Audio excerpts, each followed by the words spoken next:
You are a little fresh meat with a lot of black material, standing in front of the forbidden gate with a black gold ancient sword on your back. This is because your agency signed you up for Star Adventure, hoping you would ride on the coattails of other top stars through the adventure. However, not only did you fail to gain any attention, but those top stars also kept their distance from you. Welcome everyone to the live broadcast of Star Adventure. Please be patient and wait here for a moment. Once all the guests are in place, our adventure will begin immediately. The fans entering the live room are already very excited, looking forward to the upcoming highlights. Some fans have even started asking questions in the live room, eager to get answers. It has finally begun. These female guests are all so beautiful, simply stunning, and there are also Sun Honlei and Guo Jingfei. Each of them is a master level. They are so handsome. It seems that today's show should be very exciting, and it's worth our wait here. Wolf Warrior Wu Jing is really born for this show. As long as he is here, we definitely won't be disappointed. I heard that there are a total of 7 people in the live broadcast, but why are there only 6 now? Who is the missing one? It seems this person is very mysterious, and the fans in the live room are very curious, even speculating and wanting to see who the 7th guest really is. On this sunny afternoon, several female celebrities were complaining incessantly. They were starting to feel overwhelmed. The beads of sweat on their foreheads, they dared not wipe away, fearing it would ruin their delicate makeup, as they still had to appear in public soon, and their image was crucial to them. You guys keep saying who this mysterious guest is and why they haven't shown up yet. It's really unbearable. Fatty complained very reluctantly, even feeling a bit wronged. There isn't even a place to escape the heat here. I'm going to be sunburned to death. I still have to record a show later. Just look at me all sweaty. My makeup must be ruined. It's really killing me. Yang Mi was also pouting, constantly waving a fan back and forth, hoping that this way she could feel a little more comfortable. Soon, a few people changed their expressions and began to discuss mysteriously. If this guest is a handsome guy, that would be great. It would be worth it to bask in the sun here. As she spoke, Pundi squinted her eyes in delight, as if she had already seen that handsome face, looking like a little infatuated girl. Look at you, so self-absorbed. It's really speechless, Yang Mi said, a bit unable to tolerate Pundi's behavior, complaining helplessly. However, Pundi didn't care about Yang Mi's complaints and continued to daydream. Guo Jingfei, can you tell me who this last mysterious guest is? I'm curious too. They still haven't arrived at the scene. This person must be very important, Sun Honglei said with a strong hometown accent, expressing his doubts. Guo Jingfei shook his head. He didn't know who it was either and couldn't explain it clearly. However, given this situation, I think it should be someone of a similar level to the Wolf Warrior. Just think about it, in such a dangerous place, we only have the Wolf Warrior protecting us, which seems a bit insufficient. I believe this last guest should have very strong capabilities. Lu Shishir also praised this, feeling that what Guo Jingfei said was very reasonable. Everyone has their own thoughts and speculations, and they are also filled with anticipation. Everyone wants to see this last mysterious guest appear as soon as possible. A business car slowly drove into the destination. The door was quickly opened, and you, dressed in black, stepped out with long legs, walking down gracefully. At that moment, whether it was the audience on site, the staff, or the fans in the live stream, all eyes were focused on you, and the scene in the live stream instantly fell silent. Everyone was completely amazed by your arrival. A few seconds later, the fans in the live broadcast room finally erupted. Heavens, who is this divine being? No wonder he was the last to appear. This is simply stunning. Just look at his figure and temperament. He really seems like a handsome guy. We are in for a treat today. Yeah. I wonder what kind of handsome face is hidden behind those sunglasses. The always infatuated Pundi was already wide-eyed, even drooling a bit, forgetting her own image. Pundi swallowed hard and whispered, "Who is he? Do you all know each other? Looks a bit unfamiliar. Could it be someone from the entertainment industry?" Sun Honlei tugged at Guo Jingfei's arm and said anxiously, "You guys quickly look. It seems like you were really right. This person has a different aura about him. He really is a skilled practitioner. You're impressive. This way we can feel more at ease, not afraid of having no one to protect us." A few people were continuously discussing here, their expressions complex. At this moment, a pair of eyes is staring at you intently, especially after hearing martial artist. They are even more interested in you, eager to spar and determine a winner. Isn't this the little fresh meat with a lot of black material? So he is the mysterious guest. The production team didn't make a mistake, right? Everyone's expressions became complicated, even a bit chaotic, unable to sort out their thoughts. As you appeared in front of everyone,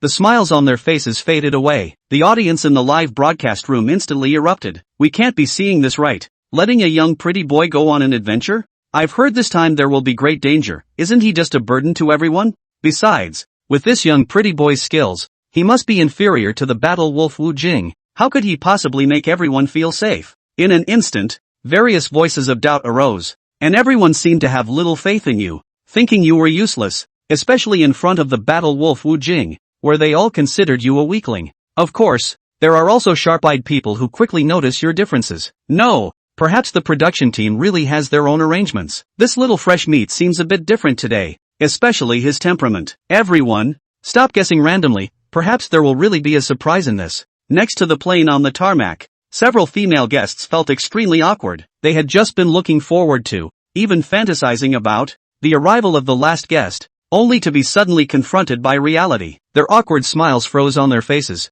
and for a moment, they were at a loss, glancing at each other, making the atmosphere feel somewhat unusual. Before, Wolf Warrior Wu Jing hadn't said a word, but now he suddenly stood up. He cleared his throat, looked at everyone with a strange expression, and said indifferently, "Weren't you all very excited just now? Why has it suddenly gone quiet? The last guest you were looking forward to has arrived. Did you misjudge? Or are you a bit disappointed? It's okay, none of this is a big deal. Mainly, the current young people are too confusing, so you can't be blamed." As he spoke, Wolf Warrior Wu Jing walked in front of everyone and gave them a way out, so as not to make them too awkward. This explanation is just right. Lu Shishir's expression changed from vigilance to disdain. A very obvious transformation. She felt a strong aversion and had no enthusiasm for you, instead disliking you even more for participating in the adventure show at such a young age. She thought to herself that perhaps there would be an opportunity later to show you a thing or two, to make you understand what true masculinity is. As you keep getting closer, Pundi looks hesitant and anxiously whispers to Yang Mi, "Sister Mi, he's coming over. Should I take the initiative to greet him, so it won't be awkward for everyone?" Yang Mi rolls her eyes at Pundi and replies irritably, "I'm not going. I heard this person speaks very unpleasantly, only cares about his own comfort, and doesn't care about others' feelings at all. If you go to greet him and he ignores you, wouldn't that be even more awkward? I won't make myself uncomfortable." Fat D didn't know what to do for a moment. She had indeed heard some negative news about you, and the stars who had worked with you didn't have good things to say, but after all, they were collaborating again, and Fat D couldn't help but muster all her courage to go out, hoping her enthusiasm could impress you and make this meeting different. She waved at you cheerfully, but as soon as the words came out, Fat D regretted it and even felt embarrassed, because you walked with confidence, your eyes showing a hint of determination and indifference, completely ignoring her enthusiasm and initiative as you walked straight past her without a glance. Pang Di's hand stopped in midair, instantly feeling extremely awkward, and his face turned a bit red. Not only did Su Zining ignore Fatty, even Guo Jingfei and Sun Honlei, who were standing beside Fatty, did not greet them. He acted like a stranger to the world, which instantly threw the atmosphere into an awkward and tense point. Guo Jingfei and Sun Honlei glanced at each other as they helplessly shook their heads, the two brothers appearing to have the same thought. Everyone felt that Su Zining was too young, and what was described on those black materials were very much in line with Su Zining, with no manners at all. Almost all of the people here were Su Zining's seniors, but he didn't seem to want to greet them. Seeing Su Zining return to his position, everyone was there to whisper. Yang Mi said with a disdainful face, "What's the point of tugging? It seems that those rumors on the internet really didn't wrong him. This Su Zining is really impolite. I don't think it's called having a personality at all. It's straight up being unintelligent, and not at all respectful of the girls, or putting the seniors in their place. How can someone like him still appear in the entertainment industry? I feel a little heartbroken for Fatty. His heart must be very sad right now. He. As much as I don't want to watch the fun, I can't wait a little bit to see him get taught a lesson." Yang Mi's grumbling at the moment certainly says what several other guests want to say. Although everyone didn't want to pick a fight, they all had a very bad opinion of Su Zining right now. No one took the initiative to greet Su Zining anymore, and each and every one of them was far away from Su Zining, seemingly ostracizing him intentionally or unintentionally. The crew sees that all 7 guests have arrived and their program has officially begun. The host's beautiful voice, which also echoed in everyone's ears, finally broke the silence and awkwardness. The hosts briefly went through an introduction to what the program was about so that everyone could start to understand a little bit about it. Meanwhile, the drones prepared for the 7 guests had slowly lifted off, and everyone was in their places. The drones are loaded with cameras, ensuring that they are able to record every great shot throughout their adventures. During this time, no one bothered to look at Su Zining again, but the always enthusiastic Fatty. Although he was ignored by Su Zining, he still somewhat couldn't help himself, sneaking a glance at Su Zining from time to time.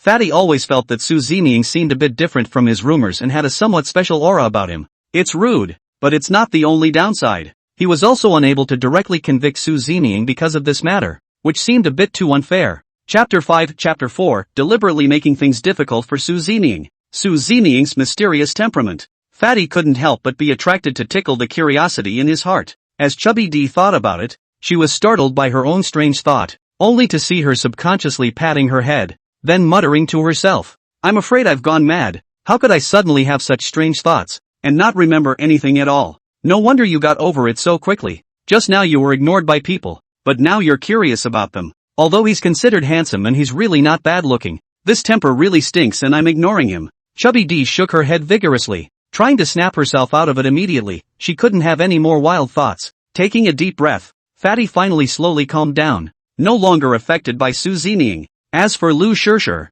who was on the side, he had been carefully observing Su Zining, not letting go of any of Su Zining's movements, including Su Zining's cold eyes. She was looking at it. She didn't think Su Zining was that great either. She just thought that Su Zining was playing it cool and didn't have much skill. And with that black outfit on him and that long thing he was carrying behind him, it looked like a knife. Lu Shirshir sneered as she said silently in her heart, "To be incapable is to be incapable, and to use this equipment to make a face for yourself will only make you even more humiliated later on. He's actually carrying a knife, but I guess it's just a decoration. Maybe he can't even pull out the sheath, playing it cool in front of everyone now. We'll see what happens to him later. We'll see." Everyone had an opinion about Su Zining and felt unconvinced in their hearts. No one really knew Su Zining. Time passed quickly, and as the host's mellifluous voice faded, his introduction to the program came to a perfect close. The airport's loudspeakers sounded immediately afterward, and several of the guests moved on quickly. The next moment was when they were going to perform,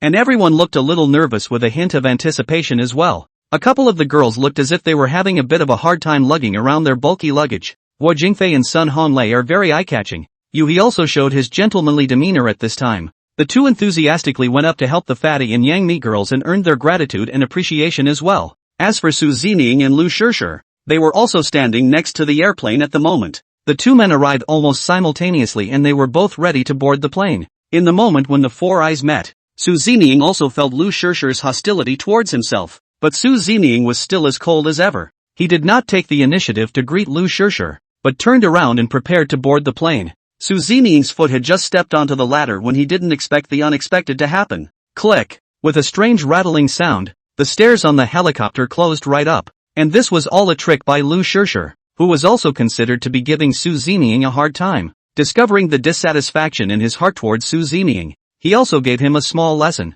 Lu Shirshir's movements were very sharp, and he had already entered the airport himself by the time he finished this. This wave of operation also made everyone feel very shocked, once again focusing their curious gazes on Su Zining. Although Su Zining didn't say anything, he knew that everyone was waiting to see his joke. Lu Shirshir looked really dashing as she easily jumped onto the airplane with one hand propped up on the edge of the airfield. Heavens! I didn't expect Lu Shirshir to be so powerful. The movement he just made was so cool. It was practically a 1-2 punch. It's the first time I've seen such a Lu Shirshir. But his behavior just now, will it provoke Su Zining? Everyone's heart understood that the five names had just acted in a way that was clearly making things difficult for Su Zining. The airplane door is very high, and without the ladder, it's difficult to get into the cabin. A little fresh meat like Su Zining probably had no way to enter and could only stand here awkwardly. Everyone seemed to have seen Su Zining's wretched appearance and also felt that Su Zining would be embarrassed in front of everyone. The entire audience in the live broadcast room was also in a cold sweat for Su Zining,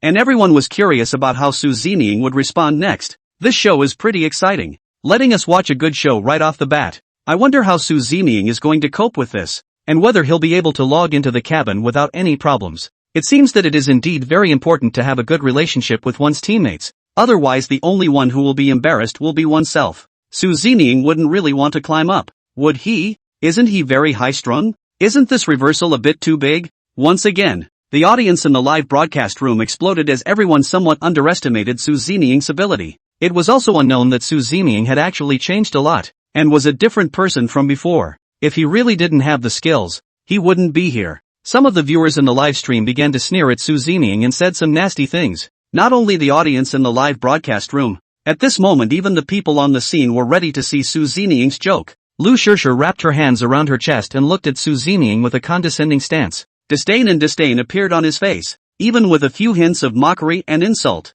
In a very provocative tone he shouted, What's the matter, little handsome? I was careless just now. I'm really sorry. Come up here quickly. What are you standing there for? Or I'll give you a hand. After all, it's so high. You're a thin arm and leg. There's no shame in not being able to get up there. It's time to be soft. Everyone looked at Lu Shirshir with admiring eyes, not expecting him to be so bold. As soon as the 5 names spoke, Su Zining didn't ask for his help, only to see his palms lightly slapping on the hatch. His entire body leapt up with incomparable lightness. The movements were very fast and sharp, and before anyone could see what was going on, Su Zining had already entered the cabin. This operation of Su Zining also instantly made everyone dumbfounded, and the entire scene was dumbfounded. Everyone didn't react for a moment, not knowing how Su Zining went up. Yang Mi excitedly tugged on Fatty's clothes and said with his mouth wide open in surprise, "Geez, what just happened here? Su Zining, how did he get up there?" Chubby D also looked surprised as she desperately shook her head.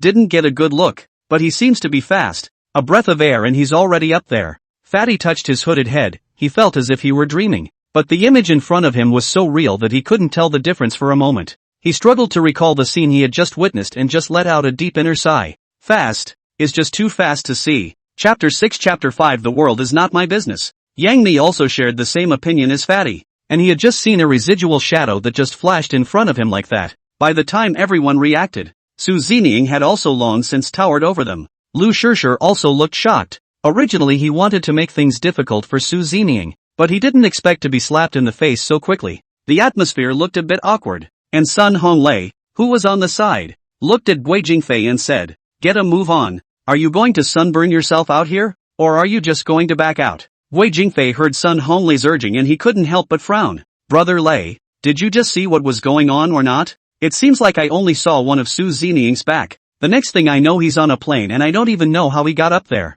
Sun Honglei glanced at Guo Jingfei. This was something he couldn't explain as he didn't know what had happened either. Werewolf Wu Whale saw everyone's astonished looks, but he acted as if he was unimpressed. "Don't all freeze. Isn't it normal for young people nowadays to have this kind of skill which is nothing? Look at all of you fussing as if you really haven't seen the world. When I was younger, that was pretty awesome too." As Wu Whale said those words, he instantly felt a little bottomless. Although he didn't want to admit defeat, Su Zining's performance just now also made his heart feel a great deal of emotion. In fact, it was Wu Whale who had to be the most shocked by Su Zining's fluctuating behavior just now. He had just stood right behind Su Zining and was also taking everything in. He felt that Su Zining might not be as simple as he thought, and that he had changed a lot from before. It was still rude, but it did seem to have some skills and was quick, even if he had the name of Battle Wolf, and he did have a body of Kung Fu. But those movements that Su Zining had just performed, if he were to accomplish them, he might not be able to do them as perfectly as Su Zining. At this moment's Wu Whale, he was even a little skeptical and curious about how Su Zining actually did it. He looked young and didn't have a strong physique, which always made him wonder a bit. Not only were the people at the scene shocked by Su Zining, the audience in the live broadcast room was also dumbfounded. "Oh my god? What the hell just happened? Could it be that my eyes are blurry? How come Su Zining has already entered the cabin? I didn't even see his movements clearly. Is my live room lagging? Or did the program team edit to accommodate Su Zining? What is this nonsense? This is live. Where's the editing? You're really whimsical." Su Zining must have just done it to play it cool as well. He also secretly practiced a few moves so it came in handy. One can only say that the blind cat got lucky. This is the same statement that everyone uses to soothe their shocked minds, because no one can depict the process that has just taken place. Everything was as fast as lightning, and Su Zining once again left suspense in everyone's mind. As for Su Zining, who jumped into the cabin, he remained expressionless and ignored the 5 standing beside him. Instead, he walked himself over to the far corner of the plane and sat down on his butt. Then he took off his sunglasses and fastened the hat on his head over his face, then slowly closed his eyes. He looked as if he had nothing to do with the world, as if the world had nothing to do with him. He doesn't communicate with people actively, and doesn't care what they think or think of him, living in his own world. Everyone also got busy carrying their luggage onto the airplane. Lu Shirshir suppressed the curiosity and shock in his heart for the time being, but he still felt unconvinced in his heart and wanted to find another opportunity to test it. For him to believe that Su Zining's hands were extraordinary by virtue of his actions just now, he definitely couldn't do it. No, I must find another opportunity to properly test this Su Zining. Maybe we'll need the help of Werewolf Wu Whale when the time comes. He's just lucky. How could he be that powerful? And the dark information. I don't think it's a catch-22.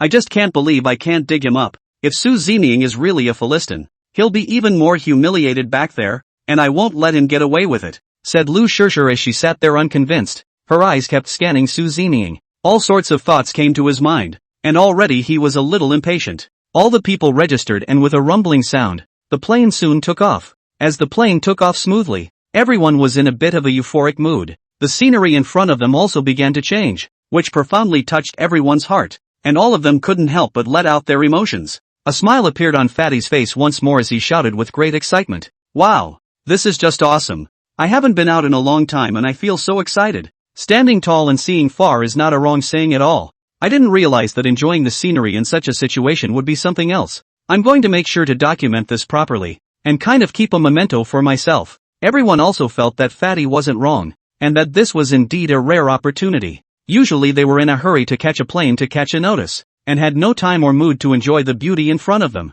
But this time it was completely different. They could treat such an adventure as a trip and a camping trip to relax their normally tense minds. People started to make intentional small talk there and were looking for something of interest to talk about. In the excitement of the moment, everyone also cracks up. The atmosphere seemed very cordial and they were all sharing things they usually found interesting to pass these hours on the plane. Guo Jingfei saw that everyone was so happy, and he was kind enough to remind them. I say the two young ladies, don't be too happy too soon. Talk is talk, laugh is laugh. Do you really think this is a trip out? Don't forget guys, this time we are going on an adventure. Do you know what the realm is? It's very dangerous there. If you're not careful you can die. This time we're going to a place where I've heard there are a lot of specters. Specters, you know? Guo Jingfei is not pouring cold water on everyone. And what he said is indeed all true. I also hope that we are all prepared for this and are not taking any of this to heart. Fatty and Yangmi listened to what Guo Jingfei said, and they still didn't feel the slightest bit nervous. Guo Jingfei, just don't throw cold water on us and scare us at this time,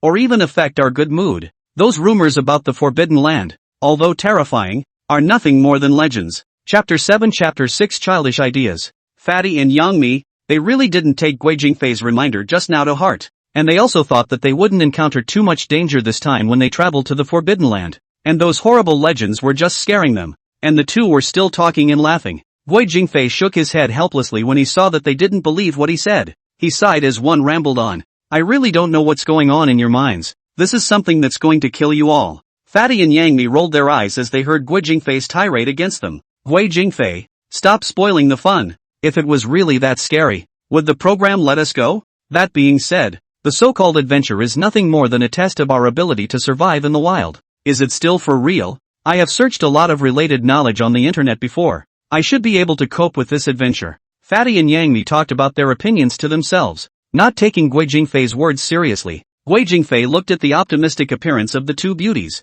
and she was also completely speechless, knowing that they wouldn't take anything they said next to heart. Perhaps the only way to change their minds was to experience it for themselves. I hope they don't feel sorry for what they experience next, and that they don't psych themselves out. As for the werewolf Wu Whale on the side, his view was quite different from the two beauties. He also knew that this adventure was definitely extraordinary. After all, their first destination was very scary indeed. This was something he was going to have to take seriously. Perhaps none of these people on the plane could be counted on when they were really in danger. Instantly, Wu Whale felt a heavy burden and a very great pressure. His responsibility among this team is also very important. At the same time, Werewolf swept Su Zining, who was sitting there, with his eyes. Werewolf Wu Whale shook his head, although Su Zining's actions just now had surprised everyone. The next test, though, really requires real talent and real skill. The Forbidden Land is no joke, and many horrible things will appear when the time comes. Fatty also unconsciously looked at Su Zining in the corner.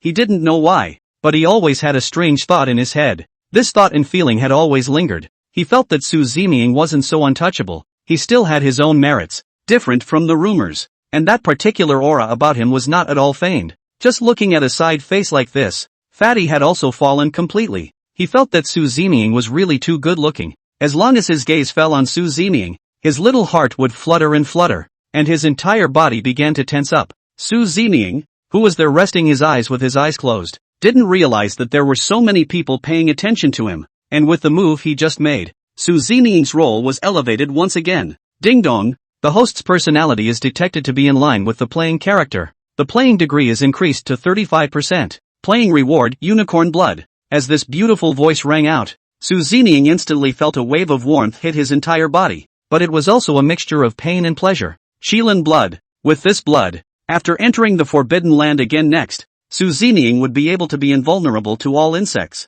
Then for this adventure, Su Zining had another layer of protection, and the corners of his mouth couldn't help but rise slightly. His heart also settled down quite a bit, and the scene that he had just boarded the airplane lingered in Su Zining's mind. He also did not expect that he put that all can be so perfect. This is only 20% of the original master's ability, but in Su Zining's opinion, he was already powerful. Su Zining's heart also felt curious as to how powerful he would be next if he reached 100% of his ability. As long as he thought about this scene, Su Zining really felt a bit impatient, but he could only control his emotions. It couldn't be shown in front of everyone, and he didn't want to break up with everyone over these things. Perhaps no one would believe what he said, and what would be given to him would be some indifference and mockery. Su Zining didn't want to make a fool of himself. Time passed and the plane soon arrived over the Temudo Desert, and this time their goal was the place of terror, the underworld abyss. Who was hidden in this desert? We all looked out through the windows of the airplane and saw the endless desert outside. Fatty, look, the desert seems spectacular. Yang Mi looked a little excited and thrilled, and he couldn't wait to take a picture of the place. Fatty said with a smile on his face, "Don't you worry about it yet. We'll be able to match a few pictures here and there when the plane lands. Document our adventure here this time, and I'll photograph you beautifully." The two beauties hadn't felt the sense of crisis yet, and seemed to have forgotten what they had come here for. They seemed to be full of optimism and fantasies about what happens next. Immediately afterward the plane butted violently, and everyone let out an uncontrollable scream. The maneuver was a bit sudden and almost made everyone fall out of their seats. Luckily, they were safety conscious and fastened their seatbelts in advance. Otherwise it would have been really dangerous. Immediately afterward everyone looked overwhelmed and was anxious to ask questions. What's going on? How did the airplane get such a bad bump just now? There can't be some kind of malfunction. Yeah, so many of us are still on the plane. We can't afford to have problems or what to do. The good mood everyone had just been in was just instantly ruined. And one of them was a bit alarmed. Soon everyone heard the captain's voice coming over the radio. "Don't panic everyone, the plane is not malfunctioning. It just encountered strong air currents just now. Please fasten your seatbelts, sit in your seats, and never move around. It is expected that the bumps caused by this current flow will be able to end soon, and I would like to apologize for any panic caused." When they heard the radio, they understood the cause and were instantly relieved, also no longer looking so flustered. Everyone sighed, and at this moment, Su Zining, he steeply opened his eyes. Ever since he got on the airplane, Su Zining had always looked careless, and this was the first time he had reacted this way, because Su Zining clearly felt that what had just caused the airplane to lurch wasn't just a simple air current at all. Rather, it is the sign before the black storm, which can be very dangerous. Chapter 8 Chapter 7 A Terrible Danger Descends. Su Zining squinted his eyes as he carefully observed the distance through the blurry window. Just at this moment, a black dot was gradually growing larger and moving rapidly in the direction they were in. Su Zining's face suddenly changed, and he knew that his guess was not wrong. The bumps in the plane just now were not from strong convective weather at all. This was just the headwinds of an approaching black storm. Su Zining calculated in his head that if he followed this speed, it wouldn't take 10 minutes. The plane they are on is then quickly surrounded by a black storm. They would have been in danger. The plane would have just crashed and everyone would have died. To put it more horrifyingly, the airplane might be directly disintegrated under the powerful might of the black storm, and they would end up in an even more miserable situation then. At this moment, Su Zining, he really had no way to continue to calm himself down or even sit back and do nothing about this matter. Dabbing, Su Zining stood up in his seat and took 3 steps to the door of the cockpit. Knock, knock, knock. Su Zining desperately slapped the cockpit hatch and shouted, "Captain, the plane is in danger and must be landed immediately."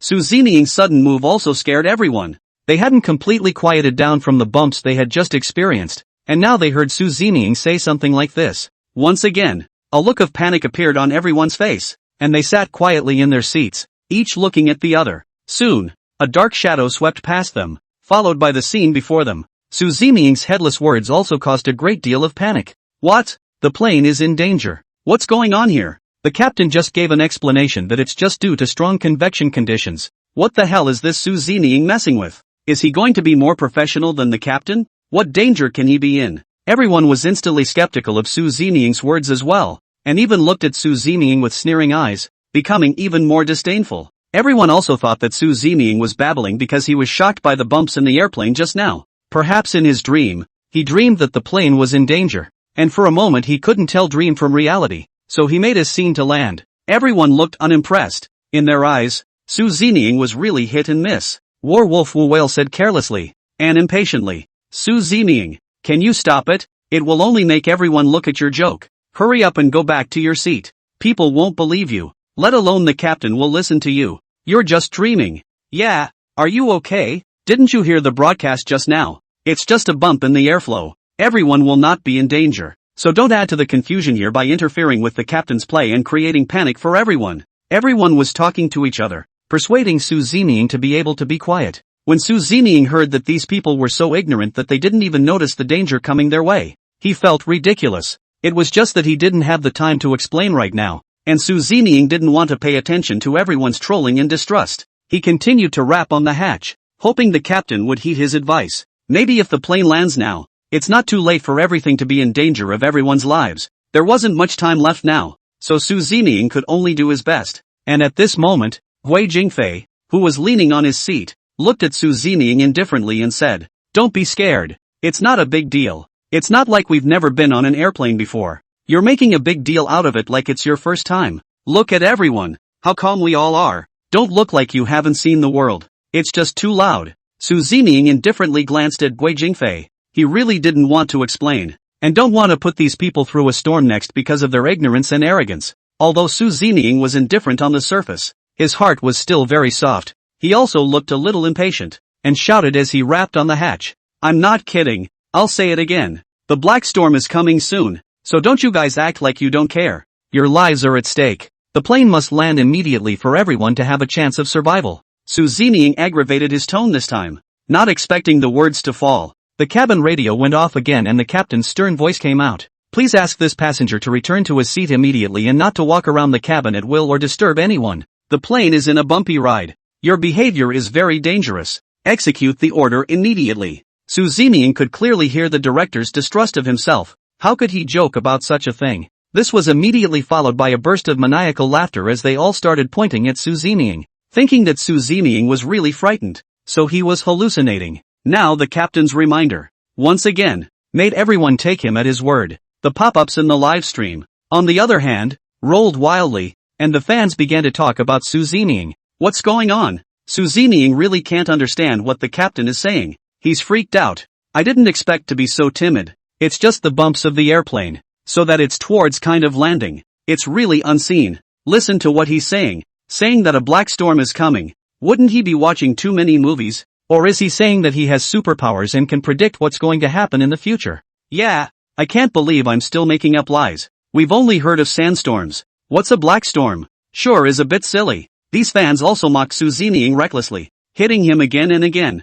Su Zeming's behavior at this moment, in everyone's eyes, I was like a psychopath, being insulted and abused by them in all sorts of ways, and even thinking that Su Zeming was timid. No one could know the severity of the consequences. People don't know much about Black Storm either, so they don't really know what they'll face next. Just at this critical moment, the plane once again lurched violently up and down, followed by swaying from side to side. Everyone felt like their internal organs were going to be turned upside down, and it also instantly made them dizzy. Their bodies were also a bit uncomfortable, and they desperately grabbed onto their seats for fear that they would be sent flying upside down all of a sudden. And although Su Zeming was standing, his body didn't seem to be swaying greatly, one hand gently grasping the railing above him. It looked steady as a rock. It was just a shame that everyone was so dizzy from the bumps that no one noticed it. The viewers of the live broadcast, on the other hand, had seen the scene clearly, only now they were so preoccupied with the safety of the airplane that they couldn't think carefully about it. Chapter 9, Chapter 8, Persuading Su Zeming in Flock.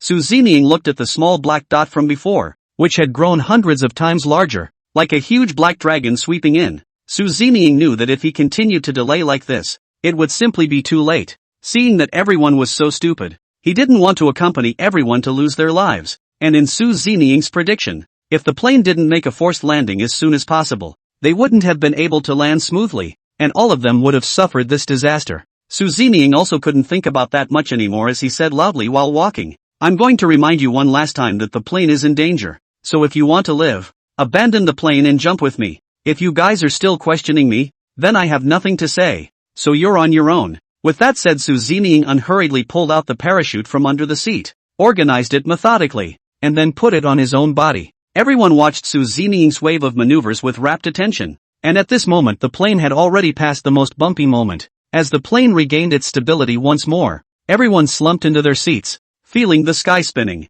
Yang Mi and Fatty even had mild vomiting and their faces looked a little waxy. But even though some of them weren't, what Su Zining had just said was heard clearly by everyone. Wu Whale watched Su Zining put on the parachute, and he felt that Su Zining was just messing around. Su Zining, do you know what you're doing to yourself? You were scared silly by this scene just now. Have you ever thought about the fact that you're not professionally trained to jump blindly and give your life away as usual? I think you just want to find death and joke with your own life. As Wu Whale said these words, his voice was much weaker than before, but his aura was still there. Lu Shishir and Guo Jingfei, who were on the side, also began to persuade Su Zining one after another. Although none of them were optimistic about Su Zining, in this life and death situation, everyone couldn't just watch Su Zining go to his death. He also didn't want Su Zining to cause trouble for everyone. If Su Zining really jumped out of the sky, it would have a great impact on their trip this time. Although everyone persuaded Su Zining, they were a little impatient with Su Zining's actions in their hearts. The bumpy ride of the plane had already been hard on them,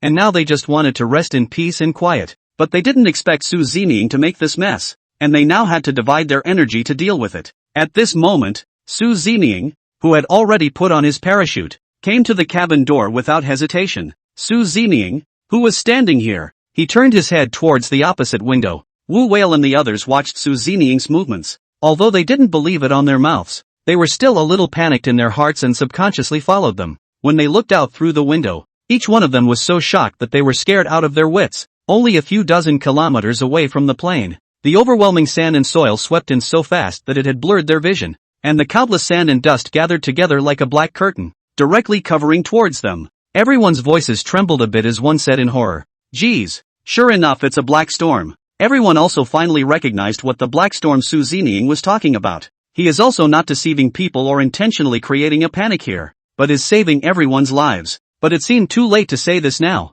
and there was no way for them to thank Su Zining. The most important thing at the moment is how to stay alive and escape this disaster as soon as possible. Tick-tock. Just as everyone was panicking, the alarm on the plane went off. The sound added a little more terror as the captain's panicked voice came over the radio. The plane has encountered extreme weather and is preparing for an emergency landing. Please stay in your seats. Never move around. And take precautions against collisions. Plane encounters extreme weather and prepares for emergency landing. The captain's voice kept looping over the radio, and everyone's faces looked a little pale, because they also felt the captain's nervousness at this moment through the radio. Immediately afterward the plane shook violently once more, and the captain's voice became intermittent and seemed a little hard to hear. The weather outside was also gradually darkening, and it seemed that they had entered the endless darkness of the night in the blink of an eye. All that sand and dust slapped against the fuselage and actually made an ear-splitting sound. Everyone couldn't help but let out a scream. Being in such an environment was like the end of the world. Woo woo! Fatty cried out in shock as he looked anxiously at his partner inquiringly. What to do? Is our plane going to crash? Are we going to die here? What are we going to do if the plane doesn't make a successful landing? I'm young and I don't want to die. Li Fao also said with a scared look on his face. I still have a lot of wishes and dreams that I haven't realized, and I'm not willing to do so. How could we be so unlucky as to encounter such bad weather? There was some grumbling, but the plane was getting more and more bumpy. Everyone was no longer able to predict the outcome, even as it felt like the plane was falling rapidly toward the bottom, as if it were out of control. It was only at this time that everyone remembered what Su Zining had said earlier, that if they wanted to save their lives, they had to abandon the plane and jump. Wu Whale said loudly, "There's no other way anymore. Let's follow Su Zining's orders. Everyone get ready to ditch the plane and jump. There may be a silver lining." He said he took the lead, but when everyone tried to pick up the landing race, it was found that because the plane was so badly bumped, the next maneuver was simply not possible. Not to mention that they parachute. Even the most basic maneuvers are now a luxury for them.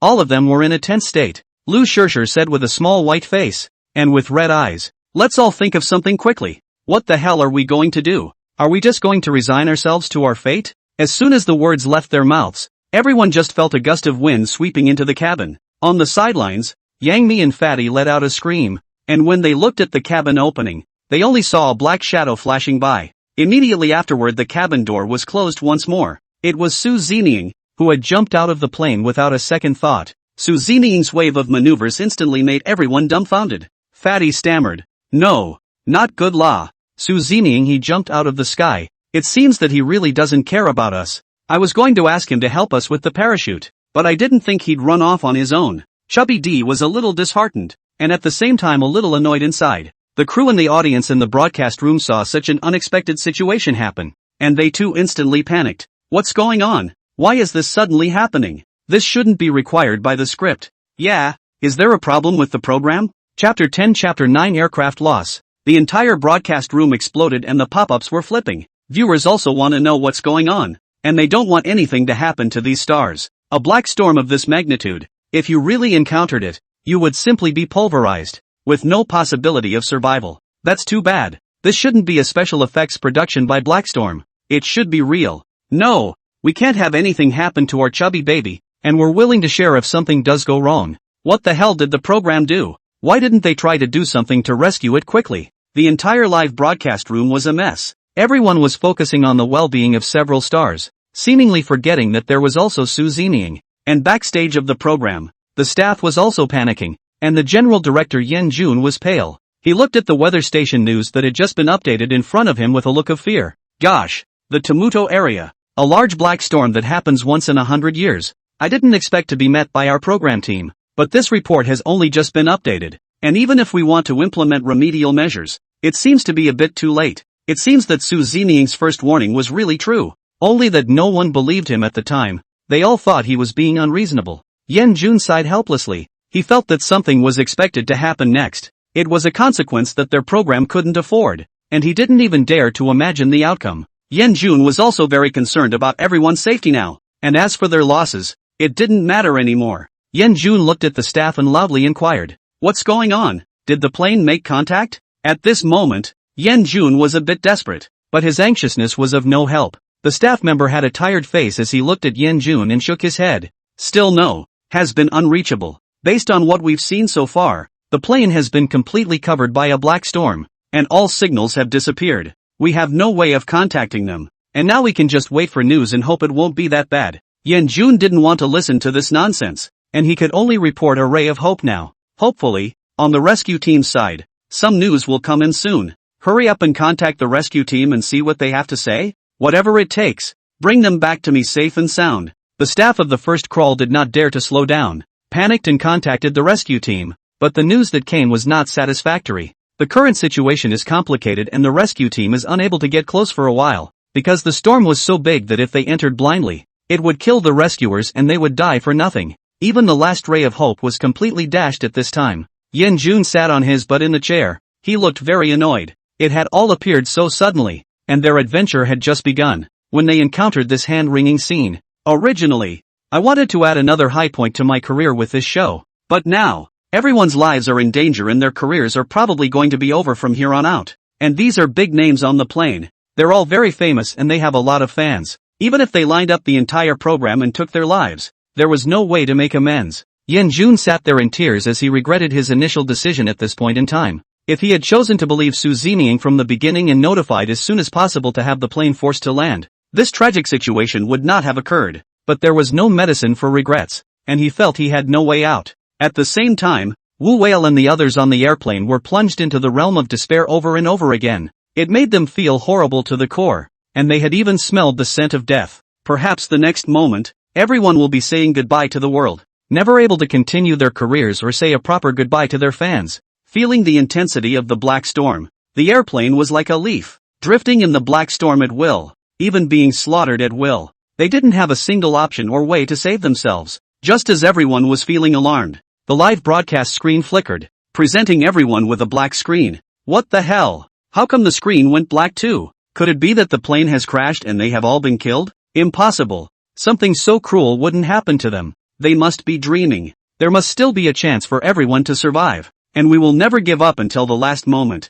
Fans were still silently praying for them behind the scenes, all of them holding their breath. Time passed by, and just when everyone stopped wishing for it, suddenly a live feed flickered a few times, and a blurry figure appeared in a trance in the picture. The figure seemed to be in the middle of the storm, taking one difficult step at a time. With everyone putting all their thoughts on the 6 stars, you have almost no one paying attention to Su Zeming's death. And at this moment, the one who appeared in the picture was none other than Su Zeming, who had been forgotten by everyone. Su Zeming's parachute jump went very smoothly, and by this time he had also landed safely. But a few others still did not appear in the middle of the picture, which made the hearts of their fans sink to the bottom. It was also instantly heartbreaking, and some fans have even shed tears. and a few other live feeds, which were flickering, eventually sort of reconnected. Seeing that things seemed to be returning to normal, everyone grabbed hope and all of them got excited again. They stared intently at the screen in front of them, searching for a few people to capture their messages. In the midst of everyone's worry,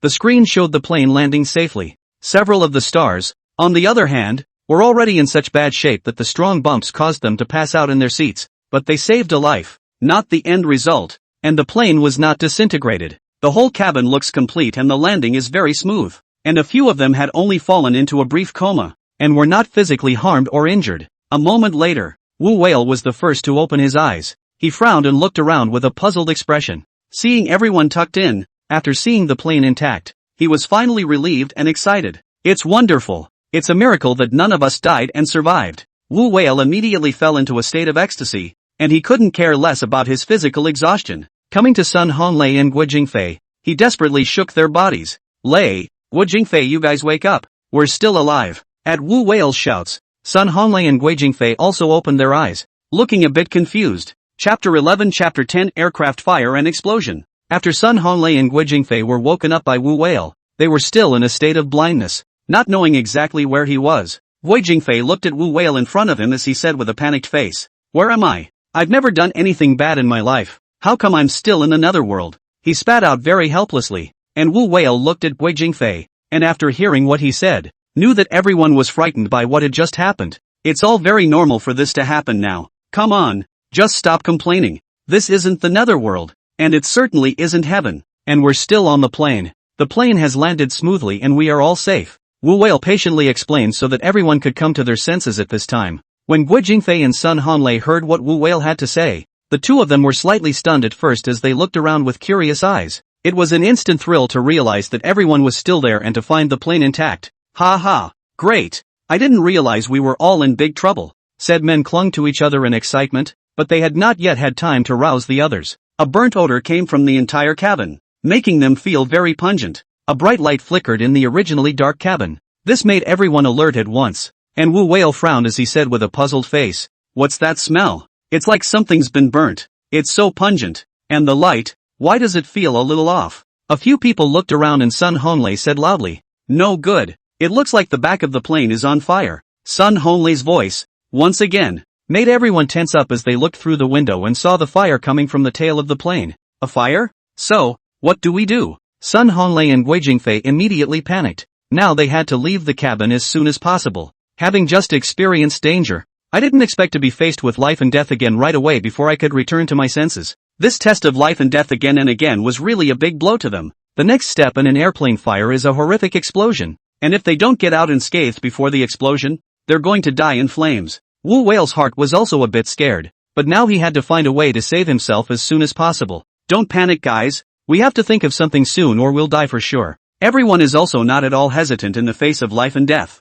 They immediately sprang into action, forcing their way through the discomfort and desperately unbuckling their seatbelts. Wu Whale looked at Sun Honglei and Guo Jingfei and instructed, "I'll go and figure out how to open the door to the cabin. You two go and wake up the others. If we can't wake them up, we have to find a way to force them out. We can't let them stay here." Sun Honglei and Guo Jingfei also had to listen to Wu Whale's arrangements, although they were very panicked in their hearts. Everyone is a group, even 3 girls, and they can only rely on themselves. They had thought that they would be able to get Su Zeming to help, but Su Zeming had already parachuted out long ago and was not by their side, so they had no hope. Whether or not they would be able to successfully escape, they would now be able to rely on just a few of them, with no other way out. Without hesitation, Wu Whale came to the cabin door, and he desperately went up to try to open it, but no matter how hard he tried, and with all his might, he was ultimately unsuccessful. This made Wu Whale feel a bit disheartened. This was their only way out. No matter how tired he was, or if he was injured,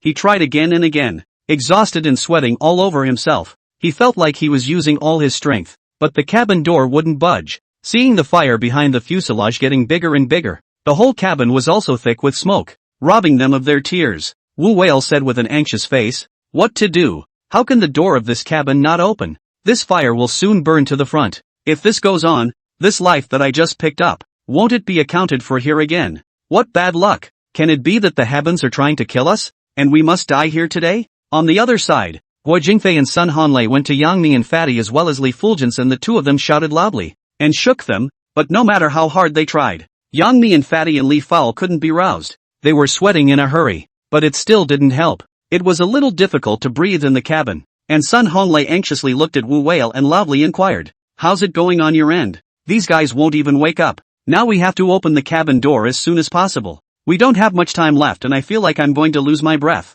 Wu Whale, who was already in a lost mood, was even more filled with despair when he heard about Sun Honglei and Guo Jingfei's side. Now at this critical juncture, it is surprising that not a single thing has been able to go their way, and not a single piece of good news has come their way. "I'm doing the best I can. The airport gates won't open and it seems like we're really running out of time." Although Wu Whale didn't want to discourage Sun Honglei and Guo Jingfei, he had no choice but to tell them the real situation. In such a bad situation, they don't know if they will survive. There was just a little bit of hope, but I didn't expect to fall into an abyss the next second. They thought they were going to be saved, but now they have to face the agony of an airplane exploding and being buried in a fire. Wu Whale had been trying, even with the last ounce of strength in his body. He wanted to open the cabin door, but sometimes things really don't work out the way they should, and Wu Whale made his best effort. He collapsed to the ground in despair, having exhausted all the strength in his body as well. Failure after failure having hit him hard, Wu Whale wiped the beads of sweat as he said with a look of despair,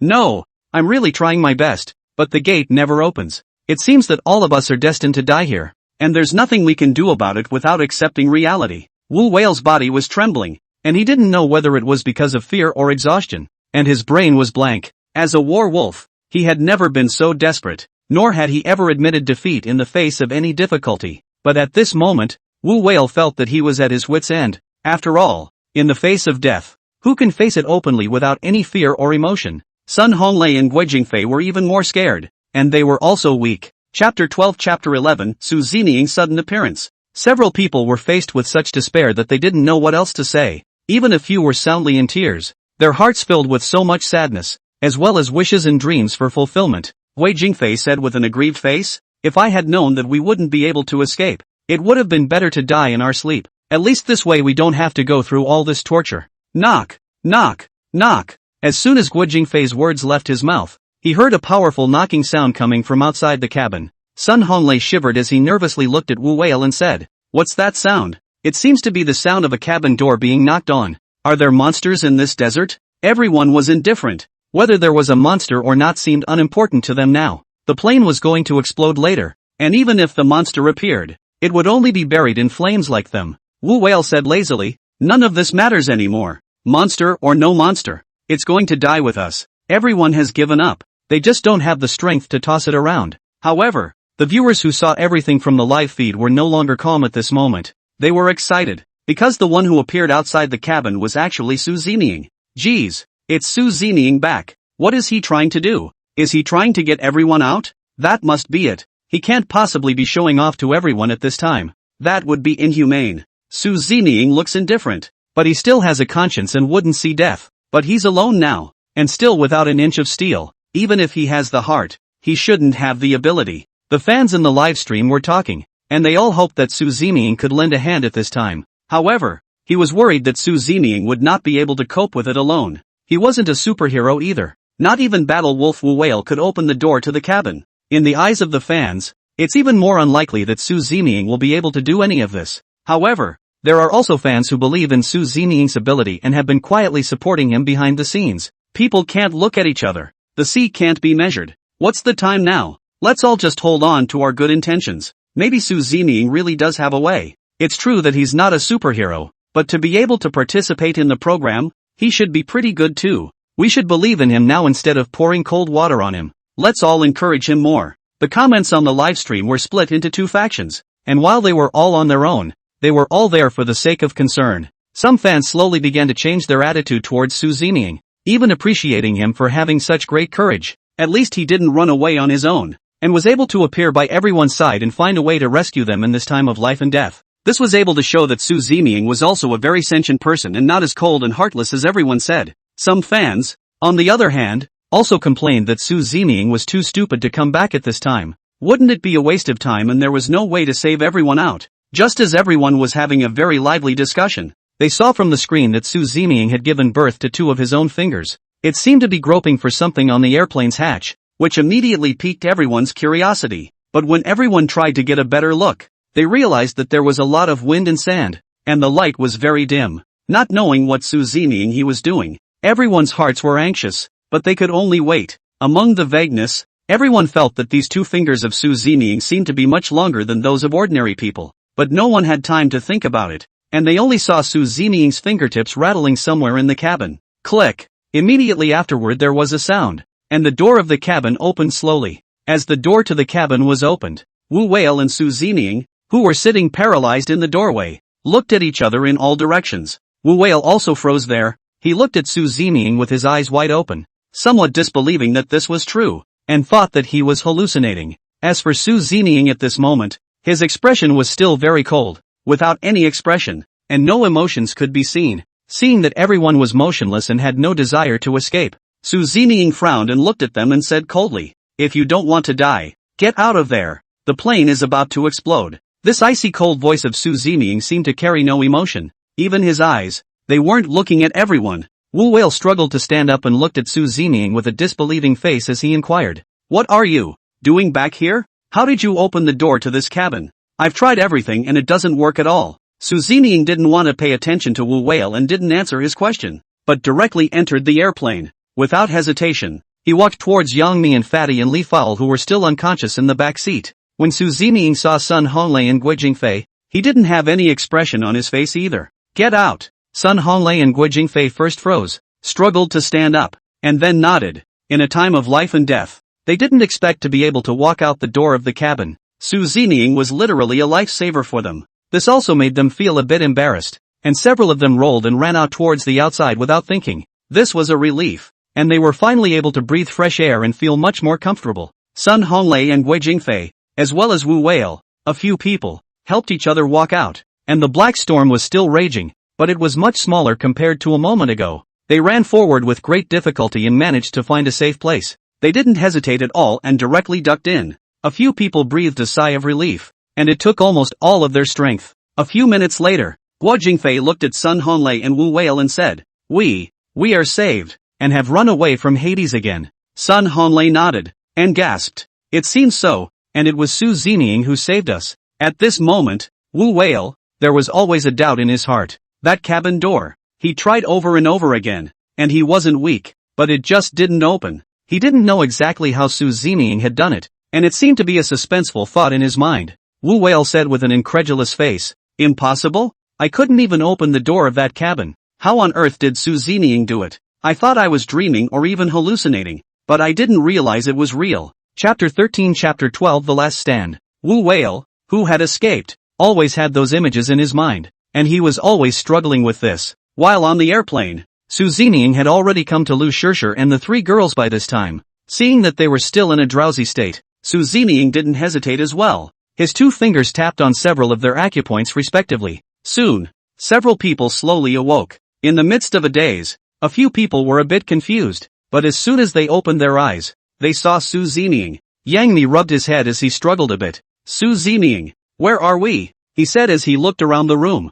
looking a bit exhausted already. "It's just that the cabin is now so thick with smoke that it's impossible to see the situation clearly." Fatty also rubbed his head as he struggled to get up. "My head hurts as if I'd been hit with a stick, and I'm a little dizzy, like I can't breathe. Oh my god, my legs seem to be stuck and now I can't move my body." Li Fao shouted anxiously from the sidelines. Everyone was in some kind of condition at this point. Lu Shishir was also feeling unwell. Struggling to stand up, he felt as if he was about to pass out again. With his last ounce of strength, he held himself together. Su Zeming remained unchanged. He first helped Yang Mi and Lu Shishir as well as Fatty as they undid the seatbelts on their bodies. "Hurry up and get out. The plane is about to explode." This cold sentence caused several people to instantly fall into an abyss of 10,000 feet, and their bodies began to tremble a little. "What? Airplane is going to explode." They were instantly awakened, and it was at this point that everyone realized that the back of the plane was on fire, so the entire cabin was filled with smoke. The temperature inside the cabin was also getting warmer,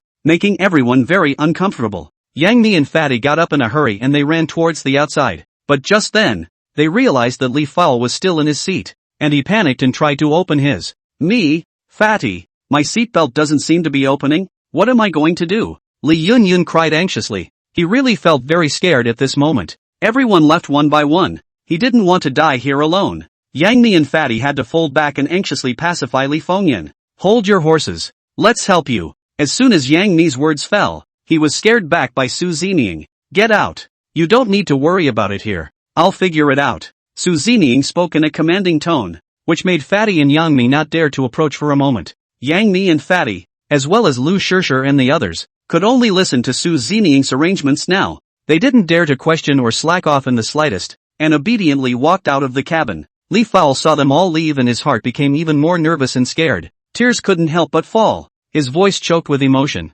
Sister Mi, Fatty, you all hurry up and leave. It's too dangerous here. Leave me alone. Otherwise everyone will die later. I don't want to drag you all down. Su Zining, you should hurry up and leave as well. Li Fao didn't want to put everyone's lives in danger because of himself, so that his heart would feel bad. Though he felt fear and dread, there was still a shred of sanity. He knew there wasn't much time left, and if he delayed any longer, the consequences would be unimaginable. Li Fao's words just fell, followed by a thump sound. The whole cabin is trembling. Su Zining then already knew that the fire was about to reach the fuel tank, and that they didn't have much time left. Yang Mi and Fatty, who ran out, as well as Lu Shishir and the others, were really relieved to see Su Zining and Li Fulgence, but they couldn't disobey Su Zining's orders, so they could only walk forward without looking back. Li Fao felt like he was going to break down, and he kept sobbing. His heart saddened. Oh, am I really going to die here? Su Zining, you have to go now. There is no time. At this moment, Li Fengyun looked pitiful, and his face had some pallor. His hair was also a bit messy, and he no longer cared about his image. The fans in the livestream saw this scene and everyone felt anxious and heartbroken. Even some of the fans were sad along with them. They kept wiping their tears and praying all the time in their hearts. Su Zining watched as Li cried and cried. He also felt helpless, but Su Zining's face remained expressionless. Just spit out 2 words icily. Shut up. Li was too scared to speak and had to hold back her tears. He stared blankly at Su Zining in front of him, his heart in great panic and fear. And when the fans of Li Fao on the live stream saw this scene, they couldn't stand it anymore. Li Yun is too pitiful. He won't really die. Right. It's just heartbreaking. How can Su Zining be like this? He looks so cold. He doesn't even have a trace of sympathy. It seems like his heart is really made of stone. Li Fao baby is already scared. He can't go up and comfort him. He actually has a cold look. He doesn't know how to be compassionate at all. Forget it. What time it is now? Just don't bother about this. I hope Su Zining has a way to get Li Fulgence out. Fans are still holding out a ray of hope that Su Zining will think of something else at this point in time. After all, this was a matter of human life and it would be great if they managed to escape. Su Zining carefully examined Li Fao's current condition, and directly he took down the long striped object he had been carrying behind his back. Removing the cloth wrapped around it, an ancient black and gold sword appeared in front of him. Su Zining's slender fingers gripped the long knife tightly, and gently scratched on Li Fao's seatbelt, which was instantly cut off. But Li Fao still couldn't get away because his leg was stuck as well. He still had no way to get out of it. But Su Zining was terrifyingly calm, and he didn't panic in the slightest. Only slowly did he crouch down and reach out to feel around, checking the direction in which Li Fao was stuck. I can't, Suzuman. My side of the fuselage is warped and my legs are stuck. There's nothing you can do on your own. It looks like I can't leave. So hurry up. Li Fao urged Su Zining once again. He couldn't just watch Su Zining accompany himself to his death. Seeing that the fire is getting bigger and bigger, Li cried anxiously once again. He wanted to control his emotions too, but now that he was about to die, he needed to vent himself too. On the other hand, the airplane encountered the black storm this matter. The news is also spreading. The major network platforms also began to ferment. Chapter 14 Chapter 13 Drawing a crowd. More people knew about this news, and there were countless people who flocked to the live broadcast, concerned about the development of this matter. As more people entered the live stream, there was once again a lot of talk about it. Oh my god. This plane is really going to explode. At first I thought it was a stunt by the show to promote it and gain everyone's attention. Li Fao seems to be stuck in the airplane, which is about to explode. He can't really be that unlucky. It seems like the program is in a big mess this time, and I don't know why they're going to explore anything. They're really idle. Now it's good. After encountering such a thing, it's considered that both sides are unlucky. Who is this little handsome guy next to Li Fao? It seems to be somewhat familiar. Isn't that Su Zining, the little fresh meat who has been in the middle of a black rumor?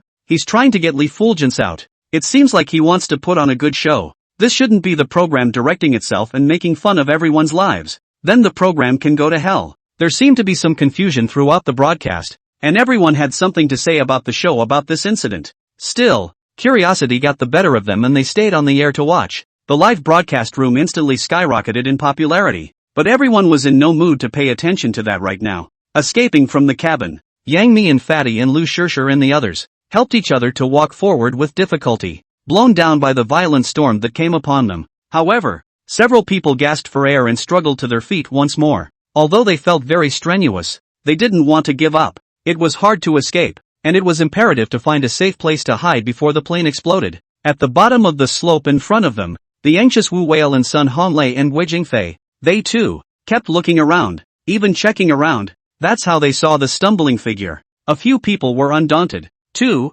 and ran out in a panic, pulling everyone with them to duck inside. They also felt happy to see someone escape.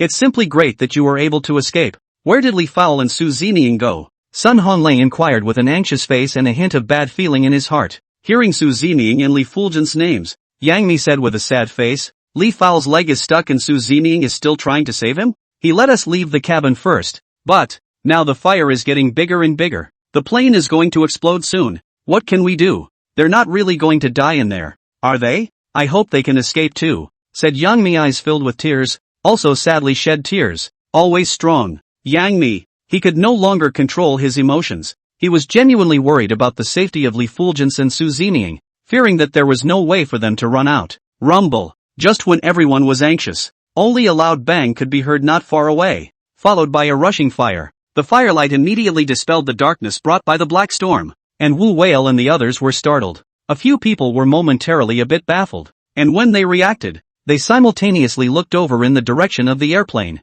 The original location where the airplane had stopped a moment ago was now a sea of fire. Wu Whale said with a horrified look on his face. The plane exploded. Woo! Fatty immediately burst into tears, and he couldn't control his fear now. How can this be? Li Fowl and Su Zeming haven't come out yet. Are they really dead? Said Fatty as he hid his face and cried, his voice quivering with both fear and sadness. Everyone's eyes were red and their hearts felt very hard. At the same time, he felt remorse in his heart. If everyone had gone to help, there might have been a last ray of hope, but it's useless to say anything now. Sun Honglei was at a loss. He said to himself, how did it blow up? 2 good people, just gone. It's indeed a pity that Li Fowl. Everyone had no good influence on Su Zeming before. I didn't realize that he was the one who saved everyone in the end. Sun Honglei also silently lowered his head, unable to describe his feelings in words at this moment. He buried all his grief in his heart and slowly closed his eyes in silence for the loss. The atmosphere at this moment seemed very dull. It was an outcome they hadn't expected in any way.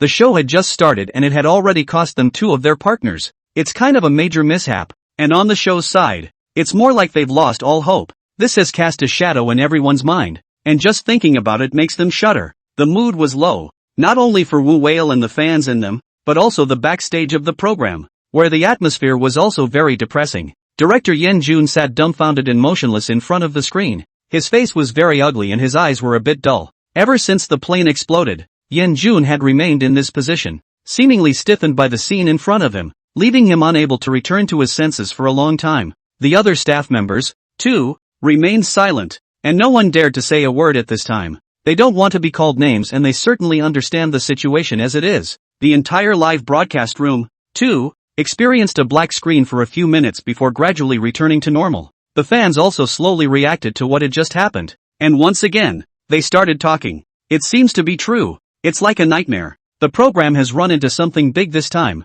and there's no way they would joke around with something like this. Li Fowl wouldn't have been killed in this way. He must have escaped with Su Zeming. It must be so. A girl as good as Li Fulgence shouldn't end up like this. It's just horrible. And that Su Zeming, he wouldn't have been blown up to save Li Fulgence as well. The news about the explosion of the airplane on all major platforms was the first to hit the hot seat. Hashtag Li's in trouble on the variety show hashtag. Hashtag breaking news, Li's plane exploded hashtag.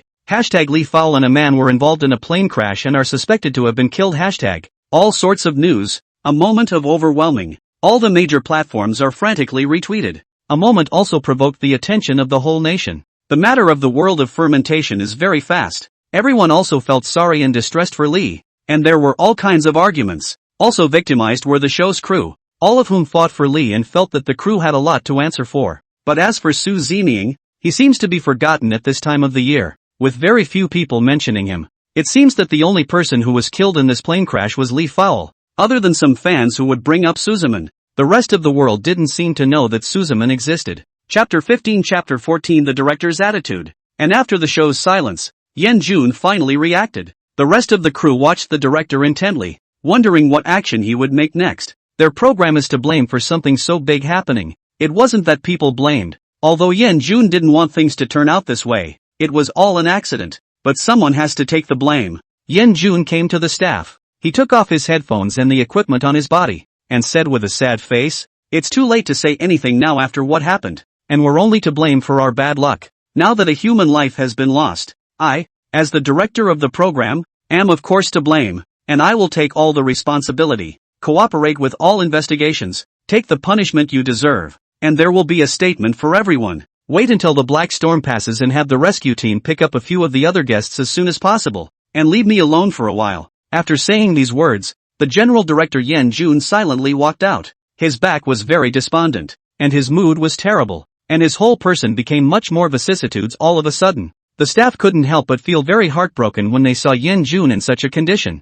They certainly empathized with the scene, even though they hadn't faced life and death, but they had witnessed it with their own eyes. Everyone was able to understand Yen Jun's feelings and knew how terrible and serious this matter was. Just as the director turned to leave, a staff member suddenly shouted out, "Director, wait, you guys, look at," saying that the staff pointed to the screen behind him. Yen Jun, who had just walked to the door, heard the staff's excited and surprised voice. He was also slightly stunned and thought he was hallucinating. On the other side, in the middle of that desert, Yang Min and Fatty as well as Lu Shishir and the rest of them, one by one, consoled each other but could not help but shed tears. For everyone, Li Fowl is their good sister and part of their team for this show. Now that this has happened, they are also the ones who are the most upset. And having experienced life and death firsthand, this feeling will be even stronger. And Su Zeming's handsome face lingered in everyone's mind. Always the thought of Su Zeming coming towards them despite the danger and berating them to get out of there. These images, which had been deeply engraved in their minds,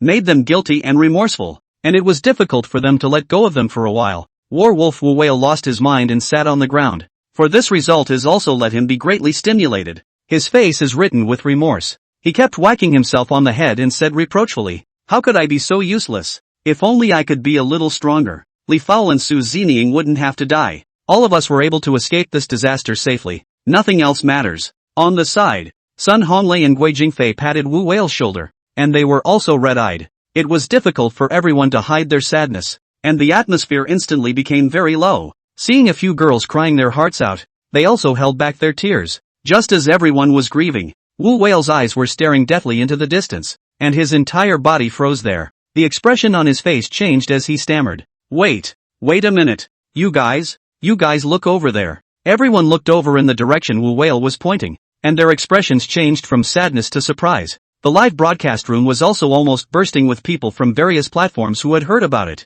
Those who didn't know better were even posting words and pop-ups in memory of Li Fowl. "Li Fowl baby, go all the way. May there be no storms or explosions in heaven and all be well with you. It's so heartbreaking and sad. I still can't believe it's true. No, this is a dream. A girl that nice wouldn't be so unlucky. He must still be fine." Just as the pop-ups kept rolling in, the situation seemed to take a subtle turn. "Wait a minute, everyone, look. It looks like someone walked out of that fire." After Director Yen Jun was called out, he looked back in confusion. All the staff members also gathered around in unison, and everyone stared at the screen in front of them with dead eyes. "Director, it's true. Look, someone really walked out from inside the fire." When Yen Jun heard this news, it was like he had grabbed a lifesaver as he frantically ran to the screen and stared with unblinking eyes. Afraid that he had missed something, a tall silhouette slowly came through the roiling sands. The figure looked a bit strange, and it was only when he got closer that everyone got a good look at him. In his arms, he was actually holding someone else.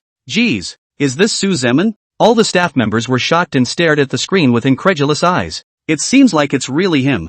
How is this possible? How can they still be alive after that big explosion just now? It can't be that we're hallucinating." A few people were talking here and there. They even grabbed each other nervously. Yen Jun was silent. His heart was also beating faster at this moment, hoping that this was all true. Behind the sandy slope, Yang Mi and Fatty, who were crying their hearts out, also looked up. Although they were separated by the wind and sand that filled the sky, they did see figures shifting and walking towards them step by step. Everyone held their breath, not wanting this to be a dream. Lu Shishir said in surprise, "Am I blind? It seems like someone really did walk out. Are they not dead? Are they alive?" When everyone heard the news, One by one they stood up trembling and ran out towards the front, not even caring about consolation. At this moment, they only wanted all the members to be safe and sound. And the fans in the live broadcast room gradually got a better look at the figure. Great! It seems like it's really Su Zeming, and he's holding Li Fulgence in his arms.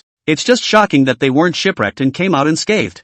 I didn't expect Su Zeming to be so tall. This is the first time I've seen his appearance clearly. This is nothing short of a miracle. It's really unbelievable and somewhat unscientific that they survived such a large explosion. Screw science, as long as people are alive most importantly. This should be great news. The fans instantly cheered while countless pairs of eyes outside the screen stared at the image in front of them. Yang Mi and Wu Whale. They stumbled to Su Zeming and Li Fulgence, staring at them with unblinking eyes. Everyone looked a little worse for wear, but no one cared about that right now. They finally saw Su Zeming and Li Fulgence once again, and were thoroughly convinced that they weren't dreaming. Chapter 16, Chapter 15, A Lively Cheer. The scene stood still for a few seconds as everyone stared at each other and smiles piled up on their faces. This time they have hijacked the game and it has furthered the bond between all of them. Yang Mi stepped forward and squeezed Su Zeming's arm, then smiled and inquired, Su Zeming, is it really you? You've really come back. Feeling Su Zeming's sturdy arm, in feeling Su Zeming's body temperature,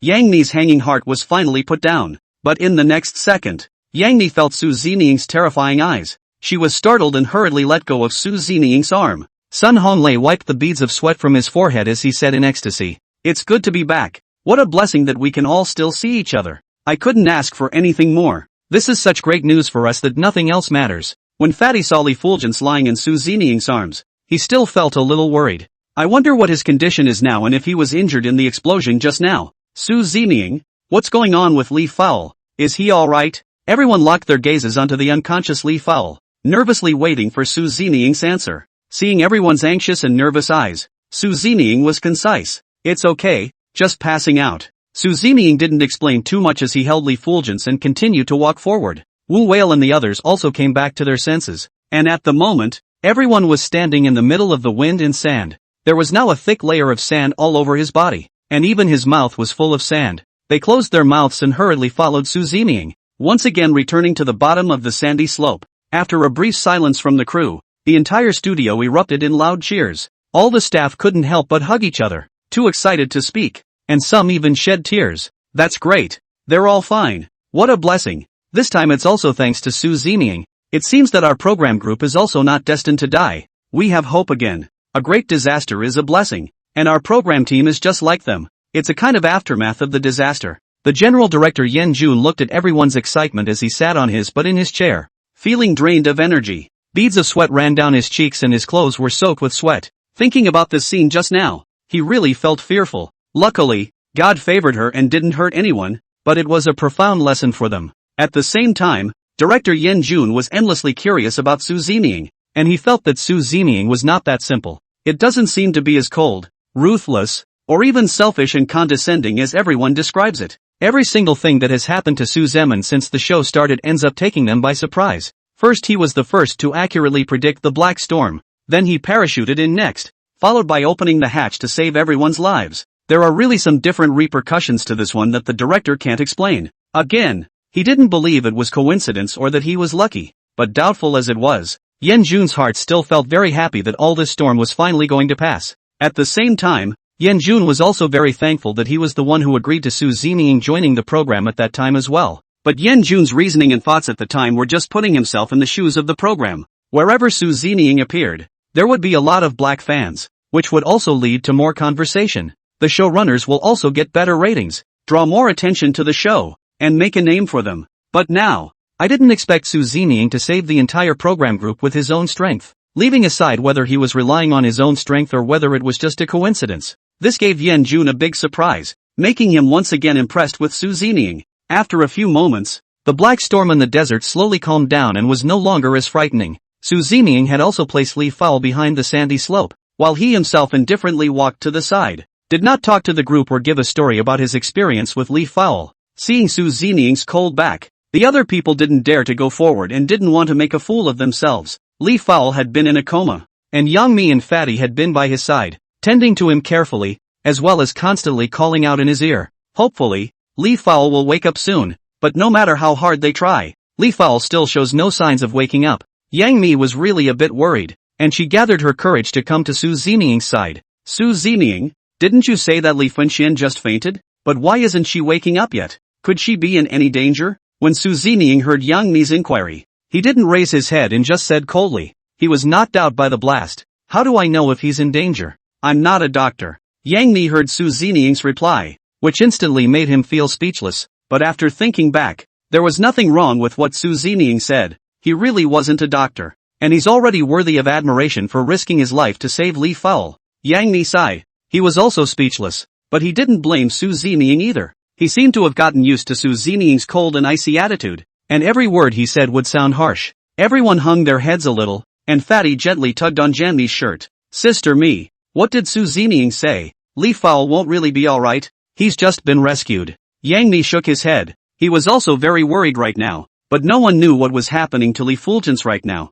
Fatty looked nervously at Yang Mi's demeanor, and he couldn't help but get hot under the collar once again as he felt that Li Fowl was in serious condition. Yang Mi skimmed his mouth and repeated what Su Ziming said with a feeble face. I'm not a doctor. How am I supposed to know if he's okay or not? Those are Su Zemin's words. A few people were slightly stunned and didn't seem to react, but seeing Yang Mi get defeated, everyone cast a sympathetic glance. In order not to affect everyone's emotions, Sun Honglei, who was on the side, said comfortingly, let's all stop counting. Su Ziming's emotional intelligence is indeed a bit low. He doesn't have a bad heart. He just can't speak. All of us really have to thank him this time. Otherwise we would have already gone to meet the King of Hell by now. There was a lot of nodding, which all of them did recognize. If Su Ziming hadn't opened the cabin door, they would have already been buried in the fire and died in this explosion. But talking about it makes everyone feel strange and even a bit puzzled. That said, Su Ziming seems to be really lucky. He managed to parachute in and land safely. And to help us open the hatch when it's dangerous is nothing short of a miracle.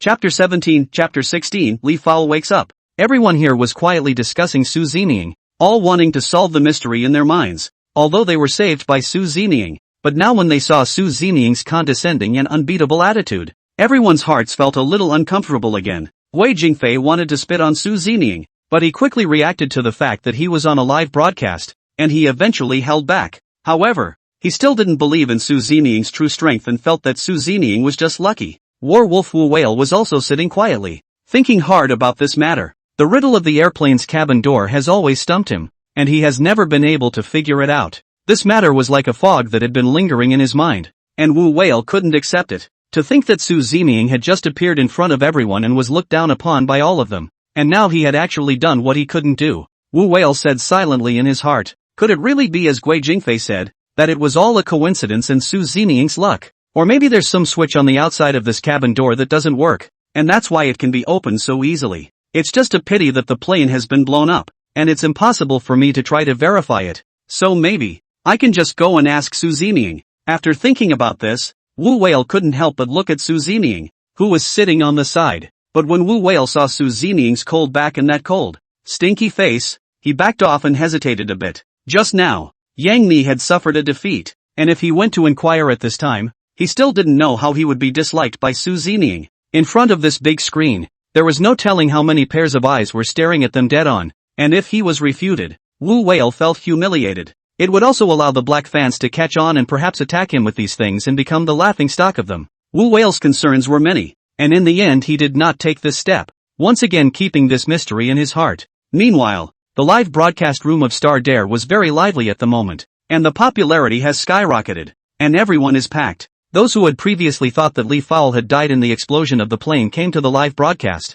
There are also a lot of people staying on the air now because of their own curiosity. Such a big explosion. I didn't expect that Su Ziming and Li Fulgence would both be fine. This isn't a joke. It's simply too fantastic. This should be a script arranged by the show to play this out in front of everyone. If that's really the case, it seems like this Su Ziming's background should be very powerful, or else the program group wouldn't have accompanied him in this play. Yes, the more I think about it, the more wrong, said the script is also a bit too much. Even if the program group for the sake of money, but these are big stars, they should not be able to buy it. These people have been speculating on the air, voicing the curiosity and doubts in their minds. Having witnessed the scene unfold, it would be reasonable for people to think that way. The showrunners aren't afraid of them talking about it behind their backs. Instead, they want that effect. As long as they continue to follow the show, they will be able to increase their ratings and ultimately achieve the results they want. These people were also paying more attention and understanding to Su Zeming through the screen, and began to inquire about some things about Su Zeming. After all, Su Zeming had a handsome face, and although his temper was a bit foul, he was still attractive. Especially those young girls, after seeing Su Zeming's dreamy face, they couldn't help themselves. Backstage at the show, General Director Yen Jun had just experienced a big upheaval in his life, and it was like he was waking up from a dream. It's still a little uncomfortable to this day, and I even feel dizzy. He had really thought he was done for before, even at the cost of his life, but he hadn't expected a major reversal. It had all happened too suddenly, and his heart was still a little unable to accept it. It was expected that the plane would explode, something would happen to both Su Zeming and Li Fowl, and the entire show would be completely destroyed. Now it's peaked and Su Zeming and Li Fowl picked up a life, and the show is heating up because of it. The number of people in the livestream has surpassed 10 million, which is a fantastic number. For a show like this, it's the kind of heat that they wouldn't even dare to think about at first. The director sat quietly as he leisurely sipped his tea, but his eyes never left Su Zeming in the screen. He said meaningfully, "This Su Zeming, originally I wanted him to make up the numbers, and to attract some black fans over to increase the popularity for the live broadcast. I didn't expect him to surprise me, which did take me a little out of my element, but everyone's speculation isn't unreasonable. Maybe he's just lucky. I just hope he'll have such good luck in the future, and we'll be the beneficiaries." Yen Jun's heart was happy. He sipped tea while focusing on the effect of the live broadcast. Seeing that the pop-ups kept rolling and everyone was discussing this matter, a trace of a satisfied smile appeared on Yen Jun's face. This episode isn't afraid of being talked about. It's afraid of not being talked about. It's the kind of controversy they're using to get this episode fired up right away, and then cause public outcry. The way the situation was going, it was going to be a lot better than they had expected before. In the middle of the desert, the storm finally calmed down, and Li Fowl slowly awoke to everyone's concerned eyes. When he opened his eyes, he felt his head raw and a wave of vertigo came over him. He still braced himself for the discomfort and made it up, and everyone was instantly excited when they saw Li Fulgence awakening. One by one, they immediately gathered around, one asking with concern, "Li Fowl, you're finally awake. You practically scared us to death. Why did you sleep for so long? Are you not feeling well anywhere? You can tell us in time. Your body is your own. Never force it or be embarrassed." Everyone asked a series of questions at once, leaving the newly awakened Li somewhat baffled. He narrowed his eyes and looked around as if searching for something. Dabbing, Li Fowl immediately stood up, and inquired anxiously, "Su Zeming? Su Zeming, is he okay? Is he okay?" Li Fowl's actions also startled everyone. Everyone saw how panicked he looked and knew he was frightened by the explosion of the plane. Yang Mi took Li Fulgence's hand tightly, then said patiently and soothingly, "Li Fowl, you've just awakened, so be careful not to be so violent. Su Zeming, he's fine. Look, he's right over there." Saying that, Yang Mi pointed to the side. Li Fan looked in the direction of Yang Mi's finger. Upon seeing Su Zeming sitting there unharmed,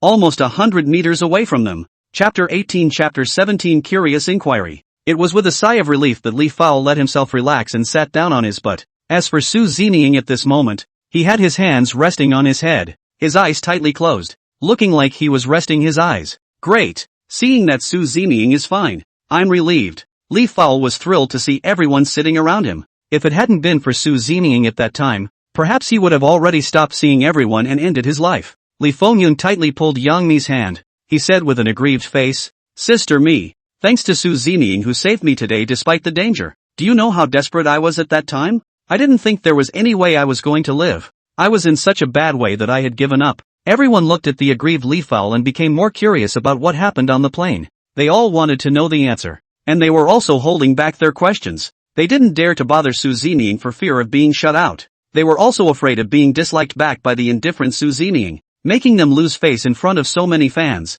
What's more, everyone had been worried about Li Jua's safety before, and now that Li Jua had awakened, they finally had such an opportunity. Facing everyone's curious and expectant eyes, the smart Li Fowl knew what they meant. He was also quickly reminded of a scene that happened just before the plane exploded. It was a dangerous situation. My leg was stuck in the deformed cabin and I couldn't get my seatbelt to open. I felt like the situation was all out of control, and I was just shedding tears, and I tried desperately, but I couldn't get it out. It was Su Zeming. He used his 2 fingers, hard to hold open the deformed cabin, and later I seemed to have fainted. What happened after that? I don't seem to know myself. Everyone nervously listened to Li Fowl's description, and all of them looked at each other with a somewhat strange expression. They also seemed a little unconvinced by what Li Fowl said. Guo Jingfei even came to Sun Honglei's ear and whispered, "This Li Fowl isn't bombed out, is he? Why do I feel like he's starting to talk nonsense?" Su Zining, just by virtue of his 2 fingers, he actually managed to hold up the deformed cabin.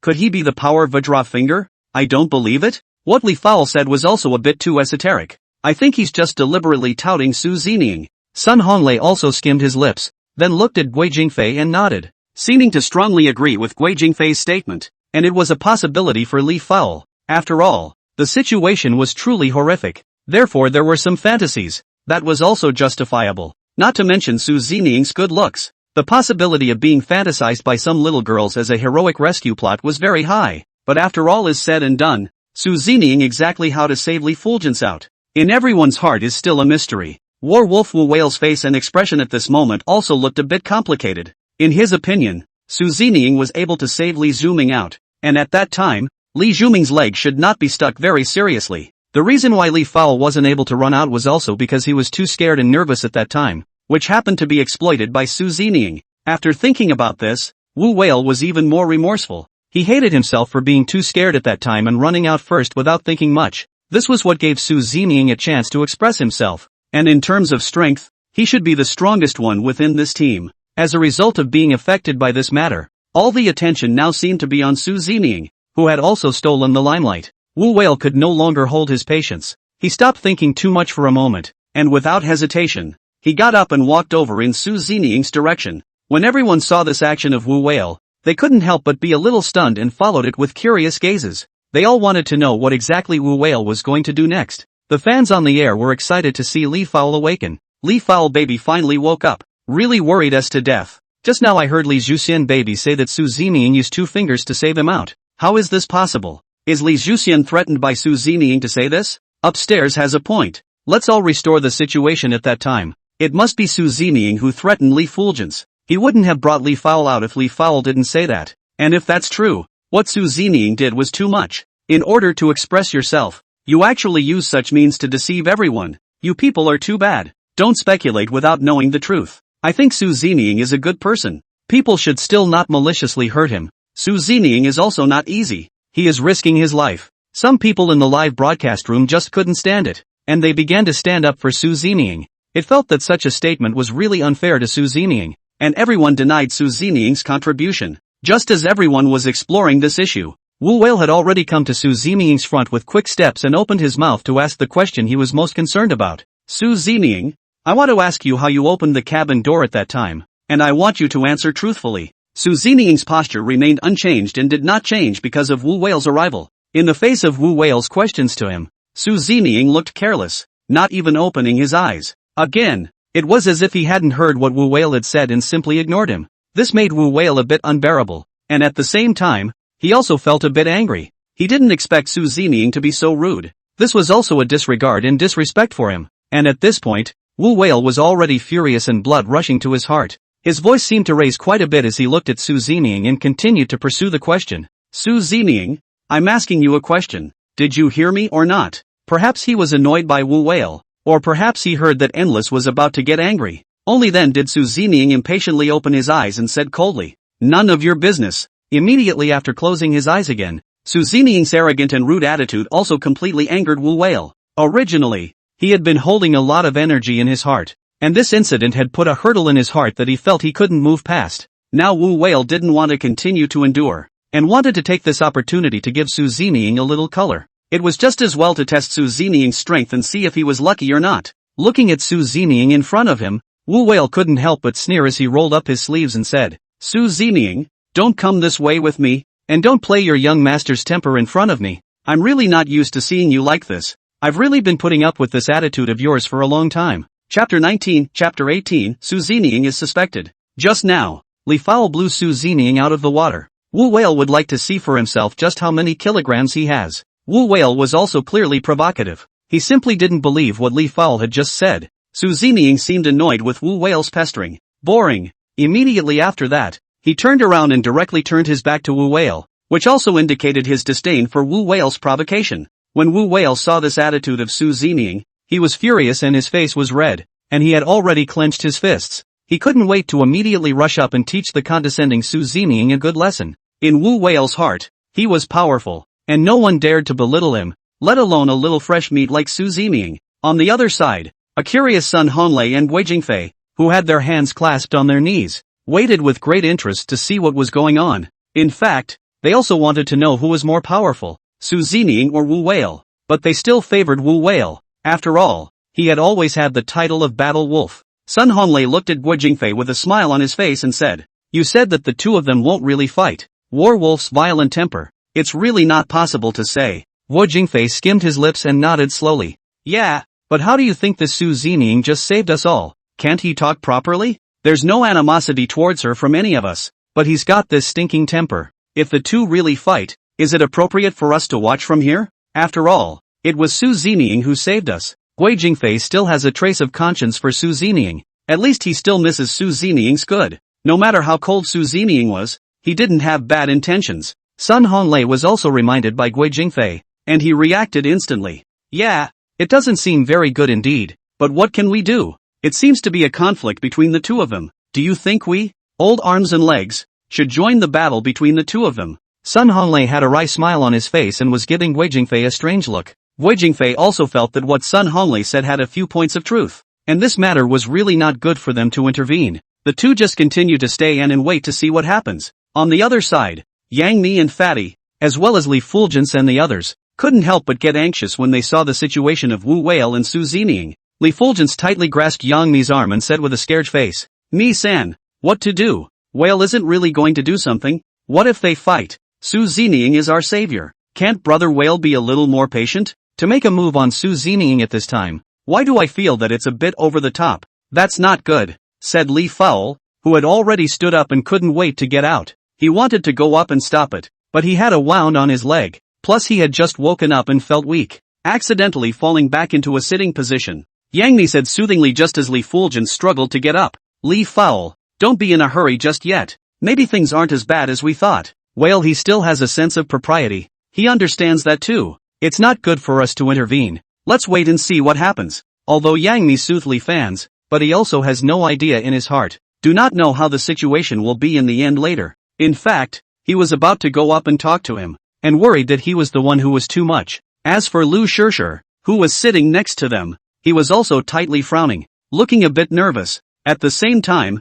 his heart was worried about Su Zeming, but he was too embarrassed to show it, not wanting to let everyone see through his mind and not wanting to destroy his image in everyone's mind. Thinking of Su Zeming's ice-cold attitude towards him before, Lu Shishir didn't want to show too much initiative lest he be laughed at by everyone. We all have our own thoughts at the moment and we all have our own different ideas. Maybe it was only Li Fowl, who didn't even think about it that much, and was hell-bent on not wanting Su Zeming to get hurt. After all, after what he had just experienced, he had long been completely conquered by Su Zeming, and Li Fulgence still clearly remembers that in the last second before she passed out, Su Zeming picked her up with his strong and powerful arms. He leaned against Su Zeming's chest, instantly feeling so solid and warm, while still being very secure. Just now, he also learned from Yang Mi and the others that it was Su Zeming who carried him out of the fire of the explosion, which made Li Fulgence even more heartwarming. He was now somewhat unable to hold back the thoughts in his mind, even keeping a constant eye on Su Zeming's movements. The fans in the live broadcast room watched this scene, and they held the same mentality as Sun Honlei and Guo Jingfei, gloating there. Here we go. Here we go. It looks like the most anticipated scene of the show is finally going to happen. Battle Wolf is going to be big again and won't let us down. Just by looking at him standing there, he's already raging, so I guess Su Zeming is going to suffer. Since you're so unconvinced, then hurry up and do it. Let's all of us see your strength. This Su Zeming is also really something. He's not asking for trouble. He actually dares to act cool in front of the werewolf. This is to find pain for himself. The fans in the live broadcast room immediately became excited, and they couldn't stop staring at the screen in front of them, expecting the scene they imagined to appear. In everyone's mind, the werewolves are brave and fearless, even invincible. They never doubted Werewolf's ability. They only felt pity for Su Zeming. Some fans even worried about Su Zeming's safety, fearing that Su Zeming wouldn't be able to withstand a punch from Werewolf Wu Whale. Although everyone knew that it was Su Zeming who saved everyone, all of them did not believe that Su Zeming had that strength. It's just a matter of thinking that Su Zeming took a chance, or even that it was all just chance. This, coupled with Su Zeming's foul temper, made everyone somewhat dislike him, and quickly wore away some of the goodwill they had developed towards him. At the same time, Everyone hoped that Wu Whale would teach Su Zeming a good lesson so that he would curb his arrogance, at least show some courtesy and respect to everyone so that they will feel better in their hearts. Su Zeming turned his back to Wu Whale and did nothing. Wu Whale was trembling with anger. He could no longer hold down the rage in his heart. Huffing and puffing, he came to Su Zeming's face and said loudly, "I'll say it again. You get up right now and fight me like a man. Otherwise don't blame me for beating you up too badly, and then say that I didn't warn you or even give you face. Aren't you a bit too proud?" Facing another provocation from Wu Whale, Su Zeming remained indifferent. Chapter 20 Chapter 19 A match between two people. Su Zeming also didn't expect that Wu Whale would actually pester him, which made him a little tired. In a very disgusted tone he said, "Don't bother me. It's just boring." These few simple words once again revealed Su Zeming's disregard for Wu Whale. Wu Whale could no longer suppress his anger. He looked at Su Zeming with an angry face and said, "Very well. I didn't expect you brats to do it until you're forced to do it. So don't blame me for being impolite." As soon as the words fell, Wu Whale directly swung a fist towards Su Zeming's face. This punch was mixed with his anger, and Wu Whale used all his strength. It even carried the sound of whistling wind as it threw its punches. If it hit his face, the consequences would be unimaginable, and it was estimated that Su Zeming would be disfigured. After Li Fowl saw this scene, he could no longer remain calm and shouted out anxiously, "Don't! Stop this quickly! How can you do it? It's too dangerous." But Su Zeming and Wu Whale didn't seem to have heard him, and the two were still facing each other there. Yang Ni and Lu Shishir, who were on the side, were also finally unable to sit still at this time. Both men stood up at the same time, both wanting to run over and pull the fight. But right after they got up, they realized that Wu Whale had punched the sand on the ground and did not hurt Su Zeming. They finally breathed a sigh of relief and stopped, standing sensibly to watch. The moment Wu Whale threw his punch, he also realized his recklessness and felt that he had exerted too much force.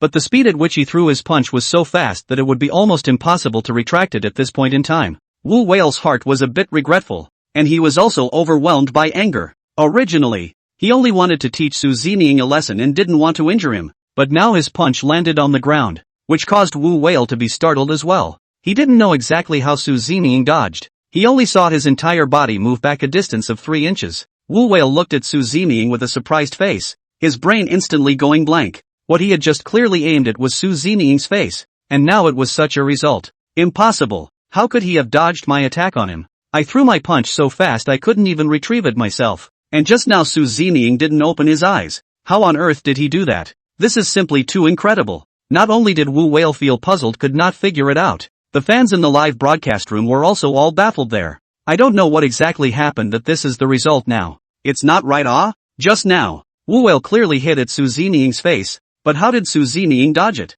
And Brother Whale's speed is very fast. It's probably because Wu Whale went soft at the last moment. That's why he intentionally gave Su Zeming face. But that doesn't make sense. Look at Wu Whale's current demeanor. It seems like he's in the same blindfolded state as everyone else. Yeah, it's definitely not that he hit it crooked. Didn't you guys notice that Su Zeming's body moved back some distance? I think I saw it too. I thought I was blind or the live feed was stuck at the time. Everyone was speculating and speaking up about the scene they had just seen. No one expected that Su Zeming would dodge the attack of Warwolf Wu Whale. Some fans who were watching the fun continued to incite there, hoping that Wu Whale would launch another attack on Su Zeming. He didn't want Wu Whale to be soft at this time, and he didn't want Wu Whale to let Su Zeming go. Let Su Zeming be able to suffer a bit and know how to respect others. The anger in his heart had dissipated somewhat, but now he saw that he had missed with this punch. Wu Whale was a bit unconvinced, and it also ignited the anger in his heart once again. On the surface it looks breezy, but behind the scenes, Wu Whale starts playing dirty.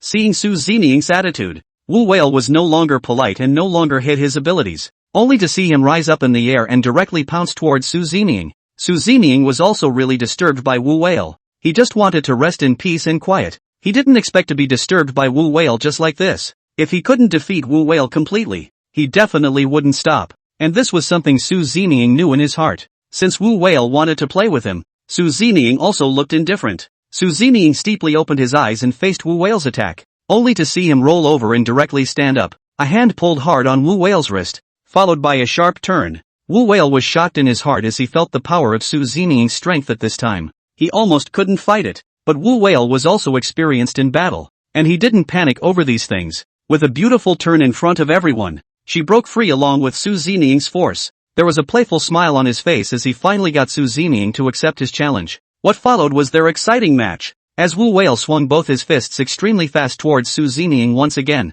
Su Zining stepped back, then dodged left and right, unhurriedly avoiding Wu Whale's attack. With this wonderful scene in front of him, the few of them who looked at Li Funxian were scared to death. Everyone was filled with worry. They were afraid that Wu Whale would hurt Su Zining, but they were not in a good position to stand up and stop him. On the contrary, the two people on the side, Guo Jingfei and Sun Honglei, were completely captivated by the scene in front of them, and they watched with great interest. He couldn't even help but praise Wu Whale, worthy of being a battle wolf. This action is just too handsome. I don't know if Su Zining can still be recruited. I hope he knows how to be soft. It's justifiable to let Battle Wolf teach him a lesson. He brought this on himself, but that's not how Sun seems to see it, and he knows the power of the Wu Whale. I didn't expect Su Zining to be able to take a few moves from him, showing that Su Zining really did have a bit of ability. The two just went back and forth and tangled for some time. Guo Jingfei looked at Sun Honglei and said, "I say you really can't see it or you can't see it. Warwolf is teasing Su Zining. If he really wanted to attack Su Zining, he would have already been defeated." It seems like this scene is getting more and more interesting. Guo Jingfei wrapped his hands around his chest, looking like he had already seen through everything. Sun Honglei also agreed with him on this. After all, so far, Su Zining hadn't done anything to counterattack other than dodge. Or you're smart. Li Fao watched the battle between the two people, Wu Whale and Su Zining, and he was so anxious that tears were coming out of his eyes. If the fight continued like this, there was no telling what kind of situation it would be,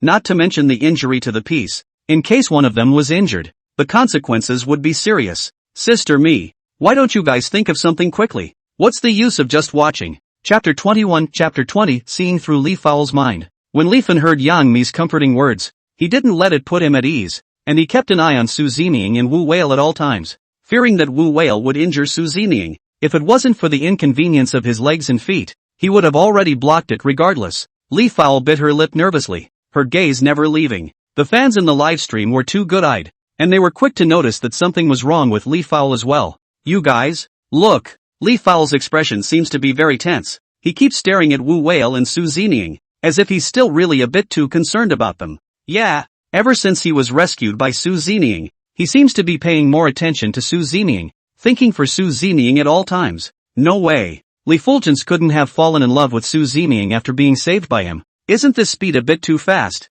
What's impossible about this? After all, it's a hero rescuing a beauty. This is the best way to gain a girl's heart. Besides, Su Zining is not bad looking. Geez, what kind of big news is this? Li Fulgence is simply too confused. How can he fall in love with Su Zining? This person is not worth trusting for life. If that's the case, I hope Wu Whale can give Su Zining a hard punch and leave a mark on his handsome face so that Li Fao won't like him anymore. Everyone speculated about Li Fulgence's mind, and none of them were at all optimistic about Su Zining. Nor do they want Li Fulgence and Su Zining together. All of them have high hopes for Warwolf Wu Whale. In everyone's eyes, Su Zining was nothing more than a dying struggle. He was no match for Wu Whale. Everyone was focused on the fight in front of them, even if the scene and atmosphere was a bit awkward. Wu Whale kept swinging his fists, and although he used all his strength, he always just hit the air. From the beginning to the end, he didn't touch Su Zining, who seemed to be fighting against himself and draining his power. This flurry of maneuvers from Wu Whale was fierce as a tiger,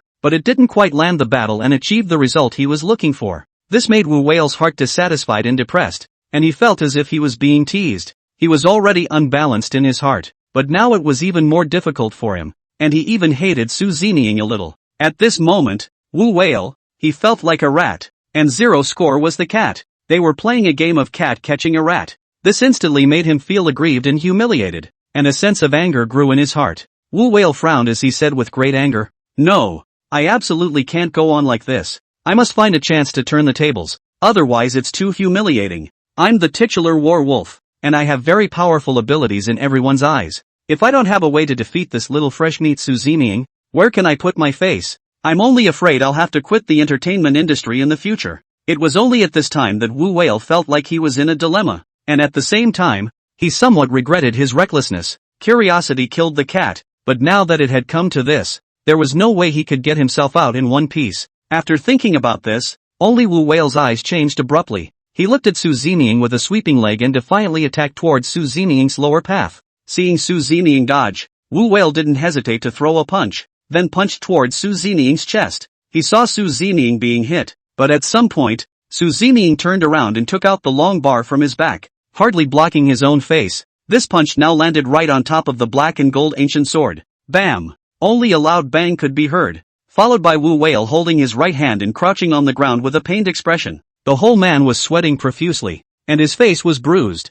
as if he was in great distress. As for the black gold ancient blade in Su Zeming's hand, it was made of extremely hard material, plus Wu Whale's punch used all of his body's strength, so the punch went down, creating a big impact and doing a lot of damage to Wu Whale. Everyone was shocked to see Wu Whale crouching on the ground in pain, even focusing on Wu Whale's situation, but Su Zeming still looked indifferent as he said with a tightly locked brow, "How boring is that?" Spitting out a few words faintly, he turned toward the farther side of the room, not even bothering to look at Wu Whale's injuries, not even a word of concern or greeting. This contemptuous and disdainful tone once again deeply pierced Wu Whale's heart, giving him an even greater sense of humiliation. How could he not have thought that he, the hallowed war wolf, was actually looked down upon by a little fresh meat? He was even defeated by him, which had always made Wu Whale feel like he couldn't figure it out, and he didn't know what had gone wrong. Looking at Su Zeming's back as he left, Wu Whale said silently, "How is this possible? Clearly he is a fresh meat with no hands. Yet why was he able to dodge my attack on him and remain unharmed? Things are definitely not that simple. There seems to be something different about this Su Zeming. He's suddenly become very powerful. This is too unscientific." Wu Whale felt very unconvinced if he let Su Zeming leave like this now. Then the news that he couldn't beat the freshman would quickly spread and everyone would sit on the story. Inevitably, when the time comes, people will ask what the hell I'm going to do about it at that point. I can't give the fans a satisfactory answer, and people will have a certain opinion of me. In Su Zeming's opinion, it wasn't that he wasn't as capable as Su Zeming, but because he had just been in too much of a hurry. He had messed up for a moment. He now had to quickly condition his mind to defeat Su Zeming again and gain opportunities and face for himself. Otherwise, he would not even be able to convince himself, and the matter would be pressed in his heart forever. Wu Whale suddenly stood up and looked at Su Zeming's back and said loudly, "No, you can't just leave. Stop right there. I didn't say I'd let you go. Let's do it again. I can't believe your luck has been so good." In the face of Wu Whale issuing another challenge, Su Zeming really didn't want to bother with him anymore. With regards to Wu Whale's stance, Su Zeming already knew it like the back of his hand, and he was really too lazy to do anything about it or to bother with her. If he really let him strike, perhaps with just one slap, Wu Whale would already be injured by him, with no room for resistance. When the two were sparring just now, Su Zeming had been dodging Wu Whale's attacks, and he hadn't put up a fight from start to finish, and Su Zeming had his own reasons for doing so. He didn't want to show everyone his true strength. On the other hand, Su Zeming did feel that Wu Whale was too weak to be worth spending too much of his efforts against it this time. If he was not careful, he would really seriously injure Wu Whale. Chapter 22 Chapter 21 Subverting Perceptions. Su Zeming didn't want to affect the recording of the program, nor did he want to make more people think of him because he hurt Wu Whale. Su Zeming didn't want to tangle with them. He just wanted to enter the Forbidden Land as soon as possible so that he could raise his dress-up degree and complete his mission. Wu Whale saw Su Zeming ignoring him and not accepting another challenge from him, which made him feel extremely uncomfortable in his heart. In desperation, Wu Whale chased after him and tried to reach out and pull Su Zeming's shoulder, only to see Su Zeming slightly sidestep and easily dodge it. This also completely enraged Wu Whale, who turned his hand and pulled the ancient black and gold sword on Su Zeming's back. Without hesitation, he ripped it off with one hand, not realizing that his actions would end up costing him. After the black gold ancient blade detached from Su Zeming's body, it pressed heavily on Wu Whale's hand. Wu Whale's face changed abruptly as his entire body was yanked down by the pressure of the black and gold ancient sword. How is it possible? How can this knife have such a weight? I can't support it at all. Before Wu Whale could react, he planted himself on the ground in front of everyone, his body unable to move. He was only seen lying on the sand and having a dogfight in front of everyone, which embarrassed Wu Whale to no end. Images flashed in his mind, the thought of Su Zeming appearing in front of everyone. He had been carrying this knife. It seemed very easy, and now he was so embarrassed by this knife, which turned Wu Whale's perception upside down. It was also at this moment that made Wu Whale suspicious of Su Zeming. This Su Zeming, what exactly is he? Could it be that he has been hiding his identity and power? But why is that? Or is there a secret we don't know about? And what does the show want? When people saw this situation, they felt a bit puzzled for a while. The entire broadcast room also exploded, and they were very unhappy with the situation at hand. The werewolf was a superhero in their minds, and there was no instance of defeat. But now that there is such an accident, people don't know exactly what the cause is. What the hell is going on here? How did Whale fall down all of a sudden? As if he was still very much straining. He's a werewolf. He's never been in such a sorry state. Did something unexpected happen?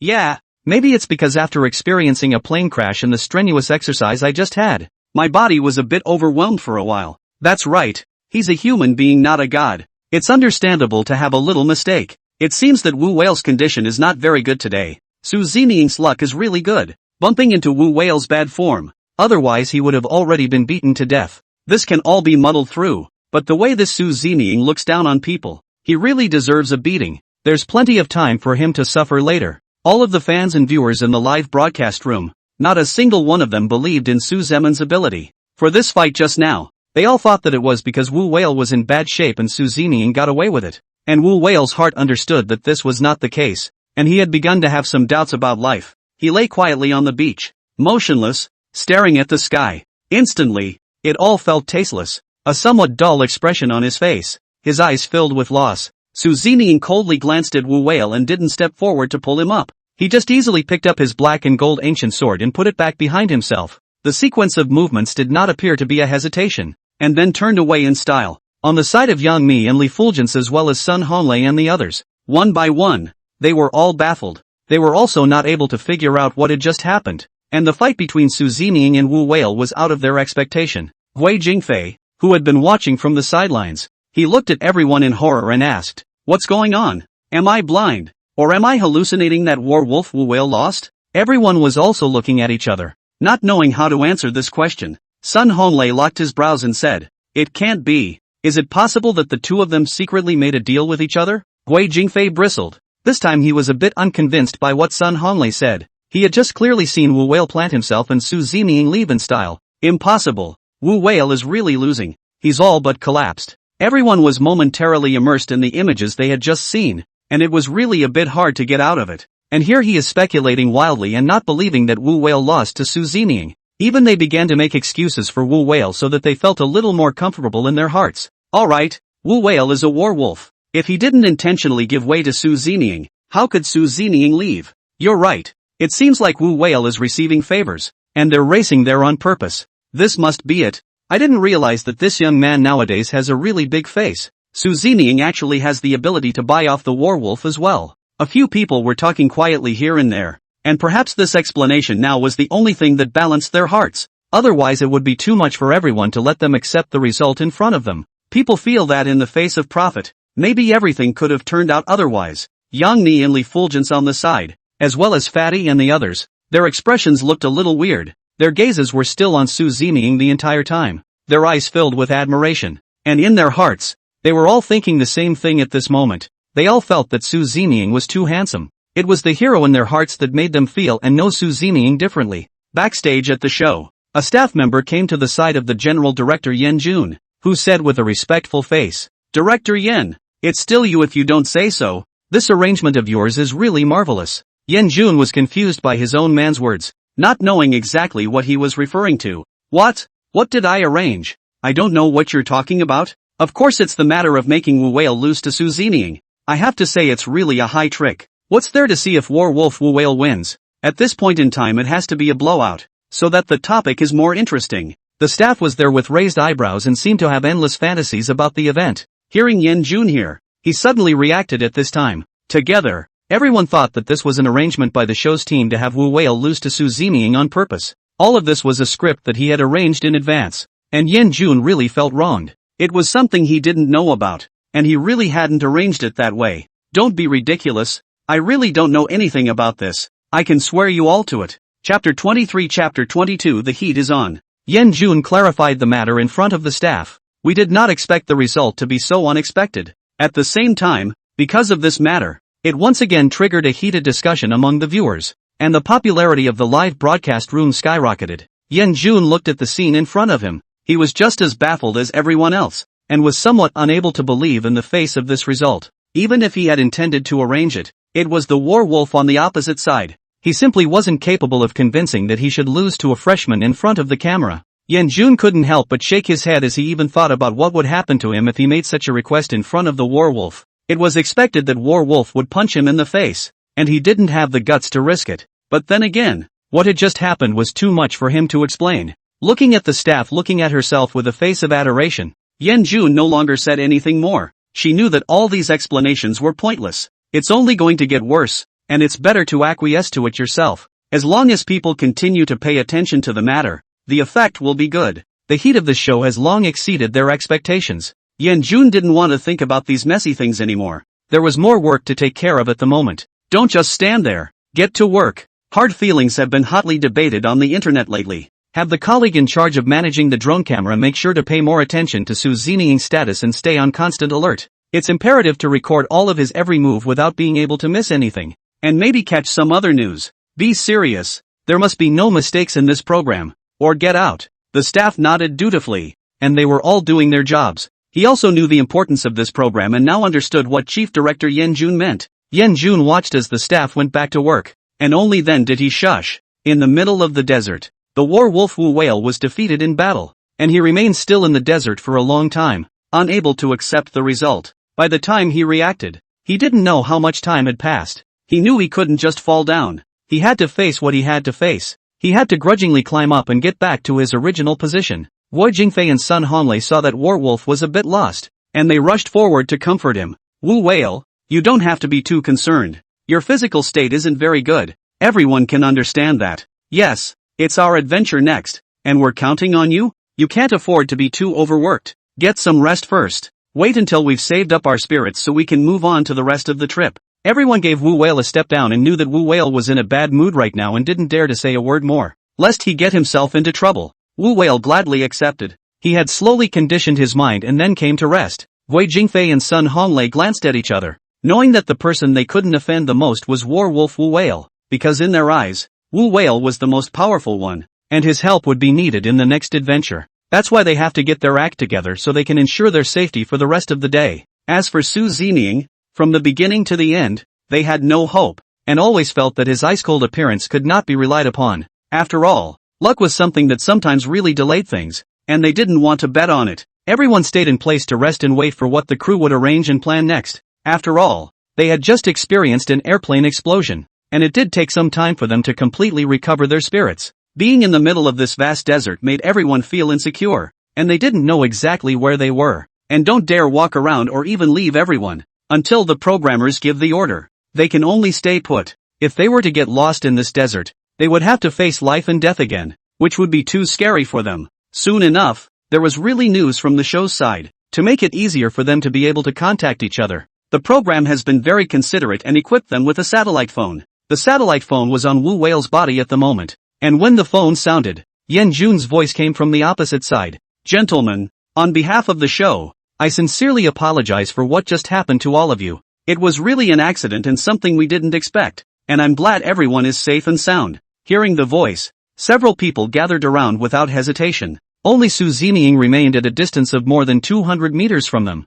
not doing anything at all. It was as if he didn't care about any of it, and as if the matter didn't have much to do with him. Li Fao saw Su Zining's indifference, and his heart was a bit anxious. Su Zining, hurry up and come over. The director is on the phone, so listen along. But no matter how much Li Yun shouted, Su Zining just acted as if he didn't hear, still sitting there without moving. Instantly, it also made Li Fao feel embarrassed, not expecting Su Zining to not give him any face. Meanwhile, Li Fao's emotions were a bit lost, and he felt a hard time in his heart. Wei Jingfei glanced at Li Fulgence, then said comfortingly, forget it, you don't know what he's like, just don't listen. We'll be fine if we know how to go about it ourselves. Convey the message to him later. What are you bothering for? Li Fao also had no choice but to call it quits. There was nothing anyone could do about Su Zining's stubbornness and indifference. All of them were listening carefully to Jun's explanations and arrangements so that everyone would have their own plans as soon as possible. First of all, the good news is that the captain of the plane has also been contacted on our side and they have escaped safely. It's also safe for now, except that you got separated during the escape. When everyone was told the news, everyone's expression felt a little ashamed, because they were so panicked in their escape, they didn't even think about the captain and left him behind. But thankfully, he also escaped without a scratch, but they also had to face a problem. Everyone managed to escape though, but all the luggage and preparations were all gone with the plane blowing up, and they had nothing left. Still not sure what to do next. Wei Jingfei is also very concerned about this. Director, although we're all safe and sound, the luggage is all on the plane, and it's probably long since been reduced to ashes. What can we do next? We have nothing around us. All of them were reduced to ashes except for Wu Whale. who took his large backpack on his way off the plane. Chapter 24 Chapter 23 The feeling of wanting to cry without tears. The director was the first to give an answer to this question. He had also been aware of these situations for a long time and had prepared other supplies, but there was no way these houses could be handed over to everyone for a while. After all, the black storm hadn't completely subsided yet. The crew was not afraid to take a chance and get other planes into the desert to drop supplies on the group. But this situation, Jun also had to inform everyone so that they could find a way to get through the difficult times. Everyone hold your horses. I've got your supplies ready and they'll be redelivered. There's just one problem that you need to overcome right now. The black storm in this desert has not completely disappeared, and airplanes can't get in for a while. The Weather Channel doesn't expect the black storm to die down completely until daylight tomorrow, so that means our planes will be delivering supplies to you tomorrow. This is going to be difficult for everyone, so work hard tonight to overcome the difficulties in front of you and protect yourself. After Jun explained these things, he hung up the phone in his hand. The expressions on everyone's faces were abnormal, and each one of them was lost to the extreme. They looked at each other in all directions and instantly sat paralyzed on the ground, because their next challenge was not easy at all. It's only one night, but there's no telling what will happen. Tomorrow? It doesn't make any sense to get over it on our own. Guo Jingfei was also helpless, and everyone had a feeling of wanting to cry.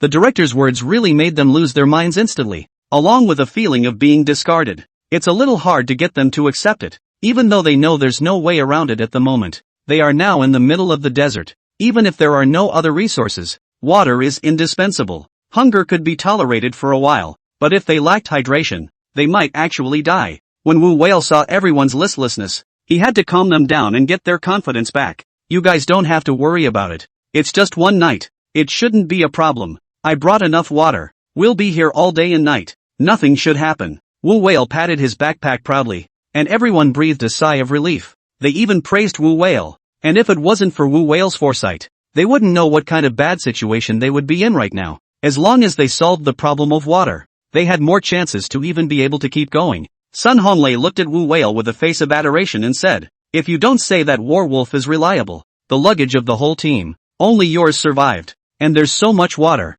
we'll be right to follow you, and we'll need you to take care of us later." Yang Mi and Fatty, as well as Li Fulgence and the rest of them, also cast admiring and approving gazes at Wu Whale at this time. It feels really reassuring to have such a reliable and experienced big brother on the team in critical moments. Otherwise they must be so scattered now that they wouldn't know what to do. Fans were also quick to notice Wu Whale's backpack, and they turned from worried to relieved. See, that's how great the Warwolf is, and it's a profound reflection of his qualities, and it's really well thought out. This Battle Wolf's wilderness survival experience is very rich, and this program is tailor-made for him. Everyone has Battle Wolf Wu Whale to take care of them, so nothing will go wrong, otherwise it would be really miserable. It's not a long time, but they're in the desert, and a day and a night without water can have serious consequences. Zeming is also too out of place, actually making special arrangements alone, not even listening to the director's arrangement, just knowing to act cool there. Everyone is still very much to blame for Zeming, and Guo Jingfei and Sun Honglei keep kissing their asses. There were also a few female celebrities casting admiring and approving gazes, temporarily making Wu Whale feel a lot more comfortable in his heart. He patted his backpack proudly and frowned immediately afterward. When everyone saw Wu Whale's expression, they followed suit and became worried. "What's wrong, Whale? What's wrong? Why do you look a little nervous? Don't have an accident?" Everyone was asking anxiously, and Wu Whale didn't know how to open his mouth to explain to everyone. But this matter could not be hidden, and he spoke with some difficulty. "Oh crap, I think I took all the water out and left it alone on the plane before, and now inside the backpack, there's only half a bottle of mineral water left. So what can we do?" When everyone heard this bolt from the blue, they were really a bit unable to accept it for a while. Just now they were all elated, and now all of a sudden they fell into an abyss of 10,000 feet. All of them followed the tension, and everyone had a sad look on their faces. Now it could be said that there were no tears, and all the people froze in place. When Wu Whale saw the disappointed looks on everyone's faces, he also looked very embarrassed. "Whale, you're not kidding everyone. You know how desperate this feels." "Yeah, might as well not have had it in the first place. We can still live with it. Isn't this going to kill everyone?" Guo Jingfei and Sun Honglei, who had just been praising them, had a hint of complaint in their tone. Wu Whale knew it was his recklessness, and he had to keep apologizing to everyone. "I'm sorry, I do blame myself for this. I'm the one who didn't get the situation right and gave you guys hope. So here's the deal. I'll contribute all of this remaining half bottle of mineral water. I promise you guys, I won't take a sip, so don't be mad at me." Wu Whale looked at the half bottle of mineral water in his hand and handed it over with some reluctance. But everyone showed expressions of disgust and involuntarily ducked backward. Guo Jingfei and Sun Honglei also smiled awkwardly and politely declined Wu Whale's kindness. They didn't take half a bottle of mineral water either. And everyone looked embarrassed at this point. Brother Whale, let's all hang in there. It's only one night. It shouldn't be a problem. How embarrassing for you to take it back. We can't take away the only half bottle of water you have left. Wu Whale didn't care when she saw that everyone rejected his kindness and even had a hint of dislike. At the same time, he could understand the feelings of everyone. After all, the situation was a bit special now, and he should take the responsibility of leading the whole team. Helping people to plan their next steps should not cause them to panic. After thinking about this, Wu Whale also gathered his courage. Since that's the way things are now, why don't we all just plan what's next? I have experience in wilderness survival, or I'll give my own opinion. Everyone didn't dismiss Wu Whale's face and nodded one by one. That's right. Now in this situation, all of us can only rely on you. You must lead us. Chapter 25 Chapter 24 Wu Whale assumes captain's duties. Wu Whale was instantly relieved to see that everyone's consent had been sought. Hopefully his performance at this point in the season will once again restore faith in him. His good image in everyone's mind can't just come crashing down. Thanks for your trust. I'll do my best to take care of everyone's safety. Hearing Wu Whale's assurance, everyone's hearts felt much better. There was no need to think too much about it now. It was essential to solve these problems at hand as quickly as possible and see how to get through the night. That was the main thing. Brother Whale, you mustn't be modest. We all listen to you. How about this? We all make Wu Whale the captain and you command us to do something. Upon hearing such a request from everyone, Wu Whale did not shirk his responsibility and he assumed it. Looking somewhat proud of himself, Wu Whale began to take on a captain's accent, discussing the current situation with the group and helping them with ideas. After careful consideration, Wu Whale finally stated his suggestions and intentions. Tell you what, until our supplies arrive, let's camp where we are and get our spirits up. Never run around, burn yourself out, wait for the supplies from the program to arrive tomorrow, and all will be well. Right now we have a severe water shortage and it would be very dangerous to walk in the desert. Wu Whale's words were also aptly said, and everyone agreed with him very much. After what just happened, everyone no longer wanted to run for their lives or use up their physical strength. Who wants to walk around? Secrecy is important to them now. What's more, in the middle of this vast desert, they had long since lost track of where they should go. Everyone nodded and unanimously approved Wu Whale's proposal. Li Fenghuang stood up trembling. His eyes looked to Su Zeming on the side. Still a bit relieved. Since we've both made a decision, I'll go inform Su Zeming of this matter. Yang Mi stepped forward to support Li Fulgence, then said with concern, you can't move very well, so I'll help you over with me. Lu Shishir, who was on the side, also stood up and went forward to assist Li Fulgence. The fact that two people were acting like this at the same time made everyone feel a little strange. The gazes of the crowd fell on them, and it also instantly made them feel a little embarrassed. But he didn't know how to explain it and just pretended to be calm there. Guo Jingfei and Sun Honglei looked at each other, and they revealed helpless looks. They were all from the past, so how could they not see what was going on in the minds of a few little girls? Guo Jingfei couldn't help but quietly spit in Sun Honglei's ear. Really? This world is also too unfair. These little girls also only look at their faces. It really is a bit hard for me to figure out. It seems that this Su Zeming has already caused these little girls to spring into action. Isn't this a little too obvious? Several people scrambled, all wanting to go and care for Su Zeming. They weren't afraid of getting shut out. Sun Honglei bowed his head and looked away to avoid embarrassment for everyone. He only heard Guo Jingfei's spiel. After all, this kind of thing, and can't go around talking about it. Yang Mi saw everyone's strange looks, which also made his heart feel a little twisted. Regardless, he didn't want to keep people guessing or pointing fingers behind his back. You guys don't think too much about it. I don't mean anything else. I am just worried that Li Fowl's legs are not convenient. It's him I'm trying to help, and you guys are giving me such a scary look. Yang Mi's explanation at this moment, but it seems that he has a few heartbreaks. Yeah, that's what I meant. Lu Shishir also looked a bit embarrassed, and both of them were here to stay. Just when the atmosphere was very awkward, he didn't expect a movement from Su Zeming's side. He stood up suddenly, then carried his own backpack and headed their way. Li Fao looked at Yang Mi and Lu Shishir and said excitedly, he's coming over. It looks like he's figured it out and is trying to face the difficulties with all of us. Several people felt happy. They looked at Su Zeming with expectant eyes and couldn't help but show admiration. Wu Whale instantly felt unhappy in his heart when he saw everyone's attention on Su Zeming. Originally, she wanted to take the food from her pack and share it. Not enough water but not enough to make everyone starve. There were some canned goods and compressed cookies in the backpack. although these were things that people normally wouldn't put their eyes on. But in this time of crisis, it's a rare and delicious treat indeed. When Sun Honglei and Guo Jingfei saw the food, they had long been unable to hold back and their stomachs were rumbling. Humph, he's coming to us at this time. Isn't he just looking for something to eat? Who doesn't know that bit of his mind? Usually pretending to be high and mighty, but this time he's active, afraid he'll be forgotten. In the end it's back to us, and to think he's so powerful. Wu Whale spits on Su Zining in front of everyone, thinking that Su Zining is just here to share the food. Meanwhile, the audience in the live broadcast room had the same idea as Wu Whale, and one by one, they were misunderstanding Su Zining. What Wu Whale said was also heard clearly by the several actresses, making them feel a bit uncomfortable in their hearts. We're all in this together. There's no need to be so catty or even different. But due to the relationship between everyone, they didn't say anything more and let Wu Whale spit there. The fans' mouths were even more vicious, saying many things to discredit Su Zining. This Su Zining is really funny. If he really goes to share the food, isn't his eating a bit too ugly? Isn't it very ambitious? Then keep pretending. Let's see how he ends up this time. I thought he'd be that cold all the time, so he has to eat too?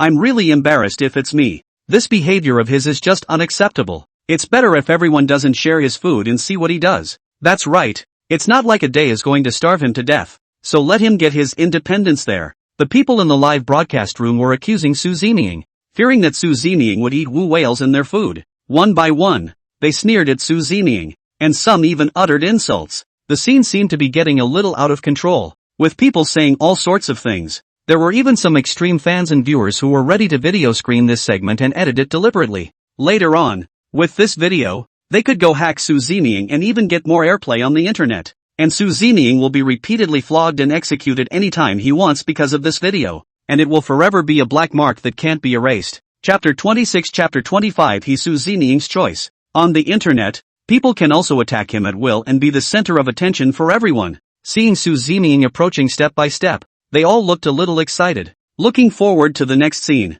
Wu Whale also didn't want to make the atmosphere awkward. He casually picked up a piece of compressed cookie and said slowly, I am not too fond of Su Zining as a person, mainly because he is too unsympathetic and really annoying, but we're on the same team now, after all, and I'm a man whose greatest strength is that I'm magnanimous. I won't begrudge him this bit of food if he's willing to bow down and get him through the difficulties with us. As soon as Wu Whale's words fell, Su Zining had already arrived in front of them. Wu Whale slowly closed his eyes, a smug smile appearing on his face as he fantasized about Su Zining bowing down to him. It made him feel very refreshed, and as everyone looked at Wu Whale's expression, they also felt that he was a bit too much. But now that Su Zining had stood in front of everyone, no one wanted to create a conflict. All the people looked at Su Zining with curious gazes, wanting to know what he would do next. But Su Zining's next move was completely out of their expectation. Also once again, Wu Whale's hopes were dashed, and the cold Su Zining directly skimmed over them, and continued to walk forward without stopping his footsteps, and Wu Whale's hand holding the compressed cookie stayed there awkwardly, and the lines he'd just prepared didn't match up, making him choke a bit. The atmosphere seemed very quiet, and in the end, it was Li who broke the awkwardness. He inquired anxiously, Su Zining, where are you going? It's dangerous here. You mustn't walk around freely. Let's rest here for now and wait for rescue supplies. When Su Zining heard Li Fowl's voice, he eventually stopped. This is not a good place to set up camp. Let's find another place. Throwing down these words indifferently, Su Zining continued to walk forward and ignored everyone. Everyone looked at Su Zining's back as he left, and each of them looked at each other, also embarrassed, also looking a little anxious. Wu Whale reacted as he cringed in anger. What exactly does this Su Zining mean? Isn't he a bit too unseemly? He says he's going to leave without consulting anyone at all, and that's just disrespectful. If we were all like him, wouldn't we be in such a mess that there wouldn't be any rules at all? Sun Honglei and Guo Jingfei also look at Su Zining's behavior and both agree with Wu Whale. I also hope that we can have discussions and get through the difficult times safely. If they were all as free and disorganized as Su Zining, there was no telling how many dangers and difficulties they would encounter. But Su Zining's stubbornness was not something they could change, so they could only let Su Zining walk around as he pleased. Leave him alone. He won't last alone in the middle of this vast desert anyway. When the time comes to suffer, we'll naturally come back, so let's do what we need to do. Guo Jingfei also had the attitude of taking Su Zining under his wing, not caring what Su Zining did, as long as they were united. As for what Su Zining thought, he no longer cared. Always attending to it all the time can be strenuous for him as well. Wu Whale had no choice but to ignore it and continued to sit down and eat with everyone else. For now they could only fill their stomachs and slowly build up their strength. And they also hoped that the black storm would pass as soon as possible and that the relief supplies would arrive without any problems. Just as everyone was getting ready to eat, Li Feng's behavior became even more erratic. He anxiously grabbed a few food items and chased after them in the direction of the stop. Li Fowl, what are you doing? This is rations for all of us. Wu Whale inquired anxiously and tried to stop Li Fowl, but Li Fengjiang didn't care about everyone's eyes. He was a little worried about Su Zeming, and was really afraid that he wouldn't be able to handle it alone. They were also afraid that Su Zeming would have no food and would be too embarrassed to come to them. I'll go to Su Zeming, didn't you hear him? He said we can't camp here. I don't think he's full of. He still has a point when he says that, and I don't feel comfortable with him being alone, said Li Fowl, limping out despite his inconvenience, anxious to follow behind Su Zeming, and said loudly, Su Zeming, wait for me, don't go so fast. I'll go wherever you go, and I'll follow you whatever you say. Li Fowl's tone was firm, and he didn't hesitate to leave the group, and I don't know if he made the right or wrong decision, but she doesn't regret it anyway. Sun Honglei was also a bit shocked when he saw Li Fulgence make such a move. Li Fowl, you mustn't be impulsive. The desert is very dangerous. It's not a wise choice for you to break away from the main group at this time. Su Zeming's temper is still so foul. You have to think clearly, but at this moment, Li Fowl, he has not listened to persuasion, and his heart is secretly determined. Yang Ni also stood up, and he walked towards Li Fowl. Not both of them, I'm going over with Li Fowl too. And me, I'm coming along. Several people had expressed their positions, and they were all willing to follow Su Zeming. This made Wu Whale and Guo Jingfei, as well as Fatty and the others on the side, a bit unable to accept it for a moment. It also felt like they were acting a little too abruptly, and it wasn't something to joke about. Wu Whale stood up somewhat unhappily, but still said very politely, what's wrong with all of you? This is not the time to get carried away. It's better to think it over. Su Zeming can't be relied on. Besides being a little bit handsome, can you guys name any other good points about him? It's important to save your lives now, and you're going to pay for this reckless decision. Wu Whale hoped that his persuasion would make everyone give up these unreliable thoughts, and that now was not the time to be impulsive. But it seemed that this statement of Wu Whale's did not receive the approval and support of several people. Su Zeming indeed already had an indelible place in their hearts. Yes, he's the one who saved us when the plane exploded. That's why I believe in him. Would we be where we are now without him? Li Fulgence fell to answer very decisively. Su Zeming did give her a sense of security, and he also said what was in his heart. Not only that, Li Yun also boldly snatched the cookies from Guo Jingfei's hands, and without hesitation, put them among his own food to take away together. Seeing the actions of a few people, Wu Whale was helpless. Instead of being dissuaded, several people even hit on the idea of food. Seeing that Wu Whale still had some food here,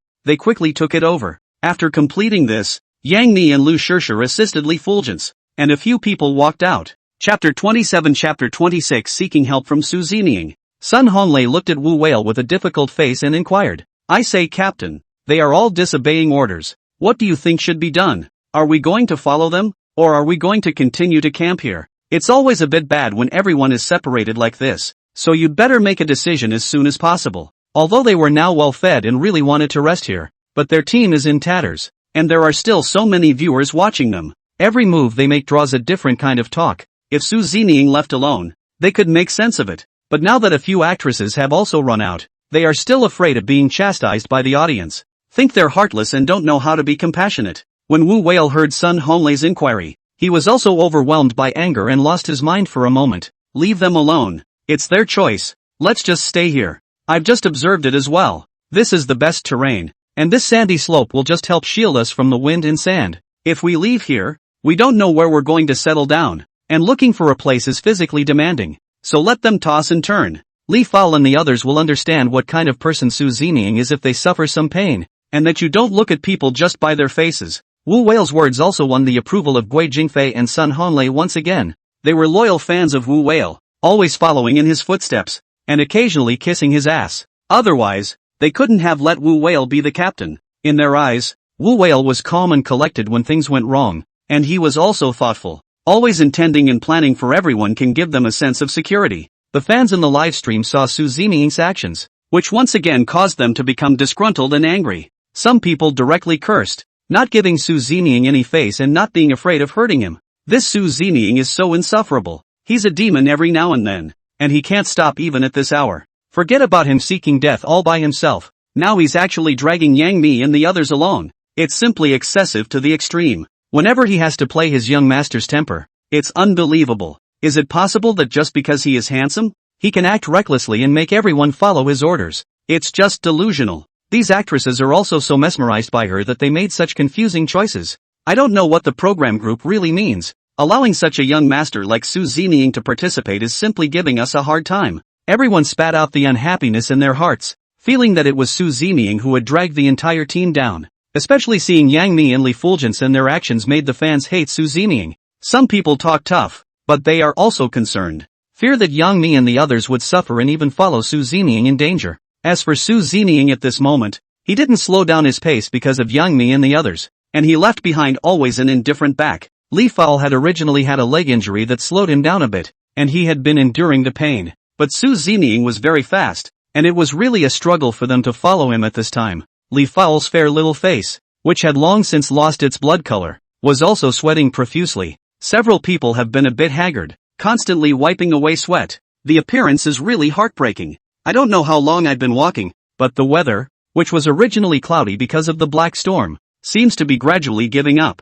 It was also mid-afternoon at this time of day, and the desert sun was poisonous, hanging in midair like a ball of fire, mercilessly scorching the earth. In such an environment, the moisture on each of them was evaporating rapidly, and one of them was sweating profusely. It was harder to walk, and seemed to make every step count. Several of the men had long been tired and out of breath, and were also thirsty. Lips that were usually red and moist would have been dry and cracked long ago. Yang Mi was a bit persistent and wanted Su Zeming to be able to wait for them and give them some help. He gathered his courage, then spoke up. Su Zeming, don't walk so fast. Wait for us. We really can't walk anymore. It really hadn't been easy for them to hold out until now. Originally, they wanted to take a break several times, but there was no way Su Zeming would give them such an opportunity. In order to be able to catch up with Su Zeming, they were only able to follow with a stiff upper lip, but now they really couldn't hold on. If they didn't trouble Su Zeming again, they were going to faint in the middle of this desert. Thinking about it made them feel terrible. But Su Zeming didn't seem to hear Yang Mi's plea for help. Instead his footsteps quickened a bit more. Yang Mi was anxious and in hot tears. He didn't know what method to use to get Su Zeming's attention. Looking back again, they were a long way from the sandy slope they had been on before. As well, it would be impossible to turn back at this point. What's more, they didn't know how they were going to be ridiculed by them if they went back at this time. Yang Mi had to clench his teeth, and Lu Shishir assisted Li Fenghuang to continue walking forward. They have no goal in mind, and they don't know when it will end. Seeing how difficult it was now for Li Fao, Yang Mi's heart was also a little angry. He wanted to grab the last bit of hope, and he also hoped that Su Zeming would have a bit of sympathy. Yang Mi raised his voice once more and shouted loudly at Su Zeming. Su Zeming, you don't care about us even if it's okay, but Li Zhanyan is still an injured person. Can you really bear it? Did you hear what I said? You just can't stop. Li Fao saw that Yang Mi was a bit angry and even blamed Su Zeming a bit for his behavior. He panted and said, "Mi, don't be angry. I'm fine. I can hold on a little longer. You can't blame him. It would have been our own decision. We followed up on our own accord. That's the way he's supposed to be, and there's no use talking to her about it." Yang Mi heard that Li Fulgence was so understanding and was still speaking for Su Zeming at this time. It was obvious that he was already very weak, but he still wanted to hold on, and it was really hard for him. Tears also flowed anxiously, unable to tell the grievances of their hearts. They usually never suffered like this, and now not only did they have to endure it, but they had to be ignored. Originally they all had great confidence, but they didn't expect to be in a dilemma now. Most of all, the ruthless Su Zeming ignored them, appearing as if the few of them were backsliding and becoming a joke in everyone's eyes. And you speak for him? I've never seen such a cold and heartless person. No emotion at all. Yang Mi spat angrily and pouted. Chapter 28, Chapter 27, Li Fao's accident. Yang Mi didn't want to talk too much, but he didn't expect Su Zeming to actually have this kind of attitude, so he couldn't help but spit it out. Li Fulgence heard Yang Mi say that Su Zeming was not right. Now Su Zeming is in Li Fulgence's heart. That very important. It even felt that Su Zeming had his own reasons for doing anything. It had all come to this point, but Li Fulgence still didn't hesitate to help Su Zeming out, not wanting anyone to make things difficult for him. When the fans in the live broadcast saw the situation of Li Fulgence, they also felt very anxious and couldn't even forgive Su Zeming for what he had done. This Su Zeming, he's just going to be furious, whether he has a heart or not, and he doesn't know what he's going to do. If anything really happened to Li Fulgence, she should never be spared. How could she be so cold and heartless? Li Fao looks like he's having a hard time right now, and Mi has informed him of the situation more than once, and he's being so ungentlemanly. That's right. How can there be such an outrageous person in this world? It seems that all of his previous comments were really not empty. Li Fao shouldn't have followed Su Zining in the first place. He should have stayed well with Battle Wolf and the others and slowly recuperated his body. Look at Wu Whale and the others. How free and comfortable they are now. They are lying there resting. These girls are really asking for it. The fans were a bit snarky, but their discussion had no effect on Su Zining because Su Zining didn't care about that at all. He had his own intentions and plans in mind, and would not change himself for any of them. On the other side, Warwolf Wu Whale and Sun Honglei, after sharing the food, several people had laid down behind the sandy slope and fell asleep. After all that, everyone was also feeling a bit exhausted, and now they had to recuperate and then go and regain their strength. Hopefully they would make it through the night safely. As the black storm gradually subsided and the sun slowly revealed itself. In the beginning, this sandy slope was right in the shade and people couldn't get any sun. At the same time the temperature rose and several people felt very comfortable and slept soundly here as well. But as the temperature slowly rose and the sun was high in the sky, the shadows behind the sandy slopes faded. Sun Honglei and Guo Jingfei a few people, and I was instantly exposed to the sun. It made them feel uncomfortable, and as the temperature rose, the water in everyone's bodies evaporated. Having just eaten some more compressed cookies, everyone was feeling thirsty, and at first they were holding back, but then they couldn't hold out. Guo Jingfei sat up with a grunt as he gasped for air. I just can't hold on any longer. I feel like my whole body is going to dry out. I need water or I'm going to die. Guo Jingfei's voice was a bit hoarse, and he felt like his voice was going to smoke. The whole body felt like it was being roasted and everyone was sweating profusely. On the sidelines, Sun Honglei reacted the same way. They didn't know exactly where to go to hide. Wu Whale thought carefully about it. They only had half a bottle of mineral water left now. They couldn't sustain it at all. Why don't you guys make do for a while? Said Wu Whale tentatively handed out the mineral water. Before she could finish her sentence, Guo Jingfei grabbed half a bottle of mineral water, drinking without disdain. Sun Honglei looked at Guo Jingfei's appearance. He anxiously stepped forward to fight for it. Save some for me. Don't drink it all. It was hard to snatch the water bottle from Guo Jingfei's hands, and he drank it straight up without hesitation. Wu Whale looked at Guo Jingfei and Sun Honglei, which also made her feel speechless. They all looked disgusted before, but I didn't expect it to become a sought-after item now. Seeing that not a single drop of water was left, Wu Whale said with a grumbling face, "You guys are too heartless. You actually didn't leave me a single drop. You guys are trying to let me die of thirst here." Wu Whale looked at the empty bottle and also instantly felt some despair. The next thing everyone could do was to endure. There was no other way out anymore, and there was no telling how long it would be until the supplies arrived. When Sun Honglei and Guo Jingfei heard Wu Whale say this, they too looked helpless. "Captain Whale, what the hell are we going to do next? If we continue to be sunburned like this, we're going to die soon, and we need to figure out a solution soon." Guo Jingfei and Sun Honglei prodded Wu Whale, who was indeed a bit persistent. "I just felt weak and sweat was running down my cheeks, so I couldn't even wipe it off." They looked around with difficulty, but realized there was no shade to go to. Wu Whale also had a helpless look on his face as he said after careful consideration, "The best thing to do now is to remain here and not move. I'm sure we can pull through." When Sun Honglei and Guo Jingfei heard the news, it made them feel desperate. Once again, he collapsed helplessly to the ground, but quickly got up the next second. These sands were boiling hot from the sun. The human body simply can't handle it, and it makes them a little fidgety. Sun Honglei looked at the time, and he said with great urgency, "It's only a little bit. I don't know when it's going to get better. I can't even last a minute." Yeah, what a time to wait. Both of them grumbled a bit. After all, the proposal to stay put and set up camp was something that Wu Whale had said. Now that it had become like this, their hearts felt so uncomfortable that they didn't even know if they could succeed in the challenge. And at this moment, Su Zining had long gone out of sight. In such a situation, walking is going to deplete moisture faster than staying put. In Wu Whale's and their opinion, Su Zining's and their current situation was a bit more tragic than theirs. Just thinking about this made their hearts feel a lot better. Sun Honglei and Guo Jingfei similarly felt that staying here was the wisest choice, and in the middle of the desert, a few people of Yangmi who had been walking forward against the big sun. By now it was long past the point of stumbling and feeling like it wouldn't last. What's more, Li Fao was still injured, and he was even weaker in comparison. "Mi's sister, is it dark? I think I see stars." As soon as the words fell out of his mouth, he only saw Li Fao's legs go limp, and his entire body collapsed. Even he started talking nonsense and slowly became conscious. When this suddenly happened, Yang Mi and Lu Shirshir were taken aback and also looked a bit flustered. Li Fowl, what's wrong with you? You mustn't scare us. Wake up quickly. Persistence is victory. But no matter how Yang Mi and Lu Shirshir shouted, Li Fan still fainted. His body had already appeared to be overdrawn. Chapter 29 Chapter 28 Desperate Cry for Help. Yang Mi and Lu Shirshir looked at the unconscious Li Feng Yuan in front of them, and they were instantly very scared. They would also feel very sad and remorseful if anything really happened to Li Fulgence. But in the middle of such a desert, they had no supplies and no idea how to help themselves. Su Zeming,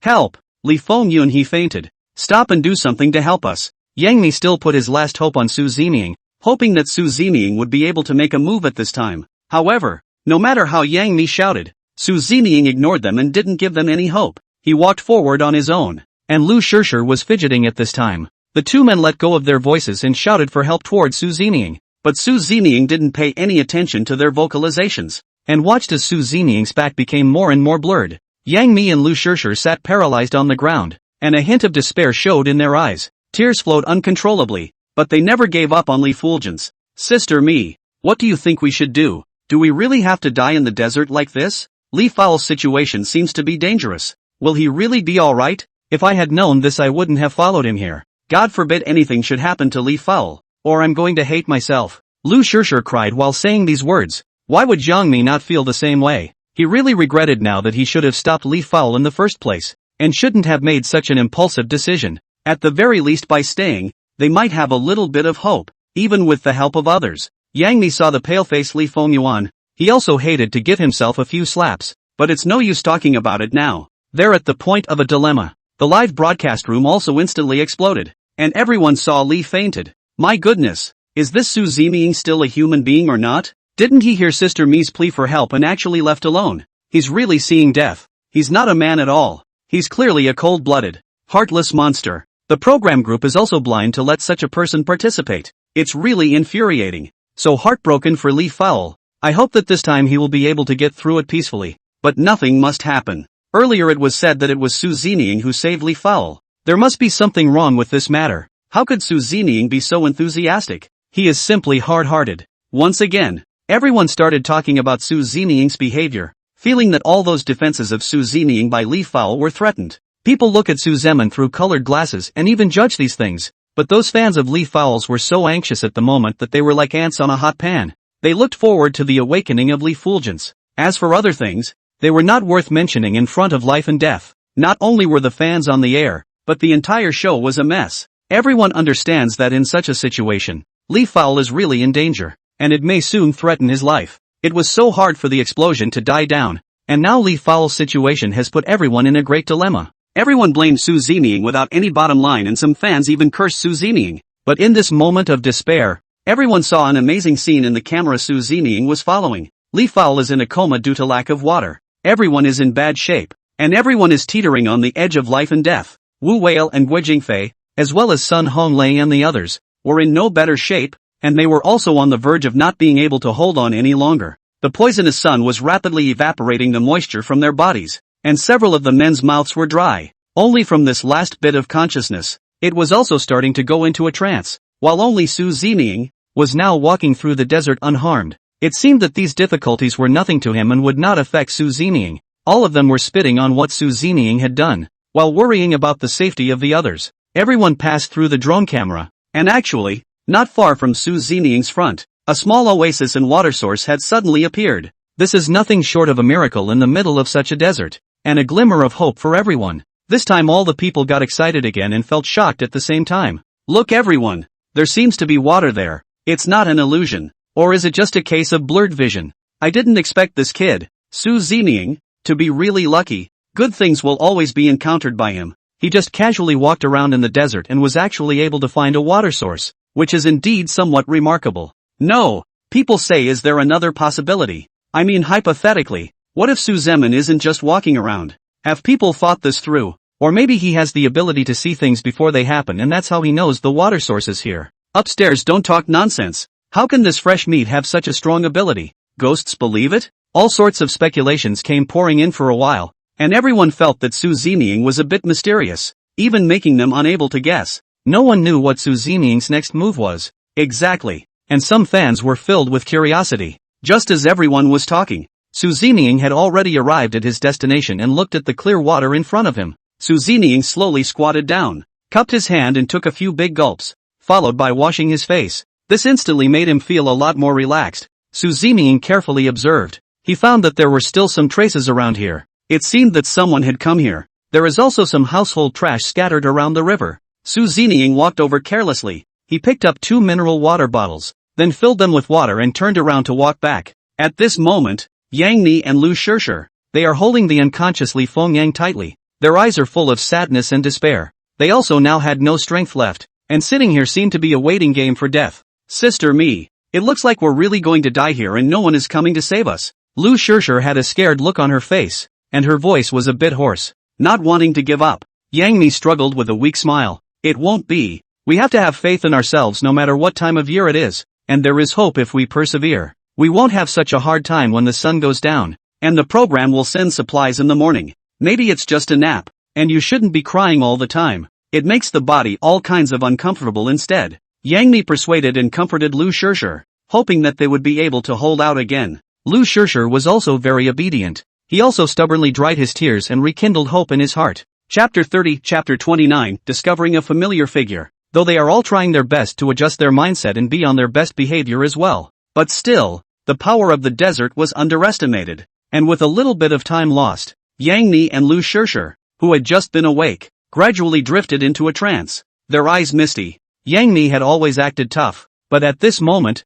he still shed tears in aggravation. But he didn't want Lu Shishir to see it, lest he get carried away again. Lu Shishir looked at Yang Mi with difficulty and said, Sister Mi, I seem to have seen the stars as well. It's so beautiful. Yang Ni knew that if they kept this up, they would go down as well. Not knowing what would happen next, Yang Mi's eyes were confused as he looked into the distance. He didn't know if he was hallucinating or if he was just dazzled, but there was actually a familiar figure walking towards them. Yang Mi said anxiously, Master Lu, I seem to be hallucinating as well. I seem to be seeing Su Zeming. I saw it too. I think I was hallucinating, said Lu Shishir desperately shook his head. He seemed to have used the last bit of strength in his whole body and did not hesitate to clear his head. Only Lu Shishir's eyes widened as she saw Su Zeming's voice becoming clearer and clearer. He immediately became agitated and turned around and grabbed Yang Mi's arm and kept shaking it. Sister Mi, it's not an illusion. It's real. It's really Su Zeming coming back. I knew he wouldn't be so cruel or leave us alone. Although Yang Mi's heart is happy, but now there is no water resources. Even if Su Zeming comes back, it is useless. He said breathlessly, What are you excited about? What can he do if he comes back? It won't help. Eventually everyone will die of thirst here and wonder what he's coming back for. As soon as Yang Mi's words fell, Su Zeming had already appeared in front of them. Lu Shishir and Yang Mi raised their heads to look at Su Zeming, who still had that cold, expressionless look on his face. Su Zeming, why did you come back? There's no water here. We're afraid we're going to die here. Didn't you leave already? What's the point of running back again? Walking back and forth like that will be too much for your body. And the water evaporates very quickly. Su Zeming didn't answer any of their questions or speak. Looking at the situation of several actresses, Su Zeming already knew what was going on. Without hesitation, he handed out the mineral water in his hand and then said coldly, Drink! Yang Ni and Lu Shishir took the water bottle and brought the water to their mouths with difficulty. As the water slowly flowed into their mouths, they instantly felt incredibly sweet. The next two hugged the level and gulped it down, no longer able to control it. I can't wait to fill my body all at once so they can be refreshed. After half a bottle of water was drunk, they instantly felt their bodies relax a lot, and their strength was constantly restored. They were finally alive. As they gazed at each other, they both felt much more refreshed. Lu Shishir looked at Su Zeming with a face of adoration and asked after him, Su Zeming, where did you get the water? This is simply life-saving water. You're too good. Thought you really didn't care about us and left us here to fend for ourselves. Su Zeming still ignored Lu Shishir and had no intention of answering his question. Instead, he focused his gaze on the fainted Li Fulgence, and looking at Su Zeming's eyes, Yang Mi and Lu Shishir also reflected. They immediately assisted Li Fowl and tried everything they could to fill him with water. Hopefully, Li Chu will also be able to wake up soon, and not long after these waters were poured down, Li Chu did wake up. The moment he opened his eyes, his body didn't feel as uncomfortable as before. Where is this place? Will I be dead and already in the netherworld? Yang Mi saw Li Fenxian awakening. He was a little incoherent with excitement, and when he heard Li Fenxian talking nonsense, she hurriedly explained, Li Fowl, you're already fine. Your body was lacking moisture and that's why you fainted. Zeming has gotten us water, so none of us will die. Li Fan heard Yang Mi's explanation and he was astonished. Also in a daze. He saw clearly the tall and handsome man standing in front of him. Zeming? Li Fan struggled to stand up. He excitedly pounced over and hugged Zeming's thigh tightly with one hand. Zeming, I knew you wouldn't leave us alone. Everyone misunderstood you, so you went to find water for us. You're the one who saved our lives once again. I really don't know how to be grateful. Li Yun said many moving words. Aside Yang Mi and Lu Shishir looked at each other and looked a little embarrassed. Zeming looked down at Li Fulgence, and he couldn't help but frown, even with a hint of dislike. Instead of gentlemanly lifting Li Fan up, he simply jerked his leg out of the way and indifferently turned to walk forward. Li Fan was not paying attention, and his whole body fell to the ground and ate a lot of sand as well. Even when he was in such a sorry state, Li Fulgence still had his eyes full of Zeming, and didn't bother to blame him in the slightest. He was even attracted by Zeming's high spirits and found Zeming to be very individualistic. For a moment it made his heart flutter, even a little hard to stop himself. The fans on the air were quickly slapped in the face, but they will always have a reason to excuse themselves. Alright, it seems that we were the ones who wronged Zeming before. He still has a bit of a conscience and knows to go find a water source to save everyone. Otherwise he's really no different from a monster. And that's the most basic conscience as a human being, so it looks like he's still saved. If Zeming doesn't come back, and Li Fan and the others die in the desert, Zeming can be an indirect murderer. No way. I say, what's wrong with you guys? Obviously Zeming did something good, but you can still be hacked like this. I'm really impressed. This mouth of yours, you really can say anything. It's hard to believe that Zeming came back because he wanted to be scolded. He's not a fool. Have some conscience, will you guys? It was Zeming who found the water source and saved them. Shouldn't you be thanked? There are still some sensible fans who can't stand the behavior of these black fans and are here to confront them. Questioning their treatment of Zeming, the program's side was also anxious. Seeing people go through hardships in the desert. They have tried many times to get supplies into the desert ahead of time, but there was nothing to be done about the desert. The black storm had not yet completely disappeared, and the airplane could not enter at all. Their attempts had failed time and time again, and now they could only watch as everyone was in danger. This mood, too, made them feel very tormented. Chapter 31 Chapter 30 Notice from the program team. Just when everyone was feeling burnt out, they didn't expect that it was Zeming who eventually solved the problem again. He actually found a water source in the middle of this vast desert. Once again, saving everyone's lives at the last minute was a lifesaver. The director saw the scene through the drone's camera, and once again an excited smile appeared on his face, and he said loudly to the staff,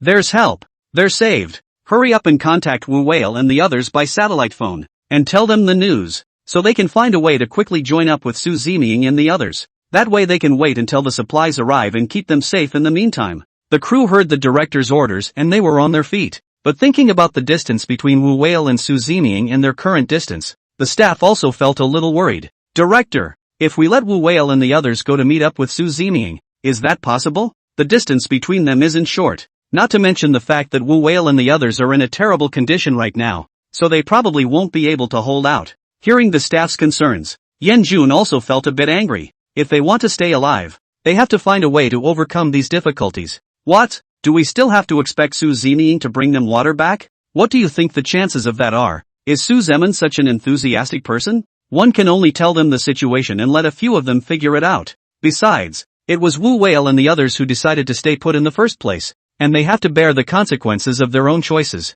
They're not 3-year-olds. Do they even have those discernment skills? The staff's concern caused Yan Jun to reprimand them without hesitation. What's more, now that the satellite phone was in Wu Whale's possession, it would be impossible for them to contact Zeming. Even if he was able to get in touch with Zeming, with Zeming's attitude and indifference, Yan Jun really didn't want to make a fool of himself, or even eat a closed door. Yan Jun was even able to imagine how he was mercilessly rejected by Zeming after he voiced such a request. Instead of this, let them work it out on their own. The staff member's heart felt uncomfortable, but he knew that Yan Jun had a point. After all, Zeming's indifference was there for all to see. The staff dutifully called and informed Wu Whale of their current situation. The temperature of the sand on the ground was getting hotter and hotter, and several people were nowhere to profitably stand, and their expressions were extremely agonized. They felt like they were about to be sunburned into jerky and were spitting on each other at first. Even look for topics so they can stay awake at all times and not fall asleep here. But now, they had been tossed and exhausted, and they didn't even have the strength to open their mouths to speak. His mouth had also long been dry and cracked, and his throat felt as if a knife were cutting it, and there was some pain all over. Jingle bells. Wu Whale's satellite phone rang, and in a daze everyone heard the voice. Captain, I think I heard. Ahem. The satellite phone is ringing. Guo Jingfei pulled on his incomparably hoarse voice and squeezed out a sentence with difficulty. He couldn't help but frown while Wu Whale was already a bit drowsy. The sound woke him up at once, and he struggled to get up, and also seemed to see a little hope. The program team. It must be the program team. Ahem. Great. Are they sending supplies in? Said Wu Whale with the last bit of strength in his body. Desperately picked up the phone. On the side, Guo Jingfei and Sun Honglei crawled over with difficulty, and several people gathered around, waiting for the good news. Found a water source? After Wu Whale heard the words from the opposite side, he too squealed with excitement, but this happy look also immediately disappeared. What? The water source was found by Zeming. I know. I'll figure it out. The phone was hung up just like that. With Guo Jingfei and Sun Honglei on the sidelines still unaware of the details, they surveyed Wu Whale with curious gazes, waiting to hear what he had to say. What the hell? Is it that we have water? Seeing the two people's anxious looks, Wu Whale had no choice but to give an explanation. The program has just informed us that the stopper has found a water source and asked us to get there as soon as possible. It looks like we won't be able to get our relief supplies in for a while. Wu Whale's expression was a bit despondent and he felt uncomfortable in his heart, but Guo Jingfei and Sun Honglei, who were on the sidelines, were already a bit impatient. Then what are we waiting for? Let's quickly pack up and leave. Do we really want to die of thirst here? As long as there's a water source, it'll solve a lot of problems. It's better to stay alive now. The two couldn't wait to gather their belongings as if they were grasping at straws. Even the exhaustion and weakness from before seemed to disappear all of a sudden. They gave themselves enough confidence and courage. But Wu Whale couldn't be happy. Although it was good to have a water source,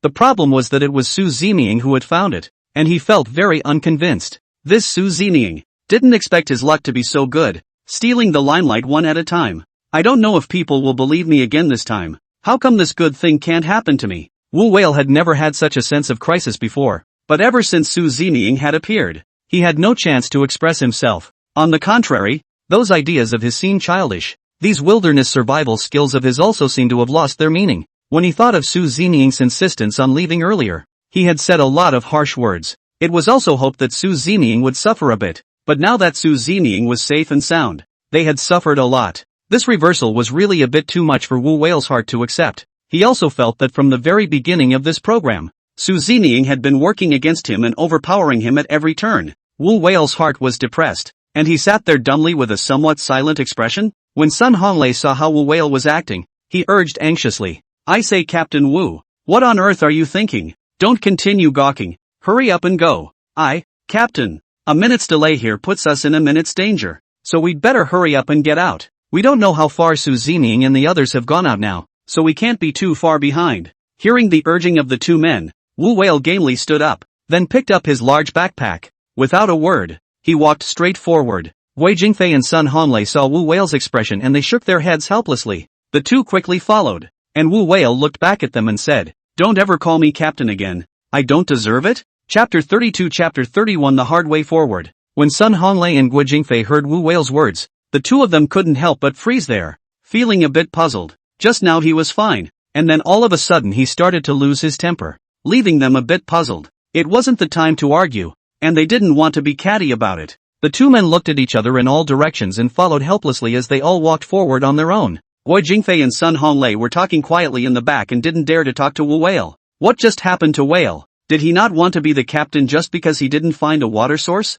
I suppose so, but I think he should be happy because as long as we have water, we'll get through the night in one piece. Everyone won't be in danger. I really don't know what he's struggling with. Sometimes his temper can be a bit odd. Isn't it obvious? He is feeling that Zeming threatened him, and having everyone rest in place, and ultimately ending up in this situation. Of course he is not comfortable in his heart. The two men also had their own opinions, and they didn't blame Wu Whale. It is also true that this matter is not his fault. Who knew that these situations would happen? And people do not have the ability to foresee things. However, Guo Jingfei and Sun Honglei remembered clearly that Zeming had warned them when they left that it was not a suitable place to set up camp, but at that time, they did not listen to advice and made harsh remarks. Not realizing that they would soon be slapped in the face, the two didn't dare to mention Zeming's name in front of Wu Whale, lest he be irritated. As they trudged on, the gale force winds of the desert crept away and it felt better than before. They looked at the footprints left by Su Zining earlier and followed them all the way.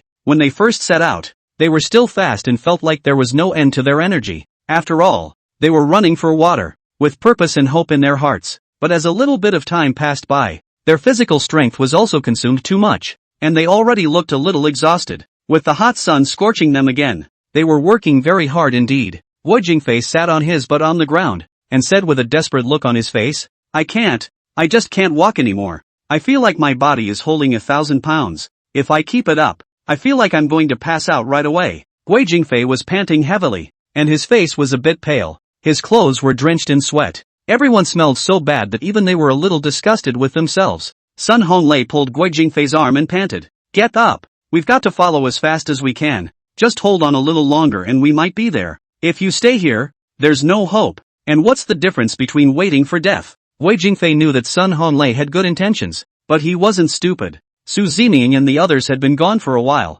must have traveled a long way too, and they don't know when they'll rendezvous. Just don't lie to me. We've been walking for so long and we still haven't seen a sign of them. If I had known it was like this, I should have followed Su Zining out at that time. Guo Jingfei had grievances in his heart, and he took this opportunity to complain here, really not wanting to move his body, although his voice was not loud. Wu Whale heard these words clearly, and his heart became even more irritated. He had good intentions at the time and was afraid that people would burn out their stamina, so he made a furtive offer. But they had agreed at the time, and Wu Whale sensed that they were just blaming themselves. Blame him for his unwise choices. If it wasn't for his decisions at the time, maybe it wouldn't be the situation it is now. It's just a shame he can't confront and refute it either, lest he hurt everyone's feelings. At the end of the day the fans will be made to look at them and the show will be damaged by them. Wu Whale swallowed all his grievances and instantly felt a very great pressure. Wu Whale also wanted to theorize a few words, but there was no way they had the strength to do so, so they could only bury their heads and continue walking forward. He swallowed all his aggression, not saying anything, but it was still evident in his actions. Wu Whale's physique was better. He still had the strength this time, and kept striding ahead without the slightest intention of stopping, not caring at all about Guo Jingfei and Sun Honglei who were following them. Sun Honglei saw that Wu Whale was far away from them, and he also looked a bit anxious. "Guo Jingfei, you hurry up and get up. Wu Whale are already far away. If the two of us fall off, it's going to be a real disaster, with no one coming to save you. If you pull another stunt, I don't care about you. After all, I still want to live." Saying that, Sun Honglei was about to turn around and leave. Guo Jingfei wailed twice and helplessly struggled to get up from the ground. The two men held each other up and stumbled toward the front. Their journey to follow them had been too hard and had taught them a lot. The two closed their mouths and didn't want to consume any more of their own moisture, or else they would have fainted in the middle of this desert before they could even persist in finding Su Zining. On the other hand, with Su Zining's help, a few actresses had recovered quite a bit physically. They also had enough strength, and Su Zining was ready to take them to the water's edge. But the walk was difficult for everyone in such grueling conditions. Luckily Su Zining was smart enough to take Yang Ni's jacket, then wet the remaining water on the jacket and shine it immediately above their heads. This will keep out that hot sun and everyone's body will not feel so bad. They also picked up a lot of speed, and after traveling some distance, the group just barely made it to the water source. Looking at this oasis in front of us, everyone instantly felt like they were breathing so much better. The reason why Su Zining did all this was of course to minimize the trouble for himself. Not that he was enthusiastic. If anyone else fainted, there was no telling how long it would take, and he didn't want to carry them all one by one. Coming to the edge of the water source, Su Zining still walked out to the side, some distance away from a few actresses. He didn't like to get together or make small talk with them. Lu Shishir skimmed his mouth as he looked at Su Zining and spat. "It's that look again. Like he's shying away from a few of us, afraid we'll eat him. It makes the atmosphere so depressing every time.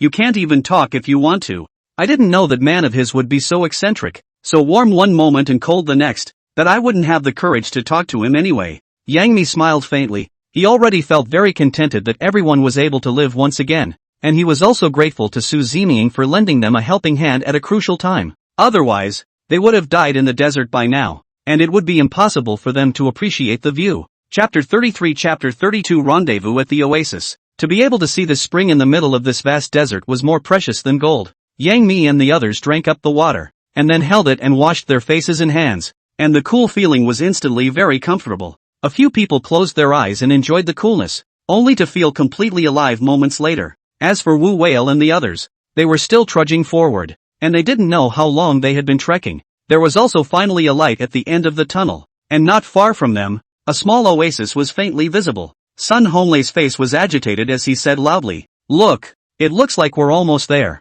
I see an oasis. That should be where the water source is. Right, there's the water source up ahead. My god, I've never suffered like this in my life. It's killing me." Guo Jingfei and Sun Honglai spat as they walked, and they felt a hint of strength in their bodies again. Although the process was thrilling, at the very least they were able to survive. After overcoming these difficulties again and again, Wu Whale was also getting tired, but he couldn't stop, so he had to grit his teeth and keep going for fear of being laughed at. A few people put together their last bit of strength, bracing their bodies to move forward a little bit. As they got closer to the oasis, they saw Yang Mi and the others playing in the stream over there, laughing very happily. Li Fao has pretty much recovered. Guo Jingfei and Sun Honglai had a hard time in their hearts and said in hoarse voices, "My goodness, it's a world of difference. Look at the life people lead. Such good water. They actually frolic and fight. It's a waste. I'm going to drink my fill later." Guo Jingfei rolled and crawled, and couldn't wait to crawl toward the water source. Sun Honglai was close behind.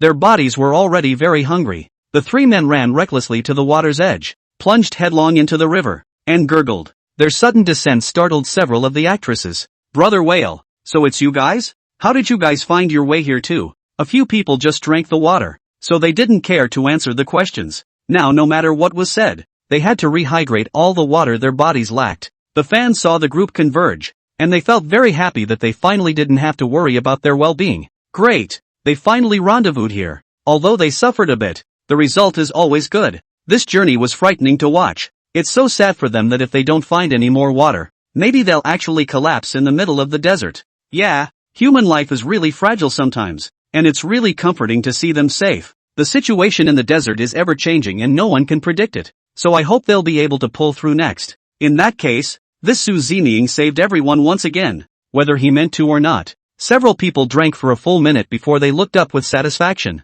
Yang Mi and the others also walked over, with many questions in their minds. "Captain, what brings you over?" This time it's also thanks to Su Zeming, who found the water source. "If we had stayed where we were, we would have coughed ourselves to death long ago." Li talked unintentionally and brought them to listen intentionally. In fact, Li talked only to let everyone know the contribution made by Su Zeming. Don't let people have a problem with Su Zeming so that he can feel better in his heart. After all, Su Zeming's personality was really not to everyone's liking. But when these words were heard in Wu Whale's ears, it made him feel very uncomfortable. It even felt like they were mocking him explicitly and implicitly, and angrily he walked away without saying a word, not bothering to pick Li Fao. Li Fao was a bit puzzled when he saw Wu Whale's ugly face, also looking a little embarrassed. He pointed at Wu Whale's back and said to himself, "What's wrong with him, Whale? It seems like he's angry." But I didn't say anything. Guo Jingfei and Sun Honglai shook their heads. Of course they knew what was in Wu Whale's mind. It's just a matter of looking the other way. They don't want to pull the right and wrong. It's okay. He's probably a little tired. Let him go over there and rest. We've just traveled a long way and drank so much water. It's going to take some getting used to. By the way, where is Su Zeming? We should properly thank him for that. It was also him who saved our lives. Although Guo Jingfei and Sun Honglai cared about Su Zeming's attitude and even disliked it, they still had to save face. After all, it was Su Zeming who had saved them twice in a row, and it wasn't relying on luck. It was only right for them to express their gratitude to Su Zeming. Otherwise, with so many fans watching them, someone will always pick a fight or even hack them behind their back. They don't want to be scolded by others or do things that have no conscience. What's more, Sun Honglai and Guo Jingfei, too, have what they have in mind, couldn't afford to make things too uncomfortable with Su Zeming. There was no telling what kind of bad situation they would be in for their next adventure. If they encountered any situation in the future, Su Zeming might even be able to help them out. "Over there?" said Yang Mi pointing over. Sun Honglai and Guo Jingfei walked out, and Su Zeming quietly lay on the grass, admiring the blue sky. A breeze brushed his face and Su Zeming closed his eyes. It was indeed cool in here, and would soothe his body of much exhaustion. Seeing Su Zeming leisurely taking a cool ride here, Guo Jingfei and Sun Honglai still stopped and didn't bother Su Zeming. After all, at this time, they also didn't like to be disturbed, not to mention that cold personality of Su Zeming. If they showed up rashly, they would again be disliked by Su Zeming, and even coldly spoken to. Those words that wanted to thank Su Zeming could only be swallowed for the time being. As long as we're all still together, there's always a chance. Ding dong! Detected that the host's personality is similar to little brother's. The playability is increased by 10%. Currently playing at 45%. Receive a reward, bone shrinking. Su Zeming couldn't help but have a smile on his face as he listened to the wonderful sound. His eyes, which had been closed, opened abruptly. He didn't expect his playing degree to increase once again, while Su Zeming's mind was puzzled. It's hard to believe that it's because he found the water source and saved everyone's lives. Su Zeming slowly nodded and said silently in his heart, "This should be it. It seems that this little brother's character is cold on the outside and hot on the inside. And when it comes to the critical moment, he will always try to do everything he can to save the team from the fire." Su Zeming was also slowly figuring things out, and all of this was really an accident for Su Zeming. At the same time, this experience was giving Su Zeming some surprises. Chapter 34 Chapter 33 Wu Whale's Cynicism. With the experience they just had, Sun Honglei and Guo Jingfei, they, then, began to make plans for themselves. They don't want to run out of water again, and that taste will haunt them for the rest of their lives. Though they felt a little ashamed, they took a step, and the two of them couldn't help but run to a pile of trash. Rummaging around, he quickly identified several empty water bottles. They came to the water source and didn't hesitate to fill up several water bottles. This scene was clearly seen by Wu Whale on the side, making him feel ridiculous. Only Wu Whale sneered and said, "What are you guys doing? What's the point of looking for these things now? Isn't there enough water here? At night you will guard the water source. Are you not afraid of running out of water? It's not funny to think that when you guys wake up from your sleep, this water fountain will disappear into thin air." Sun Honglei and Guo Jingfei didn't care in the face of Wu Whale's cynicism. They have to be ready now. Who knows what other strange things will happen. The various experiences along the way were also something they had never expected, but they ended up experiencing them one by one. Just stop talking about it. We're merely taking precautions. Things can change rapidly here. It wouldn't be wrong to be a little more prepared anyway, in case it does come in handy. What's the use of regretting it at that point? The two men seemed to have learned quite a bit this time, and of course everyone assumed that they were going to camp here tonight. After all, there was enough water here that they weren't afraid of running out of water again, and it's an oasis where the temperature is much more favorable compared to the desert. Everyone was tired enough from the rush and wanted to have a good rest here. Wu Whale's heart also had its own plan. Thinking about his previous judgment, he did make some mistakes. He had not considered the circumstance that the sun would come out after the storm, and indeed he had been careless. He was also the one who had grossly failed to become this captain, and now he was undermining the dignity of the captain. Wu Whale's heart always felt bad, and he even wanted to prove to everyone that he was capable as a captain. He no longer wanted Su Zeming to steal his thunder and make everyone favor Su Zeming. Since she's been made this captain, he feels he should be responsible to the end. After considering all this, Wu Whale cleared his throat. "Come here a minute you two. Now that you're all pretty much rested, we're going to do some work." Guo Jingfei and Sun Honglei were sleeping soundly and were woken up by Wu Whale just like that. They sat up with misty eyes, feeling very upset, but daring to speak out. Guo Jingfei said with a lazy face, "Captain Wu? What happened? What's the job to be done here?" Wu Whale looked back and said very seriously, "Of course it's a matter of setting up camp for the night. Do you want to sleep out in the open? You guys don't think that just because there's a water source here that everything is okay?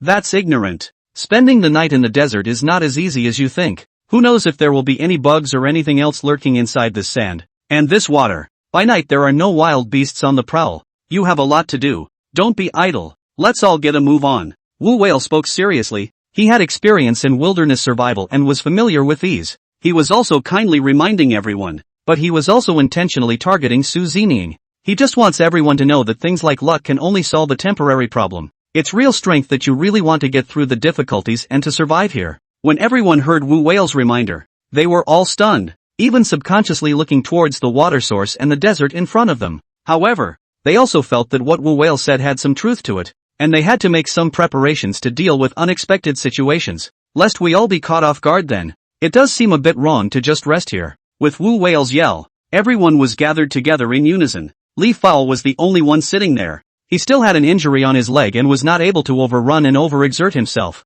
In the middle of this small oasis, everyone worked feverishly under the command of Wu Whale. Despite feeling tired, everyone is hanging in there. The audience felt very moved by this scene. Look at this critical moment. It's still Brother Whale who has the vigor and foresight to instantly embody the leadership style. That's right, although Whale made an error in judgment before. It's understandable. No one is a great god. There are always times when they make mistakes. Although Su Zeming saved everyone twice, he did it by luck. The probability of such a thing is just too small to pin hopes on him. It's better to look at the actual situation and figure out how to get through it and be here to survive. Whale is really too handsome to feel too secure. He's really a natural choice for captain. Everyone praised Wu Whale's leadership behavior and supported everyone's actions at this time. Wu Whale saw that under his leadership, everyone also had no complaints, and his mood was instantly much better. It didn't take a while for everyone to be sweating profusely. Seeing that the sky was gradually darkening, after everyone's efforts, a temporary shelter was finally built by the water source.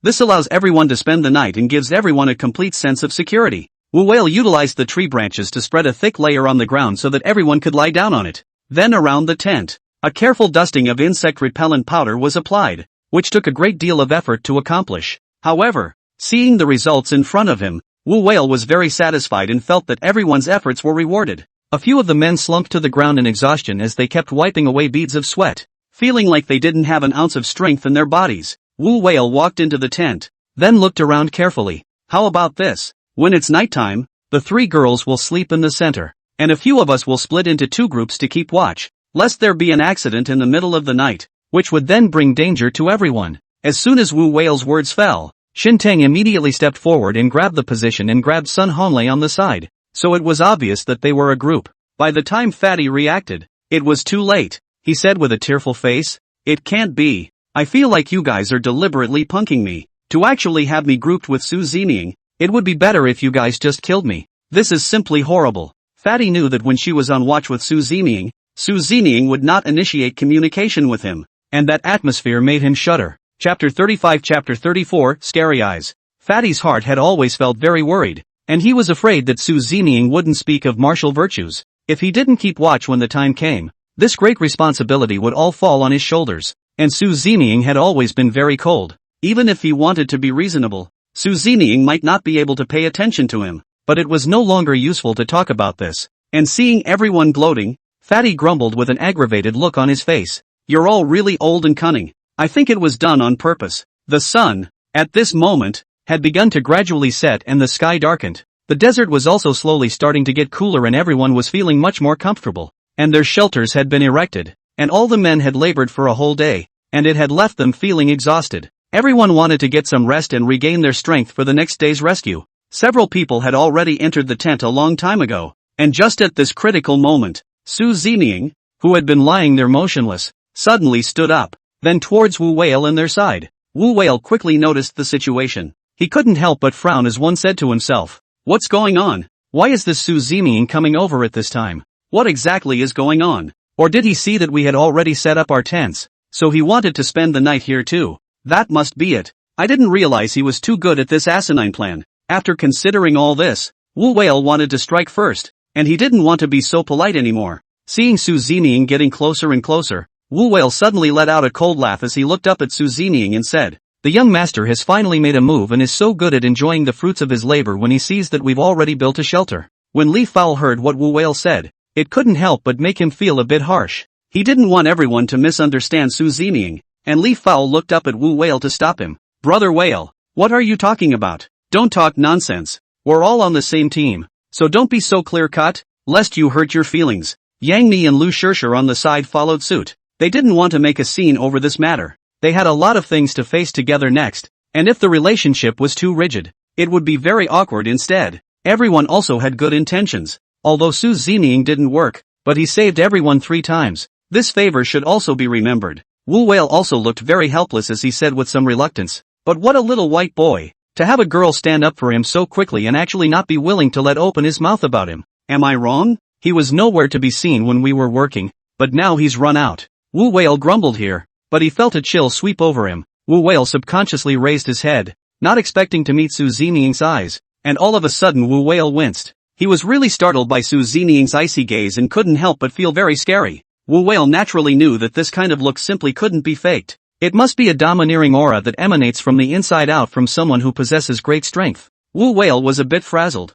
and for a moment he felt that Su Zeming was mysterious and terrifying. How is it possible? Why does Su Zeming have such chilling eyes? Could he be? No. This is absolutely impossible. Just now I was just too tired myself, so I had such a hallucination. Wu Whale couldn't believe this result just now, and he also didn't believe that Su Zeming was someone with great strength. In fact, it is just deceiving itself and not daring to admit that it only takes one result. Wu Whale shook his head, then forced down this shock and fear in his heart, waiting until he gradually calmed down. He once again looked up at Su Zeming. At this moment, Su Zeming, too, had long since turned away and had come to lie down in the grass not far from the shelter. He did not enter the shelter that everyone had built, and seeing Su Zeming's actions, Wu Whale's heart felt amused. He sneered and shook his head, then murmured in his mind, acting all high and mighty, or wimpy at this point, why don't you spend the night alone? Even if they didn't enter the shelter, they still ran a little closer to us. But he's also smart enough to know that this place is sure to be infested with poisonous insects at night, or infested with wild animals. In Wu Whale's eyes, Su Zeming was just brazenly rubbing his nose in it, making his heart feel uncomfortable. But as long as Su Zeming was acting like this, it meant that he had made the right choice, and he was getting his face back bit by bit. The audience was also surprised to see Su Zeming lying in the grass. Strange? Hasn't Su Zeming always been very independent? Why is he still running back now? It seems that at the critical moment, he really can't pretend that it's going to be a night in the desert either. There's nothing wrong with saying that Su Zeming can't pretend anymore, and he's smart enough to pick up on the lesser of the two. It's still safer to be closer to everyone, and Wu Whale has plenty of wilderness experience. He's got this all set up. Everyone spent the night in the shelter and were able to sleep in peace, so they were able to regain more strength as well. Thankfully Whale was there for everyone. Once again, these viewers praised Wu Whale's ability and felt that he was thoughtful and careful in his considerations. No one saw Su Zeming's dedication and even belittled Su Zeming's ability there. The gap between the two seemed very obvious at this point in time.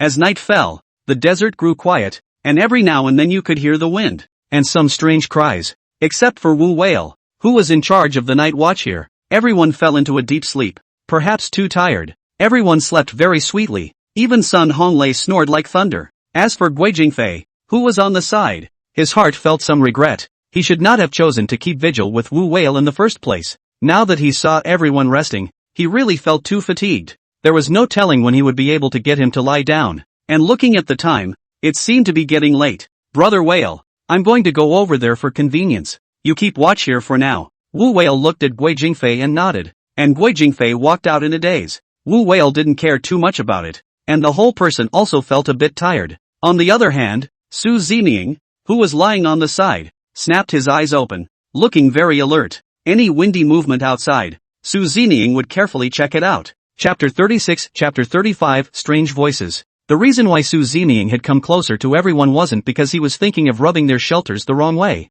It wasn't because he was afraid either, but because Su Zeming sensed a hint of danger. He couldn't be sure what the dangerous aura was now, but he always felt that something was going to happen next. Su Zeming didn't reveal this news to the public, also because he didn't want everyone to worry and be afraid. He wanted to be closer to everyone, so that even if danger occurred, he would be able to react quickly when the time came and not threaten their lives. Su Zeming's current look was also due to the fact that Guo Jingfei had just gotten up and left, and this aura of danger made Su Zeming feel a little closer. He looked around warily, listening carefully for any movement around him. Su Zeming locked his brows tightly, knowing that there would definitely be danger next. As for Guo Jingfei at this moment, he walked carelessly to the river and then hummed a little song as he let the water out here. Just at this time, Guo Jingfei suddenly heard someone calling his name from behind. Guo Jingfei, Guo Jingfei. Guo Jingfei was a little impatient, but he didn't think much of it, just assuming that Wu Whale had followed him. What's wrong? I'm just coming out for a quickie. What are you following me for?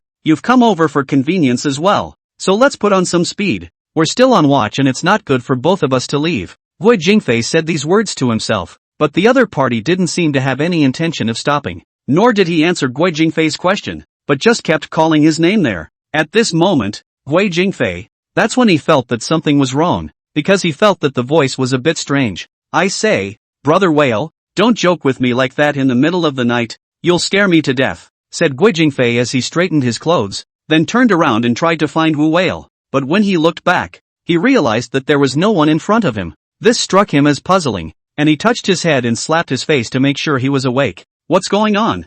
I clearly heard Whale calling me just now, but how come I can't find him? It's hard to believe it's haunted. I'd better hurry back. Guo Jingfei couldn't help but feel a chill down his back and cold sweat on his palms. He was shocked by what he had just thought. It even felt like his legs and feet were a bit out of control, and he no longer dared to linger here, afraid that the next second I really meet a ghost or get captured by one. Although it was late at night, there were still a lot of netizens who couldn't sleep and stayed on the air to pass the time. After seeing this situation, it made the netizens also feel strange. What's going on? Guo Jingfei is possessed. What is he babbling about? It's clear that Wu Whale is sitting where he is and hasn't gone to him. Nope. Since that's the case, Then who the hell was that voice just now? Who kept calling Guo Jingfei's name? Oh my god. This is just horrible. Is there really a ghost? That sound seems to be coming from the pond. Water ghosts. 1T really be water ghosts. Right. Agoo. Is my eyes blurred? Or is it a hallucination? How can I see a red shadow writhing in the water pond? Ah. Look everyone. There's really something moving and she's standing up. What kind of monster is this? For a moment the entire live broadcast room exploded, and everyone was scared half to death by the sight in front of them.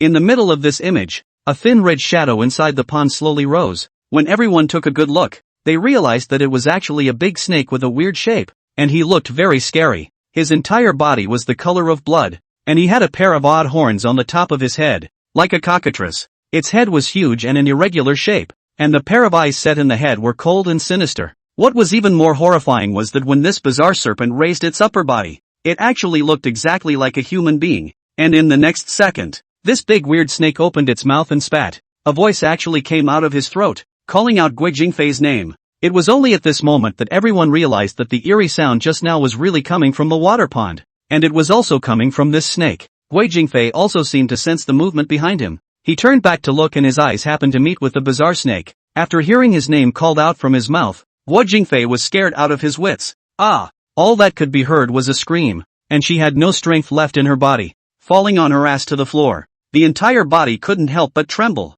and his eyes were filled with horror. He wanted to escape as quickly as possible, but his body simply wouldn't listen. Demons! There's a demon! Guo Jingfei's voice was hoarse as he tried to ask for help. The monster in front of him heard Guo Jingfei's pleas for help, which seemed to make him very unhappy. He swung his body and swam quickly towards the shore, rushing out towards Guo Jingfei. At this critical moment, Wu Whale in the distance heard Guo Jingfei shout. Wu Whale, who had originally dozed off, immediately came to his senses and recklessly ran in the direction where Guo Jingfei was. He knew that Guo Jingfei must be in danger, otherwise he wouldn't be yelling in the middle of the night. As Wu Whale approached Guo Jingfei, he also got a good look at the scene in front of him, and it couldn't help but make him suck in a breath of cool air, his scalp instantly tingling. Geez, there's still a real monster, even a blood-red monstrous snake. What should we do? If we can't rescue Guo Jingfei as soon as possible, his life will be in danger, and he might be devoured by this strange snake and turned into something in its belly. Wu Whale knew that the situation was very serious,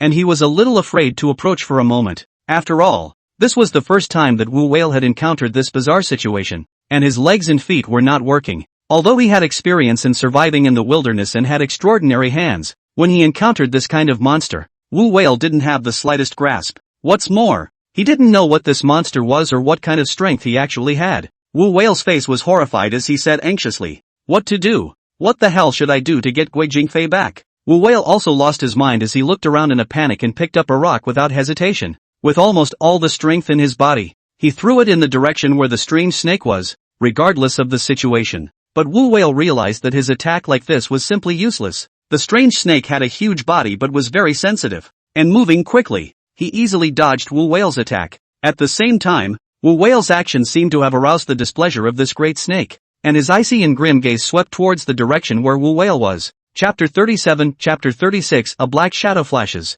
Wu Whale saw that his actions had attracted the attention of the strange snake, and he was also frightened, his body shivering. The whole man sat paralyzed on the ground, nervously clenching his fists, not knowing whether he should run away or attack. If he ran away, Guo Jingfei would die here in the strange snake, but if he went to save Guo Jingfei, it would be in vain. The strange snake was already less than 10 meters away from Guo Jingfei. In just one breath, the strange snake was already standing in front of Guo Jingfei. Hiss! The strange snake's mouth let out a strange cry and seemed to be very excited. Immediately after that, he opened his mouth wide, and the sharp and venomous teeth were exposed at once, only to see him bobbing his head and directly biting down towards Guo Jingfei's neck without a hint of hesitation. Wu Whale, who was not far away, saw this scene, and he said with a shivering voice, "Don't!" At this moment, Wu Whale and Guo Jingfei, they closed their eyes at the same time in despair, because in their opinion, this time Guo Jingfei was bound to die, and there was no way he could escape from the monster snake.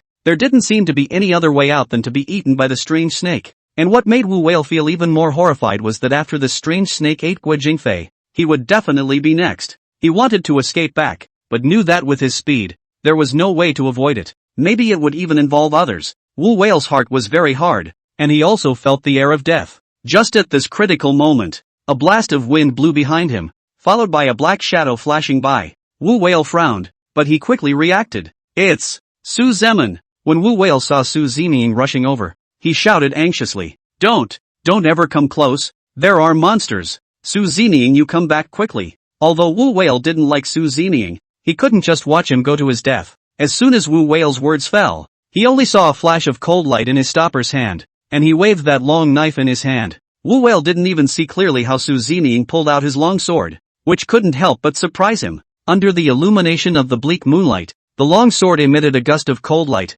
which couldn't help but make one feel a bit harsh. Just this knife in Su Zeming's hand alone had already caused Wu Whale to feel a burst of total murderous aura. But at this moment in Wu Whale's mind there was only one thought. All of it was already too late. With such a long distance, there was no way for Su Zeming to save Guo Jingfei, so perhaps they would really lose one of their team members. Just when Wu Whale was in despair, the knife in Su Zeming's hand had already come out of his hand and flew directly in the direction of the monster and Guo Jingfei. Wu Whale's mouth opened wide in surprise. He felt that the Su Zeming in front of him was like a madman. The moment he threw the long blade, it seemed as if time had stopped. Countless thoughts also arose in Wu Whale's mind, and his entire body sat motionless as if he had been petrified. That strange snake was so close to Guo Jingfei. It was too dangerous for Su Zeming to go over with a knife like this. Wu Whale didn't even dare to imagine that if he didn't hold it well, not to mention that the strange snake would take Guo Jingfei's life, this long knife would also kill Guo Jingfei. But Su Zeming was still so decisive just now. Without the slightest hesitation, Wu Whale didn't know how certain he really was. This Su Zeming is too crazy. Simply a madman who doesn't care about the consequences. If this injures Guo Jingfei, how is he going to explain it? And there's no telling how much trouble he'll bring upon himself. Even if he doesn't care about those black materials, who can afford the charge of murder? It wasn't just Wu Whale who had such thoughts. The viewers in the live broadcast room were also dumbfounded by this scene. Everyone didn't expect Su Zeming to act like this. Nor could I have imagined such a wonderful and bizarre scene in a late-night live broadcast. All of a sudden, the entire live broadcast room was once again exceptionally lively, and many of the fans who had been resting were also called up by their friends and relatives. There were many others, too, who were drawn in by such a buzz, all of them following the crazy moment, even discussing the monster and wanting to know what it is. When everyone entered the live broadcast, they saw the scene where Su Zeming threw out the long knife in his hand. Everyone was wide-eyed, dumbfounded by Su Zeming's actions. The strange snake had also stood in front of Guo Jingfei at this moment, only an inch away from him. Looking at the strange snake's sharp teeth, it was about to pierce Guo Jingfei's neck. At this close call, the black and gold ancient sword in Su Zeming's hand pierced through the sky, carrying a powerful aura as the blade precisely slashed through the neck of the strange snake. In the blink of an eye, he actually sliced this strange snake into two pieces. The blood of the strange snake splattered out. Guo Jingfei only felt his face mean as he closed his eyes in horror. Guo Jingfei didn't know what was happening and thought he was about to die. Bam! With the doctor's strange voice, the black and gold ancient sword instantly dug into the sandy beach aside. Guo Jingfei shivered. He then reacted and touched his neck, realizing that his head was still there. His voice shivered and he said, I am still alive. I am surprisingly still alive. Could it be that this knife that just fell from the sky saved my life and killed this strange snake? Guo Jingfei was a little confused, and it was only at this time that he felt a chill. She touched her face and realized that it was the blood of the strange snake. Guo Jingfei was sweating profusely. He was surprisingly able to pick up a life back. It was really too hard. It was just to come out for convenience. He didn't expect it to make him experience a moment of life and death. He only felt that he was blessed with a great life. Just a little bit closer, he was going to the netherworld. The entire live broadcast room, too, was collectively silent for a while, and everyone didn't know what to say. It was only after a minute that all the people realized it as an afterthought and the pop-ups started rolling in. The news exploded and the entire screen was dominated. Asterisk asterisk asterisk asterisk. Did I just read it right? It was actually Su Zeming who saved Guo Jingfei again, using the long sword in his hand. I really didn't expect Su Zeming to have this kind of ability. The way he used the knife was very skillful. It looked very precise. And it was also split. Yeah. If it wasn't for Su Zeming splitting hairs and the long knife slightly deflecting a bit of distance, it's estimated that Guo Jingfei's head wouldn't even be there right now. No, it seems that Su Zeming really does have some skills. It's not as useless as everyone says. Could it be that this is also because he's lucky?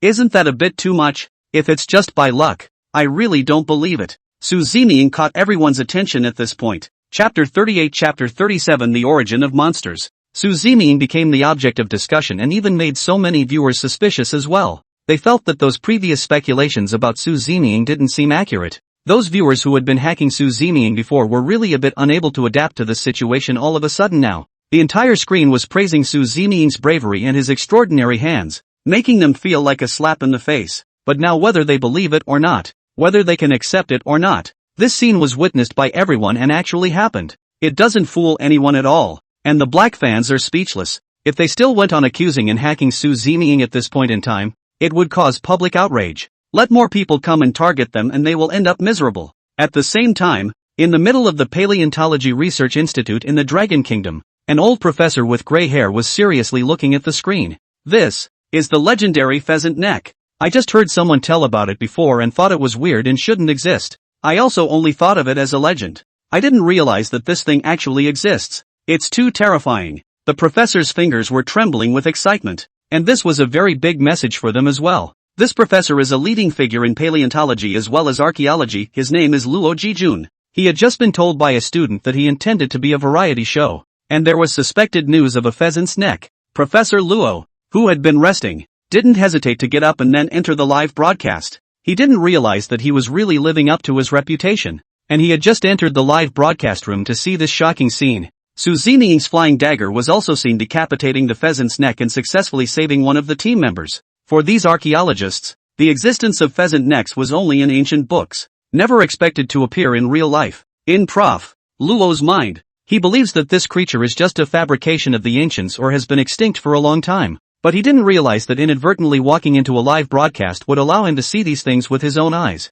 Prof. Luo was a little excited. He instantly lost his sleep, and even opened his microblog and excitedly posted some messages for help. Hongdian Film and TV Base. After Li Lianjie finished filming a big scene, he saw Zhao Wen captured holding a cell phone in his hand, gazing at it with a serious expression. Li Lianjie walked over as he wiped his sweat and inquired, "What are you watching? What program has you so mesmerized? I can see you can't wait to get inside the screen." Zhao Wenkach looked up at Li Lianjie as he excitedly came to Li Lianjie's side. "Take a quick look. This Su Zeming is really skilled. I was surprised. This flying dagger just now, that force and precision. It's just too perfect. You can't practice it without a few decades of strength. I didn't expect there to be such a talent. How come we hadn't heard of it before? Nor did we know the name Su Zeming. It seems that we need to pay more attention to it next." Zhao Wenkach said while handing the cell phone to Li Lianjie's face. The image inside the cell phone was clearly the moment Su Zeming's black gold ancient knife struck, as well as the image of the black gold ancient knife cutting the pheasant's neck.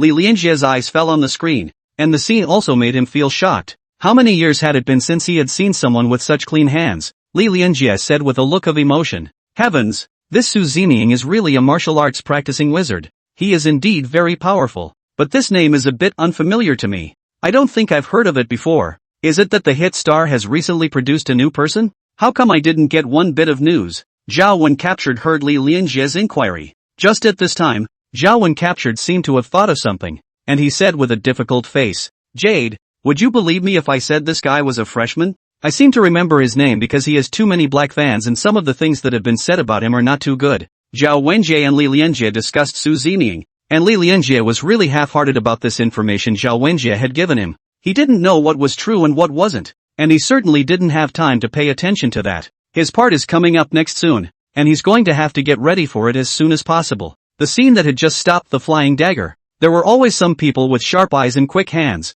and it had already been recorded, instantly appearing on all the major social media platforms. It also quickly went viral and even made it to the top of the hot search. Hashtag Suzeman's flying sword cuts down the strange snake hashtag. Hashtag hide your strength. Suzeman hashtag. Hashtag fresh meat against the grain hashtag. These hot takes soon ushered in more attention, and when people opened the video, they were in disbelief for a moment. There were even people who took the videos and analyzed them, finding some breaks in them and using them to hack Su Zeming. But the more it looks like this, the more people realize that the video is really seamless and these black fans can't see the wood for the trees, because the whole video is so smooth and clear. There's no editing or shady stuff. It's all real. Su Zeming uses his flying dagger to cut down the strange snake and saves Guo Jingfei's life at a critical moment. Just like that, Su Zeming's image instantly became mysterious in everyone's mind. There were also many people who began to change their views on Su Zeming, and even followed Su Zeming's figure, keeping an eye on him at all times. Slowly everyone realized that this little fresh meat who was so badly talked about by the black fans,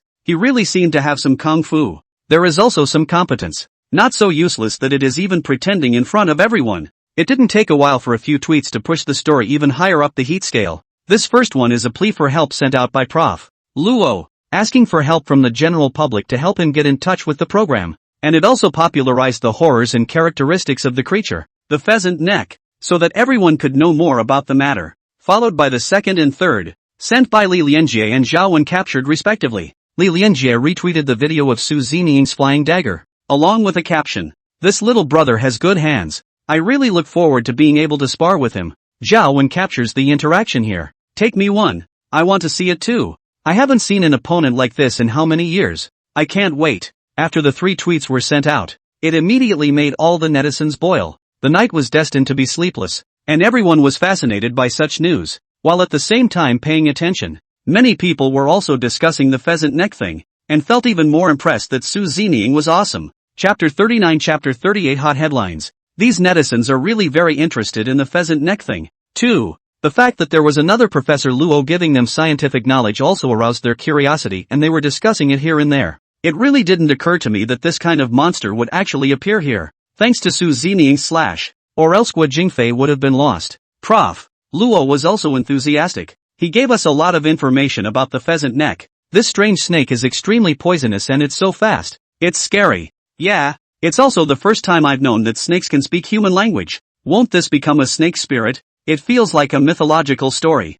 Geez, I feel like I'm too much of a loner. I've always thought that this Forbidden Land adventure wasn't anything special before, but now that I've finally seen it with my own eyes, it's truly not simple. I'm really looking forward now to what other thrills will come out of their adventure next, and what kind of skill Su Ziniying actually has. Maybe this Su Ziniying will really surprise us in the back, and look forward to him being able to spar with Li Lianjie and Zhao Wen catch. That will be a wonderful watch. Everyone shifted all of their attention, all of it at this time, to Su Ziniying's body. The discussion on the internet got more heated, and the heat on the air was even higher. It's amazing that this live stream surpassed 10 million people at a time of night when traffic is low. This was actually at the top of the list among all the variety shows, something they never dared to think about. And Yan Jun, the chief director of this program, was also unable to sleep at this moment, his gaze dead set on the screen in front of him, not knowing whether he should be happy or worried. Yan Jun was also very relieved to see that the program's ratings were so good. But the sudden appearance of the pheasant neck just now,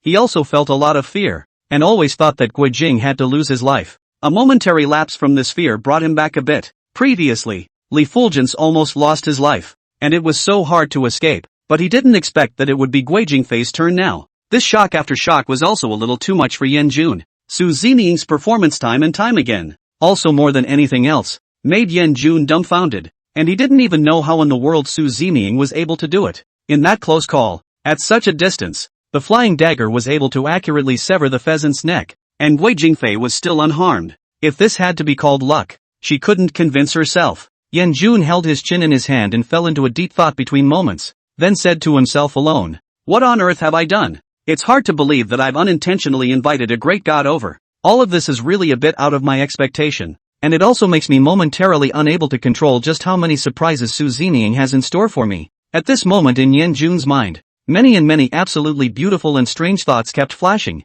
He was also a little excited, and at the same time, he had received a message from Prof. Luo. Yan Jun looked back at his staff and immediately gave the order. "Quick, hurry up and contact Professor Luo, as well as Li Lianjie and Zhao Wen catch. Have them come on the air for an impromptu connection and see if there's time now." These 3 heavyweights will be a good haul for Yan Jun. Also with the traffic from these 3 characters, the show will have higher and better ratings. The staff under his command did not dare to slack off in the slightest. They knew the importance of these people. Of course, he also understood the purpose of the general director Yan Jun, who wanted to use this opportunity to hype up the program so that it could be better. The entire broadcast room was also buzzing with activity, while several other guests in the middle of the desert had no idea about all this. As for Guo Jingfei and Wu Whale, they were still immersed in the shock of the pheasant's neck for a while, and had not slowed down. Su Ziniying, who had casually decapitated the pheasant's neck, he took a calm step and slowly came to Guo Jingfei's side. Then without any panic, he put away his own black gold ancient blade and immediately turned around to leave. He didn't care about Guo Jingfei, didn't pull him up, and didn't even give him a look. The reason why Su Ziniying was so calm was because that dangerous aura he had felt earlier had now disappeared. It meant that everyone was safe, and Su Ziniying didn't need to be so vigilant anymore. However, Su Ziniying couldn't relax too much. He always felt that there was something wrong here. Although it was said that this place was not far from the underworld abyss they were going to, Su Zening's understanding of the pheasant neck, he should survive in the underworld abyss, but did not expect to appear in this desert. Su Zening's heart had always had some thoughts as well, and he felt that there should have been a change in the Forbidden Land for this to happen. If it was really as he had guessed, it would mean that this journey would be even more arduous for them, and they would encounter heavy difficulties and dangers. This expedition to the Forbidden Land, there was no telling if they would make it through safely. Menaces like the one just now are expected to occur frequently, but this wasn't bad news for Su Zening, who wasn't cowed by all the news he had guessed. Instead, he appeared excited and curious. Only by experiencing such perils over and over again could he maximize his strength. By then he could also improve quickly and fulfill his mission as soon as possible to achieve the effect and purpose he wanted. When they returned to the camp, some of the commotion that had been made had also awakened Yangmi and the others. Only they had a blank look on their faces, not knowing what was going on out there. They wanted to go out to check, but before they could get out of the tent, they saw Su Zening walking over. He wiped the ancient black and gold sword as he walked, slowly wiping away the blood on it. Behind Su Zening, closely followed by Wu Wei and Guo Jingfei, both looked a bit wretched. It seemed to have just gone through a big battle, and this before and after was a real contrast, and that aura of a strong man on Su Zening's body was even more obvious at this time. Wu Wei and Guo Jingfei rested for a long while before they gained a trace of strength and described what had just happened intermittently. Everyone listened with trepidation, and one's face was a bit ugly. Geez, we went to sleep and something so horrible happened that we didn't even know about it. This strange snake is indeed powerful. He actually speaks human language and looks similar to a human. This is the first time we have heard of it. As long as everyone is safe and sound, we are relieved. But the killing power of this strange snake is really too great. Luckily, none of them saw it. Otherwise the scene would have been a mess. Chapter 40 Chapter 39 Danger Ahead. Wu Wei's description of what happened this time. He was also factual and did not hide what Su Zening did. Before, he had somewhat despised Su Zening, but now his heart had a different idea. He describes to everyone the knife that Su Zening sharply struck, and Guo Jingfei is confirming to everyone that Su Zening saved his life. The two work with each other to tell the scene that just happened. When everyone heard that it was Su Zening who had once again saved Guo Jingfei, they couldn't help but cast admiring glances. At the same time, they also became curious about Su Zening's strength. They didn't know just how much skill Su Zening had. A happy smile appeared on Li Fao's face as he looked at everyone and said, "I told you, Su Zening is ice cold on the surface, but he's actually a good person, and I also think he's very powerful, always helping us in secret. It's time for you to believe it, and still not believe what I'm saying. This is reality." Guo Jingfei and Wu Wei on the side, as well as Sun Honglei and the others, were indeed speechless now. They didn't want to weasel their way out of it either, because it was all they had witnessed with their own eyes. After such a horrible thing happened, everyone was no longer in the mood for rest, and certainly not the guts to do so. Seeing that it was still early in the day, they had to split into two waves and sit back to back one by one, waiting for the sun to rise. This way the relief supplies came down and they were able to leave this dangerous place as soon as possible. But except for Su Zening, everyone simply didn't know what kind of doom awaited them next. The dangers ahead were no less or even more treacherous than now. The program side was also very efficient, and the staff quickly contacted Professor Luo, Li Lianjie and Zhao and captured them. With this wonderful video of Su Zening, when they heard the invitation from the program team, several people also agreed to connect very quickly. Director Yen Jun learned of this news. He smiled openly, excitedly released a teaser in the live broadcast announcement, letting more viewers know about this, and even coming into the live stream to watch it puts their show over the top once again.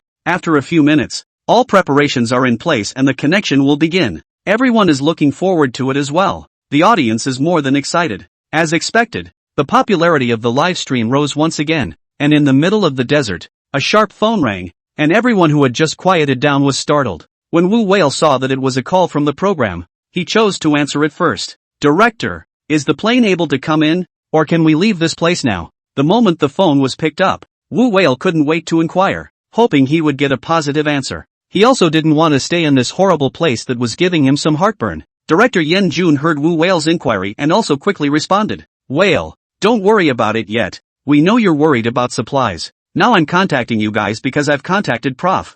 Luo, Lianjie and Wenju Zhao, and they're going to be connected on the air." Yen Jun began to tell his reasons in detail so that everyone could have an understanding of the matter. At the same time, Yen Jun also informed them that the heat in the live room was on fire, and the program was pushed to the climax again and again. The first shot of this program was a successful one. Yen Jun was also very satisfied with the performance of each and every one of them. and even praised them. When Wu Whale heard such news, he didn't have much of a surprise. Instead, he felt a little hard in his heart. Everyone carefully observed Wu Whale's expression and also felt a hint of concern, fear of problems on the side of the program team. Then all the effort and hard work of everyone will be in vain. Wu Whale understands very well in his heart that although the program has good ratings and is hot, these are all things that he has exchanged for his lifetime and time again. To this day they had not come out of their fear, and his heart was still pounding at the thought of the horrifying images he had just seen. Perhaps no one can understand their current situation and condition. Everyone just sees the results. This agonizing process was not shared by anyone but a few of them.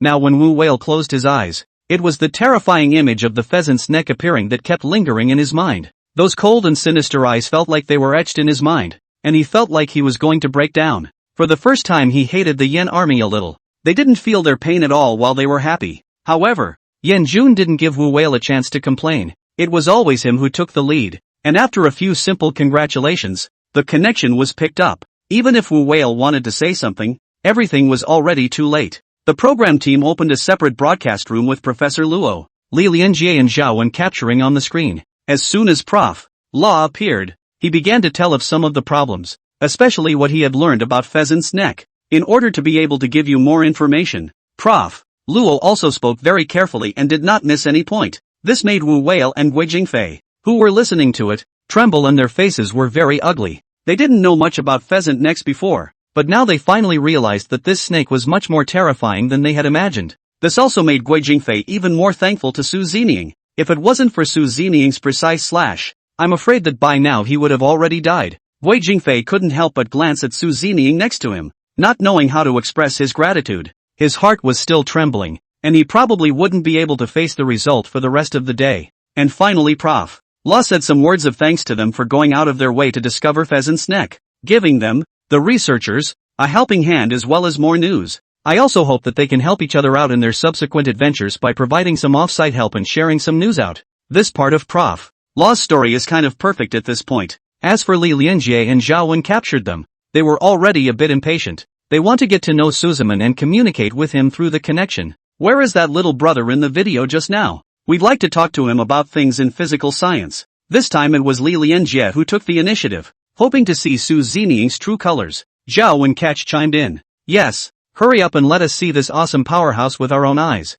The lad's flying daggers are genuinely good. Both of them were looking forward to it, but when the screen searched for Su Zining, there was no sign of him. Su Zining, at this moment, had long since returned to the inside of the bushes next to him. Chapter 41 Chapter 40 Su Zining's shocking move. He lay there quietly, his eyes tightly closed, as if he were asleep. As Wu Whale heard the words of Li Lianjie and Zhao Wen, he quickly replied, "Two seniors, wait a moment. He seems to have run over there. I'll call him over." Saying that, Wu Whale got up and walked over. Li Lianjie and Zhao Wen were seniors he admired immensely. It's kinda a great honor to be able to connect with them at this time. Wu Whale wanted to exchange pleasantries with them, not realizing that he didn't have that opportunity, but he also had to perform well in front of his seniors. And he also hoped that Su Zining would take this kind of opportunity seriously. Wu Whale endured a bellyful of words and took the initiative to help find someone. Everyone saw Wu Whale move in such a way, and it made everyone feel very impressed. Worthy of being seniors in the martial arts world,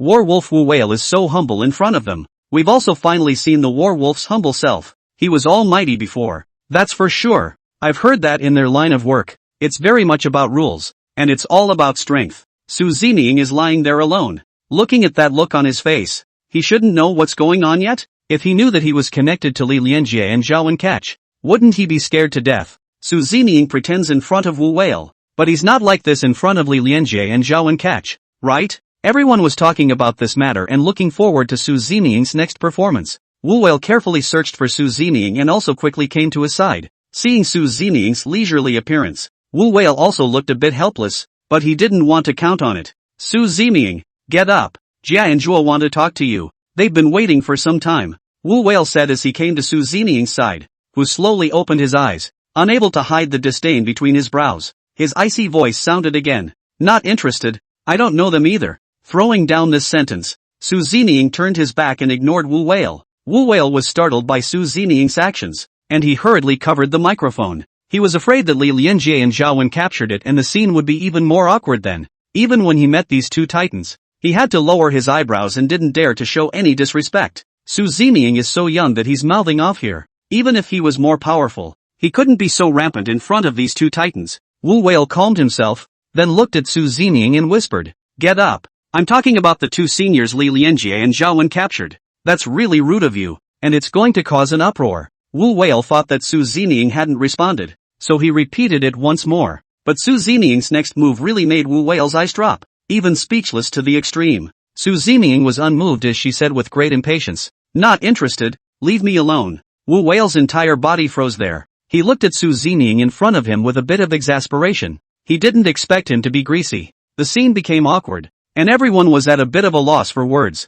And what Su Zeming said was clearly heard by Li Lianjie and Zhao Wen Catch. There was also an eerie silence in the broadcast room, and no one knew how it was going to end. Li Lianjie and Zhao Wen Catch didn't seem to have expected that it would be such a situation, and the two of them looked at each other in dismay. It was only a few moments later that Li Lianjie broke the silence to diffuse the awkwardness. He said with a smile on his face, very gently, "That's all right. It seems our connection was not at the right time, and this little brother did get a little too tired. We have a long day ahead of us, so let's let him rest first. After all, you are on an adventure, and we can understand all this, but don't go forcing him." Zhao Wen captured also hurriedly went along with the steps, and this embarrassment was also finally cracked. There's nothing wrong with what Jade said, and everyone is understanding. Everyone has their own difficulties. In fact, we all know in our hearts that every master has his own temperament. There's simply no way to force what they don't want to do. However, this behavior of Su Zeming's, in turn, aroused the curiosity of Li Lianjie and Zhao Wen Catch. Although they didn't mind, the kind of mood that wanted to know Su Zeming was really a bit urgent at the moment. Wu Whale saw that the awkward scene was dissolved, and he was finally relieved. Wu Whale was really very dissatisfied with Su Zeming's performance just now, but there was nothing he could do about it. In the eyes of Wu Whale, he admired the actions of Li Lianjie and Zhao Wen captured even more, and felt that they had a broad-mindedness that he should learn. They were the goal of his life, and he wanted to make himself as strong as that. Only, Zhao Wen Catch said that Su Zeming was an expert, which made Wu Whale's heart feel unconvinced and a bit too exaggerated. When the viewers in the live broadcast saw Su Zeming's attitude, they were immediately outraged and accused Su Zeming of arrogance and rudeness. This Su Zeming is also too ungrateful, actually pretending at this time. He really doesn't know the heights of heaven. He actually dares to ignore Li Lianjie and Zhao Wen Catch. I think he's just a crazy person who really thinks he's an expert and very powerful. Not much ability but not much temper. If you anger Li Lianjie and Zhao Wen Catch, be careful of being beaten and spitting blood. There's nothing wrong with what I said. This Su Zeming is really smart. He's digging his own grave. And just now all of us were praising him. I didn't expect him to be so stupid as to offend the two seniors at once. Fortunately they were broad-minded and didn't pussyfoot around with her. Otherwise it would have been disastrous. The voices accusing Su Zeming rose and fell, and more people did not understand Su Zeming's thoughts and why he did what he did. Those people were discussing among themselves, and some of them even spoke ill of Su Zeming. But Su Zeming never cared about any of this. Whether it was abuse or praise for him, Su Zeming didn't want to pay attention to it. He just wants to do what he has to do and fulfill his due responsibilities and duties. Li Lianjie was really curious about Su Zeming's behavior. He had watched the knife that Su Zeming had flown out dozens of times over and over again, and in his experience, to be able to do that to that extent, it would indeed require decades of skill. This was indeed undeniable, and he had tried many times to do it, unable to be as precise as Su Zeming. Zhao Wen captured also with a smile on his face and some self-deprecation at the same time.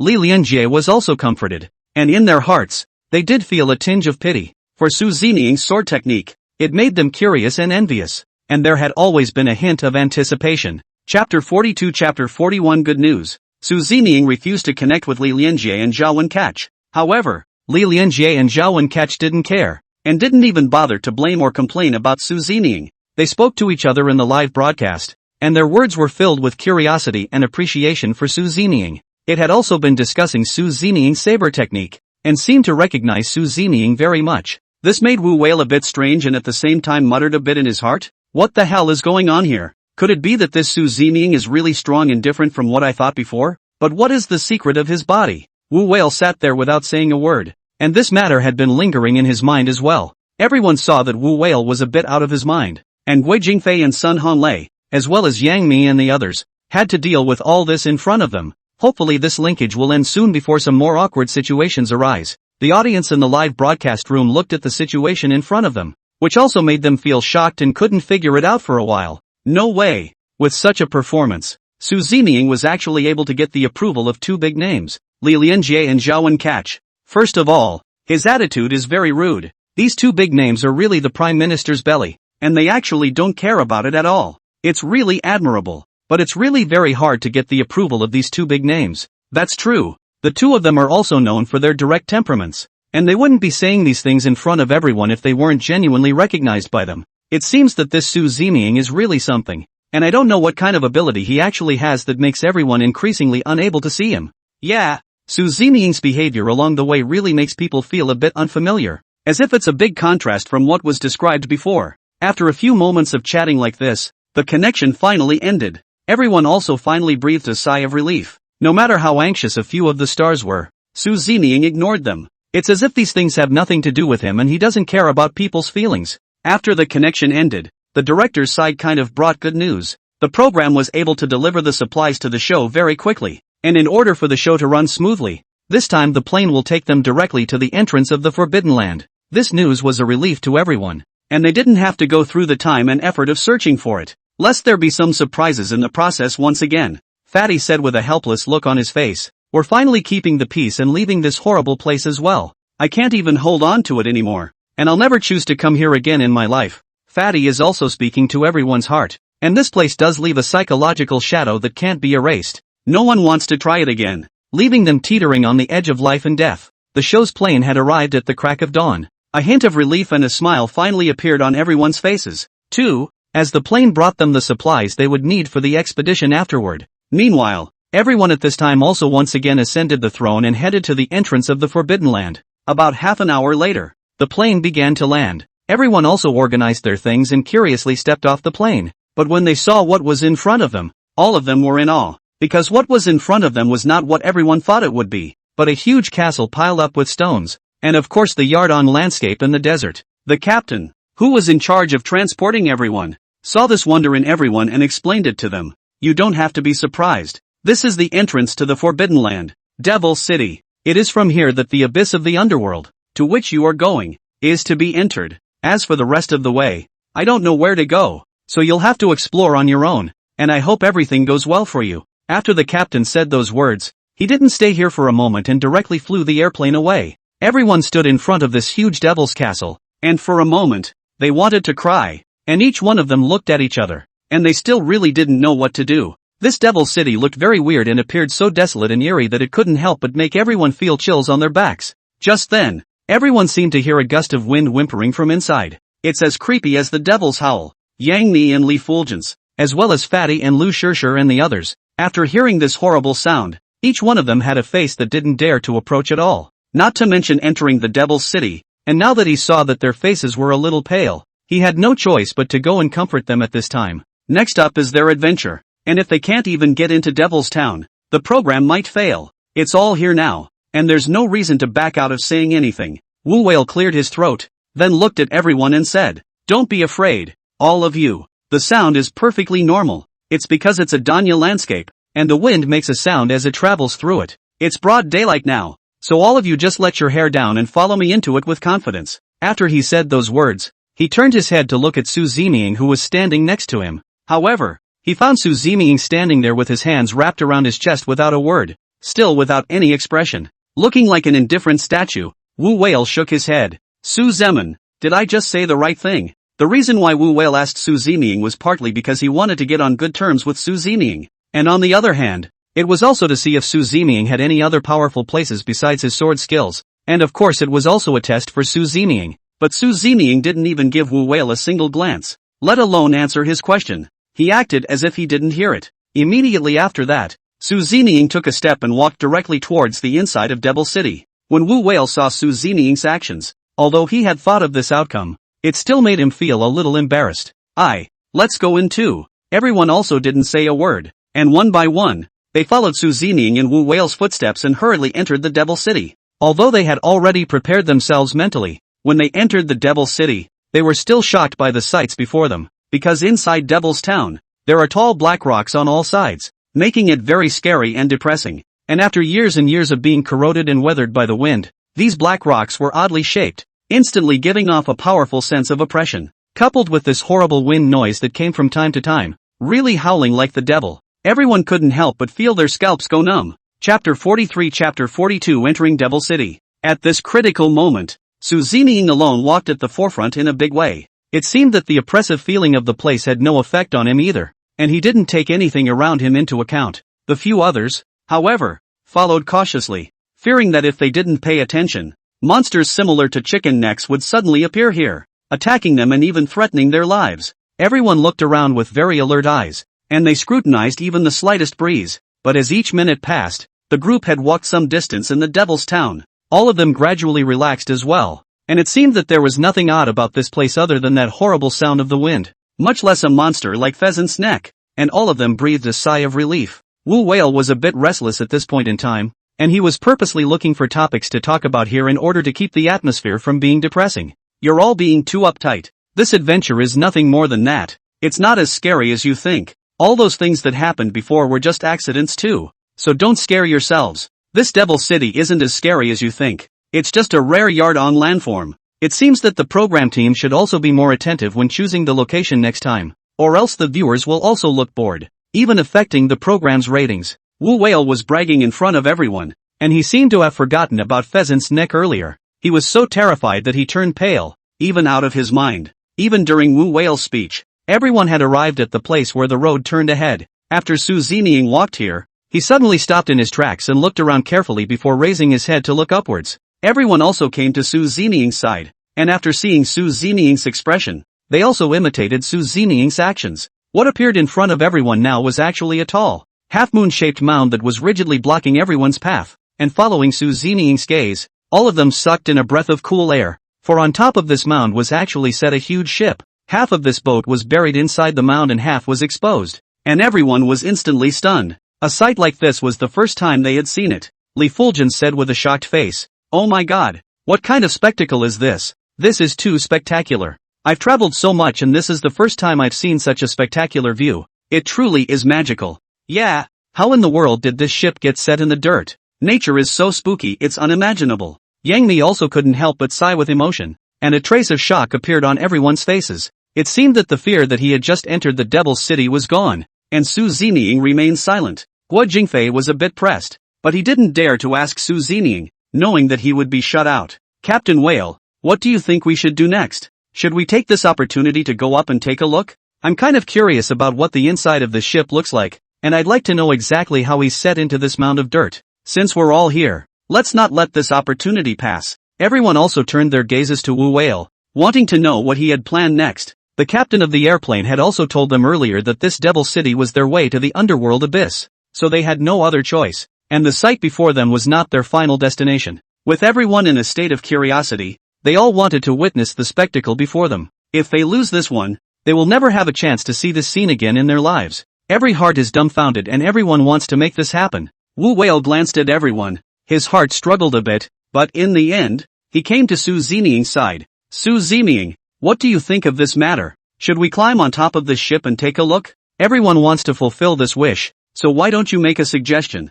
When Su Zeming heard Wu Whale's inquiry, he didn't make any move and just said expressionlessly, "Casual." Everyone looked at Su Zeming in surprise, thinking that Su Zeming would simply refuse or ignore Wu Whale. "I didn't expect Su Zeming to be so nice this time, and even answered Wu Whale's inquiry. He's always done what he wanted to do on his own. I didn't realize that at this point in time, I would actually start considering everyone's opinions." Not only did everyone find it unbelievable, but Wu Whale on the side was also surveying Su Zeming with strange eyes. Before all the people could react, Su Zeming had already stepped away and walked in front of the mound. He was fast and climbed up in the blink of an eye. When Wu Whale saw Su Zeming's actions, he too had a humongous look on his face. "That's annoying. So he's already decided to go up there and take a look and just let us do whatever. I knew he wasn't that kind. I thought he'd changed. It was so self-serving." Wu Whale shook his head, seeing that Su Zeming had already climbed up the hill, and everyone else had gotten restless. "Brother Whale, let's hurry up and get up there too.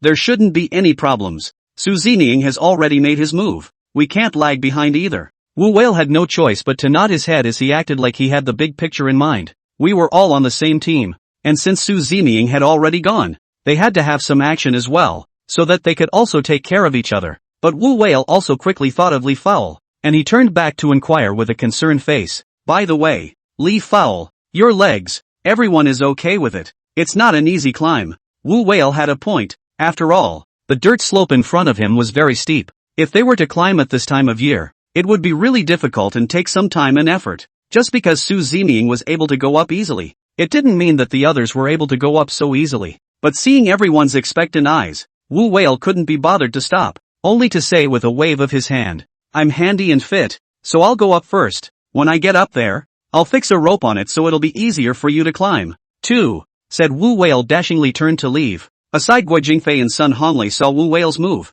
They couldn't help but be very moved, feeling that Wu Whale had the pattern and strength to take care of everyone at all times as well. Sun Honglei looked at Wu Whale and gave him a thumbs up, showing his admiration and recognition. Chapter 44 Chapter 43 The Weird Hill. Fatty also said with a smile on his face, "Thank you, Brother Whale." Then, Wu Whale's image was instantly very good in everyone's mind, and seeing everyone's adoring eyes, Wu Whale's mood was instantly better. It felt like it was better to come to rely on him at a critical time. Wu Whale confidently arrived in front of the hill, and he began to rub his fists. Having prepared everything long ago, having just seen Su Zeming climb with ease, Wu Whale also felt that he must have no problem. But Wu Whale had just climbed up the hill. He was already out of breath and was sweating profusely from exhaustion. And it was only at this time that Wu Whale realized that things were not as simple as he had imagined. The dirt slope in front of us was very steep and very smooth on top, with no point of impact at all. This had just climbed 2 steps, and Wu Whale already felt weak in his limbs and was sweating profusely. If he continued to hold on, he might have to fall from here later. However, he had just said too much in front of everyone, and if he backed out at this point, it would make her feel humiliated. The main thing was that Su Zeming was so relaxed, and if they were to be compared, the gap between them would be obvious. This made Wu Whale somewhat unable to accept it for a moment, and he had no choice but to harden his head at this time and keep climbing forward. He had already entered the point of dilemma. The audience in the live broadcast room saw this scene, and they too felt speechless. Su Zeming didn't even think about helping everyone at this point in time, especially those beautiful-looking actresses, Guo Jingfei and Sun Honglei, who were standing under the mound, as well as Yang Mi, stared at Wu Whale with unblinking eyes. This was their only hope, and they hoped that Wu Whale would be able to climb up as soon as possible. It was at this time that everyone realized that Wu Whale's speed was getting slower and slower, almost coming to a standstill. Guo Jingfei said with an anxious face, "What's going on? What is the captain doing? Why is he lying there motionless? Why do I see that the captain seems to be asleep and is struggling a bit? It's not like he can't climb up." Sun Honglei didn't believe what Guo Jingfei said and immediately refuted it here. "Don't talk nonsense. How can you doubt the captain's strength? Just now Su Zeming was clearly very relaxed. He was able to climb up there. The captain will definitely be fine." In everyone's eyes, how could the physical strength of the battle wolf be less than Su Zeming's? Below this mound, everyone was defending Wu Whale, thinking that he would be able to climb it easily. At the same time, everyone was looking forward to it because Wu Whale promised them that he would find a way to get them all up there. Just when everyone was full of confidence, Li Fengyuan frowned and said, "Look guys, Whale he seems to have stopped. Is it true that he can't climb anymore?" Lu Shishir, who was on the side, also retorted, "It won't be. Brother Whale is merely storing up his stamina, and he'll definitely be able to climb up quickly later on. You'll just have to wait and see." Everyone, don't rush for now. Everything has a process. With that, everyone reassured themselves and hoped that Wu Whale would keep his promise. As soon as Lu Shishir's words fell, the scene in front of her made everyone feel a bit devastated. Instead of continuing forward, Wu Whale slid all the way down the mound. After Wu Whale landed on the ground, he smiled awkwardly before coming to the front of the group. I think so. It's not like we have to go up on this ship. It's just taking too much time. And Li Fowl's legs and feet are not convenient. In case another accident occurs in the process of climbing again, then it will be more than worth it. Not to mention it's going to take more energy out of everyone, which won't do us any favors for the rest of our quest." Hearing Wu Whale make excuses, everyone's hearts couldn't help but be a little dissatisfied, but they didn't refute it. Just one of them showed a disappointed look. Just as everyone was about to give up, unexpectedly a rope was smoothed down from above, and Su Zeming's voice flickered off the bow and disappeared. Li Fowl saw the scene in front of her, and she danced with excitement. "The rope! Su Zeming just put it down. She's so sweet to think of us. I told you that Su Zeming still has us in his heart. He's always been quietly helping us behind the scenes. It's just great that we can climb up there and get our wish too." Everyone was moved by the scene in front of them, and had thought it was really impossible to climb up. At this critical moment, Su Zeming lends a helping hand, which is a fulfillment of everyone's wish. Sun Honglei said with an appreciative face, "Don't really say. Suzining this kid is quite reliable sometimes. This was indeed also words from Sun Honlei's heart. After experiencing so many things, he also gradually had some different views on Suzining. Heart also more or less to Suzining some gratitude. Guo Jingfei looked at the rope. Eyes also showed a trace of recognition of Suzining ability. Thinking about the fact that usually Suzining acted cold and had a bad temper, making everyone afraid to get close to him, and even somewhat hated interacting with him. But in critical moments, Suzining never left them unattended. Every time, they would save them from the fire. And no one had ever properly expressed their gratitude to Suzining. Those good feelings he had in everyone's hearts were quickly worn down by his cold attitude and foul temper. And instantly Guo Jingfei felt a bit sorry for Suzining. After all, everyone isn't perfect, he said quietly as he looked at everyone. This Suzining really makes people feel strange sometimes. Even though she has a bad temper and a cold attitude, he has always helped us behind the scenes. That's something we have to admit as well. He doesn't seem to be as cold and heartless as those black fans say he is, and we also seem to be a little biased against him before. After all, everyone has his temperament and personality, which are innate and no one can change. When everyone heard what Guo Jingfei said, one by one, they all nodded in agreement as well. During the time they spent with Suzining, they did see a lot of Suzining's strengths, although he was afraid to get close to him, and everyone's relationship didn't improve much. Something was real. Everyone had to admit it, too, and Janmi nodded and said, Guo Jingfei has a point. In fact, I've always had such thoughts before, only to have them all doused at the end of the day with this idea. It seems that in the future, we need to reacquaint ourselves with Suzining and not be able to just look at the surface. This seems a bit unfair to him. Li Fao was also full of excitement. Seeing that everyone's attitude towards Suzining had changed, he was the one who was the happiest, because he knew early on that Suzining was a good person and very capable. Chapter 45 Chapter 40 For the Strange Lake. With Suzining's help, everyone was a bit impatient at this point in time. They climbed up the rope one after another, and although they felt a little strained, no one would give up. It took some time and effort, but the group finally climbed the hill. When everyone climbed up the hill, they saw the large ship and felt shocked in their hearts. I didn't realize that behind this hill was a mysterious lake. If they wanted to enter the underworld abyss, they had to pass through here. They had no choice or way back. All of them came to the lake, and at this moment, Suzining, he was also standing quietly on the edge of the lake. Everyone still didn't know how they were going to get through the rest of the day, and there was no telling what kind of dangers they would encounter trying to get through the lake in front of them. Even in everyone's minds, all sorts of different scenarios have begun to appear. Also in a state of curiosity, Yang Ni walked forward alone. He also wanted to explore, but it didn't occur to him just how dangerous this move was. Everyone hadn't noticed for a moment that everyone now looked a little worse for wear compared to when they had just set out. The suitcase was in pieces and covered in dust and sludge. The man was no better, and looked haggard and wretched. They remembered vividly that when they had just left, each one of them had been bright and well-dressed. After the explosion of the plane and then the wait and encounter in the desert, they were all grimy, with mud all over their clothes and pants. It seemed like everyone no longer cared about their image. As Wu Whale looked at the scene in front of him, he pulled out his watch and then found the map that the program had sent him. Sitting on the edge of the lake and taking a closer look to see exactly where they were going to go next. A moment later, Wu Whale pointed across the room and said, according to the map, if we want to enter the underworld abyss, we have to cross the river first. There is no second way out. Everyone should still be mentally prepared and think of a way as soon as possible. There are no tools to cross the river here either. First we need to find some materials to simply build a bamboo raft. Everyone listened carefully to what Wu Whale said, and it also made them feel helpless. Where they are going to find these materials is a challenge for everyone. Each one of them looked like they wanted to cry, not realizing that every step forward here was a test for everyone, and it was also going through one hurdle after another, and they didn't know when they would be able to reach their destination successfully. Guo Jingfei said with a helpless look on his face, let's find the materials to build the raft ourselves, and we don't know when we'll be able to succeed, not to mention the fact that we're not professionals. Do you think we can? I really do feel a little worried. Sun Honlei inquired the same, and everyone had the same doubt in their hearts. Even if they give it this time, they still don't know if they can make it or not. Everyone's heart is not in the right place. Yeah, Captain, I think we should either ask the program for help and see if we can get some help. I remember when we set out, the program told us that everyone had one chance to ask for help, and here there are 7 of us. That's 7 chances. The program has given us help and I feel able to be a little bit safer. So why not use an opportunity like this? We all spoke up, and at this point in time, we all came up with ideas, hoping that we could all come up with a solution as soon as possible. Originally, they wanted to climb up to see the scenery, but they didn't expect such a result,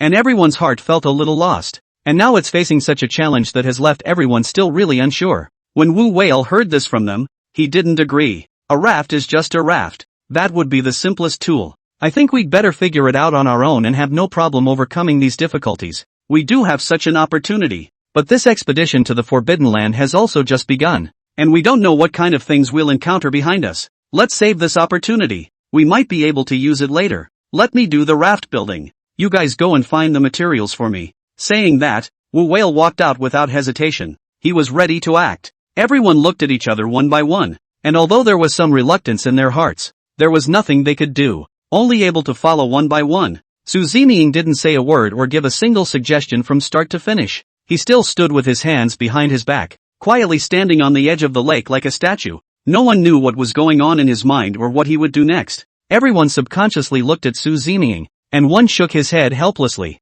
Guo Jingfei said with some reluctance, "Why is it that we're the ones who work every time? Zeming doesn't do anything. He could have helped us out too." And actually didn't say a word. So cold it was scary. Everyone heard Guo Jingfei chanting and didn't want to talk about these things anymore. Zeming's performance along the way had also made them accept and get used to it. But thinking about this installment, they could only harden their hearts and be more aggressive in front of the camera. Then cooperate with Wu Whale's orders and overcome the difficulties again and again. Guo Jingfei and Sun Honglei follow Zeming out as they go in search of materials to build a raft. A few actresses stayed behind, and Lu Shishir looked at her shoes, which had long been unbearable. It was so dirty on top that he couldn't help but be a little disgusted. "Me? Look at my shoes and these feet. I don't know how I got them so dirty. This is simply detrimental to my image. I see that the river is quite clear. It's just as well that we wash here. It'll make it easier for us too. And it's time for some hygiene. Look at everyone's grimy faces." Yang Mi and Li Fulgence, as well as Fatty and the others,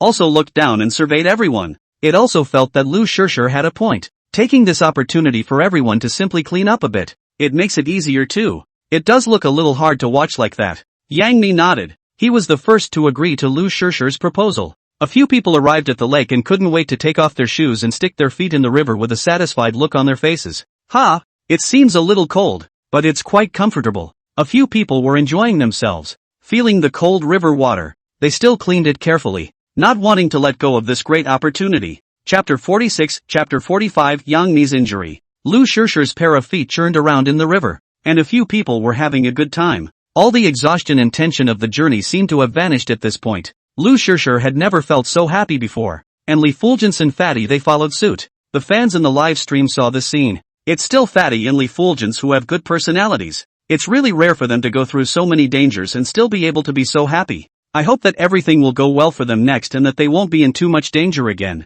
Wow! Their feet are so white. Why didn't I notice that before? Upstairs, watch what you say, or you'll be disliked. By the way, this Zeming is still standing there. What on earth is she doing? Doesn't she know that they are working nowadays? It's heartbreaking to see how he plays it cool every time and doesn't participate in every activity at all. And all the hard work is done by a few of them. But with his icy look, and who dares to say a word about him, he is either disliked back or treated as air. People are starting to troll Zeming here again, thinking that Zeming is just getting something for nothing. These fans are like wallflowers. They are capable of swinging to and fro at any time. They always have all sorts of reasons to see Wu Whale take Sun Honglei, and they're working on it, making the fans even more adoring. If Wu Whale hadn't come up with this idea and then prepared to lead the group across the river, it was simply impossible for them to enter the underworld abyss. It didn't take a while for Yang Mi to be nearly as clear, and he turned around to see a few others still there, happily playing. He was also kind enough to remind everyone to organize their stuff.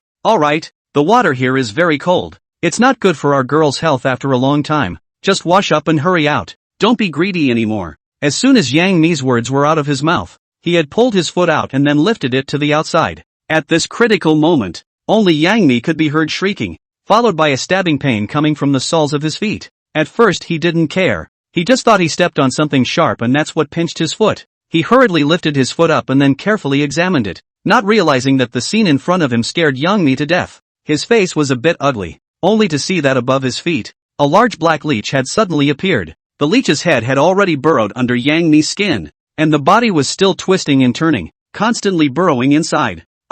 Yang Mi couldn't control it anymore. He screamed in terror. "Bugs, help!" Yang Mi had never seen such a situation before. He was scared out of his wits and didn't know what to do for a moment. His voice was a little choked and shaky, and his voice was a little hoarse, even as he regretted what he had just done. But it was no use saying anything now, and the pampered man looked very frightened and fearful in his heart. He really didn't dare to imagine if this thing would kill him after it burrowed into his body. After hearing this, Li Fengyang and Lu Shishir came over in a hurry to see what was wrong with Yang Mi. It was at this point that the large black leech had only its tail left outside. Seeing this scene of Li Fowl, he also changed his face greatly and inquired anxiously, "What to do? Have gone in. In the end what to do ah?" Lu Shishir also panicked. They picked up a stone from the river and directly smashed it towards the leech on Yang Mi's foot. But a foot is not a hand. And if this stone goes down, Yang Mi will definitely break his bones. And maybe even worse. The audience in the live broadcast room also instantly felt panicked when they saw this scene. And some of the fans had never seen this kind of scary thing before.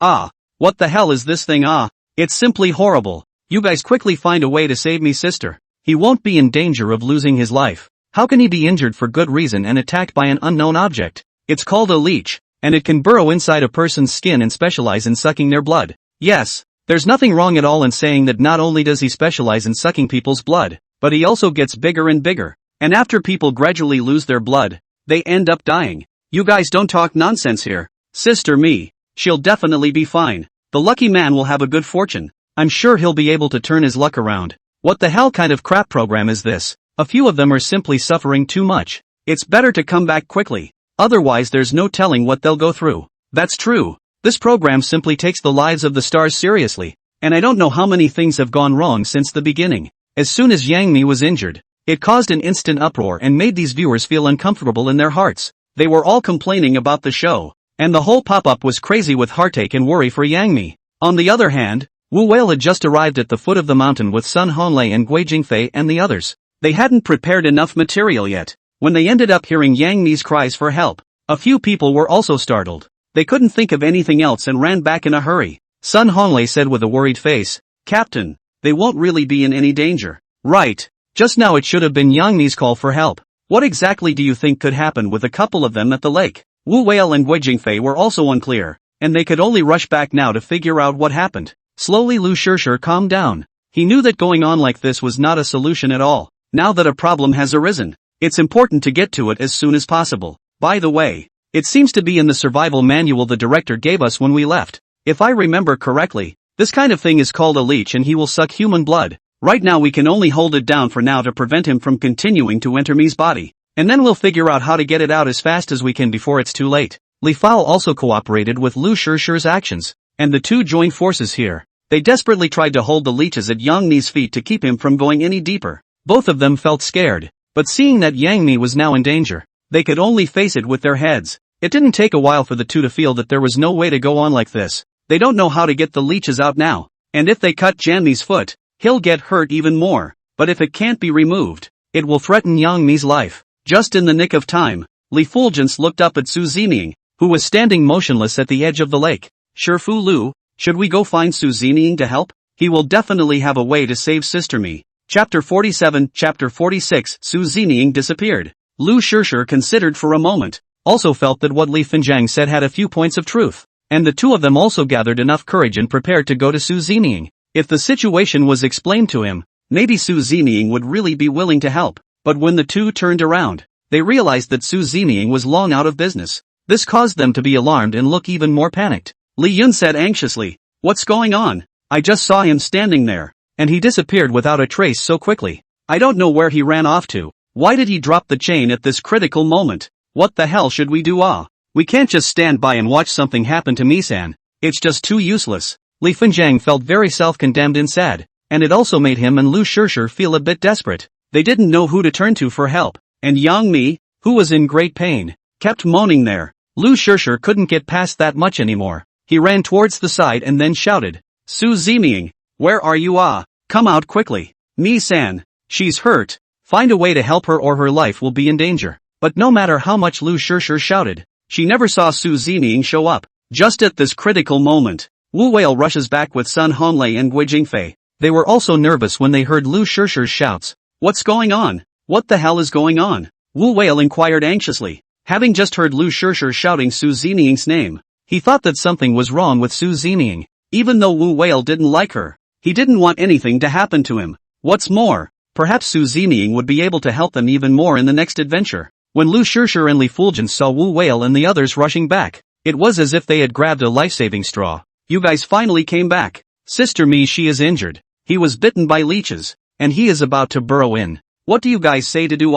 When Wu Whale heard this, he couldn't wait to come to Yang Mi's side, then carefully went to check the injury. Everyone gathered around nervously, too, and were also trying to figure out what to do. But when everyone saw the black leeches that were still writhing, they were all shocked and their faces were very ugly. The thing was so dark and ominous that it couldn't help but be disgusting. Guo Jingfei winced, then said in fear, "I'm glad I didn't just go and wash my feet. This is just so scary how something so disgusting can come out," said Guo Jingfei backed up, afraid that the leeches would burrow out from under Yang Mi's feet and crawl onto his body as if they were. Immediately afterward he actually dry-heaved, and though he found it impolite, there was no way to control his body's reaction. His stomach turned over and he kept spitting acid from his mouth. Sun Honglei looked at Guo Jingfei, who also looked a little helpless and at the same time a little heartbroken for Yang Mi. It was also hoped that Wu Whale would be able to think of a way to solve these immediate problems as soon as possible. The audience saw what everyone was doing and they were there to do it. Gosh, I didn't expect Guo Jingfei to be scared and vomit.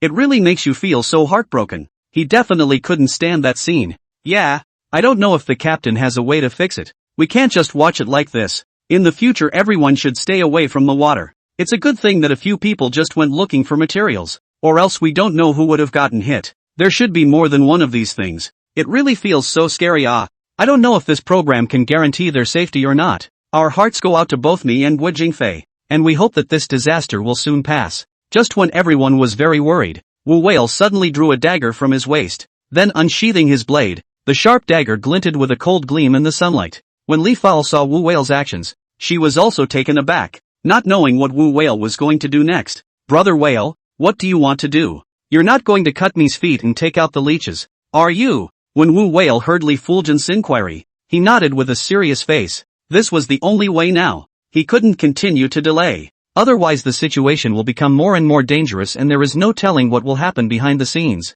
Compared to Yang Mi's life, cutting her foot was nothing. This was the only way Wu Whale could think of, although he was also a bit intolerant. What? Isn't that a little too cruel? Lu Shishir on the side had a surprised look on his face. He didn't want to see Yang Mi being injured, not to mention having to cut a large gash in his foot, which made him feel pain just thinking about it. Wu Whale could understand how everyone was feeling right now, but there was really no better way. She didn't want it to be like this, but everyone was panicking right now and no one could help him. "I can't help it. It's the only way to get the leeches out. If we don't do this and wait until this thing burrows directly into Yang Mi's body, then it will be even more troublesome, and we won't even have a life by then. What's a big scratch? It's a matter of saving your lives now, and you guys care about that." Wu Whale is a big straight man and makes no bones about it when he says these things. I didn't expect Li Fao to hear these words. He was instantly shocked and cried, and his tears flowed uncontrollably. He really felt sorry for Yang Mi and didn't want to see him suffer so much. If he scratches his feet, there's no telling what the rest of the way will be like, and Yang Mi will suffer even more. And they don't have all the medicines here, and when the time comes, if they don't take good care of them, they can get infected. And all these various concerns make it hard for them to make up their minds. Wu Whale, as the captain, he could no longer care so much. No matter what would happen behind him, he had to solve these problems now. It's too much to worry about now. Let's solve the problem at hand first. And you guys don't have to worry too much. If we really don't have a solution, we'll have to find a way for the program to send Yang Mi back first. Everyone was instantly silent as well. If Yang Mi was really sent back, there would be no way for him to participate in the next adventure. This also meant that Yang Mi would not get a single cent of the program's payoff, and all the sins he had suffered before would only be in vain. This made everyone feel a bit disheartened, and Yang Mi also felt a bit lost. He also wanted to travel to the underworld abyss together to see what it was like, and his heart was still filled with curiosity. That's what kept him going. But he didn't expect this to happen. This installment of the program, which he had initiated to participate in, it was really a great pity for him to quit just like that. If there was no way for his body to support it, there was nothing he could do but follow the arrangements. Chapter 48 Chapter 47 There is no other way. Although Yang Mi looked petite, his bones were strong and stubborn. That was why he was on the show this time. He wanted to go on an adventure because he wanted to satisfy his curiosity, and it was also a workout for him. After all the dangers, he never thought of backing down. But now the situation was a little different, and Yang Mi was also feeling a little hesitant. When the fans heard that they were going to cut Yang Mi's feet off, they looked a little nonplussed. How can this be? Isn't there any other better way? This way me suffers a lot, and maybe the wound will get infected. It's heartbreaking that he can't participate in the program, not to mention that he has to suffer more. How is it that me was bitten? So heartbroken for him, but can't do anything about it, and can't help him think of a way out. I really feel so useless. What do you mean upstairs? You're implying that you want anyone to get bitten. Don't argue here, all of you. What time is it now? Everyone is also concerned. If Zeming had been there, it might have been better. The person who said this is really ridiculous. I didn't expect you guys to actually bully people like this. Evil or not, aren't these words a bit too vicious? You guys are bullying Zeming for not having any fans. I think it's so unfair to curse him here. Where is your conscience? I want to speak up for Zeming. The entire broadcast room was in an uproar over this matter, and everyone had their own reasons. And aside from Li Fowl, he couldn't bear to look on at all. Nor could he dare to imagine Yang Mi's feet being cut open. He had long since covered his eyes in fear, peeking in every now and then. And at this moment, Yang Mi, he also felt a vague pain in the center of his foot. Some fans also suddenly feel blessed that they are now just spectators and not experiencing these dangers. While they are curious, they are also heartbroken to see how difficult it is for these stars. Sometimes they are glamorous, but where people don't see them, they are also hard at work. Behind everyone's success is actually hard work and sweat. Everyone also thought that Yang Mi was really strong. He hadn't shed a single tear the whole time and waited for everyone to help him. There was no crying and fussing there either, and that tiny back looked so stubborn. Li Lianjie and Zhao Wencatch, they, too, saw this scene through the live broadcast, and likewise they were worried about Yang Mi's situation. I really hope Yang Mi gets out safely this time. They'd had more than their fair share of adventures this time. By the way, you have more experience. Isn't there a good way to solve this? You can give a little advice. Li Lianjie looked at Zhao Wencatch and inquired as everyone tried to figure out what to do. Zhao Wencatch was also unable to give any good advice as he said with a helpless face, I've been bitten by this thing once before, but I really can't give good advice. Everyone instantly became curious and looked at Zhao Wencatch. Even the audience in the live broadcast room was instantly quiet at this time. I hope that I can get a better solution from Zhao Wencatch here, so that Yang Mi will no longer suffer. How did you solve it then? Tell us quickly. Li Lianjie inquired anxiously, which was also a matter of concern. Zhao Wencatch a frown, and after careful consideration,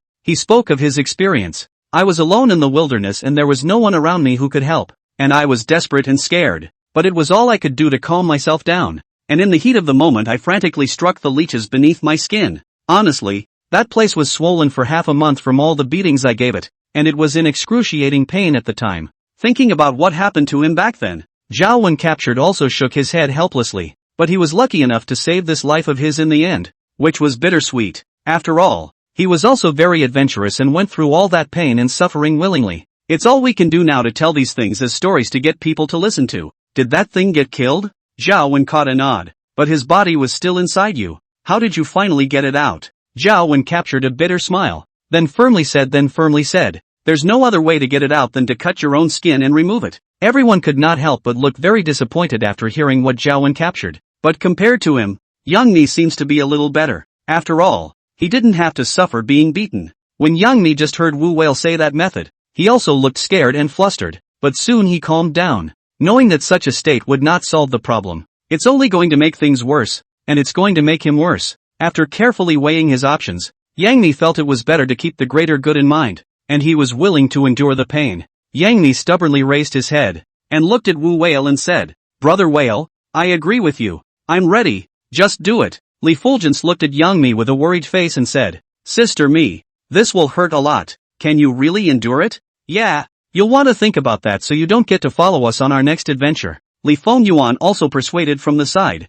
all hoping that Yang Mi would think twice before acting. But now for Yang Mi, there was really no choice. He had to make a decision as soon as possible before he could do so. Can't hold everyone up and don't want to joke with my life. Yang Mi pointed to his suitcase, then said very firmly, all of you should stop talking. I've made my decision. This matter can't be delayed any longer, and you don't have to worry about it. I brought some anti-inflammatory and trauma medicine inside my suitcase to cover it for a while. If I really can't follow you guys later on, I'll reach out to the show and drop out of this episode. Yang Mi also voiced his decision that he still wanted to hold on to the last moments, whether it was the guests present, or the viewers in the live studio. After hearing these words from Yang Mi, it made them feel very moved. Also once again, he was impressed with Yang Mi. Underneath the delicate appearance, he actually hid such a strong and domineering character. not admitting defeat in the face of adversity, always striving towards his goals, not regretting his choice. Everyone is also recognizing Yang Mi once again. He also knew about his determination to participate in the program this time.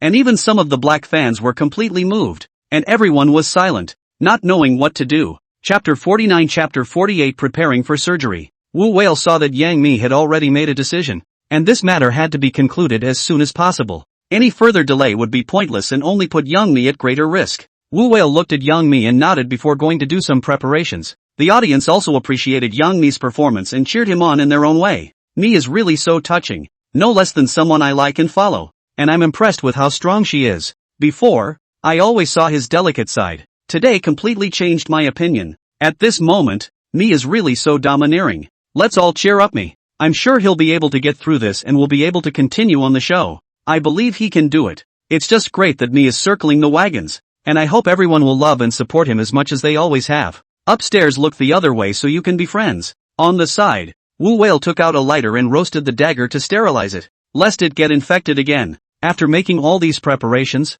Wu Whale turned back to Guo Jingfei and Sun Honlei and the others. What are you guys waiting for? Hurry over and help. Help me hold Yang Mi down, or he'll move around later. That leaves no way to open the door and it can cause unnecessary damage. But at this moment, Guo Jingfei and Sun Honlei and the others had already withdrawn a long distance away, and they looked at Wu Whale with a resistant gaze. Wu Whale couldn't help but frown, not expecting them to be so scared as well. But now, if everyone is not united, it will be very difficult for him to complete this operation alone. Wu Whale glared at Guo Jingfei and Sun Honlei, and said loudly, "Come here. What's the point of running so far? It's not like we're going to make a move on your bodies, so how can you be so timid? Two big men, and not as bold as the girls. I don't know what you're afraid of." Wu Whale spat here, and Guo Jingfei and Sun Honlei felt very reluctant in their hearts when they heard it. Seeing that in the end they were unable to avoid it, they could only walk forward with their heads held high. They do have some concerns and feel very afraid of leeches. As they approached, they nervously inquired,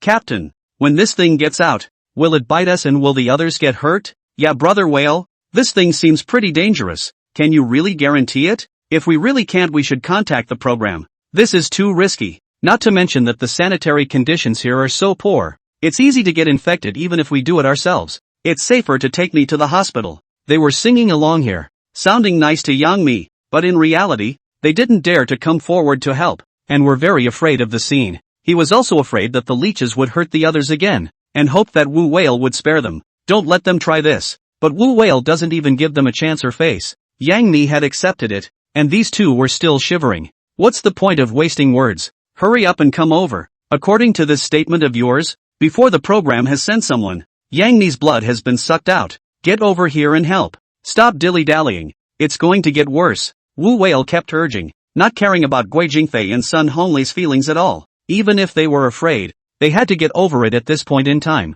and there was no one to hold them back from these difficulties. Seeing Wu Whale's resolute attitude, the two men had no choice but to carry out the order with their heads. Besides, there was a camera on them, so many pairs of eyes watching their every move. You can't let fans get down on them or even say something mean. With the combat power of the war wolves, plus them, none of them should be opponents. Besides, clashing with their seniors on the show can really have a big impact on their future. Guo Jingfei and Sun Honlei's fans, seeing Wu Whale giving them a hard time, momentarily felt uncomfortable and even complained a bit. What exactly is this Wu Whale trying to do? How can he force someone to do something they don't want to do? Isn't it a bit excessive? And the way he just spoke, it was really kind of unacceptable that he couldn't be persuaded properly. This is just like giving orders. And you really think of yourself as a big brother? Helping or not helping is something that people volunteer for. Wouldn't it be a bit too good to go forcing it like that? Wouldn't he consider Guo Jingfei and Sun Honlei's feelings? Everyone has their weaknesses, and it seems a bit presumptuous to always give direct orders.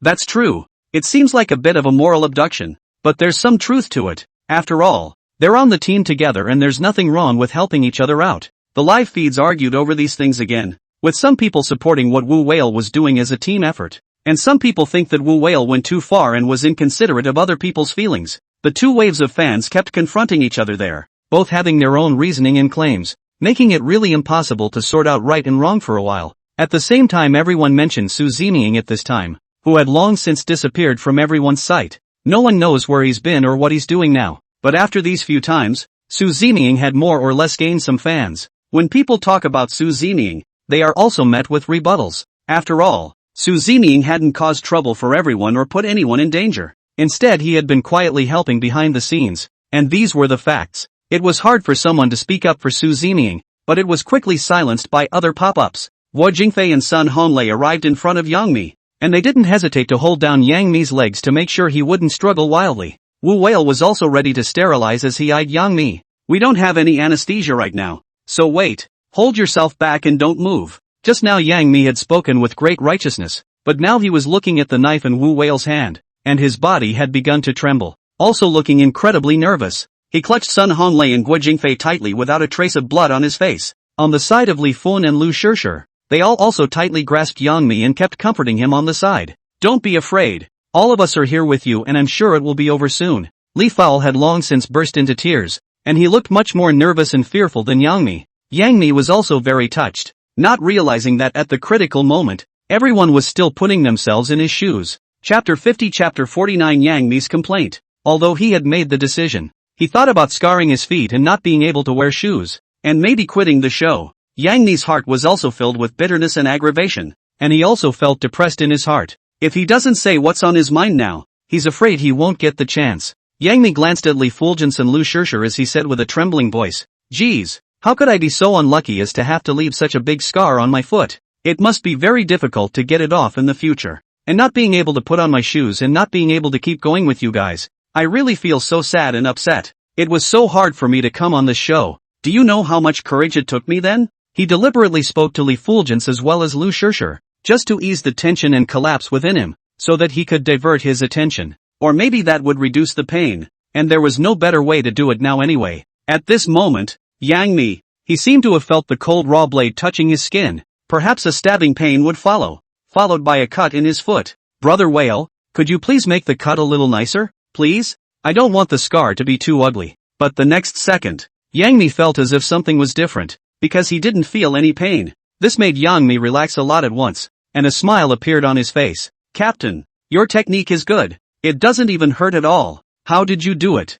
Saying that, Yang Mi looked up in surprise, but he didn't expect to be blocked from view by a tall figure. Yang Mi said with a surprised face, "Su Zeming, why are you here?" As for the few people who were still beside Su Zeming just now, they also saw this figure, and Li Fulgence immediately shouted out in surprise. Yang Mi then realized that Wu Whale had not moved his sword at all, but had appeared behind him at some point. This made Yang Mi a bit puzzled and feel a bit surprised at the same time. "Whale, did you get the stuff out? Why are you standing here? What's going on?" Wu Whale's entire body looked a bit confused as well. He looked at the dagger in his hand and then at Su Zeming in front of him, subconsciously shaking his head. After hearing Yang Mi's inquiry, Wu Whale had no choice but to give a reply as he pointed at Su Zeming in front of him. "No, I was just about to go under the knife when I was pulled back by the sudden arrival of Su Zeming, and I don't know what he means. The man is really strange." After saying these words, Wu Whale was also instantly in deep thought, carefully recalling a process that had just taken place. He had managed to concentrate all of his spirit and was ready to take a shot at Yang Mi when he immediately felt a powerful force behind him. The next second he was lifted up and thrown behind Yang Mi. This lightning-fast speed also made him feel a bit confused, and when he reacted, it was already the scene in front of him. It was also unknown when Su Zeming would arrive, which made everyone feel a bit incredulous. When she had just gotten up, she had felt very light, which meant that the force she had just felt was very strong. Wu Whale frowned. He was a 100+ pounds man. He felt like a small chicken, and was directly thrown behind Yang Mi by Su Zeming. Wu Whale said silently, "This Su Zeming, just how much power does he have? Why does he do these things easily? Not feeling any strain at all, not blushing, not even gasping for breath. This is simply amazing." Su Zeming's actions just now added another mystery to Wu Whale's mind, and he could not see Su Zeming more and more clearly. It is not known what kind of person he really is. Guo Jingfei and Sun Honglei on the side saw Su Zeming's actions, and for a moment they were somewhat unable to understand. It was hard for everyone to make up their minds. They didn't want to give up at this time. "Su Zeming, what the hell do you want? The captain is about to go under the knife. What are you pulling him away for? Could it be that you have a better way to save Sister Mi? Then you should hurry up and take action. Stop selling out." Guo Jingfei was obviously a bit upset. He felt that it was Su Zeming who was holding everyone up. Everyone also hoped that this matter could be concluded as soon as possible, and no one wanted to be on tenterhooks and undergo such torture again. "Yeah, Su Zeming, how come you're so god-awful? You can't find it when it matters and then you give everyone a surprise. We don't expect you to help. But you don't want to mess up at this time. Count on all of us begging you. Ni is in a bad way. The leeches must be removed as soon as possible. Do you understand the serious consequences of this? Sun Honglei was also anxious to persuade from the side, and even had some fierce words. It was so hard for everyone to make up their minds, but they did not expect such a result. Several people were talking here, all of them blaming Su Zining for his reckless actions just now, and of course was concerned about Yang Mi's condition, fearing it might delay him. Su Zining was still acting indifferent to everyone's blame, and she didn't even give any explanation. He was just doing what he had to do and didn't want Wu Whale to go about it in such a stupid way. And those viewers had been on the edge of their seats, spitting on Su Zemin. That's right, since he can't help, then don't come out and make trouble at this time. He doesn't have anything good to do anyway. Now it's a matter of saving lives. Usually it's even if he doesn't do things actively. Why does he always go against them at critical moments? This is a matter of human life. There's no room for him to joke here. If Su Zining hadn't blocked it, the item would have definitely been taken out by Wu Whale already. What the hell is this Su Zining up to? Why on earth did the program group invite him here? It's really hard to figure out. What else can he do but make trouble? If it's really any good, then just say so. Don't daydream. What good can he do? Didn't Zhao Wenkach say? Can only cut a slit to get the stuff out. This is all the experience of his predecessors. Could it be that he's even more powerful than his predecessors? This Su Zining is just purposely being antagonistic. Everyone instantly had a bad opinion of Su Zining again,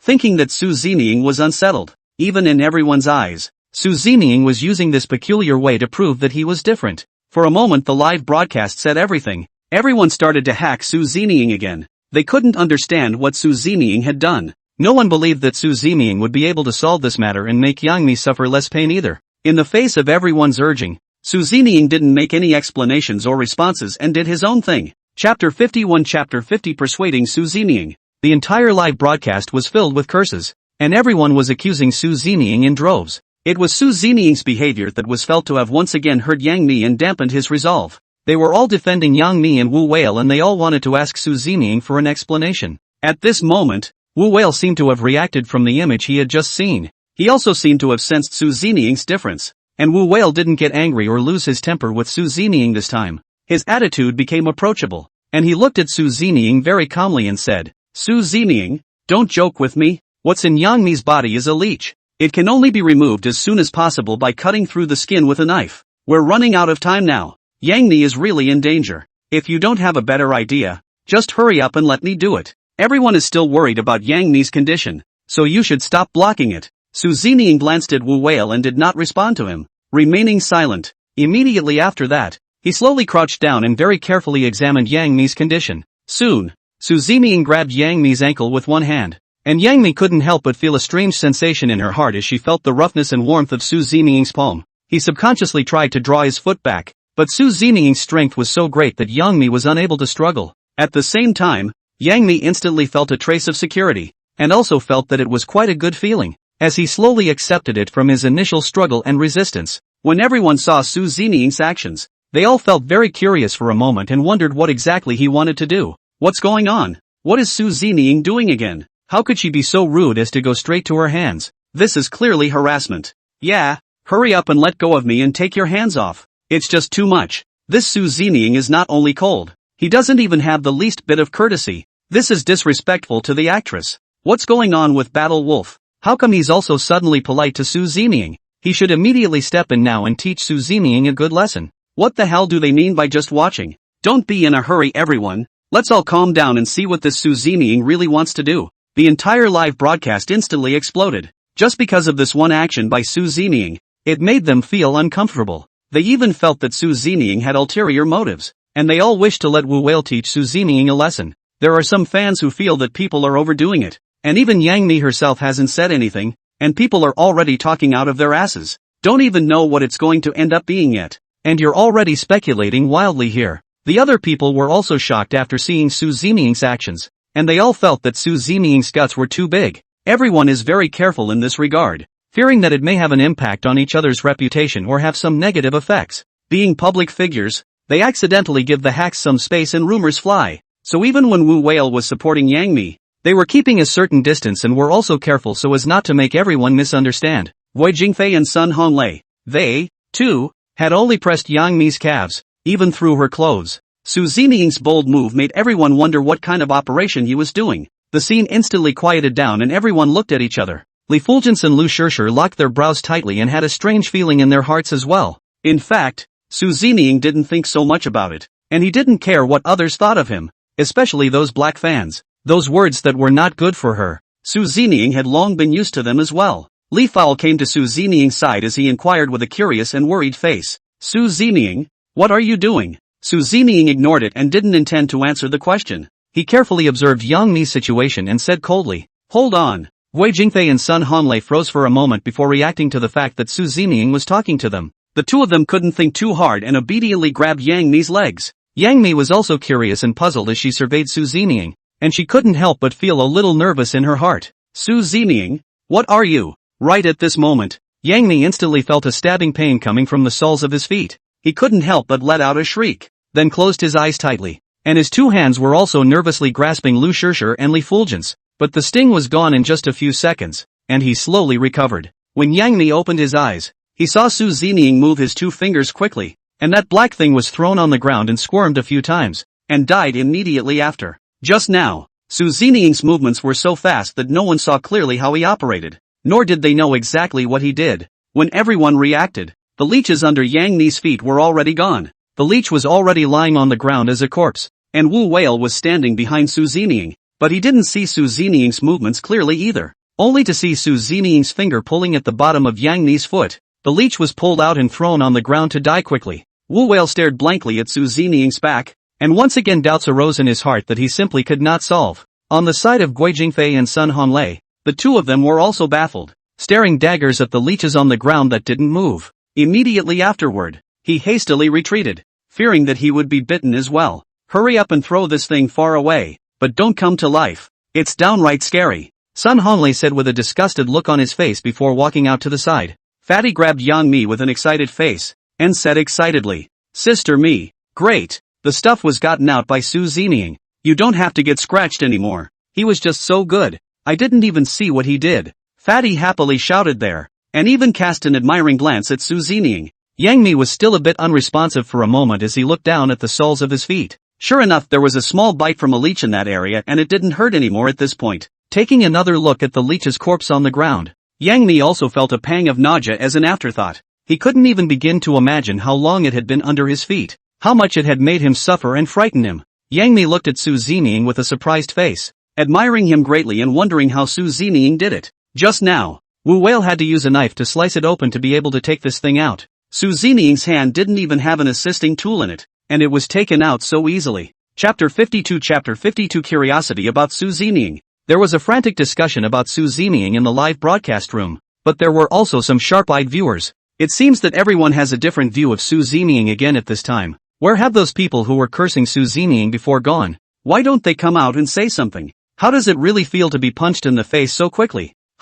Letting you guys talk nonsense. But did you guys notice that when it just flashed by? I saw those two fingers of Su Ziniying's right hand were so long. Even though it's fast, I can still see it clearly. Exactly like the last time I saved Li Fao. And I just went and slowed down the clip of the rescue of Yang Mi a bit. I'm not lying. So everyone can go and watch it. Su Ziniying is really a strange person. I still don't know how many skills he has hidden down. On this pop-up, everyone was frantically discussing Su Ziniying, while Yang Mi and a few of them were sitting together, similarly discussing the same thing. Everyone was putting all their attention on Su Ziniying at the moment, seemingly wanting to peel Su Ziniying apart so that they could see more clearly. Maybe it's the curiosity of everyone who wants to unravel the mystery. These few actresses, too, had been secretly observing Su Ziniying behind his back and whispering their guesses and thoughts. To this day, they couldn't understand how Su Ziniying did it. Yang Mi also thought of a problem at this time, and she said with a mysterious face, "Although I don't know how Su Ziniying did it, I also feel that those two fingers of his,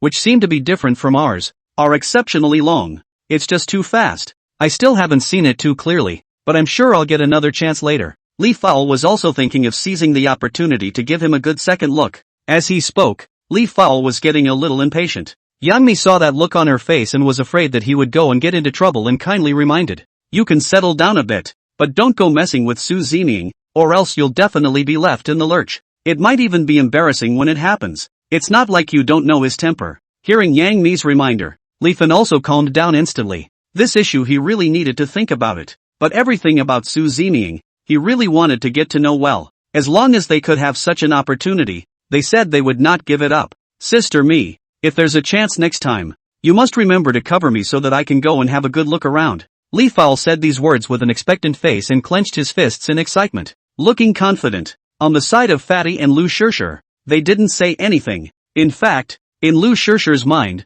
an image of the previous collaboration with Su Zeming appeared at this moment. Previously, everyone had treated Su Zeming as a cold-blooded and heartless person, and had always ostracized him as well. I didn't expect to come this far, but Su Zeming now actually made everyone respect him. But there was no telling how many times they would need Su Zeming's help in their next adventure together. Among the few of them, almost all of them had been saved by Su Zeming, and of course Lu Shirshir hoped that when she was in danger, Su Zeming would also be able to be righteous. A little out of focus for a moment, some strange thoughts also appeared in Lu Shirshir's mind. There was even some impatience to put himself in danger, to get Su Zeming closer to him. Yang Mi notices Lu Shirshir's look and he pushes Lu Shirshir, who looks a little alarmed. What's wrong? Lu Shirshir saw everyone's strange looks, and he also felt that he was a bit out of line. Those strange thoughts he had just had were a bit unbelievable to him as well. He had to control himself from such strange thoughts. Fatty looked at Lu Shirshir with a worried face and inquired, "Are you alright? Are you uncomfortable somewhere?"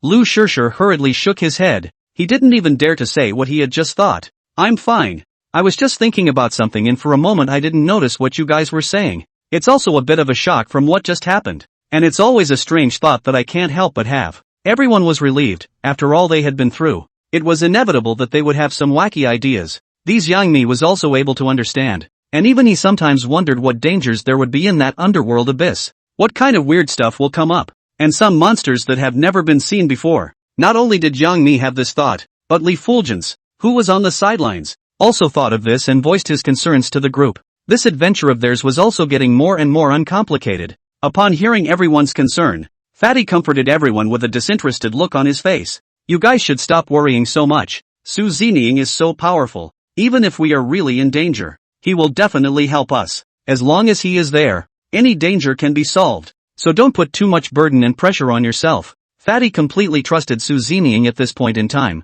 without even a hint of doubt or worry. Although currently they had not reached the underworld abyss, nor had they truly experienced that kind of fear. Su Zeming's performance did put everyone's mind at ease, but in a place like this, there were really constant surprises. To be on the safe side, Yang Mi looked at everyone and warned, "That said, I don't think we should take this lightly. We could be in trouble from the start. When we enter the underworld abyss, we still don't know what kind of situation will arise, so it's better for everyone to pay more attention. It won't do us any harm to make more preparations, and we won't have our hands full in case of danger." Just as several people were resting here, Wu Whale and Sun Honglei, as well as Guo Jingfei and the others, had also prepared the raft. Next they had to find a way to cross the river with the help of the raft and set off towards their destination. A few people came carrying rafts. Those rafts looked a bit simple, but in such a short period of time, and with limited materials, it could only be made to look like this, and the few of them had done their best. It had been very difficult. They had traveled almost all over the neighborhood and used up all the materials.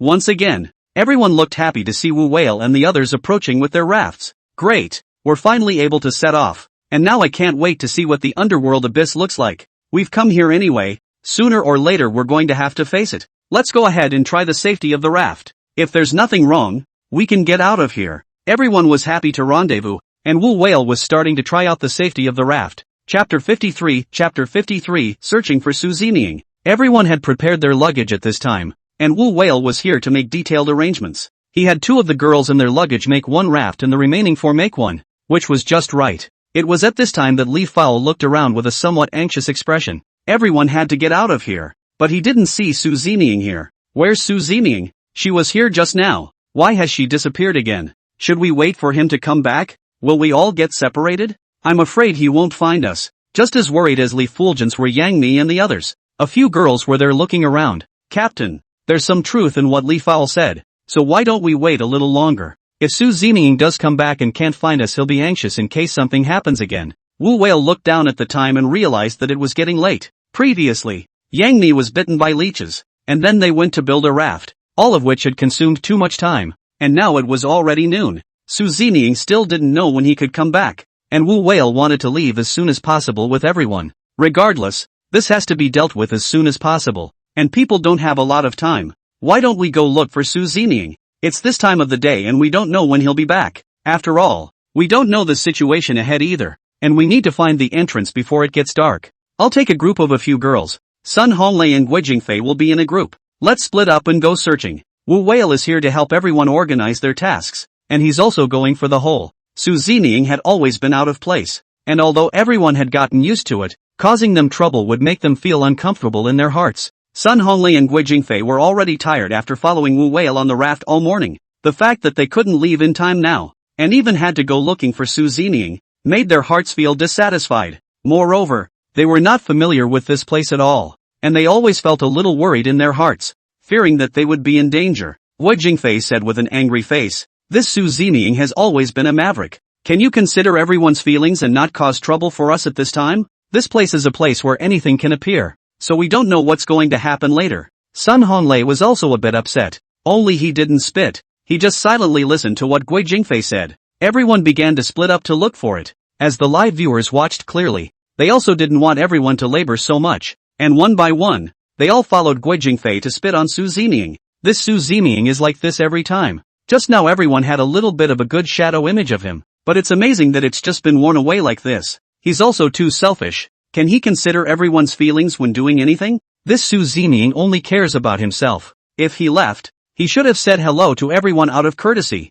It's outrageous to have all the people looking for him. There's nothing wrong with that at all. There's no team spirit at all. And it's a bit of a stretch to give everyone a hard time at this time of year. Everyone, go check it out. All of you, go to Su Zemin's solo livestream. He seems to have found a ship, just as all of them were trolling Su Zemin. Some fans reminded everyone on the pop-ups. In fact, everyone was curious as to where Su Zeming had actually gone, so everyone went to Su Zeming's exclusive live broadcasting room as well. At first, Su Zeming also just kept walking along the river, seemingly without any goal. Everyone didn't understand what she was up to, until they saw a small boat docked by the river in front of them, and they seemed to understand what Su Zeming meant. Being greeted like this, everyone was also instantly curious, and one by one, they went straight to Su Zeming's separate live broadcasting room. They also wanted to find out what was going on. Unexpectedly after entering Su Zeming's live room, they really did see a boat docked there. This shocked the audience and once again, they were talking about Su Zeming.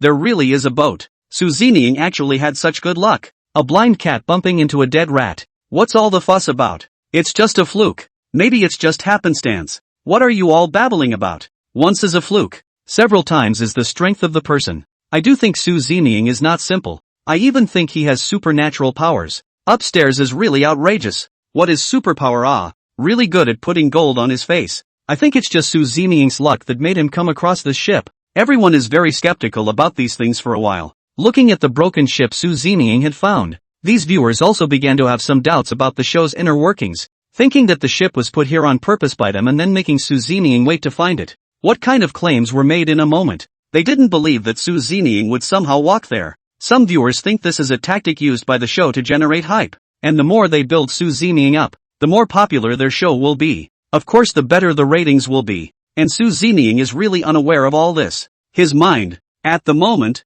was all on this boat, and on getting everyone able to cross the river as soon as possible. As for how he found the boat, Su Zeming's heart understood very well. Wu Whale and the others were on their own rafts, but Su Zeming knew they were about to pass the river cave. There will be corpses in there, and with these two rafts, there is no way to ensure everyone's safety. Those corpse cubes were very powerful, and if they weren't able to treat them with caution, they would really be wiped out. In order to be able to make everyone a bit safer, Su Zeming still felt that he should prepare slightly better equipment before doing so that they would be able to take fewer risks. Su Zeming did not hesitate to step onto the ship, starting to carefully examine the place. After some inspection by Su Zeming, he also let out a sigh of relief. Although the boat looked a bit worn, it was still able to be put to use. Most of all, Su Zeming realized that there was an engine on the boat, so he didn't even have to bother sliding it on his own. I just don't know if this engine can still be used, and Su Zeming can only go up and try it himself. He tugged on the rope and the engine chugged twice and went silent.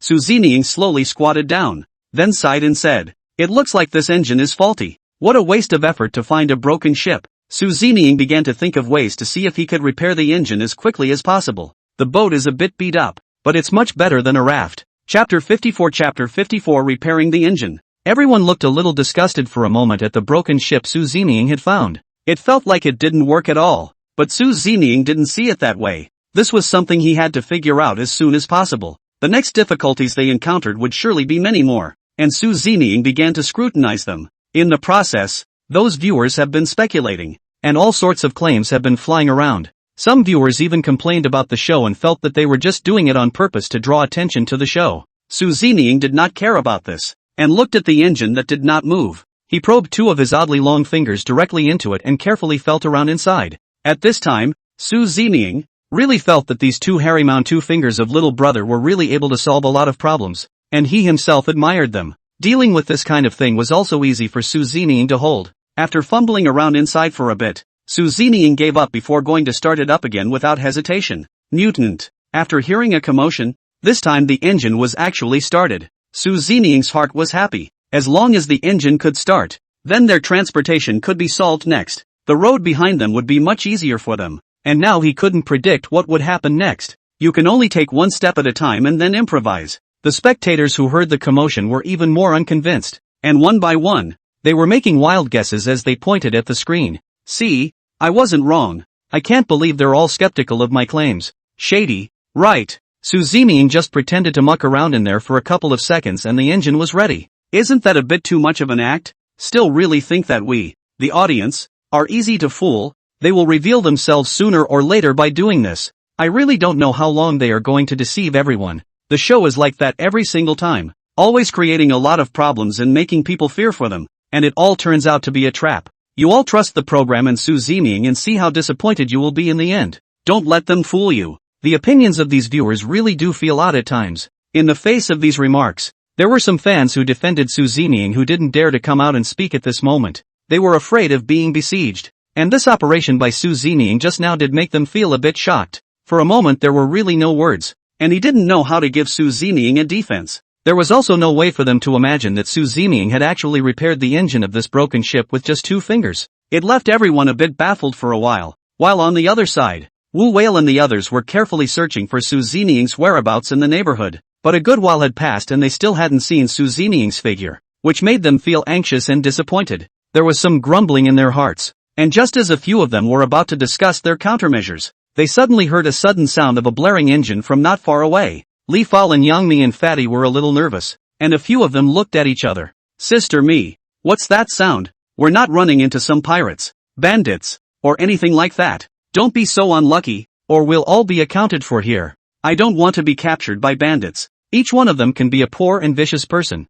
and we don't know how they will treat us when the time comes. When Lu Shirshir, who was on the side, heard this sound and movement, he immediately tensed up as well. In this horrible place, they experienced difficulty after difficulty and faced life and death again and again. Now whenever there is some movement, they are very alert and can't help but think nonsense. If they really encountered pirates and bandits, they were no match for them, and they could only be captured by them and left to their mercy. No, it's just a river. How can there be pirates? Everyone, don't think wildly for now. Let's think of other ways. We might be able to find Su Zeming soon. Don't scare yourself yet. Yang Mi consoled everyone and told them not to panic at this point in time. Hearing what Yang Mi said, Li Fulgence and Lu Shirshir, as well as Fatty and the rest of them, were then slightly relieved. Yang Mi was right. No matter what he thought at this time, it was useless. Even if they did encounter pirates, they could only face them head-on, and it wasn't like they could run away. In order to ease the tense and awkward atmosphere, a few people deliberately looked for topics of conversation here, lest everyone invariably put pressure on themselves again.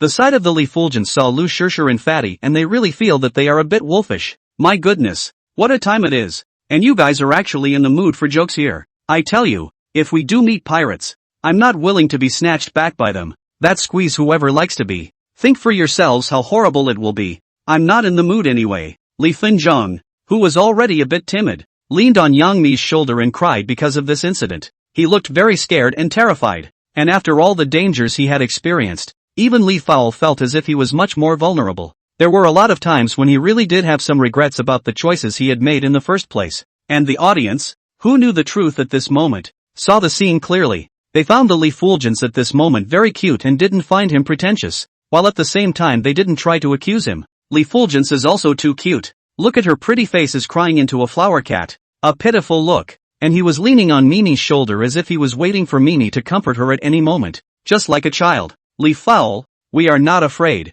You have to be strong. All of us will protect you, but will not let you be a suppressed lady. This brain circuit of his is quite a novelty, and it is really a source of great pity. It's really quite obvious how much these fans are pampering and favoring Li Fowl. Of course they were very favorable to Yang Mi for being so strong all the time. It felt like Yang Mi was like a big sister, always taking care of everyone. He is also the woman of the hour in the hearts of these fans, who thinks calmly about everything and is not afraid at all. With him by the side of Li Fulgence and Lu Shirshir, fans will also feel much more at ease. Now for this kind of behavior of Yang Mi, the fans are even more appreciative. They all appreciate Yang Mi's boldness and courage. Think they, the actresses, are really funny together sometimes and do bring so much joy to everyone. Chapter 55. Chapter 55, Su Zeming appears again. In fact, in everyone's opinion, these actresses are the face of the show. But now, the whole thing seems to have reversed itself somewhat, and they've become the funny ones. Every now and then, they always get something going for everyone so that everyone can see another side of them.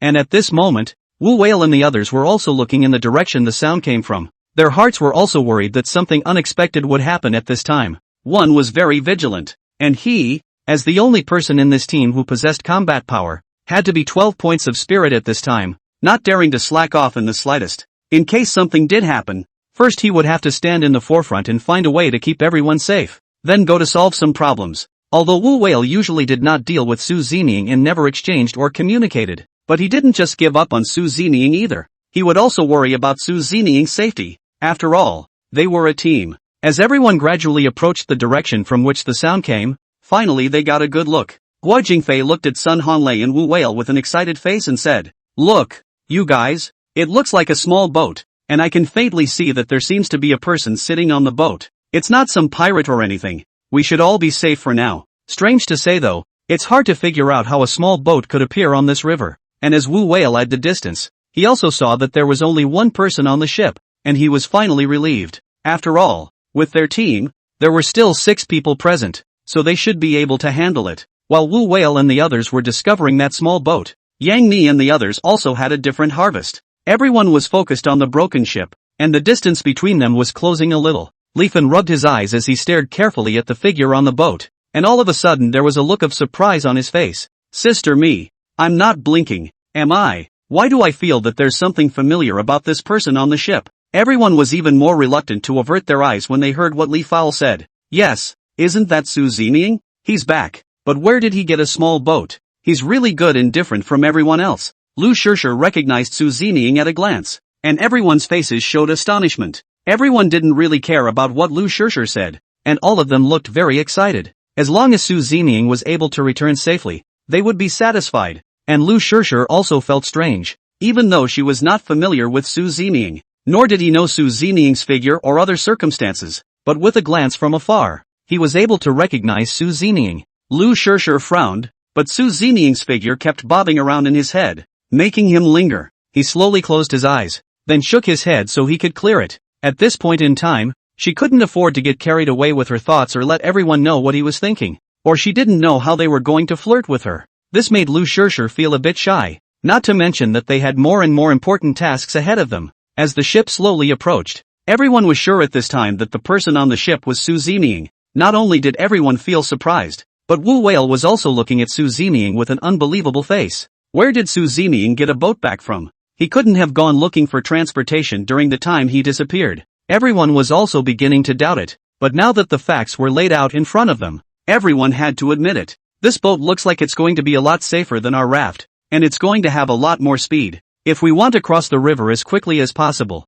it's still more practical to have this boat, even saving time and everyone's energy. Li Fowl was there to say these words from patience and with a hint of pride on his face. Yang Mi also sighed, and he couldn't agree more with this statement of Li Fulgence. The boat does seem much safer and more practical for everyone, especially after Yang Mi was bitten by a leech. There was always some shadow in his mind, letting them make rafts to cross the river. Yang Mi's heart was never solid, and he was always watching the bottom of his feet, fearful that the dreaded thing would come through the cracks and everyone would be bitten once again. Wu Whale didn't say anything more, although he didn't admit it on the surface. He also felt inwardly that ships were more practical. Guo Jingfei and Sun Hanlei, who were on the sidelines, were uncomfortable in their hearts when they heard what everyone was saying. They had really gone through a lot of trouble and time to build these 2 rafts, and it had cost them a lot of effort. I didn't expect to eat hard. As soon as Su Zining appeared, everyone forgot about their hard work and felt a little unbalanced in their hearts. Guo Jingfei shook his head with a displeased face and said, "Really?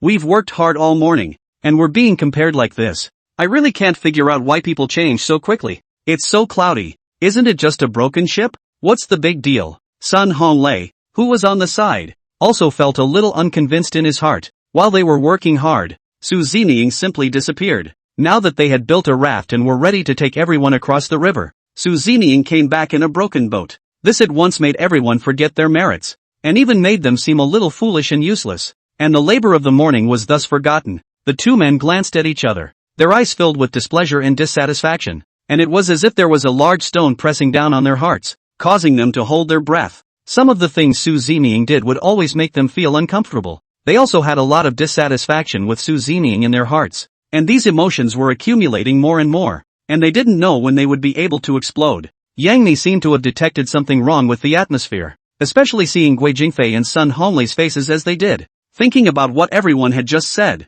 Yang Mi immediately realized what the problem was, and he wrote smartly, "Brother Whale, we don't mean to dislike the raft, and of course we remember your hard work, which we all still appreciate. The reason I just said that was also that it felt safe for everyone in this environment. Your hard work is always in our hearts, and of course this raft has the benefits of a raft. He'll be able to put down more stuff that this little boat can't." On the side, Li Fengyang and Lu Shishir, they also followed Yang Mi and started to explain this matter. They also didn't want everyone's relationship to break down, nor did they want to break Wu Whale's heart and theirs. After all, they also meant well and did give a lot. There is no doubt about that. Chapter 56 Su Zining's clever wit. Wu Whale saw a few actresses explaining here, and he didn't want to make everyone feel awkward. Some things have to be done in moderation. After all, we're all on the same team. A smile appeared on Wu Whale's face and he said very generously, "Look at what you guys are saying. We're not that petty. And what you guys just said is indeed the truth. We're on an adventure. And if we had better transportation, it would be better for us. I understand that. You guys don't have to explain. How can we, a few big old men, be catty with you?" Seeing how generous Wu Whale was, Yang Mi was sort of relieved, fearing that something might be wrong in their hearts. Just at this time, Su Zining had already arrived next to everyone in his small boat. Su Zining, who appeared once again, he didn't take the initiative to talk to everyone, nor did he invite them to the boat. He just waited there quietly. Having already spent some time with Su Zining, everyone didn't need to say anything at this time without Su Zining all saying anything. Getting used to this kind of atmosphere, they organized themselves briefly and one by one got on the boat, but the boat sat 6 people at once, and at once seemed a little crowded. Wu Whale was also taking all of this in. If he squeezed up again, everyone would feel uncomfortable and it would be inconvenient. After considering all this, Wu Whale still had his own intentions and plans in mind. "Tell you what, this boat is a little crowded, so you guys take the boat in the front and I'll be on the raft in the back. Not to mention there's so much baggage that won't hold up in this little boat, so I'll help you pad along." When Yang Mi heard what Wu Whale said, he was very grateful in his heart, and at the same time, he was also a little worried about his safety. "Captain, then you must be more careful yourself,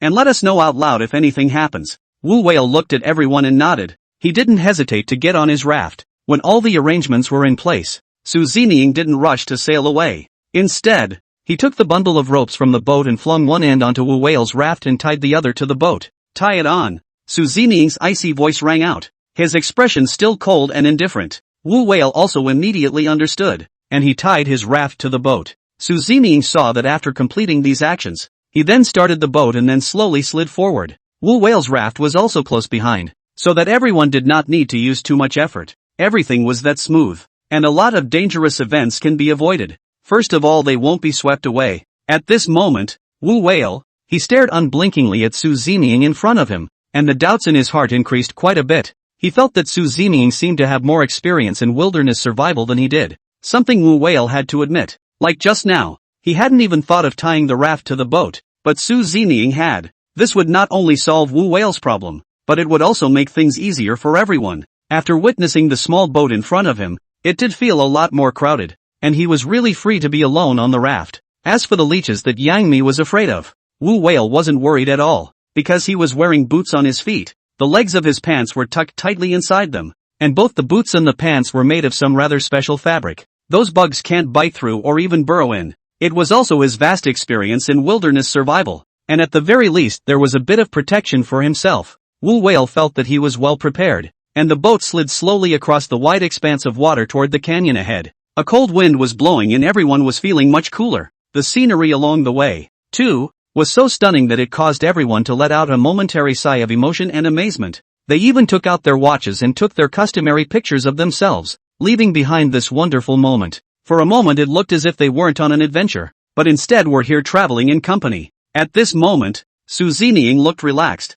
but in fact, he was in a state of high alert, paying attention to the surrounding situation at all times, not daring to have any slack. In a place like this, danger could strike at any time, not to mention the fact that they were about to enter a river cave. If you want to get through the river cave without any problems, you have to be led by someone with the smell of a corpse on them so that everyone can be safe. But right now, they simply can't fulfill that condition. Su Zining was also a little worried at the moment. As they approached the river cave, those horrible corpse piles could attack them at any time. It's really going to be a struggle for everyone to cope when the time comes. If they wanted to deal with these corpse collectors, they would have to improvise when the time came, and they might be able to take their chances as well. Even if there was any breeze, Su Zining would be the first to be alert. As they moved forward, the river gradually became narrower and narrower, and the surrounding area was deathly silent, which couldn't help but feel a bit eerie. Everyone also felt creeped out and seemed to be able to hear each other's heartbeats. The environment they were in at the moment was as if everything was isolated.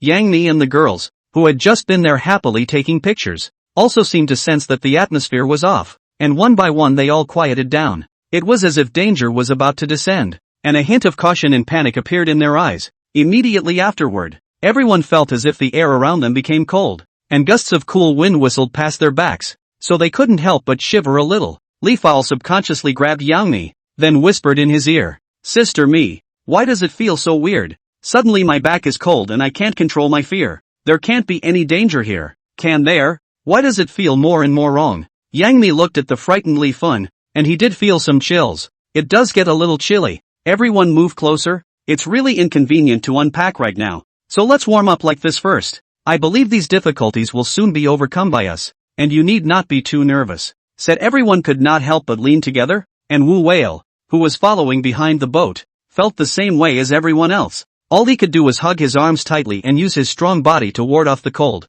At this point in time, everyone finally felt the difference in this place and began to feel a little nervous in their hearts. As the group continued to go deeper, the chill became heavier and heavier, while everyone felt the piercing cold. Through everyone's keen intuition, it quickly became clear that this was not right, and Su Zining, who was standing at the bow of the boat, realized that the boat had already reached the end. Chapter 57 Desperate. Everyone looked at the situation in front of them, and for a moment they all felt a bit flustered. Why is there no road here? This is clearly the location on this map? Li was a bit puzzled as he inquired with an uneasy feeling in his heart. After seeing so many strange and weird things along the way, his heart really felt terrified. Everyone has also taken out their maps and consulted them very carefully here, fear that they will go the wrong way or even stray into danger. After a careful comparison between everyone, one was filled with doubt. The clearly labeled location of the entrance was just a short distance away from them, but now it seemed that there was no path around them at all, and it was as if they had entered a labyrinth. It made everyone look a little scared, and Yang Mi said with a frown, "Is this map a mistake? We are moving according to its location." Guo Jingfei and Sun Honglei, they, too, had expressed their opinions. That's entirely possible. After all, this is a place of exploration and none of us have ever been here before. The location of this entrance could also be something they presumed roughly. It's not that accurate. Everyone is here to analyze carefully and say what is on their mind. But now that they had arrived here, they had to think of a way out as soon as possible. They couldn't stay trapped here. If they couldn't find the entrance, there would be no way to enter the underworld abyss, and then their expedition wouldn't be able to start smoothly. Everyone searched anxiously, but there was still no progress and no useful clues were found. Time passed minute by minute and everyone looked a little anxious and impatient. Lu Shishir rubbed her frozen red hands and said with a grimace, "What the hell is going on? And what the hell are we going to do next? I can't stay here all the time. I can barely stand it. It's just too cold. I feel like I'm going to turn into an ice sculpture if I keep waiting any longer. Right now I just feel cold all over." Lu Shishir huffed and stomped her feet while covering her frozen red ears. In fact, everyone's situation was similar to Lu Shishir's, and this cold made their bodies a bit unbearable. But now that they could neither find the entrance nor get out, they seemed to be trapped. Wu Whale and Sun Honglei as well as Guo Jingfei and the others. Seeing that a few girls were physically delicate, it really wasn't going to work like this. If they can't think of a way to do it, it's still really dangerous for them. How about this? Since we can't find the entrance now, let's turn around and go back, and see if we can think of another way. We'll follow the direction we just came from. It shouldn't be too much of a problem. A couple of girls won't be able to handle it for much longer. Sun Honglei spoke his mind, and he was asking for everyone's opinion. Faced with such a situation, several people nodded their heads. They had no better way out or solution now. I can only hope that returning to this program will go more smoothly. Just as everyone agreed on this decision, Yang Mi and Li Fulgence they shifted their gazes to Su Ziming, seemingly waiting for Su Ziming's decision. They also wanted to listen to Su Ziming's thoughts, to see if Su Ziming had a better way to get everyone out of the predicament as soon as possible. As for Su Ziming at this moment, his heart was also very clear that the entrance was actually underneath the dark river ahead, only it was covered up at the moment, so it was understandable that people couldn't find it. Su Ziming didn't say a word as he didn't hesitate to start the ship once more before looking towards the front. When everyone saw Su Ziming's actions, they felt a bit puzzled and anxious for a moment. Su Ziming, what are you doing? Where are you taking us? There's clearly no road ahead of here. Don't mess around. Li Fenxian inquired anxiously, also afraid that Su Ziming's judgment would be wrong. Then the safety of so many people is no joking matter. Su Ziming didn't pay any attention to Li Fowl's inquiry as he continued to follow his own method. Only Su Ziming's boat rounded a rock in front of him and came to the entrance of the river cave. The rock was huge and somewhat oddly shaped, and as they rounded it, everyone once again felt that icy cold. All of them clenched their bodies, and it seemed that every breath they took was met with white gas, and everyone's bodies shivered. The entrance was so short and narrow that even if they were sitting in the boat, they could only continue to scrunch their bodies in so that they could pass through. When Su Ziming saw everyone's surprised looks, he pointed at Hedong and said, "We're going in through here." The words fell, and all of them froze. Everyone looked ahead and realized that it was very low, and it would be really difficult to pass through here without any problems. Su Ziming, you're not kidding. How can you get in here when it's so small? Wu Whale was also puzzled and asked Su Ziming, who had to consider everyone's safety, not to mention the fact that it was pitch black ahead, and no one felt safe in their hearts, and there was no telling what terrible things might happen. In case any monsters really did infest this place and attack them, they wouldn't be able to dodge or fight back at all. Several people looked at each other, and Sun Honglei said with a horrified face, "Su Ziming, what time is it now? Don't joke with everyone. Look at this place. How do you expect us to get in? And it's so dark." Several girls were also snuggling up to each other tightly, although they believed in Su Ziming, but the situation in front of them made them also unsure in their hearts. The thought that if they did encounter a monster scared them. "Yeah, you must think twice about this matter. This place is really very eerie. It's obviously the cold air emanating from this hole. It feels dangerous here." Everyone was talking to each other, persuading Su Ziming to see if Su Ziming could change his mind or think of another way. People are not familiar with the area and don't have a firm opinion at this point. All of them had a sense of fear about the dark river cave in front of them, making them somewhat afraid to approach. Wu Whale was the only one who sat there alone. He stared blankly ahead and actually didn't say a word, as if he didn't have a problem with Su Ziming's proposal. This made everyone feel a bit strange. And at this moment, Wu Whale, he was thinking while carefully studying that map. Hopefully, they can find a way out, as soon as possible, so that everyone can go out from here. This is the main thing for them. Other things can be another plan. Chapter 58 Everyone's Losses. After a few moments, Wu Whale finally stood up, and his expression was also very serious. "I've just scrutinized the map, and we do have to go in through this hole. There's nothing else to do but that, but I have good news." Everyone was very desperate when they heard that they had to enter through this hole. Even a few of the girls, at this moment, wanted to quit the program as soon as possible. Whatever they have to pay out, they're already all somewhat indifferent. It felt like it was all worth it as long as it kept them alive. But hearing that there was good news renewed hope in their hearts. Maybe Wu Whale really did have some other, better way to keep everyone from being in such a state of fear. Several people looked up at Wu Whale with more anticipation in their eyes, all waiting for Wu Whale to give them a statement. "What Just don't sell yourself short. Tell everyone what's the good news." Guo Jingfei impatiently prodded there. Wu Whale smiled slightly as he said seriously, "The good news is that the stretch we're going on isn't that long, and we can get through it in a few minutes if things go well. People get over it and it shouldn't be much of a problem." All of them hung their heads. This good news from Wu Whale had once again doused their last bit of hope. This is not good news at all. It's just adding fuel to the fire. After all was said and done, they still had to get into this river and move on to the next part of their quest. Su Zeming sat quietly at the bow of the boat, and when he heard these people behind him talking, he also finally couldn't help but open his mouth. Those who go stay, those who don't, get in the back boat. Although Su Zeming didn't lock eyes with them, he had already understood what these people were thinking from everyone's chatter. A few girls heard Su Zeming's words and they were instantly dumbfounded. Once again, he gathered his gaze on Su Zeming's body, revealing a look of surprise. Su Zeming never spoke concisely, afraid to say one more word, but he didn't expect to say so much in one breath. Just as Yang Mi and the others felt surprised, those in the audience began to lose their composure. Geez, I thought before that Su Zeming stuttered and would only pop out a few words, but I didn't realize that we were overthinking it. Can he obviously talk? Every time, he's always shying away from words, and it's the first time I've ever heard him speak in such long sentences. Indeed,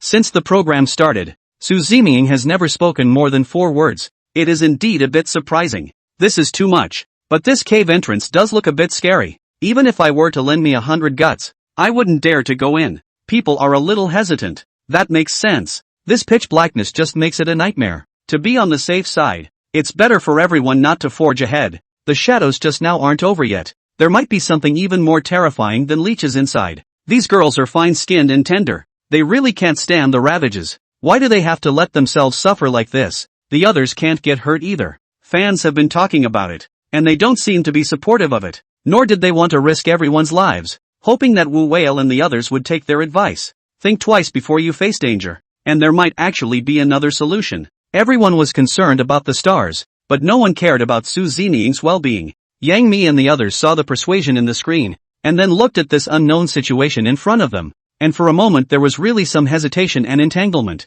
I don't know what choice I should make. Who would want to risk their lives by going to that river cave in the dark? But when you think back, they've all come so far and given so much to be able to participate in this one. It would really not be cost-effective for them to just give up, and they would have to compensate a large sum of money. This puts them in a dilemma. Even if they don't consider those liquidated damages, they still have to consider those fans as public figures, or even some black fans, who are sure to seize all sorts of opportunities to see what's going on. They were on the verge of fleeing at this time. Then the black fans, for sure, would make a big deal out of it and hack them desperately. This will make their future path even more difficult, and they will not be able to break free from those chains for the rest of their lives. It was at this critical moment that Li Fowl was the first to bravely step forward. Su Zeming, I've decided. I'll follow you in. Li Fowl also summoned up all his courage as he placed his bet on Su Zeming. Right now he couldn't think that much, even if it was simply to follow Su Zeming and not let himself have regrets. Although the activity looked scary, Li Fowl felt that with Su Zeming around, he was able to feel much more at ease. I'll go too. Yang Mi also spoke his mind at this time and managed to take this step to break free from the shackles. His reasons weren't too far off from Li Fowl, plus he was already a stubborn character. Having just gone through the leech thing, he still didn't want to give up. Since you're all going, I'll follow, Lu Shirshir said with a helpless face, and he also made a statement in front of everyone. Seeing that several girls had already followed Su Zeming, Guo Jingfei and Sun Honglei, who were on the side, instantly looked a bit passive. Now they also had no way back and could only follow everyone else and continue forward. Since everyone is going, it's decided, and we're not thinking of quitting, so let's go. Although a few people's hearts were nervous, they could only face it now. They had no way back, and Wu Whale had no other choice. He was a war wolf, and this river hole in front of him was naturally not difficult for him. Su Zeming saw that everyone had already made a decision, so there was no need to dilly-dally around. If we delay any longer, we don't know what the situation will be, and sooner or later we'll have to face it anyway. Su Zeming decisively drove towards the river cave, and their boat began to slowly sail into the river cave as the light around them gradually dimmed. Everyone seemed quiet at once, and one of them leaned close to each other, but the piercing chill became even more pronounced at this time. Everyone's bodies shivered a little uncontrollably, and they no longer cared about the scandal. They all curled their bodies up, hoping that this would warm them up better and that the minutes would pass quickly. Soon they entered the river cave, and it was really dark around them as well as out of reach. Wu Whale had prepared a flashlight in advance and was able to more or less provide everyone with a light source. Li Fulgence clutched Yang Mi's arm tightly and said with a horrified face, "Sister Mi, it's really scary here. I feel like we've entered the netherworld. We won't really die." Chapter 59, entering the river cave together. Yang Mi could sense Li Fulgence's fear and terror, and he was now very nervous as well. Everyone also prayed silently in their hearts that they would be out of the darkness as soon as possible. Don't get any ideas?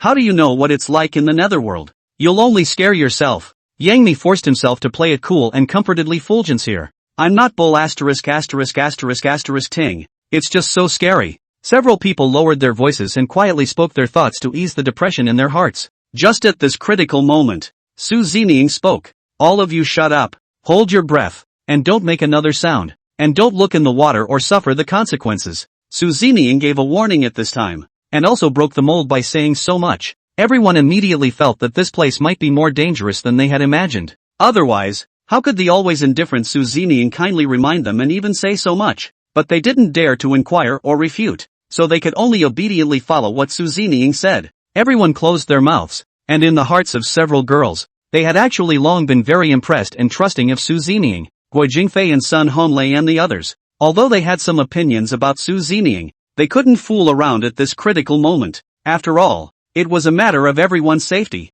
not to mention the fact that they were unfamiliar with the place, not to mention having no experience with it. The heart was also fearful, and now that someone had stepped in to command, they naturally had no objections. The two boats traveled smoothly through the river, one in front of the other. Su Zining had also begun to calculate in his mind at this moment. It would take them about 10 minutes to get through the river smoothly. If all is well, they all have to carry the scent of a dead person to get through. Right now they don't have that. So this 10-minute period of time, just by everyone holding their breath, that's just not going to happen. It's anyone who doesn't have that kind of skill, then something unexpected could happen at any time in these next 10 minutes of traveling. Su Zining was only able to improvise, and there was no better way other than that. Just as Su Zining was considering this, the unexpected really happened. In the middle of the river, which was originally unusually quiet, there was suddenly a burst of sound. The voice sounded so eerie that it couldn't help but creep people out, as if someone was whispering in the distance. It wasn't just Su Zining. Wu Whale and the others also heard the voice. The always timidly foul instantly cried out at the eerie voice. He leaned close to Yang Mi, his voice trembling. What's that noise? There can't be anyone else here. If there's no one, then it's a ghost. We're not really in the underworld, are we? I'm so scared. Li Yin cried while saying that Yang Mi was also frightened at this time. He defiantly covered Li Foul's mouth to keep him quiet at this time. Don't talk, Su Zemin has just warned. Are you trying to get everyone killed? If there really is a ghost, you've immediately invited it over with this noise. Hearing Yang Mi say this, Li Fan looked even more scared, but he could only desperately endure it. He clutched his coat tightly, then closed his eyes, not daring to look around at all. He was afraid that he wouldn't be able to stop himself from screaming out, and that he would bring trouble and danger to everyone then. And at this moment, Guo Jingfei and Sun Honglei, they couldn't help but shiver. If they hadn't prepared themselves beforehand, they would have pissed their pants by now. Wu Whale was sitting on the raft in the back, although he was the only one who seemed relatively calm. He just looked around with a wary gaze. Wu Whale had always distrusted some bulls and ghosts and such, so he didn't think too much about it, and when he heard the sound, he thought that it was just something that was deliberately messing with him. Either that or it's just some sound caused by the movement of the air in this narrow river, which wouldn't be spooky at all. Just at this time, Wu Whale turned on the flashlight in his hand and shone it around to see if he could find out some answers. But just as the flashlight flickered across the water, Guo Jingfei happened to look down and saw a dark mass swimming quickly underneath the water. The impact of the sound coupled with this pitch-black unknown, Guo Jingfei's emotions instantly collapsed. He also forgot Su Zining's previous reminder and suddenly let out a scream. There are ghosts. There really are ghosts. I'm going out. I don't want to stay in this hellhole anymore. As soon as the words fell, Guo Jingfei recklessly jumped from this boat onto Wu Whale's raft. In a panic, his entire body fell out directly towards the water, along with Wu Whale and the raft. It was thus overturned by Guo Jingfei, and all the luggage on the raft fell into the water at this time.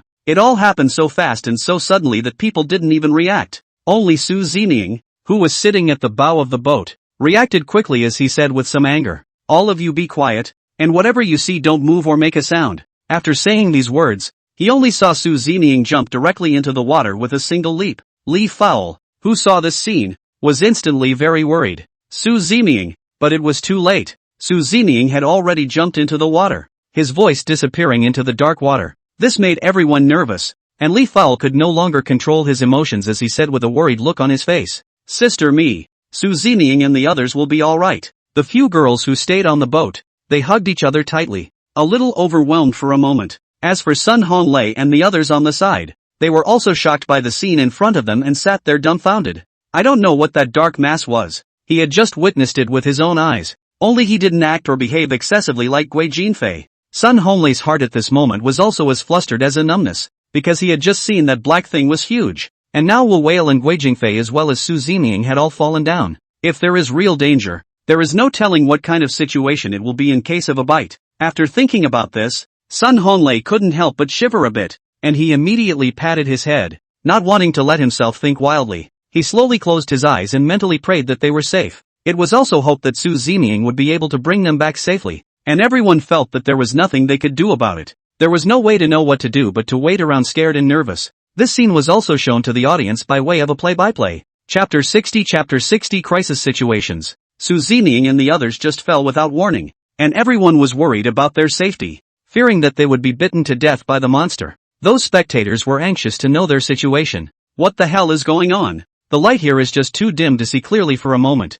How did they fall? Not only did Guo Jingfei fall, he also dragged Wu Whale down with him, and Su Zeming jumped down to save them. You guys don't bring up the tempo. Guo Jingfei must have been careless as well. He didn't mean to implicate Wu Whale. Did you guys not hear what Guo Jingfei said just now? He saw something terrible and that's why he fell. They'll be fine. If something does happen, the show is off the hook. With such cold river water, it's really not good for them to be in there. I hope Su Zeming can get them back as soon as possible. It's really ridiculous. Some people have usually been hacking Su Zeming all the time, and now you go and ask Su Zeming to save them. I really don't know how you guys can say that. We are all on the same team. We should help each other after encountering difficulties. Now it's a big matter of human life, so don't bother about this. The audience was worried for a moment, staring intently at the screen in front of them, hoping for good news. Some fans even started praying for them, willing to trade 10 pounds of flesh from their bodies for the safety of a few people. They were indeed sincere as well. In fact,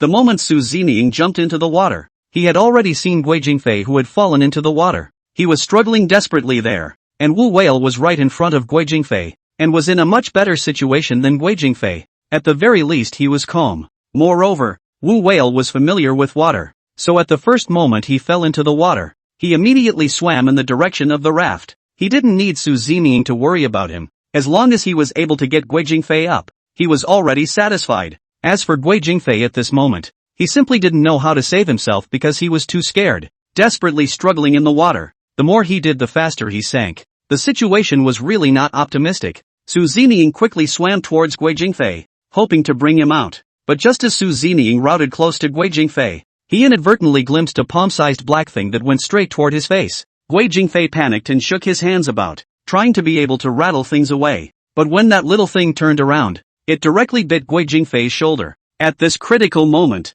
Su Zeming came to Guo Jingfei's side, and he quickly took control of Guo Jingfei's body. As for Yang Mi and Li Fulgence, they also looked extraordinarily nervous at this moment, and they stared at the water in panic, also waiting for a miracle. Soon there was a ripple in the water and a man swam hard up from below. They held their breath and looked carefully, and when they saw the other party's appearance clearly, they said excitedly, "Quick, it's Whale, pull him up quickly and see if he's hurt." Several people acted without hesitation, and after some effort were now finally pulled up successfully, but there was no sign of Su Zeming or Guo Jingfei, which made a few people worried once again. Seeing that Wu Whale was not in any serious condition, they inquired in unison, "Where are Su Zeming and Guo Jingfei and the others? How come they didn't come up with you?" Wu Whale didn't bother with them either, especially at this particular time. He had to tell what he had just seen, and he didn't want to hide anything from everyone. "When I first came up here, I saw that Su Zeming had already found Guo Jingfei, and should be able to come up soon. You guys don't have to worry too much.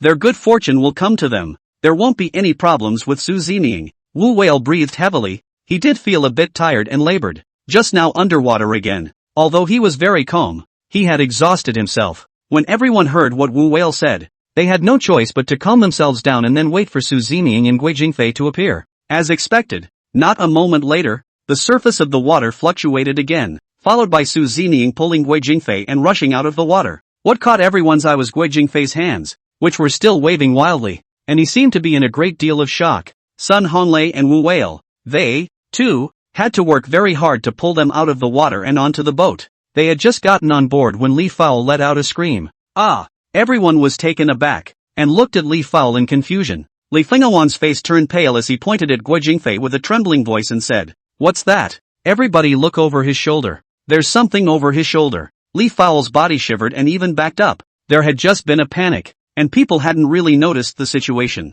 It was only now when they heard Li talk about it that everyone focused on Guo Jingfei and saw what Li said. On Guo Jingfei's shoulder, there was actually a palm-sized pitch-black bug lying on it. That appearance was much more terrifying than the leeches Yang Mi had encountered. Several of the girls were so frightened that they backed away, looking towards the water every now and then, fearful that something else would crawl out and they would get hurt at this point. Wu Whale on the side also hurriedly picked up the flashlight and shone it towards Guo Jingfei's shoulder, trying to determine exactly what it is and see exactly how to fix it next. After seeing the black thing, Wu Whale frowned and said, "Is this thing called a water louse? That's not right. Water lice don't seem to be this big. What on earth is this?" Although Wu Whale had seen a lot of things and was very calm when it came to things, seeing this thing at this moment also made her feel a bit scared. He took a closer look at his body and realized that it was all clean, and Wu Whale breathed a sigh of relief. Sun Honglei had long since been stunned, as he was the closest person to Guo Jingfei. He, too, backed up, wanting to get away from the thing in the first place, and stood with a couple of the girls. What to do? What to do? Help me! Guo Jingfei desperately shouted. He simply couldn't slow down for a moment. The mind went blank, not daring to imagine what had just happened. All that could be done now was to yell and scream and vent the fear and terror that was in his heart, and was flinging his arms around frantically. But the thing clung to his arm in a deadly fashion, not moving no matter how much he tried to shake it off. The situation was a bit of a crisis for a while and everyone looked a bit flustered. Chapter 61 Su Zining's shocking move. Looking at Guo Jingfei, who was frantically yelling in front of him, Wu Whale was also trying to think of a way to remove this thing as soon as possible, so that everyone could feel at ease. Wu Whale was also forgetting that their luggage had fallen in the water. "Here's the suitcase. I'll get the tools now and get this thing off as soon as possible." But as soon as Wu Whale's words left his mouth, his entire body froze in place. Where else now? Their luggage sank with him and Guo Jingfei as they fell into the water. By now it's probably long sunk to the bottom of the river, and it's impossible to get it back. The situation was once again at an impasse, and everyone was at a loss as to what to do or how to save Guo Jingfei. The others had long since hid far away, not daring to come close at all. Su Zining looked at this scene, and she too looked helpless. Not a word was said from start to finish, but you can't see death. Su Zining came to Guo Jingfei's side, and he once again used his strangely long and incomparably long fingers to grab towards that black thing. In just a blink of an eye, that black thing was killed by Su Zining, and this scene left everyone completely stunned. The few girls on the side, who could no longer bear such images, kept dry heaving there. Wu Whale looked dumbfounded. He thought that he was already very bold and courageous, but he didn't expect Su Zining to be even more ferocious than him. Not only did he get the bug with his bare hands, he even almost dissected the bug on the spot. The scene was really a bit bloody. No wonder Yang Mi and the others couldn't stand it. Even he, a big old man, felt his stomach turning. If he hadn't taken care of his own face and held on strong here, Wu Whale would have been just like the rest of them. This scene was also clearly seen by the audience, who looked a little excited to see that it was Su Zining who had once again saved Guo Jingfei. Holy, did you guys see any scenes? This is just disgusting. I can't take it anymore. Let me throw up for a while. Isn't this wave of Su Zining's operation a bit too bloody? I'll see who dares to say that Su Zining is a fresh meat in the future. Anyway, I'm the first to disagree. Which fresh meat have you guys seen that can be so brave? That being said, he actually pulled the intestines out of the worm with his bare hands and practically dissected it on sight, which is kind of ruthless. It's really unlucky for this bug to have met Su Zining. No wonder everyone couldn't stand it and even vomited on the spot. By the way, will there be any bacteria on this bug? And will Su Zining leave any after effects if he does this? There was a lot of discussion among the audience, who were whimsical at this point in time and said many things about what they thought was going on. And in the studio, several of the guests shared the audience's horror and surprise in their eyes. Everyone saw this scene clearly and knew exactly what had just happened. They added a few points of admiration towards Su Zining, who had indeed shown many amazing moves along the way. Director Yen Jun took a few deep breaths as he said somewhat incredulously, I really can't believe the scene I just saw. Su Zining he actually directly used his fingers to break the shell of the bug. The shell of this kind of bug is extremely hard. It's really not easy to be able to do this. It seems that Su Zining is really capable. Everyone heard Yen Jun's sentiments and their curiosity was aroused for a moment. People also want to learn about this bug through a professional to find out what it really is. But these people in the studio right now don't seem to know much about the bug either. The other employees were also staring intently at the director, who quickly understood what they meant. He shook his head and said, "From my experience, this is absolutely impossible. I didn't expect Su Zining to do it. Right now it only proves that he's a very powerful man, and even carries secrets that we all don't know about." After hearing the director's words, All of them once again shifted their gazes to Su Ziming's body, also with a few curiosities. Everyone felt at this time that Su Ziming was indeed somewhat mysterious, leaving everyone puzzled. Some viewers, on the other hand, showed anticipation at this point in the show, and they enjoyed the episode even more. I hope to get to know the real Su Zemin through this episode and see what kind of person he really is. In the other studio, Li Lianjie looked at her side. Zhao Wen captured and inquired, "By the way, have you ever seen that black bug just now? What the hell is he? I've never seen it before." Zhao Wen captured a glance at Li Lianjie and answered his question as well. "This black bug, to be honest, I've never seen it before." Never seen it. Zhao Wenju is a well-known expert in exploration, and everyone knows that he is out exploring almost all the time, having really seen many types of creatures. It also struck everyone as a bit unbelievable that he now didn't recognize the black bug either. It was merely an entrance to be able to encounter such bizarre creatures. Even everyone didn't dare to imagine what kind of terrible situation they would encounter next if they actually entered the land of exploration. Not only those viewers, but now Wu Whale and the others were also very worried. Everyone's hearts were so apprehensive that they were even a little afraid to continue forward.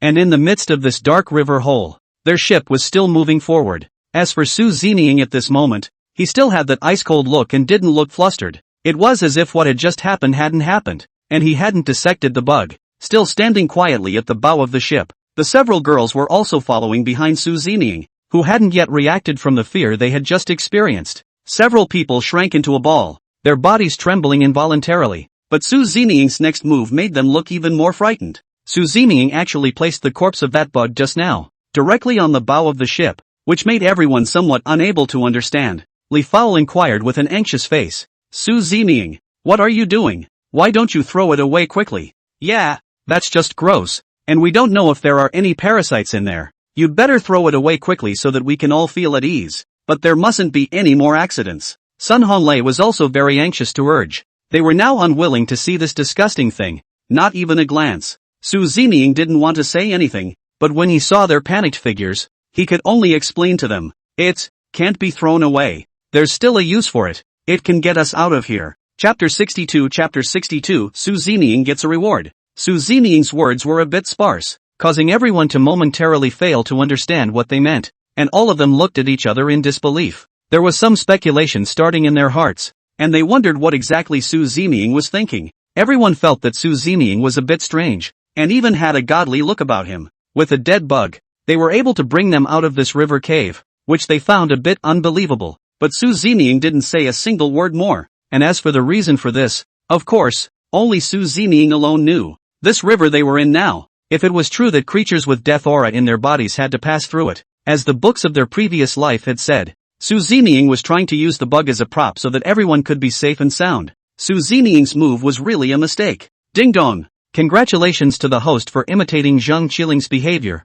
The playability has increased by 5%. Currently, 60% of the play degree has been accumulated. Su Ziming heard that his playability had once again increased, having also guessed what was going on. As Su Ziming's play degree increased, he instantly felt that the power in his body had become even stronger. This made Su Ziming feel comfortable and more certain about the next adventure. Li Fenjiang always felt a bit unwilling. He wanted to get more information from Su Ziming's mouth. He stared daggers at Su Ziming before tentatively inquiring, "Su Ziming, can you tell everyone what this bug it really is?" The purpose of Li Fao's inquiry was actually to find out if the bug would still be in danger here. If, as everyone fears, the bug has parasites on its body, that would be really scary. Everyone was also looking at Su Ziming with trepidation, hoping to get an accurate answer from him. Li Fao also asked the question that was on everyone's mind, and certainly on everyone's mind. Su Ziming didn't want to say much, but he finally gave a name. Corpse crawlers. When Su Ziming said those two words,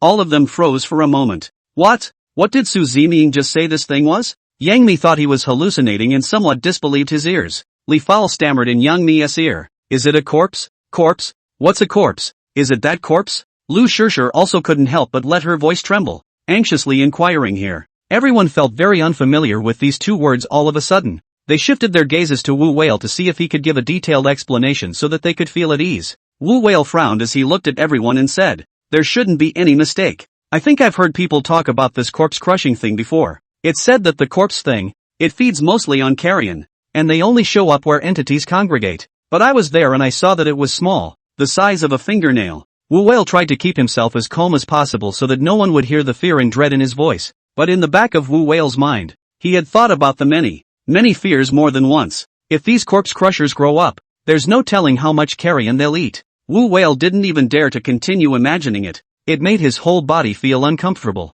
But everyone was very smart, so naturally they understood the meaning of what Wu Whale had just said. The so-called corpse cache is actually born from eating carrion. And the fact that the corpse cache was so big just now means that it has already eaten a lot of carrion. At the same time, everyone instantly understood that there should be many corpses in this place, which is why this scene they saw occurred. As expected, the timid leaf fowl once again cried out in pain. Oh my god? Sister me, do you think all of us are going to die? This place is simply too scary. Didn't we say no one had been here before? How come there are still corpses? And something so horrible appeared. Seeing how scared Li Fulgence was, Lu Shishir could only think of ways to comfort her and convince herself at the same time. Just take it easy for a moment. Let's look on the bright side. Maybe what's here are some dead animals. When Yang Ni heard this explanation, he also hastened to echo it, and grasped Li Fulgence's hand and said, yes, it's definitely an animal carcass, so get your head out of your ass. The words they said seemed to be comforting Li Fulgence, but in fact, they were also speaking to themselves, so that perhaps their hearts could feel a little better. Just at this critical moment, Guo Jingfei, who had never spoken, he suddenly vomited furiously towards the river, which instantly caught everyone's attention as well. However, everyone could understand Guo Jingfei's current reaction. After all, he had just been bitten by a corpse. He should also be the one who was the most scared and the most devastated. And after hearing everyone's comments just now, he himself was a bit overwhelmed for a moment. He didn't know if he was eating human corpses or animals, but the thought of it already made him sick to his stomach. Guo Jingfei also felt that the place where he had just been bitten produced some abnormalities. Hot for a while and cold for a while. He didn't know what was going on and always felt very physically ill. And when the audience heard this explanation, they were shocked. A corpse? Really? Just now Guo Jingfei was bitten. Won't he be in danger? Guo Jingfei is so pathetic. Why him? Something like this happened to the program, and they were so indifferent that they didn't seem to react. Now that Guo Jingfei is in danger, the program should pick him up and properly have him check his health in the hospital to see if there are any complications. Upstairs is not wrong at all. No matter what happens to the show, the first thing is to make sure that everyone is safe. In case they do get infected, or have parasites, that would be a disaster. But the program has been silent and hasn't given a statement, so it shouldn't be a breach of contract to quit under these circumstances. That's for sure. First of all, the program has to ensure the safety of these artists, and they still want compensation. Isn't that a bit too harsh? At one point these fans launched a protest where they called the show over and over again. They strongly demanded that Guo Jingfei be picked up and then receive medical treatment at the first opportunity to ensure his safety. It makes sense that people are worried about Guo Jingfei's safety. In this river cave, it seemed that other than Su Zeming, who was calm, all the others were also close to an emotional breakdown, and the bizarre scene that had appeared scared them, and that eerie voice, at this time, sounded once again. Chapter 63, Weirdness reappears. When the eerie voice sounded again, everyone couldn't help but be creeped out, and the voice was getting closer and closer to them, so that everyone's fear level increased again. Even breathing, it felt a little unsettled. Li Fowl cried again, his voice trembling. I'm going home. I'm never going to be on this program again. It's worse than killing me. Guo Jingfei couldn't take it anymore either, and he didn't want to suppress it like this. Go back. I want to hurry back too. What kind of show is this? There are actually ghosts. It's too scary. Not only was everyone scared, even the usually valiant and fearless Wu Whale's legs were trembling at this time. He didn't dare to continue forward, fearing that the scene he had just witnessed would repeat itself again. Walking through the gates of hell made his heart start to feel a little hesitant and scornful as well. Su Zeming, why don't we turn around and go back? The situation in front of us is unclear and Guo Jingfei is still injured. It's not too late to enter after we've made preparations, and we're not in a hurry. It's still safety that's most important. At this moment, Wu Whale also beat a retreat at this time. His mind was also in a state of flux, and for a moment he didn't know what the hell he was supposed to do.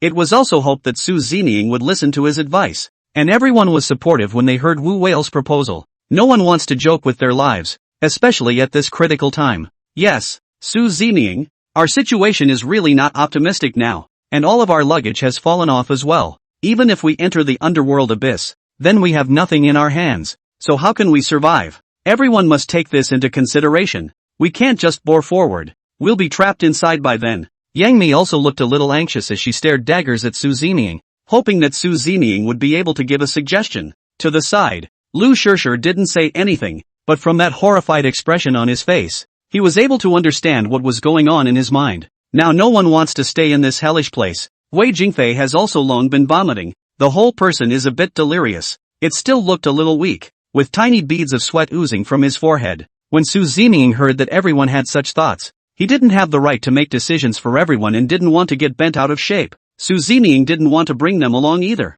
If he was left alone to explore, he might be able to do it a lot easier. Since everyone wanted to go back, Su Zeming didn't want to go against their wishes. And although he didn't say anything, he quickly responded. Straight away Su Zemin launched the ship and tried to find a way to exit from here. Because of the narrowness of the river here, it was impossible to turn around, even though they had a small boat. If they wanted to get out of here, they could only back up, and they had come in with the current before, so it was easier. And Su Zeming had turned off the engine. Now that they had to swim against the current, it wasn't as easy and comfortable as before, but just as Su Zeming was about to start the engine, however, he found that the engine did not respond in the slightest, which made Su Zeming feel very strange. He had to scrutinize it, and Su Zemin reached his long, slender hands in to try and get the engine fixed once more, but this time Su Zeming didn't find any faults. He said helplessly, "The engine broke down. There's no way to get out." As soon as Su Zeming's words fell, the faces of several stars instantly paled as they froze in place one by one. It was followed once more by the sound of intermittent weeping. "Are we all going to die here? I have a lot of things I haven't gotten to yet. This place is too evil. There must be some weird power that doesn't want us to leave and wants to keep us all behind." Li Fao cried as he spoke of the fear in his heart. On the side of the program team, Yen Jun was also keeping an eye on them at all times, not daring to slack off. To be honest, she was also scared enough about the corpse-crushing thing. Now add to this situation the fact that Guo Jingfei's fans have been calling the show, and it has to put him on high alert. And those staff members under him, one by one, requested Yen Jun's meaning. "Director Yen, what do you think we should do? Do we really have to let them pull out? Now it's a real dilemma. If we let them pull out, what happens to the program? But if we don't let them pull out, safety can't be guaranteed." Yen Jun was also thinking carefully to see how this matter would actually be handled. Seeing those fans' desperate appeals, Yen Jun had no other better way. Pull out. Have the doctor rush over as soon as possible to check Guo Jingfei's wounds, and then get to treatment in a timely manner so that nothing happens to his body to make sure he's safe. We'll make plans for what comes next, and if they're going to go on an expedition, there's still some gear for them so they can get in. While Yen Jun is concerned about ratings at this time, he also has to worry about the safety of these artists. No injuries or accidents can happen on this show or he won't be able to get away with it. It would be a bit of a bad deal for him to lose his wife and his army at the end of the day. If an unforeseen situation did arise and he didn't pay for the action, these fans alone could drown him out. After the staff working under them received the instructions from Director Yen Jun, they also quickly went to contact Wu Whale and the others. But not a moment later, a staff member ran over in a panic, and she gasped, "The director is not well. I have just tried to contact them but realized that I can't reach them at all." "What? I can't get through. How is that possible? Isn't our watch capable of satellite calls?" Yen Jun inquired in surprise, not knowing exactly what went wrong. "Yeah, I know all that too, but I can't get through no matter how hard I try. Now what can I do?" After Yen Jun listened, he hurried over to the front of the exclusive telephone set. "Personally, I started contacting a few of the stars, but the end result, it seems, didn't change." Wu Whale and the others were indeed disconnected from the program, and all the staff were dumbfounded. Everyone panicked for a moment, not knowing what to do. There really were too many unknowns if they lost contact with the Wu Whale. Yen Jun also sensed the seriousness of the problem at this time, and his expression became serious and grave. "Quickly, have the rescue team head to the mouth of the river cave and be ready to rescue them without the slightest delay. They're in a bit of danger right now. Make sure they're safe." At this moment Yen Jun, his voice raised an octave. Chapter 64 Disconnected. The rescue team was also quickly notified, and they raced non-stop in the direction of River Cave in order to ensure the safety of several of the stars. Inside the River Cave, after everyone knew that the engine had failed and now they couldn't get out, it left them in despair as well. Li Fao was sobbing nervously, and everyone was doing nothing to comfort him. He couldn't control his emotions. That, coupled with the horrific sound, did keep everyone on the edge of their seats. Just at this critical moment, Wu Whale suddenly thought of something, and he said with a face of surprise, "By the way, we can also use our watches to contact the outside and ask for support from the program." Everyone who was originally in despair instantly rekindled their hope after hearing Wu Whale's words. "That's right, Whale, try to make contact quickly. we really need rescue now. Guo Jingfei, in his current state, must be rescued immediately, and cannot proceed any further. Sun Honlei urged anxiously, and he couldn't help but come over to Wu Whale's side, as if he had grabbed a life preserver. Hearing everyone's urging, Wu Whale quickly opened his watch eye and carefully rummaged through it. It was hard to find the emergency contact number for the program, and he couldn't wait to dial it. But a few seconds later, a beeping busy tone came from inside the phone, followed by the phone automatically disconnecting. Wu Whale took a deep breath as he unwillingly repeated what he had just done, not expecting to get the same result. All of this was clearly seen by Sun Honlei, who was on the side, and his face suddenly turned white. They couldn't wait to take out their watches and do the same, and the results were unexpected. A busy signal followed by an automatic hang-up left them in despair once again. What's going on? Where have all your watches gone? Get them out and contact the program. Why are you still standing there? Make the call. At this moment, Sun Honlei's emotions almost collapsed. He couldn't accept such an outcome. Shouting loudly at a few actresses, Yang Mi, who was already highly emotional, was at a loss for words this time. When Su Zeming saw this chaotic situation, he couldn't help but frown. There was really a bit of disgust. In order to calm everyone down, Su Zeming did not hesitate to slash his palm. Sun Honlei's body went limp, and his entire body fell straight down. Instantly quiet. Su Zeming was also forced to do so. If he didn't make a move, the moment Sun Honlei rushed over, the scene from before would play out again. Su Zeming's series of actions were clearly seen by the fans in the live broadcast room. What happened to Brother Lei? What exactly did Su Zeming do just now? He was the one who knocked out Brother Lei. There's something wrong with this Su Zeming. Why is he laying down his hands indiscriminately? I really don't know what he's trying to do. All of us must keep a close eye on it. We absolutely cannot let anything happen to Brother Lei. If he has any injuries, we must not be able to spare Su Zeming. Su Zeming is clearly bullying the weak. He's not the captain. Why should he make everyone listen to him? And now he's even hitting people. This Su Zeming is so cold and arrogant. We all must demand a statement. Can you all just calm down a bit? Can't you see that Brother Lei just lost control of his emotions? If Su Zeming doesn't stop it at this time, something could easily happen. If anything else goes wrong, what do you think should happen? At the moment we must control the situation and get in touch with the program as soon as possible is the main thing. I really don't know what you guys are thinking. Right now we have to focus on the big picture. I do think Su Zeming did nothing wrong. There were still some more understanding fans who defended Su Zeming at a critical moment.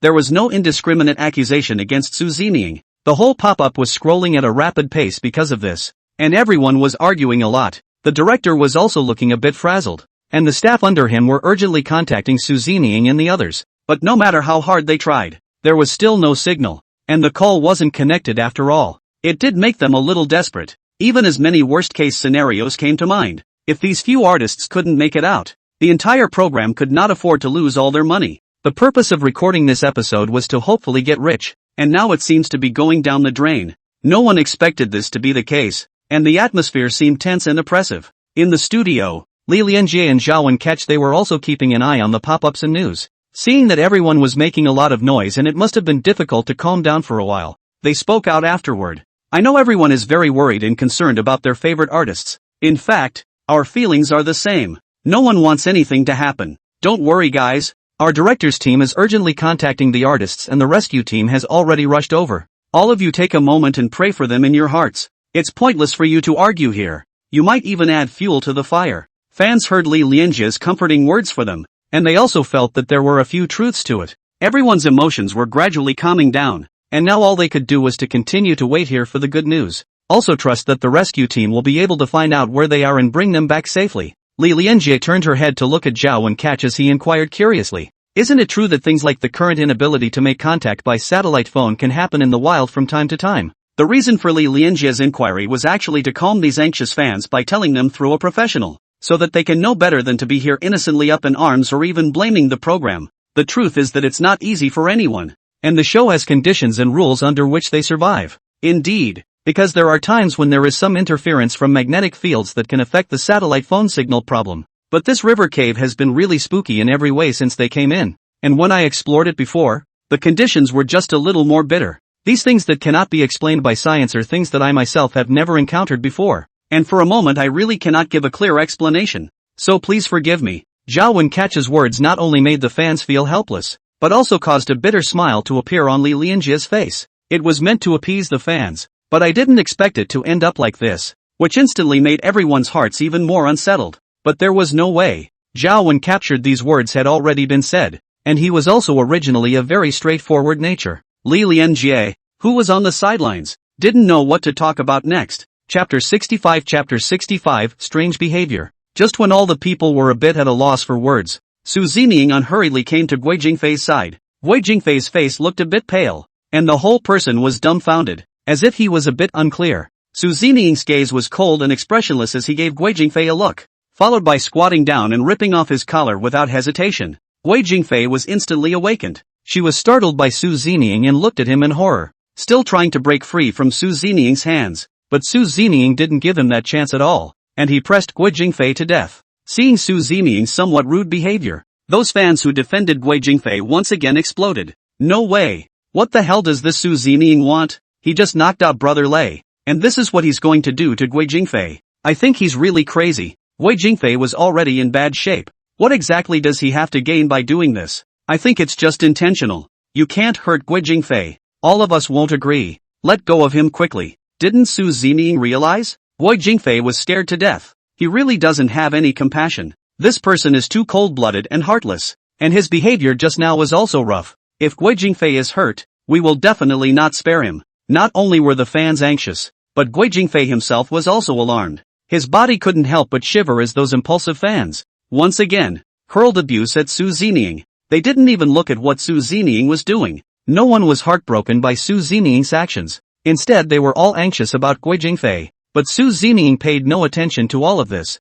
Now he had to stabilize the current situation as quickly as possible. Otherwise, if this continues, the outcome will be even more horrific than this will be, and there will be more danger for everyone. Since there's no way to get all these people out now, there's no choice but to keep taking them with us. No matter what, this adventure program should never be stopped. The ability of little brother was also waiting for Su Zining in front of him, which was the main reason why Su Zining was unwilling to give up. Su Zining held Guo Jingfei down for dear life before checking his wounds to see what was going on. After Su Zining's probing, she was also finally relieved. The wound that the bug had just bitten wasn't deep and it was through his clothes, so Guo Jingfei didn't suffer much damage. And the wound on his shoulder was just a shallow row of teeth marks, not even blood coming out. Because of the blockage of the clothes, the bacteria on the bugs couldn't directly enter inside Guo Jingfei's skin. All in all, Guo Jingfei didn't have any problems, just a little shock. After confirming this matter, Su Zining was really a bit lazy to take care of them. He directly got up and came to the bow of the ship again. After Guo Jingfei saw Su Zining leave, he was also at a loss. She had thought that Su Zining would help her heal her injuries, but she ended up leaving without him once again. An angry Guo Jingfei looked at Su Zining and questioned, "Su Zining, what exactly do you mean? You won't treat my injuries?" At this moment, Guo Jingfei's tone carried a lot of resentment within it. It seemed to be complaining about Su Zining's desperation, even ignoring her. Wu Whale also walked over at this time, and he subconsciously looked over, wanting to check it out as well. Even if Su Zining didn't care, he had to think of a solution as soon as possible. After all, he was the captain. "Take it easy for a moment. Let me take a look at your wound," said Wu Whale, slowly squatted down, and when he saw the wound, he couldn't help but laugh out loud. "Guo Jingfei, can you not make a fuss about this wound?" "Nope. That's not even a wound. Turns out nothing happened to you and we all got scared enough instead. No wonder Su Zining ignored you. You weren't hurt at all." Wu Whale wasn't like Su Zining, who was a man of few words. He didn't hesitate to tell what he saw. It's kind of funny to think about how scared everyone was just now. After Guo Jingfei heard these words, he also felt a bit incredulous and hurriedly turned his head to look over. "I didn't expect to be met with anything but a serious wound, but the shallow row of teeth marks." Right at this instant, Guo Jingfei instantly felt refreshed, and the pain he had just felt disappeared. His face was no longer so ghastly white and had become rosy. In order not to embarrass himself, Guo Jingfei stared at Wu Whale and inquired, "Captain, this can't be hurting a bone. Even though it's not bleeding, I still feel some pain." Wu Whale glared at Guo Jingfei, and he didn't know exactly how to explain. "It still hurts the bones. That was just a small bug just now. You really thought it was an elephant. Your bones are too fragile. Either you're doing it on purpose or you're paper thin." Guo Jingfei was disliked by Wu Whale and instantly felt humiliated. But now that Wu Whale was a senior, and there was also the name of Battle Wolf, he couldn't afford to offend, so he could only skim his lips and stop talking. When these fans saw that Guo Jingfei was safe and sound, they too instantly clamored. "What a laugh. All of us have been worried for half a day, but I didn't expect anything to happen to Guo Jingfei. It really tossed everyone around. Battle Wolf deserves to be Battle Wolf. Talking is really powerful. This time Guo Jingfei is also a lot more honest. No longer need to look petulant. The fans who were just worried about Guo Jingfei, why don't they come out and clamor now? Don't be so cynical upstairs. Shouldn't we be worried? It would be exactly the same with you guys instead. That's just it. It happened too suddenly and people don't know the details. What's there to say? Isn't it normal? Everyone stop talking. As long as Guo Jingfei is fine. This is the best news. Once again, these fans are arguing and they each have their own reasons. There was even cursing going on, with some fans saying very nasty things. The whole pop-up was a mess for a while. In the taping room, after director Yan Jun instructed Guo Jingfei that there were no problems, he also let out a long sigh of relief. That was the best news he could ever want. And as for what the fans were saying, she really didn't care right now. As long as the show goes on the air, as long as everyone is safe and sound, he has nothing more to ask for. But the rescue team is now out, and this adventure is going to continue or not. This was also something Yan Jun had to consider. And just at this time, Yan Jun also received a message from the rescue team. They had arrived at the mouth of the river cave and asked the program if they wanted to go straight in. Chapter 66 Strange Movements. When Director Yan heard the inquiry from the rescue team, he had to think carefully at this point in time. Regarding the next rescue, the entire program group was at stake, and he didn't dare to be the slightest bit careless. He needed to watch carefully, and at the moment, the boat that had stopped them was still drifting down the river. Now that Guo Jingfei was also in no danger, all of them were relieved to see that everyone was safe and sound. In the hearts of the several girls, they didn't know when they had already taken Su Zeming as their spiritual pillar. As long as Su Zeming was here, they felt much more at ease and their fear would be reduced by a few points. And this unconscious dependence also made them feel strange.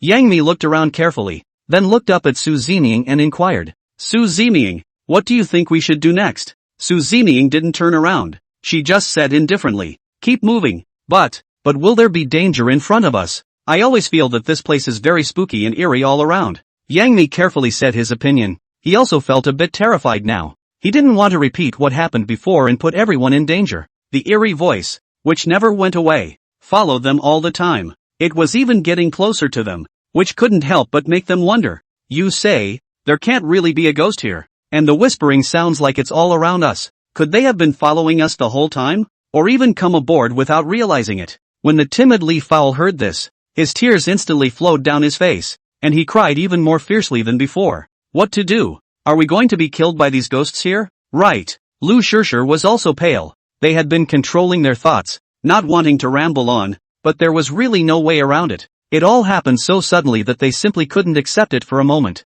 Don't be ridiculous, but that whispering does seem to have appeared on the ship. After finishing those words, Lu Shishir's body involuntarily shrunk back. When he heard a few girls say these words, Wu Whale was indifferent. Where is there any ghost? Just stop scaring yourselves and stay quiet. If there really are ghosts, I'll be the first to protect you guys. I'm not afraid of any ghosts. Wu Whale spoke with great vigor, but just as his words fell, the entire hull of the ship felt as if it had hit something. There was a strange rattling noise, followed by the whole ship rocking. The motion was so loud that everyone's body swayed with it, and several people felt dizzy. Several of the actresses screamed in terror and shouted in panic. Ghosts? Really do have ghosts. When Wu Whale saw this situation in front of him, he was a bit flustered for a moment. I wondered if there was something wrong with what he had just said, and that was why he had given him a warning. Wu Whale did not dare to say more. In his heart he was really a little unconvinced, feeling that it did not match his values at all. In front of everyone, Wu Whale took a deep breath and forced himself to calm down.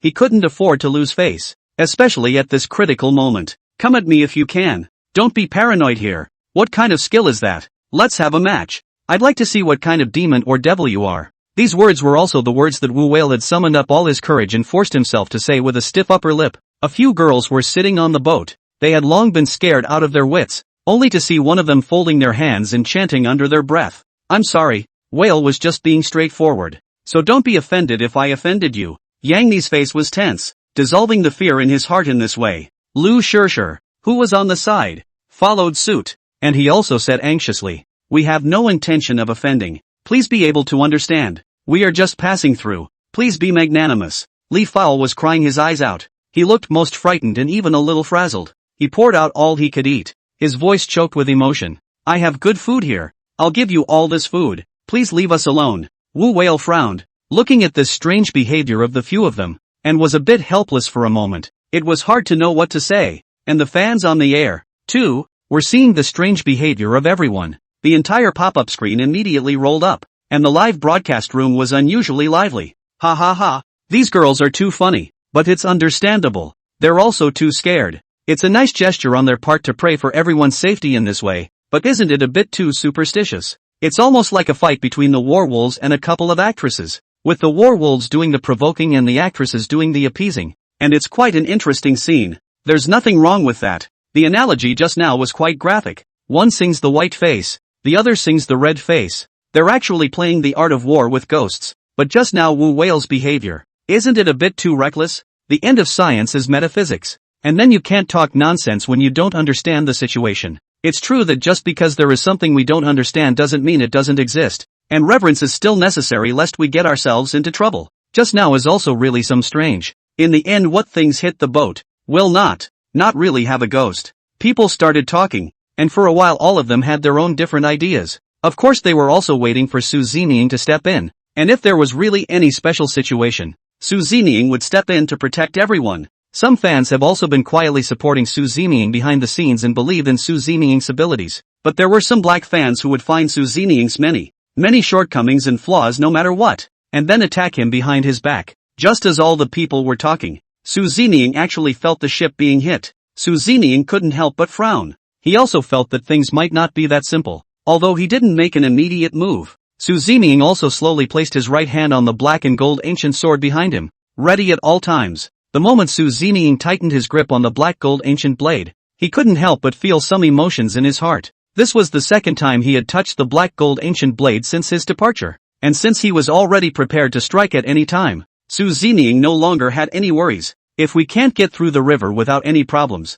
we'll all be stuck here, and we don't know what kind of weirdness will happen, Su Zining said silently in his heart. It's also time to make a move. Chapter 67, Kill the Corpse Cache. At this moment, Su Zining, who stood in the darkness, looked majestic. He was seen holding the black gold bone sword in his right hand, and a murderous aura flashed under his eyes. Su Zining closed his eyes tightly as he used his senses to perceive everything around him. He had to remove the danger as soon as possible. He couldn't wait until it happened to stop it. Just at this critical moment, the water suddenly had a slight fluctuation, and Su Zining was also very alert. He steeply opened his eyes, followed by the black and gold ancient sword instantly coming out of his body with a crisp sound. The blade emitted a dazzling white light in the middle of the pitch-black cave, and everyone subconsciously shielded their eyes. In the next second, the entire blade was plunged directly into the water, then set off a ferocious splash. By the time Su Zining pulled the blade out of the water, the body of a huge corpse collector was also brought up instantly, only to see Su Zining waving his arm. The body of that gigantic corpse collector was instantly chopped into two halves by the black and gold ancient sword. It was only a few seconds, but it was enough to see the size of the corpse. It was more than 5 or 6 times bigger than the one that had bitten Guo Jingfei before, probably around 50 pounds. Such a big corpse cooker. If he were to accidentally take a bite from him, the consequences would really be unimaginable, and people would not dare to imagine it at all. Su Zining easily solved the huge corpse collector just like that, and immediately after that, the black gold ancient blade was resheathed, and Su Zining also returned to his previous appearance. All was as if peace had been restored, and everything around him was surprisingly still. Wu Whale's eyes widened as he too witnessed the scene that had just occurred, a bitter smile appearing on his face. Now he really didn't know what to say, and he didn't know exactly what kind of emotion he felt towards Su Zining. What the hell is going on here? I didn't realize that weird things were happening one after the other and everyone was getting a little jumpy. As he said this, he walked towards Su Zining, closing the distance between everyone. Although Wu Whale had hit the wall several times with Su Zining, this time it was all Wu Whale's own eyes, and he couldn't help himself a bit. After all, the black and gold ancient sword behind Su Zining's back was really too handsome. He hadn't seen the black and gold ancient sword sheath before, and everyone treated this sword of his as a decoration. Before, they were still whispering behind their backs, thinking that it was just a prop for Su Zining to play handsome, and they didn't take it to heart at all. But what had just happened had suddenly changed their view of Su Zining, and that childish thought had vanished. Although this was very short-lived, it was enough to show Su Zining's strength and reflect his methods. After Wu Whale approached Su Zining, he tentatively inquired, "Su Zining, that knife on your back is very nice, and it's also very sharp. What kind of material is it made of? I've always been a fan of knives. Can you give me a bit of information and let me get one when I get back?" Wu Whale looked at Su Zining with expectant eyes, and waited for his answer. Su Zining was as usual. He didn't say a word there, as if he didn't hear Wu Whale's inquiry. Wu Whale didn't get the news he wanted here, making him feel a bit disheartened. Su Zining, why don't you say something? I actually have an unkind request. Can you show me this knife of yours? Just a glance. I just love it. I know you're not a talker, so if you don't say anything I'll take that as tacit approval and I'll get it myself. Wu Whale had also summoned up all his courage. This time even if he was brazen, he would still try it. Saying that, Wu Whale walked towards behind Su Zining, and reached out to touch the black gold ancient blade. Right at this moment, only Su Zining dodged out towards the side. Immediately after that, Wu Whale's wrist, hard and fast, was grabbed by Su Zining. Wu Whale's face changed greatly as a stinging sensation came. In that very instant, Wu Whale felt as if there were 10,000 pounds of weight on his wrist, making him unable to move at all. Don't move! Su Zining spat out 2 words icily and gave Wu Whale a warning look. Seeing Wu Whale's pained expression, Su Zining then let go of his wrist. Wu Whale retreated back and forth, and he quickly stroked his arm with the feeling of having come back from the dead, wiping the beads of sweat oozing from his forehead. Wu Whale secretly breathed a sigh of relief and couldn't help but feel a bit of fear. Su Zining's actions just now made Wu Whale's heart realize that if he had not taken the initiative to let go of his hand, just by virtue of his strength, he would not have been able to break free from Su Zining's hand. This arm of his, it would be broken hard. Wu Whale looked at Su Zining with incredulous eyes and said silently in his heart, "My goodness! I didn't expect Su Zining he has so much power, but I didn't realize it before. It seems that he really isn't as simple as he seems, and it was my own carelessness before. It was also influenced by those online reviews, and also felt like them that Su Zining was just a little fresh meat, an unremarkable character. Now it seems that this is not the case. Su Zining he really has some skills and means. I have to admit this fact." At this moment, Wu Whale, he had an even bigger doubt in his mind, not knowing how he was going to solve this mystery. This scene was clearly seen by several girls, and after sensing that something was wrong with Wu Whale, the timidly Feng Yuan was a bit worried. He carefully sized up Wu Whale, then inquired with a concerned expression, "Brother Whale, are you alright? Is it hurt?" Wu Whale was also instantly awakened, and he looked back at everyone awkwardly. I'm fine. You guys don't have to worry." Wu Whale had no choice but to act as if nothing had happened in front of everyone and didn't show it. He was a war wolf, and it wasn't hard for him to just lose his face and have people take issue with his name. Li Fao looked at Wu Whale carefully. He was a bit unconvinced by what Wu Whale said. "Really? But I see you seem to be sweating a lot. Are you uncomfortable somewhere?" Li Fao pointed at Wu Whale's head, a hint of doubt in his eyes. Wu Whale touched his head and realized that he was indeed in a cold sweat. He could only act as if nothing had happened, and then find other reasons to fool everyone and divert attention as quickly as possible. "It's fine really. I'm usually sweaty like that." After saying this, Wu Whale stole a glance at Su Zining, but Su Zining was still sitting with his back to the bow of the boat, staring straight ahead. Wu Whale also quickly turned around and left. He even somewhat regretted the reckless decision he had just made.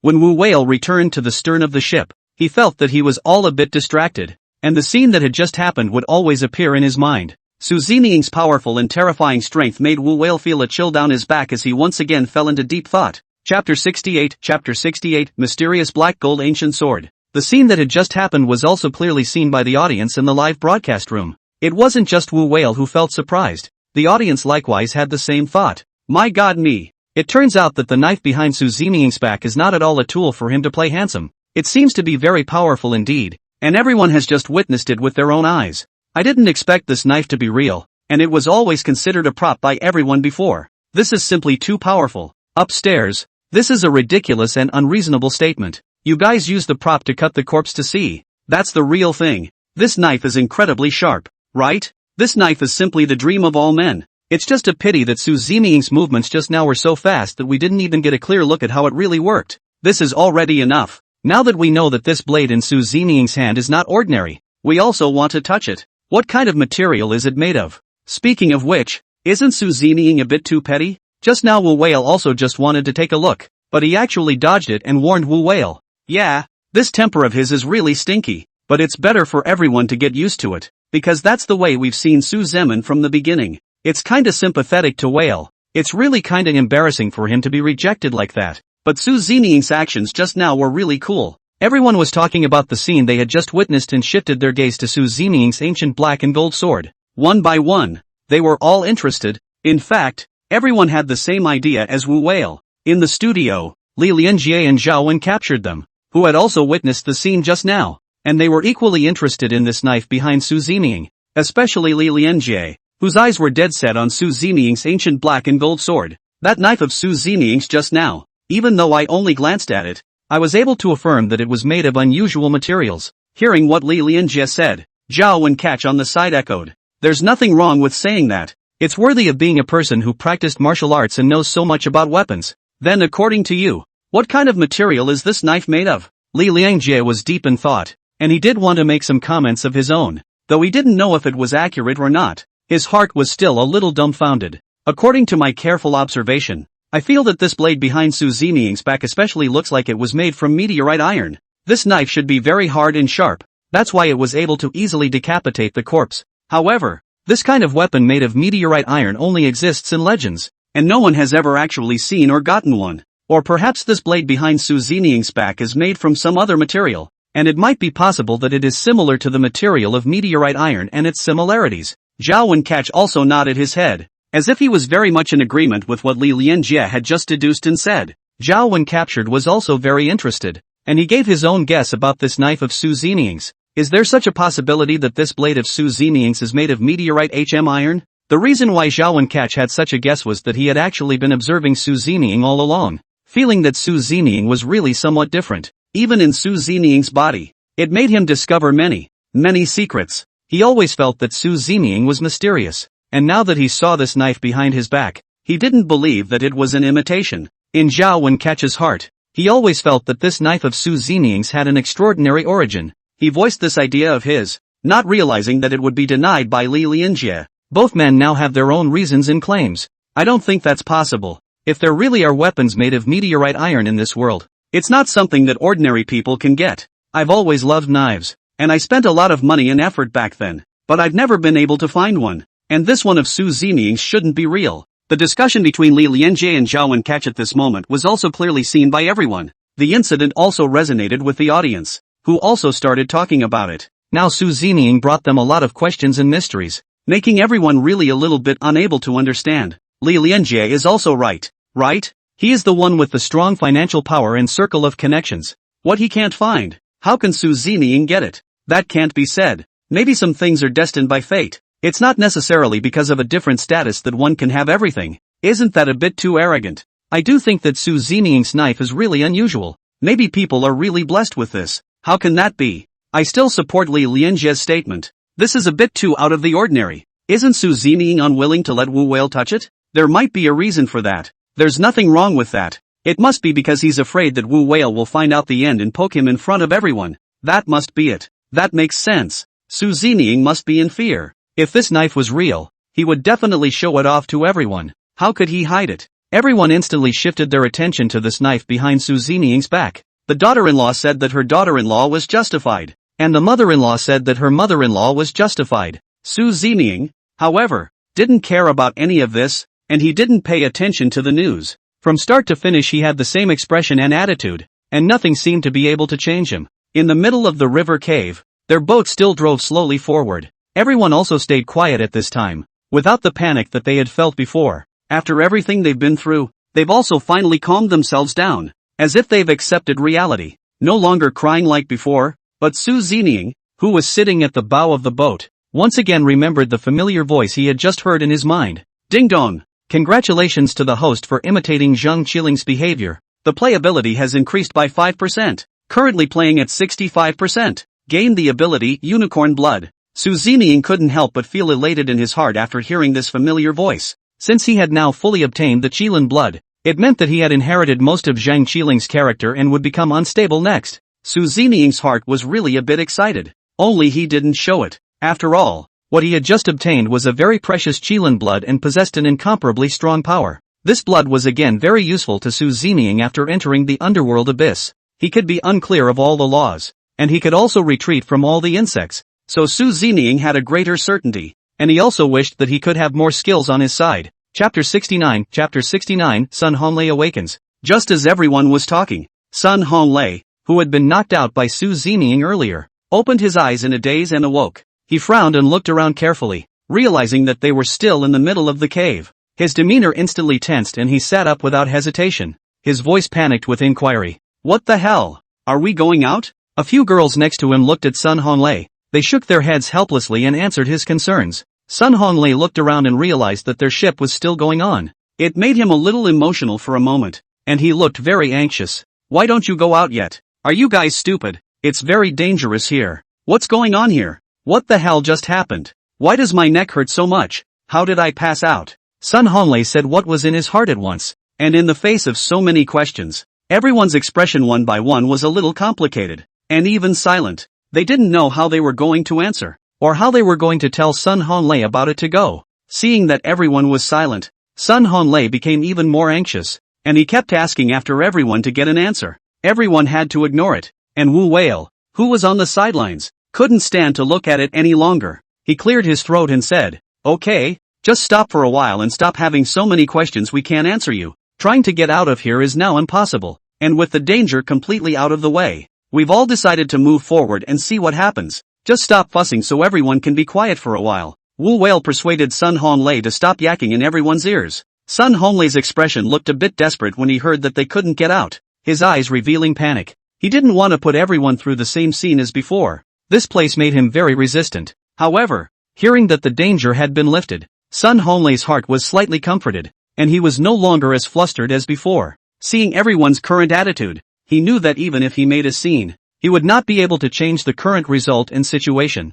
Everyone seems to have acquiesced to all this, and having been warned by Wu Whale, he's not in a good position to go overboard. What's more, there were so many viewers staring at him in the live broadcast room. He didn't want to leave everyone with a black word to say about himself. Sun Honglei touched his neck and also felt a little dizzy. His heart really felt strange and wondered what was happening to him in his own body. If you can't get out, you can't get out. Can you guys tell me what's going on with my neck? It's also very dizzy right now. How did I just pass out? I've got to figure all this out. Sun Honglei could not care about the rest, but this matter was so closely related to him that he had to ask. Faced with Sun Honglei's questioning over and over again, everyone also looked very difficult. I don't know how to state the truth, and I can't not answer Sun Honglei's question, but I can't just betray Su Zeming and say that all of this is from Su Zeming's hand. Everyone was minding their own business, and no one paid any attention to Sun Honglei, leaving him to rant and rave in a hurry all by himself. The fans of Sun Honglei in the live broadcast room, of course, were not happy.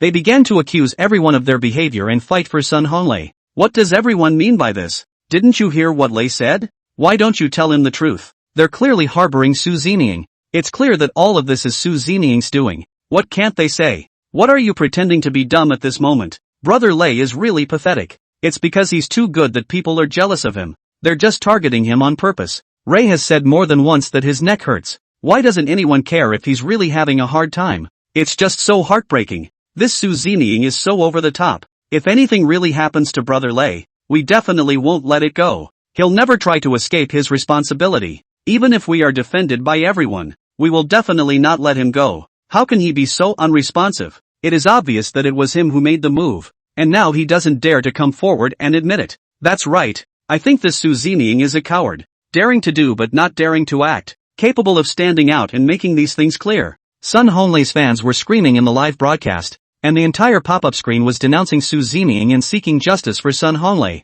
Just as these fans were bickering, Su Zeming slowly stood up at the bow of the ship, then coldly spat out 3 words. I hit it. As soon as Su Zeming's words fell, all the people instantly froze in place, as if everything around them had stood still. It didn't matter if it was Wu Whale and a few girls, or the viewers in the live broadcast room, or the guests in the studio. Everyone froze there. This behavior of Su Zeming's took them a bit by surprise and seemed too blunt. I didn't expect Su Zeming to admit so nakedly that he was the one who knocked Sun Honglei out. This made everyone feel that it was a bit unconventional. Just now those fans were all talking about Su Zeming, and so soon they were taken back by Su Zeming. Seeing this situation, those fans who had been defending Su Zeming directly jumped out. Ha ha ha, it's simply too funny. Where are those fans of Sun Honglei just now? Why don't they come out and scream now? What a small man's heart for a gentleman's heart. I didn't expect to be slapped in the face so soon, did I? The other person, Su Zeming, admitted it openly and honestly. Let you guys talk nonsense there, and say that people don't have any commitment. Now what are you going to say? Su Zeming's character, I really like it. I find him really interesting. Love it, love it. Everyone see how cool Su Zeming really is. That's what manly men do. Never hide. Do what you want to do. Don't have to think about it so much, and don't have to give anyone face. I'd like to see what these people can do. Fans who defended Su Zining jumped out at this time, praising Su Zining with every word. This also made everyone feel helpless, and the atmosphere, which was already very quiet, became even more silent at this time, making everyone feel awkward. Li Fao had some fear in his heart, but when he heard Su Zining's answer, the fear in his heart was instantly swept away. Li Funxian was really a bit unable to hold back. He wanted to let out a loud laugh, and Yang Mi on the side also had the same expression. The two men looked at each other, both trying desperately to keep their emotions in check, not wanting to lose their cool that much. Chapter 70, Embarrassed Sun Honlei. Just as Li Fulgence and Yang Mi were desperately trying to control their emotions, Wu Whale on the side didn't think that much. She directly laughed out loud. As for Guo Jingfei at this moment, he had been in his own embarrassment, somewhat unable to return to his senses, so not really paying attention to what had just happened. All attention was once again returned to Sun Honlei. He was just there screaming at the top of his lungs, wanting to know the truth of the matter, now that Su Zining directly came out and admitted it. In turn, he also stayed there, looking very confused and not knowing what to do. Su Zining felt that awkwardness and quietness as he slowly turned around, and his eyes didn't bother to gaze at Sun Honlei. Problems? These cold few words made Sun Honlei instantly feel a powerful oppressive force, and also made him extremely uncomfortable. Sun Honlei hurriedly shook his head as he stammered. No problem. It's just that my neck hurts a little. Did you hit a little too hard? Next time. Can you go lighter next time or I'm going to lose this neck? Upon hearing Sun Honlei's reply, Li Zuga, who had just been trying his best to control his emotions, suddenly couldn't help himself at this time. His grip on Yang Mi was tight and his whole body was shaking as she laughed so hard she couldn't stop. Yang Mi was also on Li Fao's shoulder, and the two of them were there to release their emotions. Lu Shishir also lowered her head and covered her face with her hair. It was obvious how everyone was feeling at the moment, and the whole pop-up, it seemed, went blank for a few seconds at this point, and the fans didn't know what to say. Ha ha ha ha ha ha ha. Soon subtitles like this actually dominated the screen instantly. Lei is such a talent. How could he say something so cute and lighten up next time? It's probably going to be a classic quote. Maybe in the future, when people see one, they'll think of that quote, and it'll probably stay with him for the rest of his acting career. This Su Zining is indeed interesting. He seems to be born with a rebel bone, specializing in all disobedience. Just ask if you're convinced. It's just killing me with laughter. And I didn't expect this to actually happen. Those actresses are laughing in vibration mode. Brother Lei, he's not matched to be funny, is he? Lu Shishir's drawing style is even a bit special. It looks a bit weird. I really don't know what the hell you guys are laughing at. Brother Lei, this is called atmosphere intolerance. He's not willing to be bothered with Su Zining in general. This is called pattern. Really don't understand anything. Brother Lei is really aggravated, but he is thinking for the greater good. That's why he is able to endure all these aggravations. So heartbroken for her. These fans were buzzing at the moment as they discussed the scene they were seeing in front of them. Once again, the two factions are arguing over the matter, and Sun Honlei's fans want to use this opportunity to get back the favor for Sun Honlei. And those fans who supported Su Zining, they weren't vegetarians either, and they really saw blood in every sentence. They also felt that Su Zining was thinking about the whole team, which was why he made such a decision. It doesn't even make sense to talk about these things now, and it doesn't have a lot to do with character, but the fans on both sides, they were getting more and more involved, saying many unbelievable things for a while. Seeing Sun Honlei's fans denouncing Su Zining caused a lot of people to be upset for a moment, and they have been identifying for Su Zining, and all of a sudden they all stood on Su Zining's side. In this particular case, it was quite a mess. What comes next is still an unknown danger, and it might actually lead to a close call. Su Zining also played a very important role at this time, as one can even imagine. If Su Zining hadn't knocked out Sun Honlei in time, he was so emotional that he might have toppled the entire ship because of him. By then everyone will fall into the water, and there's no telling what kind of horrible and disgusting corpse crushers will be in this water, and everyone won't be safe and sound. It was a matter of everyone's safety, so everyone took this into consideration and supported Su Zining without hesitation. It is also considered to be a fair word for Su Zining, not wanting Su Zining to be wronged like this for no reason. It doesn't seem fair, and the boat, at this moment, is still plodding along in the river cave. Because of the interlude earlier, everyone was now in a relaxed mood. Even though the corpse was disgusting and terrifying, with Su Zining by their side, they wouldn't be attacked so easily. Only at this time, Su Zining, his entire nerves were taut,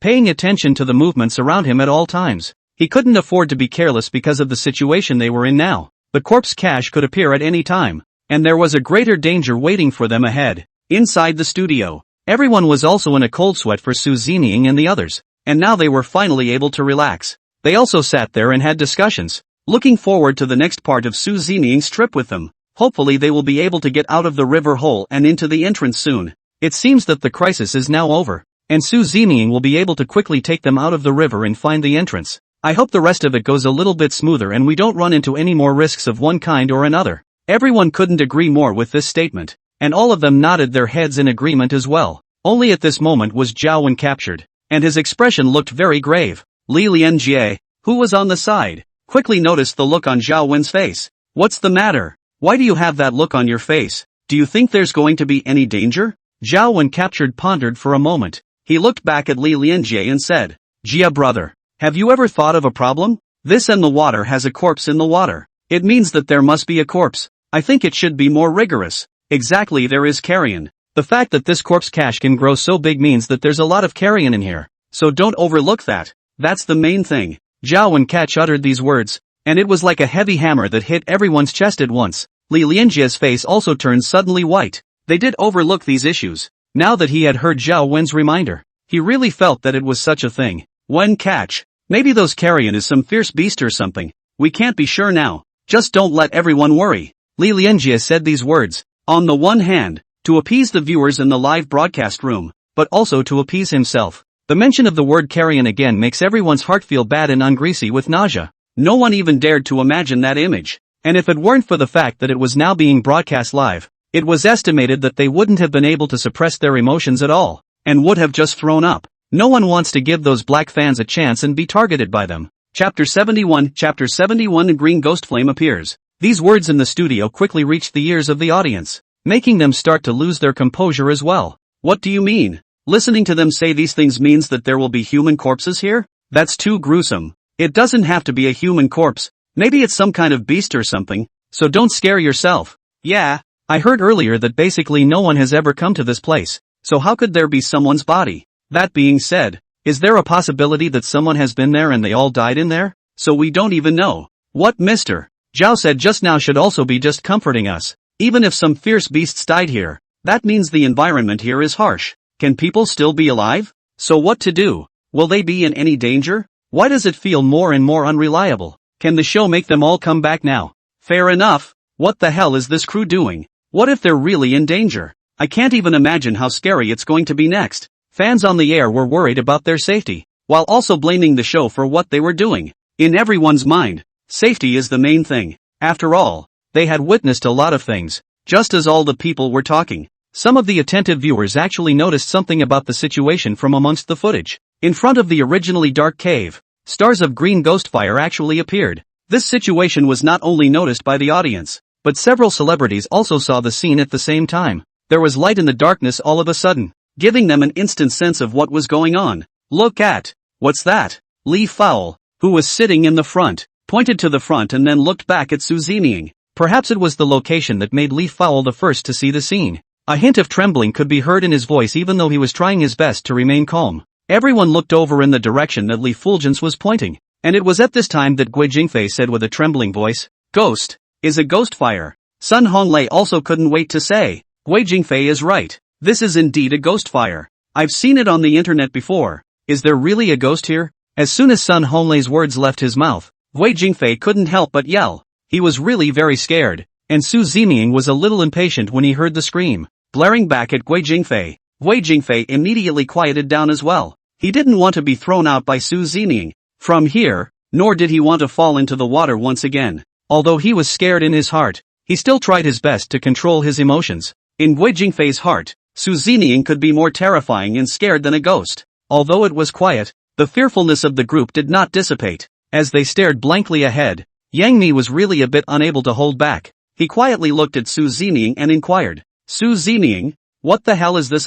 Is it really a ghost? At the mention of this word, Yang Mi also felt a little trembling in his body. When everyone was in danger, they had already subconsciously relied somewhat on Su Zining. It was as if everyone had gotten used to it, and always felt that Su Zining had a way to go about it and protect everyone's safety at the same time. Su Zining saw that everyone wanted to know the answer, so he didn't need to hide it. Ghost fire. These two cold words instantly caused everyone to fall into an abyss of 10,000 feet, and everyone shivered uncontrollably. Obviously this answer from Su Zeming once again intensified that fear in everyone's hearts. Now that even Su Zeming had said so, it meant that there really was a ghost ahead. Ghost fire is just a folk saying. It's actually called phosphorus fire. Where animals or corpses decompose, they produce phosphorus sulfide, which is very flammable. It often appears in the messy graveyard in the past. That's why it's called a ghost fire by everyone. Am I right? Wu Whale opened his mouth to explain without any panic, and even deliberately glanced at Su Zeming, wanting to get Su Zeming's approval. When Su Zeming heard Wu Whale's explanation, this time he kinda gave Wu Whale face and didn't ignore him in front of everyone, but nodded. Seeing that he had received Su Zeming's approval, Wu Whale's heart was very happy, and a smug look appeared on his face all of a sudden. His hallowed battle wolf was finally confident in front of Su Zeming, and even he himself felt a little disbelieving. Previously, all of his actions had been ignored by Su Zeming, and now that he was suddenly getting a response, it really made him a bit flattered. Li Fao also finally breathed a sigh of relief as he looked at everyone and said, "So that's how it is. I was already timid. I feel like I'm going to die of fear. Sometimes I admire your courage, and I've got a lot of control over myself, but I still can't do it." Li Fen looked a little helpless, and Yang Mi had not let his guard down after hearing Wu Whale's explanation earlier. Gently tugged on Li Fulgent's clothes and said, "Are you stupid?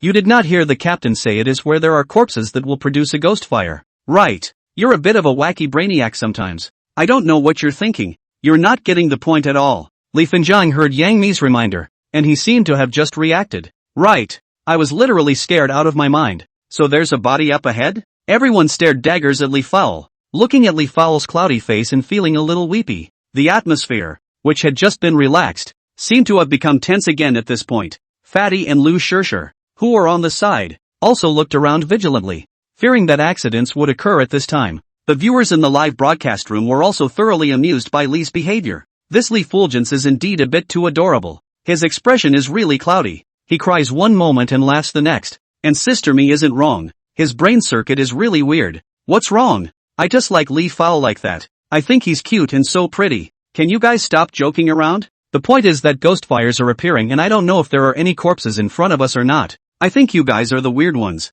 Yes. I don't know if they will be in danger. I hope that God will bless them so that they can be safe and sound, so that we will be satisfied. Upstairs, prayers are meant to be sincere, not perfunctory. I think it's still Wu Whale who knows a lot and is calm and collected in matters, not making a fuss. They're all the best, and the fact that they were able to challenge this episode shows that each of them is courageous and deserves everyone's admiration, and we should support them well. That's right, it's not like there's a body in front of us. The answer will be revealed soon enough. Chapter 72 Pungent Odor. In the middle of a river cave, Su Zeming and their ship slowly drifted forward, also gradually approaching the ghost fire. As the distance got closer, a pungent stench greeted us, and everyone subconsciously tightened their brows, followed by covering their mouths and noses. No need for anyone to think too much. As long as they smelled the odor, anyone knew that it was the smell emanating from the stench of a rotting corpse. Only now they weren't sure if the smell of the bodies came from animals or people. Getting closer and closer to the ghost fire, this smell became stronger and more pungent, making everyone feel very uncomfortable, and some even vomited. Su Zeming and Wu Whale, on the contrary, appeared calm, and they didn't make any moves. Other than that, the others subconsciously covered their mouths and noses tightly, and even wrapped their entire heads in scarves. But even so, the effect didn't seem to be very obvious. This pungent odor was still really pervasive, and everyone could still clearly smell it. A few people couldn't help but vomit as well, making them feel bad. As the ship drew closer, the sight of the place where everyone realized the ghost fire was located gradually became clearer to everyone. It was a land of accumulated corpses, piled up with at least hundreds and thousands of corpses, and the scene was really very shocking. There were some corpses that had been around for a long time and had apparently become piles of white bones, making people's bones creep and shiver. And there were some corpses, perhaps of shorter duration, which had not yet been completely weathered, and on which the rotting flesh was clearly visible, though already disfigured. The bodies were piled up so high that people had no idea how many there were,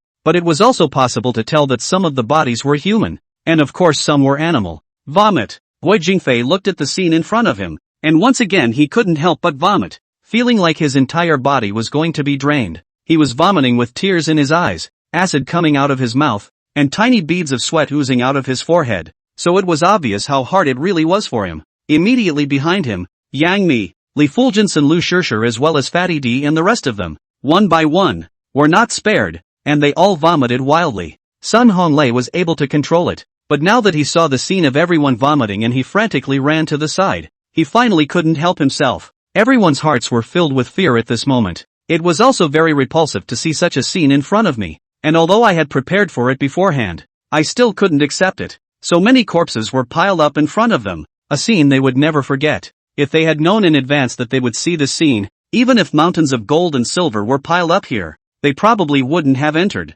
The scene was truly disgusting and horrific, and in everyone's mind, it was hell on earth. Similarly, the audience in the live broadcast room also saw this scene, which made the audience also instantly unable to calm down. My goodness! I was eating and how could I see this disgusting scene that just crossed my path? Great! Ha! Just as well just as you're losing weight on your own, and likewise saving so much that you won't have to eat again for a long time to come. No kidding, it looks like they're all scared and it's hard. It's so heartbreaking. I don't know how scared they are right now. Look at them all puking and digging their hearts out. Who can personally know how they feel right now and actually have the mood to joke around? Is that the point? I'm really curious about where these corpses actually came from. It seems like this place really isn't as simple as we thought. The way the bodies were decomposing from the footage. They should have been piled up for a long time. Didn't anyone call the police? What the hell is wrong with the program group that they would choose such a place to explore? Isn't it a bit too much? It will leave a shadow in people's hearts. Yeah. Even for the sake of the program's ratings,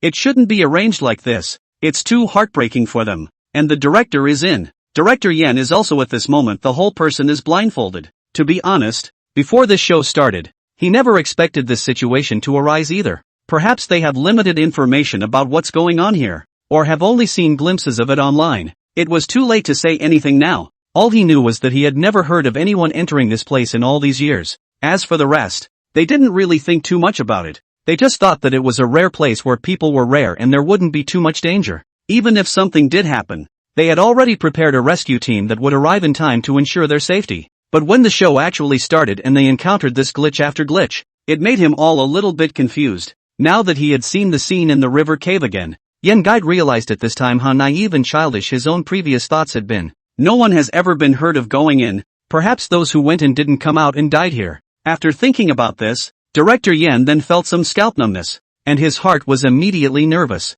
Even he began to regret this arrangement a little. If these stars never returned, even if it cost him his entire life, it would be useless. Director Yen wanted to contact Wu Whale and the others as soon as possible, but ever since they entered the river cave, the satellite phone had lost its signal, and there was no way to contact them. When Director Yen was at his wit's end, he had no choice but to immediately contact the rescue team and order them to set off immediately to stop Wu Whale and Su Zeming from continuing on their journey. Hopefully, in the final moments, we can bring everyone out of the river hole instead of moving on. The rescue team that had been waiting at the mouth of the river cave received a call from Director Yen at this time, and they immediately set off towards the river cave, not daring to have the slightest delay. Just as the rescue team caught up with them, a few of the stars threw up all over the place, leaving them feeling bleary-eyed and a little propped up. As for Su Zeming at this moment, he still had an expressionless look as he stood there motionless. It seemed that not seeing the sight before him had no effect on him. Wu Whale wasn't like everyone else, but things didn't look very good either.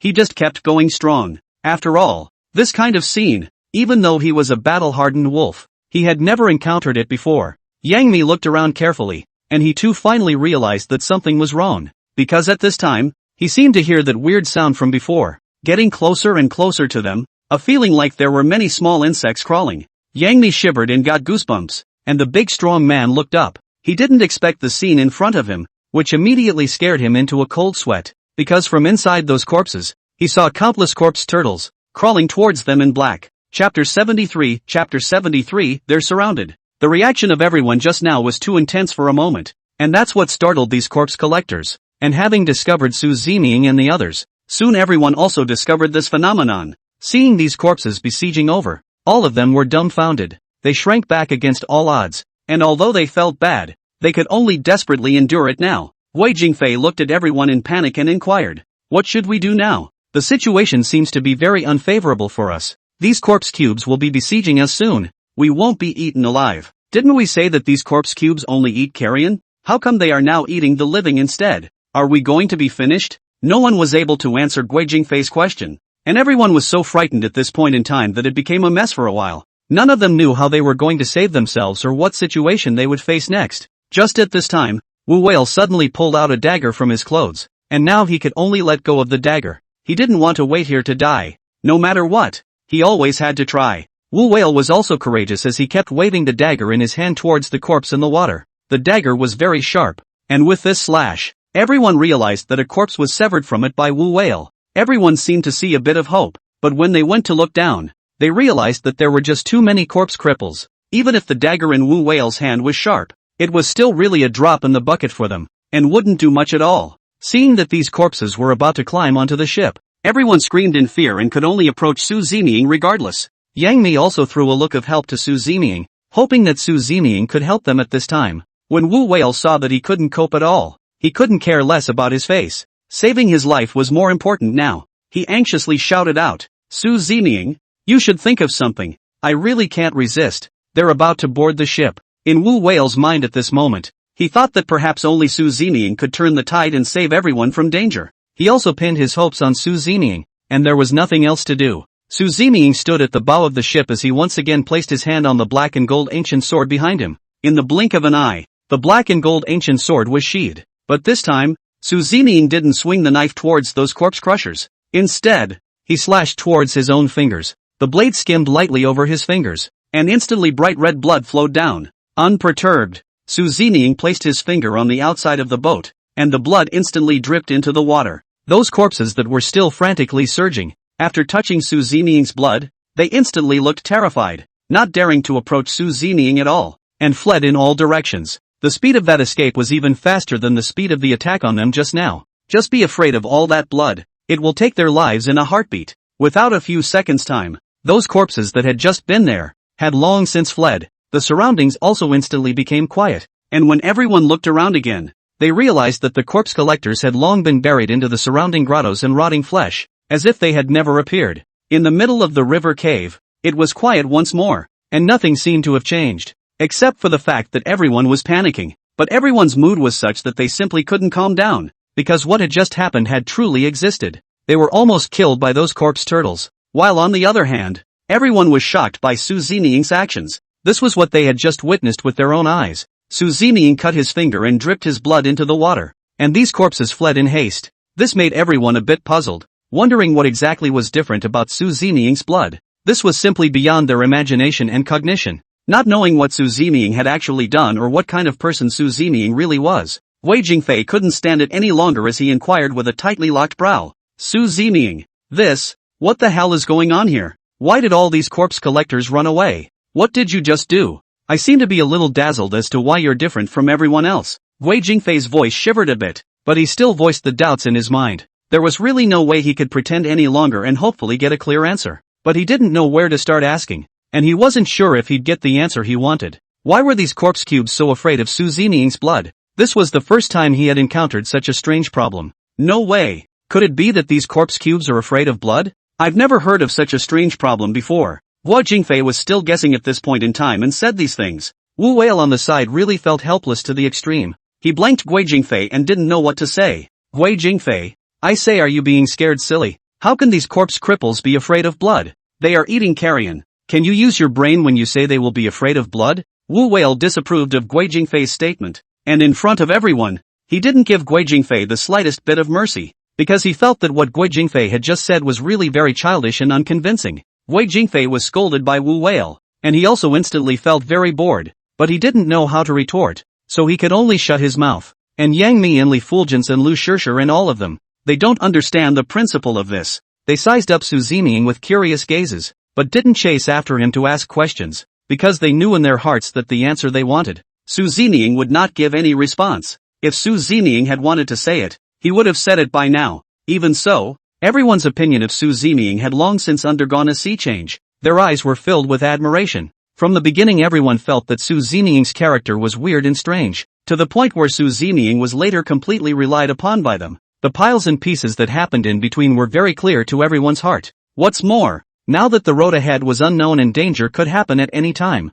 their reliance on Su Zeming was even stronger. As long as they had Su Zeming by their side on this journey, their hearts would feel much more solid and safe. Wu Whale's opinion of Su Zeming was also greatly changed, and he was willing to take the initiative to thank Su Zeming, no longer caring about his face. "Su Zeming, thank you so much for just now. I didn't expect you to save everyone once again. The kindness of saving my life is in my heart. I, Wu Whale, will definitely repay it, and when this time our expedition is over, feel free to speak if you have any use for me. Chapter 74, The Mysterious Su Zeming. Wu Whale had also made up his mind that if Su Zeming really asked for help in the future, he would do everything he could to help. At this moment, Wu Whale, too, had long since arrived behind Su Zeming. People like Wu Whale, they were really very much about Jianghu chivalry, and he also thanked Su Zeming from the bottom of his heart. But after Su Zeming heard those words, he also didn't react in the slightest, as if he hadn't heard those words from Wu Whale. After all,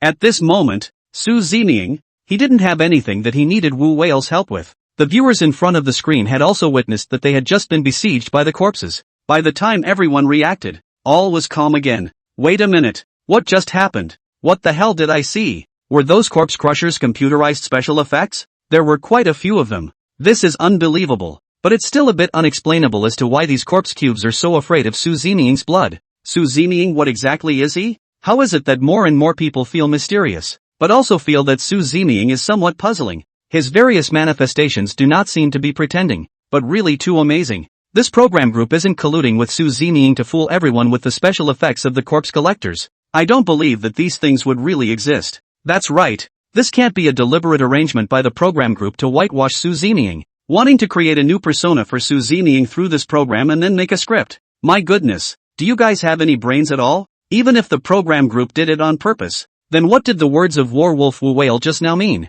We can all see it with our own eyes. Su Zeming, just how capable is he that he can actually get the entire program to go and act for him? This doesn't make sense at all. Upstairs has a point. This is indeed too shocking. Can anyone tell me what Su Zeming is really like? Looks like I'm going to lose sleep tonight. I can't sleep at all. The entire pop-up was discussing Su Zeming's greatness and wanting to know just how much Su Zeming was capable of. If Su Zeming hadn't stepped in just now, these people might have already lost their lives. Those fans who defended Su Zeming felt that everyone owed Su Zeming an apology and couldn't doubt him anymore. These were all things they had seen with their own eyes. Su Zeming had gone out to help time and time again, but they had not expected to end up with such a statement. The moment Su Zeming had just swung the black gold ancient blade, some attentive fans had already recorded the screen. It was a moment that brought back memories and made them feel even more amazing. When this video was released, all of them were also dumbfounded because the scene was real. In the studio, the entire crew of the program, too, were glued to the screen.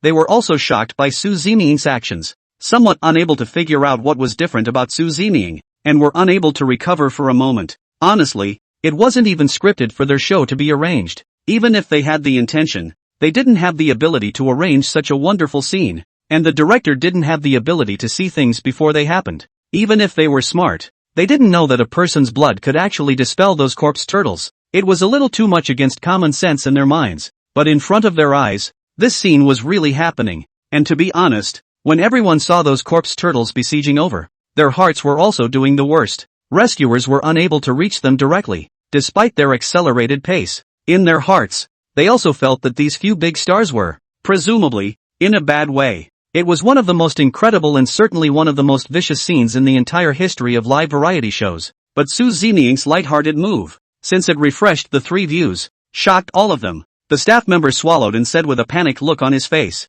Yen director, Su Zeming he doesn't have any supernormal capabilities. This is too amazing. When you picked him as a guest in the first place, you didn't find out ahead of time, did you? And purposely placed him in the program to surprise everyone. This Su Zeming is becoming more and more impenetrable. It feels like he's very powerful. The rest of the crew was also staring intently at the director, trying to get the answers they wanted out of it. When Director Yen heard such an inquiry, he too felt a bit teary-eyed. At the same time, he felt somewhat wronged. He really hadn't done anything, and now he was in a state of blindness. In order not to let everyone continue to press the issue, Director Yen did give a very clear answer. Where am I to have that skill? To know astronomy and geography, and to be able to count, is that possible? I am as uninformed as you are, and if I really want an explanation, I can only say that God forbid. This time, by letting Su Zeming into the show, I feel like it's almost like the show has found a blessing for the show, so that everyone can be safe, said Director Yen as all sorts of dangerous images appeared in his mind. If there really wasn't Su Zeming's presence, it was estimated that the moment everyone jumped out of the sky, the entire program would have to be shut down. There's no way it could have been broadcast so far and they'd still be sitting around watching it in peace. Director Yen made an explanation while having a thought of his own. Don't even talk about it. Next, adjust the picture altogether. Next, we have to put the live broadcast out with Su Zeming as the center. The crew heard the director's orders and they nodded impatiently. The whole picture made an instant adjustment. And true to form, the director knew what everyone needed at this time. All of them were curious about Su Zeming, and now they all wanted to know what Su Zeming was. Of course, also want to see the next Su Zeming's performance. So all the resources must be at this time to tilt the direction. Su Zeming and their ship continued to move forward, as if what had just happened had no effect on them. After the dangerous scene just now, all the men were sitting in the middle of the boat, and no one was near the edge. They stayed on high alert, and Yang Mi was right behind Su Zemin, only to see Su Zemin's fingers still on the outside of the boat. The cut finger was still dripping blood. Yang Mi couldn't help but frown. The heart flashed with a trace of dissimilarity, as if it was aching for Su Zeming. He didn't have time to think about it, and his next move clearly betrayed him. Yang Mi couldn't wait to untie her silk scarf, then took the dagger and flashlight from Wu Whale's hand. He was going to bandage Su Zeming with a silk scarf, but when he was about to go to Su Zeming, he inadvertently looked up and saw a horrifying scene. Chapter 75 Strange objects appear. Yang Mi's pupils dilated at the same time, and a look of panic appeared in his eyes, because in the midair a dozen meters in front of him, there was actually an object that looked like a coffin hanging, although it was a bit blurry, but it was full of that eerie feeling. The light in here was very dim, but it was enough to be able to see everyone clearly. After experiencing all the previous shenanigans, Yang Mi was no longer panicked. He swallowed and quickly calmed himself down. There was no yelling in front of everyone or direct instructions on the matter. If we make a scene at this point in time, we will have everyone frightened again and even more panicked when the time comes. He picked up a flashlight and without hesitation shone it in that direction, wanting to confirm the matter. Although it was a bit far away to begin with, and the flashlight couldn't shine on that spot, but their ships were still slowly approaching, and by the time Yang Mi got a good look at them, he realized it was simply a coffin, and a transparent crystal one at that. Only in this coffin, he didn't see a body. This made Yang Mi feel very strange, and he didn't want to continue to hide it. Yang Mi looked back at the group, then gathered his courage and said, You guys look? With Yang Mi's hint, everyone looked in the direction he pointed, and only then did they discover the crystal coffin. Coffins? Wu Whale looked so surprised that he couldn't help but blurt out. As expected, Li Fenghuang was so scared that he lost his face. He tightly grasped Yang Mi's arm and didn't even dare to look at it more than once for fear that he would see something he shouldn't see. Li Fao said in a trembling voice as he closed his eyes tightly. Sister Mi, there won't be any dead bodies in there. I'm really scared. If there are zombies, what do you think we should do next? What the hell is this place? As Li Fao was saying these words, many horrifying images really appeared in his mind. Yang Mi sensed Li Fulgent's fear and he had to find a way to comfort it. Don't worry, it's just a coffin. There are no zombies as you said. It's empty. Maybe this coffin was just placed here for his purposes, so you shouldn't scare yourself. Yang Mi guessed, soothing everyone's mind with such a statement, as well as comforting himself. Seeing that there was no danger, everyone agreed with Yang Mi's guess, and no one bothered to refute it. After all, in their first 20 years of materialism, things like zombies and ghosts didn't exist, so they've been through a lot of horrible things on this expedition, too, but overall, it's also all stuff that exists in reality, and so far there have been no paranormal events, so everyone agreed with Yang Mi's statement, which made Yang Mi's heart a little bit proud. It's also a reassurance for everyone, so that all the people stop panicking. When Yang Mi finished those words, his gaze fell on Su Zeming, wanting to hear what Su Zeming had to say, but Su Zeming sat motionless at the bow of the boat, not saying a word from beginning to end, and still expressionless. No one knew what was really in his heart, no one could guess his mind, and no one knew what Su Zeming would do next. At this moment, Yang Mi suddenly had the courage to take the initiative to open his mouth towards Su Zeming. Su Zeming, why don't you say something? Did what I just said make sense? Yang Mi's action, Li Fen immediately worried. He did not know where exactly Mi's sister came from the courage. Perhaps not getting an answer from Su Zeming at all was embarrassing for him. In Li Fao's thoughts, Yang Mi will definitely hit the nail on the head, and Lu Shishir sighed helplessly. He kind of admired Yang Mi's courage and guts, knowing full well what the outcome will be. You still have to deliberately inquire and give yourself a hard time. I don't know when it started, but Su Zeming was again in that cold attitude. He was not willing to say a word more at all. In fact, Yang Mi was also worried, afraid that Su Zeming would not give him a step down, and then everyone would be embarrassed. Coupled with everyone's influence on Su Zeming, perhaps many people would point their fingers at Su Zeming, and it could not help but make Yang Mi feel a little regretful. feeling that he was too impulsive. Yang Mi stared daggers at Su Zining, and his emotions also looked a little complicated. He also clenched his fists nervously, feeling as if his heart was about to beat out of his chest. As expected, Yang Mi did not wait for the answer she wanted. Waiting for him only Su Zining that called back. I don't know how long it took, but Su Zining suddenly made a move, only to see him turn his head slightly and look at the other direction of that one coffin. Everyone looked over with his line of sight and realized that an identical coffin had actually appeared. The two coffins were obviously placed opposite each other, as if there was really some special significance in between. When everyone saw this scenario, they couldn't help but show a shocked expression. What's going on? How come there's another coffin exactly the same, and it's still placed opposite each other? This isn't a coincidence at all. It looks like this is really some kind of funeral ritual, right? Or maybe it's a feng shui formation. Yang Mi didn't know much about it, but he still had his own thoughts and opinions. Although Su Zining didn't answer his question, his current actions seemed to support Yang Mi's claim. Right at this critical moment, the body of Lu Shishir on the side suddenly trembled violently. Immediately afterward he said with a sobbing voice, "In a hurry. No. Fast. You guys look, there seems to be a body inside this coffin." As soon as Lu Shishir's words fell, all the people present instantly froze in place, and everything around them seemed to stop. It was as if cold water had been poured over them from beginning to end, and their bodies were uncontrollably cold. And by this time everyone, as the ship continued on, had come right underneath this coffin. Everyone tilted their heads to look and realized that there was indeed a body in this coffin, which they could clearly see. Judging from the shape of the body, the coffin contained a female corpse, as he was wearing some white clothes, with her long, dark hair falling out. The scene was like the female ghosts everyone had seen in horror movies. Li was so scared that she dug into Yang Mi's arms at once, tightly closed her eyes, and said with a sobbing voice, "Sister Mi, what do you think we should do? Is there a female ghost here? What should we do in case it attacks us?" Lu Shishir was also scared to death.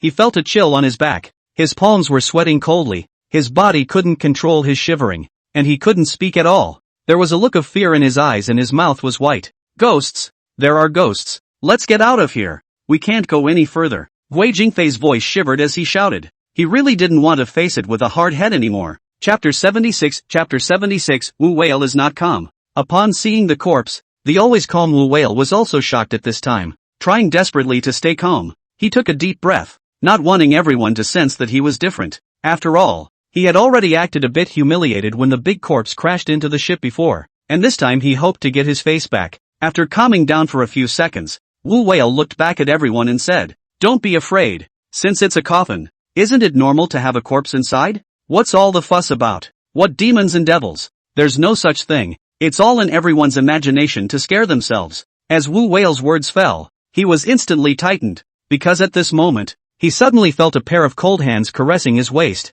Wu Whale felt like his blood was going to freeze, and he didn't dare to move a muscle as his body became stiff. Even a little regret that he had come out strong and said those hard words. He had just said that there were no demons or ghosts, but he didn't expect to be slapped in the face so soon and proven wrong. This feeling made Wu Whale scared and desperate, and it was the first time he had been so scared since the beginning of the expedition until now. It felt like I couldn't even move a muscle, but it's not a solution for him to keep looking like this. Wu Whale closed his eyes and had to gather his courage to say, "I seem to have something behind me that's grabbing me." Hearing this statement from Wu Whale, everyone looked even more nervous and scared, but just at this time, a faint but familiar voice rang in his ears. "Brother Whale, it's me. I was really too scared just now, and that's why I subconsciously hugged you, so that you could help me strengthen my courage." Guo Jingfei saying these words really made Wu Whale cry and laugh. He didn't expect this to be an oops. It also felt like Guo Jingfei was playing a trick on him, making him very upset in his heart. It also made Wu Whale feel a little shy, and he angrily pushed Guo Jingfei away. "Get the hell away from me." A big man trembling with fear. "What the hell do you want? To actually snuggle? Disgusting. Don't come near me." Wu Whale was a bit disgusted and cursed. Gao Gao's scene was also clearly seen by the audience in the live broadcast room. Even everyone couldn't help but laugh. One looking at the screen and flirting. Battle Wolf is actually shy. This look he just had is really the first time I've seen it. On the surface he's calm, but actually inside he's already been in waves. "Yeah." Brother Whale's voice changed tone just now when he was nervous. He must have thought he was being haunted by a female ghost, so it turns out that he has moments of fear and loss of control. I've never seen this before. It's still a bit of a novelty. Guo Jingfei is really something too. Actually hugging Brother Whale. This image is a bit too amusing. Fortunately, the war wolf pushed him away in time. Otherwise we don't know what would have happened. "Yeah, A couple of actresses are still here. And I didn't realize he was pampering himself, even begging for a hug. What are you guys talking about? Don't talk about Faye like that. It's a bit too harsh. It's not cowardice at all. It's a person's instinct when in danger. As a teammate, Battle Wolf shouldn't be consoling Faye, right? He actually said so many unpleasant words, clearly targeting Faye on purpose. You guys are also too ungrateful. Brother Whale, that is a good quality. Just now Guo Jingfei's behavior. If it is me, will be even more difficult to hear. Maybe even hands. Fans from both sides to be able to defend their favorite stars. They tore each other apart on the air. There is simply no give and take. And they all have their own arguments and justifications. For a moment the main question was forgotten. Why were there coffins here? And two identical ones at that. And why was there no body in one coffin and a female body inside the other? In fact, this question makes everyone feel curious and all of them want to find out the truth. There were sensible and intelligent people in the audience. And they were quick to raise the issue as well. It made the irrational fans immediately stop trolling and start paying attention to this. And the entire pop-up is full of fan speculation. But the more they talk, the more outrageous and even more horrifying they become. Even everyone sitting in front of the screen felt goosebumps. Not to mention the fact that these celebrities know firsthand that they always feel like there's something cold behind them. And they can't help but make everyone feel icy cold. Meanwhile, everyone in the studio was cringing at the scene before them. Although those stars couldn't see what was popping up, they were able to see it clearly in the studio. These audience members' claims and speculations creeped out the staff members one by one. Mr. Zhao, they can't really be okay. Can there really be ghosts in this world? Li Lianjie was also cautious, and he was also stunned by the scene in front of him. Zhao, when captured, was also frightened, but still calmed everyone down. He could only force himself to be calm and say with a smile on his face, "No, I did a little homework before. In fact, inside some ancient tombs, because of various environmental factors, the corpses will stiffen. That is, zombies will form. But this kind of zombie is slow to move and basically won't do much harm to people. So let's all calm down for now." Although Li Lianjie was nervous, he could still see what Zhao Wen captured, and he immediately agreed. Maybe. Everyone's eyes were also gathered. Just now Zhao Wen catch mentioned zombies, which was also a point of great concern to everyone. Now that it's been mentioned, some people start asking anxiously on the screen. Looking at everyone's questions, Zhao Wen captured also made a clearer analysis of the zombies. I've actually been interested in zombies before, and I've certainly done some research, and what I've just described is at the most rudimentary level. As the rigor mortis becomes longer, the corpse becomes more powerful. First of all, it moves faster and the zombie's nails are very sharp. The strength is also very great, and his body is also as hard as a wall of iron. And after an ordinary person encounters it, he is no match at all, and he can easily take someone's life. Hearing this from Mr. Zhao made everyone feel nervous. Mr. Zhao was also very supportive, being able to add a little bit of knowledge to the group at this time, despite the straightforward personality, was a hit with everyone. At least face the audience frankly. This kind of thing is not necessary to cover up. Should face or face, the danger will also happen sooner or later. Chapter 77. Chapter 77, Weird Behavior. Zhao Wen captured is also trying hard to explain to everyone, hoping that this matter will not create fear in everyone's heart. However, the next words he said seemed to have failed to make much of a difference. Looking at those messages scrolling on the screen, Zhao Wen captured had no choice but to remain silent. I don't think it's looking good. And maybe there's more danger to come. This ancient tomb should have been around for a long time, perhaps all of 1,000 years. Maybe there's a zombie in there, and it's a powerful one at that. Now we can only pray that Su Zeming and the others will be able to cross the border without any problems and won't encounter those big dumplings or anything like that. Yeah, right now it's the only thing we can do, and hopefully they'll be cool with it too. Everyone was worried about Su Zeming and their safety, and at this moment, Su Zeming and the others did not dare to breathe.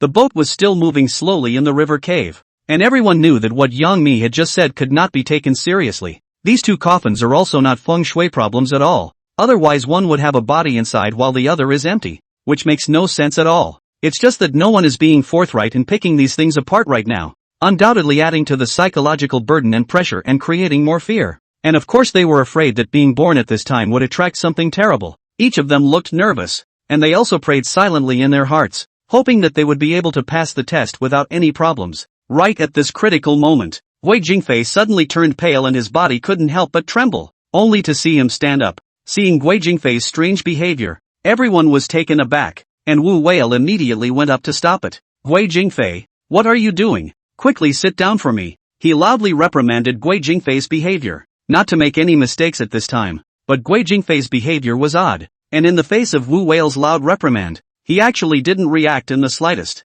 He fell to his knees with such force that the whole ship shook with him. Everyone looked at each other, puzzled by Guo Jingfei's behavior, wondering what was wrong with him. Immediately after that, Guo Jingfei put his hands together and recited words. The whole person looked very odd. Big brother, big sister, not right, grandparents, we are only here to explore, and do not mean to offend. I also ask you to be magnanimous, not to lay hands on us, and to be sure to spare us. Our luggage is all overboard, so consider it our filial honor, and when we get out successfully, we'll be sure to burn more paper money for you, said Guo Jingfei constantly kowtowed. Mouth said let them off those words. It was only at this point in time that everyone realized that Guo Jingfei had acted this way because he was too scared. At first they thought they were possessed by something and everyone was shocked by his behavior. Now finally able to breathe a sigh of relief that he is here praying and bowing for everyone? When the viewers in the live broadcast room saw this scene, they couldn't help but feel some heartache for Guo Jingfei. What's Fei doing? His behavior looks abnormal and godly.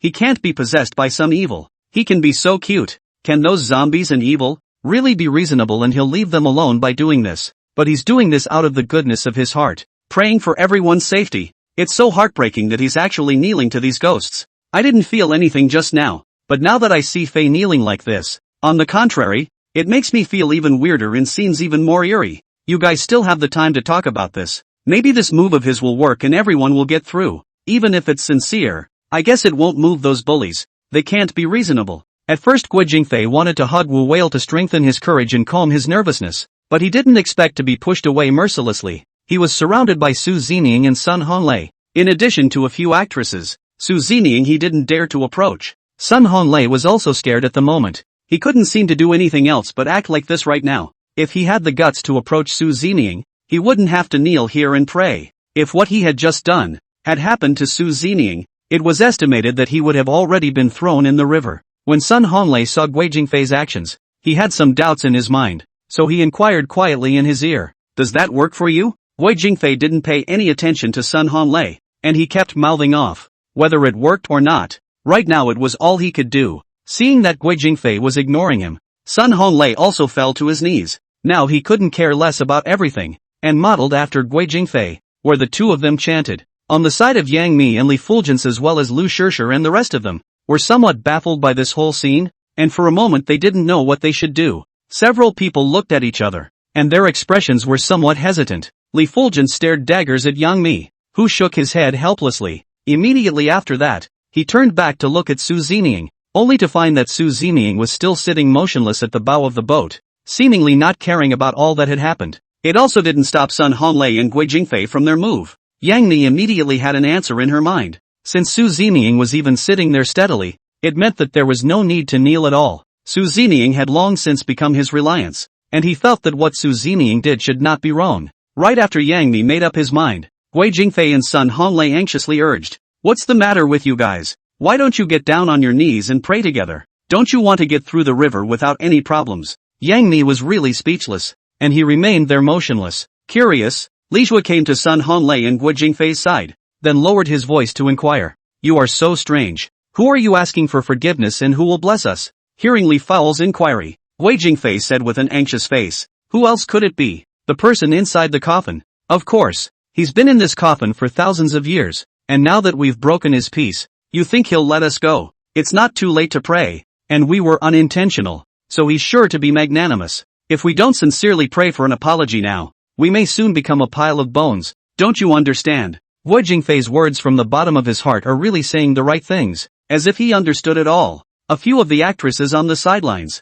once again, faltered a bit. They stared at each other, wondering if they should kneel or not. If this trick really works, then they won't hesitate. Chapter 78, The Tangled Actress. Several of the actresses leaned close together. They were in a bit of a bind at this point. If they could really save their lives, they would do whatever they wanted, even if it meant kneeling down. The audience in front of the screen heard what Guo Jingfei said, and they once again stirred. Brother Fei seems to have a point. If his trick really works, everyone can go and try it out. After all, saving your life is important. In front of life and death, everything else will be small. It seems that Fei is really enlightened, becoming this smart all of a sudden. What's to say? Fei is already smart and he's very kind. This is for everyone's safety. Otherwise he wouldn't be kneeling. Yeah, It's still Fei's deep sense of justice. I really feel sorry for him. A great man can bend and bend and bend. Maybe they can really walk out without any problems. If that's the case, Brother Fei will be everyone's savior. And then I'll see who dares to hack him. But Sister Mi and the others still seem to be hesitating. I don't know what's in their hearts. It's already a life and death situation and they're actually still taking care of their faces. But don't let it affect everyone. And we can't drag Fei down. We'd rather believe it than not. And that Su Zeming, will he obediently kneel down? Throughout the pop-ups, people were talking about kneeling. And they locked their eyes on Yang Mi and Su Zeming and the others, trying to see how a few of them acted. People throughout the studio were also dumbfounded and even a little helpless. After all these things that were happening now were beyond their cognizance. No one could have predicted what happened next, nor did they know exactly what was the right thing to do. Not to mention not knowing if there are ghosts and zombies and some big dumplings in here or not. I just passed through the land of accumulating corpses, where there were hundreds of sentences of white bones and pungent rotting flesh. All of this they have seen with their own eyes, and now it's hard to go back to conclusions. While the fans were actively discussing it, Yang Mi and the others were still torn and hesitant. They weren't doing it for their own face, they just didn't know if the practice,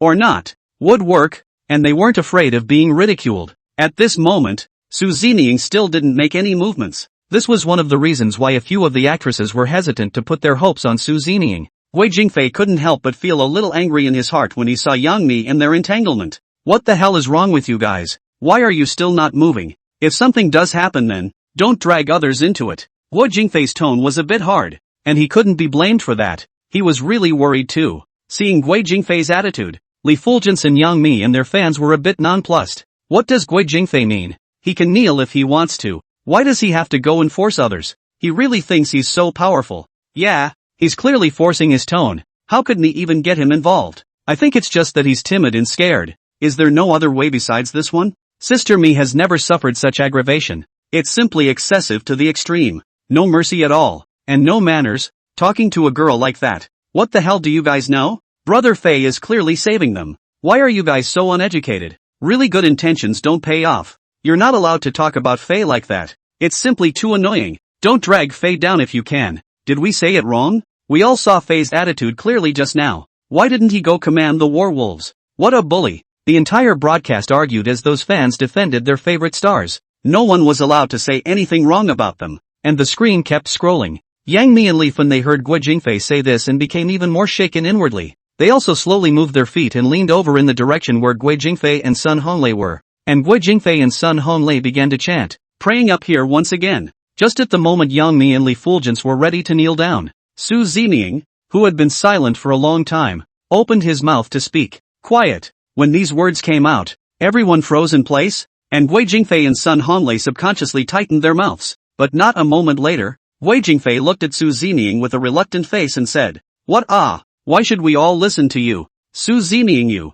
Before Guo Jingfei finished speaking, he unintentionally looked up, and his entire person instantly fell as if into an ice cellar. His mouth opened wide in shock, unable to speak at all, and his entire body looked dumbfounded. His eyes filled with horror. His body also gradually stiffened a little. Perhaps the shock had prevented him from moving for a while. Li Fao and Yang Mi and the others, following Guo Jingfei's eyes, also saw something they shouldn't have seen. Each of them turned pale and tried to yell, but realized they couldn't make a sound, because on the stone wall directly in front of them from a distance, there was actually a woman dressed in white with waist-length hair, standing with her back to them. And this woman in white was actually exactly the same as the one they had seen in the coffin earlier. This puzzled everyone, and instantly the empty coffin came to mind as well, and it was now finally clear why there was no body in sight. Wu Whale saw that everyone was silent, and from where he was, he didn't see the scene and didn't know what was going on. Curious, he stood up and inquired, What's going on with you guys? As soon as the words left his mouth, his eyes also looked right in front of him, and what met his eyes was this horrifying scene. He also stayed there, with extreme fear in his heart, unable to speak for a moment. Wu Whale said silently in his heart, My God, what is going on here? Could it be that there really are ghosts in this world? We're really unlucky that we just happened to run into each other. What can we do? And throughout the broadcast, viewers were able to see the white figure in front of them through the camera. Everyone was instantly nonplussed, and one by one, they shouted at the top of their lungs, My God? What the hell is that thing? Is there really a ghost? This is just horrible. This ghost won't break through the screen and crawl out, but don't come for me. Help! It's too scary. I didn't expect to live to this age and actually encounter a ghost. I'm really creeped out and I wonder how these stars are feeling right now. It's completely finished. I think everyone is going to be accounted for here. We definitely won't be able to get out smoothly. It's all the fault of these actresses, wheedling and not kneeling, and now that they've finally angered the female ghost, everyone's going to be dragged down with them. Yeah, looks like we're really in trouble. Woo-hoo-hoo. Chapter 79, A Moment of Fear. As the ship continued to lean forward, everyone got closer and closer to the eerie woman in white. The fear in everyone's hearts increased, and their bodies couldn't help but tremble, only feeling chills on their backs. Everyone felt that their bodies were unable to move, not knowing whether it was because of shock or because they were being suppressed by some weird power. Just in the nick of time, only the white-clothed woman's body moved slightly. The movement was like turning around right away. At this moment, Wu Whale and Yang Mi and the others, one by one, had countless horrifying images flashing in their minds. They were even speculating on what the face of the woman in white in front of them would look like. Rotting, hideous, faceless, beautiful or faceless. As the woman in white moved, everyone held their breath. The atmosphere also seemed very silent and eerie all around, as if it was all going to be forbidden. Even the viewers in front of the screen had already clenched their fists, not even daring to look directly at them, yet curious to watch. They also have to pray for their favorite celebrities to make it through to the end. And for the first time in the middle of the studio, the presenter also felt short of words to depict such a scene in front of him. He didn't know how he was going to comfort these spectators. He was shivering with nervousness and had become somewhat vocal. Even through the screen, he was able to feel the fear and oppression that came from the bizarre white woman in front of him. Li Lianjie and Zhao Wencatch were also staring at the screen with wide eyes and dead eyes. Zhao Wencatch had been surviving in the wilderness for years, and he was indeed much bolder than the average person, but all he had seen were beasts, and more exotic plants, and such scenes were rare. Ghosts and zombie spirits were something she had never encountered before, so she also felt very curious. He also wanted to see what kind of a path it would be. At the same time, he was praying for the stars, hoping that they would make it through this and come back to everyone safe and sound. At the same time, he locked his eyes on Su Zeming, always feeling that Su Zeming would be able to save the day and save everyone at a critical time. It wouldn't put everyone in danger, and he felt strange, wondering where exactly that feeling came from. At this moment, Su Zeming indeed looked very calm and did not panic because of this bizarre scene in front of him. In the middle of the river cave, everyone had long been too scared to breathe. They were now in a state of extreme fear, and their entire bodies were in a state of rigidity, unable to move at all, couldn't even make a single sound. His face was extremely pale. It was awfully quiet in the river cave, and the only sounds that could be heard were their heartbeats and chattering teeth. Yang Mi had always been relatively calm, but at this moment, he didn't even know if he could walk out alive. The fear and regret in his heart made his eyes well up with tears and he really wanted to cry. If he had known it was going to end this way, he wouldn't have come on such an adventure program. Even if he had another mountain of gold now, he no longer cared. And Guo Jingfei, who was on the side, felt like he was on the verge of collapse at this moment. Sometimes he really wished he could just pass out all at once so that at the very least he wouldn't have to face this fear, which was really a torture for him. At the same time, his mind still complained a bit about a few girls. It felt like it was all their abrasive attitudes that had gotten them into such trouble. If they all got down on their knees and begged for forgiveness like he did, maybe this ghost girl wouldn't have shown up and they would have made it through. But now that it's come to this, maybe everyone really has to be accounted for here. On the side, Wu Whale was scared, but he kept cheering himself up. He felt that he was all righteous, so of course he was invulnerable to all evils, and he was not afraid of these demons and ghosts. Although his heart thought so, his body couldn't deceive him. His legs kept trembling and his palms were sweating coldly. As they watched the vessel get closer and closer to the woman in white, it seemed they could already see the side of the female ghost's face. Right at this critical moment, the motionless Su Zeming suddenly made a move, only to see him quickly pull out the black and gold ancient sword from his back, cut his finger, and immediately afterward pointed in the direction where the woman in white was. The white-clothed woman's movement to turn her head was violently stopped by Su Zeming. Immediately after that, his body went straight to his knees, and it was at this time that everyone felt their ship being propelled by an inexplicable force. Quickly, he slid out toward the front, directly over where the woman in white was, sliding out towards the whiter river on one side. Su Zeming's icy voice rang out, "Don't even look back." Every star in the room had long been dumbfounded by this scene. They didn't expect the woman in white to actually kneel down for Su Zeming, which surprised them. Now with Su Zeming's order, they naturally didn't dare to turn back, lest they invite trouble for themselves. Even the most stupid people knew that the main thing at this time was to stay alive, and they all wanted to live. Time passed by, and their boat finally crossed over the woman in white smoothly. slowly rowing towards the front. Everyone looked a short distance ahead and realized that it was already the entrance to the cave, where a glimmer of light was coming through. This allowed everyone to see a ray of hope at this time, and that sense of fear instantly disappeared by a large margin. All of them breathed a sigh of relief, feeling as if they had come back from the dead. Tiny beads of sweat oozed from everyone's foreheads, and they didn't even have time to wipe them off as the sweat invaded their shirts. Just when all of them were feeling relaxed, Guo Jingfei suddenly felt a cool air coming from behind him. He didn't think much of it and subconsciously turned back to look. It was going out anyway, and he didn't expect any danger to occur. But the moment he turned around, he actually saw a dark shadow on his back. Guo Jingfei was stunned by this scene. The director's room, the studio and the live broadcasting room, all of them saw this scene, and they also completely froze there. All of them couldn't believe what they had just seen. Greater suspense and doubt also arose in the mind. This female ghost made everyone scared out of their wits, but she actually knelt down to Su Zeming, and they didn't know what Su Zeming had actually done. What did I just see? Did my eyes glaze over? That white female ghost kneeling down for Su Zeming. You're not wrong. All of us saw it, and I didn't blink an eye at the time. What kind of skill did this Su Zeming use to actually manage to make the female ghost kneel? It can't be the program's special effects. That's ridiculous. How could this be staged? Or why don't you go there yourself and see if the ghost girl kneels to you? Chapter 80, White Female Ghost?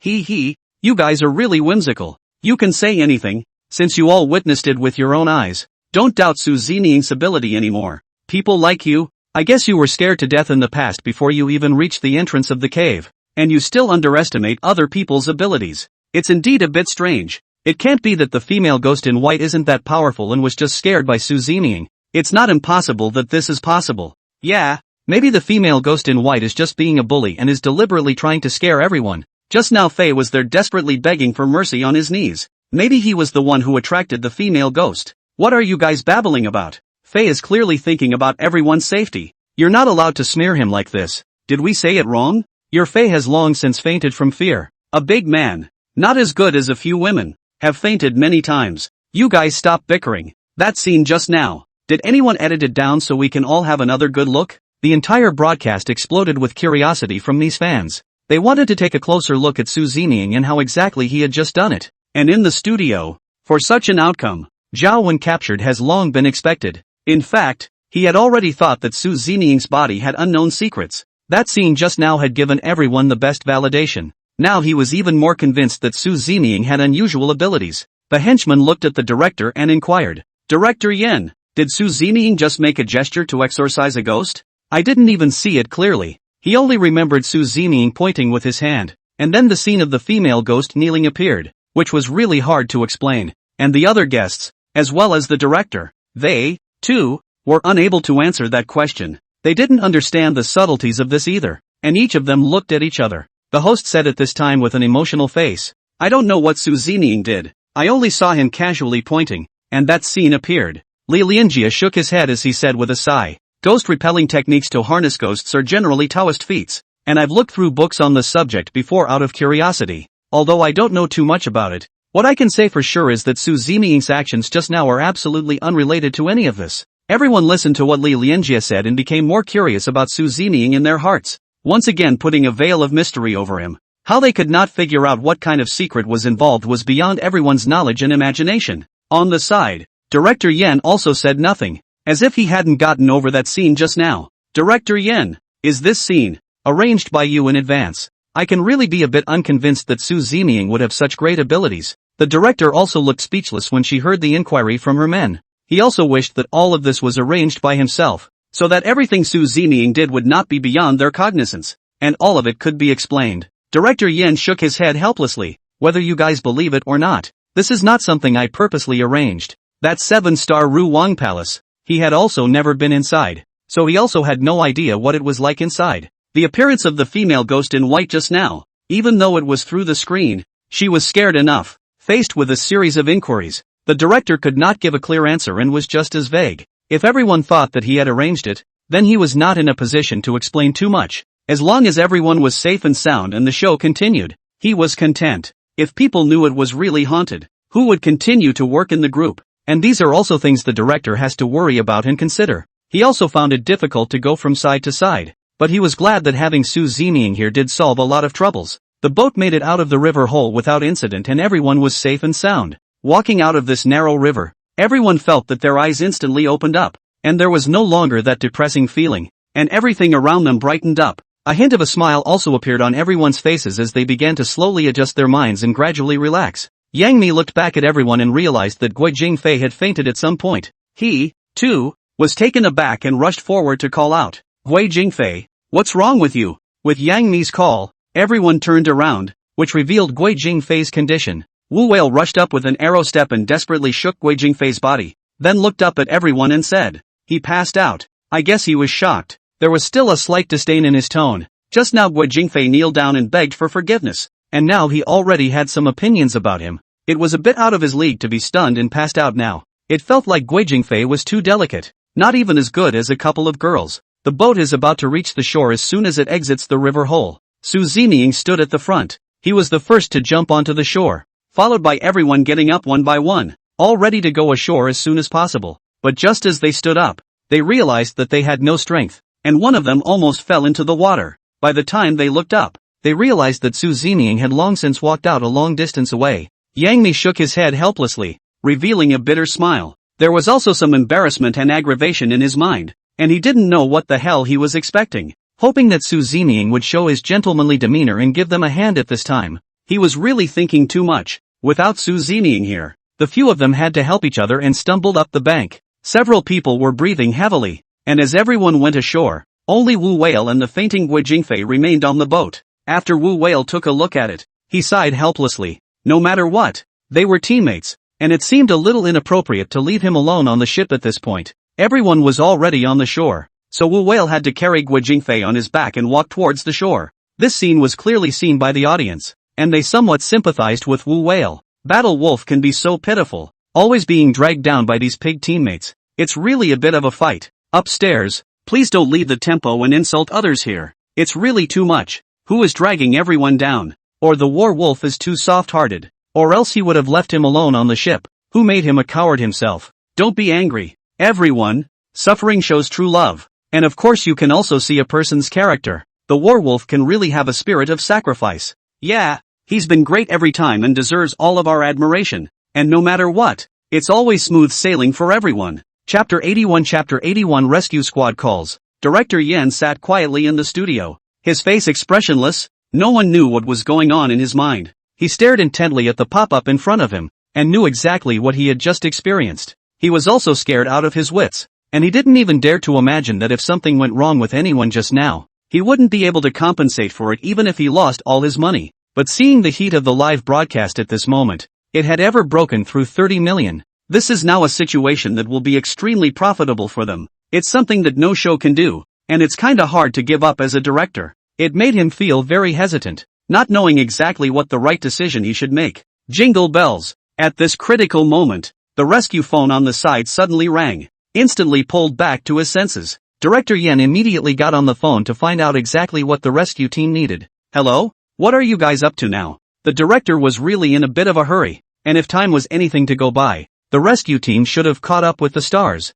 At the critical moment, the signal from the satellite phone was intermittent and accompanied by some harsh ringing that was not very clear to hear. Director Yen, we are at the mouth of the river cave. Here cannot enter at all. Cannot enter. The director barely heard the news, which led to the realization that the rescue team had failed in several attempts to enter the river cave. In front of them, it was as if a barrier had been formed, deadlocking them from moving forward, unable to break through at all. Each time they would be blocked back, unable to advance the slightest bit. Upon hearing this news of Yan's guidance, he couldn't help but worry once more, and his thoughts were somewhat complicated. He was really a bit confused as to why this strange situation had occurred, and he couldn't even begin to explain it. And Wu Whale carried Guo Jingfei out and found a relatively flat place to sit down. Yang Mi and a few of their girls also found a relatively clean place to sit and rest. Each of them looked a little tired and lousy, and had long since lost their previous polish. But at a time like this, they no longer cared about that, and it was good enough that they were able to stay alive.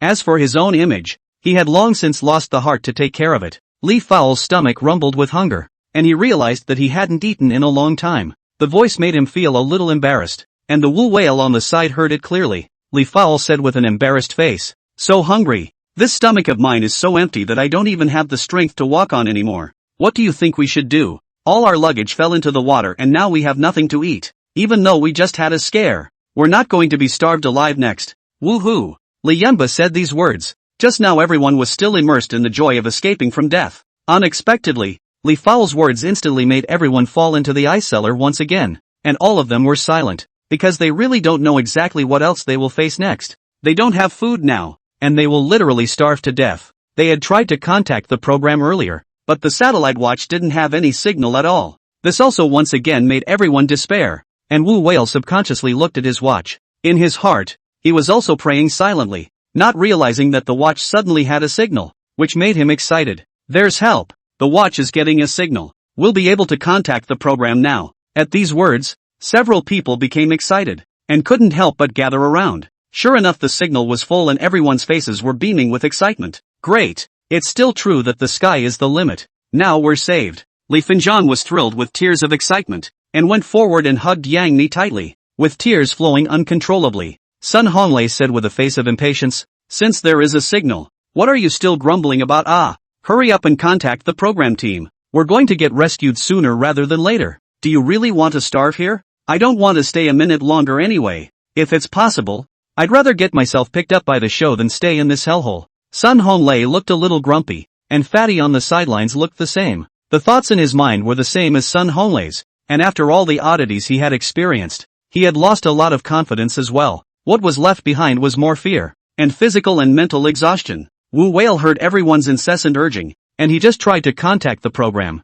I didn't expect the satellite phone to suddenly ring, showing the caller as the program's crew. Wu Whale couldn't wait to pick up the phone, and everyone gathered around nervously. Director Yan's familiar voice came out through his watch. Wu Whale, is everyone okay? Hearing this question, a bitter smile appeared on Wu Whale's face. Whether it's good or not needs to be told by him. I'm sure they already know through the screen. But being in a period of politeness, Wu Whale resumed the director's inquiry. Director Yan, all of our luggage fell into the water, and now everyone has no food and no tools in their hands. Guo Jingfei fainted, and everyone's condition isn't very good. Wu Whale was also being truthful. He had always been a straightforward character. When Director Yan heard Wu Whale's reply, he instantly didn't know how to persuade and comfort, and at the same time, he felt choked up. After a few seconds of silence, Director Yan was still brazen enough to say, I can understand where you are and how you are feeling right now. That's how expeditions are supposed to be. Unexpected situations happen that we can't predict. But you've all been great, and it's been a smooth ride with no surprises. When everyone heard the director's words, they all had tears and laughter on their faces. If it weren't for the fact that it's still live, it's likely that everyone would have already stormed out, or even outright cursed. It's not clear what the director was referring to when he said it went well, making it really a bit incomprehensible to them. All of them held their breath and listened quietly to what the director said next. But I've also thought it over carefully and would like to give you two options that you can choose from. First, withdraw it now. And of course you don't have to pay the liquidated damages, but the payoff is gone, so consider it a wasted trip for you. Second, keep moving, and I'll find a way to ship some supplies in for you as well, to make sure you're able to move forward. As for your next choices, talk it over and give me the news afterward. After saying these words, Director Yen directly hung up the phone. In the face of this situation, everyone looked at each other, thinking that the director this suffer is really clever. Chapter 82 The Director's Brilliance. Everyone was exhausted when they heard the busy signal coming from the phone,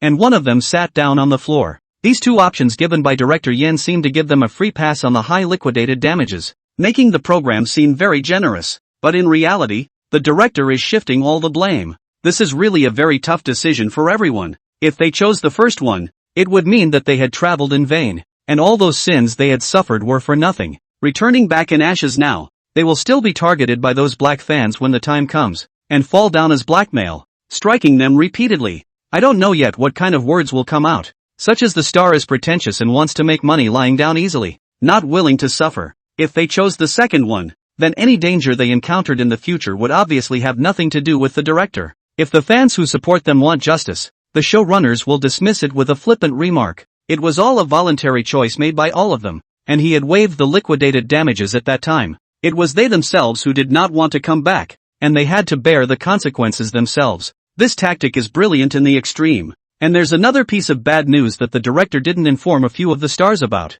That's what happened when the rescue team couldn't get into the river cave, just for fear of causing panic for everyone and some accident. The rescue team, at this moment, had no way to enter successfully, and after failing again and again, They too exited the river cave and continued to wait outside. The scene was also clear to viewers and fans were heartbroken by what happened to a few of the stars. The director and the program are quite a bit conscientious. At the very least, they have waived the high amount of liquidated damages, so I hope they can quit as soon as possible. As for the so-called reward, it doesn't even matter now. The most important thing is to save lives and get them back quickly. Faye doesn't know what's going on right now. He hasn't woken up yet. It's really worrying. You can't play with your life for the sake of the show. I don't know what choice they'll actually make, whether they'll move on or back off. It's so anxious. We're watching it with great interest, and it's getting to the best part, so it would be a shame to have it called off just like that. The director is also too much of a wimp to let the stars pull back. What kind of adventure is that? They should just stick to keep going.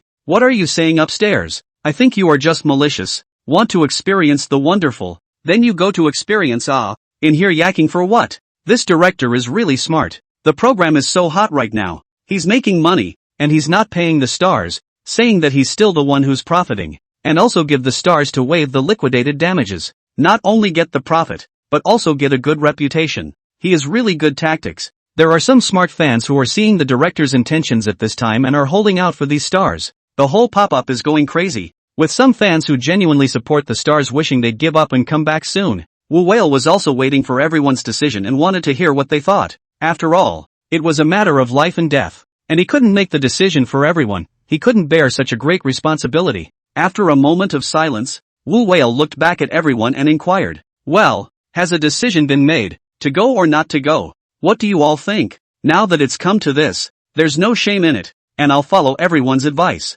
When Yang Mi heard Wu Whale's inquiry, he subconsciously locked his gaze on Su Zining, only to see Su Zining at this moment picking up branches in the woods not far away, looking like he was preparing for setting up camp at night. Although Yang Mi didn't ask Su Zining what he meant, but with his intuition, he felt that Su Zining would definitely stay and wouldn't give up at this time. Yang Mi sighed and said, "It's still really hard to choose. If I choose to give up now, would it be a bit too much of a pity? I think we should still try again to see what's really up ahead." Everyone also seemed to understand Yang Mi's mind, and from the beginning until now, everyone had really experienced a lot of ferocity. But luckily it all turned out to be a false alarm in the end. Li Fulgence carefully considered it, and also felt that Yang Mi's words had some truth to them. They've all come this far now, and it's not going to be easy to turn back. Li Fulgence nodded and said, "There's nothing wrong with what Sister Mi said. If he stays, I'm willing to stay too." In fact, Li Fao and Yang Mi had the same idea. As long as Su Zining didn't quit, they would feel safe.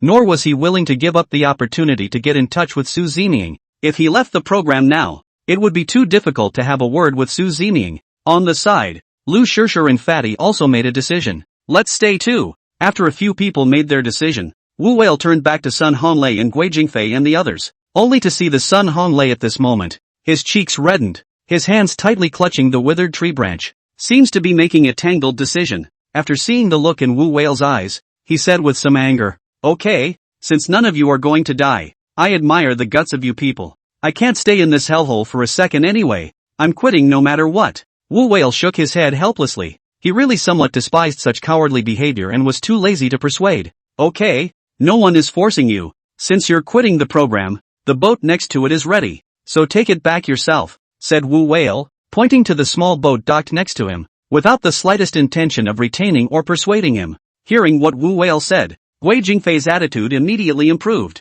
Without the hardened aura he just had, getting him out of here on his own, he really didn't have the guts. The thought of the river he had just passed through made him tremble, as well as the weird white woman, the terrifying corpse turtle. None of these were something he could handle alone. Without Su Zining escorting him, he could only dismiss the idea. Despite wanting to quit the show immediately, I still don't have the ability to do it all alone. Sun Honglei looked at the unconscious Guo Jingfei on the side and had an idea between moments. I am leaving, but I can't leave Guo Jingfei unattended. And when he wakes up, he will definitely leave with me. Everyone glanced at Sun Honglei, and for a moment they didn't know what to say. Knowing that Sun Honglei doesn't dare to go, he pushes this dilemma onto Guo Jingfei's body, and even feels that he himself is sentient. That's a loud wishful thinking. Wu Whale skimmed his lips, turned around and shook his head. Chapter 83, Guo Jingfei Awakening. At this moment Sun Honglei, he can only use such a statement to excuse himself and find a step down. It also highlights his generosity and shows affection.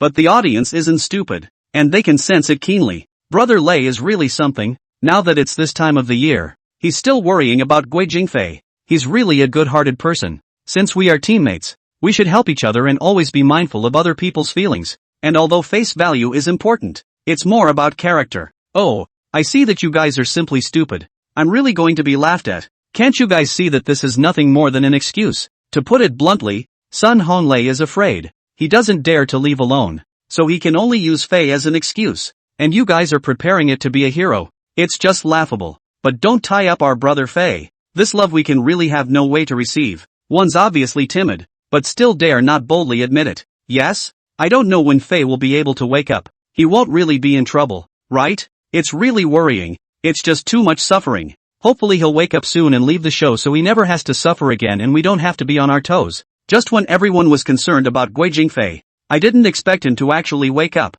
Guo Jingfei suddenly opened his eyes as he carefully surveyed his surroundings. His eyes filled with confusion. It's kinda heartbreaking to look a little listless. Sun Honglei was also the first to notice Guo Jingfei's condition, and he anxiously came up to check on him. Guo Jingfei, you've finally woken up. I've been waiting for you. Now we can leave the program as soon as possible. The director has just been contacted and he has given us two options. If we leave the program now, we can waive the liquidated damages, but we don't get paid for it. So let's just pretend we're out on our own and can't take any more chances like this. So we'd better get going. Sun Honglei in the side of the anxious urging, and at this moment Guo Jingfei still feel in a state of blindfold. It was only after hearing what Sun Honglei said that he slowly came to his senses, followed by a look of fear in his eyes. The horrible scene appeared in his mind, and he knew how he had fainted. Ghosts? There are ghosts. Don't ever come over to me. Guo Jingfei, who had just awakened, instantly became frantic, and his entire body looked very violent, dancing around in front of everyone. He even ignored Sun Honglei, who was near him, and stomped towards him. Sun Honglei was caught off guard and was attacked by Guo Jingfei just like that, and it was really close to breaking his son. Only a scream could be heard from Sun Honglei as he crouched down in pain, tiny beads of sweat oozing from his forehead. Hands over his crotch, he fell to the ground and rolled around, and moaned loudly. Guo Jingfei didn't come to his senses because of Sun Honglei's actions. He was still in a frenzied state, yelling and screaming from the side. Ghost! I saw a ghost. He was on my back. Go away and stay away. Don't come to me.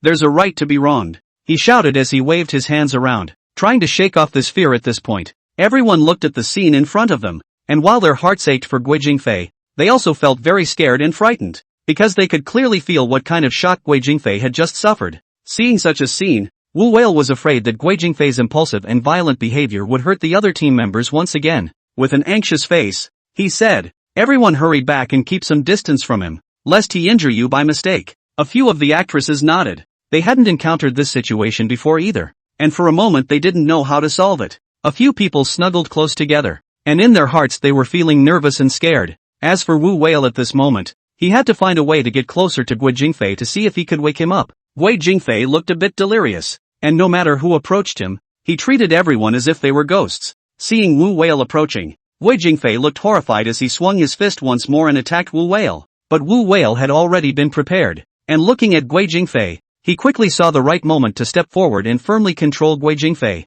only to see him exert a force that directly reversed Guo Jingfei's arm. Guo Jingfei was thus controlled by Wu Whale and fell to the ground in one fell swoop. Who took this opportunity to firmly press down on him so that he couldn't move at all. But Guo Jingfei's mouth continued to shout, and Wu Whale wanted to find something to tie him up with before he was hurting anyone else, but he couldn't separate himself for a moment, and he didn't dare let the other girls do it. Just when Wu Whale was a bit at a loss for words, he suddenly saw Su Zeming walking over with a pile of branches in his arms, which instantly gave him hope. Su Zeming found a relatively flat place, and then placed these branches one by one. Wu Whale could no longer care about that much. He shouted out anxiously, "Su Zeming, can you hurry over and help me? I think this Guo Jingfei is really crazy. He'll hurt the other teammates. I'm a little tied up alone. Can you hear me?" Although Wu Whale asked Su Zeming for help at this time, he didn't know what kind of result it would be. There was no telling if Su Zeming would help her, and although the chances of that were slim, she still wanted to fight for it. After all,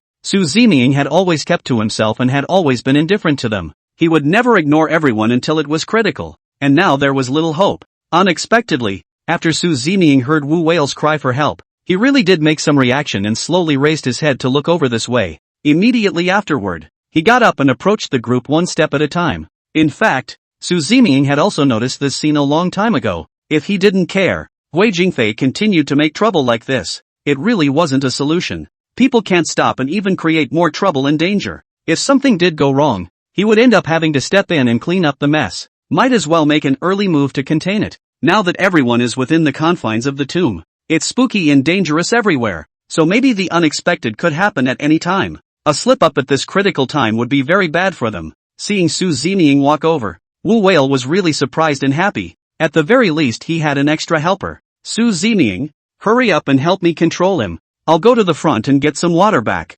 See if I can get him to wake up. He's really crazy. Chapter 84, Weak Guo Jingfei. Su Zeming heard Guo Jingfei shouting from his mouth as he came straight to Guo Jingfei's face. When the audience in the live broadcast room heard that Wu Whale was going to use cold water to splash Guo Jingfei to wake him up, they immediately looked a bit agitated. War Wolf, what exactly do you mean? Actually wanting to use cold water to splash Guo Jingfei to wake him up? Isn't that a bit too vicious? So he'll get sick. He was already in shock. He must not be tossed around like this. If his body can't take it, he'll be in greater danger then. The temperature in this place is already very low. If Fei gets sick, how would that be? I think War Wolf is just trying to vent his personal anger, or even jealous of our Fei. That's right.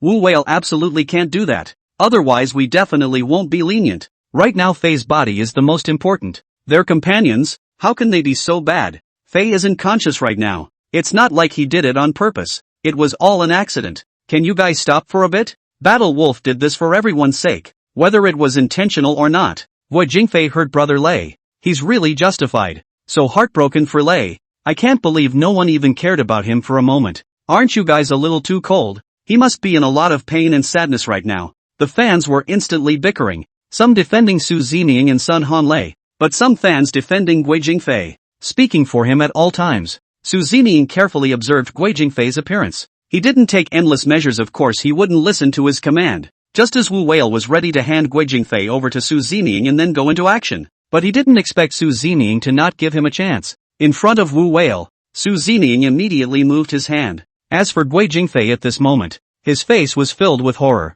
Ghosts, really are ghosts. As soon as his words fell, Su Zeming quickly nodded at the lily point on top of his head, and immediately moved down immediately afterward. Two oddly long fingers tapped on the Naguan, Shan Men, and Fengqi acupoints respectively. With this wave of Su Zeming's actions, Guo Jingfei's expression went from horrified to stupefied, and he stopped shouting, instantly quieting down. Immediately afterward the body went limp and fell silently to the ground. Just now, Su Zeming's movements were extremely fast, and even though Wu Whale was beside him and witnessed it with his own eyes, he still didn't see Su Zeming's maneuver clearly. By the time he reacted, Guo Jingfei was already lying there limply. Seeing this, Wu Whale was shocked, and at the same time, he was also a bit worried about Guo Jingfei. Su Zeming, what the hell were you doing just now? What's going on with Guo Jingfei him? It was not easy for him to wake up. Why did he suddenly faint? What should he do? Without any surprises, this time Su Zeming remained indifferent as he did not answer Wu Whale's question,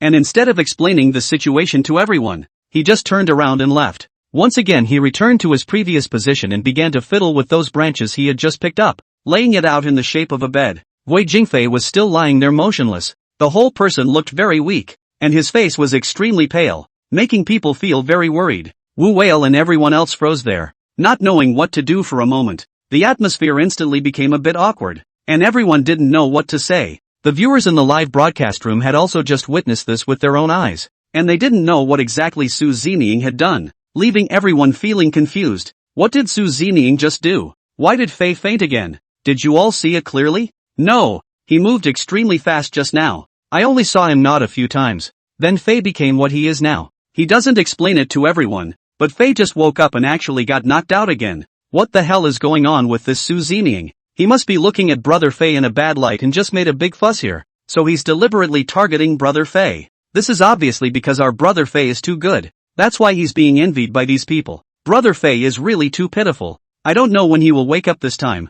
If something is really wrong, we mustn't let Su Zeming off the hook. She's too overbearing. These fans of Guo Jingfei were not calm. They were watching Guo Jingfei all the time. It also began to vocally denounce Su Zeming in the live broadcast, and the entire pop-up screen was scrolling non-stop. Just when everyone was very worried, Guo Jingfei woke up this time, and this time he looked a lot more awake. There were none of those strange behaviors from earlier, and that fear on his face had disappeared. Just a little blindsided and confused. He didn't know what the hell was going on. Seeing the Wu whale in front of him, Guo Jingfei frowned and inquired, "What the hell is going on? We're this out of the river cave already?" Wu whale looked at Guo Jingfei's expression in front of him, and after hearing this series of inquiries from him, he instantly felt a bit strange. He stared unblinkingly at Guo Jingfei and inquired with a puzzled expression, "What do you mean? Why do you ask? Have you forgotten what just happened?" Guo Jingfei patted his head, only feeling groggy. He really didn't remember anything that had just happened. "What are you talking about?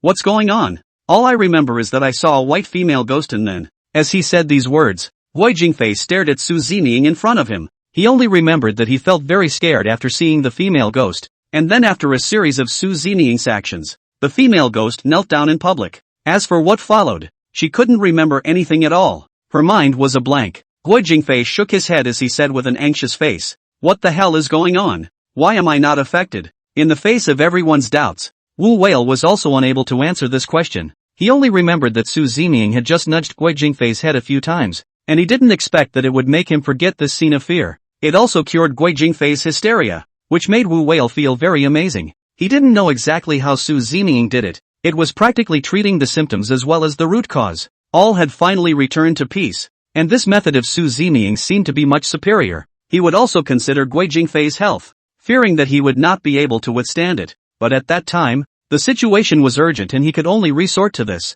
Now that Guo Jingfei had finally returned to normal, he could breathe a sigh of relief, and Wu Whale didn't want to be targeted himself. If he had just acted in a way that brought a series of harm to Guo Jingfei, first of all, those fans of his would not let him go. Thinking about it gave him a headache, and now that he thought about it carefully, he did feel that there was a big risk. Chapter 85 Curiosity and Gratitude. Wu Whale carefully considered this matter, and he suddenly developed a trace of curiosity towards Su Zining, along with gratitude. He felt that Su Zining might not be as cold and heartless as he saw on the surface, and that everyone had his own temperament and personality, although Su Zining didn't obviously help him. In a sense, Su Zining's actions just now did spare him a lot of trouble in the aftermath. Wu Whale was also a straightforward man, so he quietly kept this friendship in his heart. And at this moment, Guo Jingfei, he became sober. The audience saw the scene and thought it was amazing. "Fei, is this good?" But now that I see his expression, it's as if he's lost his memory. So that's good.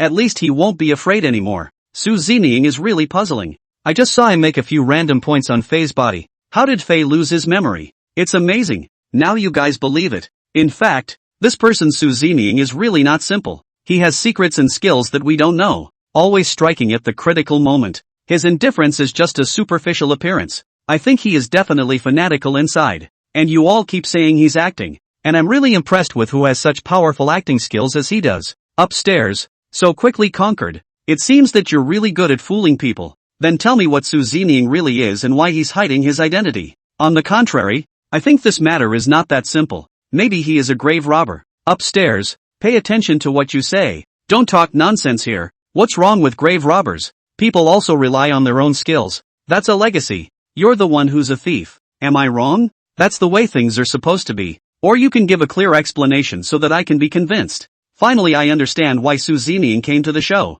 So he still has the ability to rob tombs. I'll go. It's really getting more and more exciting. Everyone suddenly seized on the topic of grave robbers and discussed it intensely here. It seemed that he had forgotten about the newly awakened Guo Jingfei for a moment. And even though he was now becoming awake, he was still physically a little weak. Although the pain was not as intense, there was still no way to straighten up. He could only curl up there and slowly let himself regain his strength. Yang Mi and the others saw that Guo Jingfei was fine and walked over with a sigh of relief. And at this moment, Sun Honglei's face was still very ugly. A few actresses were also not in a position to go over the top, awkwardly unsure of how to speak. It was at this time that Guo Jingfei turned around and saw Sun Honglei behind him, realizing that he had an angry look on his face. "Brother Lei, what's wrong with you? Why are you still lying on the ground? Get up quickly. Why are you such a mess? Who the hell upset you?" said Guo Jingfei as he struggled to stand up. He wanted to go up to assist Sun Honglei. Unexpectedly, Guo Jingfei's kindness was harshly rejected by Sun Honglei.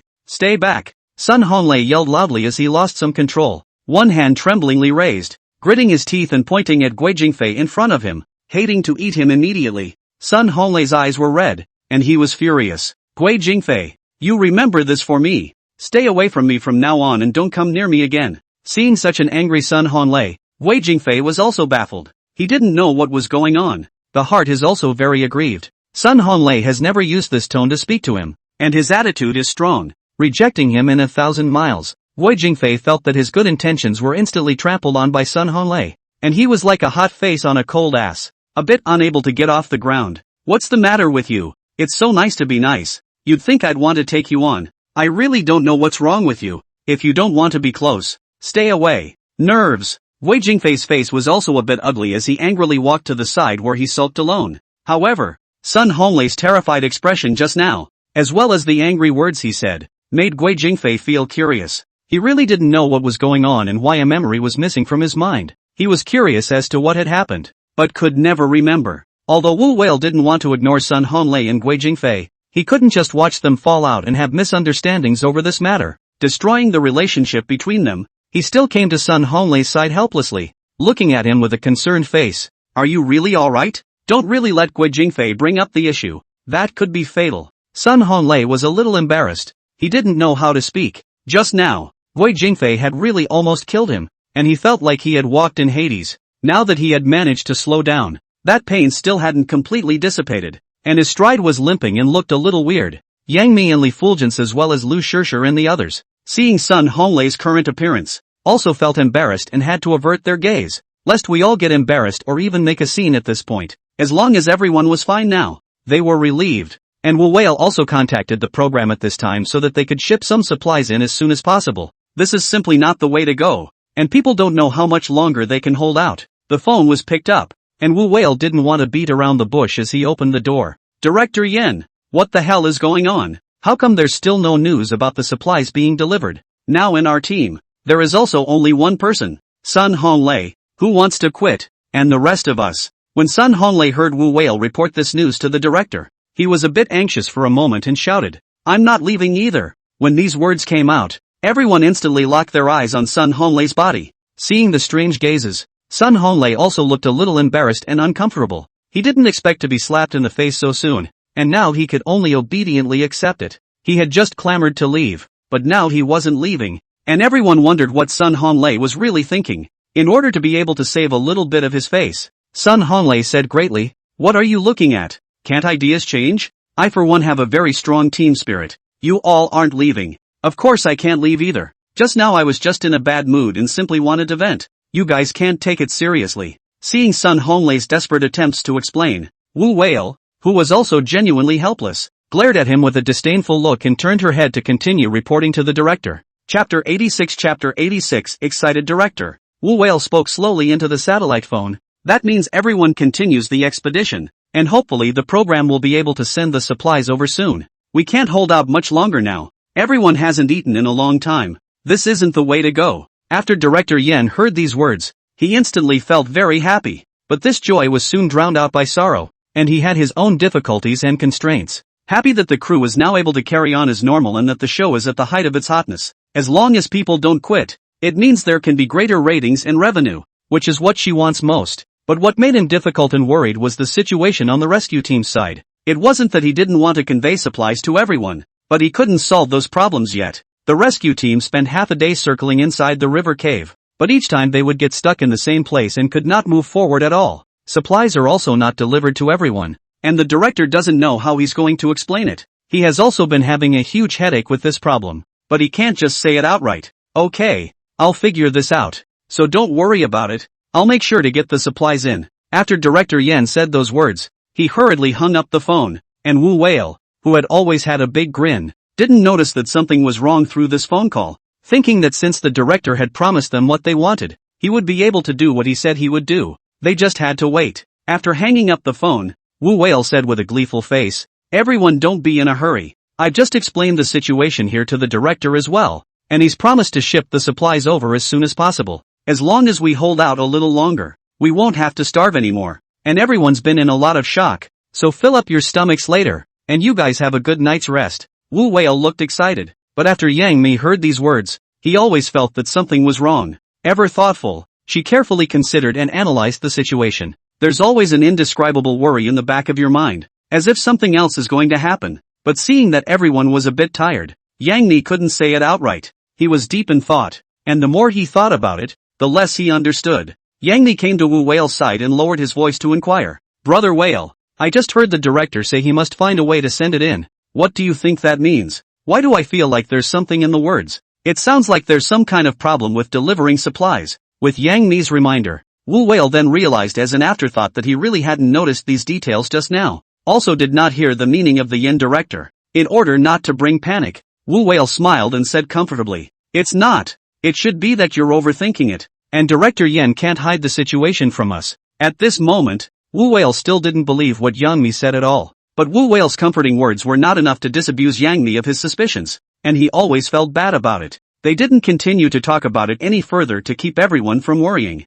In the live studio, Director Yen scratched his head anxiously, unable to think of a good solution for a moment. He was also in a hurry now. If the delivery supplies didn't arrive on time, it would cause a big impact on everyone's next adventure. It can also cause resentment among stars and fans who feel that his work is not organized. The director could only let the rescue team's side try over and over again to see if they could find the cause and break through the barrier as soon as possible. The rescue team also didn't dare to have any slack, but their attempts over and over again ended in failure. They simply couldn't get in. When the director learned of this news, he really felt something wicked. This situation could not be explained at all, and he did not know how Su Zeming's group had entered. Now with a different rescue team, it's impossible to get in. Yen director said with an anxious and angry face, "It is really abominable. Where in the end is the problem? Together with this entrance will also limit the flow. Only Su Zeming and the others are allowed to enter, while no one else is allowed. What kind of rules are these?" And on the rescue team's side, they never gave up,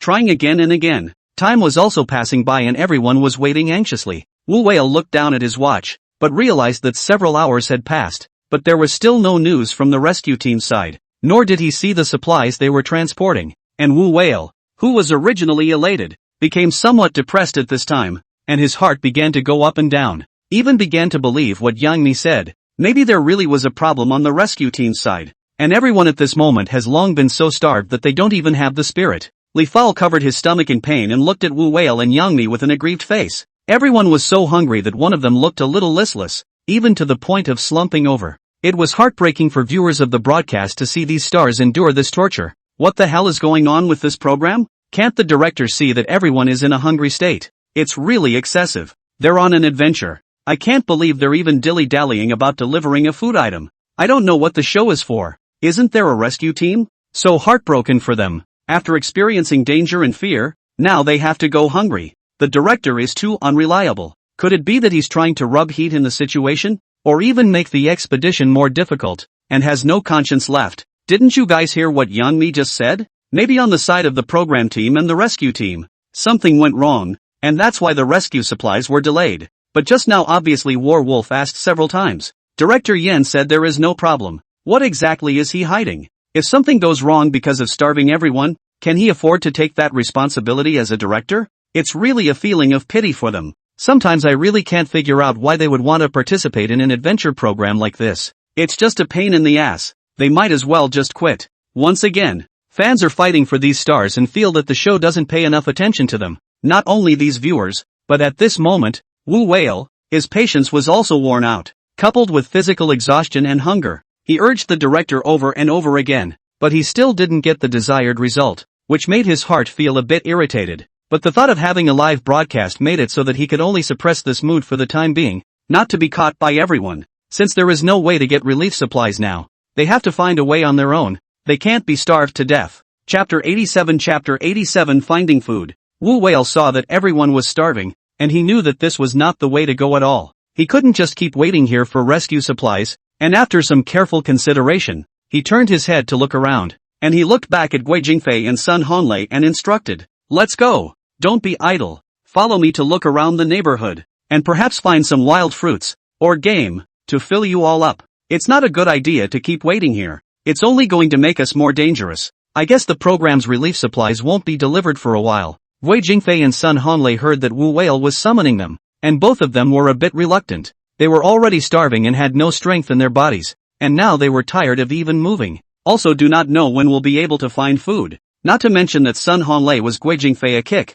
The kick is still very serious. To the present are still vaguely painful. Always feel walking is not convenient. Brother Whale, I still have injuries here. Can you let me rest here? It's really inconvenient. When Guo Jingfei heard Sun Honlei's words, he also hurriedly excused himself and said, "I can't walk either. I just feel dizzy now, said Guo Jingfei as he pretended to look weak. Both of them were motionless there. Wu Wei looked at Guo Jingfei and Sun Honglei in front of him, which really made him angry. Two big men, both soft and weak when it counts, are now pushing their way through, even going in search of food. If he hadn't been thinking about still being on the air, he might have broken into a rage by now, but now he could only endure it. Seeing that Wu Wei was a bit upset, Guo Jingfei muttered, "Wei, don't be upset. It's not like there's more than two of us on this team. It's been the three of us that have been doing the strength work since the beginning. Why Zeming he doesn't do anything? Isn't that a bit unfair? Why do we have to give in to him in everything?" Guo Jingfei only felt his eyes burning with hunger, making him feel very uncomfortable. Even saying a word now made him feel physically exhausted. Even with the live stream on so everyone could see him now, he could no longer care. All at once, he voiced his complaints and dissatisfaction with Zeming, and Sun Honglei also had the same idea, and followed suit by ranting there as well. "I think Guo Jingfei has a point. Why is everything always the three of us? As if it's a matter of course. Now that we are also in trouble, shouldn't Zeming contribute? The girls are also even. We don't care, but now the matter of finding food. Zeming should bear it." The two people sang in unison, instantly pointing the finger at Zeming, feeling that Zeming was lazy and had been relying on everyone. Wu Wei didn't know what to say. Zeming had saved their lives time and time again, even though he didn't contribute with the group. It didn't seem good to talk about him like that, because he was also able to see how much Zeming had contributed to the entire team, and it was not easy to do that. Seeing that Guo Jingfei and Sun Honglei didn't move at all, he wasn't able to force them, and although it was a bit difficult, Wu Wei could only pin his hopes on Zeming. He couldn't just stand by and see everyone starve to death, and now he had to try. It was also hoped that Zeming would give him a little bit of slack this time and not reject her request, so that no one would be embarrassed. After considering all this, Wu Wei turned around and prepared to go to Zeming. In fact, he had also long held the attitude of being rejected. It might really hit a snub, but for now it's just a matter of keeping a stiff upper lip. But when Wu Wei turned to look at Zeming, he immediately froze and stopped in his tracks as well, because at this moment, Zeming, he had long ago utilized the branches he had found to make a bed for himself, then leaned comfortably against the large tree behind him and ate with relish. Wu Wei swallowed his saliva as he frowned and said, "I didn't see it wrong, did I? Zeming he's eating. It seems like a compressed biscuit-like food, available a little smaller than a compressed cookie. What the hell is it?" Wu Wei looked a little embarrassed. Something like this. In normal times Wu Wei wouldn't even look at it, but at this moment, he felt very delicious and tantalizing, and couldn't wait to take a few bites himself. He couldn't help but swallow his saliva thinking about it. At the same time, Wu Wei was feeling very puzzled. He didn't know where exactly Zeming got the food from. Just when he was very puzzled, his eyes unintentionally scanned the black backpack behind Zeming. It was then that Wu Wei came to a realization, and he seemed to have thought of something. "By the way, just now, inside the river cave, all our luggage fell into the water. Only Zemin's backpack never left his body. How could I have forgotten about this? I was thinking of going to her to look for food with her, and now it seems I was overthinking it." Wu Wei was really in a bit of a quandary and had some mixed emotions. He thought of many questions and remembered that when they were traveling, everyone had big bags and wanted to take everything with them, but Zeming only had a black backpack, and a lot of people spat and despised it at the time because of this. I didn't expect them to become a joke instead now, which couldn't help but make Wu Wei feel a little ashamed. When he thought of his previous disdain for Zeming, his heart always felt in a state of confusion. What to do? Is everyone going to continue to endure? But all have now reached their limits. If they don't eat again, their bodies simply won't hold up. Wu Wei instantly felt a huge pressure. They now had no supplies and faced many more difficulties, and there wasn't anything to eat or drink here. And seeing that things had come to this point, a hint of helplessness and a bitter smile appeared on Wu Wei's face. He felt like a clown, and perhaps only Zeming could accurately judge it all. Zeming's backpack was small, but it had everything in it to save his life in a pinch. But then he looked back at everyone, who had now long since fallen to the east, their faces paler than one another. The thought that they had so many supplies, but now they were going hungry, it really made Wu Wei think a little bit, and also felt that the creation of the world was not a good thing. Wu Wei forced himself to divert his eyes from looking at Zeming. Otherwise he really did have the urge to rush up and grab the food now. It was really a bit inappropriate to be seen by everyone like that, and there was no telling what he would be said about him in the mouths of those black fans. With his last shred of self-respect, he deadened himself to keep that dignity and decency. Chapter 88 Dissatisfaction with Zeming. Wu Wei took a step in front of Sun Honglei and Guo Jingfei, seeing their listless appearance. See for yourselves. Still complaining here. People Su Zeming doesn't even need to look for food because they have supplies. Why should they follow us to suffer? Since none of you want to come with me, there's no way to find food to bring back, and everyone will go hungry. I'll put the ugly words in front of you. If I had found the food on my own, I would have only given it to a couple of the girls, and you two wouldn't have had a share. Wu Whale wasn't being hard-hearted. If he didn't say that, he alone wouldn't be able to solve the difficulties in front of him. Even if he was as capable as he was, he couldn't take care of the whole team by himself. What's more, he hadn't eaten for a long time either, and his body was in a state of exhaustion and hunger. Hearing what Wu Whale said, Guo Jingfei and Sun Honglei were astonished and felt a bit disbelieving. What? Su Zeming has food? How is this possible? That backpack of his is so small, it can't hold much at all. What can he use for food? Don't fool us. The two people were still a bit unconvinced, but their eyes still couldn't help but look towards Su Zeming's side. After they saw the compressed biscuit-like food in Su Zeming's hands, the two of them couldn't help but gulp as well. Even his eyes were dull as he put the rest of the food back into his backpack. There was no intention of dividing it up, and he didn't even notice the situation on Wu Whale's side. Guo Jingfei anxiously looked at Wu Whale and urged, "Brother Whale, since Su Zeming has food there, why don't we ask him to share some with us? This way we don't have to go looking for food. Do you think it's feasible?" Guo Jingfei's eyes were staring straight at Su Zeming's backpack, itching to go up and directly snatch him back. "Yeah, we're a team now. How come Su Zeming he can only look after himself? Knowing that we all dropped our supplies in the water and not greeting us when we eat is a bit inadequate." Sun Honglei followed suit and complained, and Wu Whale didn't know exactly what choice he should make. This puzzle after puzzle also made him feel a great headache. The viewers in front of the screen heard this happening and they were instantly not happy about it either.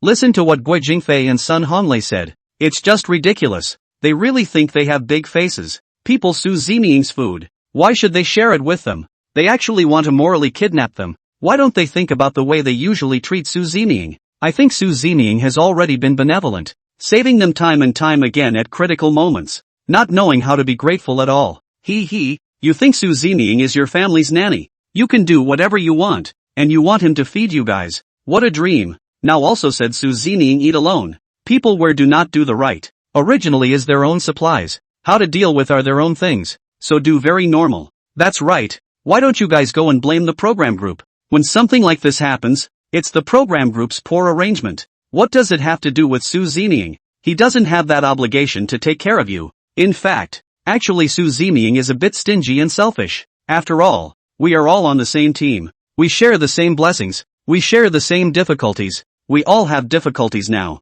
Yeah, he's a ringing man too. He should take care of a couple of girls too. And what he's doing seems a little less than gentlemanly. On the flip side, a couple of the girls are doing much better. And it just makes everyone feel a little heartbroken and wonder when they're going to get over this hump. Speaking of everyone's backpacks falling into the water, this matter boils down to Guo Jingfei. Doesn't he have any points in his own heart? Now there is still energy to blame others. It was a time when people brought up all that had gone before and thought about the situation. It was indeed because of Guo Jingfei that everyone's luggage fell into the water. Now that they actually had such words for Su Zeming in order to be able to eat food, it was only natural for these fans to fight. Everyone started to complain about Guo Jingfei, and of course there were quite a few people who attacked Su Zeming, thinking that Su Zeming just had character problems, and some of Guo Jingfei's fans, for once, didn't jump out and scream. Maybe it also knows it's a mistake and doesn't want to be targeted by everyone. At this moment, Wu Whale, after hearing Guo Jingfei's and Sun Honglei's unreasonable demands,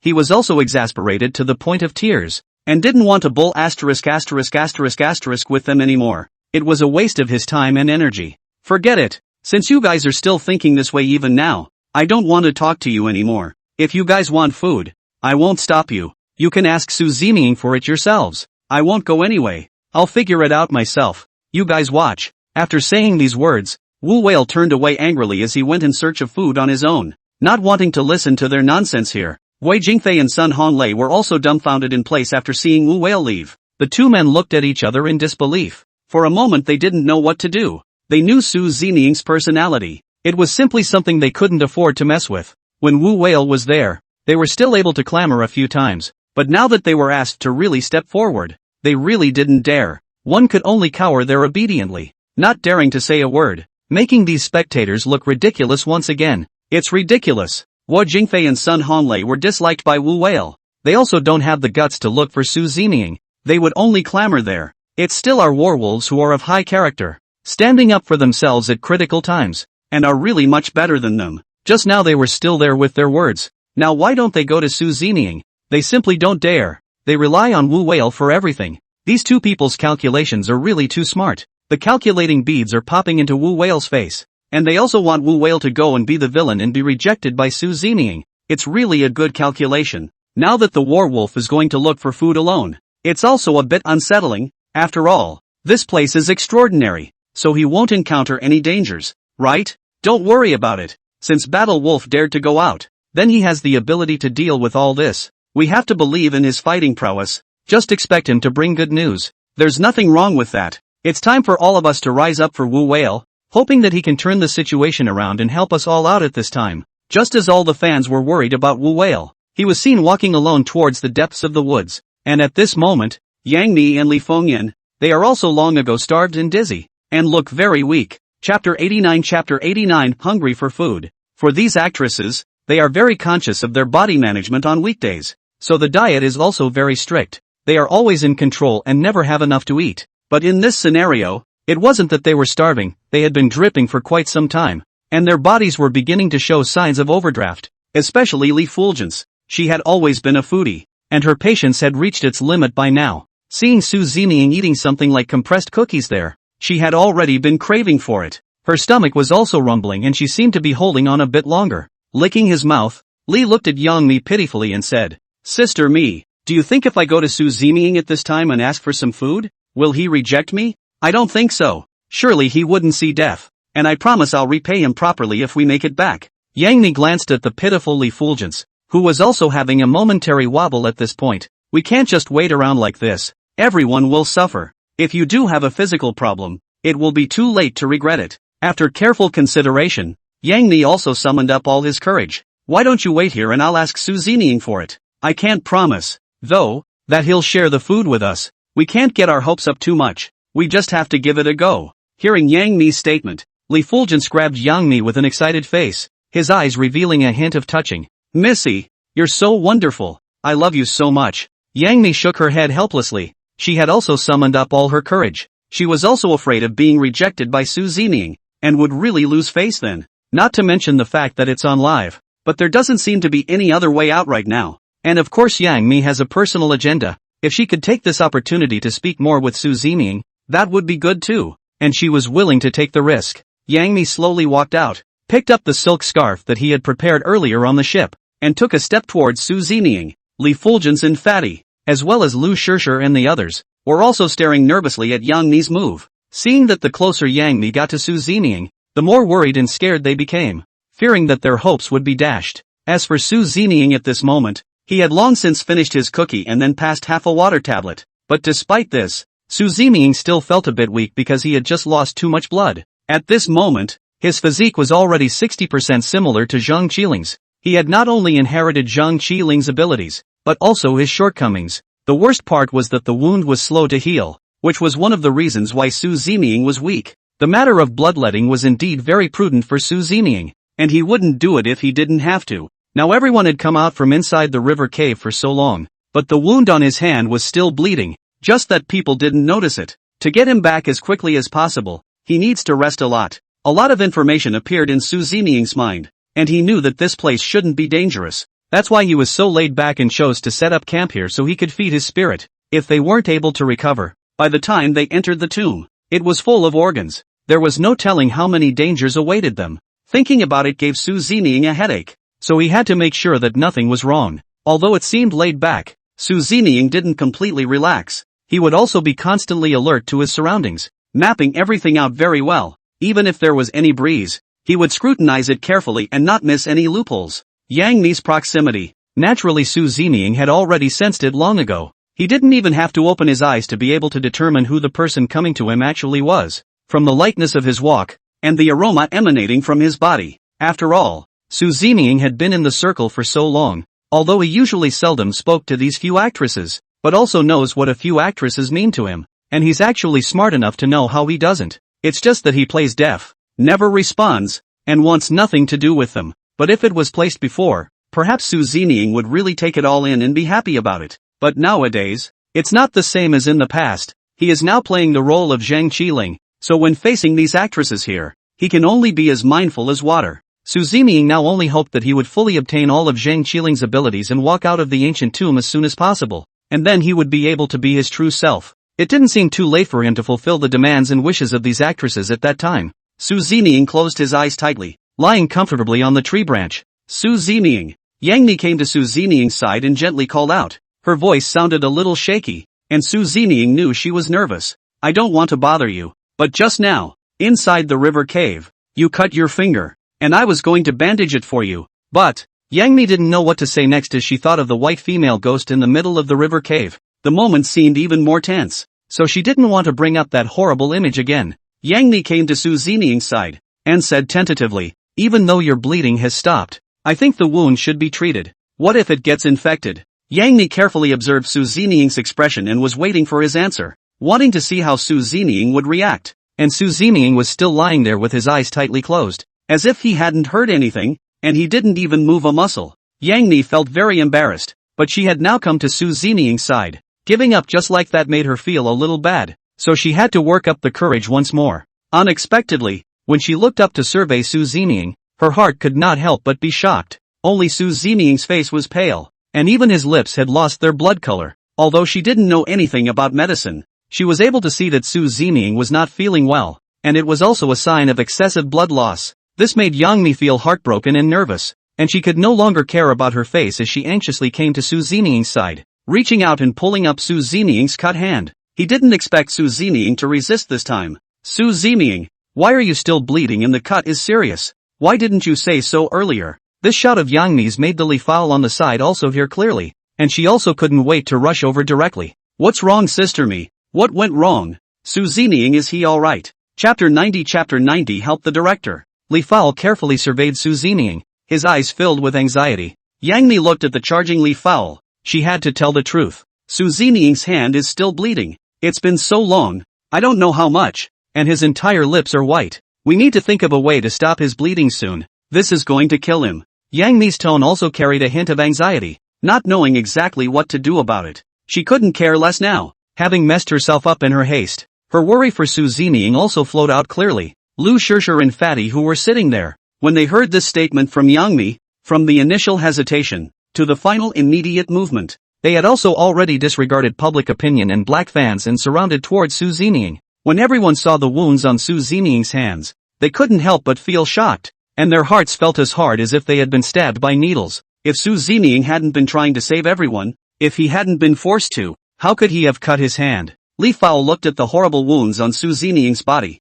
and she couldn't hold back her sadness any longer. Sister Mi, you say what to do. Su Zeming, but he cut his finger to save us. How are we going to save him? He's not going to be okay. It looks like it's in bad shape. I'm really afraid he's going to die. If there really is an accident, then I won't live, and we'll be companions together on the road to the Yellow Springs. Li Fao cried sadly here. She really felt a bit helpless right now. Everyone couldn't help but feel a little shocked when they heard what Li Fao said. Yang Mi and Lu Shishir on the side, as well as Fatty D and the rest of them, also looked a bit speechless at Li Fingyan's move, not knowing how to persuade him. Although Su Zeming was weak, he had heard these words truly, and likewise felt helpless. With several people yakking and clamoring in his ear, there was no way he could rest in peace. Su Zeming had to pull his hand back, then slowly sat up. My wounds are harmless. Hearing Su Zeming's statement, Yang Mi said with an anxious face, what are you bracing yourself for? Such a big wound is still bleeding, and you're actually saying that there's no harm in it.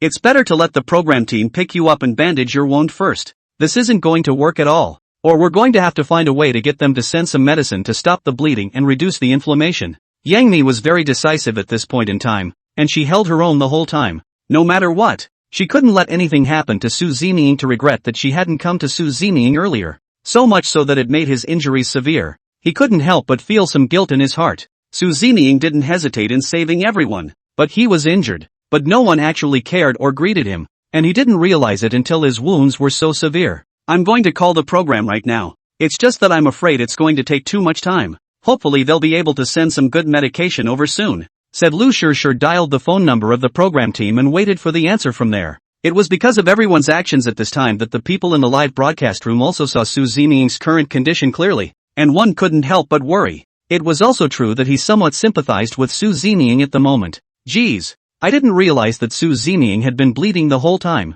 But he hid it so well that we didn't actually notice it in the slightest. That's right. I just felt that there was something wrong with Su Zeming. I just didn't say it out loud. I didn't think it would actually be this serious. But what a horse's ass. What's the point of talking about this now? Why didn't you warn everyone earlier about how dangerous it was to bleed so much? Su Zeming must be in a lot of pain. He's really strong. He didn't say a word about such a big wound. He looks very manly. If it were Sun Honglei and Guo Jingfei and the others, they would probably have already shouted their heads off. And they would have all cried out long ago as well. You guys are really over the top. Since you are heartbroken about Su Zeming, then go and care for her. There's no need to step on others here. I think you guys are just envious and jealous. If you continue to be like this, right and wrong, then we will not be polite. The control is really too wide. Does everyone feel that Yangmi's concern for Su Zeming is a little too obvious? And that she's acting very particular? It seems like it's really different. Originally he was a thunderous woman, but in front of Su Zeming all of a sudden became a much smaller woman. It can't be. Yangmi is in love with Su Zeming, but it's normal when you think about it. Su Zeming has been acting like a hero all this way. If it was me, I'd love him too. You guys don't talk nonsense here. Mimi is just too kind-hearted. What's wrong with caring about his teammates in a normal way? He's all about his career. The scene in front of me made big waves for a moment, keeping these viewers speculating and playing with their imaginations at will. Viewers began to discuss the attitudes of several female celebrities towards Su Zeming, and the topic became a bigger hot topic for a while. It seemed to make everyone feel more interested, and the audience even mentioned Lu Shishir and Li Fulgence and the others. On the other hand, Lu Shishir also dialed the director's phone. Director Yen also saw the news of Su Zeming's blood loss through the live broadcast. But now that the rescue team can't get in, the news can't be hidden any longer. If something really happened to Su Zeming because of this matter, he would have an unshirkable responsibility when the time came. Hearing Lu Shishir's anxious plea for help, Director Yen said very helplessly, "The rescue team can't get in right now, and I've been trying to figure out what to do." After Lu Shishir heard this news, she really felt like the sky was falling. So what are we going to do? The rescue team can't get in and we have no way to get supplies. Is there no other way? Lu Shishir asked after him with an anxious face. And when Sun Honglei and Guo Jingfei heard that Su Zeming was injured, they ignored them. Now that they heard that the supplies were not going to arrive, they could not sit still any longer and ran in a hurry. Sun Honglei looked at Guo Jingfei and said, "Since the supplies can't be transported, can't we quit?" "You're not wrong. We can't be blamed for this. Without supplies we're waiting to die, and we can only quit. Even in re-preparing to come back then." The two were playing a little game here. If they all quit together, they would feel safe with Su Zeming around. When the time came, they could also just find an excuse and then shrug off this task. They were never wanting to go through this kind of torture again. That generous reward, at this point in time, was no longer very attractive to them either. The director has also considered this issue and has such intentions and ideas for the time being. Chapter 91, The Director in a Dilemma. Supplies couldn't get in now. Everyone was starving, and Su Zeming's wounds were bleeding all the time. His condition didn't look promising and he was only able to get the show to pause for a moment. After considering all this, Director Yen also felt very disturbed. After all, this decision, all of a sudden, you have to lose tens of millions of dollars, or even hundreds of millions. Thinking about it made his heart ache, and he really couldn't give it up. Just as the director was somewhat hesitant, Su Zeming spoke up. "Put the supplies on the ship. Just don't follow the men. The boat will float in on its own by then." When Su Zeming said this, all the people present froze for a moment. Director Yen was also a little deaf through the screen, and he inquired with a skeptical look on his face. Su Zeming, what did he just say?" When Lu Shishir heard the director's inquiry, she had to repeat what Su Zeming had just said. Director Yen froze for a moment, followed by a look of surprise on his face. He didn't expect that at this critical moment, it was actually Su Zeming who relieved him of his worries and thought of a solution. Now he couldn't afford to think too much about it, and Director Yen immediately nodded his head in agreement. Good. I know what to do, and I will now order the arrangements to be set in motion. Supplies will be in your hands soon, so you're being patient for a bit. After saying these words, Director Yen snapped and hung up the phone. I hate to take back all the things I just said that I shouldn't have said. After the phone hung up, a few of the other stars then reacted to the fact that the resolution of their supply problem meant that they wouldn't have to return either. Yang Ni did not have any reaction. Aside from Guo Jingfei and Sun Honglei, they obviously face a trace of loss and anger. It was so hard for them to leave the program and not go through this torture anymore. But now they were hardened by Su Zeming. This leaves them with no reason to leave. but to keep facing this with a hard head, it made them hate Su Zeming and feel very unbalanced in their hearts. Everyone is going to stay all together again, which is something they dare not think about in their minds, but now they dare not say what they really think. The two men could only sit back with grim faces and exasperation. Yang Mi looked at Su Zeming's wound that was still bleeding. Her heart was really worried. Su Zeming, even if the medicine can be transported in, it will still take some time. Let me bandage you up first. Su Zeming didn't say anything, but he didn't explicitly refuse either. With the previous experience of pulling Su Zeming's hand, Yang Mi had more courage this time. Without hesitation, she came to Su Zeming's side and tenderly lifted Su Zeming's hand before carefully wrapping her silk scarf on top of Su Zeming's wound. The whole process was incredibly gentle. Afraid of accidentally hurting Su Zeming, and his expression looked very serious. It was quite patient and gentle in a way that Yang Mi had never been before. Right at the moment he touched Su Zeming's hand, Yang Mi could also feel his heart thumping. She was even a little worried that being so close to Su Zeming, who was able to gain insight into her mind, would also make her feel awkward. She didn't want to lose face in front of Su Zeming and wanted to maintain her good image all the time. After the wound was bandaged, Yang Mi's little face was also flushed, like a ripe apple. Seeing the bandaged wound, Yang Mi took a deep breath and stared at Su Zeming without looking away, saying, "Alright, why don't you get some rest here, and we'll go to the side. If there's anything you need, don't be polite, just order it." Saying this, Yang Mi waved his hand at Li Fao and Lu Shishir and the others, telling them to follow him out. "Don't disturb Su Zeming's rest, and I hope his wounds get better soon." Just as Yang Mi was about to leave, Su Zeming suddenly spoke. "Wait a minute." Immediately after that, he took out 2 compressed cookies from inside his backpack and handed them over towards Yang Mi. When Li Fao saw it, a bright light instantly appeared in his eyes and he couldn't help but swallow his saliva. She was so hungry now that she could hardly wait. "Thank you, Suzuman, that's very kind of you," said Li Fulgence, trying to go over and take it, but Yang Mi slapped his hand on it. "Sister Mi, what are you doing? I can't believe you hit me with your hands." Li Fulgence pouted unwillingly with an aggrieved look. Yang Mi glanced at Li Fulgence as she said with a helpless face, "Our supplies will be here soon. Just bear with us for a while. Su Zeming, he's injured and needs to replenish his nutrients now. We took his food at this time. What is he going to do later? Why is he so confused?"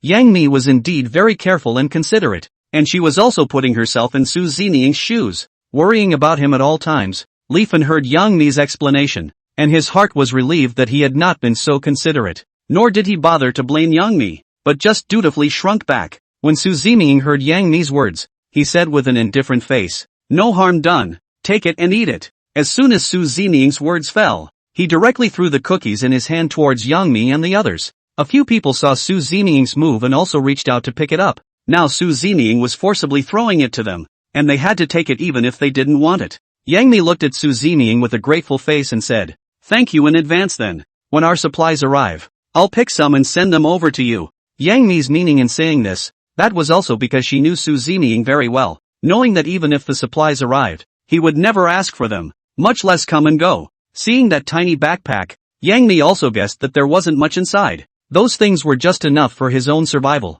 Now that he was giving them these things again, Su Zeming himself had very little left, and definitely couldn't support them for long. Yang Mi noticed all this, and she had also made up her mind to replenish Su Zeming's food. After considering all this, Yang Mi was relieved to take a cookie and walk to the side. After Li Fao got the cookies, she ate them happily as well, not even thinking about anything else. After tasting this compressed cookie, I found it to be of average flavor. If in normal times, she wouldn't have said anything to eat it, but now that things were different, eating something with such an average flavor actually seemed like a mountain of food. Even dropping a little bit of crumbs made Li Fengyun feel very sorry for him. Yang Mi and Lu Shishir, they, of course, were also hungry enough that they separated the piece of cookie and were able to taste it. And at this moment Guo Jingfei and Sun Honlei, they quietly sat next to each other and watched a few female stars, also drooling with gluttony. They licked their lips in envy, but they could only do nothing here. Chapter 92 Su Zeming notices something different. Their attitude just now was also what made them not dare to approach Su Zeming again,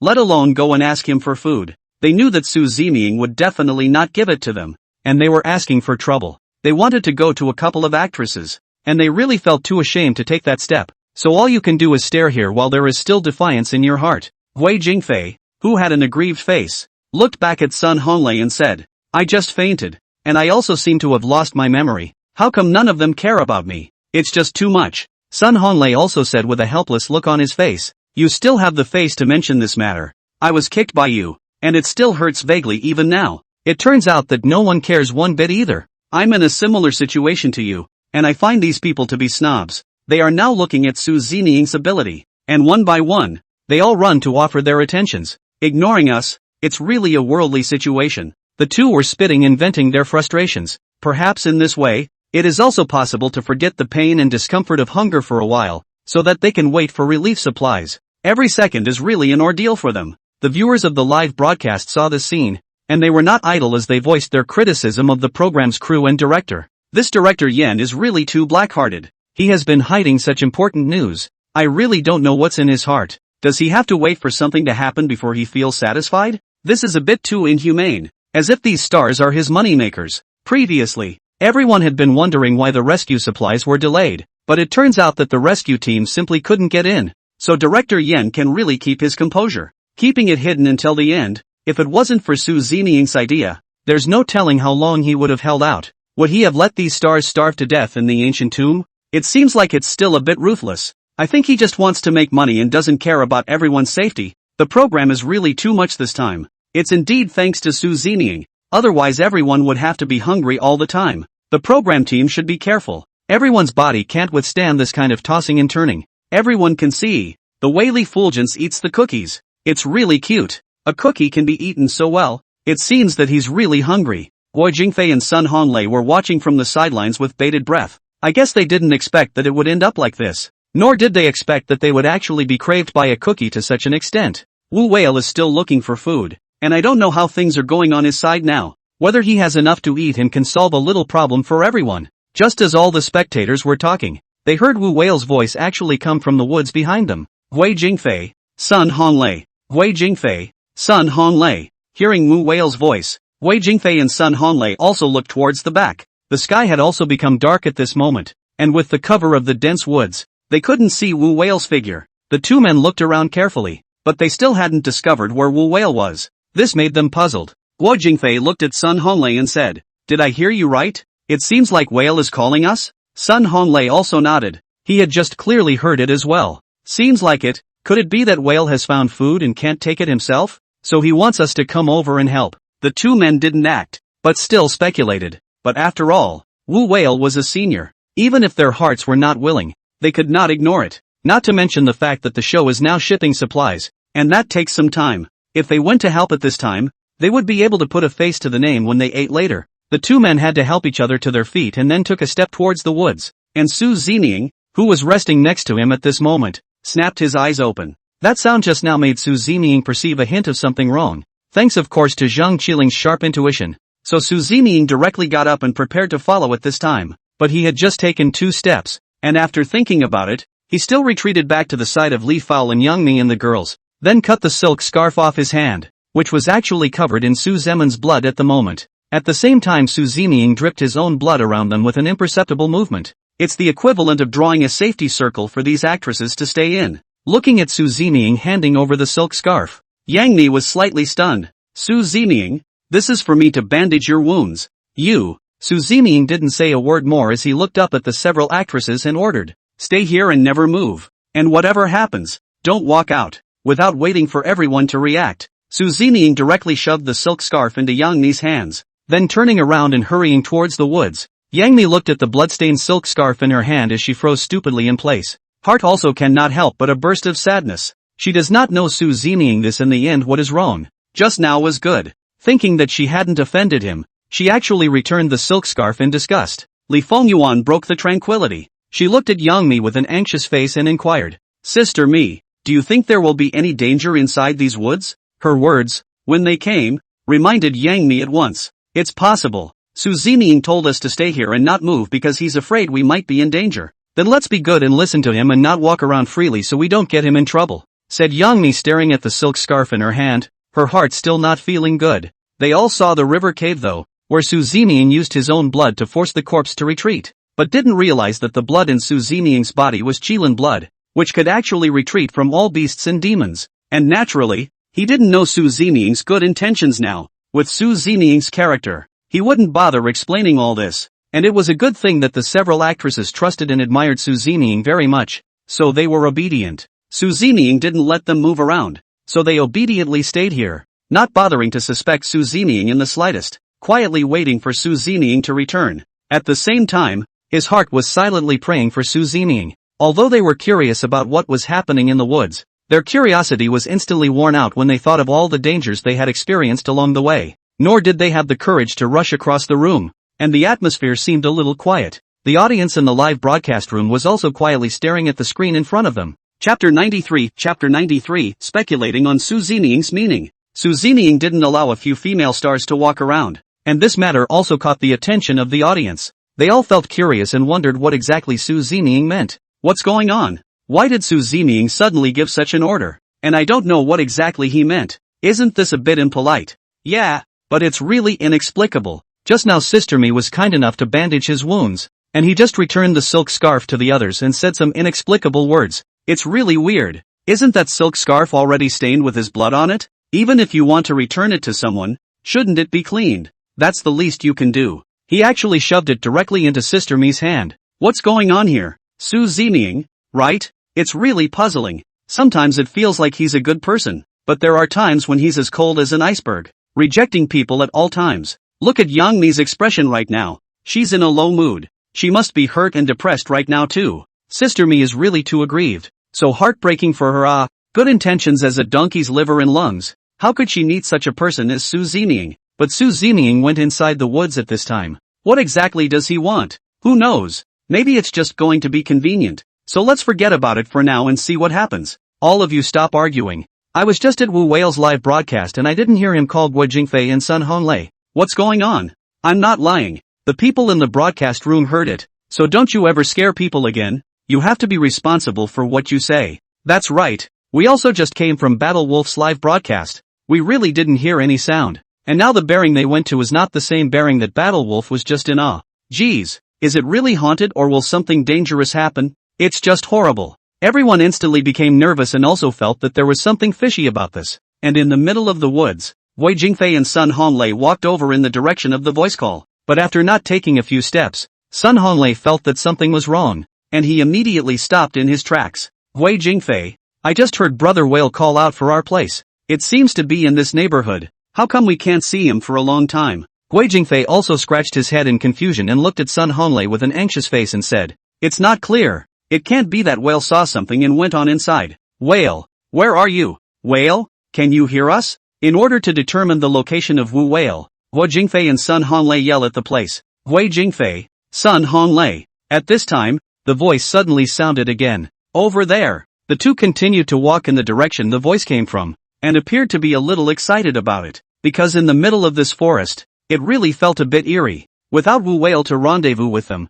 the two people's hearts really felt unsettled and even seemed terrified. Continuing forward for some distance, the two men's faces changed drastically, once again sensing a hint of something wrong, because they still hadn't found Wu Whale here. But instead, there was some strange hissing sound among the grass under their feet. Something seemed to be crawling, slowly approaching them. Immediately afterward the two felt the air around them, all of a sudden, become gloomy and cold, and it couldn't help but send chills down their backs. Whale, are you there? Guo Jingfei's voice had begun to tremble a little, and his face had become a touch pale. The two men didn't dare to move a muscle. They stood silently, momentarily at a loss for words, not knowing whether to move forward or backward. At this moment in time the sky is also getting darker and darker. The vision is a bit blurred, and they can't figure out the situation around them. Thankfully, though, this darkness seemed to mask the horrors around them. If they had seen what was in front of them, perhaps the two would have fainted from fear in an instant. But in the live room, because there are drones with cameras that come with night vision,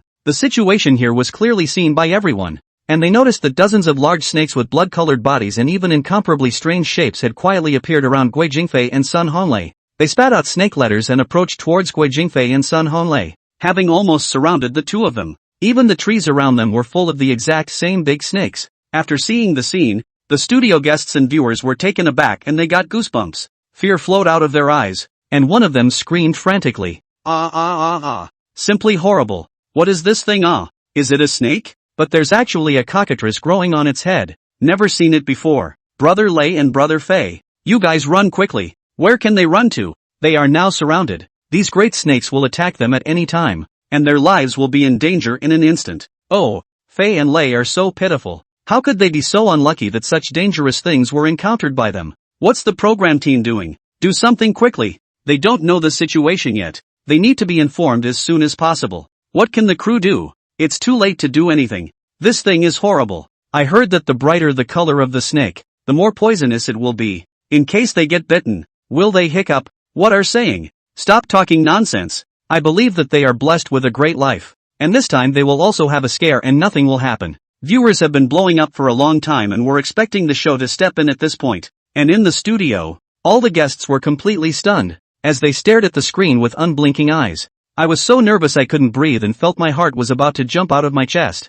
I didn't expect this installment to be so exciting. From the beginning to now, they felt the ups and downs, and their moods went up and down. Even if you don't have a heart attack, you're going to be scared out of your mind. Zhao Wenkach was also wide-eyed. He had traveled to all sorts of exploratory places, but had never encountered such a bizarre creature. He didn't know what it was, and even hypothesized what state he would be in if he were in such a situation, and how he would have to deal with it and resolve it. Perhaps also like Guo Jingfei as well as Sun Honlei, he was so scared out of his soul that he simply couldn't do anything about it. In everyone's eyes, this time Guo Jingfei and Sun Honlei, they are really in trouble. Surely there is no way to get out of the woods smoothly, because there were dozens of large snakes around them that had surrounded them, and a few large snakes in the trees were also eyeing them. They would be in danger of losing their lives at any time. Chapter 94 Desperate Director Yen. If Su Zeming and Wu Whale had appeared at this moment, there might have been a silver lining to turn the situation around. But Su Zeming and Wu Whale didn't know about Guo Jingfei and Sun Honlei either, and they didn't appear in the limelight. All of them pinched a cold sweat for Guo Jingfei and Sun Honlei, not even daring to slack off, because they knew the fighting strength of Guo Jingfei and Sun Honlei. It was impossible to escape from this situation. If these snakes attacked them, not to mention that they had any way to fight back, they didn't even have the ability to defend themselves. And in the director's room, Director Yen looked at this shocking scene. He couldn't help but fall into his chair in shock, and his eyes went black. Geez, what's all this? One thing leads to another. It seems to me that if this show doesn't make a mess, it's like I'm sorry, my heart can't stand it a little bit. Quickly, contact Guo Jingfei and Sun Honlei, tell them the situation around them, and tell them to find a way to escape. What are you waiting for? Didn't you hear what I said? Director Yan's voice trembled as he instructed his staff to put this matter in place as soon as possible. The staff saw the director's urgency, and they too felt a bit helpless. If they contacted Guo Jingfei and Sun Honlei at this point in time and told them what was going on around them, they would definitely panic. By the time they startled these great snakes, they would be attacked instantly. A staff member carefully came in front of Director Yen and reminded him with a serious face. Director Yen, are you sure you want to contact them at this time and inform them of the real situation? In case you make some loud noise, I'm afraid those snakes will attack immediately. And even if they knew about the situation, with the strength of the two of them, they wouldn't be able to retreat in one piece. The staff member at this moment, faced with such a horrible situation, also made him feel desperate to the extreme. The director was also confused and had just not even considered this. Now that he's heard the staff's advice, he thinks that's the case, but there's nothing he can do to help or fix it now. All he could do was slump in his chair, his face growing pale. Suddenly, the director seemed to have thought of something, and he drew himself up. Quick, call Su Zeming. Maybe he'll have a way to bring them out safely and turn the situation around. Don't hesitate any longer. Their lives are in danger at any moment. It's highly unlikely, but it's a matter of human life and death, and they have to go through with it, or beat a dead horse. All of them still held a ray of hope, and the staff quickly dialed Su Zeming's satellite phone. But when the call was made, it wasn't answered, but came with a busy signal. It's off. The watch is solar powered, with a standby time of 3 months at a time, so surely it can't be a dead battery. It could only be Su Zeming himself who took the initiative to turn off the phone function. Director Yen, Su Zeming's phone is off. I can't reach him at all. What should I do? The staff was crying and even sweating with anxiety. The director's face changed drastically, and he slammed his fist heavily on the table in anger. Slowly, he closed his eyes with a helpless look on his face. It seems that this time, if they don't have any luck, they won't be able to dodge it. The director, at this moment, has already begun to think about what to do with the aftermath. With a jumble of images in his head, it made his whole body look a little disheveled. All the time he was clenching his fists, his eyes filled with complex emotions. And among the woods, although Guo Jingfei and Sun Honlei's senses were not as sharp, being surrounded by so many snakes at the moment also made them notice a hint of something wrong. Brother Lei, what kind of place do you think this is? Why do I feel chills on my back? It's so scary. Guo Jingfei muttered quietly in Sun Honlei's ear. am similar to you. It seems like there is danger here, or we better get out quickly. Just now, I was also too careless to actually run here. The two men's legs trembled with fear, and they leaned on each other tightly, immediately turning around and trying to walk back. But when they turned their heads, they happened to meet eyes with a snake. Those eerie eyes stared at them dead in the face. The red snake's letter was spitting out, seemingly already salivating over Guo Jingfei and Sun Honlei. Guo Jingfei and Sun Honlei were instantly stunned as their bodies became stiff and kept shivering there. They only felt that their hands and feet were cold, and for a moment they were not able to listen at all. Where had they ever seen such a situation? The appearance of this big snake in front of them, even if they saw it in the video, it was estimated that they wouldn't dare to look at it more than once. But now this thing, it was actually less than 10 centimeters away from them, and it was still staring at them dead in the face, as if it could bite them all at once. After a few seconds of hesitation, Guo Jingfei said in a hoarse voice, "Help! Help! Help!" At this moment his voice, too, seemed very eerie. However, he was much stronger than Sun Honlei, who at this moment could not make a sound and was even about to faint. And the viewers of the live broadcast, they were too scared to breathe. There were even some timid ones that directly closed their eyes, not daring to look directly at them at all. In the studio, there were also people who were so frightened that they cried out, and there was no way they could continue hosting the program. Mr. He was also barely controlling his emotions. He didn't want to lose his temper in front of so many viewers and leave a handle for the black fans. Li Lianjie was relatively better off. After all, he had all the skills and a great deal of tolerance. However, in the face of this situation, he was also calculating in his mind how exactly he would get out of it if he were to encounter such a scene. One answer after another came to mind, but they were all quickly dismissed. The predicament in front of them, unless the god of heaven descends, Guo Jingfei and Sun Honlei, will not be able to get out of it at all, and perhaps can only become a beautiful meal in the belly of these great snakes. As for Zhao Wencatch at this moment, he had a different idea. With a kind of intuition in his heart, he felt that Su Zeming would definitely appear at the critical moment. It wouldn't put Guo Jingfei and Sun Honlei in danger, because just now Su Zeming had also entered the middle of the woods. Perhaps it had been known in advance that there was something odd here, but it was just not time to show up yet. Seeing everyone's desperate look one by one, Zhao Wen captured comfortingly. "Don't be so sad, everyone. I think things should turn around again, and perhaps there will be a scare in the end." But now this comfort of his seemed to have no effect on everyone. After all, Sun Honlei and Guo Jingfei were in a desperate situation, so that everyone could not see any hope. At the same time, everyone looked at Zhao when captured suspiciously. Chapter 95, Distrusting Su Zeming. At this moment Zhao when captured, he is not so anxious as everyone else, but very calm. Isn't there still Su Zeming here? He's performed miracle after miracle. Maybe he'll be able to walk out with Guo Jingfei and Sun Honlei and get them out of danger. Why can't we make a bold prediction?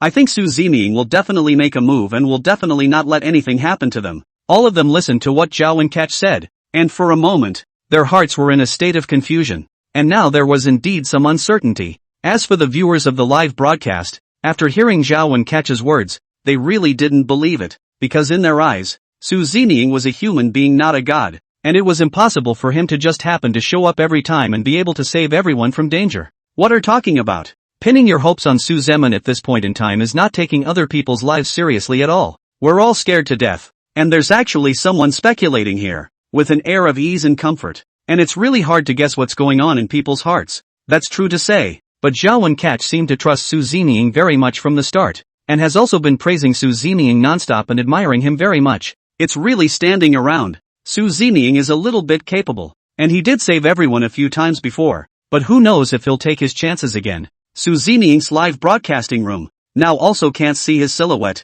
don't know where to hide to clear the air. How will go to save Guo Jingfei and Sun Honlei? God bless. Make sure Lei and Fei are safe. They are both so good. Nothing must go wrong. Now all we can do is pray for them and be anxious. And at this moment Guo Jingfei and Sun Honlei, they have long been stunned in place. They cannot move, but also the soul. They also knew that they had to run for their lives, but they couldn't move their legs at all, and they couldn't control their whole body shivering. The large snake seemed to see that they were in trouble, and a terrifying look appeared in its eerie eyes. And in the next second, the bizarre snake head snapped down towards Guo Jingfei's neck. Guo Jingfei closed his eyes in fear. He felt like he had no life to walk out of here alive. The heart couldn't help but let out a cry of sadness. But I didn't realize the pain wasn't coming. When Guo Jingfei opened his eyes once more, he found that the snake's eyes were resting a centimeter in front of his eyes. Then his body fell straight down, and Guo Jingfei's eyes turned red as a stream of fishy blood splashed on his face. The viewers in the live broadcast room were also stunned by the scene in front of them.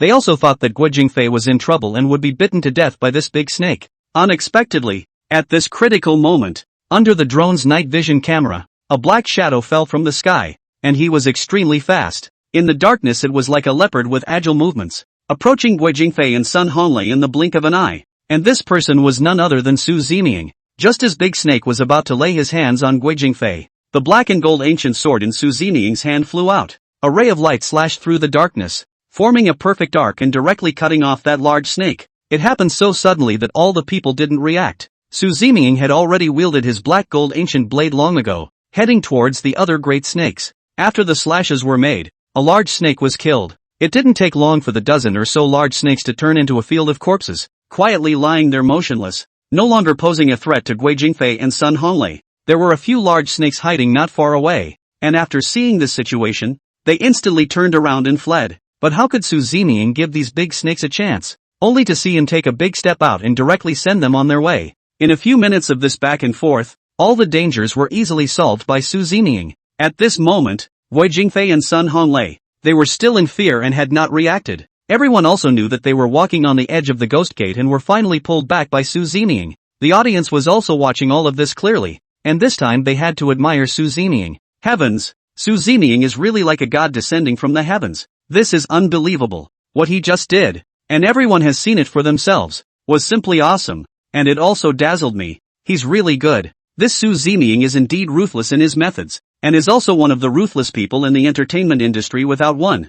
I just feel strange now why no one invited Su Zeming to act in a fight scene before. That black and gold ancient sword he's playing with in his hand is simply brilliant. Perhaps even Li Lianjie has to call him a master. Great! Brother Lei and Brother Fei are finally fine. I thought they were in trouble this time, but I didn't expect to be saved by Su Zeming once again. It's kind of heaven's blessing. We should indeed thank Su Zeming properly. He appeared in time. It's not too much to say he's a lifesaver. In this life, Brother Lei and Brother Fei can repay him properly. I will also trust Su Zeming very much in the future. And just based on what he just did, I will also remember how good he is and never say a bad word about him again. Yeah, just now I thought that Brother Lei and Brother Fei would surely die, but I didn't expect that in the end. Su Zeming turned the situation around, and everyone didn't see what was going on. Did someone record the screen? Hurry up and release it so that everyone can observe and experience that wonderful moment just now once again. In the middle of the studio, Mr. He also finally breathed a sigh of relief before patting his chest.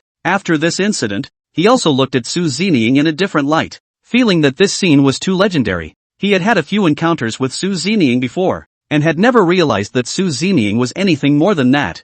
Unexpectedly, this time, Su Zeming opened his eyes and had a renewed perception, even overturning his 3 views. Mr. He also secretly decided in his mind that when Su Zeming and the others came back from the ancient tomb, he would definitely find an opportunity to interview Su Zeming properly. At this moment, Mr. He had become endlessly curious about the Su Zeming in front of him, feeling that there were secrets unknown to him. The others, too, felt that they, like Guo Jingfei and Sun Honglei, had walked through a ghostly doorway and were trembling with nervousness. One by one, beads of sweat oozed from their foreheads and their faces were a little pale. The move that Su Zeming had just made had also long been engraved in their minds, causing their hearts to beat faster involuntarily. And at this time, Li Lianjie, his whole body is dumbfounded look, sitting there without saying a word, seemingly do not know what to say. Right now, the image of Su Zeming's strike just now was also going back and forth in his mind. Chapter 96, no. 1 in the hot search.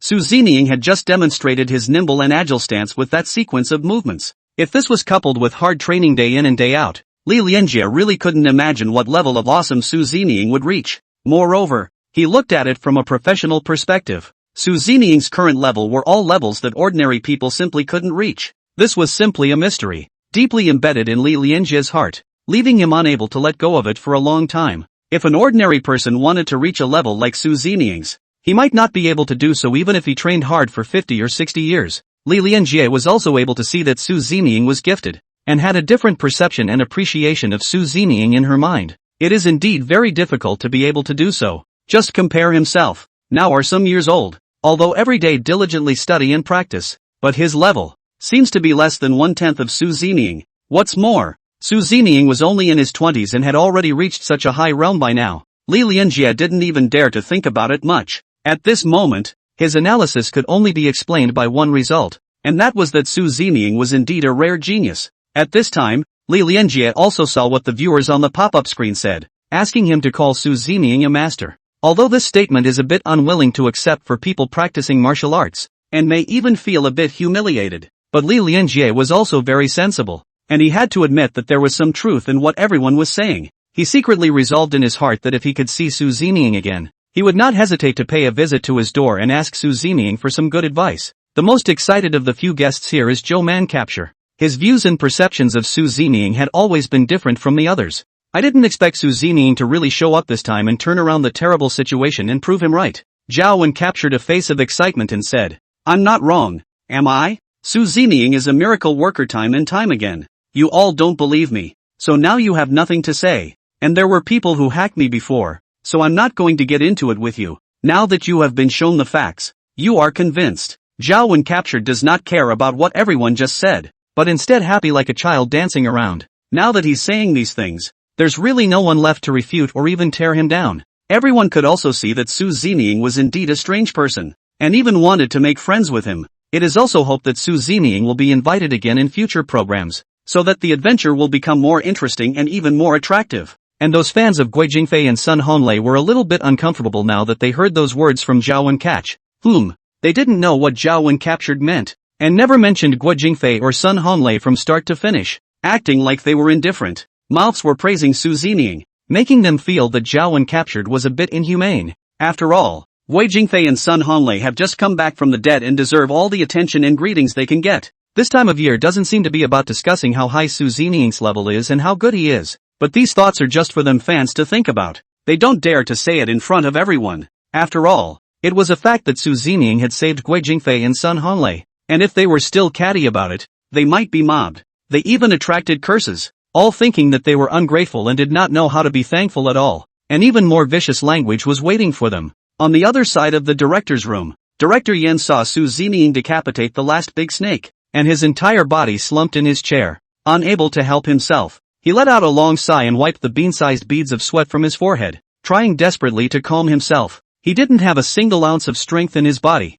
and it was as if his whole body was deflated, and he didn't even have the strength to lift his arms. The scene just now was so exciting that it was indeed physical torture for the star, but it's also downright mental torture for him as a director, especially at the moment when that big snake opened its mouth to bite Guo Jingfei. He was so nervous that he wanted to die, but there was still a scare. All this danger had passed, and of course it was thanks to Su Zeming's help. Although he had witnessed the whole process, he still found it a bit hard to believe. Once again, he thought about his decision at that time. If he hadn't invited Su Zeming to participate in the program, he didn't know what kind of a terrible consequence it would have been. Director Yen felt that he should find a master to see if Su Zeming was the nobleman of his destiny. Now, no matter what was said, when the recording of this program was completed, he would have to thank Su Zeming properly. It's a lifesaver and it's been done over and over again. Even if he knelt down for Su Zeming, Director Yen didn't think it was too much. This time Su Zeming did help a lot, and this heart of his, it felt like it couldn't even take it. It took a long time to slow down, and I don't know how long it took before Director Yen felt a little bit of strength in his body. He waved toward the assistant director and gave the order. From now on, edit all of Su Zeming's wonderful performance into a video and put it on all the major platforms. All the resources for everything, all of them are tilted to Su Zeming's side. He's the pillar of our entire program. We can't afford to miss another opportunity. Director Yen was worthy of being the chief director of the program. He was really smart. Since he has now accepted Su Zeming's love, he has to do more publicity for Su Zeming and do his best to give Su Zeming help, so that he can also be regarded as expressing his gratitude. Of course, Director Yen had other reasons and selfishness for doing so. He treats Su Zeming better so that Su Zeming's agency gets a taste of it. And maybe the next installment of the show will have Su Zeming continue to participate. This would make his program more watchable, the ratings would be higher, and of course the profits gained would be nothing to sneeze at. Even Director Yen didn't dare to imagine that if Su Zeming couldn't participate next time, the audience watching the program might be fewer and farther between. There is also the more important point that there is no way to ensure the safety of other people. Director Yen, of course, weighed the pros and cons, and he began to land all the good things on Su Zeming's head. Soon those high-energy videos of Su Zeming were sent to all the major social networking sites. Meanwhile, a video, spontaneously edited by viewers of the program, is going viral, allowing everyone to see Su Zeming's series of heaven-defying maneuvers. The video soon made it to the hot search list and occupied the top 3 spots. Teasing sound, the popular first above a certain hand, also all Su Zeming. Those who watched the video thought it was too unbelievable. Chapter 97 Popular videos. When people saw the videos, it caused a big stir for a while and got everyone raving. Oh my god? Is this all real? This video can't be synthesized. It's certainly possible. What are you guys babbling about? People, this is a live program. All of them are real happenings. How can they be synthesized? You guys are so whimsical. If this is true, it seems that this Su Zeming really has some skills. And he's also handsome and has such good hands. He's simply lovable. Isn't this that little fresh meat Su Zeming from before? When did he become so powerful? What has happened here? It's unbelievable. This is completely different from the little fresh meat we knew before. Is it still the same person? It can't be the program group putting on a show. Maybe those big snakes are just a prop. That's it. That's definitely it. Seppei has been tampered with. It's just a patchwork of edits and then sped up. It's all just some of the show's tricks. I'm so mad. Has anyone ever seen this snake in existence? Can the showrunners use some heart and get something that actually exists? Yeah, it seems to be fooling us. How can a snake grow cockles on its head? Has anyone ever seen such a weird snake? It looks fake. The showrunners are really doing everything they can for the show. They're trying all kinds of things. People were making all sorts of noises because of these videos, and it was also attracting a huge influx of people into the live stream. Some people had witnessed Su Zeming's stature with their own eyes, while others had a critical eye, wanting to dismantle the tricks of the program and Su Zeming. Simply do not believe that all this is real. A moment of what kind of claims there are. The news is overwhelming. At the Dragon Kingdom Archaeological Institute, an old professor was looking through an ancient book. The book contained many creatures he had never seen before. If what the books say is true, these creatures may be living in some unexplored part of their world today. It just makes the old professor feel a bit sad that you can't really go out and find and study it on a large scale at the level they're at now. If these creatures are ever discovered, it will be a very big boost to their archaeological work. It was even able to guide them and find those unexplored ancient tombs, as well as enable them to discover more useful things. The old professor sighed helplessly, a man muttering to himself. It's such a shame. Archaeology is so green these days and I'm a bit out of my depth at my age. I also don't know if I will be able to see one of these creatures in my lifetime. Even if it's just one, I will have no regrets in this life. It just seems a little difficult right now. Or maybe it's just some of my imagination. The old professor looked at the book and text in front of him, which was already about to be turned over by himself, and his eyes couldn't help but show a hint of loss and regret. He went through the book every day, memorizing some of the creatures described here with difficulty. Professor! Just at this critical moment, one of the professor's disciples hurriedly ran in, sounding panicked. Something major seems to be going on and it looks tense. The professor put down the book in his hands and looked up at his protege. What are you doing in this panic? Have you forgotten the rules I informed you of? We who work in archaeology must first of all be steady, and I don't know when you won't be fidgety. The old professor lectured his disciple, but there was no blame. The apprentice came to the professor's side anxiously, then scratched his head in embarrassment. Professor, I'm also too excited for you to see this video before you do. I'm sure you're just as excited as I am, if not more so. Said apprentice handed the video in his hand to the old professor. The old professor looked unconcerned, and rambled on. What's there to see? I can't look at all that stuff you youngsters are interested in. The old professor is a somewhat old-fashioned person, and his character is also very straightforward. Perhaps this has nothing to do with his profession. The young apprentice listened to what the old professor said, and he looked a little anxious for a moment. Professor, the snake that appears in this video seems like it's exactly as described in this book you're holding called something pheasant crest. The student pointed to the book and video in front of the professor and explained to the older professor. He had actually flipped through the book a few times, and was still somewhat impressed with some of the creature descriptions in it. So after seeing this video, the first thing he couldn't wait to do was come to the old professor and tell him the news. As expected, after the old professor heard the news, he came to his senses and was all excited. What did you say? It's a pheasant's crown. You're talking about one of those snakes that's red all over. That's a pheasant's neck. Yeah. The professor's right. I think it's pretty much the same anyway. The student also had a disinterested expression and attitude at the moment. The professor slapped the student on the head and then said seriously, "What's with the attitude? What do you mean almost? I don't see that you were even on top of what I told you. No next time is allowed. Do you know that archaeology is all about precision? There is no such thing as almost. Hurry up and let me see the video." Although the old professor urged, His heart did not hold great expectations. He hadn't found anything like this in all the time he'd spent on Research Street, so how could it be so coincidentally discovered and distributed in video form? The old professor subconsciously clicked on the video, not expecting to see the image in the video. His entire body was wide-eyed and trembling with excitement, because in the video, these snakes were indeed red in color and had cockles, and they did look very similar to what was recorded in the ancient book in front of him. It's just a shame that these images are a bit dark and you can't see them too well. At this moment, the old professor, he was unable to tell for a moment whether this kind of snake was the pheasant neck they were looking for. At the same time, the screen turned, and Su Zeming unexpectedly appeared in the video. The black ancient sword in his hand swung and a snake was cut down by him. The old professor was also alarmed as he frowned and said, "This snake might not be a pheasant neck. How could it be killed by him in one breath?" In the old professor's impression, the pheasant's neck is very fierce and weird. It can't be killed so easily like this. I guess it's just similar. Chapter 98 Old Professor's Perception. When the student heard the old professor's remark, he couldn't help but feel very puzzled, and for a moment he was a bit confused. "Professor, why do you say that? Is there some kind of misunderstanding here?" The old professor looked up at his boyish student, and he wasn't sure how he was going to explain it. He only sighed, then said slowly, "You are not aware of this snake, the pheasant neck. It is very cunning. According to these records in the ancient books, the pheasant neck is the highest IQ among snakes. They can even speak in imitation of human accents, and are very calculated in their attacks, first baiting the enemy and then laying siege to them.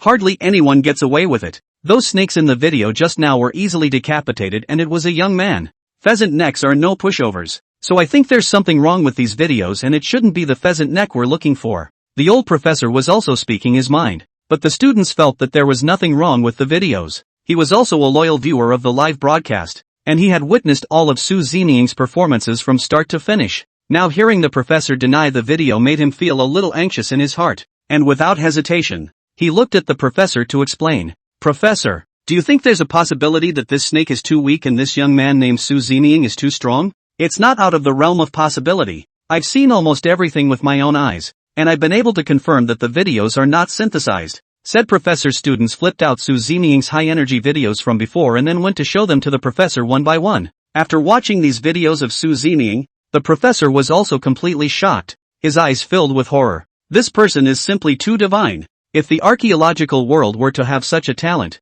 perhaps we would have already broken through. How can we contact this Su Zeming? Hurry up and think of something. I want to know all the information about this snake. The old professor at this moment looked even more excited than before. The student saw how the professor looked, and he had to go to comfort at this time. "Teacher, don't be in a hurry. We definitely won't be able to find Su Zeming now. I heard he was on an adventure program and is still in the tomb." The old professor frowned. Ancient tomb. In the woods. Several snakes were cleanly chopped up by Su Zeming, and Guo Jingfei and Sun Honlei were both still frozen in place, not reacting for a moment. In just a few short minutes, they went through the whole process of going from life to death and back again. It was still really thrilling. After Su Zeming had solved these snakes, he didn't bother with Guo Jingfei and Sun Honlei both. Instead, he pulled a leaf off a nearby tree and cleaned his ancient black and gold sword before sheathing it. Immediately afterward, he turned and walked out toward the woods. Everyone looked excited again for a moment after seeing this scene. What's going on with Su Zeming? Could it be that he just left like that and didn't bother with Guo Jingfei and Sun Honlei at all? Or else, Su Zeming has already done a good enough job and managed to save their lives. Do you still want Su Zeming to carry them back? You guys are really excessive to the extreme. That's what. Su Zeming has done what he should have done. She is already this kind of character. To make him go up to comfort is simply impossible. So don't be in your whims. Oh, that's a treat that neither Mimi nor Li Fao had. How could it happen to them? That's not what I mean. You've all misunderstood. I mean that although the snake was killed, there may be other dangers present in the woods. What do you think? Su Zeming is so powerful. Since he chose to leave, it means the danger has been lifted. I don't want anyone to be questioning Su Zeming, but Brother Lei and Brother Fei's current situation does give one a hint of concern. Will they still be able to go back without any problems? It's not like they've been scared silly already. Just as the audience was talking, a dark shadow in front of them moved this way. It also instantly caught everyone's attention, thinking that some kind of beast or something had appeared.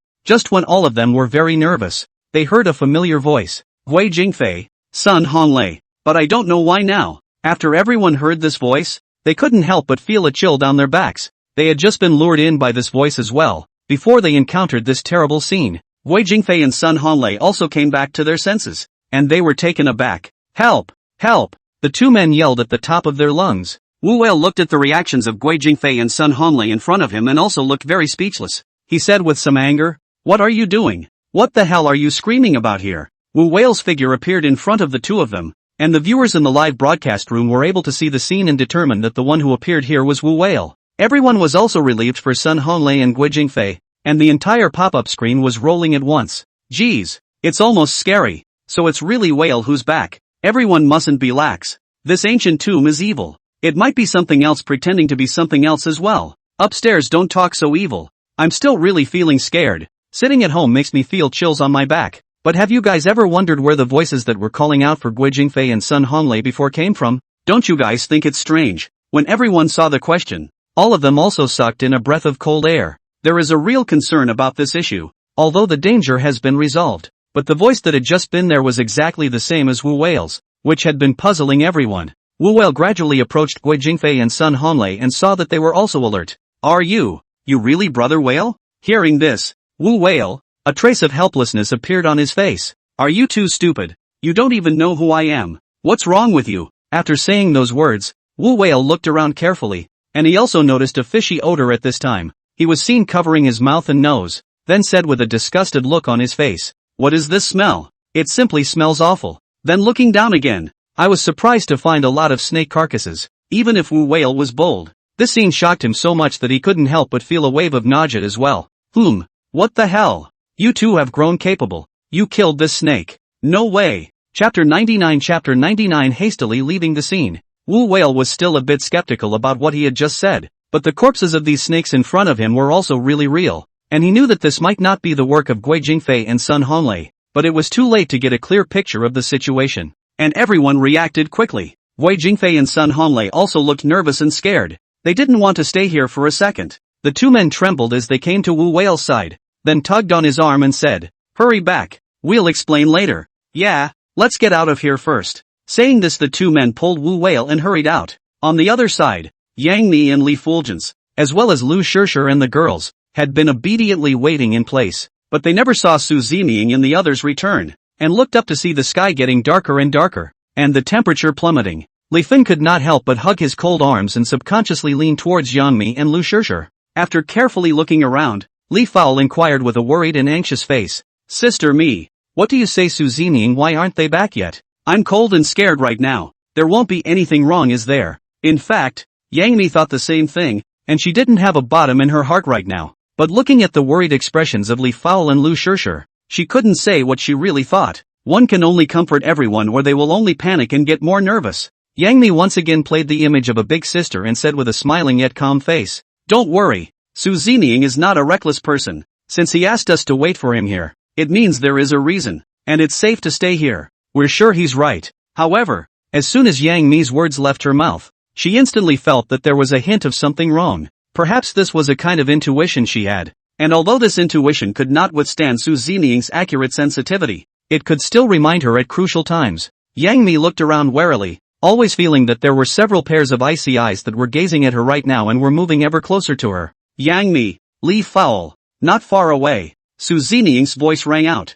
Li Fowl was mentally pleased, and she looked a little excited. "Sister Mi, it's Su Zeming's voice. He's really back," said Li Fengyun without thinking, excitedly about to run towards the direction of the sound. Yang Mi, however, was wary, but thanks to her quick eyes, she pulled Li Fen back. When Li Fowl saw Yang Mi's move, she couldn't help but frown and said, "Mi-san, what are you doing? Why are you stopping me? Don't you know Su Zeming?" And just said that we should trust him. Yang Mi saw the puzzled look in Li Fengyuan's eyes, and she couldn't say exactly why at this point in time. It's always right to feel that something is not right and that you should be vigilant. "Don't go over there yet. I think something's wrong. Su Zeming, he never called us by our names so directly. How could there be such a big shift? Think carefully. Su Zeming is not going to say what he means directly. Besides, it's so close. He'll just come straight over. Why even call us by our names? Isn't that weird?" On the side, Li Fulgence and Lu Shishir, as well as Fatty and the girls, listened carefully to Yang Mi's analysis,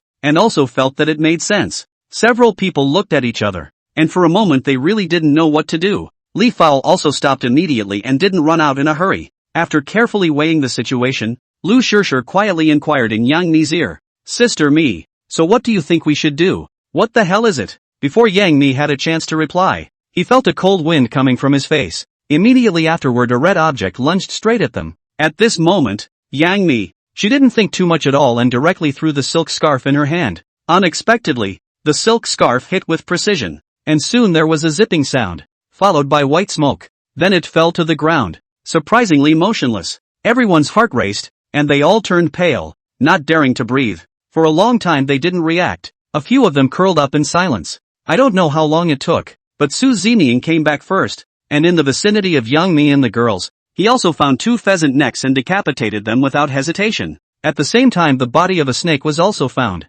and Su Zeming instantly realized that it was killed by the unicorn blood on the silk scarf. At this moment, Yang Mi and Li Fengming and the girls are now also in shock. When they saw Su Zeming appear, they also finally breathed a sigh of relief and had a more complete sense of security. Li Fao had long since been frightened to tears, and her voice trembled as she said, Su Zeming, why did you take so long to come back? It was too dangerous just now. What in the world is that thing? Su Zeming saw the panicked looks of the several girls as he slowly explained. Pheasant neck. Pheasant neck. That? What is that? But never heard of it. A few of them stared at each other. The name pheasant's neck was still very new to them. Certainly not aware of the ferocity and cunning of this great serpent in the studio and director's room. Everyone also heard the name Su Zeming just said at the same time, and all of them were also puzzled. They had never heard of such a thing before either, and for a moment they couldn't figure out whether it was a chicken or a snake. Meanwhile that mystery that everyone is so concerned about, mimicking the voice of the Wu whale, is what exactly it is.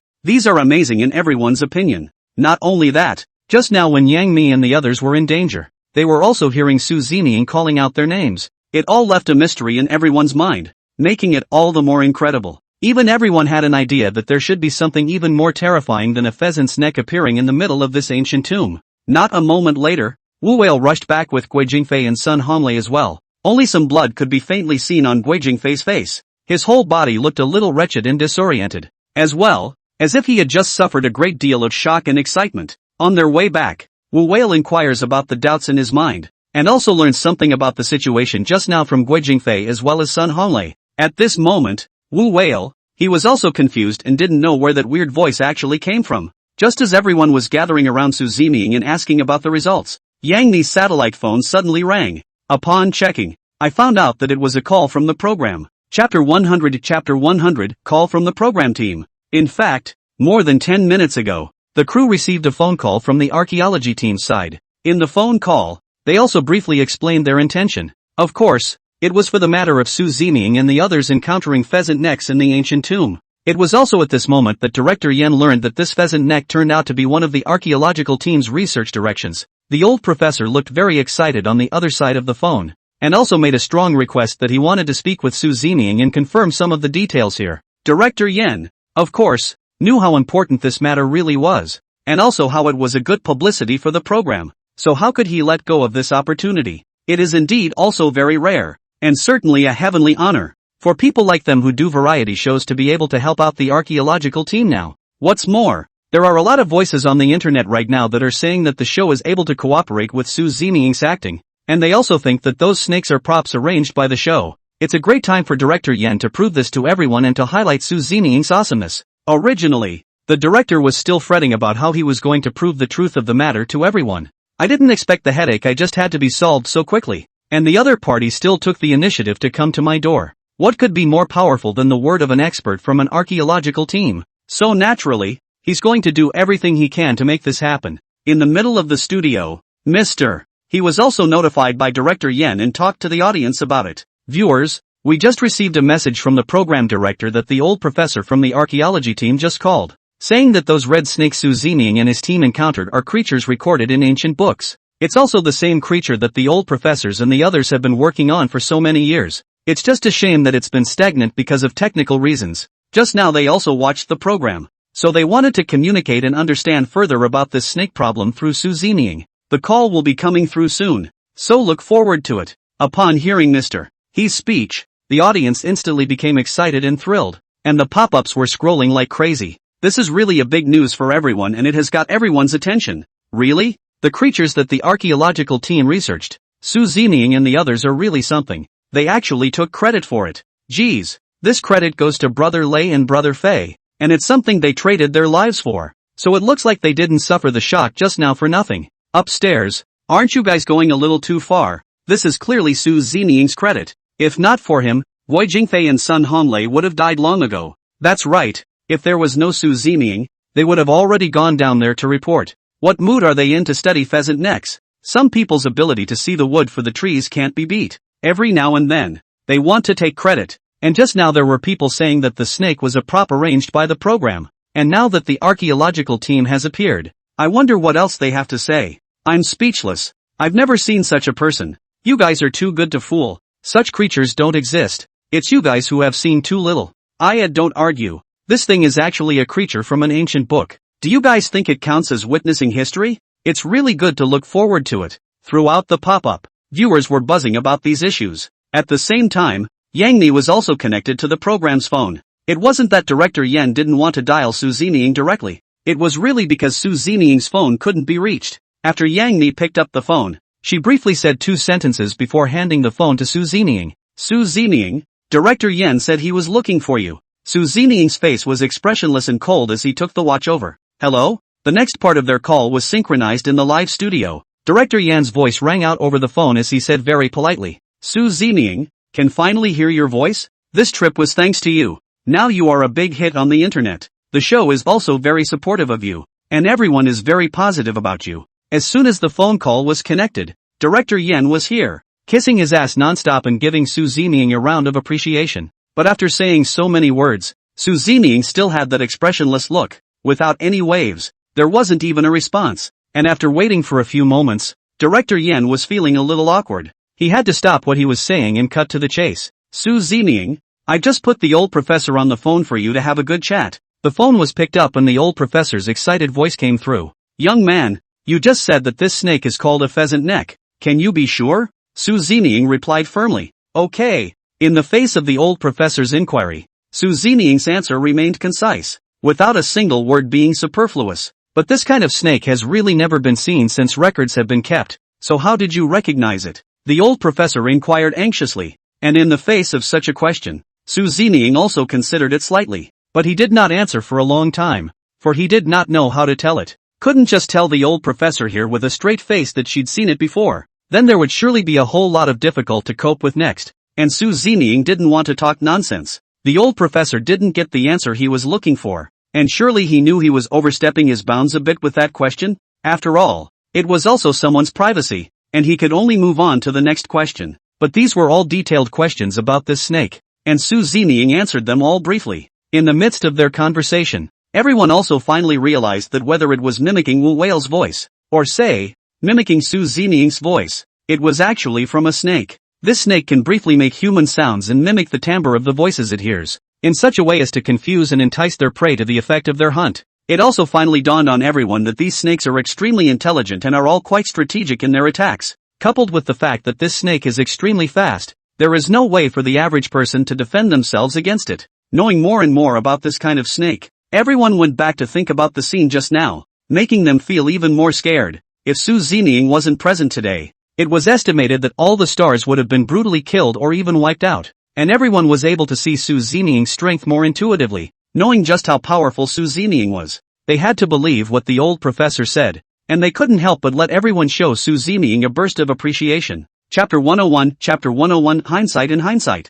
After the phone was hung up, Guo Jingfei just laid on the ground like that. His heart felt unbalanced, always feeling that he was too unlucky to have stumbled upon a creature that the archaeological team hadn't been able to find for decades, and a dozen of them appeared at once, almost costing him his life. Yang Mi was also thinking of the scene just now at this time, and it couldn't help but make her shudder, only feeling cold all over. If it wasn't for the silk scarf that Su Ziniying handed her, perhaps they, at this moment, would have already been poisoned. When Yang Mi thought of the silk scarf, she came to a realization at this point in time. Understanding Su Ziniying's intentions and knowing why Su Ziniying had slipped the silk scarf to her, I didn't expect that silk scarf to actually avenge everyone's life at a critical time. Thinking about those thoughts of his just now, Yang Mi really felt very ashamed. She secretly glanced at Su Ziniying, and for a moment she didn't know what to say. She took Su Ziniying's kindness and actually misunderstood it to mean that he was uninterested and even felt that he was cold. Yang Mi's heart felt very hard. She came to Su Zeming's face and wanted to say what was in her heart. Su Zeming, you just left the silk scarf behind because you were afraid that those snakes would attack us and let us use it to save our lives. Hearing Yang Mi's words, Li Fengyang and Lu Shishir on the side were also afterthoughts, and they realized Su Zeming's good intentions. The two men also looked at each other, looking a little embarrassed for a moment. They also felt very surprised, not realizing that the silk scarf Su Zeming had given them would be so useful and able to save their lives in critical moments. When he thought of that big snake immediately dying after touching the silk scarf, Li Fengyuan felt incredible. It also made Li Fao and Lu Shishir associate a lot of things with it. They said in shock, "Yeah, it's our own stupidity that we didn't think that far ahead." It even misunderstood Su Zeming. Those corpse collectors were afraid of Su Zeming's blood before. I didn't expect these snakes to be the same. Su Zeming, it seems like we have to thank you properly. If you hadn't purposely left the silk scarf behind, we would have been bitten to death by snakes by now. We didn't know any better at the time. We were really small-minded. Now we sincerely apologize to you,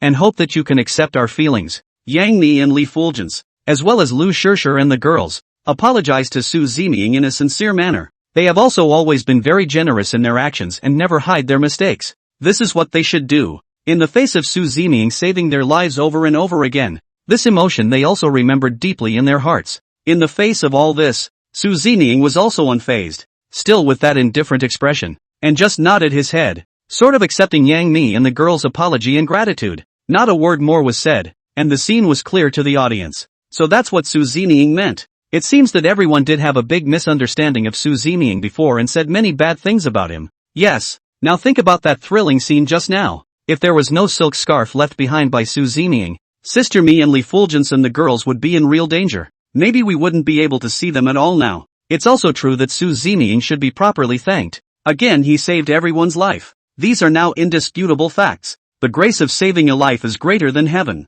There's nothing wrong with that at all. Even if they were to be allowed to give their bodies in marriage, they'd all be able to talk about it. It's too beautiful to think about. But I'm getting more and more curious about Su Zeming. What kind of magic do you guys think Su Zeming has? Why are all these things afraid of Su Zeming's blood? Isn't that strange? Right. This is the most crucial. Could Su Zeming's blood really be different? This is also really a bit unreasonable. Once again, the audience was so captivated that they all even started talking about them in droves. Seeing that everything was back to calm, everyone was then able to sit down and take a break to calm that fearful feeling they just had. The supplies prepared by the program, which were filling the boats at this time, also arrived at just the right time. The crew was also freaked out by all the shenanigans that happened before, and the supplies they gave this time around were very satisfying. Not only is there plenty of food and water to carry around, but there are also some self-defense weapons for everyone. So you really do have everything you need. Even inside these supplies, there were a few soldiers' shovels, and these were used specifically for digging rubber holes.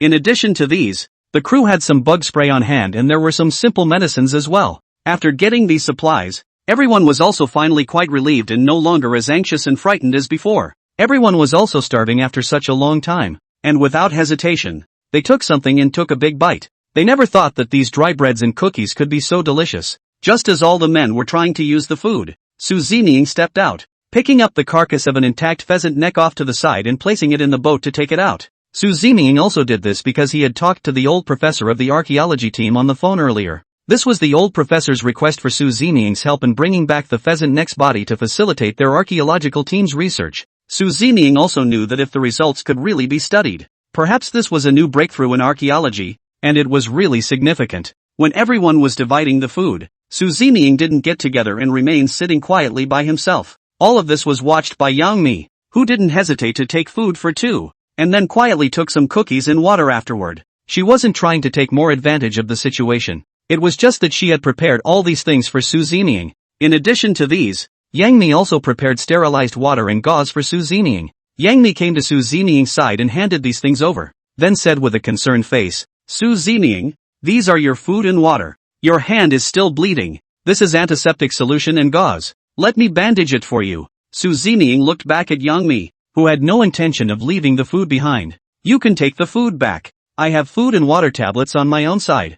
I won't need them for a while." Su Zeming had his own intentions and plans. The food and water tablets he now had left were enough to sustain him until the end of the expedition. There was no point in leaving them behind to take up his own backpack and add something to the mix. Yang Mi saw that Su Zeming had refused the food, and she was too embarrassed to say anything more. or even go so far as to force him. Chapter 102 Chapter 102 The entrance to the ancient grave. Just put that food in the middle of his backpack, just in case. In case Su Zeming didn't have enough food when the time came, she would be able to take all of this out at that time to relieve her immediate needs. Next, Su Zeming's injured palm. Yang Mi carefully treated his wound before bandaging it. Seeing that the bleeding had finally stopped, Yang Mi also breathed a sigh of relief, and she was now really relieved. Yang Mi's gentle treatment of Su Zeming once again aroused the curiosity of the audience. Look guys, I think Yang Mi is really gentle like never before in front of Su Zeming, just like a little woman. This matter of giving one's body to another won't really happen to Yang Mi and Su Zeming. There's really something to look forward to.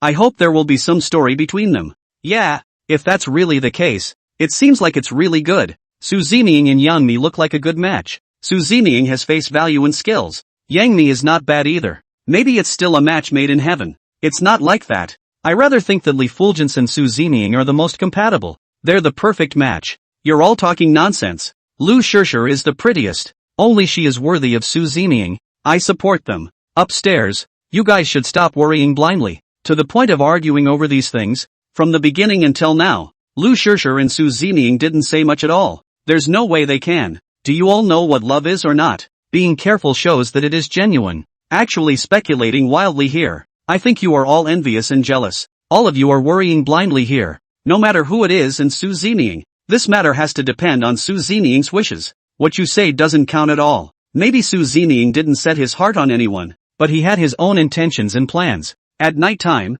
Wu Whale brought Guo Jingfei and Sun Honglei with him, and they took turns guarding the place. But what was different this time was that they didn't count with Su Zeming this time, thinking that Su Zeming had done less. After all, in these 2 short days, Su Zeming had done things that they had witnessed. Everyone owed Su Zeming a life, and to bother with these small issues would only make them look small-minded. Of course it will also cause those black fans to accuse them, and there is no telling what will be waiting for them, and the netizens will spray them to death. The good thing is that the night was all safe and sound, and no more strange things happened. Until the next morning, everyone was up early to get ready. After all, with a monster like Pheasant's Neck appearing in this place, everyone's heart felt that it wasn't too safe, so they wanted to leave as soon as possible. After the stuff was ready, everyone realized that there were woods in all directions, and they didn't know where the entrance to the tomb was. On the map given by the program, you can only see the outside of the river cave. As for what's in here, it's all uncharted territory, so I don't know where to go now. All of them were at a loss, even at a loss for words,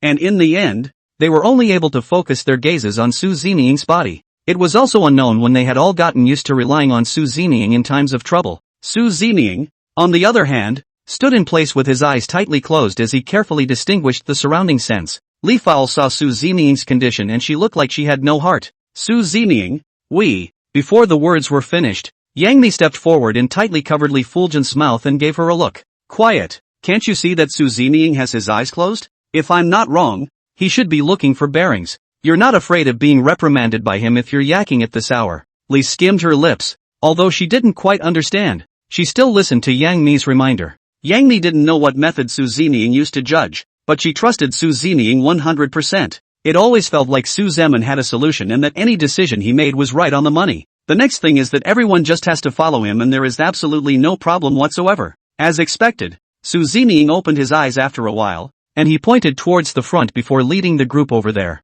Everyone followed suit and did not raise any questions at this time. The journey through the woods was exceptionally difficult, and they were constantly on guard for what beasts might be out there. The previous encounters with corpse turtles and pheasant necks had put everyone on edge. Any breeze now would make them involuntarily nervous. Even though it was broad daylight, they still had trouble dealing with danger if it happened. After groping around here for a small amount of time, Su Zeming suddenly stopped in his tracks. This was an open area, and as Su Zeming put his eyes on it, he quickly determined that this should be the entrance to the ancient tomb. When Wu Whale saw Su Zeming's actions, he inquired with a surprised face. Su Zeming, what's wrong? Why did you stop? Do you want to take a short rest here? Hearing Wu Whale's inquiry, Su Zeming icily spat out 2 words. Here it is. Everyone was energized and Guo Jingfei frowned and said, go to get there. Then he looked around at his surroundings and for a moment felt a little blindsided. A moment later, Guo Jingfei said curiously, no kidding, there's nothing here. How can it be the entrance to an ancient tomb? A helpless look appeared on Wu Whale's face in response to Guo Jingfei's inquiry and said with a look of disgust, you don't know what you're doing with that head. We're here at the tomb. not the museum you entered. Would it be ridiculous to build you a gate here so you can waltz in? When Sun Honglei heard Wu Whale's words, he also instantly thought of something he had seen on TV before. There's nothing wrong with what Brother Whale said. Ancient tombs can be very secretive. How can they be discovered so easily? They all require experienced people to find the entrance location based on the orientation. If we want to enter, we have to make a robber's hole. What are we going to do next? We're not really going to have to make our own hole, are we? After Guo Jingfei was disliked by Wu Whale, his heart felt a little stifled. It also feels so stupid to say things that don't have the intelligence to look stupid. He gave Sun Honglei a defiant look, not wanting him to show it at this point. In order to be able to get some face back for himself, Guo Jingfei said unconvincingly, "What a thought! A robber's hole isn't for everyone. There's a lot to be said for it. If we do it easily, when we touch the mechanism,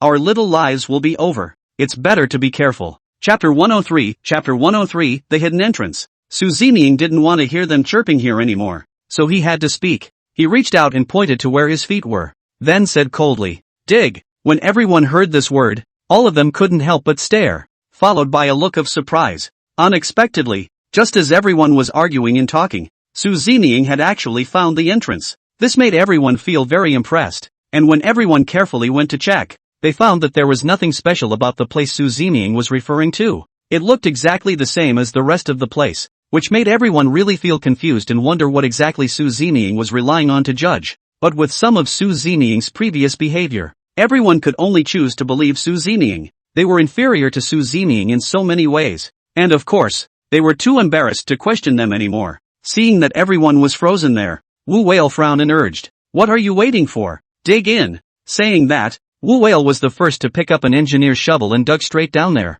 This scene was also clearly seen by the audience, and they couldn't help but sigh with emotion. Heavens! Su Zining found the entrance so quickly. There really isn't anything special about this place. I wonder if his judgment is accurate. Now I'm getting the feeling that Su Zining seems to be hiding his identity. Could he be a grave robber heir? This is too powerful. Before, I thought that War Wolf was very powerful, but now in front of Su Zining, he seems like he's just a little brother who can only follow Su Zining's orders. Su Zining is so powerful. It's not a loss for Battle Wolf to be his little brother. I also want to have such an opportunity. It's just too bad. Su Zining just pointed to a random place, and even if it's right, maybe it's just a blind cat bumping into a dead rat. Upstairs, don't talk so excessively, you're the one who's blind. But how come you didn't run into a dead rat? You're really standing around. Don't argue, all of you. What's the point of bickering here when it's so exciting to see if they'll actually find the entrance? On the other hand, inside the studio, he and several guests, they were also staring at the screen in front of them. They also wanted to see whether Su Zining's judgment was accurate or not, and whether they would be able to successfully find the entrance. Wu Whale led everyone here to dig hard. In fact, everyone's heart was a little apprehensive. Guo Jingfei and Sun Honglei, who were on the side, also had to act, although a little reluctant, but now they had no choice. Everyone watched as a few people kept swinging their work shovels, and there was a twinge of anticipation in all of them. The tools specialized in robbing holes were now in their hands, and they were actually treated like ordinary shovels. Su Zining, on the other hand, had his arms wrapped around his chest and stood quietly watching, just like an overseer. As the minutes ticked by, everyone felt that something was wrong, because a fishy odor came out, making them feel pungent and uncomfortable. Wu Whale frowned as he said with a puzzled expression, "What is this smell? How come it smells so bad? Like it's blood." As soon as they heard the smell of blood, Yang Ni and Li Fulgence, as well as Lu Shishir and the girls, couldn't help but take a few steps backward.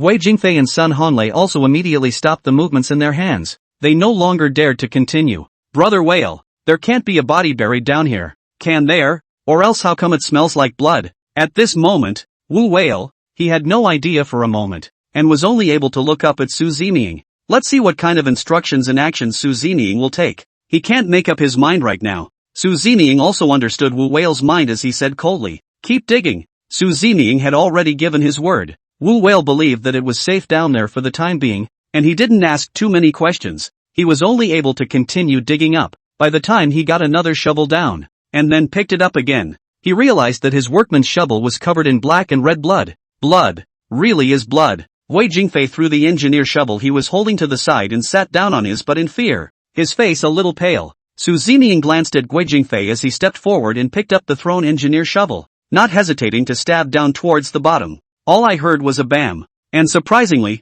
it hit the bottom. Almost there. Keep digging. Su Zining gave the order once again, and Wu Whale and the others had to obey. At this moment, Wu Whale, his heart was also feeling a bit flustered. Su Zining, is that a coffin down here? Su Zining looked at Wu Whale and shook his head. No. Just two simple words. Su Zining had no intention of trying to continue explaining. Wu Whale was also too embarrassed to pursue the matter. Now that it had come to this point, no matter what, he had to hold on to his head. Anyway, with Su Zining here, it probably wouldn't be much of a problem. Come on, it's no big deal. And let's not scare ourselves. Let's dig in again. Wu Whale greeted Guo Jingfei and Sun Honlei who were on the sidelines, and the few of them moved in once more. Only Guo Jingfei and Sun Honlei resumed picking up the engineer's shovel, where they trembled and continued digging. It didn't take them a moment to see a few bricks exposed below. At that moment, Guo Jingfei and Sun Honlei also breathed a sigh of relief. At this moment they were already sweating profusely and their clothes were soaked.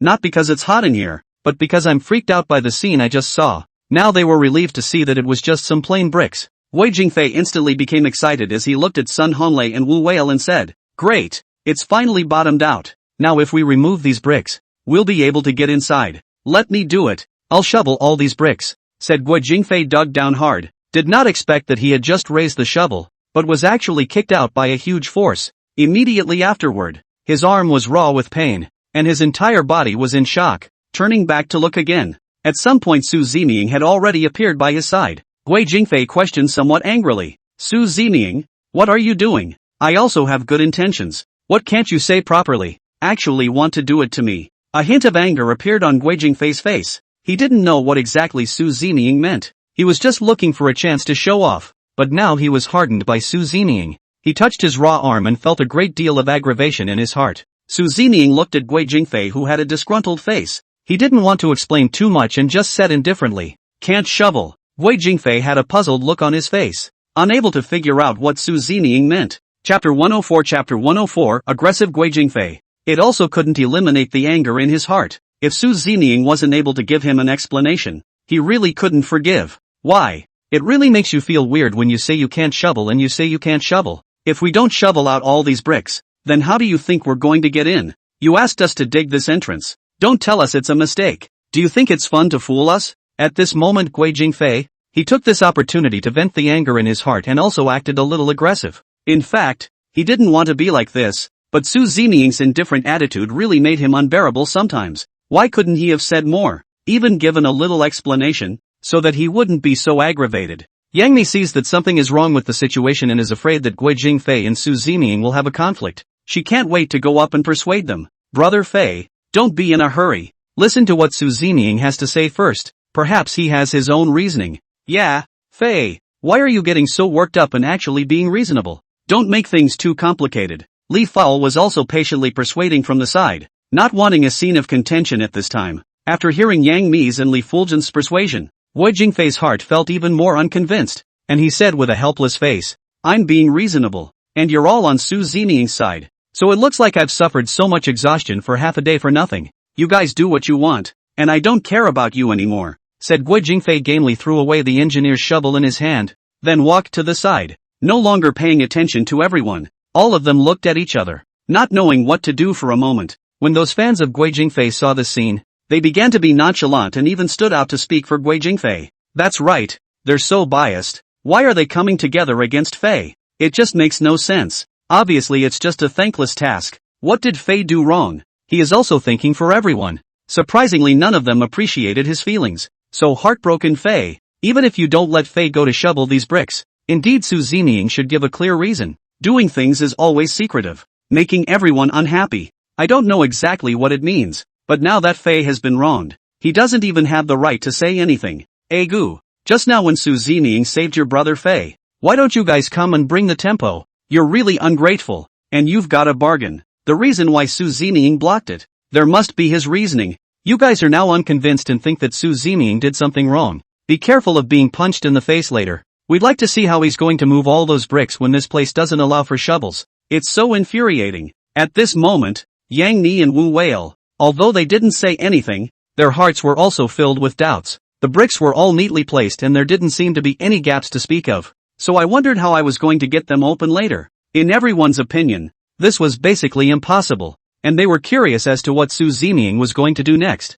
Just as all of them were filled with doubts, Su Zeming slowly squatted down, once again revealing his oddly long second finger. This was the first time that everyone clearly saw Su Zeming's oddly long second finger. All of them were all stunned and felt a bit incredulous. Li Fao looked up at Young Mi and stammered, Me sister, these two fingers of Su Zeming's, why do they look so strange? So much longer than an ordinary person's. Yeah, ordinary people have the longest middle finger. These two fingers of Su Zeming's are actually a whole lot longer than other people's. It's really strange. Wu Whale on the side was also curious and emotional. Although they had more or less seen some of it before, it had always been vague. All of it was just speculation on their part. And now that they were really seeing it, it sort of solved the mystery in their minds. The audience in the live broadcast room was also shocked by this scene. And everyone couldn't help but talk about it. Look guys, Su Zeming's fingers are really special. How can they be so long? He used his finger to save Li Fao before, and we saw something was wrong then. We just didn't think it was possible,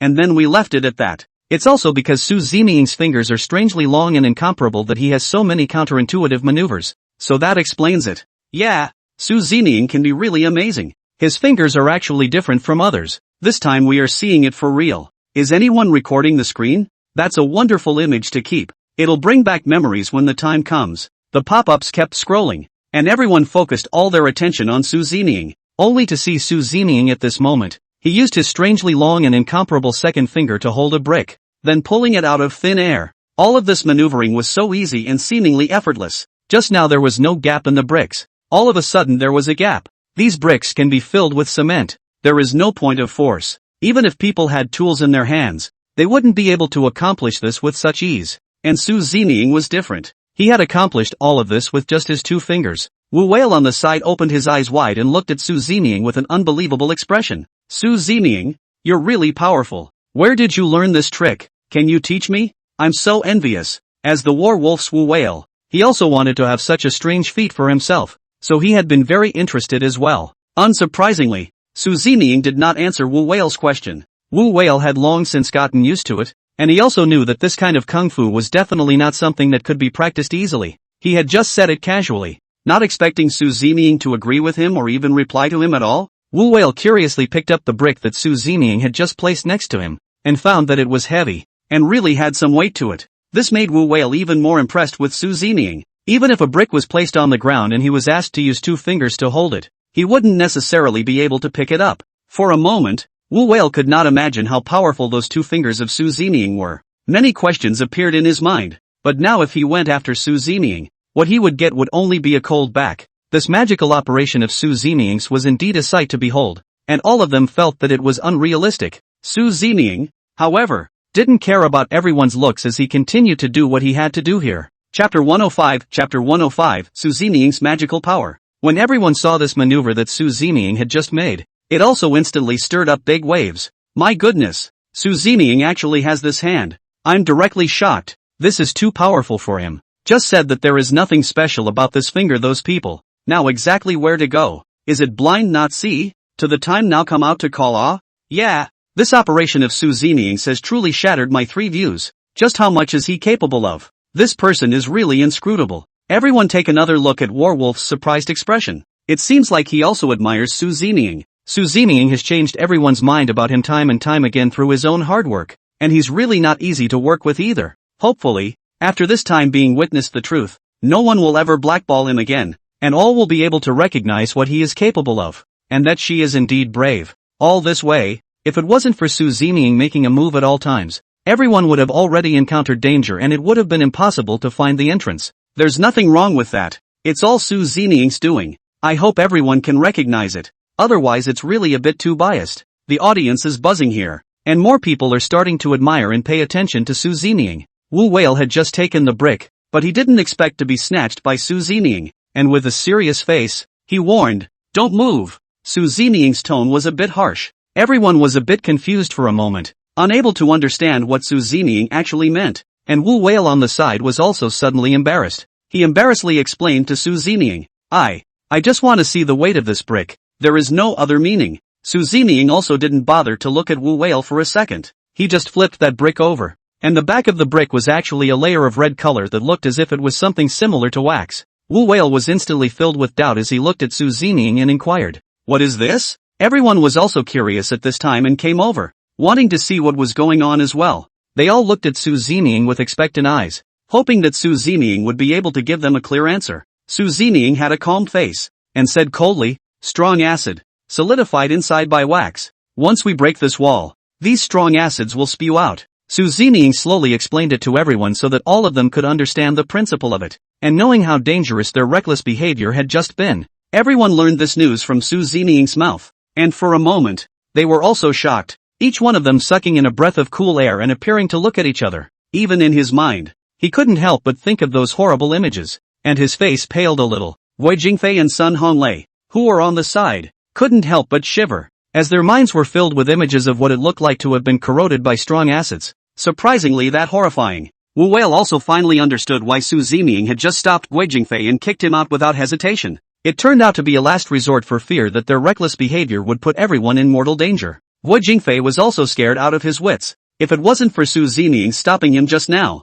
the consequences of his shovel going down would really be unimaginable. Guo Jingfei felt that he had misunderstood Su Zining, and his heart was a little overjoyed, so he had to apologize to Su Zining and ask for his understanding. "Su Zining, I misunderstood you just now. I apologize to you. I hope you'll be generous. I'd also like to thank you for saving us once again. It's all because we were too reckless. I'll be good and obedient from now on." Guo Jingfei's attitude was sincere, expressing his gratitude and apologies. And at this moment, Wu Whale, thinking about that consequence, also made him feel scared to death. After all, those were strong acids, extremely corrosive, something he understood very well. If he had just gone to get that brick and then been corroded by the strong acid, the consequences would have been unimaginable, and he would probably have already lost this hand. The more he thought about the consequences of this, Wu Whale felt a vague pain in that hand just now. Although I knew it was a hallucination due to fear, I couldn't control my heartbeat. Wu Whale came to Su Zining, who had always been very straightforward.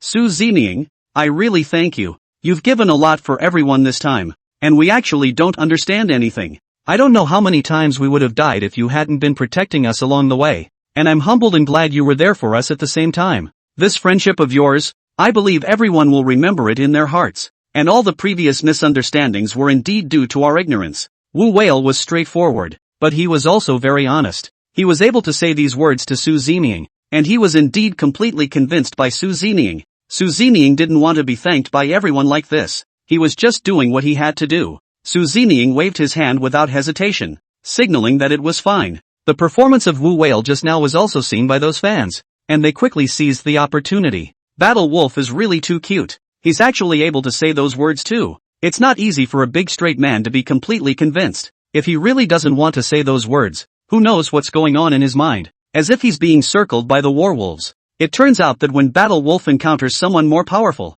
he will also turn into a little fanboy, which is still a bit surprising to us. Very surprising indeed. Wu Fei is so well behaved. I didn't expect him to actually learn from his mistakes. This performance is simply fantastic. Now that Su Zining is on this team, that's the main thing. Without him it's really hard to move an inch, and everyone's lives will be in danger. Thinking about all the dangers and difficulties encountered along the way, it does make people fearful. I still don't know what will happen next. I hope Su Zining is always this powerful. That way everyone will be able to be safe and sound, so that they can complete their adventure and return together. Yeah, just now if Su Zining hadn't stopped it, what if everyone was disfigured? It's simply too much to imagine. Disfigurement? You're really naive and think too simply. What's in there is strong acid. I guess there's not even any bones left. I really don't know what you guys are thinking. Su Zining looked at Yang Mi who was on the side at this time, then said faintly, "Syringe?" Yang Mi immediately reacted to the supplies that had just been delivered,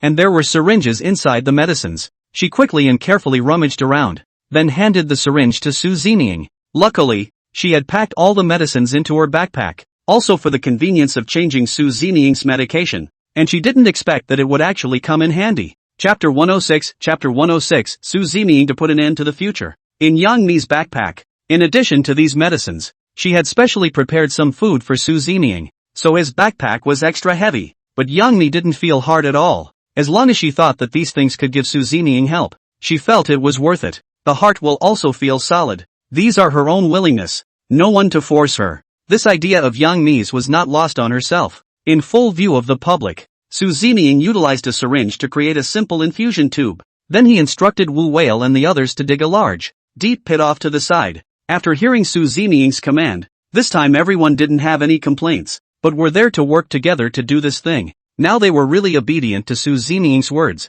as if they were orders. After working through the group together, the large pit was soon dug. Su Zeming sucked out all those strong acids on the brick wall, and then got them inside the well before putting the cover on the well. He did this to prevent the aftermath from bringing danger to everyone once again. Meanwhile, a new guest was welcomed to the official livestream. It is the old professor of the archaeological team. After all, also the body of the chicken neck is still in the middle of transportation, because there's still a day to go before the body of pheasant neck can be transported to the archaeology team. The old professor was invited by the director and he is also here temporarily as a guest. The main purpose is to popularize some knowledge about what is in the tomb, so that more people have an understanding. After the old professor received the director's invitation, he also readily agreed without the slightest pushback. After all, it would be beneficial for everyone to have this knowledge. After all, Su Zeming and the others had already discovered the pheasant's neck, which meant that there might be more things worth discovering present in the middle of this ancient tomb. This is something the archaeology team has been very much looking forward to, and perhaps more good news will follow. The old professor at this moment, after seeing Su Zeming and his team discover the strong acid, and then witnessing the process of Su Zeming and his team handling it, also felt very shocked. He couldn't help but marvel at Su Zeming's occurrence and said with an appreciative face, "What is this Su Zeming? He really has some skills and handles these tricky issues professionally." In the face of the old professor's question, Mr. He in the studio also had extremely mixed feelings. Su Zeming he is actually an entertainer. The old professor was also incredulous when he heard such a reply. Impossible? He can't be just an entertainer. I see that he has very rich experience in grave robbing. No, I should say archaeological knowledge. How can he be just a simple entertainer? There might really be something fishy about this matter. Even if it's been passed down from generation to generation in an archaeological family, it's hard to have such a level of professionalism. Perhaps you don't realize that the danger was already there just now when they discovered that brick wall, which was a very special kind of ancient mechanism. It was only in the past few years that we researched some of the clues. I didn't expect Su Zeming to find it all at once and use such a professional means to solve it. He's really too smart. We didn't even invent this method. Su Zeming's behavior just now is also a great contribution to our archaeological work. He's a truly remarkable person. At this moment, the old professor, who was really very excited and thrilled, kept praising Su Zeming here. Mr. He on the side was also crying and laughing, and what he had just explained was not wrong. In their eyes, Su Zeming was indeed just an entertainer. As for how much skill Su Zeming actually had, they actually had no idea.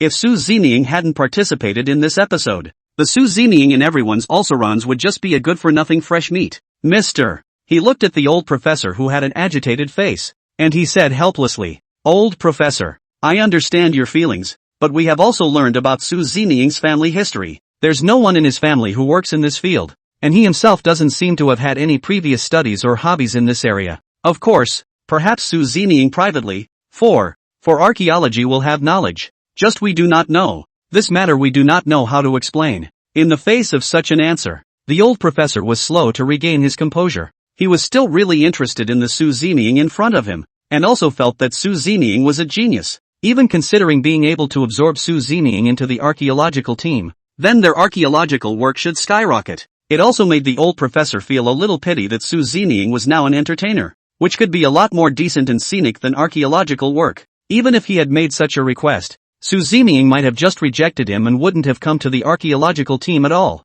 A trace of regret couldn't help but appear on the old professor's face, feeling somewhat cut off. After guiding out all the wall bricks from the brick wall, Su Zeming also commanded Wu Whale and the others at this time, beginning to make a hole in the direction of the northward direction. Like this kind of physical work, Su Zeming would never do it himself. The other few guests were only able to quietly watch from there, and there were absolutely no complaints. After all, Su Zeming was smart, and after experiencing so many things, he had also made everyone completely convinced of him. It didn't take a while for the hole to be opened, and Wu Whale volunteered to be the first to go in. He also wanted to scout the way for everyone. When Su Zeming saw Wu Whale's behavior, he pulled him back without saying a word. After Wu Whale sensed Su Zeming's behavior, he couldn't help but be baffled and inquired curiously, "What's wrong?" Su Zeming didn't answer directly, but took out a matchbox at this time, and lit a match, throwing it inside the hole without hesitation. When Wu Whale saw this maneuver by Su Zeming, He only reacted at this time,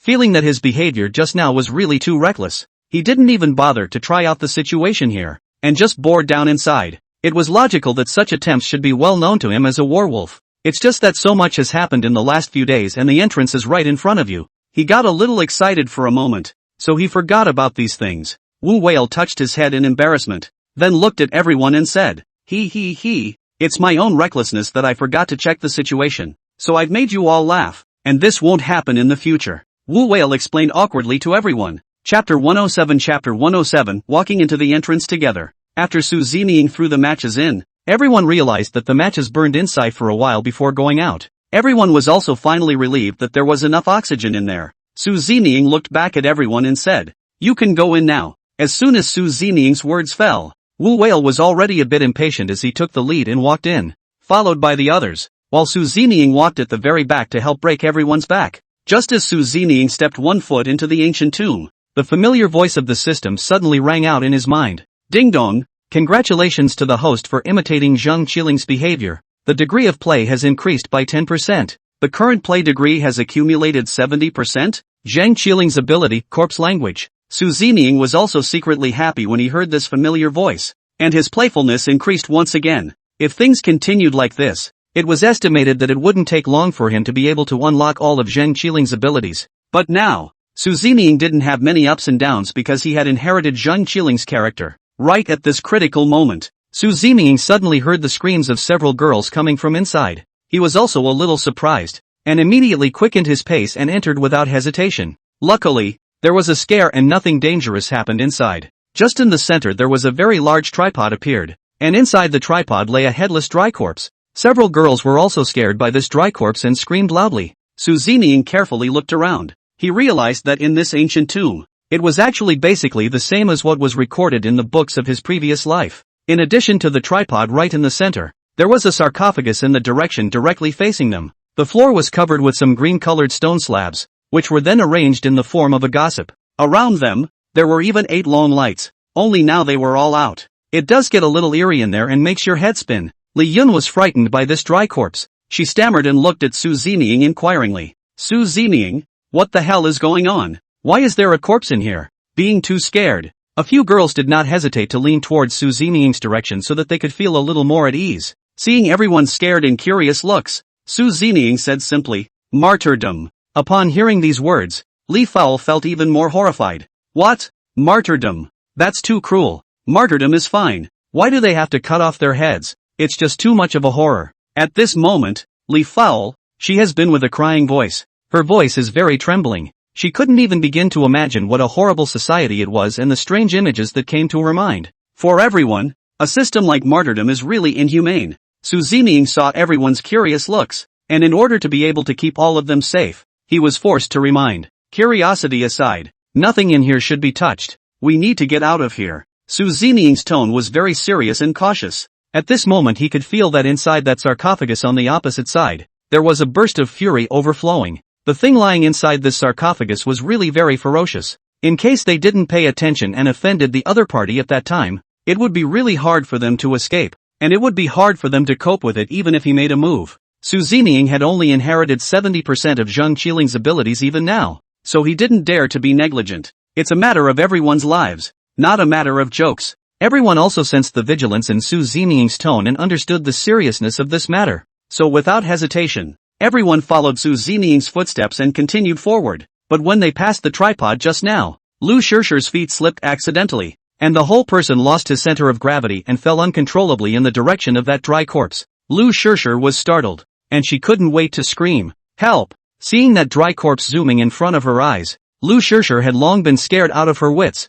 her little face very pale. The fear in her heart could not be described in words. She only felt that she was about to lose her chance to live. She subconsciously grabbed forward and actually grabbed the edge of the tripod. In a panic, Lu Shirshir wanted to stand up by bracing the tripod, and as a result, he didn't expect that with one force, his fingers touched the pendant on the neck of the dry corpse that way. As soon as she ripped the pendant off, at the same time, Lu Shirshir sat down on her butt on the ground. She panted heavily, bean-sized beads of sweat running down her cheeks. The whole man was shivering, and had 2 dull eyes, as if he had been terribly frightened. Yang Mi and Li Fulgence couldn't wait to go over and assist her with a concerned look on their faces. Master Lu, are you alright? The others also quickly gathered around at this time, one by one carefully checking Lu Shirshi's condition. At this moment, Lu Shirshi was sitting on the ground. She didn't know how to answer everyone's questions. She was just shaking her head in panic there. Horror is horrible. That dryad was right in front of me, and it was so close I ran into him. And right at that moment, I felt like his head was growing out of his head, and I was really scared to death. Everyone knew that Lu Shirshi was terrified, so they didn't care too much about what she said. Just one by one, they were here to comfort Lu Shirshi so that she could slowly get better. Master Lu, what's in your hand? Yang Mi was still more attentive, and she was the first to spot the pendant in Lu Shirshi's hand, and the stunned Lu Shirshi. Hearing Yang Mi's inquiry, this is how she reacted. She raised her arm and stared at the pendant in her hand with unblinking eyes. After carefully recalling what had just happened, she instantly understood, and a look of horror appeared on her face once more. Ah! Lu Shirshi screamed and threw out the pendant in her hand. It was something from the neck of the dry corpse just now. She didn't want to see it. Perhaps too scared and fearful. Lu Shirshi's force was a bit too great, and the pendant in her hand flew out directly. It smashed right on the sarcophagus on the opposite side of the room, followed by a violent rattling sound. Seeing the scene unfold, Su Zeming couldn't help but frown,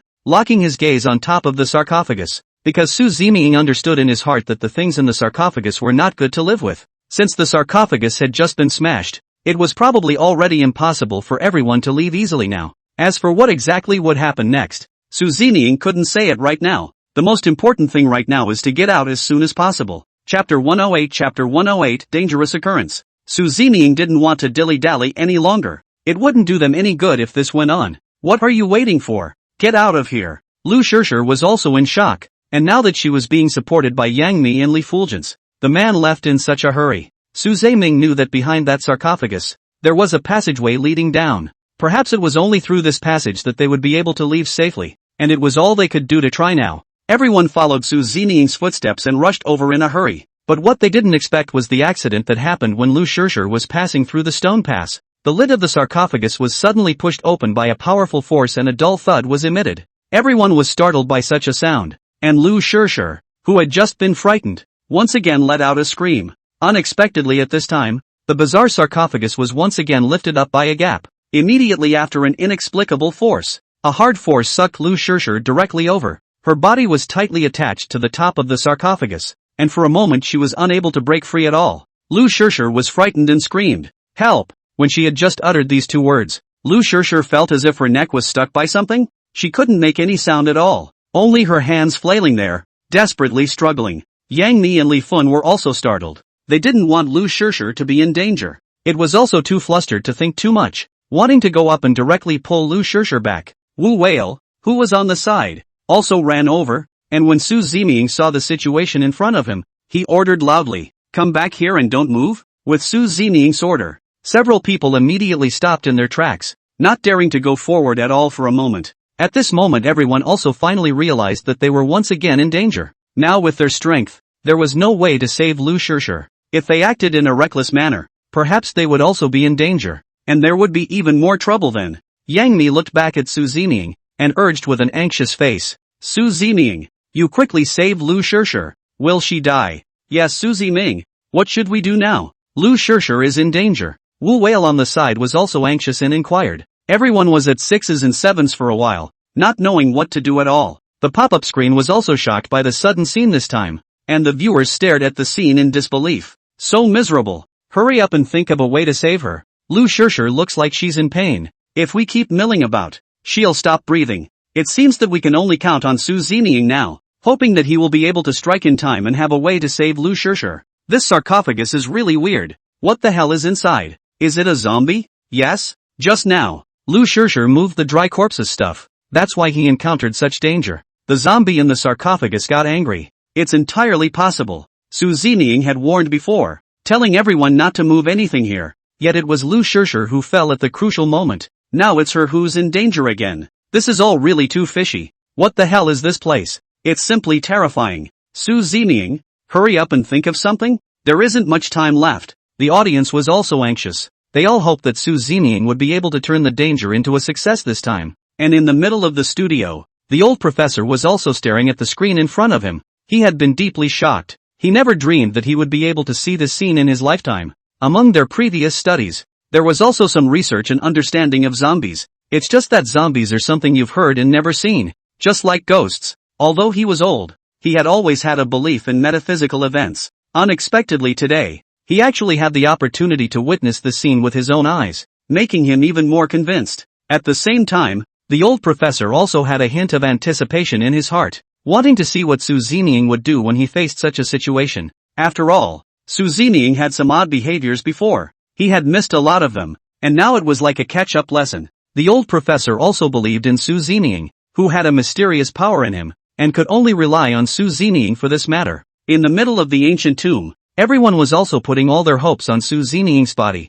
and the other people didn't dare to act rashly. All of them waited for Su Zining's action, and they only cooperated and supported it. Just at this critical moment, a strange sound once again emanated from the middle of the ancient tomb, making people shudder and feel eerie as well. The voice seemed to be speaking words they couldn't understand. At first, everyone thought that the sound was coming from the sarcophagus, but then they slowly felt that the sound was actually coming from Su Zining. But at this moment, Su Zining's mouth didn't move, and everyone only felt that this scene was even more bizarre. It already made everyone feel nervous and scared, but they didn't expect that the only person they could rely on, Su Zining, was now making eerie noises as well. This added to that fear in everyone's heart and left all of them a bit overwhelmed. Especially Li Fengying. She had panicked, tightly grasping Yang Mi's arm, her face pale. Sister Mi, Su Zining, what is he doing? How come he's gotten so weird? That weird sound just now. It came from him. He's not possessed by a ghost, is he? I'm really scared.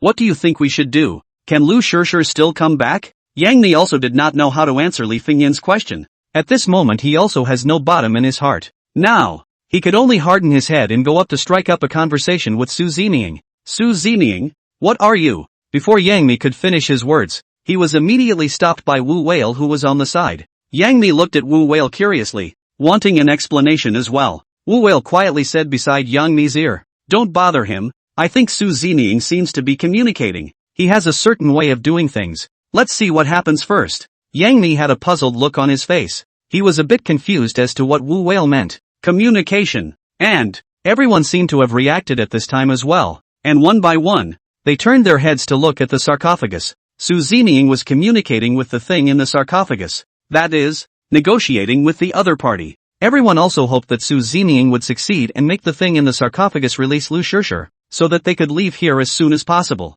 All of them didn't dare to make any more noise, nor did they dare to disturb Su Zining again. They could only wait there quietly, for fear of disturbing what was in the sarcophagus and destroying Su Zining's plan. Chapter 109, Chapter 109, a weirder and more terrifying sound. It was only after a long while that Su Zining's strange voice stopped, and immediately after that a similar sound came out from inside the time. Only it sounded even more bizarre and terrifying than Su Zemin's. It's unnerving and creepy. Li Fowl's voice trembled, and said expectantly, will it really release Lu Shishir? Did Su Zemin's solution work? I'm still a little relieved. As soon as Li Fengying's words fell, he didn't expect an even weirder scene to happen. Su Zining even rushed to kneel down at the sarcophagus. The shock of this scene for them was really no less than the commotion emanating from the sarcophagus. After all, everyone had come all this way, and Su Zining had acted awesome, which was indeed a first. Even the white-clothed female ghost that appeared, Su Zining easily solved it. But now he actually knelt down to the sarcophagus. Only at this time did everyone understand how terrible the things in the sarcophagus were, so that Su Zining was kneeling under them, and they were even more terrified that they did not dare to breathe. Now Su Zining couldn't even subdue it, so he could only pray for it to spare everyone. Thinking about this, everyone looked even more frightened, looking at Lu Shishir with unblinking eyes. And at this moment, Lu Shishir, she was indeed dying, and her neck was clearly strangled with a red mark. If this continues, I'm afraid it won't be long before she really has to explain herself here. Seeing such a weak Lu Shishir, who could lose her life at any time, Yang Mi looked even more anxious. Don't we need to do something too? This isn't the way to go. Wu Whale, who was on the side, heard what Yang Mi said and then thought about Su Zining's actions just now. He sighed deeply. Yes, Su Zining has knelt down. Let's follow suit. As the saying goes, a hand out is not a hand up. And since we can't afford to be offended, let's apologize sincerely. It might work. We can only go and try now. After all, being able to keep Lu Shishir alive is the main thing. Wu Whale also voiced his opinion that he really didn't know exactly how to go about it. As for Guo Jingfei and Sun Honglei on the side as well as Fatty and the rest of them, everyone who heard this didn't disagree in the slightest. Yang Mi and Li Fulgence were also very supportive. Su Zining had already knelt down. There was nothing for them to squirm about. What's more, now that human lives were at stake and they were also their teammates who had been born to die, it was impossible for them to ignore it. Right at this critical moment, all the people followed Su Zining and knelt down behind him. Everyone followed Su Zining's movements and kept bowing towards the sarcophagus. I'm sorry that we behaved too recklessly and that's why we startled you. We sincerely apologize. We really didn't mean to intrude. It's better to please let Shifu Lu go. It's true that she didn't do it on purpose. You're a generous person. Don't get on our bad side. As long as you release the person, we promise to get out of here right away. Count us as begging you. All of them bowed down while chanting incessantly under their breath. Everyone wanted to be effective at this time, and although they couldn't understand what Su Zining was saying, they wanted to do their small part, seeking understanding in their own way, hoping that their sincerity would move what was in the sarcophagus. The scene was clearly seen by the audience and everyone was deeply moved. Whoa woo, I didn't realize they were all kneeling down. This image is really so touching. I am really a bit overwhelmed. This moment really shows their unity, but also the love of teammates who share the same suffering. I hope that Lu Shur can be safe, and everyone's thoughts will not be in vain. Yeah, it's really different when you've been born together. It's really different. I've been so moved that I don't know how many times I've cried. Even Guo Jingfei and Sun Honlei and the others, they actually have no complaints. It seems like everyone is really sincere. It's really an eye-opener for me. What are you saying? Although they usually have their own little minds, but now it's a big matter of human life. Of course Fei and Lei know these things. Their hearts are good. Don't doubt their sincerity. Upstairs, I didn't doubt them. I just felt touched by their behavior, and I could see that their hearts were aligned. So please don't bring up the tempo. You guys just don't argue here. The main thing now is to save Lu Shur out. We'd better wait quietly for the news. In the middle of the studio, He and the others watched the scene in front of them, but they had also long been moved to tears. Everyone's behavior at this moment is making it really hard on the heart. He rubbed his already reddened eyes and said with a choked voice, I'm sure Master Lu and the others will be fine and safe. All of us pray for Lu Shur. If we give our heart, we will surely touch each other. Everyone was now hoping in their own way that Su Zining and the others would get through it. Li Lianjie and Zhao Wen captured them. But also in Su Zining they saw the goodness and bones of the Dragon Kingdom people's bones. They can usually have conflicts or even quarrels over small things, but they will always be united over what is right and what is wrong. This made them feel emotional and deeply moved in their hearts, except for the old professor whose entire body was staring at the screen, looking dumbfounded. The reason why the old professor looked like this was because of the kind of sound Su Zining had just made. It wasn't that he didn't care about Lu Shur's life and death. It was just because he had done archaeological research all his life, and he had also become mesmerized by this work to the point of obsession. So any hint of a subtle discovery was enough to make him forget everything around him. What's more, Su Zining's behavior just now really made him feel shocked. He didn't expect Su Zining to be able to speak necromancy, although the old professor didn't say it out loud, but in his heart, once again, he had some more admiration for Su Zining. And among the ancient tombs, after Su Zining and the others bowed a few times, everything around them quieted down, and the sound from within the sarcophagus just now disappeared. The inexplicably powerful force in Lu Shur's body also disappeared instantly. Without the control of this powerful force, Lu Shur's entire body suddenly fell down. Everyone got up in a panic, came to Lu Shur's side, and helped her up. When Li Fen saw the weak Lu Shur, she inquired with an anxious and concerned face, Are you alright? Senior sister, how do you feel? Are you uncomfortable anywhere? Be sure to tell us. We were so scared just now, we thought there was no way to get you back. At this moment, Lu Shur's face was pale as she weakly waved her hand towards everyone. No, it's fine. Chapter 110, successfully entering the passage. Lu Shur now also just wanted to leave here as soon as possible. There was no way she could stay for a second. The horrifying scene she had just experienced made her heart extremely frightened. Su Zining was also aware of the danger here, and he urged in front of everyone, Let's leave first if there's anything. It's not advisable to stay here for long. If I touch the inside of the sarcophagus again and reveal what's inside, then there's no way for me to fix it, and there'll be even more danger. Su Zining's tone was extremely serious. He wasn't joking with everyone. Hearing Su Zining's words and looking at Su Zining's complexion, everyone didn't dare to stay too long. Li Yun and Yang Mi assisted Lu Shur as they quickly walked down the passage behind the sarcophagus. As they passed by the sarcophagus, all of them were cautious, not daring to approach the sarcophagus at all, doing their best to keep their distance, just for fear that he would be careless and offend something inside the sarcophagus once again. It was not easy for them all to come into the passageway. and they were finally relieved. Everyone wiped the beads of sweat from their foreheads, not even daring to visualize what they had just seen. In the middle of the studio, when everyone saw that Lu Shishir had finally managed to get out of danger, they also breathed a deep sigh of relief. Just as everyone was high-fiving and celebrating Su Zining and the others, they finally dodged a bullet. I didn't expect the old professor, who was silent on the side, to mumble, "Corpse talk." Just now, Su Zining was speaking in corpse language. When everyone heard these words,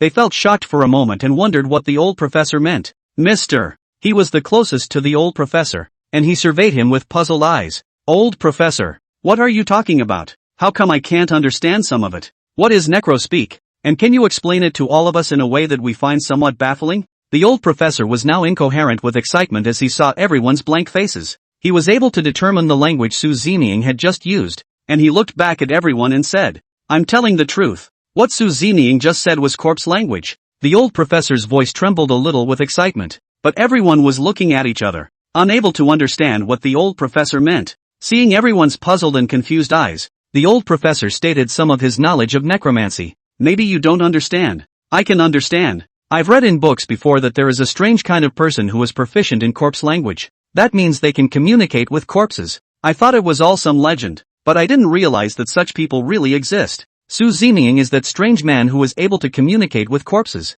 able to make them understand what they are saying." After listening to this explanation from the old professor, everyone finally understood what the old professor had just said. Thinking about those weird sounds Su Zining made, everyone couldn't help but be alarmed. It was also a real eye-opener for them. "And Mr. He nodded slowly. "So that's how it is. No wonder those voices are so weird and we can't understand them. So that's the corpse language. Today I've learned a lot. So there's such a strange language. Does this count as a foreign language as well?" The main thing is why Su Zining is proficient in necrotic language. This is really a bit puzzling. It turns out that Su Zining's strange behavior before was bargaining with the corpse. It seems that the thing inside the sarcophagus is still quite reasonable. That's why it agreed to release the person. Everyone is here in droves, and it's not in jest, but they are witnessing this with their own eyes. Even if they don't believe it, they have to accept the reality. At this moment, the old professor already looked a little crazy. He was really too excited, and now he was seeing a scene that was a major development for archaeology.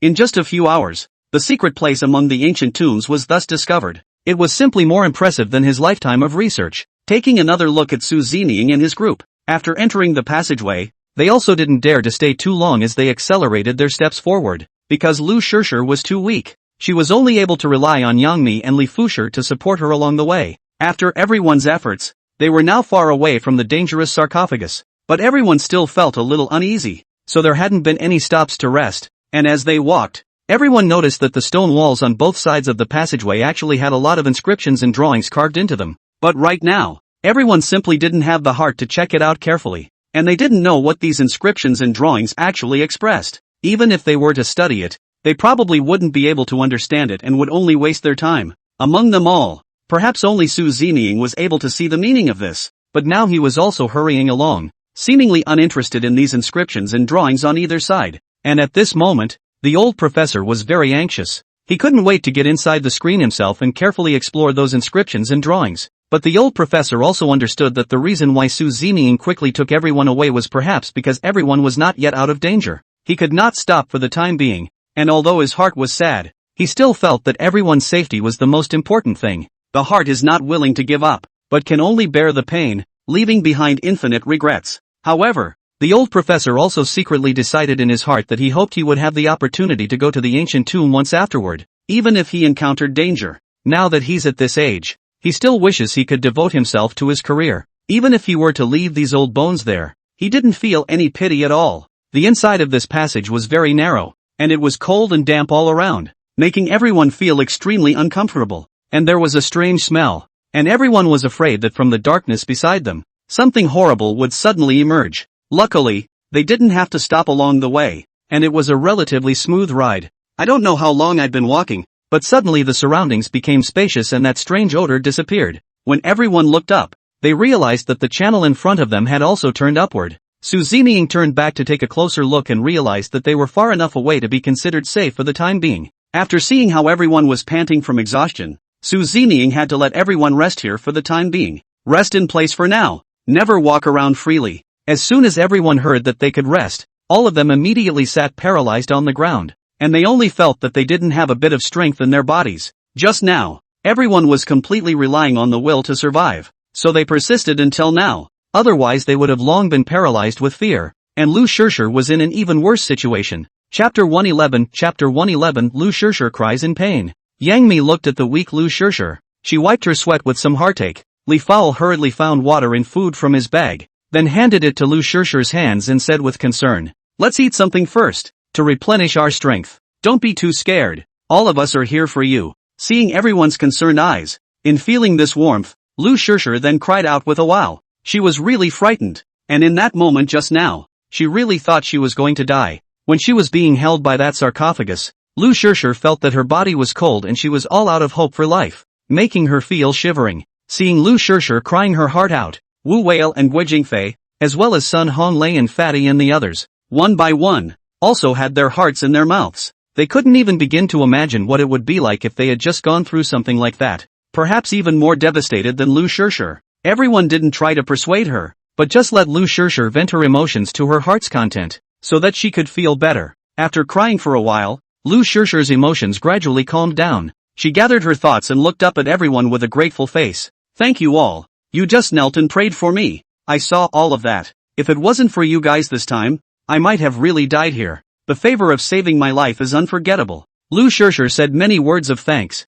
and of course she was sincere. After witnessing an image like that, perhaps it would be hard for her to forget it for the rest of her life. Li Yun saw that Lu Shirshir was emotionally stabilized, and she was sort of relieved, going forward and pulling her arm to comfort her. "Senior sister, you mustn't be so polite. We are teammates together. If we don't save you, who will? And that's nothing? I'm sure you'd do the same if any of us were in danger." Li Fao slapped his chest during his speech, showing a very righteous look. Wu Whale also came to Lu Shirshir's side and said many words to comfort Lu Shirshir. As long as everyone is okay, it's the biggest blessing for them. These polite words won't do any good now. Just at this time, Lu Shirshir looked at Su Zining on the side and found that he was silent. But Lu Shirshir's heart had a strange feeling. Although she was in a state of extreme fear at the time, Lu Shirshir knew very well what had happened. She had also witnessed Su Zining's pride and power along the way. She did not expect that in order to save her, Su Zining would be able to go to such an extent. Of course, Lu Shirshir also understood very well that Su Zining was not doing this for her alone.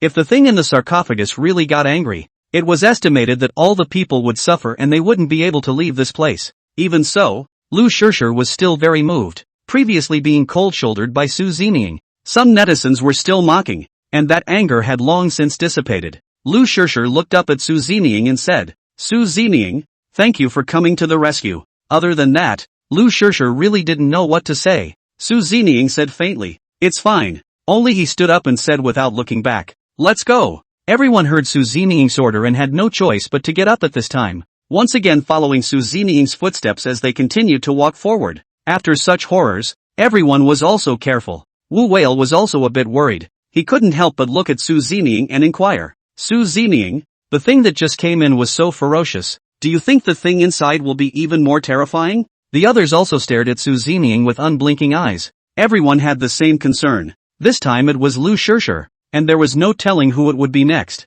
Su Zining was silent for a while. He really didn't know whether to clarify the situation or not. Just when all the people thought that Su Zining wouldn't answer this question, they didn't expect Su Zining to suddenly open his mouth and say a lot. "It's definitely going to be more dangerous further in, so you guys need to be extra careful. Even if I put my best foot forward, I may not be able to guarantee your safety. Of course if you feel scared, or can't hold out, I advise you that you'd better leave now, lest you regret it." In fact, this result that Su Zining was talking about now, everyone had more or less thought about it. Even if they were unfamiliar with the inside, they had more or less done their homework before coming. It is also more or less known that the most important burial chambers are placed in the innermost. Just now that sarcophagus in the outside position. Exactly, just look at the gate. A gatekeeper was so powerful, so what was inside the main crypt was really predictable. As you can imagine, the owner of this ancient tomb has spent a lot of effort in order not to have his tomb robbed after his death, so it was really very treacherous for them to go all the way,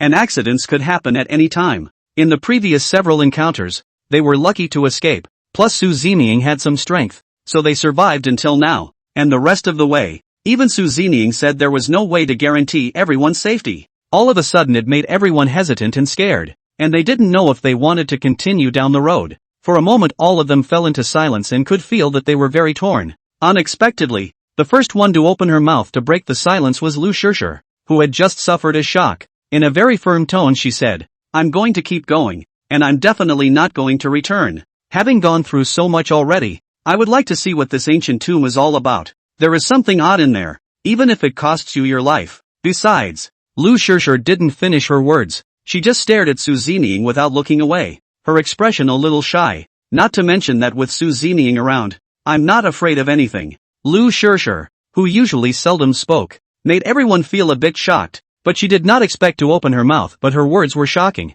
She had actually expressed her thoughts about Su Zining so bluntly. The straight man on the side, Wu Whale, froze in his tracks, as if he had sniffed out a hint of ambiguity. "I'm staying too. I really don't believe this Tai tomb can do anything to me. I'm going to go and see with my own eyes whose tomb this is that is able to make so many strange and weird things." Wu Whale also showed his attitude without hesitation. He was not willing to give up at this time. On the side, Guo Jingfei and Sun Honglei as well as Fatty and the others glanced at each other, and a hint of determination appeared in their eyes as well. If it had been before, perhaps they would have already wanted to leave, because it was all truly horrifying. Chapter 112 moving on. But now that they had just experienced what happened to Lu Shirshir, it had touched them deeply, and at the same time, they felt the power of unity. It showed them the sense of accomplishment that comes from working together, and they didn't want to just give up and back down. What's more, just now Lu Shirshir was so frightened that she didn't even give up and had to keep going. All the more reason for them to admit defeat,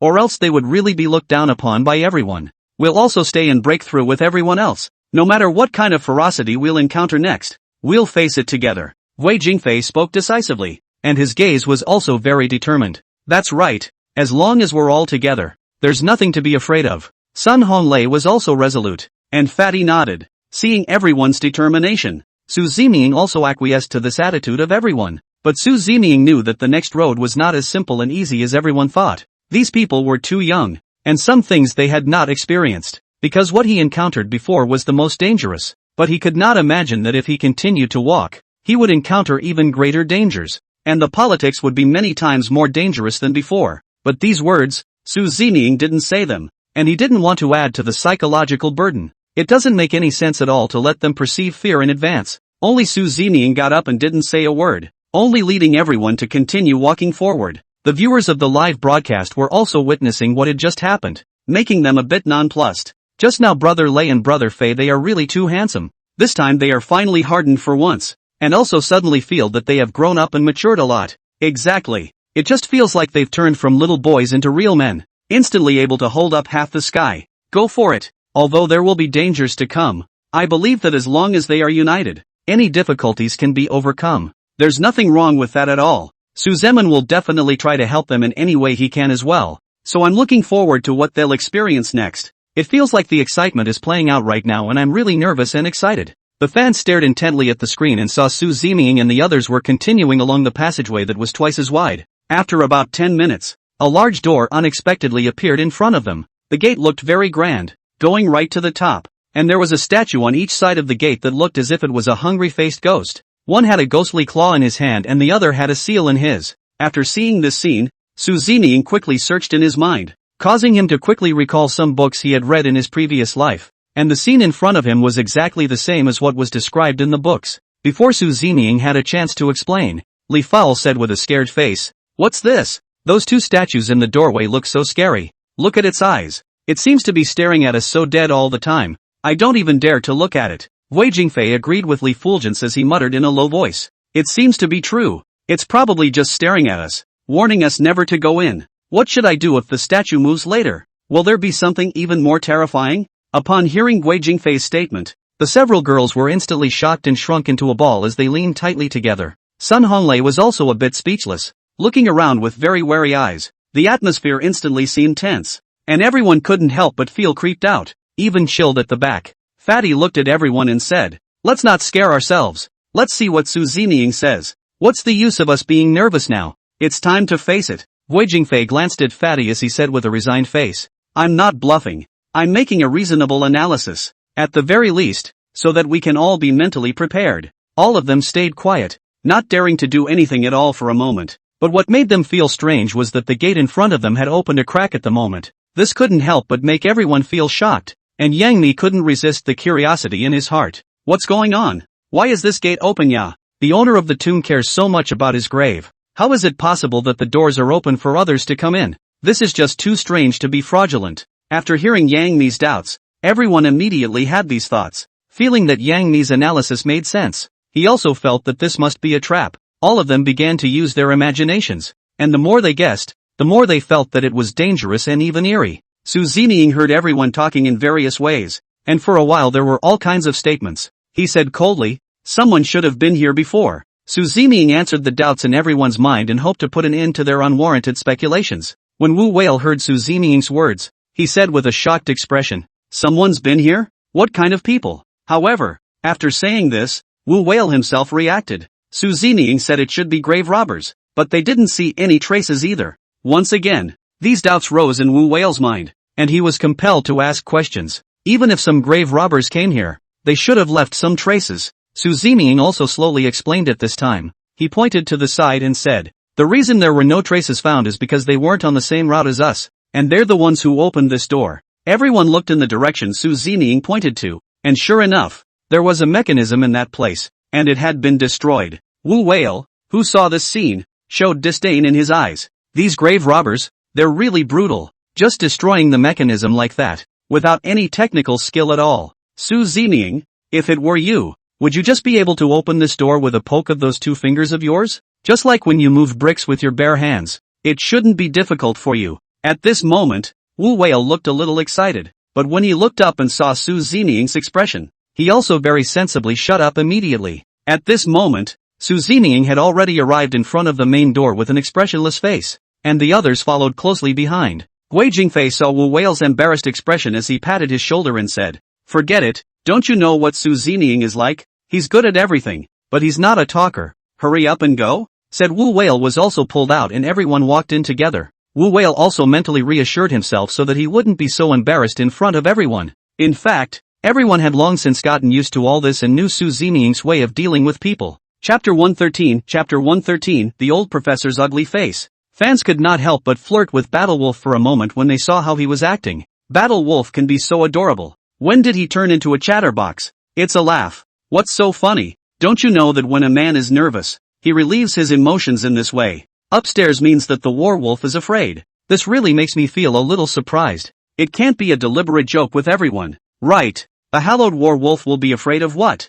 Why can't he? He's just an ordinary guy even if he's good. Everyone has something he's afraid of. I don't know what you're all thinking. Don't look down on Battle Wolf. He's always been very stable. How come he's actually become the funniest one in your mouths? Stop speculating. No, hasn't everyone noticed that this atmosphere is not bad now? It's much better than even before. I like it anyway. Fans were talking about the image in front of them, and in the middle of the studio, the old professor of the archaeology team's face, indeed, became a little less pleasant. He hadn't thought that someone had already entered the ancient tomb. This was really thunderbolt news for him, as if he had poured a pot of cold water on himself. At the beginning of the journey, he realized that the ancient tomb had no signs of vandalism, and he was still holding on to his luck and optimistic attitude. It was felt that the ancient tomb should not have been discovered yet, and those artifacts inside should not have been damaged. But now through the video footage in front of him, the old professor saw that someone had already come here to rob the tomb, and although they didn't have Su Zeming's skills,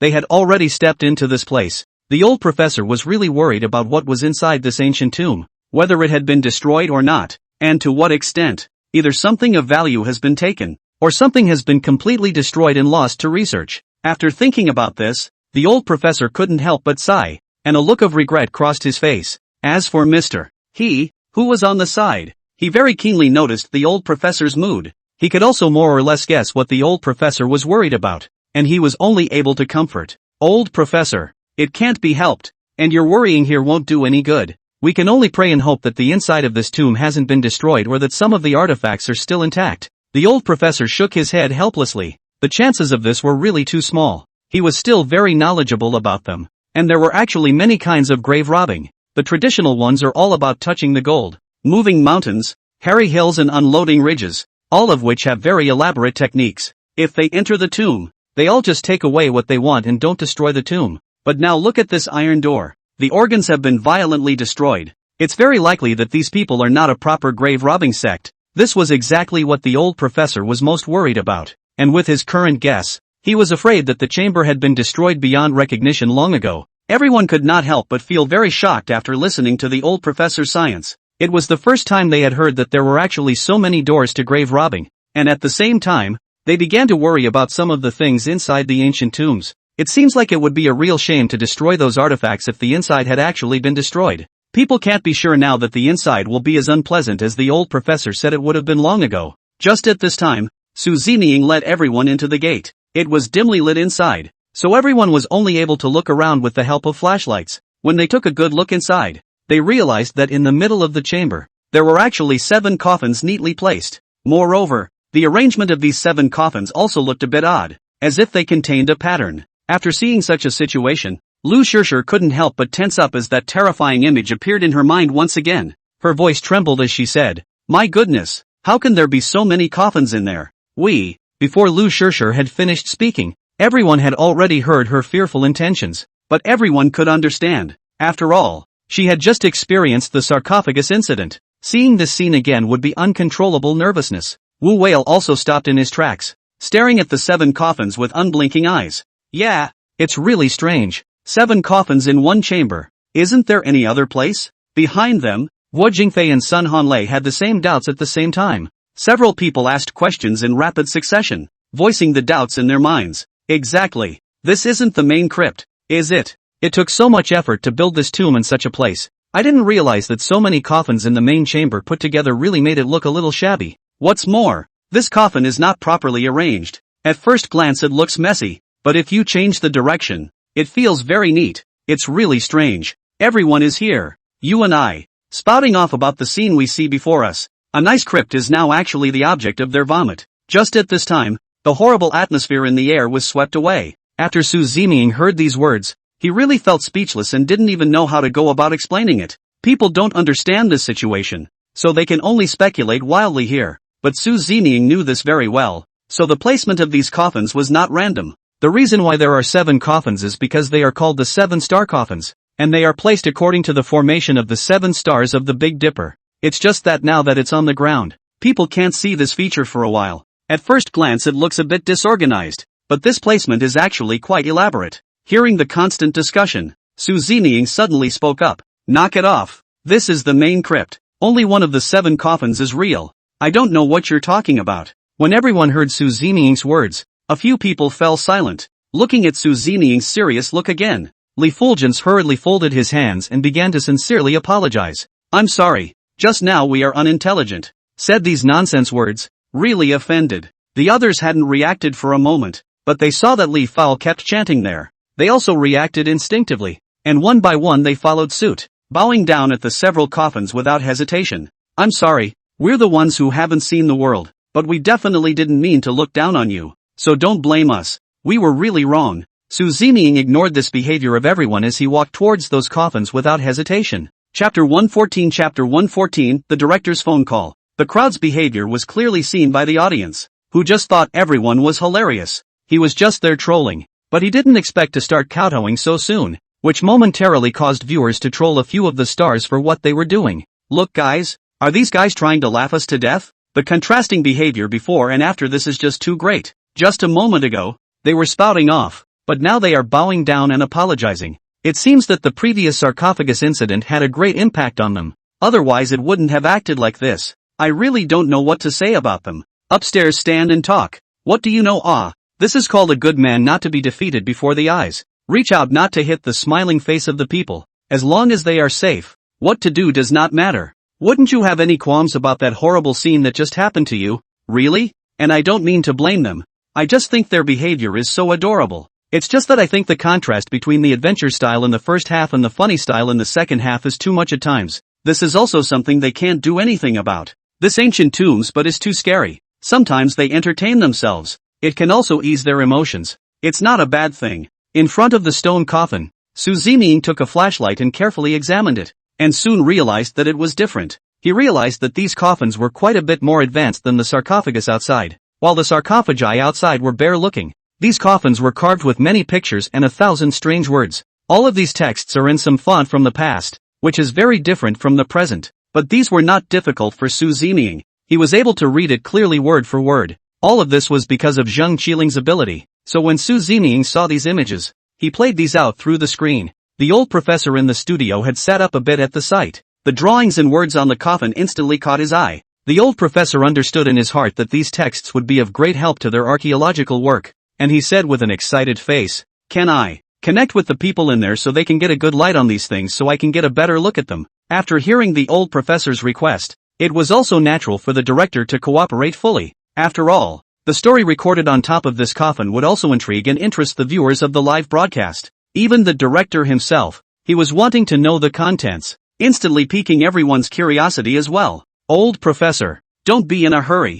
I'll connect now and finish the work you've explained," said Director Yen without hesitation. Dialed Yang Mi's satellite phone. After all, there was no way to contact Su Zeming directly. The watch suddenly shook and Yang Mi was taken aback. Any breeze now would make them nervous. Finding his satellite phone vibrating, Yang Mi was relieved. The moment he picked up the phone, Yang Mi said with some grumbling, "Director Yen, are you trying to scare me to death by calling me at this time? What was so important that we had to be contacted at this time?" When Director Yen heard Yang Mi's somewhat unpleasant tone, he immediately made an explanation, not wanting to be misunderstood. "Mimi, I didn't mean to scare you. Don't be angry. It's true that something doesn't get the better of you. The old professor's side wants to communicate with Su Zeming, and I can't contact him directly, as you know." Yang Mi listened to the director's explanation, and she didn't say anything more. "Okay, then I'll give the phone to Suzuman now." Yang Mi's tone immediately softened, and in the face of Yang Mi's back and forth contrasting attitude, the director also felt that he was more or less hit a little bit. After receiving the call, before waiting for the old professor to say anything, the smart Su Zeming had already guessed his purpose. He only saw that he directly turned on the camera of his watch and didn't hesitate to shine it on the words and drawings on the coffin. The old professor saw the words and pictures clearly, and it didn't thrill him. "Wait a moment. I'll copy down all of these words now, then go back and flip through the information to translate them." Just as the old professor was about to act, Su Zeming suddenly opened his mouth. "There's no need to go to all that trouble. I'll just read it directly to you." Su Zeming also had some good intentions. He felt that it was simply too much of a waste of time to copy down all these texts one by one, and he didn't know how long it would take to finish. Hearing Su Zeming's words, the old professor froze in place. "What do you mean? You know these words?" The old professor was a little disbelieving, even a little skeptical. After all, these ancient texts were sometimes untranslatable even for him, an old professor of archaeology. He all needed to cross-reference some ancient books and then translate them bit by bit in order to do so. And Su Zeming actually said it so easily. Looking at it and translating it, Su Zeming didn't answer the old professor's question and started translating straight away. "The owner of this tomb is a vassal of the state of Lu, and it is said that he has a ghost seal that can be used to summon the Yin soldiers." Su Zeming translated these ancient texts in front of him smoothly, word by word, without any ripples. Seeing Su Zeming's actions, Yang Mi and Wu Wei curiously came over and they were also taking a closer look. And the entire pop-up screen was all stunned at the moment as they stared at Su Zeming with envious and shocked eyes. Su Zeming is too powerful. He's even more powerful than the archaeology professor. He's really envious. How many skills does he have? Oh my god. These characters are all densely packed. I don't recognize any of them. Su Zeming was actually able to read them so fluently and translate all of them. It's too unbelievable. What else do you guys say Su Zeming can't do? He's simply like a god. He's really inscrutable and surprises us time and time again. Yes? You said Su Zeming. What kind of person is he? How come I feel more and more unable to see through him, and also more and more feel that he is mysterious? While everyone was discussing and admiring Su Zeming was still there translating these ancient texts. Later, when this King Luzhan sat down and died, the Duke of Lu built him a dungeon here, always thinking that he would come back one day. Su Zeming kept on translating, and the old professor was there writing furiously, recording all of this, until finally, the old professor raised his head excitedly and looked at Su Zeming with a thankful gaze. This discovery was important to him. At least now it was certain that the owner of this ancient tomb was King Luzhan, and it still took a short time, which is really a major discovery for archaeology. Chapter 115, Seven-Star Suspicious Coffin. Just when the old professor was feeling very happy, a question immediately came to his mind, only to see the old professor's expression stagnate, followed by a puzzled frown. "Strange, then why are there 7 coffins?" said old professor. Quickly searched for relevant knowledge in his mind to see if he could give some explanation, but he didn't have the slightest clue for a while, which made the old professor feel anxious as well. Su Zining glanced at the old professor and knew what he was thinking. Su Zining then spoke. Suspicious coffin? These two short words made the old professor's face sink. What? Doubtful coffin? The old professor seemed to have thought of something, and he clapped his hands excitedly. Right. How did I forget about this matter? This is the 7-star doubtful coffin. Dropping the chain at critical moments. It seems to be really old. This head is not flexible at all, so important things can't be remembered. Everyone was hearing the conversation between the old professor and Su Zining, and for a moment all of them felt baffled. I don't know what exactly they are talking about, and what explanation the 7-star suspicious coffin is going to give. People have never heard of these things, so they are even less aware of them. In the studio, Mr. Ho was as bewildered as the rest of the group. Now every word Su Zining and the old professor said felt like a mythological story to them. While understanding the meaning of each word and then putting them together makes everyone feel scratchy and simply puzzled. Teacher, he looked at the old professor with a curious face and inquired. What do you mean? What's a 7-star suspicious coffin? What are you guys talking about? The old professor didn't blame people for their ignorance. These are some of the records in the ancient books. It's understandable that people don't know, and he's willing to tell all he knows. This is a funeral method recorded in an ancient book, which says that someone who is worried about his or her burial chamber being stolen not only has to set up a lot of organs outside and inside the chamber, there will also be the main chamber, where 7 coffins will be placed, and only one of these 7 coffins will be real, and the other 6 coffins will be set up with deadly mechanisms. Once someone opens the wrong one, the person who switches it on will surely die, as they will have touched the mechanism, which is extremely treacherous. Everyone heard the old professor's explanation, and all the guests and viewers were chilled at the back, each nervous. It made them feel terrible as well. If what the old professor said was true, then the challenges and tests that Su Zining and the others would face next were really unprecedented, and the chances of them surviving are really only 1 in 7. Teacher, he looked at the old professor with a nervous face and said, is this true? It's simply horrible. Doesn't it mean there's only a 1 in 7 chance of finding the correct coffin? Is there any other way to be able to determine which coffin is real? It's too dangerous. The old professor shook his head. There really wasn't a better way at the moment, because the 7 coffins that were here were still really identical, and for a moment it was impossible to distinguish and recognize them. People don't know which one is true, and perhaps only the owner of the tomb and the person who was buried back then know what's going on. But those who were buried were probably exterminated long ago and are here to accompany the tomb owner. So now people are trying to find real coffins, and there's no telling how much risk they'll take. It seems like it's really a 9-way street for everyone right now. The old professor relayed this knowledge to the group, and it certainly made him feel very sorry for himself. The old professor sighed and said, it's such a shame, even though the chamber was found and the owner identified. But now there is no way to open the 7 coffins and identify the bodies inside, which is cruel news indeed. Su Zining heard the old professor's sigh and then looked at his expression. He didn't agree with this statement at all, because in Su Zining's mind, there was a way to identify the real coffin, and the other coffins didn't need to be opened. It was just that this method was a bit troublesome, and Su Zining didn't think of saying it from beginning to end, because the body of the real King Ruzin is not even in this place. All Su Zining wanted now was to continue exploring here and find the ghost seal as soon as possible, so that he would be satisfied. As for the other things, Su Zining really didn't know how to plan for a moment. The old professor had great respect for Su Zining, and he still had a request from Su Zining now, only to see that through the link. The old professor once again made a request to Su Zining. Mr. Su, can I trouble you to take a look at a few more of the other coffins for me? And be sure to be more careful. Su Zining didn't respond, but he followed the old professor's words and looked to walk over to the side of a few other coffins, casually glancing at them. The top of the other coffins are identical to the one that was just there. There is nothing that can differentiate them. The old professor nodded, which was not unlike what he had guessed. He couldn't help but feel pity in his heart. But Su Zining didn't have that time and patience to listen to the old professor recite. He had more important things to do and didn't want these calls to bother him anymore. Taking this opportunity, Su Zining said coldly, since there's nothing else, I'll hang up first.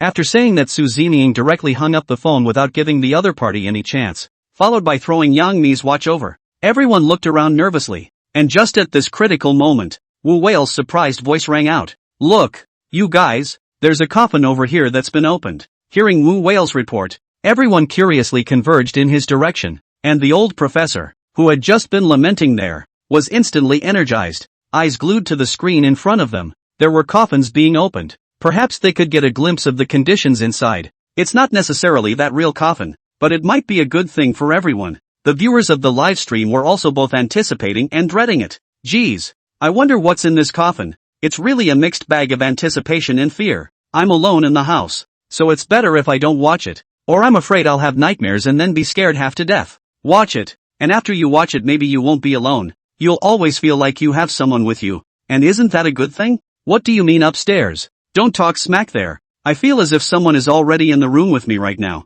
It's so scary. I wonder what will happen next. In the ancient tomb, several people shone their flashlights in unison, their eyes fixed in unison on the opened coffin, only to see that the lid and body of the coffin had actually opened a gap. Chapter 116 Prying open the coffin. Looking at the situation in front of him, Yang Ni asked Su Zining with a curious expression. This couldn't have been opened by those guys from before, could it? Su Zining then nodded slowly. This was indeed possible. There is no one else with that much skill except those people. Get the arsenal shovel out and pry it open and take a look. The only tools they could use now were the soldiers' shovels prepared by the program. After all, they weren't a professional grave robbing team and didn't have more specialized tools. In fact, for Su Zining, wanting to open the coffin was a breeze, as long as he waved his black gold ancient blade. On the side, Wu Wei and Sun Honglei, as well as Guo Jingfei and Fatty and the others, hurriedly took out the soldiers' shovels in their hands. Wu Wei was there directing, so that everyone could find a point of focus, ready to open the coffin. Right at this critical moment, Guo Jingfei suddenly hesitated, and he said with a nervous face, "Is that going to be any danger?" Seeing Guo Jingfei's nervous expression, everyone looked at Su Zining at the same time. After all, the old professor had just made it clear that there would be a mechanism inside each of these coffins. If they opened it blankly, they might actually die in one go, and Su Zining could understand their feelings. "It's okay, don't worry about prying." Su Zining's words also gave everyone a peace of mind, making them less nervous and scared. So soon under the leadership of Wu Wei, several people exerted their efforts at the same time, and the coffin lid was soon pushed aside. Everyone also took in the coffin type scene. Li Fowl suddenly screamed, followed by ducking far away. Even Wu Wei was shocked and took a few steps backward, and everyone's expression was a bit unsightly. The viewers in front of the screen couldn't help but feel curious when they saw how a few people were acting. What's going on? What happened? I didn't even get a good look at them. They all seemed scared. Even Wu Wei hid out. Li Fowl seems to be frightened. I guess the situation inside the coffin is horrible. Everyone, cover your eyes. Don't be frightened by the scene inside the coffin. The fact that they're all so scared means there must be something going on. One by one, the audience speculated, making them feel nervous while being curious. And at this moment, the old professor, he was so nervous that he stood up directly, and could not wait to immediately drill into the screen. The neck was stretched out as if that would enable him to see inside the coffin. At this point the drone came above the coffin, and instantly the inside of the coffin was on the screen in full view. Everyone also finally realized why Li Fowl and Wu Wei and the others looked so scared. Through the screen they could see clearly that inside the coffin were two bodies. On it was a foreigner who looked like he hadn't been dead long and his body hadn't fully decomposed yet. There was a pair of withered hands on his body, holding him tightly, which should be the original body inside the coffin. Looking at this horrifying sight in front of them, everyone would almost be able to imagine what had actually happened at that time. It must have been these foreigners who opened the coffin and were taken in by the mechanism inside the coffin. And it's the corpse inside that clings to the foreigner so that he can't even climb out, and might just starve to death inside. After thinking about this scene, everyone couldn't help but feel chills on their backs, as well as a real sense of trepidation. They simply didn't dare to continue in imagining just how terrifying it would be if they blindly opened the coffin. Through the video, we can see the grim expression on the face of the foreigner, and we are able to know how scared and desperate he was at that time. And the organs here are so skillfully set up, and so ferocious, that they make the heart grow fonder. Everyone was also unconsciously trying to stay away from the coffin, fearing that there would be another accident. Wu Wei and the others also spoke their minds at this time. It seems that this foreigner is the same group that destroyed the mechanism before, and that's why he died in the middle of the coffin. Li Fowl nodded, but she was soon puzzled. Why is he the only one? And where are the rest of his teammates? It's impossible for him to enter the ancient tomb alone. Does that mean his teammates watched him get stuck here and just left him to die? Regardless, if that's true, it's downright cold-blooded. Li Fowl's voice trembled a bit as she spoke, and she could hear that she was still scared. Li Fulgence had always been relatively kind and simple, and now that such thoughts were born, he sympathized with the foreigner even more. Feeling sorry for him, being abandoned by his own teammates just like that, it couldn't help but make her feel a little hard in her heart. But Su Zining was still very cold, and he said with an expressionless face, "Certainly not alone. His teammates should all be dead here as well." Hearing Su Zining's words, all the people present immediately fell into silence and fear. They looked around vigilantly, able to see some traces from here that this line of people did do things in a reckless style. The inside of the tomb was full of mechanisms, and just according to their formal style, it was indeed difficult to get out alive. The thought that there might be other Yankee corpses here at the same time seemed to make even the air grow chilly, but everyone remained calm. After all, they were now entering an ancient tomb, which was supposed to be a place for corpses. Wu Whale turned back to look at Su Zeming, who had a calm face. He couldn't help but feel some admiration and wanted to know Su Zeming's next plan. Su Zeming, what's next for us? Su Zeming looked around and quickly locked his eyes on the side of the main chamber. He realized that there were 2 more ear chambers next to the main chamber, and he wanted to go over and take a look. Just as Su Zeming was about to turn around, Wu Whale on the side nervously tugged on Su Zeming's coat. Su Zeming had just tried to turn around when he saw Wu Whale scowling at him and pointing at the opposite wall. Su Zeming frowned, and a few other people also came over, and everyone looked in the direction that Wu Whale was pointing. Guo Jingfei said with a puzzled expression, "Brother Whale, what's wrong? Isn't there nothing here? There are only our shadows." "Yeah, you're not even afraid of shadows, are you?" Sun Honglei was also curious and wondered what was wrong with Wu Whale. Usually, Wu Whale was very bold, but now he suddenly became cautious. Hearing Sun Honglei and Guo Jingfei's words made Wu Whale feel very helpless and anxious. It was their shadows on the wall all right, but there was something wrong with the numbers. It was Wu Whale who was more attentive. He said as he stared at the wall in horror, "Then you count how many shadows are on this wall."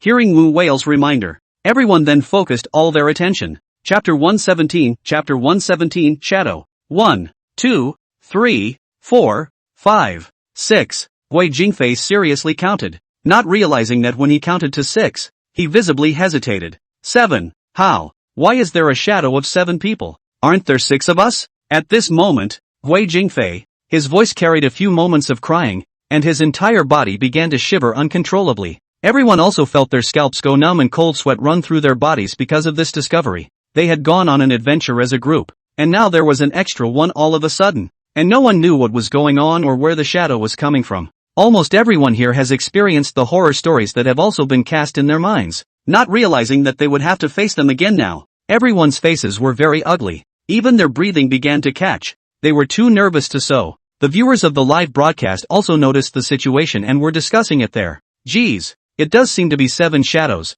This is too terrifying. I also carefully counted them just now, but obviously there are only 6 of them. It's so weird. Where the hell did this shadow come from? Should they turn back quickly? I don't know if it's too late, but don't let there be any danger, so that they can get through it safely and not go through that shocking scene again. Help! I'm so scared. Family, I can't believe I just saw what appeared to be 2 shadows of myself as well. Am I hallucinating? Cootie, you're standing right under the streetlight, aren't you? But don't play the fool here. People are already scared. Now I'm feeling eerie. I've long been alone under the covers, but I still feel cold all over." The viewers in the live broadcast room were also scared to death. It was the first time they had seen such a horrible scene, but what they were feeling now was not even a tenth of what these people on the scene were feeling. Even Wu Whale, who was usually the boldest, didn't dare to look back at this time. He could only tug on Su Zeming's sleeve, casting a look of help at Su Zeming. "Su Zeming, you're the most capable within our team. Do you want to turn around and see what it is?" Su Zeming was also pondering in his mind at this moment, where exactly this shadow came from and what exactly it was. By all rights, although the ancient tomb was the same as what was written in the book, the characters in it shouldn't have appeared either. How could there be the exact same shadow? Or perhaps a survivor from the Yankee team? Su Zeming consoled himself with this, and with this thought in mind, he slowly turned his head. As Su Zeming's body turned, the flashlight in his hand shone in the direction of the unknown object. Gradually the outline became clearer, and Su Zeming was astonished as he did see a person. Only his body was dressed in all white, and his figure looked like that of the white female corpse in the middle of the previous event. As Su Zeming's flashlight slowly moved, the light finally found its way to the face of the opposite body. Su Zeming spotted a rotting face. Caught off guard like that, as well as on the screen, Su Zeming couldn't help but frown. He was also taken aback, but was still calm. The viewers in front of the screen, on the other hand, were scared to death by the scene in the live broadcast, and one after another let out a scream. "Holy, what the hell is this? It's really scaring me. Is it a ghost? How did a rotting face appear? I'm going to faint from fear. I'm going to settle the account with the program and compensate for my loss. Does anyone know what this is? I can't even open my eyes right now. Should I keep looking? Oh hoo, so scary. Wasn't the impact a bit too much? I just jumped out of my skin from the direct shock and almost dropped my phone. The program group is joking, actually putting out this horrible scene. My heart can't stand it a bit. That corpse felt the illumination of the light, only to see him raise his head violently and jump towards Su Ziniying's side. The clever Su Ziniying reacted at once, and he couldn't help but blurt out, "Dumplings?" Su Ziniying's surprised tone was heard clearly by everyone for a moment. He also felt a bit sudden, not expecting to actually meet the dumplings here. Through the clothes, Su Ziniying quickly had a preliminary judgment that this was clearly the white-clothed female corpse that had knelt down to him inside the river cave. But he didn't know why the white-clothed female corpse would follow them here, which made Su Ziniying confused for a moment.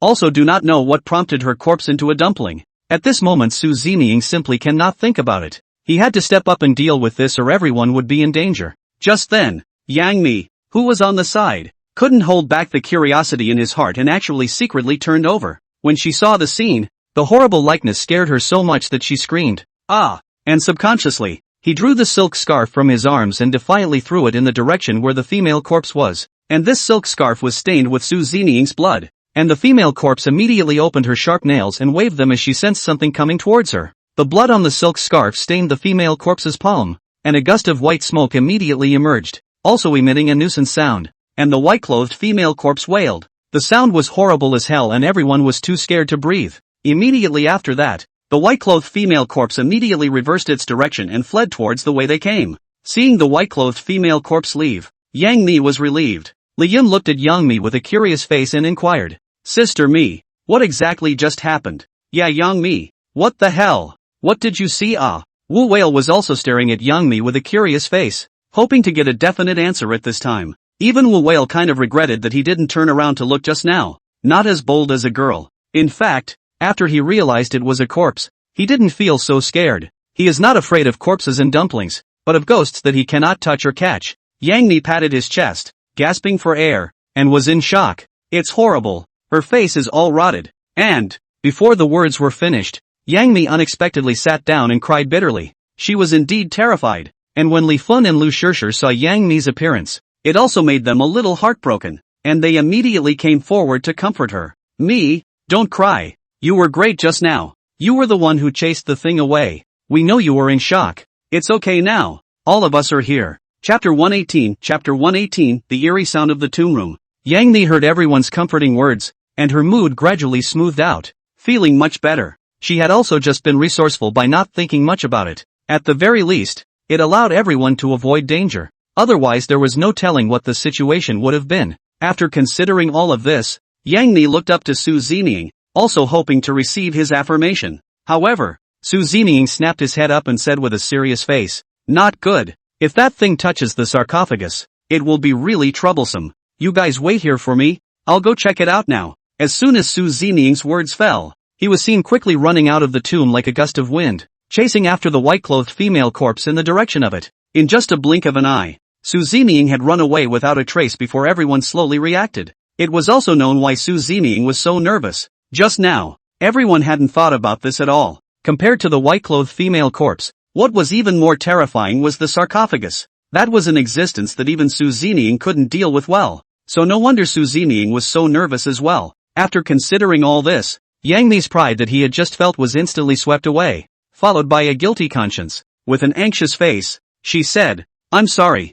I was really too flustered just now and didn't think that much at all. Su Ziniying is running out alone now. You guys say he won't be in danger. What should he do if something happens?" Seeing that Yang Mi was blaming herself and nervous, Li Fulgence had to comfort her patiently here. It wasn't something that everyone did on purpose. The situation just happened so suddenly that no one expected it to be like this. "Mi, don't feel guilty. We all know you didn't mean it, and no one will blame you. Not to mention Su Ziniying is so powerful. Nothing will happen. Don't worry. Yes, Sister Mi. Let's relax and wait here. Maybe Su Ziniying will be back soon." Wu Whale also opened his mouth to comfort Yang Mi, mainly because it was too late for them to follow and help now. It might even cause trouble for Su Ziniying, making it impossible for him to get away for a while. It would be better to wait here quietly. Su Ziniying chased the white-clothed female corpse all the way to the direction where she disappeared. It wasn't until he chased after him to the outside of the sarcophagus that it come in that Su Ziniying stopped in his tracks, and he stood still to carefully observe, finding that no unusual movements were emitted, and also quickly confirming that it was safe. Su Ziniying then slowly walked up the steps, only to see that the place was empty, and the figure of the white-clothed female corpse had long since disappeared.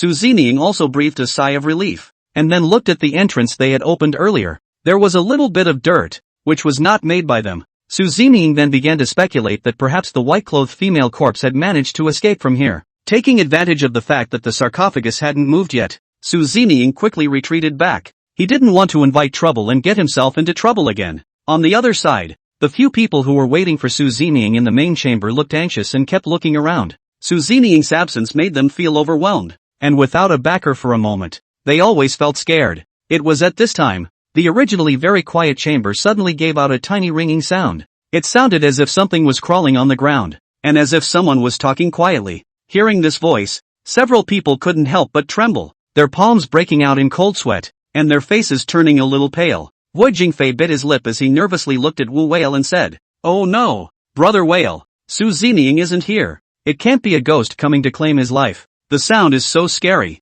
Wu Whale was originally nervous as well, but thinking about the appearance of that white-clothed female corpse just now, he became a shrunken head turtle. Now no matter what he had to retrieve this face, he could not afford to lose face again, only to see him clench his teeth and say ruthlessly, "Don't talk nonsense. What ghosts are not ghosts? Let me go to meet him." After saying these words, Wu Whale gathered all his courage and slowly walked over towards the direction where the sound came from. However, just after taking 2 steps, he was pulled back hard by Guo Jingfei and Sun Honglei. "Whale, why don't we go together?" "Yeah, it's too dangerous to be alone. What if you can't handle it? We'll still have a care in the world together, and we'll have a better chance of winning and being sure of ourselves." Guo Jingfei and Sun Honglei, too afraid of Wu Whale in danger, at the same time still feel that we do not separate more secure. After all, within the team right now, other than Su Zining, only Wu Whale was the most powerful. If neither was here, they really didn't feel safe at all and didn't know how to cope at all. When Wu Whale saw how nervous and scared everyone was,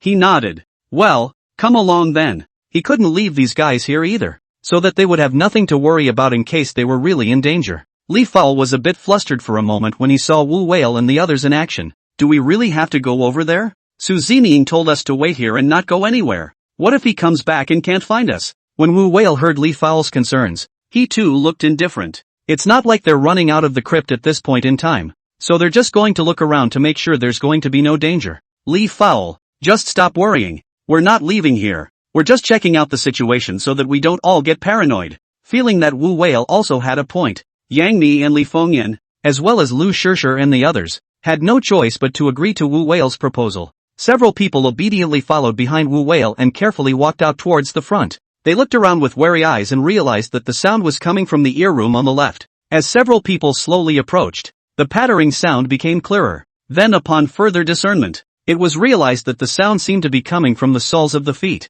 Faced with this situation, Guo Jingfei looked at everyone with a nervous face and said, "There can't be room down here, can there? How can there be sound coming out?" When Wu Whale heard Guo Jingfei's question, he quickly lowered his head. "I didn't expect to see a bump on the ground not far from them." This made Wu Whale feel curious as he slowly walked over, then frowned and said, "What's this thing for?" Said Wu Whale reached out and pressed down, not realizing that a clicking sound came immediately after. In the blink of an eye, the ground under their feet instantly shook, and everyone didn't react, only feeling the sky spinning and the whole person falling towards the bottom. "Help! Ah! Su Zining, where are you? Help!" Chapter 119, a thrilling scene. Everyone let out a few screams at this point, not realizing that the dark passageway that opened at ground level closed instantly. It all happened so fast and so suddenly that the drones the show was following couldn't get into the tunnels in time. The drone, which had momentarily lost its target, circled the chamber aimlessly, like a kite with broken strings.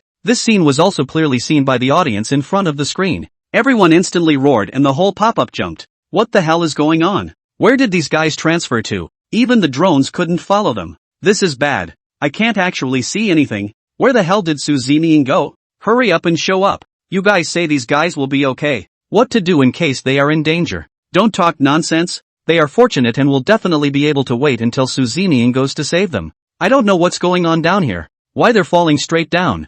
God must keep them safe. The audience also prayed for Yang Mi and Wu Whale, not wanting to see them get hurt or even have their lives in danger. Not being able to see these guys now is also making those fans anxious once again. They began to place all of their hopes on Su Zining, hoping that Su Zining would be able to turn the situation around and pull everyone back once again. In front of the display, Director Yen sat quietly, anxiously watching the darkened chamber and the rampaging drones. He was also helpless.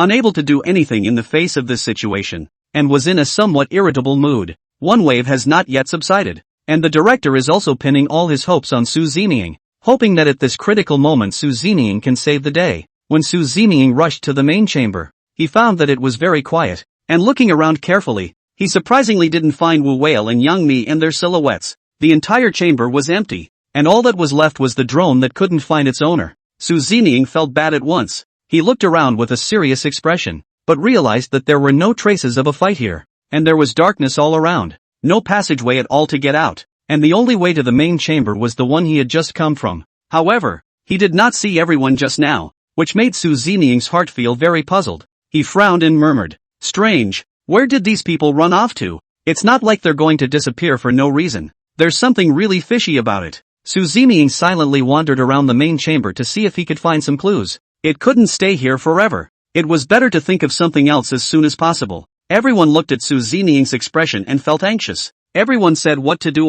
Wu Whale and Yang Mi, they fell too suddenly. It was too late to leave any traces and clues. That's right. I don't know if Su Zeming will be able to discover anything and find them in the first place. It's really making people anxious. The program group can call. Hurry up and find a way to contact Su Zeming and tell him the real situation. Upstairs is confused. Don't you guys know that Su Zeming's satellite watch has always been off and the program can't be contacted at all? Then what to do?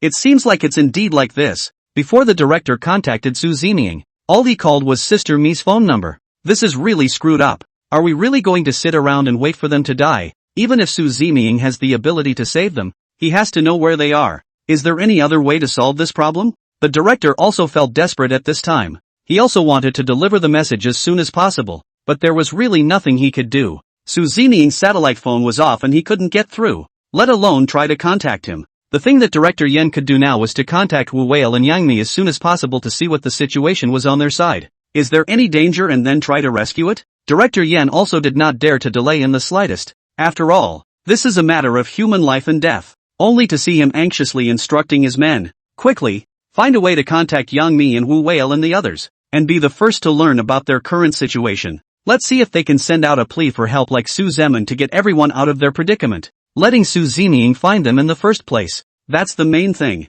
Hearing the director's command, the staff also hoofed it, and they quickly dialed the phone numbers of several people, including Wu Whale and Yang Mi, nervously waiting for the answer on the other side. But the phone came out busy, which made them so desperate. "Director, the phone can't be reached. What do you think should be done? They can't be in danger already." The studio is also a mess at the moment, and the staff is running around and racking their brains to figure out what to do about it. Everyone gave the director ideas and did everything they could to help, but they realized that all this seemed to be to no avail. The problem remained unsolved, and they were never able to contact Wu Whale and the others. After the director heard the news, he sat down on his chair with a desperate but only feeling cold and powerless. His face was also a bit ugly, but he could not give up now. He waved his hand with a strain and said, "Keep fighting, make sure you reach them, and don't give up until the end." Although Director Yen knew that the chances of the call being able to get through were very slim, but nowadays it's the only thing he can do, compared to the anxious fans and directors they are.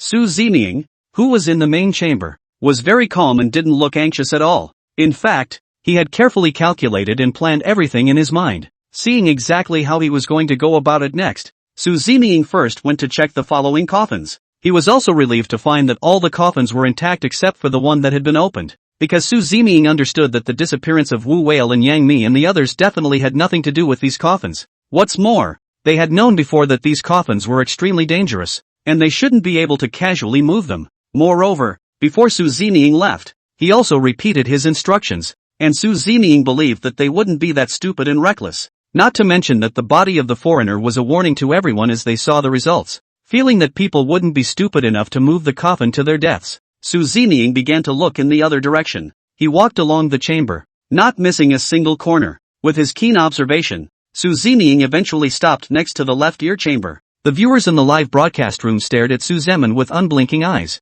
Chapter 120 Su Zeming discovers the clues. Everyone was in a very tense mood, and the fans were in an uproar when they saw Su Zeming finally stopping by. "Look guys, did Su Zeming find something? He's so awesome and smart. It's not that amazing. Su Zeming does have good hands, but he's not a detective. How can he find out what's wrong so easily? Maybe it's just a coincidence." So nervous.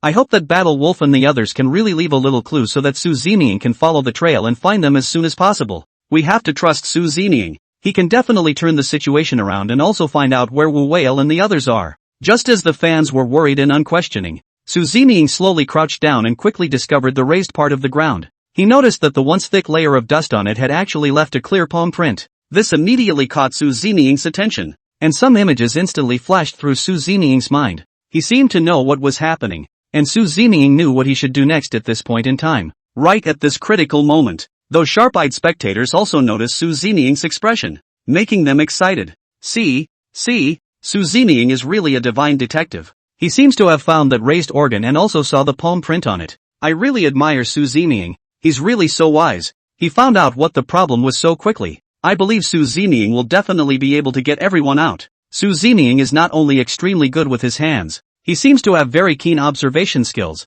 I admire him to the core. Really nervous? I remember when I was in the college entrance exams. I wasn't even this scared. Now I can't describe my feelings in words. Feeling both anticipation and fear left me feeling torn and conflicted. Everyone held their breath at this time, staring at Su Zeming's every move dead on through the screen, placing all their hopes on Su Zeming, hoping that Su Zeming would be able to perform another miracle. Regardless of these fans' fantasies, even Mr. He in the studio was at the moment folding his hands and staring nervously at the screen. He also hoped that Su Zeming would be able to discover the whereabouts of Wu Whale and the others as soon as possible, and he also prayed here that Wu Whale and the others would be safe and sound. All people at this time begin to fantasize and put it all on metaphysics, because there really doesn't seem to be any other way than this. Amidst all the anticipation and attention, Su Zeming had already made his move at this moment, only to see his palm slowly reaching out towards the raised part. Without hesitation, he slapped it down. Along with this maneuver by Su Zeming, rumble, a tremor instantly came from the soles of his feet, followed by the floor instantly turning over downwards, and as expected, Sumu's entire body also fell for it. But the difference was that the very moment Su Zeming felt himself falling, he stretched out those two oddly long fingers. It violently blocked the overturned floor, and the whole thing came to rest upright in the center like that, not closing up immediately as it had before. The drone also found an opening and instantly flew towards the bottom. Just the moment Su Zeming let go of his hand, the drone also entered the tunnel smoothly. Immediately after that, Su Zeming steadily landed on the ground, seemingly unharmed. Everyone witnessed the scene and couldn't help but breathe a sigh of relief. As the scene in front of him turned, everyone couldn't help but praise Su Zeming. Su Zeming is too handsome too. This amazing operation just now is simply unbeatable. I admire Su Zeming more and more. Who was the one who just said that Su Zeming had no detection ability and couldn't find clues at all? Did he feel it was a slap in the face? I've always been optimistic about Su Zeming, thinking that he's extraordinary. I didn't expect this maneuver of Su Zeming's to once again refresh my perception of him. From now on I will trust only in him. He is simply like a savior with a shining light on him. There's nothing wrong with what I said. Su Zeming is simply a god, being able to spot the end so quickly and entering the tunnels as if unharmed. Alas, I don't want to say anything else right now. I can only say that these guests are too lucky to have a teammate like Su Zeming, otherwise they wouldn't know how many times they've died. They should properly thank Su Zeming for what he did. It was Su Zeming who guarded them all this way. Just as everyone was praising Su Zeming, Su Zeming had already arrived at the passageway. He took a closer look and realized that the passage went all the way forward and actually had a fork in the road. Su Zeming began to distinguish carefully. He was also searching for news, but here he didn't see Wu Whale and Yang Mi in them. Su Zeming could only continue to move forward. At this moment, his eyes were watching and listening to all directions. As long as there was any breeze, Su Zeming would go up to check, afraid of missing some clues that would make all his efforts in vain. It was at this time that Su Zeming realized that there was a problem in front of him,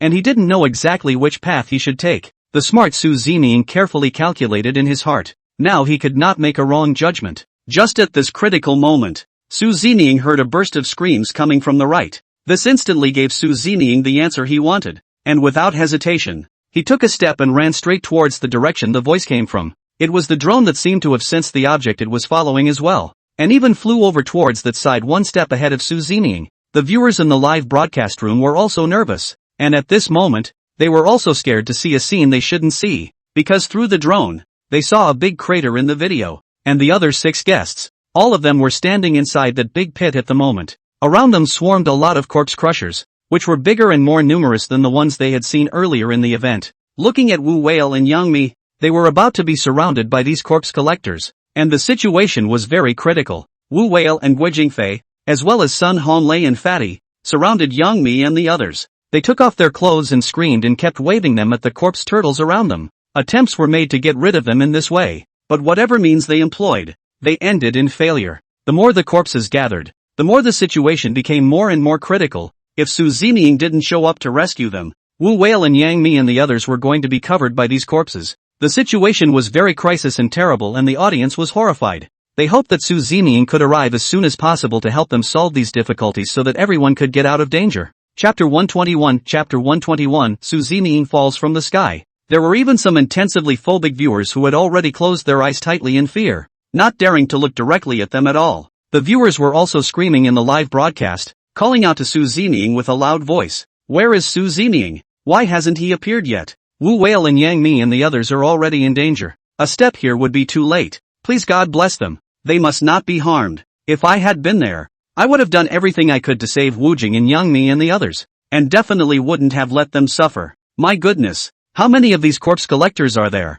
How come the number is getting bigger and bigger? It makes one's scalp numb to look at them, and even straight to nausea. Su Zeming, come quickly? The viewers were vocally calling out for Su Zeming in the live broadcast, and right at this critical moment, they realized that a corpse had actually climbed onto the back of Wu Whale's foot. Wu Whale was also horrified, only to see him fling himself outward in a panic, throwing the corpse down hard. But it was his dangerous maneuver that put himself further away from the corpse. Due to Wu Whale's failure to stand still, one of his feet stepped on the body of the nearest corpse. Instantly a foul odor came from the body, and green juices flowed from the corpse's body. Everyone couldn't help but feel a wave of nausea, only to feel their stomachs turning over, making them uncomfortable to the extreme. At this moment, Guo Jingfei, due to the shock and the pungent odor, he could not stand it at all. What the hell? How did we get so unlucky? What will Whale do now? I can't even top it anymore. Because Guo Jingfei had been bitten by the corpse turtle in the river cave, it was even more horribly scared when it saw this thing,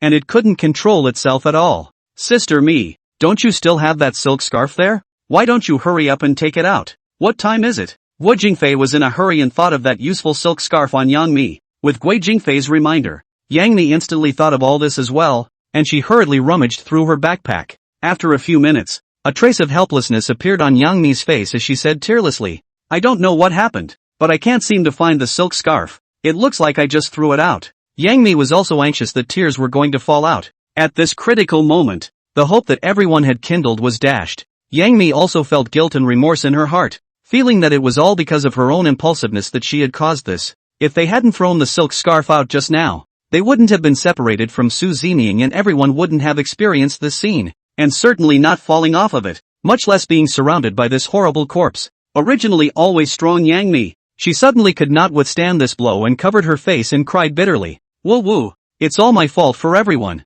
It's all because of me. I'm sorry. If it's really dangerous, I'm willing to take it on alone. Let these corpse turtles bite me. Don't ever get my teammates involved. Yang Mi cried while speaking, and even impulsively walked towards those corpse turtles. When everyone saw Yang Mi's move, they were scared for a moment, and suddenly at this time, a buzzing sound unexpectedly came from midair. Wu Whale subconsciously looked up and saw the drone hovering in midair, which couldn't help but surprise him. He was so happy he blurted out, drones, how the drones flew in. Wu Whale didn't have time to think much about it, and immediately afterward a stabbing pain came from his leg. Only his face changed dramatically, then he looked down, only to see that a huge corpse turtle had crawled up and was biting down hard on his leg. Wu Whale had a pained look on his face. He had to get rid of it immediately, only to see him endure the severe pain and desperately fling it out. But this time, the corpse was dead set on biting his leg and wouldn't let go, and the same thing happened to the others. Even those corpse crushers had crawled up everyone's legs. No one dared to slack off at all, and no one had time to think about the drones. A look of horror and despair appeared on each and every face, and they all thought they were going to die here. But they hadn't waited for Su Zeming to appear until now, and they didn't expect that familiar figure to descend from the sky at this critical moment. At this moment, Su Zeming, in everyone's eyes, was like a god coming down to earth, once again arousing everyone's hope. Su Zeming landed in front of everyone steadily like that, and as Su Zeming landed, those terrifying corpse turtles immediately scattered and fled. They simply no longer dared to gather around, fearing that if they were a minute late, they would die in Su Zeming's hands and never be able to escape again. Even the corpse cruncher that had just been biting Wu Whale's thigh with a death grip had long since fled, abandoning the delicacies at the mouth of the road. It was because these corpse cubes, too, sensed the special bloodline inside Su Ziniying's body. The danger was instantly lifted. But everyone was still in a state of shock. One was sweating profusely, his body shivering constantly, and he simply couldn't come back to his senses. Only after a few minutes had passed did Yang Mi see Su Ziniying standing in front of them, and in her heart she immediately felt aggrieved and moved. She also could no longer care about that much, and recklessly rushed forward to hug Su Ziniying, losing her voice and crying. Su Ziniying, you finally showed up. I thought I'd never see you again. Woohoo!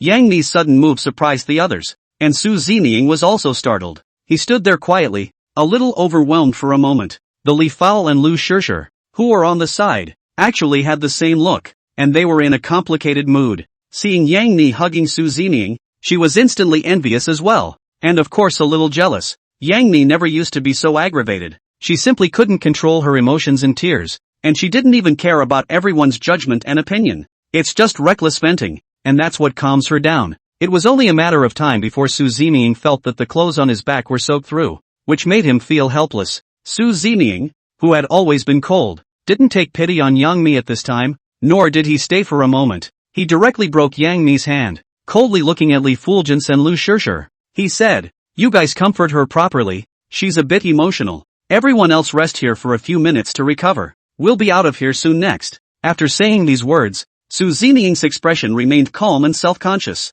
He walked out to the side to himself and found a comfortable place to sit, not paying any attention to Yang Mi. Yang Mi was crying so hard that Li Fans and Lu Shishir had to go and comfort her. "Sister Mi, why don't you take a rest first? It's already fine, and you don't need to blame yourself." Chapter 122 Yang Mi's embarrassment. "Mimi, there's nothing wrong with what Li Fao said, and you don't have to blame yourself, and no one is blaming you, so calm down your feelings." Lu Shishir was also very warm and comforting and persuasive. None of them wanted to see Yang Mi cry in pain or even get emotional at this time. Yang Mi was also sensible, and even though she had just been terrified, she knew she couldn't keep making a scene like this, but she couldn't help but feel a little chagrined by his bold move just now. Now regret but already too late. Just a moment too impulsive. Just hugged up. And then to think that Su Ziniying was as ruthless as that, not giving her the slightest bit of face, but instead directly pushing her away. This made Yang Mi's heart feel hard to accept, and she was afraid that Su Ziniying would think she was a random girl.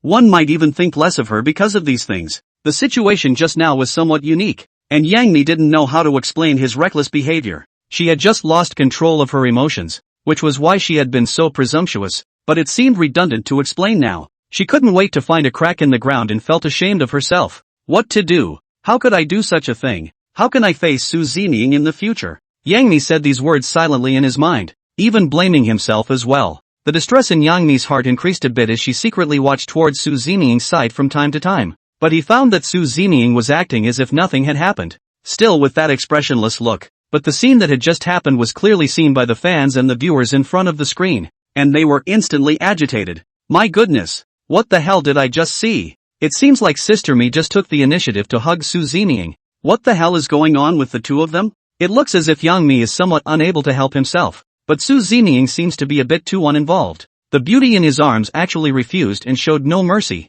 Yeah, Su Ziniying is also too not giving Yang Mi face. Hard to push her away. This let Yang Mi's face where to put it. The two next get together will not be very awkward. You guys don't talk nonsense. I do think Su Ziniying is a gentleman for doing this. They are going to use this opportunity to take advantage of Sister Mi. I really admire him. You guys really don't know what you're in for. This is called having the power of determination. A beautiful woman in your arms is as steady as Mount Taishan. Su Ziniying is indeed a character. If it were anyone else, would they be able to be such a gentleman? Let go of my Mimi. Never let anyone touch her. She's mine. What a waste, Su Ziniying. The Emperor is not in a hurry. The people involved haven't done anything yet, but we are in a hurry here. It's not like it's a life and death situation. The fans were talking there. Some felt that Su Ziniying was unintelligent, yet others felt that Su Ziniying was a gentleman. Everyone has their own version in their mouths, and at this moment, Wu Whale, his whole situation is not very good after his leg was bitten by the corpse. Guo Jingfei brought antiseptic solution and gauze from Yang Mi and prepared to disinfect and bandage Wu Whale's wound.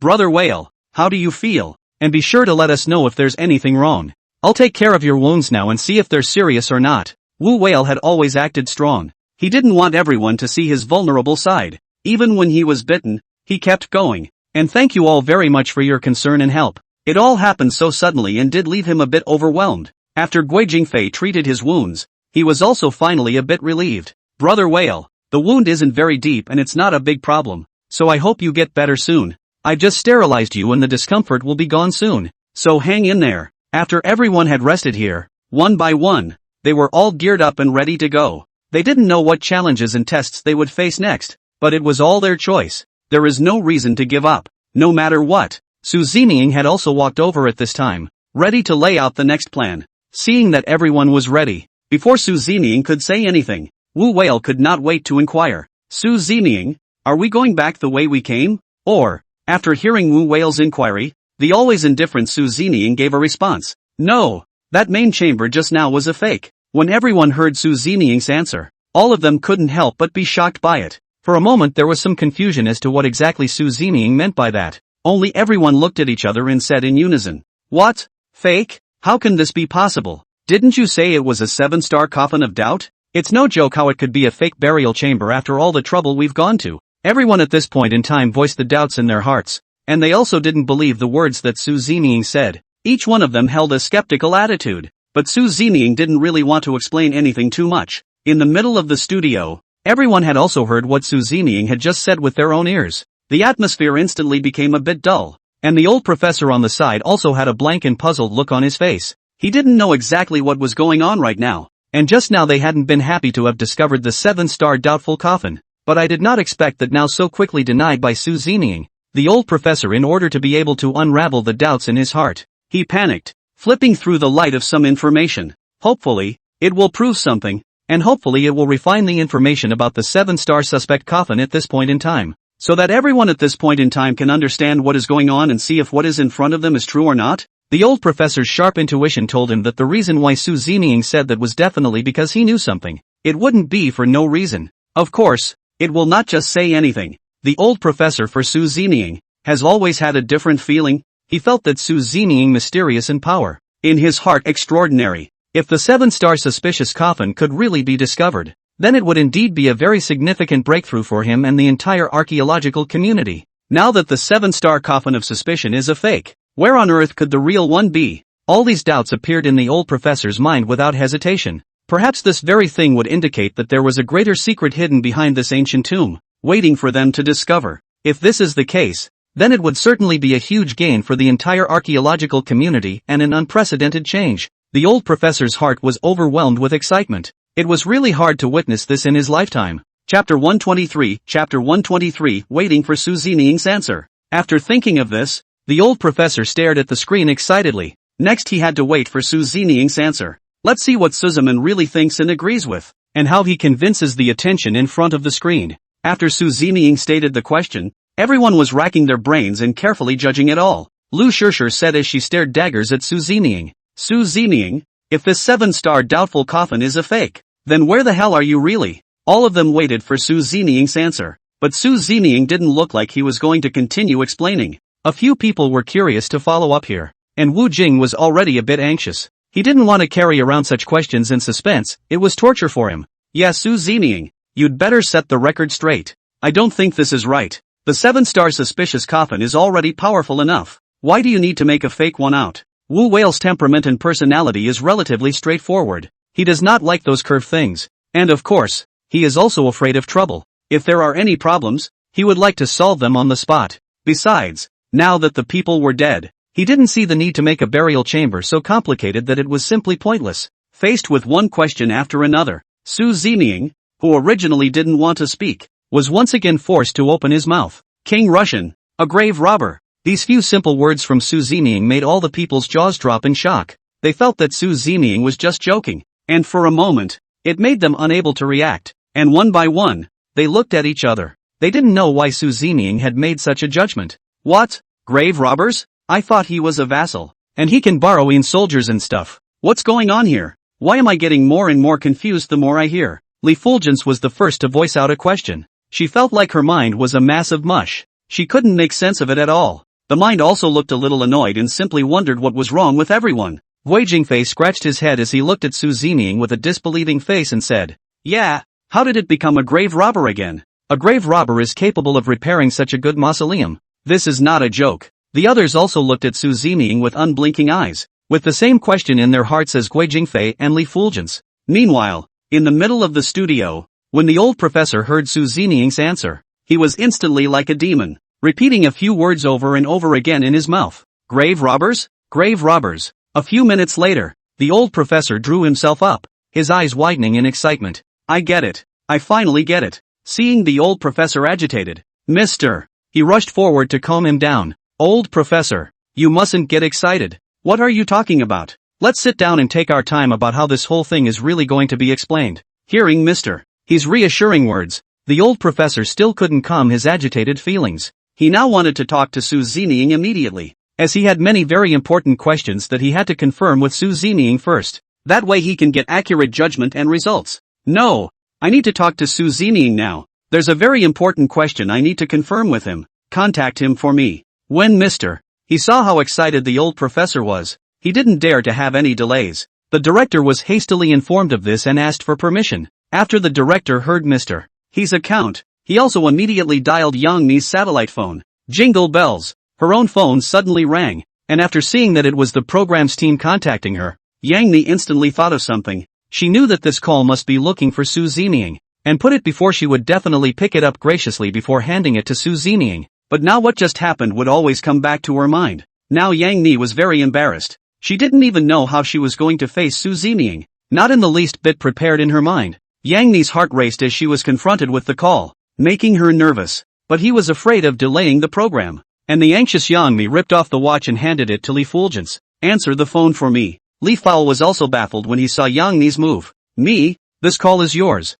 Why do you want me to answer it? What's wrong? Yang Ni glanced at Li Fulgence and said anxiously, if you're told to answer it, you answer it. Why do you ask so many questions? We're usually close, so it's okay if you pick it up for me. Li Fowl could only nod obediently and help Yang Ni pick up the call. The moment the call was answered, the director's voice came over the line. I'm looking for Su Ziniying. I have something important to talk to him about. When Li Fowl heard the director's request, he had to say yes the first time. Just a moment. I'll take the phone to him now. Saying that, Li Fowl walked out. The old professor and the director's side were still waiting for Su Ziniying. Coming to Su Ziniying's side, Li Fulgence didn't think much about it and directly handed Su Ziniying his watch. Su Ziniying, the old professor's side wants to talk to you, and it sounds a bit urgent, so I'll just bring it to you. Hearing that the old professor was looking for him, Su Ziniying didn't even need to ask much. He had probably guessed what the old professor meant, but this is good. Just now Su Ziniying thought about what simple way to let everyone know the secret of King Lu Ziniying's tomb room,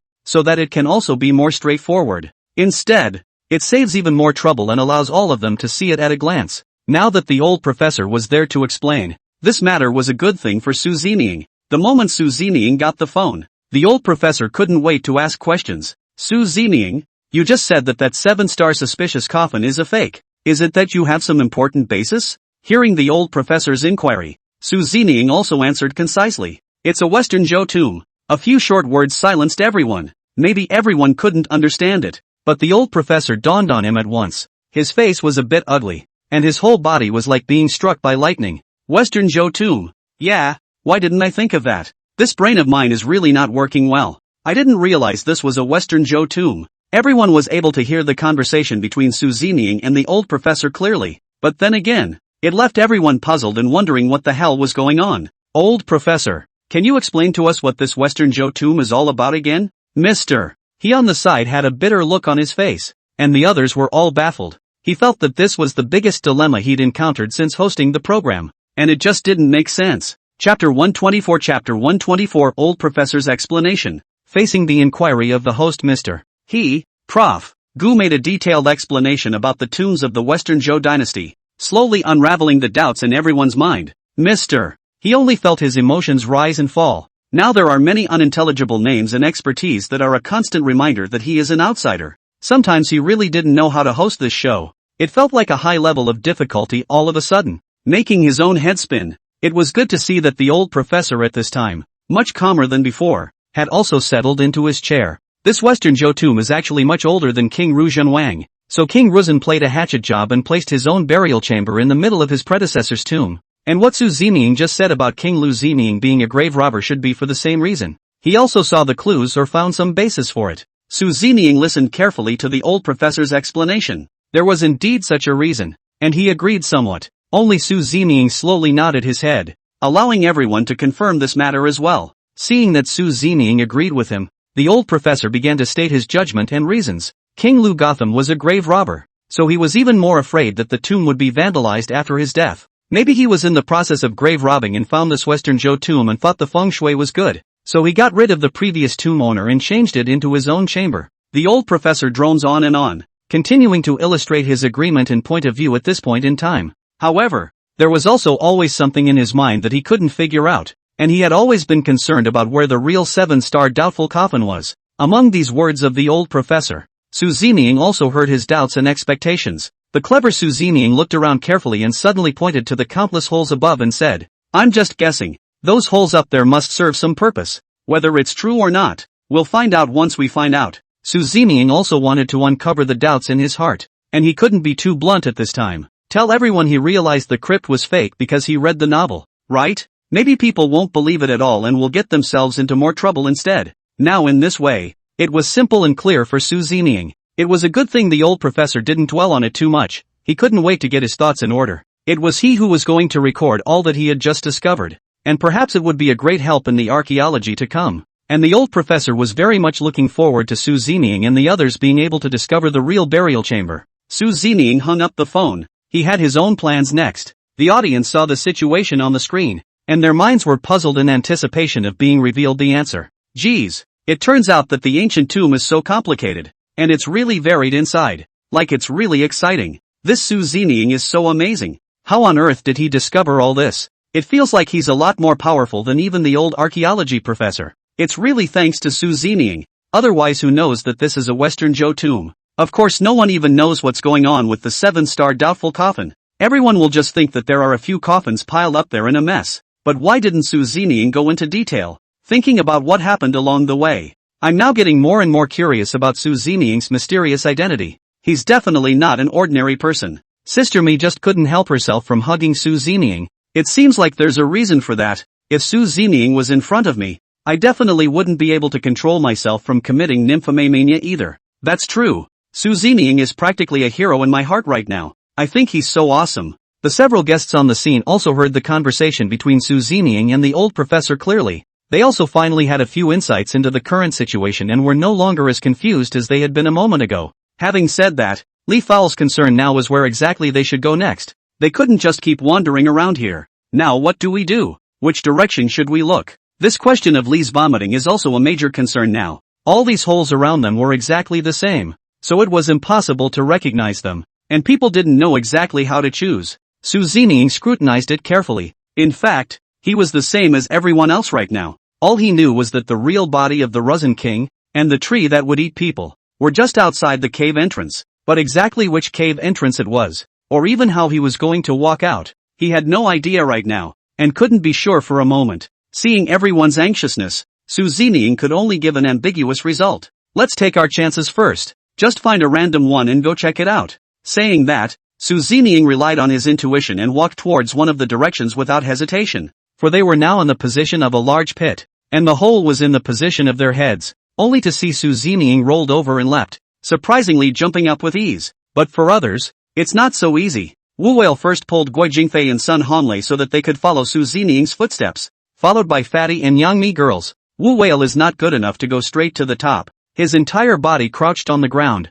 ready to serve as a ladder for everyone so that a few actresses could climb up as quickly as possible without further delay. Get up there. It's a bit high up here, so you guys step on my back. The guys up there helped pick it up so they were able to do it a little faster. 2. Hearing Wu Whale's statement, and after seeing his actions, the few actresses were a bit embarrassed for a moment. They were really getting off their feet and feeling a little awkward. This is not good. Wu Whale, however, had a frank face as he patted his chest and said, "Don't even hesitate. I'm sturdy and won't step on it. Don't worry." Seeing that Wu Whale looked like he didn't care, everyone could only harden their hearts, but now they couldn't afford to hesitate here. It would slow everyone down and delay even more. Yangmi was still very quick to see that things had come to this. She was the first to step on it, and Wu Whale stood up a little and quickly sent her on her way. A hand stretched out from above. Yangmi thoughtlessly took hold of it, not realizing that a cold sensation came instantly. The hand didn't look like a living person's, and immediately afterward the whole body was pulled up by a powerful force.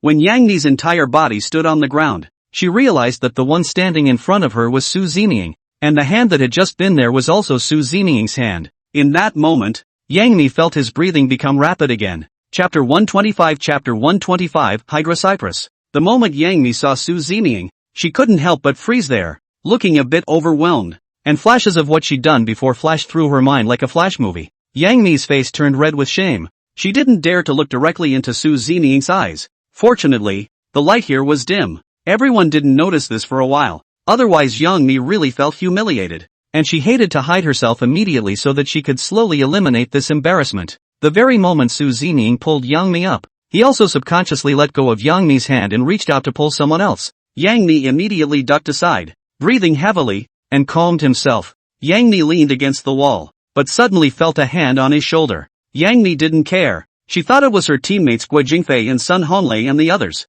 However, in the next second, Yang Mi saw Guo Jingfei and Sun Honlei standing across from her, which instantly made her feel that something was wrong. And at this moment, Li Fowl has not been pulled up by Su Zining, Lu Shishir and Fatty. They are still standing beside Wu Whale. This image completely froze Yang Mi in his tracks. Since this hand wasn't his teammate, what the hell was it? When Yang Mi realized this problem, she then became worried and couldn't even help but feel a chill down her back. Despite the fear in his heart, Yang Mi slowly raised his head to see what was on his shoulder. The very moment she looked up, Yang Mi couldn't help but let out a scream. Ah, ghosts! There are ghosts here. The reason why Yang Mi was so scared was because she saw that over her shoulder, what appeared was a pair of dark green hands. Although it was only a faint light, Yang Mi could still see clearly that the dark green fingertips were almost exactly the same length and exactly the same thickness. As for the other details, Yang Mi really didn't see it clearly, and she reflexively called for help.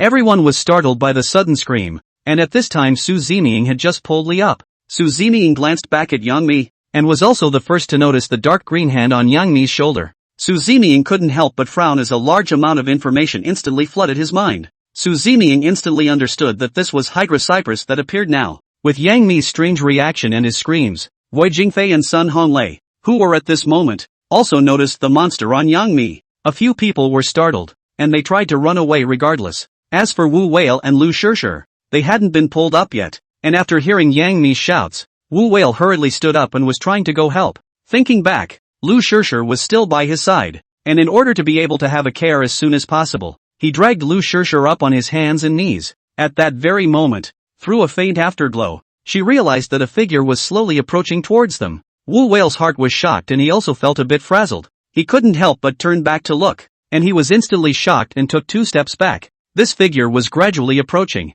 and Su Zining realized that he was actually a bloody corpse. His body was as fresh as blood, and it was thrilling to watch. But no matter how hard Wu Whale tried, he couldn't see the other party's face. As the monster approached, some strange sounds came out of its mouth that were creepy to hear. Right at this critical moment, Lu Shishir also heard the strange cries and at the same time discovered the monster that was approaching them. The moment she saw it, Lu Shishir let out a horrified cry, and immediately afterward, she was stunned and fainted. Wu Whale found a terrible problem. He realized that the blood corpse seemed to smell the human smell, and his speed was getting faster and faster. Wu Whale knew that it seemed too late to climb up and join Su Zining and the others at this point in time. He had to think of other ways as soon as possible, or else he was still really bound to die. To save that life, they must find a way to save themselves and hope they can escape this. Just as Wu Whale was about to run away, he suddenly thought of Lu Shishir. No matter what, he couldn't wait here to die. Saying that, Wu Whale took Lu Shishir and ran out towards one side,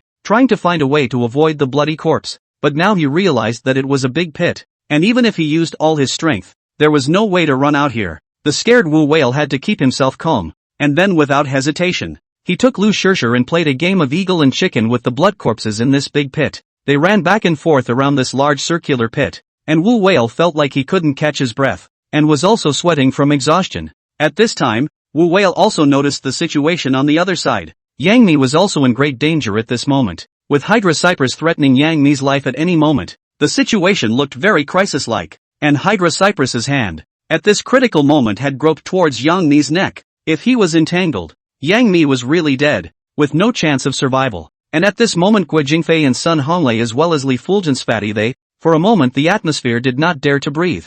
They also felt despair at this time and had no idea how they could get Yang Mi out. Now everyone could only pin their hopes on Su Zining to see if he had a way to save them. All the gazes stared dead on Su Zining.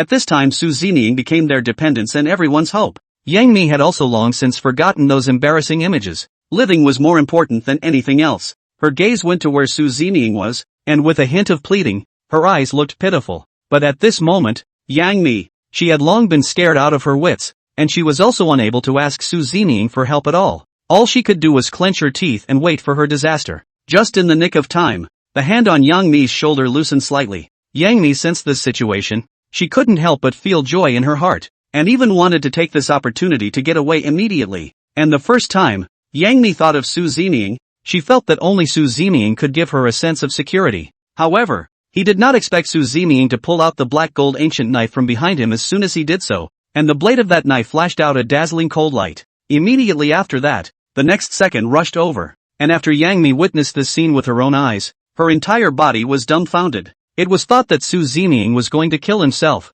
and if this knife went down, he would definitely be split in half. Yang Mi couldn't think of a reason for Su Zining to deal with himself, and he didn't think he had done anything excessive, except for that hug. Chapter 126 Yang Mi out of danger. Now that it's all come to this, it's too late for Yang Mi to say anything. Whatever comes next, Yang Mi will have to live with it on his own. Even if it was because of that hug that made Su Zining uncomfortable and took this opportunity to try to kill her to silence her, it didn't matter anymore. Facing the huge monster, Yang Mi still felt that it would be more honest to die in Su Zining's hands. A trace of helpless bitterness appeared on Yang Mi's face, and all sorts of thoughts flashed in his mind. At the same time, Su Zining's knife fell, and Yang Mi slowly closed his eyes, waiting for the moment of death to come. Time passed, and what Yang Mi waited for was not the imagined pain. This couldn't help but make her feel a bit surprised until Yang Mi slowly opened her eyes and she realized that she was intact and hadn't suffered the slightest bit of damage. Yang Mi was all a bit disbelieving, but the truth is the truth. Right at this critical moment, Li Fengying recklessly pounced over, and she tightly pulled Yang Mi's arm. Mi-san, are you okay? It's almost too good to be true. You're out of danger. I was just scared to death. I thought you were going to die this time.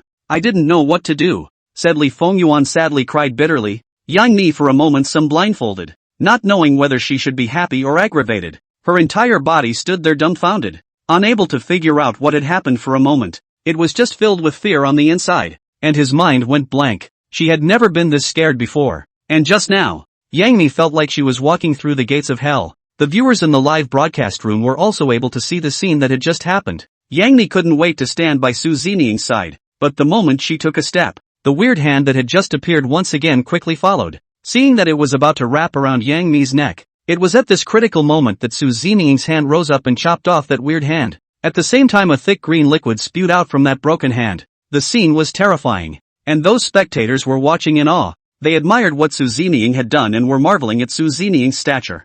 Geez, it was really too thrilling just now. I was scared to death. I thought Yang Mi was going to die this time. I didn't expect Su Zining to pull out his sword handily and save Yang Mi just like that. His movements are just too handsome. Is there anyone to take a screenshot? I must save these just now. When the time comes to watch them over and over again, there must be a different flavor. Upstairs, I've already taken a screenshot, and I'll post it on the websites of all the major platforms later, so that everyone will be able to see Su Zining's stance, so that everyone will know that Su Zining is awesome. But what the hell was that hand just now? How could it be so scary? And it looks a bit strange. Those green liquids are so disgusting. But the main thing is that Sister Mi is now out of danger. And we can sort of rest assured that it was Su Zining who saved them again this time. It seems that Su Zining is really a blessing. As long as there's a place where he appears, it will definitely turn danger into peace. While everyone was talking, Su Zining couldn't think about it in time. Although Yang Mi was out of danger, and at this moment, Wu Whale and Lu Shishir,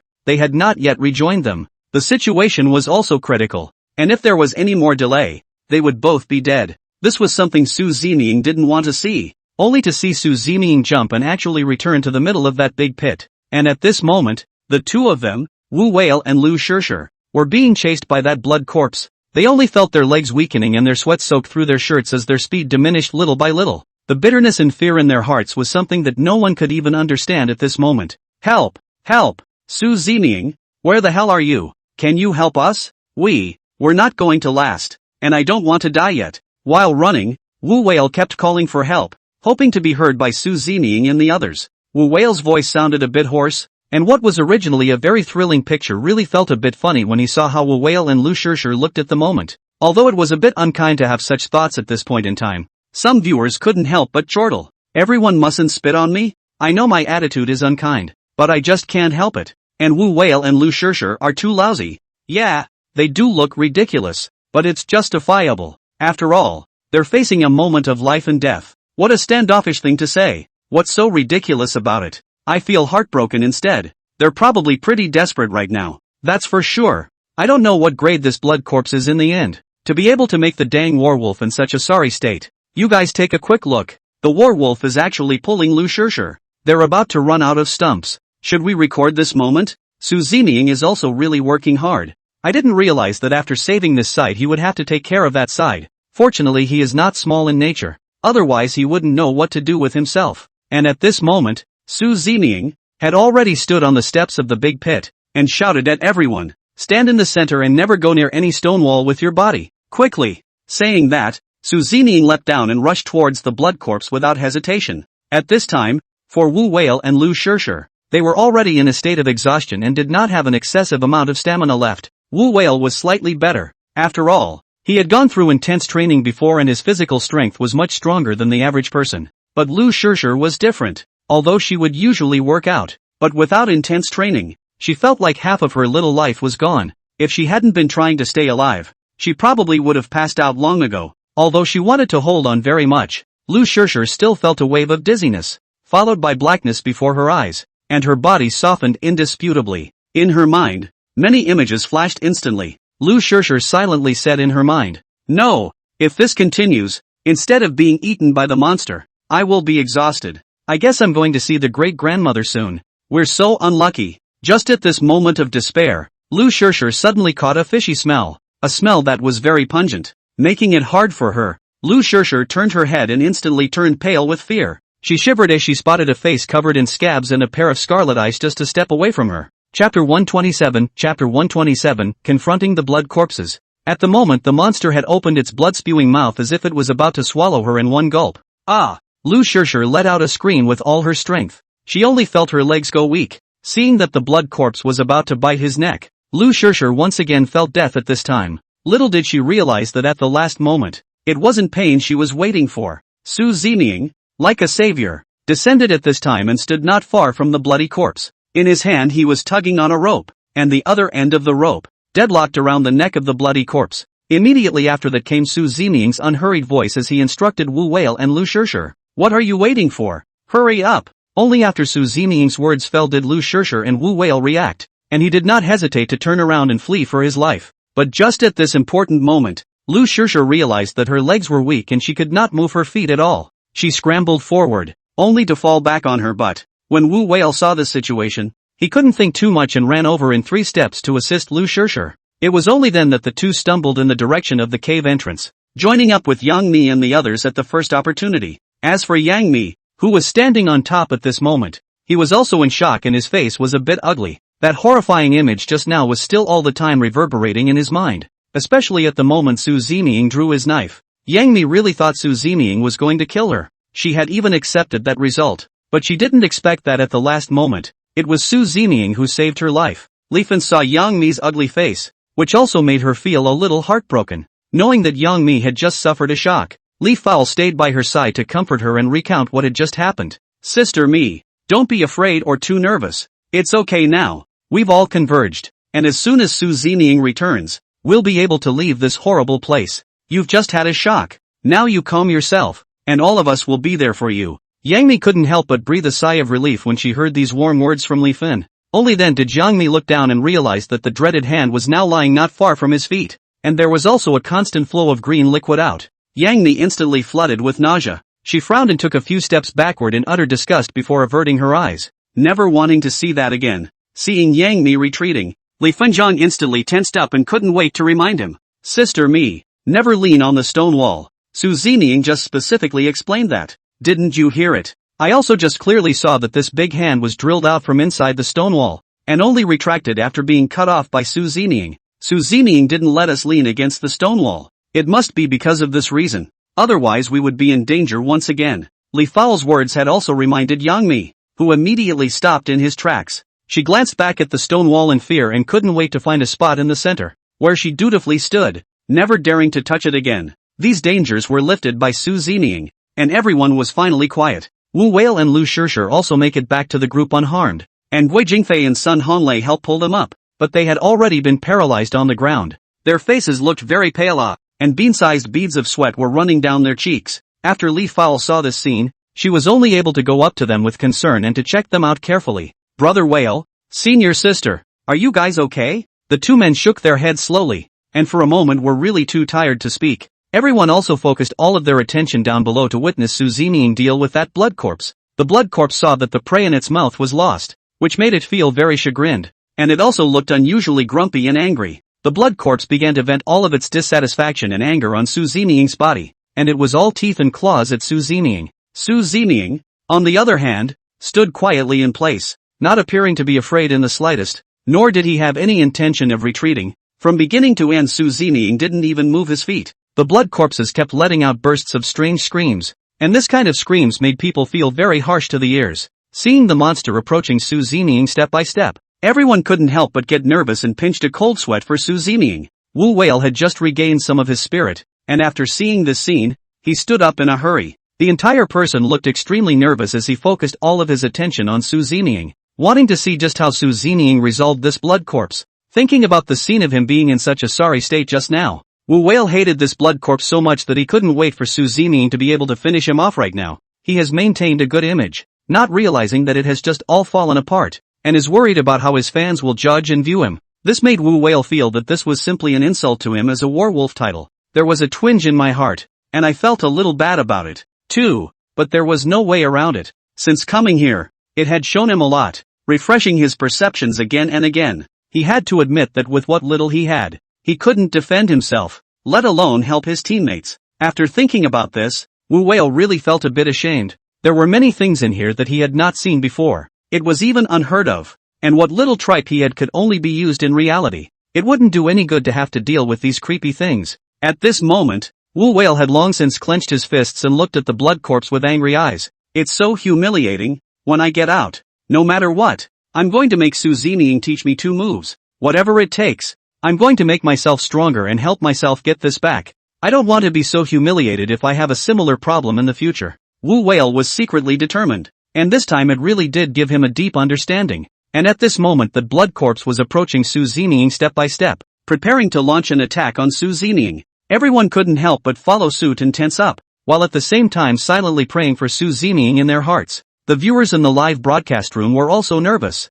and they were also worried about Su Zining's safety. What to do? This blood corpse looks like it's very powerful. I don't know if Su Zining will be able to handle it. We have to believe Su Zining. He'll be able to do it. This is nothing at all? Let's wait and see. Chapter 128 Chapter 128 Tense Moments. The audience looked nervous through the screen, each and every one of them, and at the same time, they also pinched a cold sweat for Su Zining, and there was a lot of speculation about the outcome, and people wondered if Su Zining was really able to deal with the blood corpses. We all believe in Su Zining's strength, but why is he not moving at all right now? And what exactly will he use to defeat the blood corpse? Before, Su Zining did create a miracle and showed us all his strength, but this time it's blood corpses, not bugs or anything like that, which can be a lot more powerful than the ones before. It's okay. Isn't it just a blood corpse? What's the big deal? Su Zining can definitely do it. He's so smart. He'll definitely be able to turn the danger around. There's nothing wrong with the words, and we certainly hope that Su Zining will be victorious. But the current situation is really a bit worrying. Su Zining doesn't look nervous. He should be sure of himself, so we don't need to worry anymore. This blood corpse doesn't look like it's easy to deal with, and it's very tall. And Su Zining is trying to save Wu Whale and Lu Shishir, so I hope everyone will be safe. All the viewers and studio people were stunned by this situation in front of them. Everyone's hearts were beating faster and faster with the blood corpse's footsteps, and they were even breathing a little fast. Every step the blood corpse took closer to Su Zining, all of them would be worried for a minute. Su Zining was also scheming in his mind at this time as to how exactly to deal with all of this, and the unicorn blood in his body didn't seem to have any major effect on the blood corpses. Su Zining's presence seemed to make the blood corpses appear very excited, only to see it open its mouth wide and pounce towards Su Zining without hesitation. At this critical moment, Su Zining also showed no mercy as he recklessly drew the black and gold ancient sword behind his back, only to see him wielding the black and gold ancient sword. He drew a perfect arc in midair and slashed directly towards the blood corpse's neck. When everyone opened their eyes again, they realized that the knife was not stained with a trace of blood. Everything around them seemed to come to a standstill as everyone stared blankly at the scene before them. Some even wondered if they were hallucinating, their eyes showing shock and disbelief. They clearly saw Su Zening's knife slice through Bloodshed's neck, but why was there no bloodstains on the knife? The blood corpses also looked like they were unharmed. Originally everyone still had a glimmer of hope, but now all of them started to worry about Su Zening again. But the doubt in everyone's mind was soon answered, only to see Su Zening turn around. The head of the blood corpse, which had just been ferocious, instantly fell off, followed by a strange ringing sound. Bang! When everyone was looking, the blood corpse's body had already smashed onto the ground, lying straight in front of Su Zening. Blood continued to flow out of his neck, and everyone realized that it wasn't that the blood corpses were so powerful. Rather, Su Zening's movements were too fast, which was why it gave everyone such an illusion. It wasn't that Su Zening didn't kill the blood corpses, but those bloodstains were simply too late to be stained,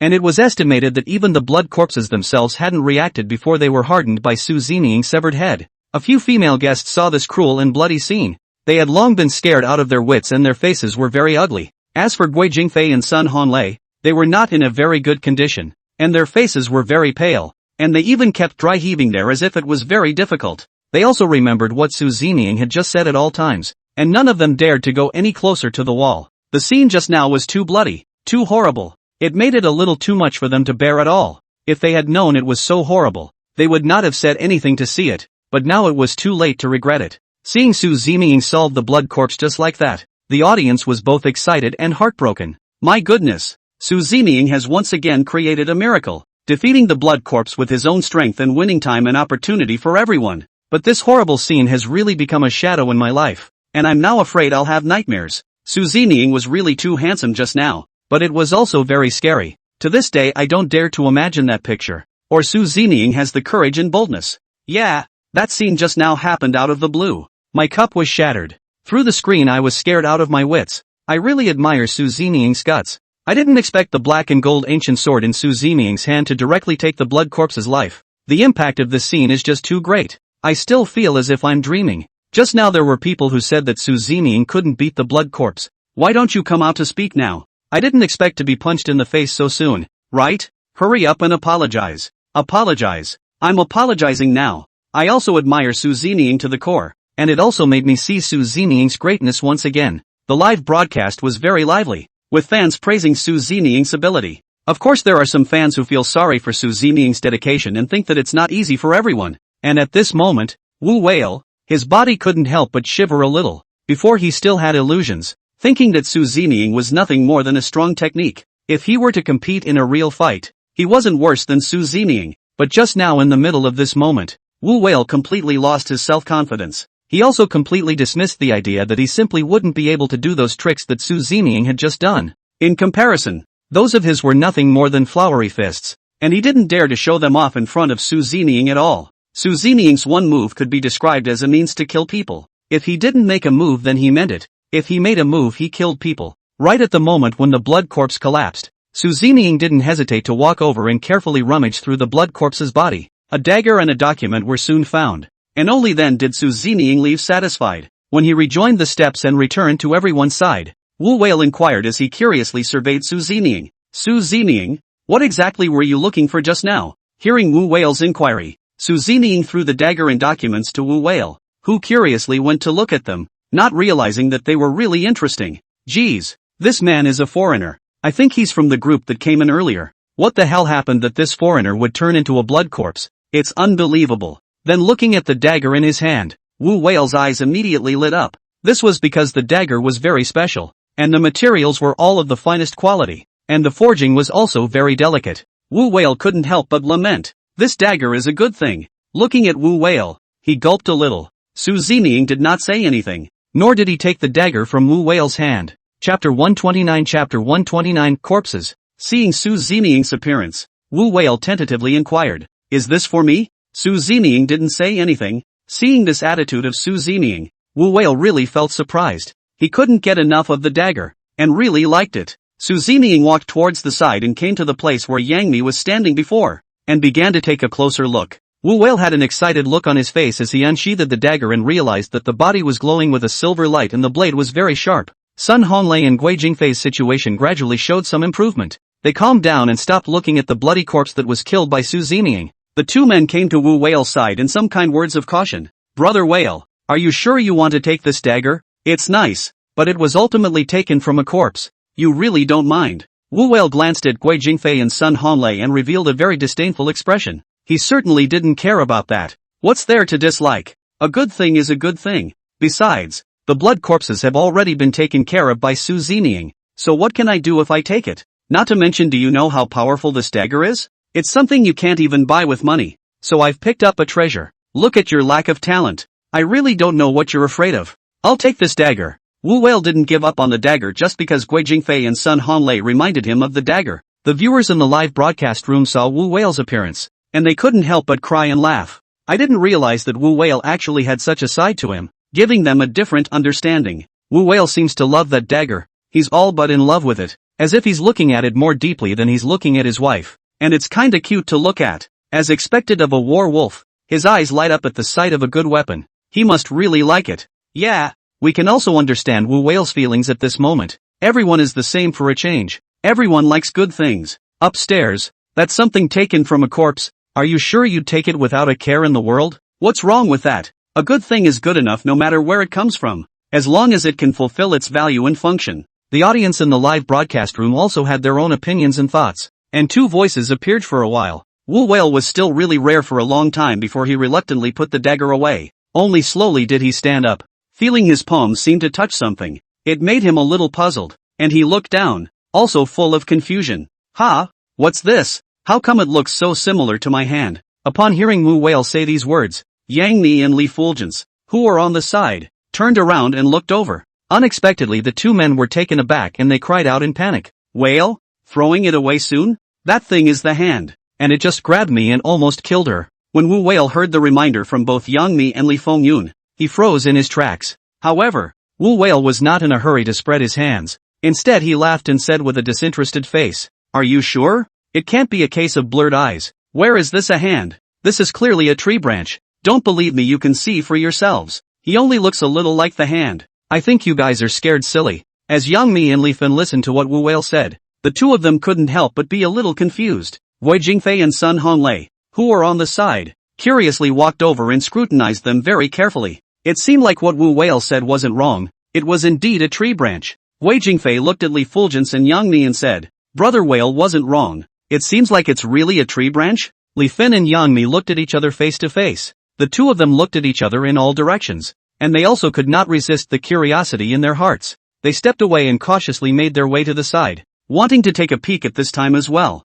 Before, people didn't look closely because they were too scared. Now that he was brave enough to look over, he realized that it was really a tree branch, and Wu Whale hadn't deceived them. When they saw that it was really a tree branch, they really felt puzzled in their hearts. But I just saw this thing move. How could the branch move? What on earth went wrong? Li scratched his head, his complexion looking very confused. There really were so many strange and bizarre things happening here that she was somewhat unable to tell the difference between true and false, and it had also hit her intellectual blind spot. Li Fowl felt his mind go blank, not knowing how to explain it at all. Wu Whale sighed and said comfortingly to Yang Mi and Li Fengyang, girls, there's really nothing odd about it. There are all sorts of weird and wonderful things in this ancient tomb. What's so surprising about a branch moving? In fact, he was also comforting himself with the fact that apart from this statement, Wu Whale also seemed to have all run out of words. He couldn't use words to describe all this they had experienced. He could only cast his gaze towards Su Zeming, hoping that Su Zeming could give a concrete answer at this time.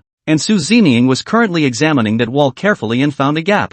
Being able to walk towards the outside through this gap, Su Zeming had also already made a guess, estimating that those branches were sticking out from this gap. That means they have access to the outside through this hole. It was not easy to check it out, and when Su Zeming turned back to look at everyone, he realized that all of them were staring at him with unblinking eyes. There was a longing in his eyes, which was something that made Su Zeming feel helpless, but he was also able to know what was in everyone's hearts. This thing is called Hydra Cypress. Su Zeming simply stated the name, letting everyone know what they had just encountered. Hydra Cypress? Wu Whale chanted in his mouth. From the name alone above, he knew that this thing was not ordinary. It's not even a matter of 9 heads. It's actually a snake cypress. The mention of snakes gave everyone the creeps, and couldn't help but make them think of those pheasant necks they saw outside. Each and every one of them felt a chill on their backs and cold sweat on their palms. That which they had experienced before still made everyone feel very scared. Guo Jingfei looked at Su Zeming with a surprised face and inquired, "This Hydra Cypress, it actually moves,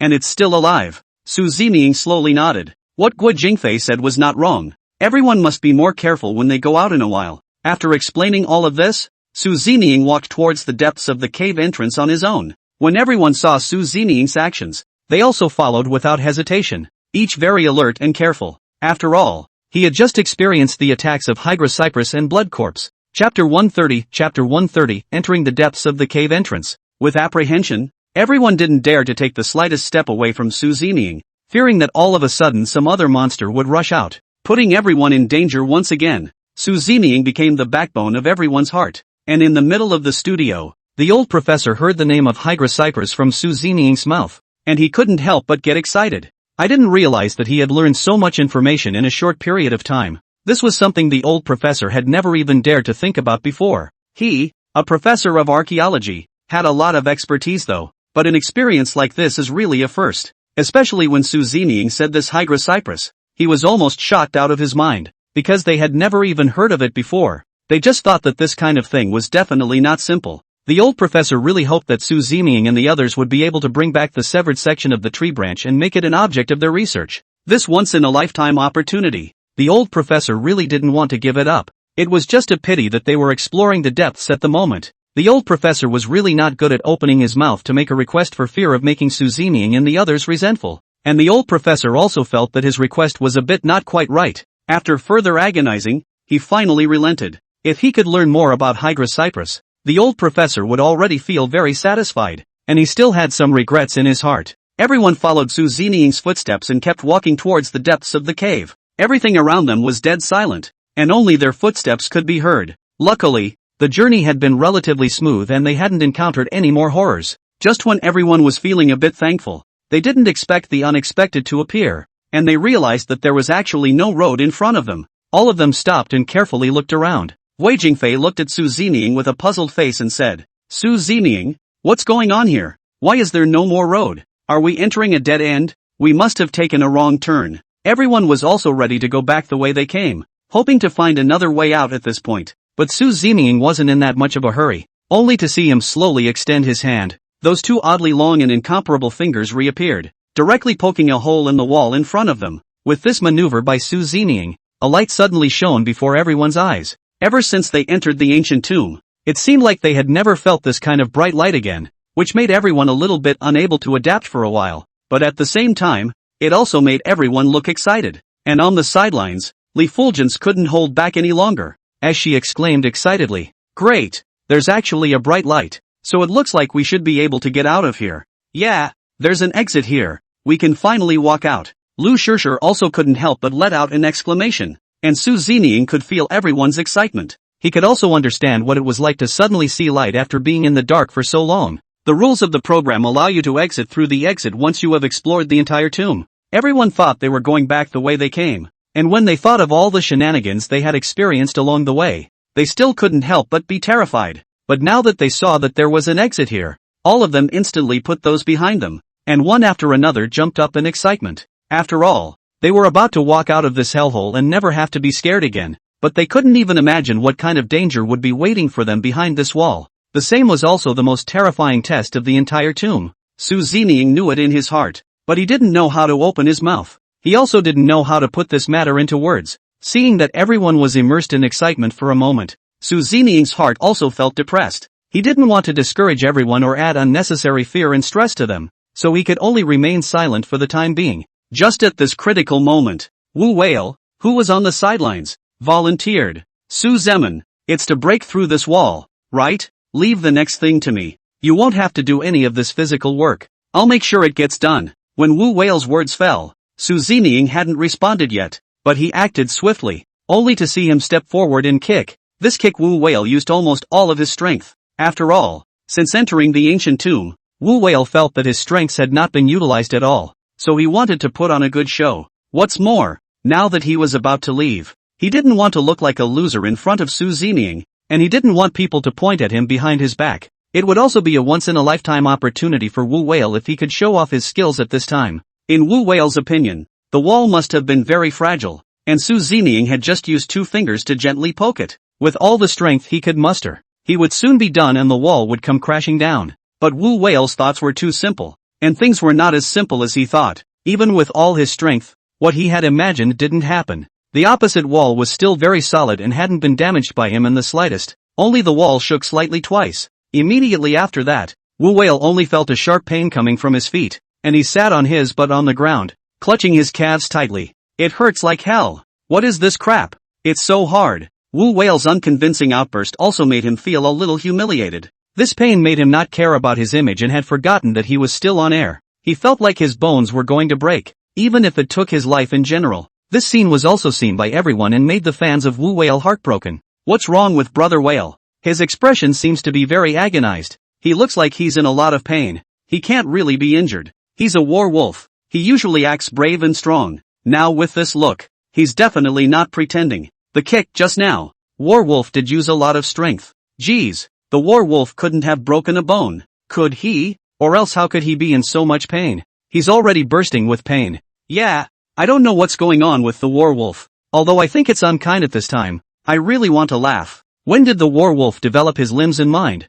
He was too impulsive just now. Didn't you guys notice that Su Zining just poked through the wall with just 2 fingers? What the hell is going on? That's true to say. Su Zining really didn't seem to use much force. But why didn't Battle Wolf manage to damage the wall? Everyone, don't bring the tempo. This can't be blamed on Battle Wolf. It's Su Zining who gives people the wrong impression, isn't it? Chapter 131, Chapter 131, Wu Whale injured. Just as everyone was scared, Wu Whale groaned in pain as he clutched his foot. He really wasn't faking it. That pain was making it hard to hold on. Everyone couldn't help but worry when they saw Wu Whale's appearance, and Guo Jingfei and Sun Honlei were somewhat glad that they hadn't rushed out just now. Otherwise, it was expected that they would be the ones who were injured. And Yang Mi, who was on the side, couldn't help but feel a little anxious when he saw Wu Whale's situation. She quickly found out the gauze and medicinal solution and said as she looked at Guo Jingfei and Sun Honlei at the side, "What are you waiting for? Go up and help Brother Whale check his injuries and see what's going on. Can't you see he's in pain?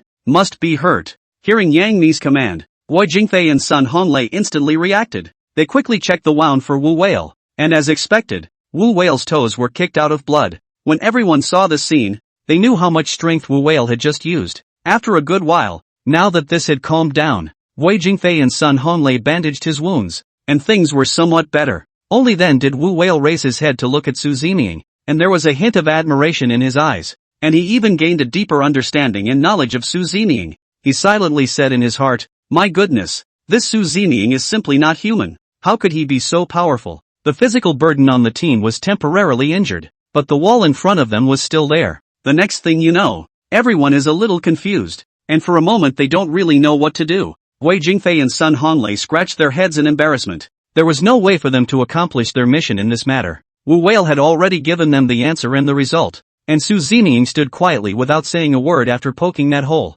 Even when Wu Whale was injured, he looked like he didn't care about it, and he seemed genuinely a little indifferent. On the sidelines, Guo Jingfei and Sun Honlei couldn't keep up the pretense that if it really was physical work, it was now both of their turn. They were seen picking up their engineer's shovels and mustering up the courage to walk towards that wall. Hard digging, but did not expect this shovel down. The scene looks more awkward. The 2 men gave it their best shot as they pounded on the wall for a good while, hoping to find the weakest spot on the wall to strike. It's just a shame that the 2 of them don't understand any of this, and after some tossing and turning it was fruitless. Just half an hour of wasted time here, and the engineer's shovel in his hand was already somewhat bent and damaged. But the wall remained motionless, only with more scratches on it. Guo Jingfei and Sun Honlei were tired and sweating. Both of them looked exhausted. On the other hand, Yang Mi and Li Fulgence as well as Lu Shishir and the girls on the side looked a bit bored and hungry at the moment. They opened their food and sat quietly to replenish their energy as they waited for the walls to be broken down. He also gave Wu Whale some food and water and took care of the wounded man.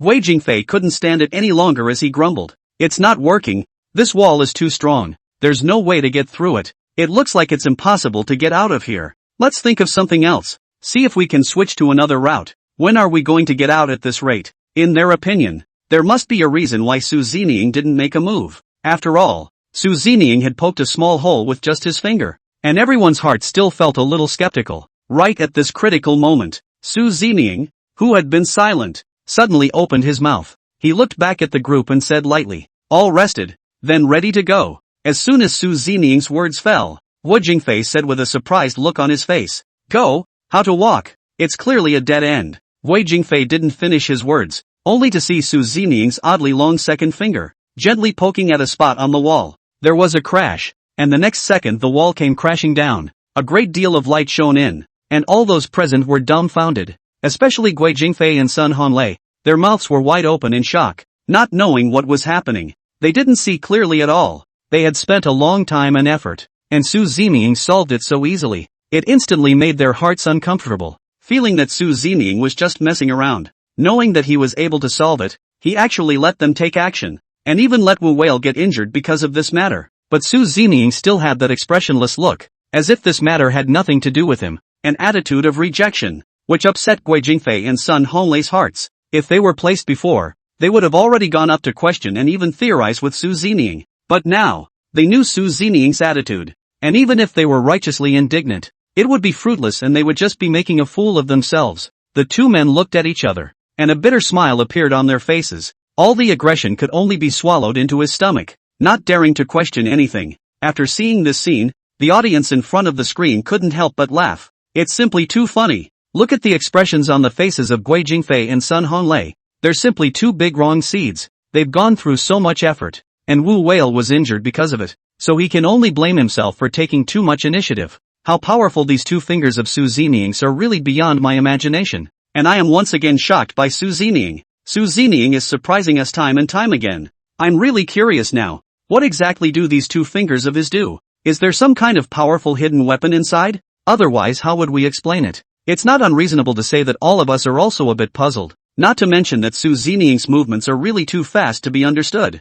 I didn't expect Su Zining to really find another way out. Finding a way out for everyone at this time. He's simply too powerful. In the middle of the ancient tomb, Yang Mi and Li Fulgence, as well as Lu Shishir and the girls, were also completely shocked by Su Zining's behavior. They stood there dumbfounded, a bit at a loss for words for a moment. To think that Wu Whale was injured because of this wall. Guo Jingfei and Sun Honlei were exhausted and they didn't even shake it. Su Zining just poked it lightly and the wall came crashing down, which really had too much impact on them. Even a few actresses couldn't imagine what a terrifying and powerful force was hidden under the appearance of a fresh meat like Su Zining. They hadn't seen such a divine operation like Su Zining's before. Every time Su Zining was able to bring shock and surprise to them, making them peek at the danger they were in. All the embarrassment Yang Mi had felt before seemed to have dissipated at this moment as well. Chapter 132 Coming to the Cliffs. Yang Mi suddenly felt that for a man as outstanding as Su Zining, even if she took the initiative, it didn't seem to be a big deal,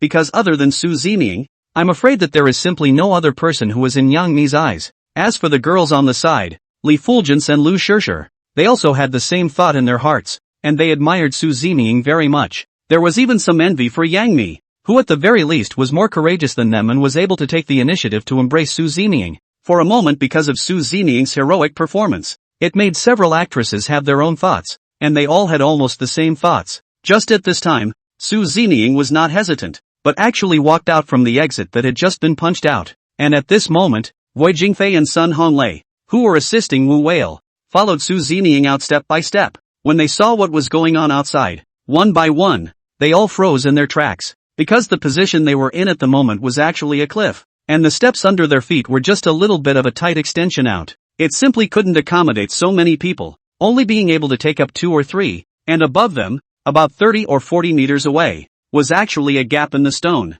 That light was leaking in from among the cracks in the stone, and it wasn't hard for anyone to guess where the ground should be. But in front of them was actually a huge tree that looked a bit odd. It is directly from the bottom of the cliff, straight here rushed to the head of the gap, at first glance at least 100 meters high. The entire trunk of the tree was so thick that it was estimated that it would take several people holding hands to encircle it. Above the tree trunk, there were surprisingly countless branches entwined, and these branches were floating in the air non-stop. It was really like countless hands were beckoning to them. Only these hands, one after the other, were dark green. Looking at the image in front of us, one can't help but feel very eerie. After everyone got a good look at the image, Li Fowl instantly became nervous, and she said with a bit of a trembling voice, Me sister, isn't that the branch that just rested on your shoulder? It turns out it was stretching in through a crack in the stone. Yang Mi also noticed the situation at this time, and she nodded slowly. She finally realized that perhaps this was the Hydra cypress that Su Zining had just mentioned.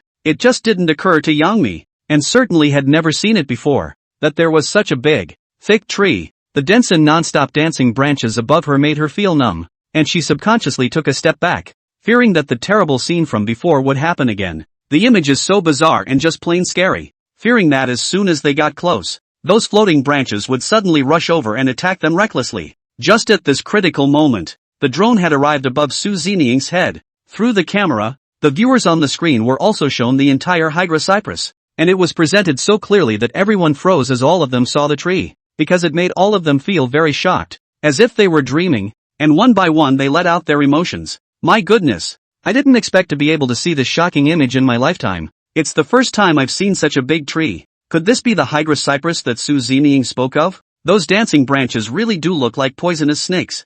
Yeah, it's really too much of a resemblance. One's body is covered in goosebumps from watching it. It's simply terrifying. I can't even dare to imagine what's going to happen when Su Ziniying and the others get close. There is nothing strange in the world. And after watching this program this time, it really has given me so much insight, and it has really opened my eyes. It's true. These are things we didn't even think about before. I didn't expect to actually be able to witness it with my own eyes. No regrets in this life. I don't know if there will be any danger while Su Ziniying and the others are approaching. I really hope they can leave without any problems. Maybe it's not that simple. I have the same feeling. I always feel that danger is imminent and I will pray for them. Just as everyone was excited, there were some very attentive viewers who were worried about everyone's well-being. And at the moment the old professor of the archaeological team, after seeing Hydra cypress through the lens of the drone, he stood up from his chair in excitement. The voice exclaimed with some trembling and panic. My God! It's unbelievable that such a creature exists. I've read in an ancient book before, and there are some records about the Hydra cypress, saying that there is a plant that eats people, and that its branches are like countless arms. At that time I thought it was all made up. I didn't think I'd see it today. I have no regrets in this life. I'm so happy. The old professor kept repeating these words excitedly, and he looked a little odd, because at the moment he was regretting that he hadn't known about the program earlier. If he had been involved from the beginning, perhaps he would have already followed Su Ziniying and the others into the ancient tomb. Even if it meant taking this old bone of his, the old professor didn't care, as long as he could be allowed to participate in this matter. He felt that everything was worth it, but now it's too late to regret saying that. Regrets are regrets. However, he also felt grateful that at the very least, he was able to let him see these things recorded in the ancient books with his own eyes. Before, he thought none of them existed, or had even gone extinct a long time ago, but it turned out that they just didn't realize it. Perhaps in this life, his archaeological career was to come full circle. All of this is also thanks to Su Ziniying,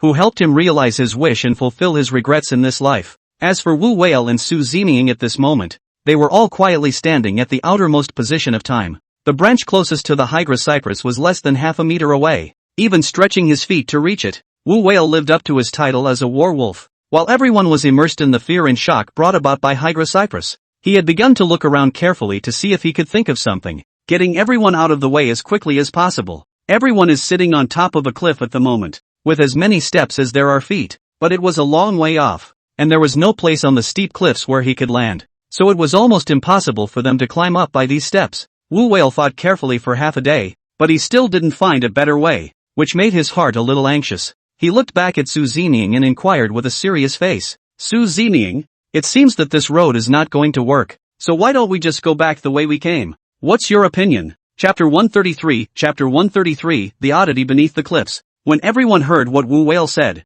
all of them were instantly excited. No one wanted to turn back at this point, leaving everyone instantly deflated as well. They had used almost all their strength to climb here with great difficulty, not realizing that they would end up with such a result. Thinking about all the dangers they went through on their way here really gave everyone the creeps. The fear brought to them by the sarcophagus, as well as the threat of the corpse, the terrifying female ghost in white. The stakes flashed in their minds like a movie. Even if Su Ziniying's play can disperse those corpse turtles. At this moment, Yang Ni couldn't help but look towards Su Ziniying's cut finger. The heart could not help but feel some heartache. Although the wound on Su Ziniying's hand was no longer bleeding, the blood was still clearly visible, and even the wound was a bit shocking. Anyway, Yang Ni said nothing because she didn't want to watch Su Ziniying get hurt again, and for their sake. After Wu Whale said those words, he was also carefully observing Su Ziniying's reaction, wanted to know Su Ziniying's next plans and intentions, how he could get out of the predicament in front of him. When Wu Whale saw Su Ziniying's gaze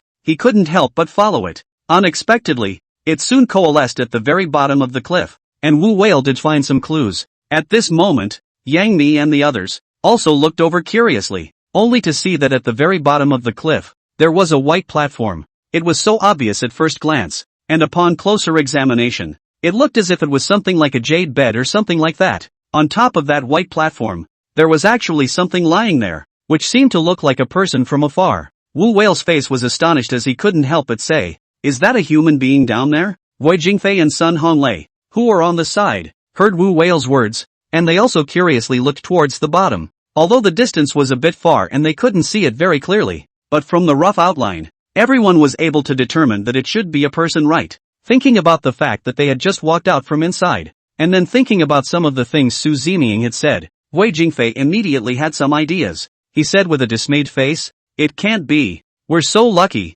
You guys say that this isn't the real corpse of King Russian." On the side, Sun Honglei heard Guo Jingfei's words, and he too suddenly played with his imagination. "What you said isn't impossible. I remember Su Zeming said earlier that the 7-star suspicious coffin we saw was a fake. This King Lu Wang is really smart. If ordinary people were to think of such a way, simply cannot find out that it is a fake, I guess no one will find this place either. This time it's also fortunate that I followed Su Zeming, otherwise how would I have seen this scene?" Sun Honglei also spoke his perception and had something to say about the matter, but Guo Jingfei and Sun Honglei's conversation with them, Su Zeming didn't even pay attention to it. At this moment his entire attention was all focused on this body below. This was the main thing for Su Zeming, who of course knew what was going on. After all, he was familiar with the entire plot. Actually, there wasn't one body down there, but two. Both of these corpses were very odd, and one of them was able to bring you into an illusion as soon as you looked at him. The other body, on the other hand, is that of an unidentified female.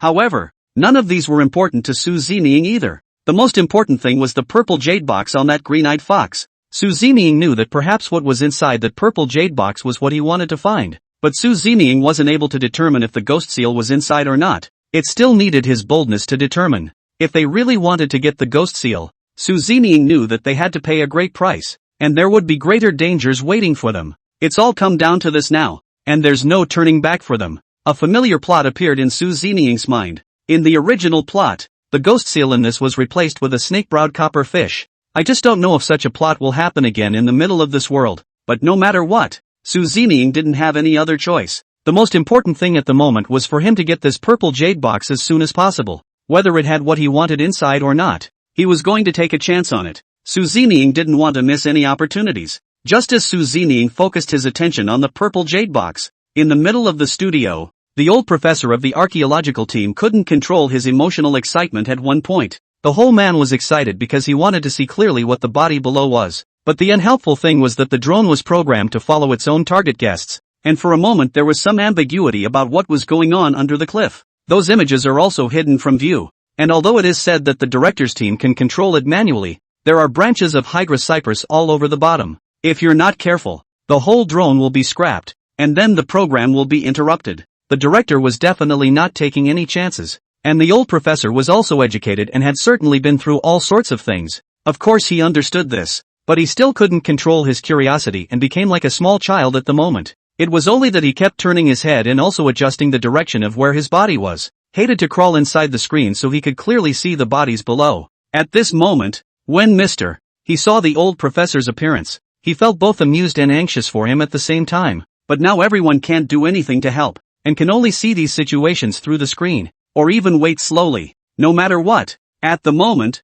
Su Zeming and Yang Mi, they were safe for the time being. The crew doesn't want any accidents to happen to them and just wants each and every one of them to return safely from this adventure. If they do come back, the show will definitely head to the airport to greet them and even give them a good consolation. After all, what they had gone through along the way was there for all to see. All of them have suffered a lot, and all of this is obvious to everyone. Even when they were spaced out, they were scared one at a time, even feeling like their hearts were going to stop. At this moment in the studio, everyone is also looking forward to Yang Mi and their return. This time if everyone makes it back, make sure you meet up and go relax. It's really not easy for them either. And it's also important to find a chance to have a good chat with Su Zeming to find out just how many unknown secrets he has. All of them agreed with the idea, each with a look of anticipation in their eyes. Chapter 134, flocking to check the situation. In the middle of the entire studio, everyone voiced their opinions. including Zhao when captured and Li Lianjie and the others. Zhao when captured.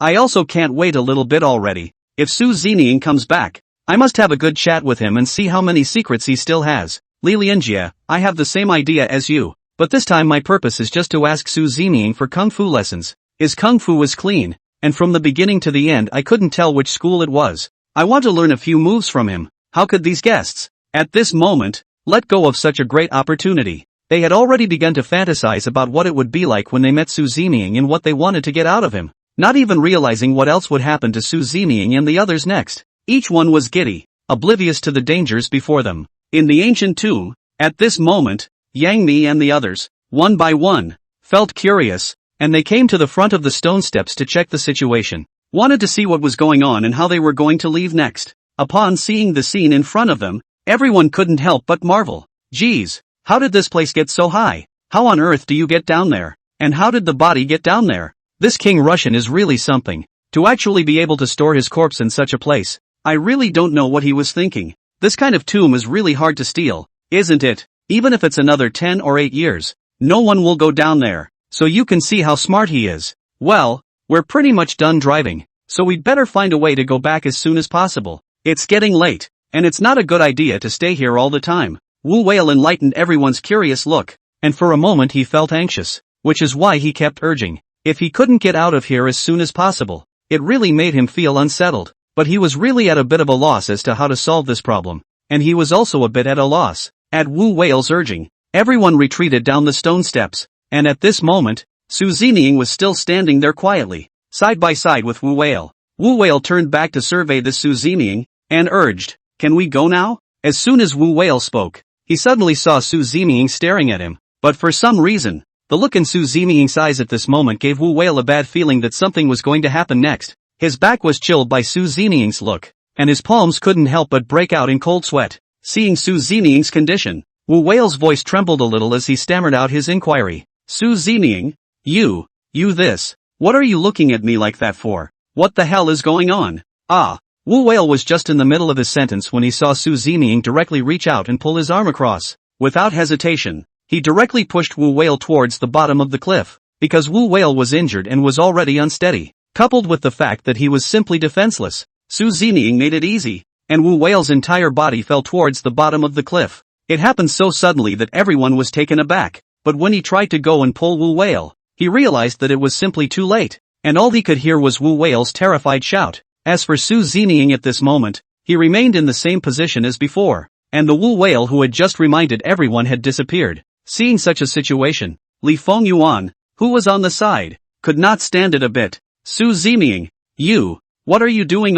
Li Fao's voice trembled nervously. He didn't even know what to say to Su Zining. Just at this time, Guo Jingfei and Sun Honglei, who were on the side, were also awakened. Only Guo Jingfei questioned with a shocked face. "Su Zining, Brother Whale was pushed off the cliff by you. What exactly do you want to do?" Sun Honglei also couldn't wait to come in front of Su Zining and questioned him somewhat angrily. "Yeah, what's going on? Is Whale in danger if he falls?" Everyone had a skeptical attitude, not being able to understand Su Zining's actions at this moment. All of them almost held their news, while several other guests, too, were scared pale by Su Zining's actions, fearing that Su Zining would not stop and throw all these people one by one towards the bottom of the cliff. As for Yang Mi and the others, they were also staring nervously at Su Zining, fearing that their turn would come next. This scene was also clearly seen by the audience, and everyone couldn't understand what Su Zining had done, and were momentarily angry. "My goodness, Su Zining, what the hell is he doing? I think he's just crazy. Why did he push the war wolf off the cliff? How dangerous is this? Su Zining's behavior is indeed a bit abnormal. You guys say that his real identity, he can't be an undercover agent. All this way he's been preparing for this moment. If that's really the case, then it's a disaster. It means that Su Zining has now achieved his goal. He deliberately attracted everyone here before pushing them all down like he just did. I don't know what else will happen if you fall this high up. It's just too scary for me to think about. Everyone, don't speculate wildly. Could it be that just now, through the screen, none of you noticed Su Zining's eyes? His eyes are just too terrifying. I don't know what Su Zining will do next, whether they will be able to get through this. It seems that the fate of these people is once again in Su Zining's hands. The drone that was following Wu Whale at the moment also flew down along with Wu Whale's fall, and through the drone's camera, The group realized that it was pitch black inside and they couldn't see anything at all. This once again shocked everyone, and even everyone's hearts had a trace of ominous foreboding. They were afraid that Wu Whale would be killed by the fall. After all, it was very possible. In the middle of the studio, all the people were in a daze, and they were unable to explain the scene in front of them. There was a discussion about Su Ziniying's behavior just now. Teacher, he said with a horrified face. Impossible. Su Zining, he wouldn't do such a thing and wouldn't be this kind of person. And he doesn't have to. That's true. Every time before he has come to the rescue. How could he have killed them? Zhao when captured. I don't think this matter is as simple as we think. After all, everyone doesn't know what's going on with Wu Whale right now. I think it's better not to speculate wildly, lest we all get embarrassed then. Li Lianjie, do you guys think there's any other possibility that means Su Zining is using some kind of sacrifice ritual? I think there's something fishy going on here. When Li Lianjie said these words, everyone could not help but be shocked out of a cold sweat and even shivered. Chapter 135, Guessing Su Ziniying's Behavior. When everyone heard Li Lianjie's words, they couldn't help but think that what Li Lianjie said had some truth to it. In case this was true, then Wu Whale's current situation was really worrying. Mr. His face was ugly as he said with a trembling tone. You mean the reason why Su Zining saved everyone before was so that they could live up to this moment? Now he's going to sacrifice. So there's no need to leave everyone behind. How is that possible? Maybe we're overthinking it. If that's the case, it seems like it can really be explained. But these doubts on Su Ziniying's body, how exactly are they going to be solved? Let's say his blood can repel corpse crushers. He can easily decapitate pheasant necks. And that terrifying lady in white. And even that terrifying sarcophagus. It's so foggy that it seems like there's a difficulty in explaining this one piece at a time. People had all sorts of speculations for a while, and there were all sorts of versions of Su Zining. The more they said, the more outrageous they became. And it felt like Su Zining really did have a different purpose. And one by one, they were scared to the point of shivering, and their faces were extremely scary. The studio guest had this speculation and it was a moment of skepticism for the audience and fans. They began to analyze the news that had just come out of the studio in droves, and one by one they did not hesitate to discuss it. Woo, what do people say? Should we trust Su Zining or not? What kind of person is he? With the scariest people around, how do you expect them to be trusting their teammates next, when everyone is probably already scared half to death? If Su Zining really wants to lay hands on everyone, I guess Yang Mi and the others are in for it. Maybe the next second they'll throw everyone all down one by one. According to this, everyone is going to die at the hands of Su Zeming. I'm so sad. What the hell should I do? You were all fooled by Su Zining before. I told you that there was something wrong with this Su Zining. How could he be so powerful? Now it can be explained. I say upstairs. Don't make wild guesses. You're the only one who's smart. What? I just told the truth and you guys can't accept it. That's a living life. How cold and heartless. And Director Yen, who was sitting in the studio, drilled into his fist at the moment, was also feeling baffled. He just felt that the contrast between the back and forth was so great that he could no longer even stand it a little.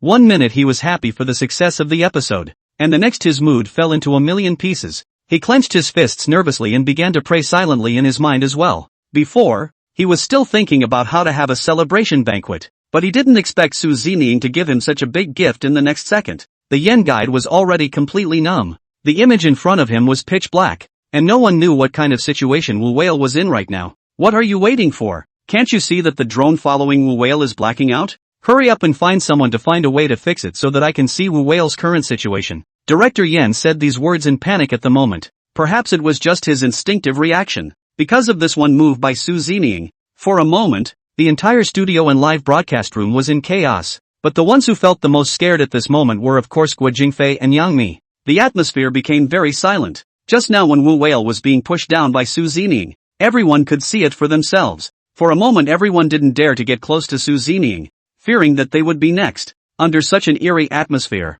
Lu Shishir was truly unable to hold back as he inquired with a sobbing voice. Su Zining, what the hell is wrong with you? Why did you do this? How the hell is Wu Whale now? Saying anything, Lu Shishir didn't want to believe that Su Zining would get them killed or even turn into their enemy. Yang Mi, who was on the side, carefully considered this matter. She didn't blame Su Zining. She always felt that this matter wasn't that simple. She also didn't open her mouth to question or blame Su Zining, but came to the stone steps. On the side, Lu Shishir and Li Fulgence saw Yang Mi's situation. They were taken aback and even shouted out in panic. Sister Mi? Are you crazy? What do you want? That's right. It's dangerous there. So hurry back. What should I do in case I fall? When Yang Mi heard Lu Shishir and Li calling, She did seem to fall in line and didn't feel scared at all. Taking a step to Su Zeming's side, Yang Mi was also mentally prepared. She was going to stand by Su Zeming's side next no matter how he treated her. When Yang Mi looked over towards the bottom, he let out a sigh of relief and the expression on his face changed. When she looked up once more, a small smile appeared on her face, and with excitement, "Su Zeming, I knew you wouldn't hurt everyone. You're not that kind of person." During the time he was speaking, Yang Mi waved his hand happily and anxiously at Li Fulgence and Lu Shirshir. "Come and see for yourselves. It's not what everyone thinks. There's nothing wrong with Whale either. He's just hanging on to a branch, so there's no need for anyone to worry or be afraid." When they heard this situation reported by Yang Mi, all of them were secretly shocked. It was also not expected that Wu Whale would be hanging from a tree branch. The amount of information was just a bit too much. Li Fulgence all felt like he couldn't take it in for a moment, while Guo Jingfei and Sun Honglei trembled as they walked over, wanting to witness the scene with their own eyes. They even deliberately kept their distance from Su Zeming, unwilling to let Su Zeming get close to them. As they cautiously peered down, they did see the scene Yang Mi was talking about, only to see Wu Whale head down, hanging upside down like that on one of the branches of the Hydra cypress. "I just don't know what's going on with Wu Whale right now, whether he's awake or not, and there's never any movement coming from him." Just under everyone's gaze, Wu Whale's body was swinging randomly along with the branches of the trees. All of them breathed a sigh of relief. As long as there was no danger to Wu Whale, they were already satisfied. At this moment even the viewers of the live broadcast are seeing this image through the drones of the other guests. Everyone was thrilled when they saw that Wu Whale was still alive. "It really scared me to death. Fortunately the war wolf is not in danger. Su Zeming is not that heartless." "What are you saying? Lai Sumi isn't that kind of person at all. And it's really so unreasonable for you guys to make wild guesses like that. By the way, I heard the old professor say before that this Hydra cypress can eat people? Even if you don't get dropped dead, nothing good will happen while hanging there, right? With my understanding of Su Zeming, I think Su Zeming must have a reason for doing this. It's better to wait and see what happens. Stop following your heart." Chapter 136 Chapter 136 Being prepared for everything. In the middle of the entire studio, everyone was relieved to see Wu Whale's current situation, and all of them breathed a sigh of relief. At the very least, Wu Whale was still alive for the time being, and as long as there was life, there was still a glimmer of hope. But all of them did not dare to completely relax, fearing that there might be another accident at this critical moment. "Mr." He examined the scene in front of him, and he said with a helpless sigh, "Why is it that the more I look at this scenario, the more it looks like some sort of sacrificial ritual?" Everyone was also puzzled and helpless, and no one could explain the situation in front of them. Director Yen couldn't care less now, and didn't care if it was a ritual or not. His main concern now was the safety of Wu Whale's life. "It's good that it's okay, as long as it's alive. There's some hope. What are you still waiting for? Quickly find a way to contact the rescue team and then locate where Su Zeming and the others are now. No matter what methods are used, they must be rescued as soon as possible, and no more accidents can be allowed to happen to them." Director Yen ordered very anxiously, hoping that everything would go a little smoother. Seeing that it's coming down to the wire, no one wants to go through that thrilling scene again. After all, at this moment everyone couldn't be sure what exactly was Su Zeming's purpose for him doing this. In the scene just now, everyone was really frightened, and all they could do now was to do their best to prepare for everything. In addition to this, Director Yen was also always praying silently in his heart. On top of the stone steps, the branches of the tree, which were still swaying slightly in the air, suddenly shook violently, then wrapping tightly around Wu Whale's body, he violently slammed up towards the cliff. Seeing this thrilling scene in front of them once again left everyone dumbfounded, and all of them pinched a cold sweat for Wu Whale. Everyone's faces were also very pale, and their eyes contained a sense of panic. If he crashed into it like that, Wu Whale would have to lose half of his life, and no one could guarantee if he would still be alive. Just when everyone was nervous and scared, I didn't expect Su Zeming to strike out all of a sudden, only to see him lowering his body, then picking up a piece of broken stone on the ground. Immediately afterward, he stretched out his oddly long fingers, caught the stone and threw it toward the branch. This action of Su Zeming's once again aroused curiosity and suspicion from everyone who didn't know what exactly Su Zeming wanted to do. It looked like Su Zeming's force wasn't small, and the branch seemed to have been hit with pain as he instantly retracted. It didn't directly throw Wu Whale out, and the amplitude of the tree branches shaking became much smaller all of a sudden. Once again ensuring Wu Whale's safety, Yang Mi took it all in his eyes, and no matter how everyone remembers Su Zeming, he will always believe him. He didn't believe that Su Zeming would make a move against Wu Whale, and now that he saw this scene, Yang Mi was even more convinced of his thoughts. He only wished that he could do something to help Su Zeming so that everyone would be able to relax a bit. "Su Zeming, What do you want to do? Can you tell all of us so that we can cooperate with you to accomplish it together? This will also be able to save time. Yang Mi didn't know if Su Zeming would inform him of his next plan, but he also sincerely wanted to help.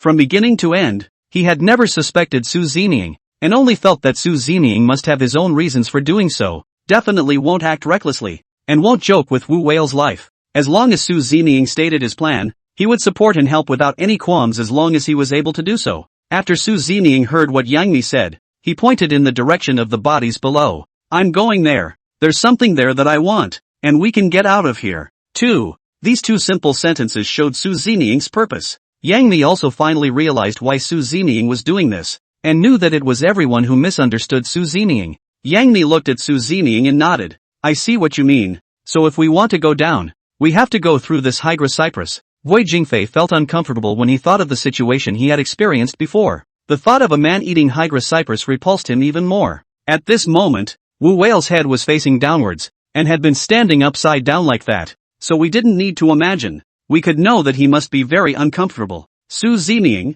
however, was expressionless, and his reply caused all those present to suck in a breath of cold air. That's right, you'd better do it yourselves, or do you want me to do it? Su Zeming's words seemed to instantly send everyone to hell, and everyone only felt cold all over. One by one, they looked at each other, but they simply had no other solution right now. It was already at the point of no return, and Su Zeming was not discussing with them, but giving them notice. Even if they didn't want to, there was nothing they could do. Su Zeming would still throw them straight down, in the same situation as Wu Whale. Seeing that such an outcome could not be changed, Sun Honglei sighed and said, since it's already like this, it's better if I go first. It's only a matter of letting go if you're going to die or live. Sun Honglei knew that this was something that was going to happen sooner or later, and instead of being thrown down by Su Zeming, it would be better to come to a more decent place on his own. After further agonizing, he was mentally prepared at this point in time. At least this way he would be able to choose a comfortable position and not be so fearful in his heart.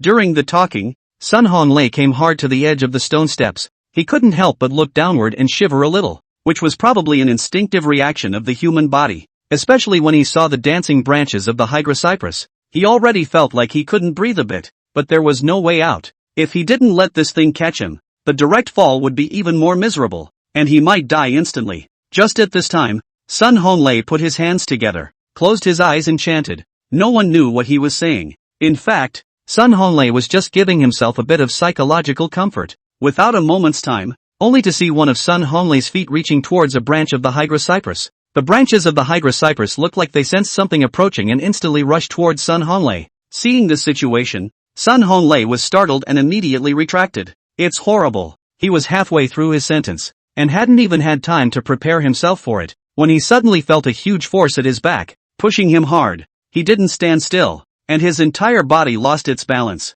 falling heavily towards the bottom. Just halfway down, he was caught by a branch of the Hydra Cypress, wrapping itself around his ankle in a death grip. Ah! Sun Honglei let out a guttural scream of terror at this point. Chapter 137, Bewildered Wu Whale. As Sun Honglei let out a scream, he too was hanging headfirst from a branch. At this moment, Sun Honglei only felt that the blood in his body instantly rushed to his heart, making him suffocate himself. The whole person was dizzy. Even his breathing started to be unsteady. He didn't expect that so soon he would personally experience what Wu Whale was feeling right now. It was really hard. As long as he turned his head now, he would be able to see Wu Whale at his side. The two of them were very close together where their branches were. After Sun Honglei saw Wu Whale, he shouted out with an anxious face, Brother Whale, can you hear me? How are you now? Wu Whale, who was in a daze, suddenly heard someone shouting his name, and he tried to struggle to open his eyes, but really feel dizzy and weak limbs. Sun Honglei called several times before Wu Whale struggled to open his eyes.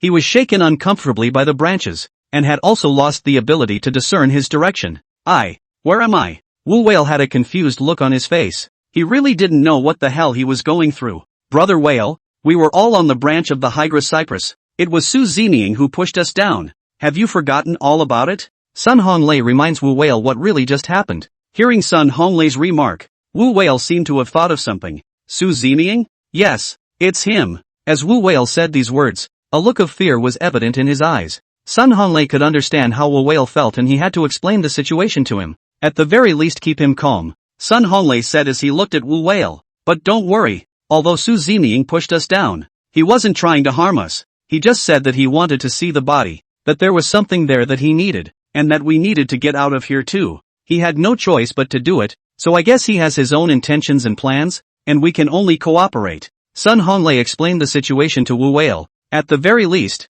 so that he wouldn't feel too much of a burden in his heart. As long as they have hope in their hearts, they will be able to persevere. It was then that Wu Whale came to his senses. He now understood what Su Zining meant, and in his heart he felt much better all of a sudden. Thinking of Su Zining's cold and icy personality, Wu Whale didn't want to bother. This Su Zining, why didn't he just say it? Just now I wasn't prepared at all. I was pushed down by him. I thought he wanted me dead. Wu Whale spat at this Su Zining, more or less aggrieved in his heart. After all, he had been hanging upside down for a bit and it was really getting to him. On the side, Sun Honglei listened to what Wu Whale had to say, and a helpless look appeared on his face. The thought of what had just happened made him feel humiliated. Brother Whale, just be content with what you've got. At least you're brave. Not like me at all. I knew what Su Zining was up to though, and up there I was all ready to jump off on my own, even thinking about my favorite position. But when I saw the branches of the Hydra cypress coming at me, I still dodged regardless, and as a result, I was pushed straight down by Su Zining.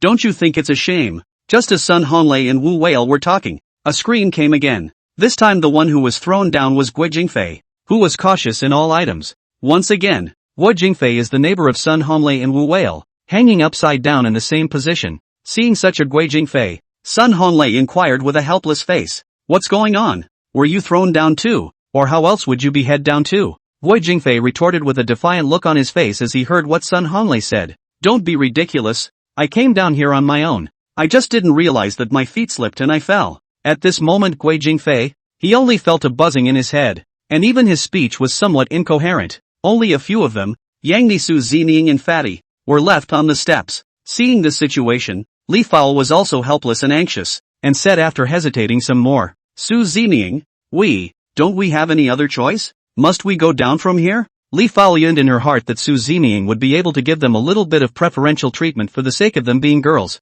but when Li Fowl's eyes caught sight of Su Zining, she knew she was overthinking it. There is no preferential treatment at all. Everyone is equal. Even in such matters, Su Zining had always been decisive and clear-cut. How could he have mercy on them just because they were girls? Li Fowl also looked like he was ready to die. And anyway, it was already like this. It was too late to say anything. She only said stiffly and nervously with her eyes closed, "It's better if you push me. I'm just not that brave to jump by myself." Su Zining did not hesitate, only to see him directly reach out and ruthlessly push Li Fulgence down. Li Fowl bit her lip, her face a little pale as she felt her body fall, a feeling she couldn't describe. Yang Ni and Lu Shishir on the side, as well as Fatty D and the girls, each of them clenched their fists nervously, but they knew there was nothing they could do about it. It had to be something they would have to go through, unless they didn't want to walk away from it. The scene where Su Zining had just reached out and pushed Li Fulgence was seen by the viewers in the live broadcast room. Geez, I didn't blink, did I?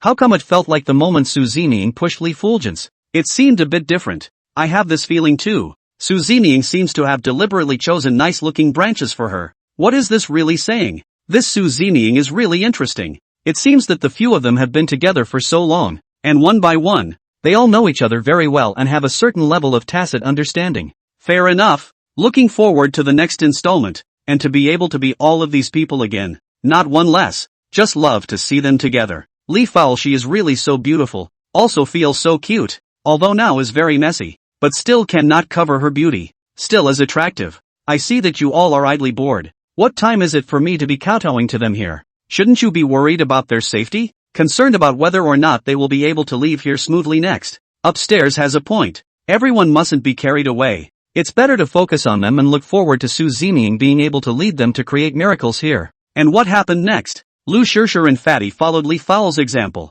and one by one, they were pushed down by Su Zining without mercy. Above the stone steps at the moment, only Su Zining and Yang Mi were left. Su Zining was just about to make a move, but he didn't expect to be directly stopped by Yang Mi. Chapter 138 Complimenting Yang Mi. Just as Yang Mi was about to jump, Su Zining tried to help her. I didn't expect to be decisively rejected by Yang Mi, who had to jump herself, and Su Zining had no choice but to call it quits. Yang Mi quickly found a branch to hit and then leapt. Perhaps because she jumped herself, so the branches of the tree firmly wrapped around Yang Mi's waist, and among those who jumped, Yang Mi was the only one who went headfirst. As for the others, All of them were hanging upside down from the branches of the trees, and their image and appearance looked wretched. This scene was also seen by the audience and they couldn't help but spit it out. Gosh, Yang Mi is really brave.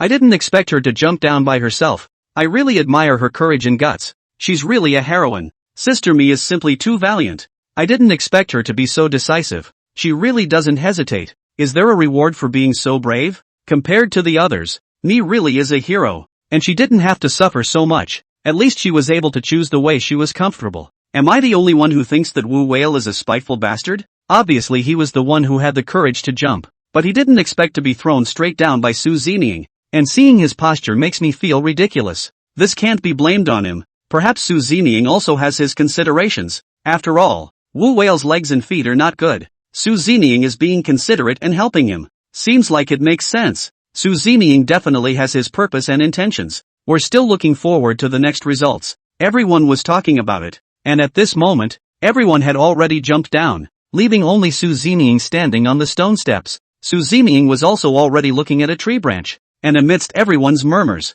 Su Zining leapt forward. In the midst of everyone's surprised eyes, Su Zining's actions made everyone puzzled and shocked once again. Just before the branch was ready to include Su Zining made a leap here and crossed directly under another branch. Immediately after that he used this jump to move down a little bit, without being controlled by the branches. Su Zining's nimble stance made everyone look directly dumbfounded. All of them wondered what kind of operation this was, and it simply blew their minds. This Hydra Cypress was very fast, but in the end, it was still unable to control Su Zining. When everyone saw this scene, all of them were shocked. My goodness, Su Zining is so fast, you can't even see what he's doing. It's simply shocking. Yeah, this sees a residual shadow. It seems that the speed of this Hydra Cypress can't control Su Zining. Su Zining is really good. This movement is so difficult. I couldn't even dream of it. This generation I am also simply unable to reach such a level. Su Zining is so awesome. Once again letting everyone see his true skills. Simply rubbing Hydra Cypress on the ground.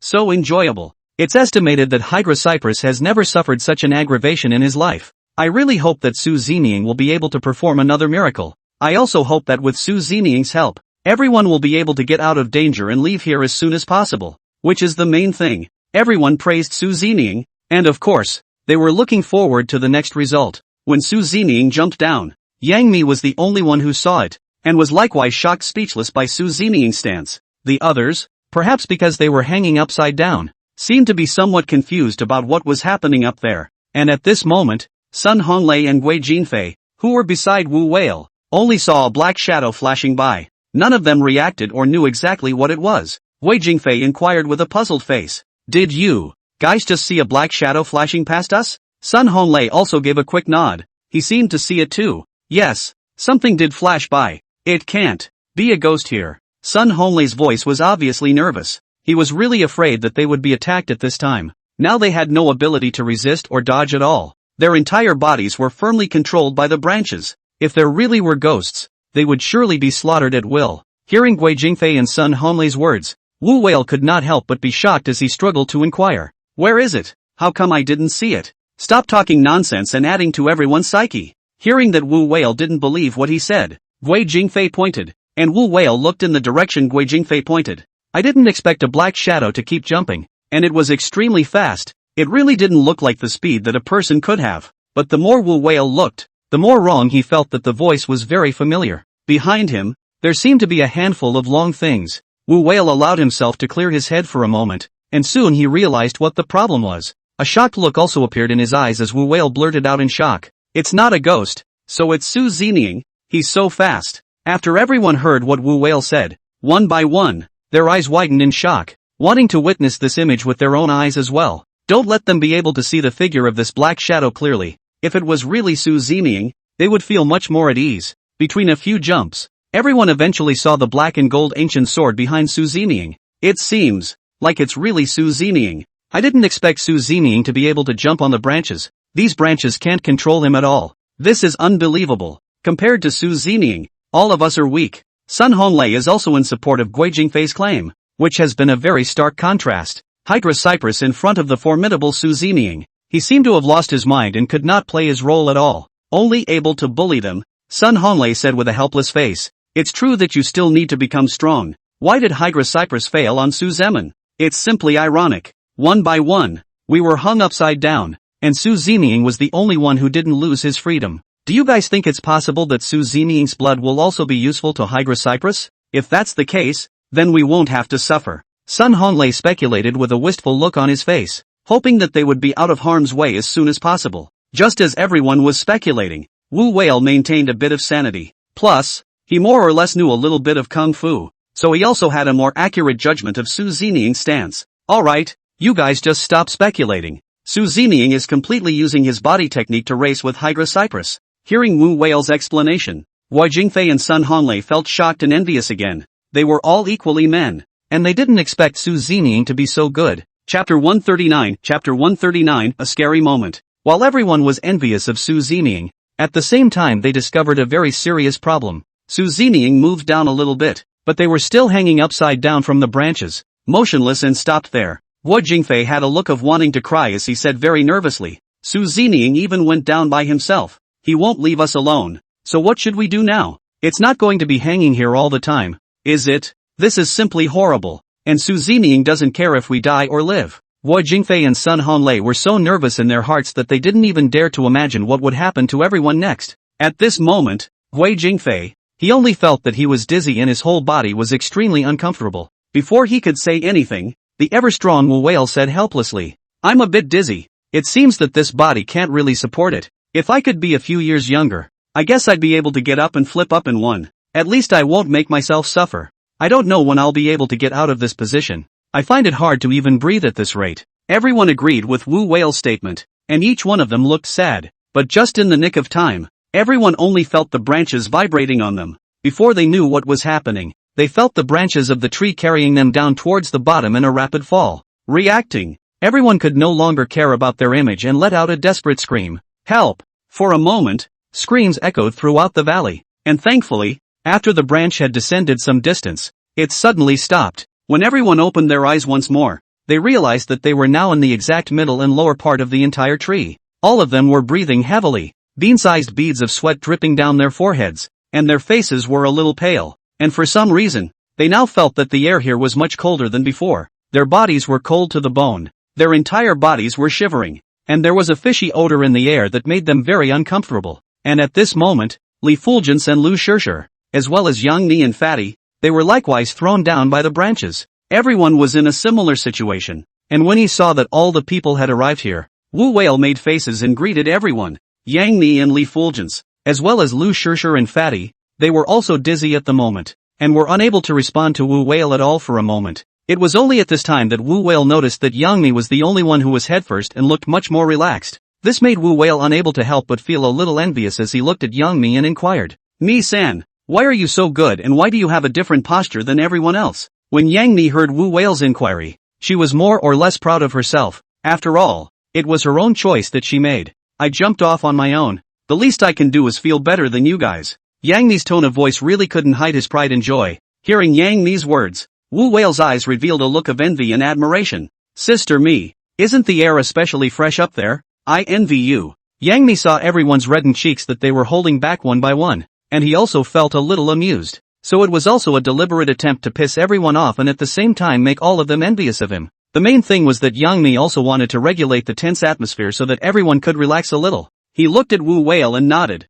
and said firmly, yeah, it is indeed extraordinarily fresh. So why don't you come up and smell it too? The air is free anyway, so if people work hard, they might even make it. Wu Whale sighed. If it was placed in the past, maybe he could really do it. But now, he really felt that his heart was more than enough, and he could only be envious and jealous. It's really old now, and it's really heartfelt. Wu Whale talks to Yang Mi, hoping to diffuse the tension. Unexpectedly at this moment, Sun Honglei, who was on the side, said in a nervous voice and reached out to the side with difficulty and pointed. After everyone heard that, they also looked in the direction Sun Honglei pointed to. He sucked in a breath of cold air, because on the branches of the trees next to him, there were so many things hanging. It looked like some of them were human bodies and some seemed to be animal bodies, and these corpses had died at different times. Some of them had become piles of dead bones. Some of them were just rotting, and their appearance was so horrible that the scene was clearly seen by everyone. All of them looked so scared that even their breathing became rapid.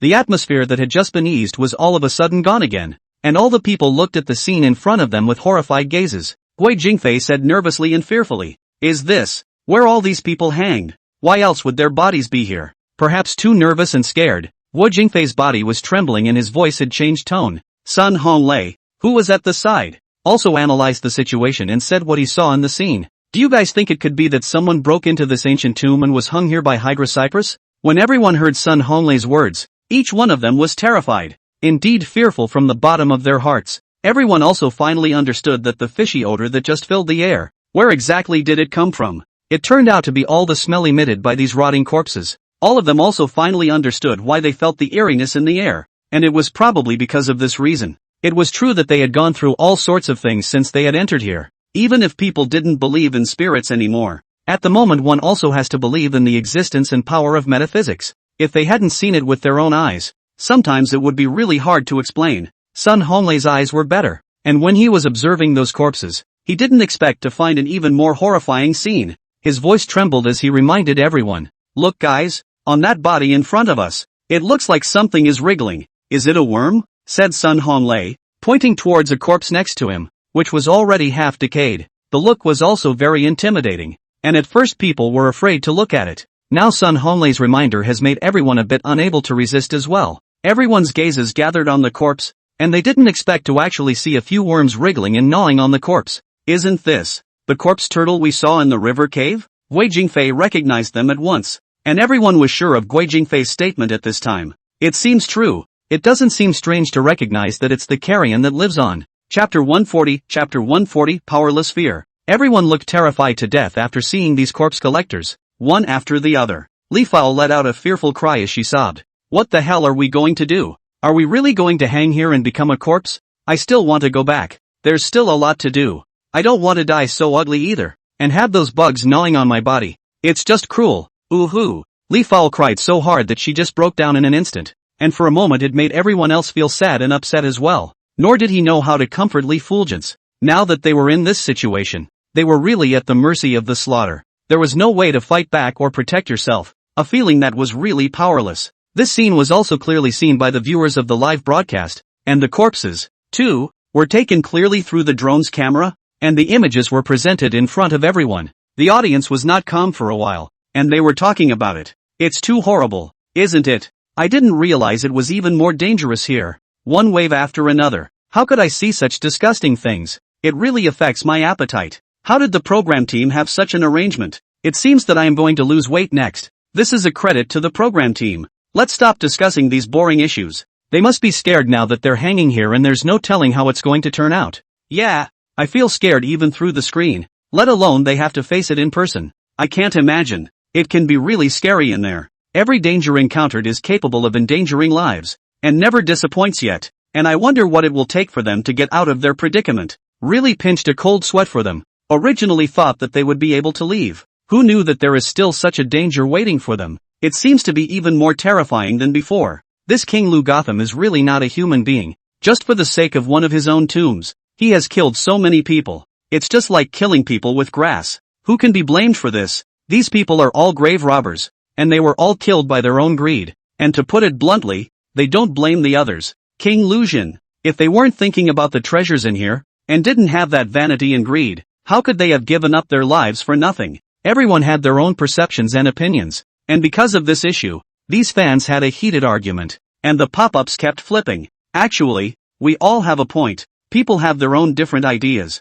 On Hydra Cypress, everyone was immersed in despair and fear, but Yang Mi remained calm as she carefully looked around. Unexpectedly at this time, Yang Mi suddenly found a surprise. She said with an excited face, "Look guys, Su Zeming has reached the bottom. Maybe we'll be saved soon." Everyone was quiet for a moment when they heard the name Su Zeming. They had just been too nervous and scared, and for a moment they had really forgotten about Su Zeming. As long as there was still Su Zeming here, I believe that when they were in danger, Su Zeming would definitely not stand by and would bring them out of here unharmed. Everyone also finally breathed a sigh of relief, hoping that Su Zeming would be able to help out as soon as possible. Wu Whale was really too much for some people to bear, and he shouted anxiously, "Su Zeming, hurry up and think of something. I can't take it anymore. Can you put us down? I'm going to die if we keep this up." Guo Jingfei also kept urging and shouting, "Su Zeming, don't rush to see those corpses first. We can't hold on any longer. If we don't go on we'll turn into corpses. Save us."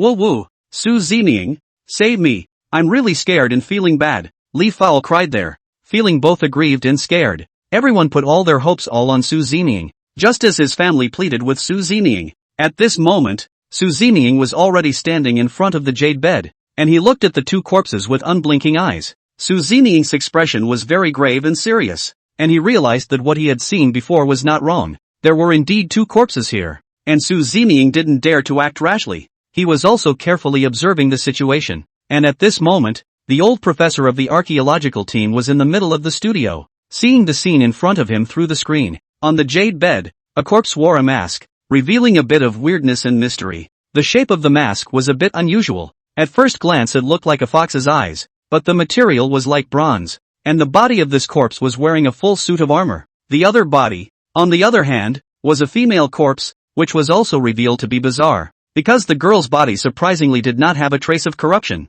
looking at her as if she was asleep. On the body of this female corpse, surprisingly covered with a thin layer of white veil. Through this layer of white veil, it was surprisingly possible to clearly see the female corpse's appearance. She was really beautiful and attractive looking, and it could also be said that she was as beautiful as a heavenly fairy descending from heaven. Through this white veil, one could also feel the mystery of this female corpse. At the moment everyone is seeing this scene at this time as well, and the fans are once again getting excited. Don't get excited upstairs. This is a corpse that's been dead for an unknown number of years, so don't get weird ideas. It's really strange. You said that this corpse has been dead for thousands of years, but why is there no trace of decay? How on earth was it preserved? That being said, it's surprisingly intact. It seems that this King Russian is really something. This is done so perfectly. Who is that masked corpse? It can't really be King Lucian. Then the woman next to this dumpy woman. Could it be his wife? But through this white muslin, able to see that this woman is young. Is it to let accompany the burial?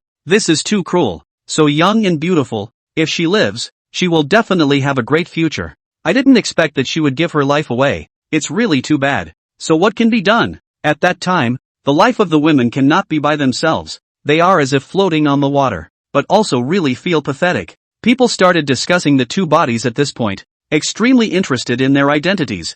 At the same time there were all sorts of speculations and judgments, and the old professor, who was in the studio at the moment, also looked very excited. What he saw through the screen made him feel so amazing. It was simply the fascination of archaeology, and he couldn't control his mood or behavior at all. Chapter 141 Chapter 141 The Old Professor's Thoughts. Looking at the image in front of him, the old professor danced with excitement. He was now able to look through the bodies and objects and then figure out how to restore the situation back then. Find some clues from this and more speculation and judgment will follow. When he saw the agitated old professor, he was only able to warn from the sidelines, but that didn't seem to work at all for the old professor, who had never been happier. There were certainly some regrets in his heart because the current level was not perfect enough, and this time if it wasn't because of Su Zeming, it was estimated that they would never discover the secrets in this ancient tomb. Su Zeming's position and weight in the old professor's heart was truly unrivaled at this moment. Teacher, he came to the old professor's side and inquired with a curious expression.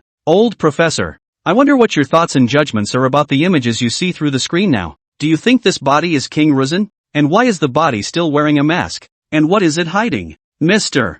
Ho's query has not yet been answered, and the guests on the sidelines can't wait. There are questions in everyone's mind and we hope to get a clear answer as soon as possible. That being said, what the hell is going on here? And the female body next to it, since there's no sign of decomposition, how was it preserved and who was she? Who can reveal the secret and tell us all the truth? The old professor heard all these questions asked by everyone, and he didn't know how to answer them. Now that he didn't know the identity of these two corpses either, he couldn't help but feel regret and helplessness in his heart. The old professor shook his head and a bitter smile appeared on his face. I'm really sorry. I'm just as curious as everyone else, but I don't know the answer to the question right now. It's also because we're so backward in archaeology that we haven't made any progress until now. But I've heard that ancient people would have a bead in their mouths after they died. This bead has the effect of combating corruption. Perhaps the corpse does not decay, and these are also related. Just so many years are also heard, and never found such a magical phenomenon before. The old professor was talking about situations he had encountered and was analyzing and judging them.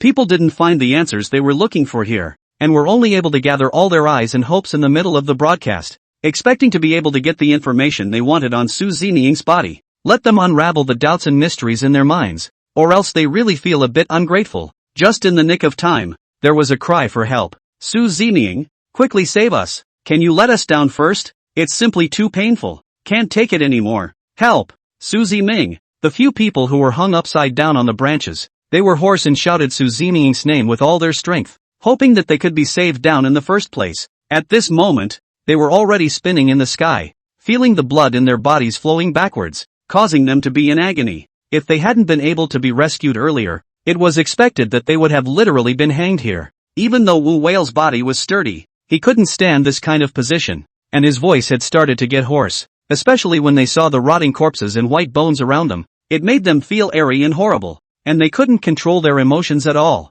What scared them even more was the corpse turtles on top of those corpses, which could crawl onto them if they weren't careful. Every second of this is a challenge and a test and an agonizing ordeal for everyone. When Zeming heard this cry for help, he also had a great headache, and at the same time, he was also a bit impatient. Originally, he wanted to examine the two corpses, but if he didn't save everyone, Zeming would really find it hard to be still. Only Zeming sighed, then picked up a few stones from the ground. Looking up, Wu Whale was the first to see this action of Zeming, and was instantly happy between them. Thinking that Zeming must have heard their cries for help, Zeming was able to save them next. Looking at the stone in Zeming's hand again, Wu Whale was really a little worried, and then looking at his own injured foot, his heart was even more worried.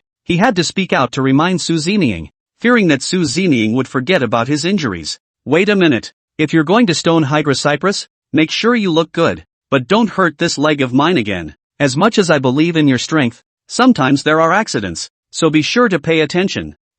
Before Wu Whale could finish his words, Zeming simply ignored them as he directly threw the stone in his hand. The next second it accurately smashed on top of the tree vine on Wu Whale's feet, and when the tree vine felt this heavy blow, it instantly quickly descended towards the bottom. Wu Whale's body fell down with him, and the feeling was truly thrilling. While less than a meter away from the body, Wu Whale's body finally stopped, and at this time, Wu Whale, the position he was now holding, was right in front of the female corpse's face. Luckily, the female corpse's eyes were closed, otherwise Wu Whale would have been scared out of his wits. Feeling her body finally stop, Wu Whale couldn't help but let out a long sigh as she wiped the beads of sweat from her forehead. Geez, it's just so torturous. It's one really scary moment at a time.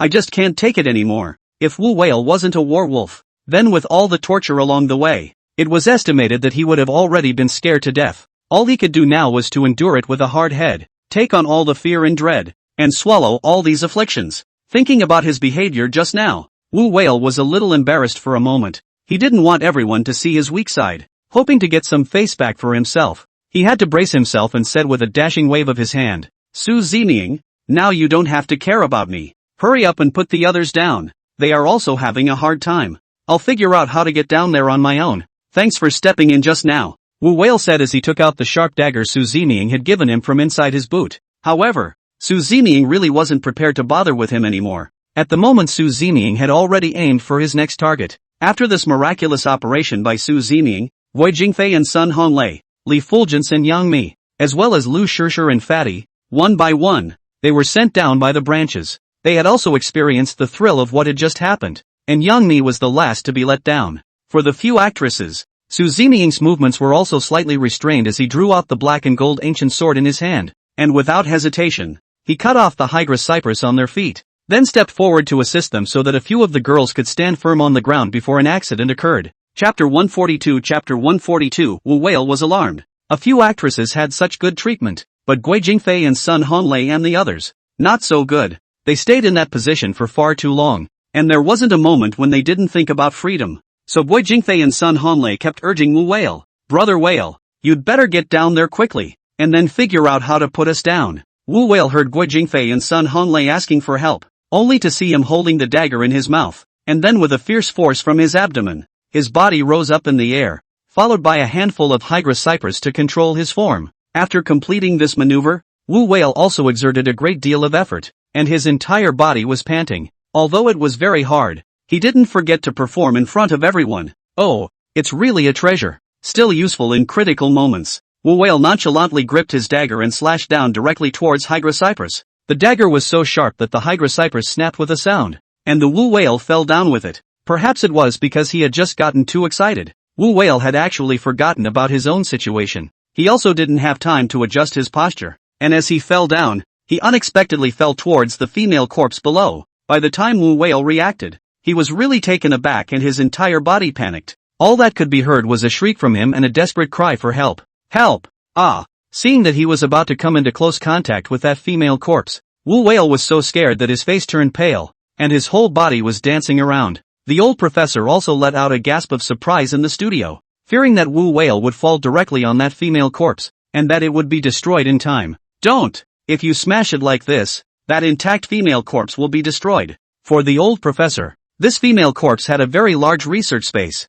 and he was also very interested. It would have been nice for the show to find a way to use the female body, or for him to be able to make a trip in himself. It would make him really feel very sorry for the woman's body if it was smashed, and he would really be in no hurry. Seeing that the result could not be undone, the anxious old professor had to close his eyes, but in the nick of time, perhaps it was the fear and tension that galvanized the power within Wu Whale. When he was about to touch the female corpse, he spread his legs towards the side, and with a slight sideways movement of his body, he actually managed to avoid the position of the corpse, only to fall again. Wu Whale's knees landed with a violent crash. When everyone turned around to look, they found Wu Whale kneeling on both knees, his face full of pain and his body trembling slightly. His face was pale and tiny beads of sweat oozed from his forehead. Everyone was able to understand Wu Whale's current condition. Although he was a war wolf, he was also a human being, and the pain in his body made it somewhat unbearable. Luckily, he had just had a scare, and Wu Whale gasped for air, his voice trembling.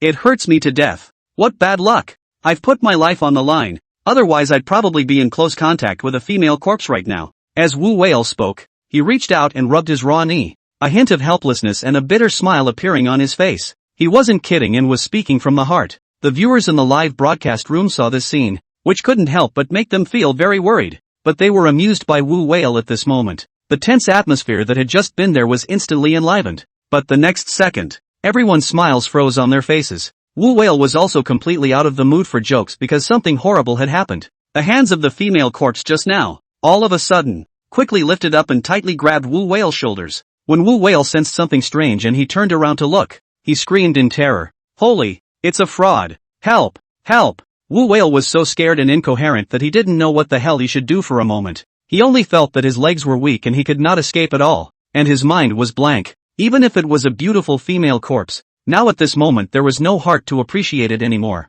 He felt cold all over, and had long since lost his soul, and regretted that he hadn't just left quickly. This may be his punishment, Wu Whale said with a shaky voice. I know I'm wrong, I'll never joke around again, and you don't have to repay me or give yourself to me, so hurry up and let go of me. Did this female corpse come back to life? I'm so lucky. What is all this weirdness? Wu Whale was too nervous to take a breath. He even felt his hair standing on end now, and his body was starting to become a little stiff. This scene was also clearly seen by everyone, and everyone was stunned. It was also assumed that the female corpse had come back to life, which is why it was so bizarre. Sun Honglei's face was horrified as he tightly grabbed Guo Jingfei's arm with a panicked expression. No way! Is this female corpse going to take Brother Whale with her? This is too scary. I just feel like I'm getting goosebumps. What to do? Will Brother Whale really be in danger and how are we going to get him out? The two men were still hanging upside down, but in their hearts, they were also worried for Wu Whale. After all, they had to rely on Wu Whale's help to come down,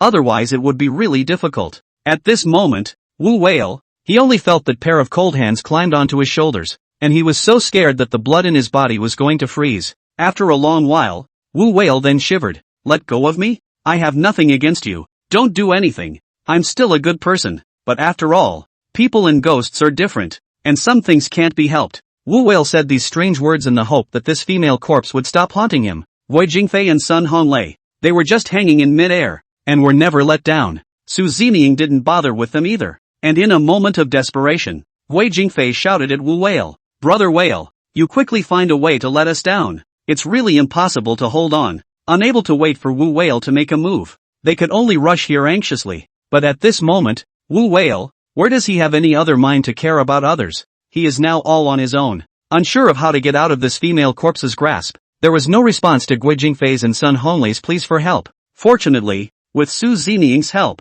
Yang Mi and Li Fulgence, as well as Lu Shishir and the girls, were successfully picked up by Su Zeming. They finally landed safely, and everyone witnessed the experience of the Wu Whale at this time. Su Zeming observed the scene, and he also quickly realized what was going on, so he had to go and remind the hand-wringing Wu Whale. Don't move, There's a trap on top of this female corpse. Chapter 143, Chapter 143, everyone successfully rescued. As soon as Su Zining's words fell, he was seen waving his arm, and the black and gold ancient sword in his hand instantly flew out, cutting directly towards Hydra Cypress. Guo Jingfei and Sun Honlei didn't have time to react. The entire body instantly fell, slamming hard into the ground. With the sound of a collision emitted, Guo Jingfei and Sun Honlei managed to land on the ground, only to hear an exclamation of surprise as the two instantly went limp. Luckily the distance wasn't too high and they weren't hurt, just a slight pain coming from a big hit to their bodies and a bit of dizziness as well. But compared to the condition of Wu Whale, they were much better and considered very lucky. Wu Whale was doing everything he could to be able to get rid of this female corpse as soon as possible. Forcing a smile on his face, he kept apologizing there. Beauty, we really aren't right for each other. Why don't you let go of me first? There is something to discuss. Wu Whale used this to try and get this female corpse to release its hold on him. And he didn't like the feeling, only feeling uncomfortable all over. Just at this time, Su Zining arrived in front of the female corpse. The face gave the female corpse an expressionless look, followed by a gentle press of both fingers at his throat. The female corpse instantly opened her mouth and seemed to be holding something in her mouth. And due to the close contact between Wu Whale and the female corpse, at this moment, he was also able to see clearly. Wu Whale said with a trembling voice, "There is a key in the mouth of the female corpse, and there's a handful of dark green beads." Wu Whale spoke this situation out, his eyes looking at Su Zining in horror, and the drone hovering overhead at the moment hadn't been able to come between Wu Whale and the female corpse, so the viewers on the air and the guests in the studio didn't even see this for a moment.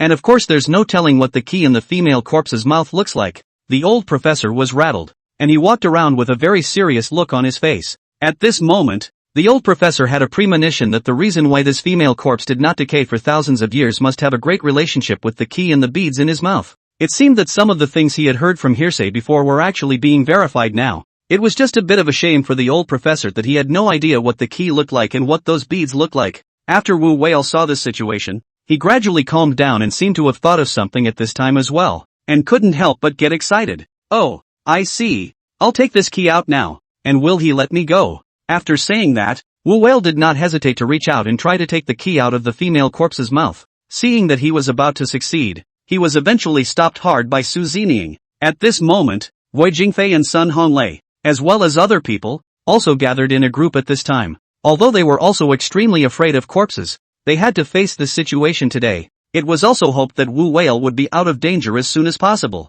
And when everyone came up, their eyes were filled with doubt and curiosity. After all, Su Zining was here, and they were no longer so fearful. Relaxing for a moment, Guo Jingfei saw Wu Whale's movements, and he even went up and snickered. "Brother Whale, wouldn't it be too good for you to go directly to someone's stuff like this? What should we do if this female corpse retaliates?" Sun Honlei also felt that Wu Whale had a point as he chimed in. "Yeah, Brother Whale, aren't you afraid that if you piss off the female corpse and get a bite from him, you'll still want this arm or not? Everyone, you and I, are here to remind Wu Whale." When Wu Whale heard everyone's words, he also felt a bit scared and embarrassed at the same time. He hadn't even thought about it that much just now, only thinking that he could be spared by this female corpse as soon as possible, only to see Wu Whale scratching his head and looking at everyone with an embarrassed face. He said, "You guys are right to remind me. I hadn't really thought about it that much. Thanks for the heads up. Su Zining, when you stopped me just now, were you also afraid that the female corpse would bite me?"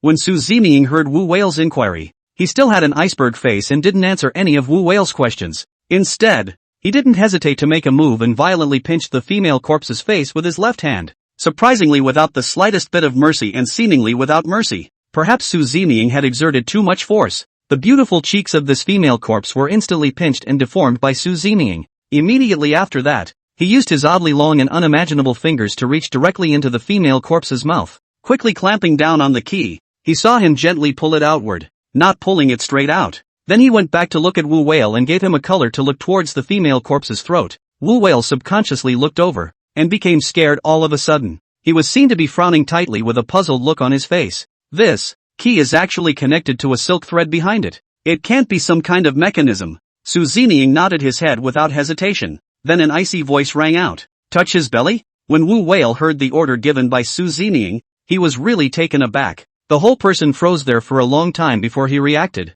and he said with a hesitant face, This is not good." But when Wu Whale saw Su Zining's eyes, he knew that he had no choice and there was no way back. Wu Whale didn't want to offend the female corpse, so he folded his hands in obeisance. I'm really sorry, I had no choice but to take offense, so don't blame me. As he spoke, he reached his hand over and touched it towards the female corpse's stomach. Immediately after that, Wu Whale noticed something strange, and he said curiously, there seems to be something in here that feels hard to the touch. Su Zining quickly gave the answer everyone wanted and explained it all. That's right, this filament is connected to a crossbow. If you take the key out, it will trigger the mechanism directly, and you are so close to the female corpse. What do you think will happen? It's too late to try to dodge it. It'll go right through your throat and kill you, and there's nothing anyone can do about it. Su Zining had unprecedentedly said so many words, but he was very calm from start to finish. For the situation at hand, it's like it has nothing to do with you. But the others beside him, one by one, were wide-eyed and seemed to be greatly irritated. They didn't expect the organs here to be so hidden and cleverly designed. If it wasn't for Su Zining's greatness, they wouldn't have been able to discover it at all, and perhaps their lives would have been cut short by now. Wu Whale also felt a chill all over his body. He didn't dare to imagine it at all. And of course, he was very grateful to Su Zining for stepping in to help him, and saving his life at a critical moment. Otherwise he would have to stay in this ancient tomb forever, never having the means to do what he wanted to do. Chapter 144, marveling at the ingenuity of the mechanism. Su Zining was able to help out at this time, and it was also seen by the audience. And everyone was very thankful to Su Zining. Su Zining can be a real god. Except for Wu Whale at this time. He should be having a hard time and his neck will hurt. I didn't realize that in this ancient tomb, there are really dangers everywhere, and at any moment, one could lose one's life and fall into a trap if one is not careful. There's nothing wrong with saying that if you don't keep an eye on yourself, you don't even know how you're going to die. It's just horrible. Luckily, Su Zining is here and is still able to ensure everyone's safety. Otherwise we don't know what this journey would be like. Yeah, I didn't expect Su Zining to have such a high level of skill, and he'll be able to do a lot of it, always able to save everyone from the fire. You guys say how powerful Su Zining really is. How did he know that there was a mechanism on this corpse? I really admire him more and more. That's right. I didn't expect Su Zining to be so familiar with these, giving all of us the feeling as if these organs seem to have been designed by him, and he made everything very clear. This war wolf is also really humorous and witty. The words he just said. I feel ridiculous now, actually having to say those tiger and wolf words before touching his stomach. Making it look like it's real makes it seem godly, and maybe he's the only one who's at peace with himself. As long as everyone is safe and sound, it's the best thing ever. Everyone praised Su Zining's bravery and cleverness and wit on the pop-ups, and many people had already changed their minds about Su Zining. In the middle of the studio, the old professor was already very excited as he watched the scene in front of him. He didn't expect to learn about the organ again from Su Zining's mouth, and even heard a series of detailed narrations from Su Zining, which made him sigh even more. He didn't expect the mechanism to be set up so skillfully that he found it unbelievable. Even once again, the old professor's curiosity was aroused. He really wanted to personally enter the ancient tomb and then explore it to fulfill the need in his heart right now.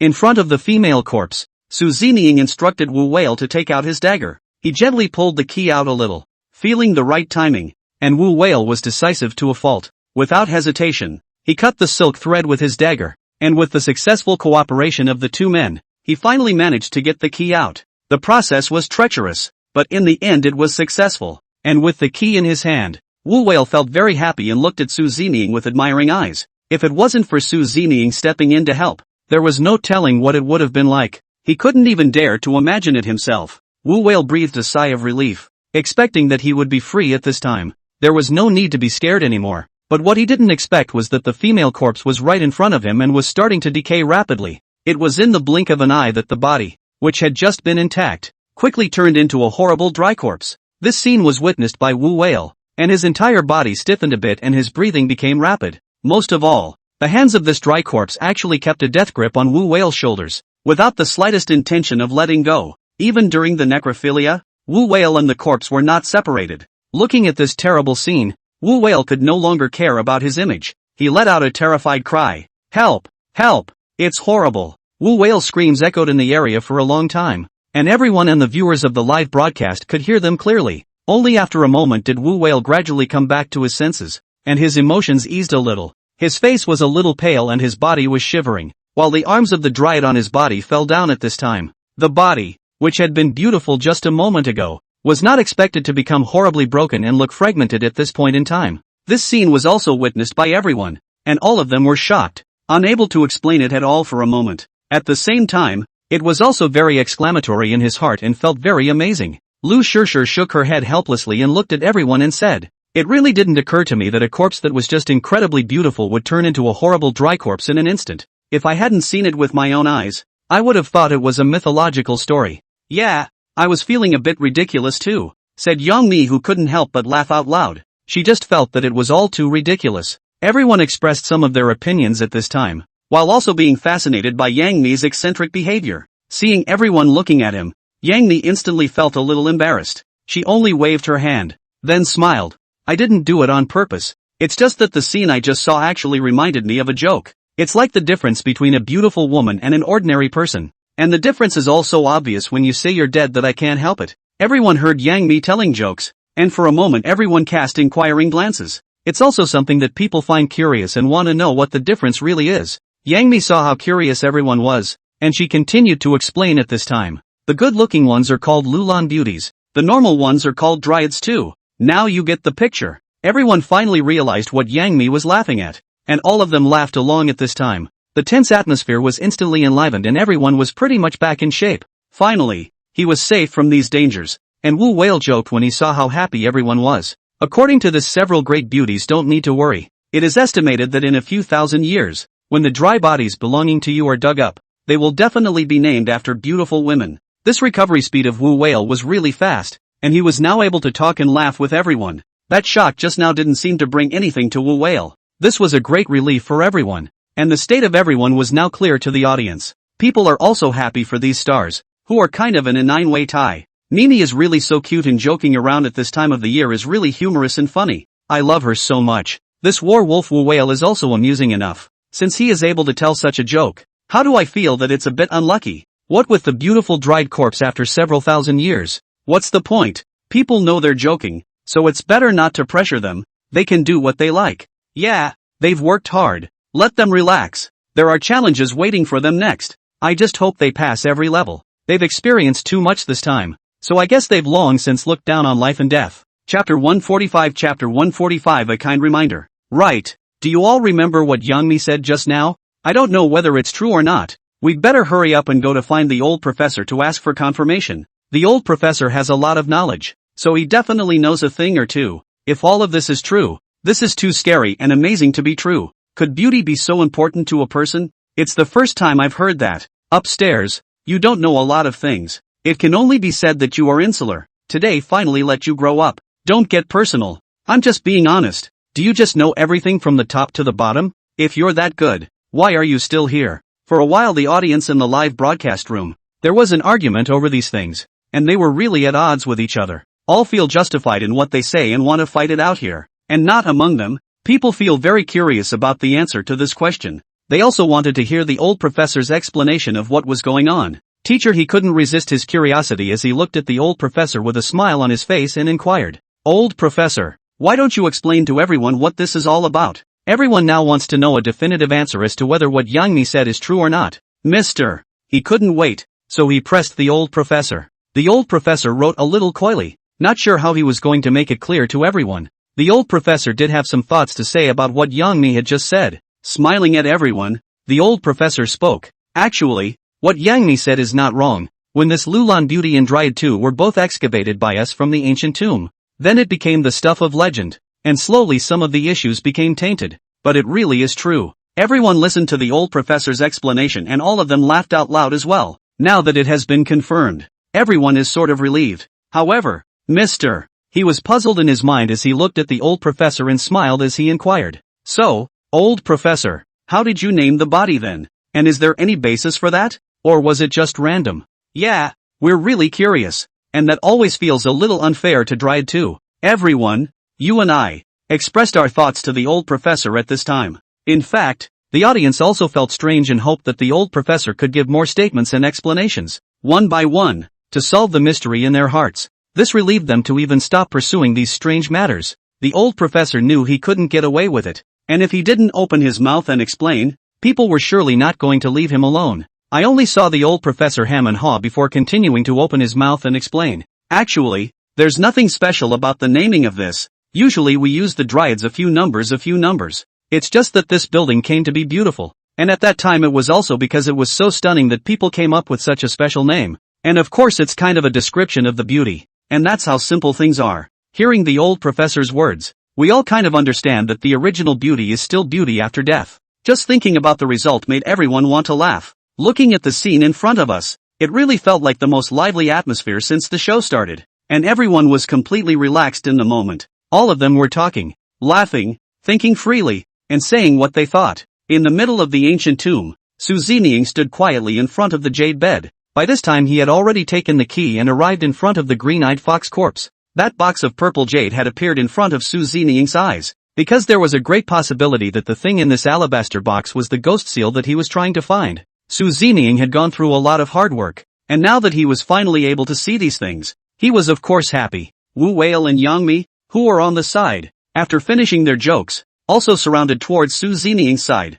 Looking at the scene in front of him, Yang Mi inquired with a curious expression. Zeming, could this be the corpse of King Zemin? Hearing Yang Mi's inquiry, Zeming shook his head decisively, quickly denied this claim of Yang Mi. In fact, where the real King Lucian's body is, at this moment Zeming also has some doubts. The bloody corpse he saw inside earlier, Zeming thought he was the corpse of King Zeming, but then all the signs showed that his judgment was wrong, and that it wasn't King Lucian's body at all. And here before also came a group of foreigners. Now Ruzhen Wang's body exactly where? Zeming also do not know the exact location. Perhaps in the middle of this chamber. Another blood corpse will appear next. All things are possible. Or perhaps the corpse, which had been hiding in the shadows, had also been secretly spying on them, watching their every move. After thinking of these possibilities, Zeming was momentarily alert, and his keen gaze checked towards his surroundings. There didn't seem to be anything out of the ordinary. After all, Zeming had very sharp intuition.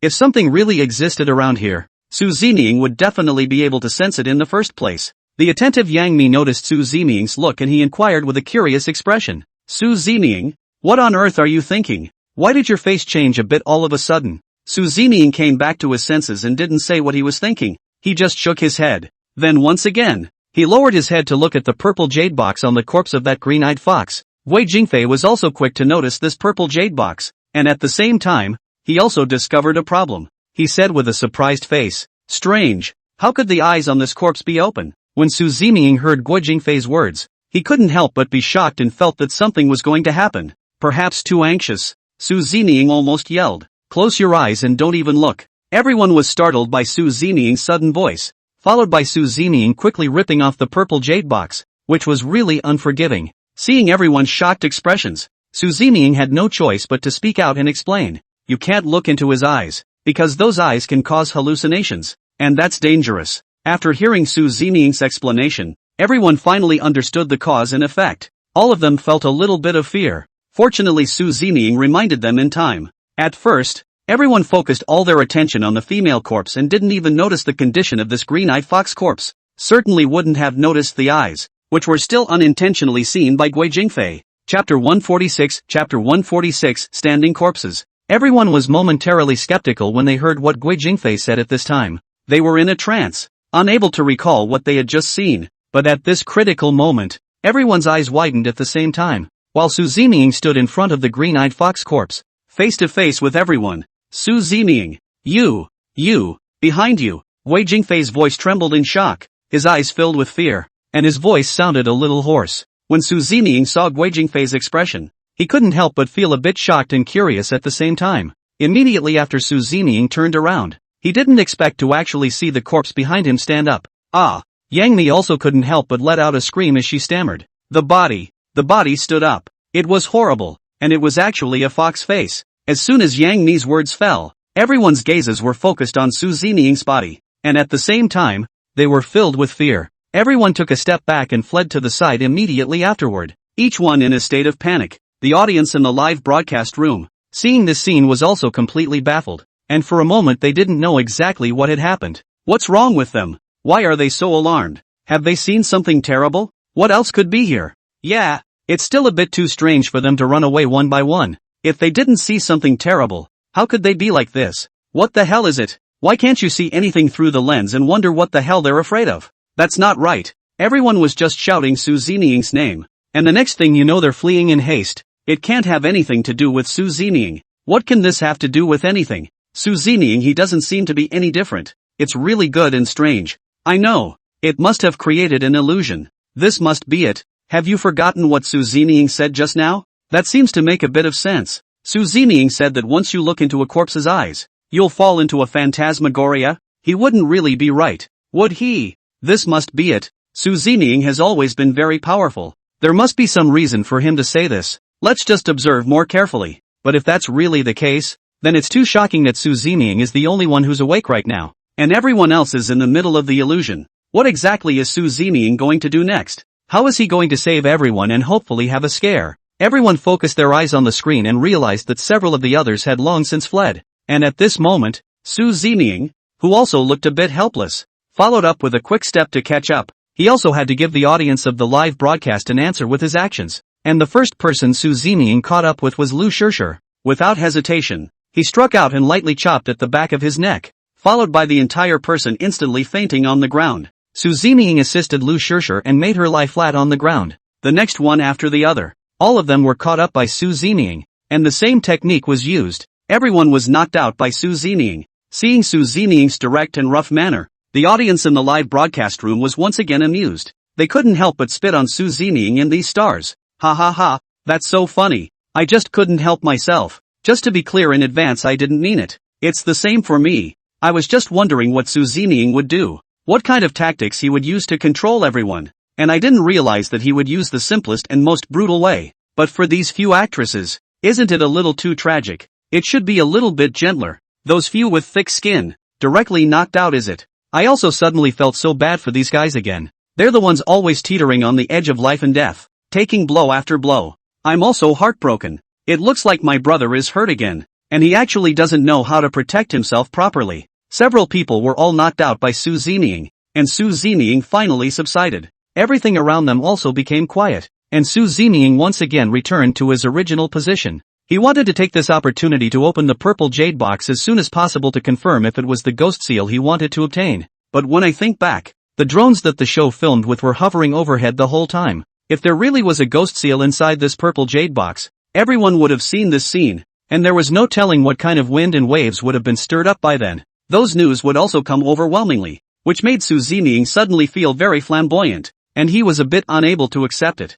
After considering all of this, Su Zining still felt that he should find a place where no one was and open the purple jade box silently. If it really was the ghost seal, he would be able to get his hands on it then, or even steal it. Su Zining felt that this method of his seemed to be really good, and he also immediately made up his mind. Quickly, he collected all of the keys and the purple jade box that he had obtained, and then placed them among his backpack. Su Zining hadn't planned to leave when suddenly there was a sound of a satellite phone. Su Zining turned back to look and realized that it was Yang Mi's satellite phone. Su Zining slowly walked over, took Yang Mi's watch off and pressed the answer button without hesitation. Once again, the voice of the old professor of archaeology came from the phone, and Su Zining couldn't be more familiar with it. The reason why the old professor made this call, that was also because he had seen that green-eyed fox corpse and had a momentary interest in it. Wanting to plead with Su Zining at this time, to help him take a closer look, he was idle anyway. The old professor also knew that Su Zining wouldn't leave everyone unattended,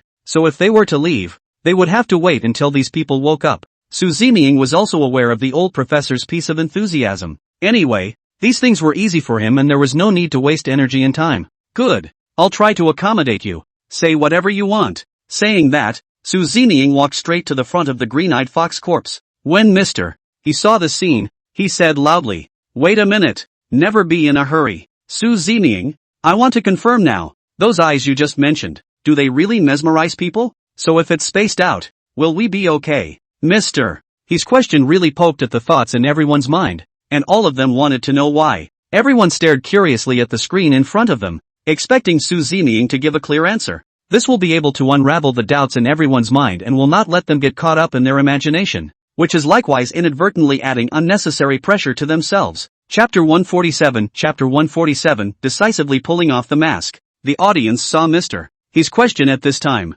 and they began to clamor. Yes, all of us want to know the answer. And he has spoken our minds, so it should be fine through the screen. If this can be dangerous, then it's really troublesome. There's no telling how many people will be trapped. The more you guys talk, the more outrageous it gets. I don't know how many people are watching the live stream right now, Are all these people going to turn crazy because of this? I don't believe it anymore. It must just be scaring everyone. It's not that magical and evil. Don't scare yourself. We're all safe. The upstairs has a point. We'd better go and observe again. Anyway, with Su Zining around, nothing should go wrong. And at this moment, Su Zining, when facing the old professor's question, he shook his head very firmly. It won't. There's a limit to how far this illusion can be used. Everyone won't be affected in any way. Don't worry. Hearing the answer given by Su Zining, everyone was finally relieved at this time. When the old professor heard Su Zining's voice, he also quickly seized the opportunity and said in a pleading tone,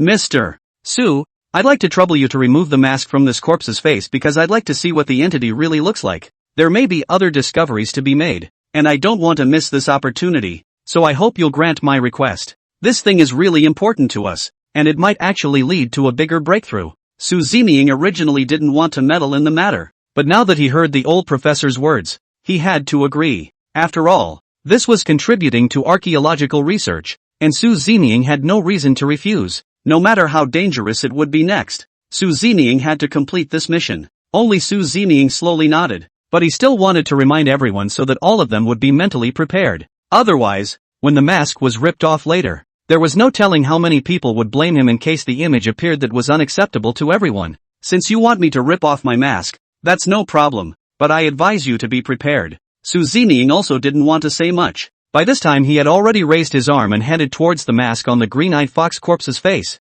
The movement was so consistent that the mask was ripped off in the blink of an eye. When everyone saw that Su Zining didn't even hesitate, they couldn't help but somewhat admire his guts and courage. He told everyone to get ready, but with Su Zining's speed, it was too late for everyone to react. It did catch everyone off guard when this mask was removed and what appeared in front of them turned out to be a creepy fox face. Everyone was watching for real this time, and the whole studio exploded in the middle of the room. The guests were also frightened, and some of them even had trembling voices and inquired loudly, "Holy crap, what the hell is going on here? There's actually a fox face underneath this mask. I'm freaking out. I can't forget this for the rest of my life. This Su Zining really doesn't treat us like human beings either. He's purposely leaving us without the slightest bit of preparation, isn't he? It looks like we're going to have nightmares tonight. I can't sleep anyway. This is clearly Su Zeming scaring us." The guests in the studio are talking to each other, and everyone is venting their fears in such a way, and I hope to forget that image soon, but some things really don't work out.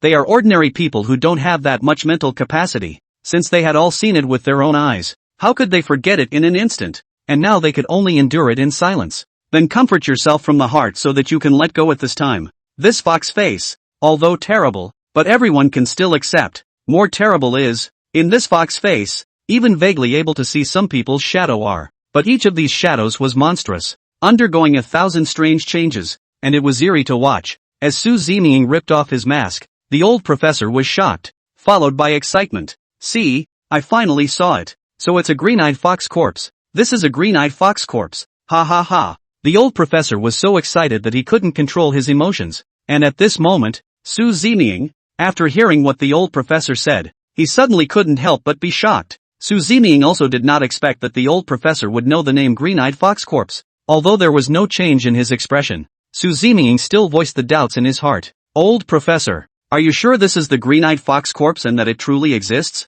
Hearing Su Zining's rhetorical question, the old professor instantly looked serious and seemed to be considering something. It was a little hard to be bothered, but eventually I let my curiosity get the better of me. Su Zining also wanted to figure all of this out, and the fans in the live broadcast room, too, kept asking about the green-eyed fox master. "Old professor, why don't you talk to everyone? What exactly is this green-eyed fox corpse? All of us are confused." Seeing that everyone was concerned at the same time, the old professor also quickly thought of what had happened earlier. Since everyone wanted to know, he might as well discuss it with everyone at this point in time as well. "I remember one year, we opened a tomb and found a bamboo slip in it that recorded just such a story. I heard that there was a grave robber before who, after opening a coffin, found a green-eyed fox lying on top of the corpse. If the rules were followed, the appearance of such a spiritual animal should be immediately withdrawn, and nothing here should be moved. However, people are greedy, and this grave robber ended up taking one thing from the place, and then his wife went into labor, and the child was born with a fox face. This fox face becomes more and more obvious as the child gets older." Everyone heard the old professor's narration, and one by one, their jaws dropped in shock. It was indeed the first time they had heard such a legend. "That's horrible. What happened then? Mister. He followed up with a curious look on his face, and really wanted to hear a full version of the story. The old professor sighed and proceeded to continue his story there. I heard that the grave robbers returned the items later, and his child's condition was brought under control, but what came before was irreparable. At this moment the old professor's emotions also began to become agitated, because he knew the story at that time and thought it was just a legend. I didn't expect to see it with my own eyes today, and now that I think about my previous behavior, the old professor feels some remorse. Had he known that, he should have researched it more at the time. Chapter 148, Chapter 148, The Old Professor's Story. It was at this pivotal moment that the old professor's story drew to a close, and it was at this point that everyone caught the point. All want to know what happens to the kid in the story. In the end. As for Yang Mi and the others, they also slowly awoke at this time. When Yang Mi opened her eyes, a tingling sensation came over her and she couldn't help but exclaim, "It hurts! It hurts! What the hell is happening to me?" Yang Mi was at a loss, while he squeezed his neck so hard that it felt like it was going to break. Immediately afterward he noticed something very strange and looked around carefully. Why are we all lying on the ground? What the hell just happened? And how come I had no effect? Li Fao also awoke at this time, and she now had the same feeling as Yang Mi. There was a stabbing pain coming from his neck and his head was so foggy that he had no idea what he was doing. Yeah, I feel bad too, and I can't remember exactly what happened. Guo Jingfei, who was on the side, hammered his arm and said with a pained expression, "I'm in pain all over. I don't feel like there's a single good spot. What the hell did we just go through?" Sun Honglei and Fatty groaned there as well, all of them with the same confused look on their faces, unable to recall what had happened at all. At this moment, Su Zeming looked at the watch in his hand,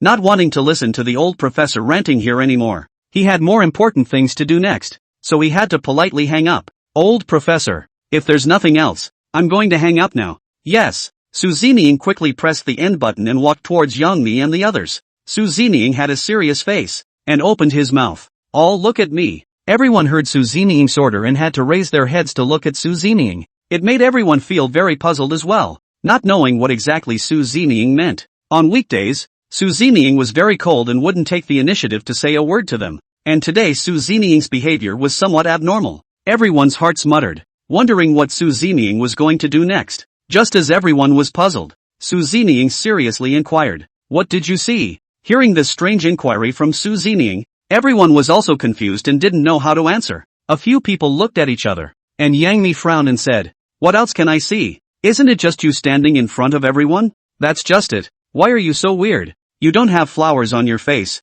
What the hell are you showing us?" Wu Whale was also unable to resist the curiosity in his heart and sent a question to Su Zeming. Su Zeming carefully scrutinized everyone's appearance, and also finally breathed a sigh of relief, seeing that everything had returned to normal for everyone, and they should have come out from the illusion. Su Zeming slowly nodded his head without making too many explanations, but turned around and walked out towards the front, leaving everyone frozen in place, having no idea what was going on. This place was too terrifying, and after seeing Su Zeming leave, several people didn't dare to stay at all. They quickly climbed up, endured the pain in their bodies, and defiantly followed. They didn't want to be too far away from Su Zeming. If anything really happened, they wouldn't be able to cope at that time, and they would still have to rely on Su Zeming. Wu Whale, who was following behind Su Zeming, could never hold back his curiosity, and he had to pluck up the courage to ask Su Zeming, "Su Zeming, what the hell just happened? We don't even know what happened. Can you tell us?" Su Zeming didn't say a word, didn't answer Wu Whale's question, and took big strides forward. It wasn't until Su Zeming arrived at an altar that he stopped. Unexpectedly at this critical juncture, Yang Mi suddenly said, "I know. I seem to have regained some of my memories." Everyone was startled by Yang Mi's voice, and at the same time, they cast inquiring glances at her, all of them wanting to know the answer, because everyone has always felt curious. It always feels as if a part of their memory is missing, and they are always apprehensive. Yang Mi saw the anticipation in everyone's eyes as she carefully recalled what had happened. "It's like this. I remember seeing the body behind Suzuman standing up at that time, and his mask came off automatically, revealing the face, a fox face, which looked terrifying. Then, after saying this, Yang Mi glanced at Su Zeming, thinking of that scene, his heart palpitated for a moment. The voice also seemed a little shaky, but it couldn't stand up to everyone's urging. Then I saw the body climb up Suzuman's back and it fused with Suzuman. Suzuman turned into a fox face at that time as well, and I was dumbfounded. Everyone listened carefully to Yang Mi's explanation, and slowly some familiar images appeared in their minds. The memories seemed to be slowly coming back. And Guo Jingfei, who was on the sidelines, fussed. That's right, hearing you say that, I remembered that's what it was. Everyone nodded their heads as well, while casting a wary gaze at Su Zining. Wu Whale came to Su Zining step by step, staring at Su Zining's eyes without looking away. Su Zining? Are you really you or not you? Should be real, Wu Whale said while reaching out his hand to try to touch Su Zining's face,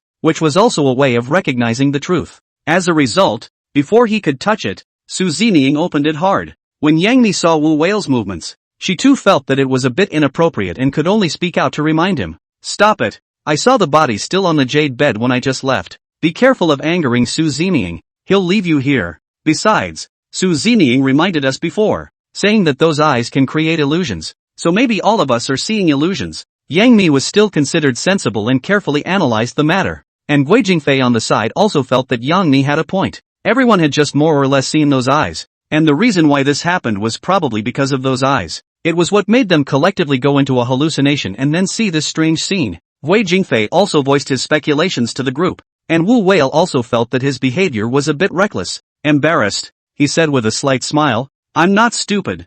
I know it's not true. I'm just kidding. If Su Zining is a fake, then how can we be standing here intact? I saw that everyone was nervous, so I wanted to lighten the mood. So don't blame me. Everyone shook their heads helplessly, not realizing that by this time, Wu Whale still had the heart to joke with everyone. Chapter 149, Su Zining approaching the altar. Wu Whale's every move at this point in the game was seen by the audience through the screen. They also didn't expect that Wu Whale would actually be funny at this time. And of course, it was to ease the atmosphere. Ha ha ha, this battle wolf is also too cute. I didn't realize he had a funny side as well as being responsible. He really did put in a lot of effort to be able to make everyone relax. And he was supposed to be a fighting star. But he didn't realize that he was now being forced alive to become a comedian. But just now when I heard Sister Mi's description, it was really so terrifying that everyone had a collective hallucination. So it seems that those eyes were truly terrifying. I guess they utilized their fearful mentality. That's why this scene appeared. Now that I think about it, it's really dangerous. If something really happened at that time, they had no room to escape. Thankfully, there was a scare and think they were all lucky to have escaped it at all. Just as the audience was talking, at this moment, Wu Whale suddenly seemed to have thought of something. He looked back at Su Zining and inquired with a sincere face. By the way, that alabaster box, Su Zining, did you open it? What exactly is inside? I remember you got that purple jade box from the corpse. Su Zining didn't say anything, but still shook his head as a response to Wu Whale's inquiry. Seeing everyone's puzzled looks, Su Zining had to explain. There's no rush. The stuff is in my bag. It's not too late to open it when we get out of here. Although Su Zining said this on his lips, he still wanted to find a chance alone to open the purple jade box to see if he would get what he wanted. He had to leave himself wide open to not be seen by all. Wu Whale, however, was curious as he looked at Su Zining relentlessly and said, Don't since we've got the purple jade box, there's no harm in opening it up and taking a look. It's all a matter of time anyway. I can't wait a bit. Maybe there really is some treasure inside. That box looks exquisite and special. And what's inside must not be too bad. Hearing Wu Whale yelling there, Su Zining ignored it as he deliberately leaned towards the altar. Immediately afterward the altar moved forward some distance and made a great deal of noise. Rumble. With this loud noise, everyone was instantly startled. Wu Whale, who had just been pursuing the purple jade box, had long since put this matter behind him and even forgotten all about it. He looked ahead with terrified eyes, fearing that he might be in danger again at this time. Looking in the direction of the voice, all of them stared in surprise with exaggerated expressions, because they never dreamed that they would witness such an amazing scene, only to see that the trunk of the Hydra cypress, from the center began to gradually towards the two sides of the separation. The scene is very shocking. Something seemed to be gradually revealing itself in the center, clearly in front of everyone. What's the situation? How did the trunk of this Hydra cypress separate? Can't it be that Su Zining just touched the organ? It should be a coincidence. Su Zining wouldn't be so careless. Either that or he did it on purpose. But how did he know there was a switch here? Oops. You're really stupid. That person is Su Zining. His mind can be guessed, right? You'd better save your heart. I feel curious. I want to know what is hidden in the center. Could it be some treasure? Wouldn't they be rich then? Upstairs. I think you'd better clear your head. This is a live broadcast right now. Even if there really is a treasure, do you think they will take it away? That's a really stupid question. None of your business. Don't brush off your presence here. What I want to say is my own business.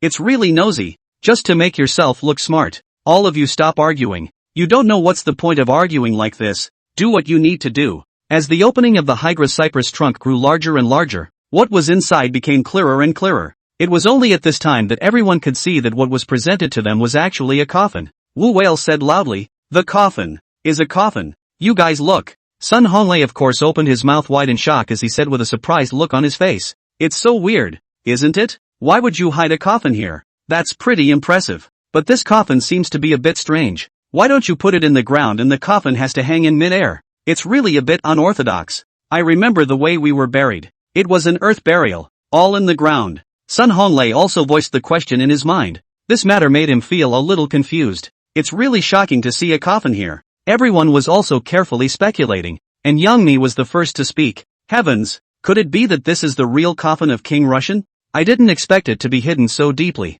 Who would have thought that they would have such talent and ability?" I was completely shocked. Just as everyone was speculating with each other, the trunk of the Hydra cypress had also stopped moving, and the coffin was clearly displayed in front of everyone. Everyone took a closer look and realized that the coffin was made of bronze, and there were intricate patterns carved on top of the coffin. The workmanship is very fine and the grain is very clear, and it has even been well preserved and has not been damaged at all. Seeing this, it is already not difficult for everyone to guess that the person lying in this coffin is of honorable status. Otherwise it wouldn't have taken so much effort. And at the same time, everyone noticed that the coffin was actually wrapped in thick chains, and on the other side of the chain, it had long been securely fastened to the trunk of the Hydra cypress. At the old professor who saw this scene, his entire body froze in place, his eyes staring straight at the picture. He felt as if he were dreaming. It was a scene he had never seen before in his life. Putting a coffin in the middle of a big tree should be of high value if you can really go into it. The rest of the people in the studio, one by one, were shocked and couldn't help but be impressed. My goodness, how on earth did this happen? It's unbelievable. Yeah, it's really spooky, and it's the first time I've seen such a shocking scene. It's been quite a rewarding adventure for these stars, and it's added to their experience, and I'm a little giddy now. If I can be there, no matter how much danger I'm in, it's all worth it. Li Lianjie heard everyone's discussion, and he always felt that everyone was talking big. Chapter 150, The Real Coffin. The play-by-play is a kind of discussion between everyone, and everyone is in adoration of Su Zeming. This adventure was full of mystery and also danger. Without Su Zeming accompanying him, there was no telling what kind of scenario it would be. It is expected that people will not be able to get in at all, and there is no way to get back in at all. All of this has become a fact. And the other thing that everyone is most concerned about is the coffin that appeared in front of everyone. All of them were filled with curiosity, and the audience in front of the studio and screen. Su Zeming and the stars who participated in this episode now had thoughts in their minds.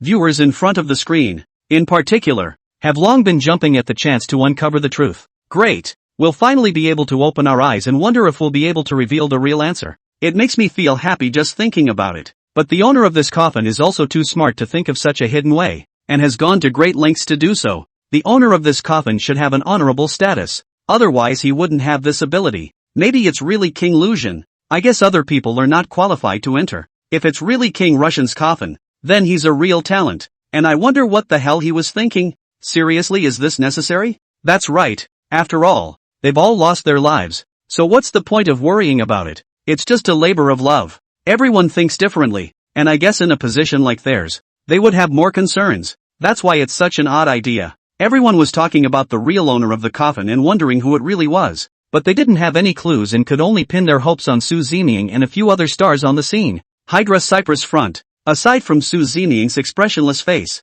everyone else's faces were also very ugly. Each one of them looked dumbfounded and stunned. The situation in front of them made them feel a great deal of excitement. It also made them a little hesitant to know exactly what to do next. Wu Whale froze for a long time before slowly reacting. He looked back at Su Zeming and said, "Su Zeming, should we go up?" Before Wu Whale could finish his words, Su Zeming had already acted, only to see him leap and jump onto the stone platform with divine agility, leaving everyone frozen in place while he himself took large steps in the direction where the coffin was. It seemed unafraid, even calm and collected. When Sun Honglei and Guo Jingfei saw Su Zeming's actions, they too felt hesitant. "Brother Whale, should we follow them over and take a look? Or should we just stay here and wait and see what happens?" Wu Whale was also inwardly curious as he said very firmly, "Of course I'm going over to see what's going on. What's the point of staying here? I might as well see what's really going on with my own eyes. I really want to see what's so great about this coffin that it's hidden so secretly." When Guo Jingfei heard about Wu Whale's decision, he couldn't help but feel very worried. Fearing danger once again, he had to test Wu Whale and at the same time warn, "Brother Whale, why do I feel that there is something wrong with this coffin? This Hydra cypress can move. Maybe this coffin is also alive. By the time we get close, it will suddenly devour all of us. I'm still a little worried." "Whale, think twice before you do that." Wu Whale, as a war wolf, he didn't want to be restricted or even careful everywhere. He still had some guts, always cringing. Some things just don't work out. In this current situation, they could only face it with a hard head. Not that hiding would solve the problem. Wu Whale waved his hand and said decisively, "What can we do if we are alive? Zeming has already passed, and we are being shrunken turtles. Isn't that a bit too much? With such a long distance, aren't you afraid that there will be other accidents? I think it's better to follow Zeming around, so that we can take care of each other. You guys decide on your own. Anyway, I'm going to investigate with Zeming, and I'm not afraid of this coffin eating people," said Wu Jing with a brace on his arm and easily jumped onto the altar. Yang Mi and Guo Jingfei, they, one by one, looked at each other in dismay, a little afraid to approach the coffin for a while, but they stayed here and were so apprehensive that they had to continue to follow. Now that the two most capable people within the team have left, they don't have the guts or the courage or the slightest sense of security. Right at this moment, Zeming had actually arrived next to the coffin, and then approached step by step. Rumble. Drones also flew over, and all the situations were captured by the drones, all in front of the audience and studio guests. Everyone stared intently at the screen, finally able to make out the lines on top of the coffin. It was discovered that it wasn't a pattern at all, but a line of inscriptions. Wu Whale quickly followed up, while also observing the situation. Looking at the words, Wu Whale said with a surprised and puzzled face, "So many words, it's amazing." But after Wu Whale carefully examined the words, he realized that he didn't recognize them at all, much less know what they meant. Wu Whale looked up at Zeming with a pleading look. "Zeming, can you tell me what exactly is the meaning of what is written here? I can't understand any of it. Will there be any danger? You can inform everyone in advance if there is a problem." Others followed, curious about the texts. Yang Mi was also unable to resist the doubts in his heart. He held the attitude of trying and asked Zeming for the answer. "Zeming, don't keep quiet. Is this Lu Shangji's coffin or not?" Zeming slowly nodded and spoke. "What's written on this is what King Russian did in his life, and it should be his coffin correctly." Wu Whale couldn't help but show a hint of joy. He was really excited at this moment. He didn't realize that these written accounts told the story of this life of King Russian. Regardless of whether Zeming could agree to his request, he couldn't wait now. "Zeming, hurry up and translate for us and tell us what exactly is written here." Before Zeming had a chance to speak, Yang Mi glanced at Wu Whale and said, "Don't you be in a hurry. Zeming has his own plans. Maybe he has other things to do." Yang Mi suddenly defended Zeming, which made Wu Whale instantly feel surprised. Feeling that Yang Mi was acting too obviously, he also instantly became nosy and looked back at Yang Mi and said snidely, "Mimi, you're afraid of tiring Zemin. What's this about speaking for him so quickly?" Chapter 151 Wu Whale flirting with Yang Mi. Yang Mi was said so by Wu Whale. She instantly looked embarrassed, but she didn't know how to recognize it. She did defend Zeming just now, but she didn't think about it that much. When Wu Whale saw that Yang Mi was unable to explain, he became even more reckless. "Why are you still embarrassed? This is just like a little daughter-in-law feeling sorry for her man." Yang Mi also didn't expect that the more Wu Whale's words went overboard, which simply made her ashamed, and she couldn't help but blush. "Brother Whale, you're going too far. This isn't something to joke about. I don't mean anything else. It's just that Zeming has helped us a lot along the way. So what's wrong with me caring about him? Why is it that coming from your mouth? It seems like it's really changed. Just stop making fun of me. Zeming wasn't a talker in the first place, so don't force him." Yang Mi had to find a haphazard excuse to put this off as quickly as possible. Otherwise she wouldn't really know how to end it, and perhaps it would lead to different speculations, especially some of the fans. They really catch wind of what's going on and there's no telling what kind of news will come out. Wu Whale saw Yang Mi's look, and after hearing what he said, he felt that Yang Mi was a bit angry. He hurriedly apologized and said with a sincere attitude, "Don't ever get mad. I was joking with you and I didn't think too much about it. It's my fault. But a misunderstanding is a misunderstanding. Why is your face so red? You can't be shy. Could it be that you really?" Yang Mi looked at the Wu Whale in front of her. She really hated his poisonous eyes a little. "Ignoring you and making fun of me," said Yang Mi, taking this opportunity to flee and stand in the corner furthest away from everyone. Then slowly calming herself, she just felt her heart pounding, not even daring to look at Zeming. She didn't know what kind of expression Zeming would have right now. Her heart was apprehensive. The viewers in the live broadcast room also looked speechless to the extreme when they saw this scene, not expecting Wu Whale to joke about such things. This big straight guy, he's really reckless. He can say anything. Nini is embarrassed. Geez, that's a bit of a shame. It's a shame my girlfriend isn't here. Otherwise he shouldn't be spouting off about me being a big straight man every day. And Battlewolf could be a good role model. Upstairs, from what you're saying, it's you who didn't bring your girlfriend to watch this episode. So is it you who's not up to snuff? Or is it the girlfriend who's not up to snuff? That's it. Why don't you just break up? Publish his contact information. And let us help you tune up as well. What are you guys talking about? The beads of this abacus are popping into my face. What a thought. Breaking up without telling you. You deserve to be single. Goo. It's just a joke. You're so concerned about your girlfriend, but you're still in a hurry. Isn't that what you're trying to say? It's not interesting. So heartbroken sister me But back to the topic. Wu Whale's attitude just now was indeed a bit too much. No matter what is said, it is always necessary to give the other party a bit of face. It's indeed inappropriate. And with the live broadcast on, it's easy for people to misunderstand, or even catch Yang Mi's handles, and it might actually be able to stir up a storm. You guys also don't defend Yang Mi too much. No wind can't make waves. The war wolf is not catching the wind. Don't you guys notice that Mi's eyes when she looks at Su Zeming, they are about to pull out the silk,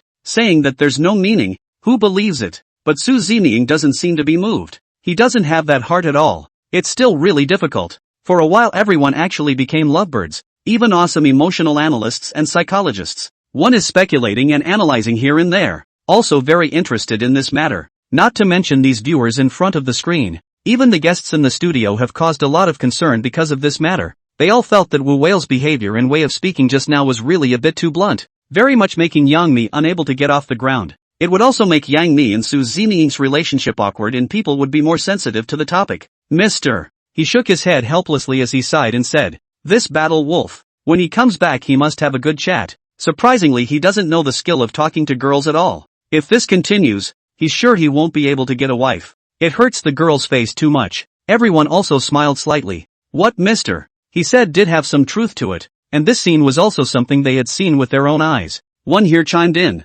Indeed he should be taught well. A bit heartbroken for Yang Mi, but considering things from a different perspective might have a different result. And what Wu Whale said wasn't too much of a problem, and it was just the truth. Zhao when captured voiced his opinion, feeling somewhat more supportive of Wu Whale. He was also originally a relatively straightforward person, and did not like to beat around the bush about anything. What is what? When Li Lianjie heard what Zhao Wenkach said, he also felt a hint of helplessness. Don't even argue. A person sees things differently and gets different results, and you all have similar personalities. Sometimes it's not possible to be truthful, and perhaps wouldn't it be better to speak in a different way to get a different result? In the middle of the guest room, everyone was also discussing the topic of Wu Whale and Yang Mi just now. There was a momentary debate about it, and it felt like it actually all made sense. As for the old professor at the moment, he didn't seem to be interested in the question at all and didn't interrupt from the beginning to the end. Instead, he tightened his face and stared intently at the screen in front of him,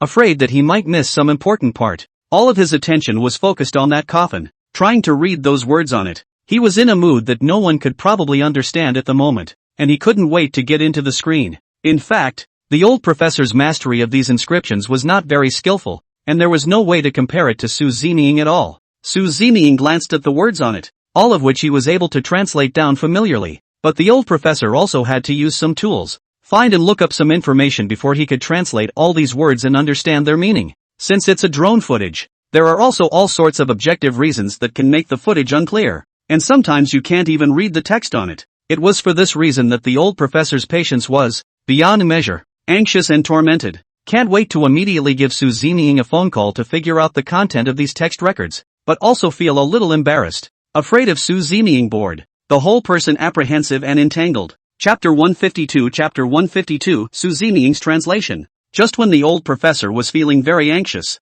Su Zeming didn't let everyone down and didn't waste much time. The writing on the coffin was carefully scrutinized and familiarly translated. King Ruzan died at about 50 years of age and buried himself here after his death. Back when he was robbing tombs, he found a ghost seal in the middle of an ancient tomb, which had a very magical effect. It was also because of this magical ghost seal that made King Ruzhammer unbeatable in this industry. And later on, his reputation grew, even to the point of merit, until the end by the Ruguagong taboo. He is also because of this matter was hollowed out. Ru Wang is also feeling this matter. He would like to retreat. So, he was fake death in the first place. Everyone has more or less heard of these previous stories, and there are some suspicions in their minds. But in the end, Su Ziniying's translation shocked and stunned all those present. People simply didn't expect that King Lu Zhenqing had faked his death. It caused everyone to talk for a while, and they all had different opinions on the matter. The whole pop-up and studio buzzed with what kind of claims were being made for a while. What the hell is going on with this King Lu Zhen? Actually making a fake death out of it. It's simply too cunning. Now that I think about it, he's really resourceful. At first he got a 7-star suspicious coffin and now he's faking his death. How come he has so many ideas? Yeah, I didn't expect this to be the case. This news is simply shocking. I didn't expect the truth to be like this. Everyone should still not be in a hurry. Let's wait for Su Ziniying's translation and see if there are any other records. There might be even more explosive news. It's still Su Ziniying who's smart enough to match it at a crucial time. Otherwise, even if everyone saw it, they wouldn't even know what it was and would just miss it for nothing. What the upstairs said is exactly right. It's better for everyone not to speculate wildly and wait for Su Ziniying's commentary. Not only were the fans curious, but these stars who accompanied Su Ziniying on his adventure were also stunned. They certainly had ideas in their minds, and Li Fulgence inquired with an anxious and surprised look on his face. And what happened after King Ruzhen faked his death? What else happened? Quickly look at the top to see if there are any other records on it. We can't even read it, so we can only rely on you. Su Ziniying scrutinized it carefully, only to slowly shake his head. Other than that, there are no records behind them. So if people still want to know the details and specifics, I guess we'll have to find a way to open the coffin. Hearing Su Ziniying's idea, all of them were shocked and couldn't believe it. Open casket? It's not an easy thing to do, especially in this spooky place. And it's even more ominous. Su Ziniying's face was expressionless, but the others all looked terrified, because they simply didn't dare to imagine that if they really opened the coffin, they still didn't know what kind of scene would surface in front of their eyes. The group had encountered all sorts of dangers along the way, so they didn't want to get in deep, especially since they had already encountered coffins before, and that experience was a nightmare for them, to the point where they didn't even dare to recall it. And seeing as the only coffin that was opened was the previous group of foreigners that entered here, but the end result was something they witnessed. It's really very tragic that the foreigners lost their lives and then were left in the middle of the coffin forever, held by the corpse in a death grip. As long as those images surfaced in front of their eyes,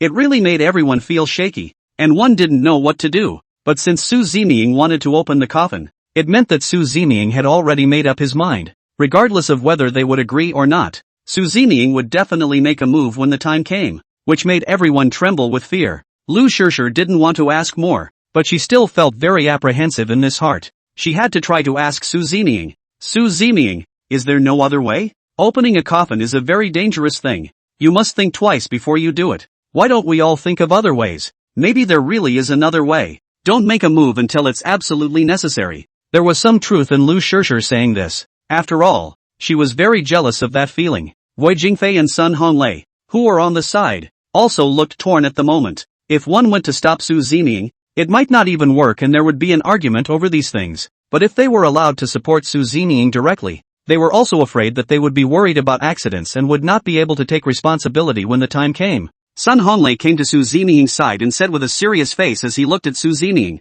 Su Ziniying, it's not that all of us don't believe you, but I also think that what Li Fowl said has some truth to it. Don't go open the coffin as a last resort. Who knows what's going to happen? And it doesn't seem like it would be too good for us to open the coffin, either. Sun Honglei was a little short of words for a moment. He really didn't know exactly how he should persuade Su Ziniying in order to get him to adopt their opinions. Just as Sun Honglei felt anxious, Fatty couldn't help but speak. This matter is indeed of vital importance. The coffin is all made of bronze, which should be exceptionally strong and of some weight. I don't know how much effort it would take if we tried to open it. I think it's a bit unrealistic. A few people are talking to each other here, but their purpose is obvious, to stop Su Ziniying from opening the coffin. At this moment, Li Fengyan and Yang Mi, but they remained silent, and for a moment they really did not know how to express their opinions. Yang Mi had always trusted Su Ziniying very much, so whatever Su Ziniying did, he would support it without hesitation. Even if it was dangerous to open the coffin, Yang Mi still decided to support Su Ziniying to try something.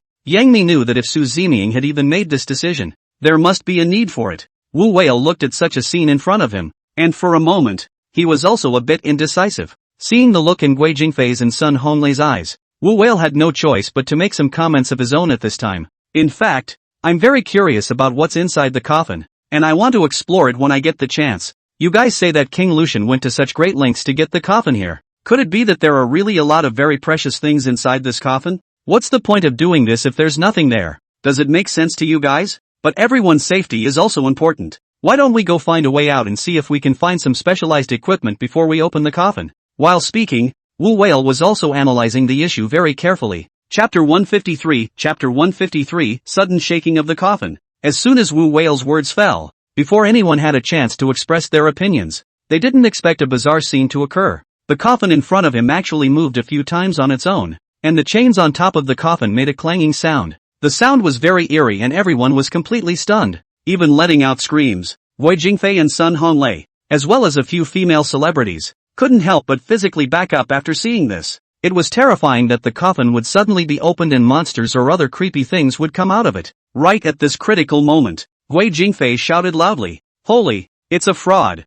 Lu Shishir was also pale. His voice trembled and even said with a sobbing tone, "Hurry up and leave. This coffin is just too terrifying. It seems to be even more terrifying than the previous sarcophagus. I don't want to stay here." Lu Shishir was in a hurry and left tears in his eyes. All he wanted now was to get out of this place as soon as possible. Now in this situation, everyone was tense, but Su Zining remained calm and self-assured, as if all this had nothing to do with him, with an air of deafness. Even though the coffin vibrated every few seconds, Su Zining still didn't move a step and stood there quietly, seemingly scrutinizing something. Seeing Su Zining's such a firm attitude, everyone knew that he had to open the coffin, and there was no one and no reason to stop him. This left everyone feeling very helpless, apprehensive and flustered. The viewers of the live broadcast were also frightened enough at this time. Although they were separated from the screen, they were also scared. How did this coffin suddenly move? It is really too strange. Does it mean that there is something inside this coffin? The coffin is suddenly shaking. Could there really be something about to come out? And if Su Zining opens the coffin at this time, will everyone be in danger? Who knows? Now that we can't figure out the situation, we can only watch Su Zining's next move, which is no joke. Upstairs, can we have a little common sense problem? This coffin is sealed tightly. How can there be something alive inside? Even if there is, can he live for so long? It's simply comical and ridiculous. So what? Could it be that you guys already knew about these miracles created by Su Zining beforehand? And now you're talking to us about common sense. Do you think it can be explained? What you all say has some truth to it. What happens in this ancient tomb can't be explained in the usual way at all. It's always going to be very weird. The previous sarcophagus, Su Zining's attitude was very respectful. But this coffin, Su Zining doesn't seem to be that intimidated. And I don't know what's going on. I really want to know now if this is the coffin of King Russian or not. There shouldn't be any more mistakes. Everyone was talking about it. And in the middle of the studio, he was also staring at the old professor. See if you can get the answers you want from him, or even listen to some of his explanations and statements. Old professor, judging from your expertise and knowledge, what exactly is inside this coffin? Could it be the living thing everyone talks about? When the old professor heard His inquiry, he thought carefully. It was a question he had thought deeply about as well, and it made him think of a few things. The old professor sighed as he looked up at everyone and said slowly, "To be honest, I've been in archaeology for so many years, and I've really experienced and encountered a lot of things. To say that it is a living thing, it seems that there is really a treasure. He is called the Jade Terracotta Warrior." When everyone heard the name, they couldn't help but be filled with curiosity. Jade figurines? What is this? How come I've never heard of it before? The old professor had a serious look on his face as he began to speak slowly to the group. It is said that this thing can make people live forever when it is worn on them. As for some detailed and more information, it is unknown. Hearing this analysis from the old professor,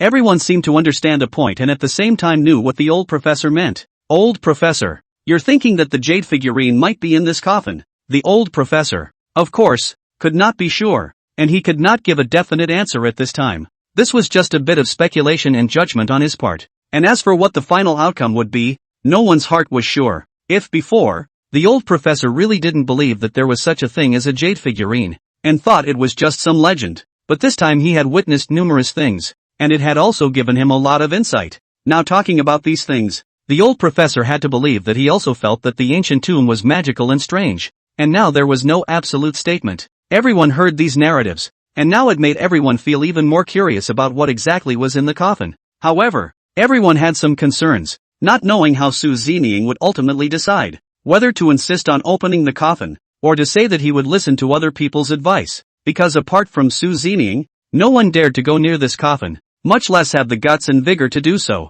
Everyone put all their hopes on Su Zeming, and at the same time, they would worry about Su Zeming's safety. He was afraid that with his strength alone, he would not be able to cope with it for a while. Although Su Zeming was said to be powerful and had created miracle after miracle, one person's power was always limited. What appeared in front of everyone now was not an ordinary coffin, but a bronze coffin, even bound by chains. Just as all the people were speculating about Su Zeming's mind, they didn't expect Su Zeming to start moving his feet. He approached this coffin once more, followed by drawing the black and gold ancient sword from his back. In the blink of an eye, Su Zeming swung his black gold ancient blade and slashed violently in the direction where the bronze coffin was. All the people on the scene, the guests in the studio, and the viewers in the live broadcast room were holding their breath at the moment, and their eyes were wide open as they watched the scene in front of them. Su Zeming swung the black and gold ancient sword in his hand with a crisp collision. The fire paint on top of the bronze coffin was smeared down and made very visible. Immediately after that, Su Zeming steadily grounded and unhurriedly took the black and gold ancient sword back into its sheath.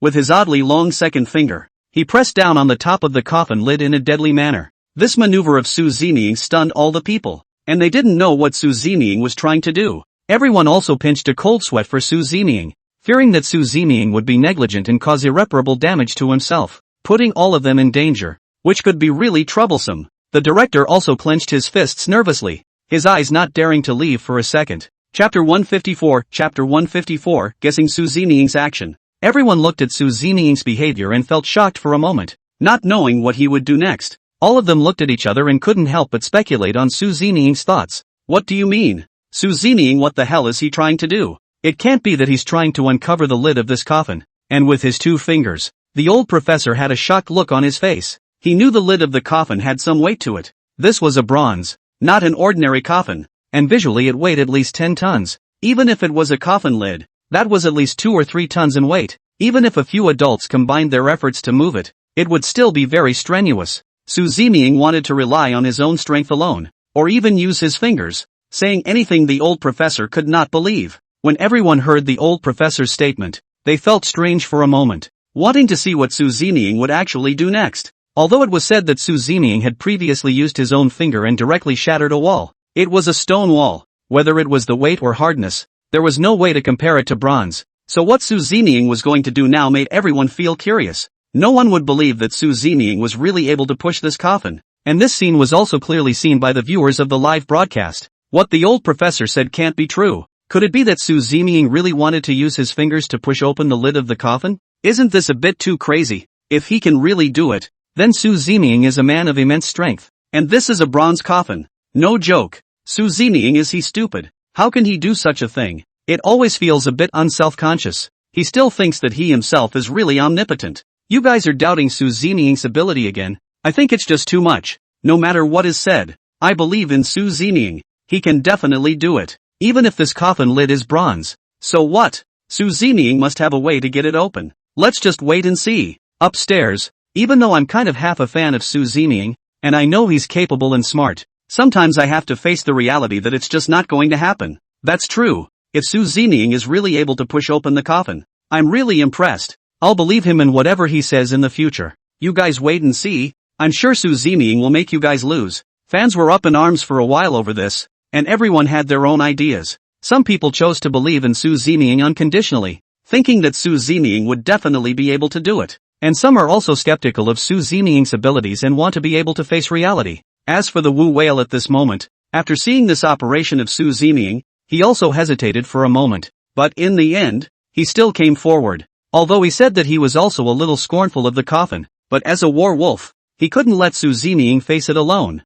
nor could he let Su Zeming act alone. Wu Whale did have a team spirit, and after going through so much with everyone here this time, he had actually become a brother over life long ago. There are just some words that can't be said because of the face, but the actions have already proved everything. He couldn't just watch from here. And of course, Wu Whale didn't want Su Zeming to fail, so Su Zeming would be humiliated as well. He also came up to help out of the goodness of his heart, and certainly mustered all the courage he could muster. Wu Whale didn't think much about it, but when he put his hands on the lid of the bronze coffin and pushed it hard, he found that the lid didn't move. Just now he was full of confidence, but he didn't expect to be slapped in the face in an instant, and Battle Wolf felt a bit unable to get off the stage. The hope that had just been raised was dashed again in an instant. Wu Whale frowned and said, "Don't want me to open it. I have to open it today. It's still strange. Brother Fei, Brother Lei, Fatty, what are you doing? Hurry over and help." Guo Jingfei and Sun Honlei were really a bit repulsed in their hearts when they heard Wu Whale's call. They really didn't want to get close to this coffin yet,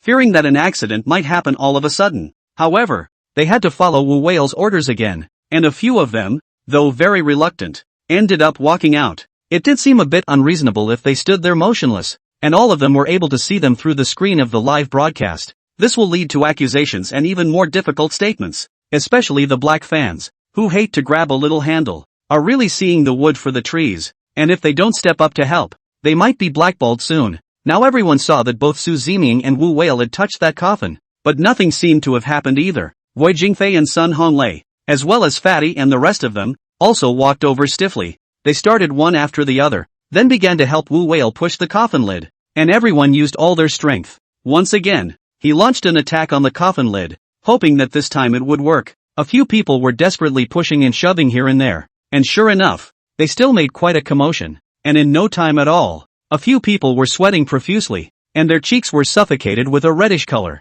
Guo Jingfei and Sun Honlei were exactly the same, but what they didn't expect was that even after using all their strength, the coffin lid still didn't move. It went on like this for a few minutes, and Wu Whale was the first one who couldn't hold on, only to be seen sitting paralyzed on the ground with a helpless look on his face. "No way! I'm already all out of energy. How can it be so heavy?" A few of the others weren't in much better shape, as they all sat paralyzed on the floor. Wu Whale looked up at Su Zeming and had to find a way to persuade it this time. "Su Zeming, I think it's better to give up. This coffin lid does have some weight to it, and I've already tried it for you. Why don't we think of something else, or get some large equipment over here, so there's still a glimmer of hope," Wu Whale said while observing Su Zeming, also hoping that Su Zeming would consider his opinion. The combined strength of several of them had failed to succeed, so it was indeed a bit difficult to rely on Su Zeming's strength alone. This scene was also clearly seen by everyone, especially those who were in the live stream. For a while there was a flurry of speculation and arguing over the matter again.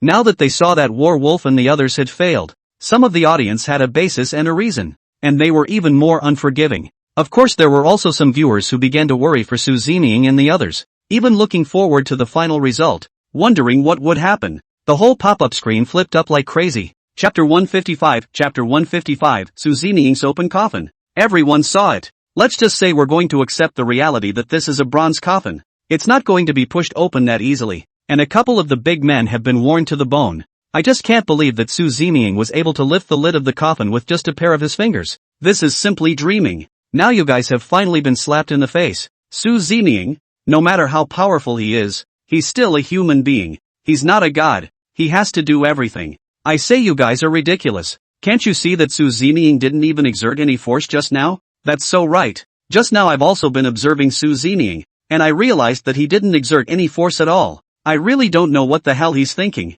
Could it be that Su Zeming still has some big tricks up her sleeve? It's just that it's not time yet. What the hell is she thinking? You guys forget about it. Stop finding all kinds of excuses. If you can't open it, you can't open it. It's nothing to be ashamed of. And you're actually trying to find excuses for everything here. According to this argument of yours, it seems like it's not good either. Could it be that Su Zeming is deliberately teasing Wu Whale and the others by not exerting himself and tiring them out one by one? Aren't you guys purposely pulling hate? It's better to stop talking nonsense. The facts are what they are. Don't stick it in your face. It doesn't make much sense. Just as these fans were arguing, Su Zeming looked down at Wu Whale and the others and saw that they were all panting with exhaustion. It was only after a good half day that Su Zeming faintly opened his mouth and asked, "What's the matter? You guys don't want to try again?" Hearing Su Zeming's inquiry, Wu Whale was the first to wave his hand. He really didn't want to try anymore because there was no way to do it. He only waved his hand and said with a firm look in his eyes, "No more trying. It won't open at all.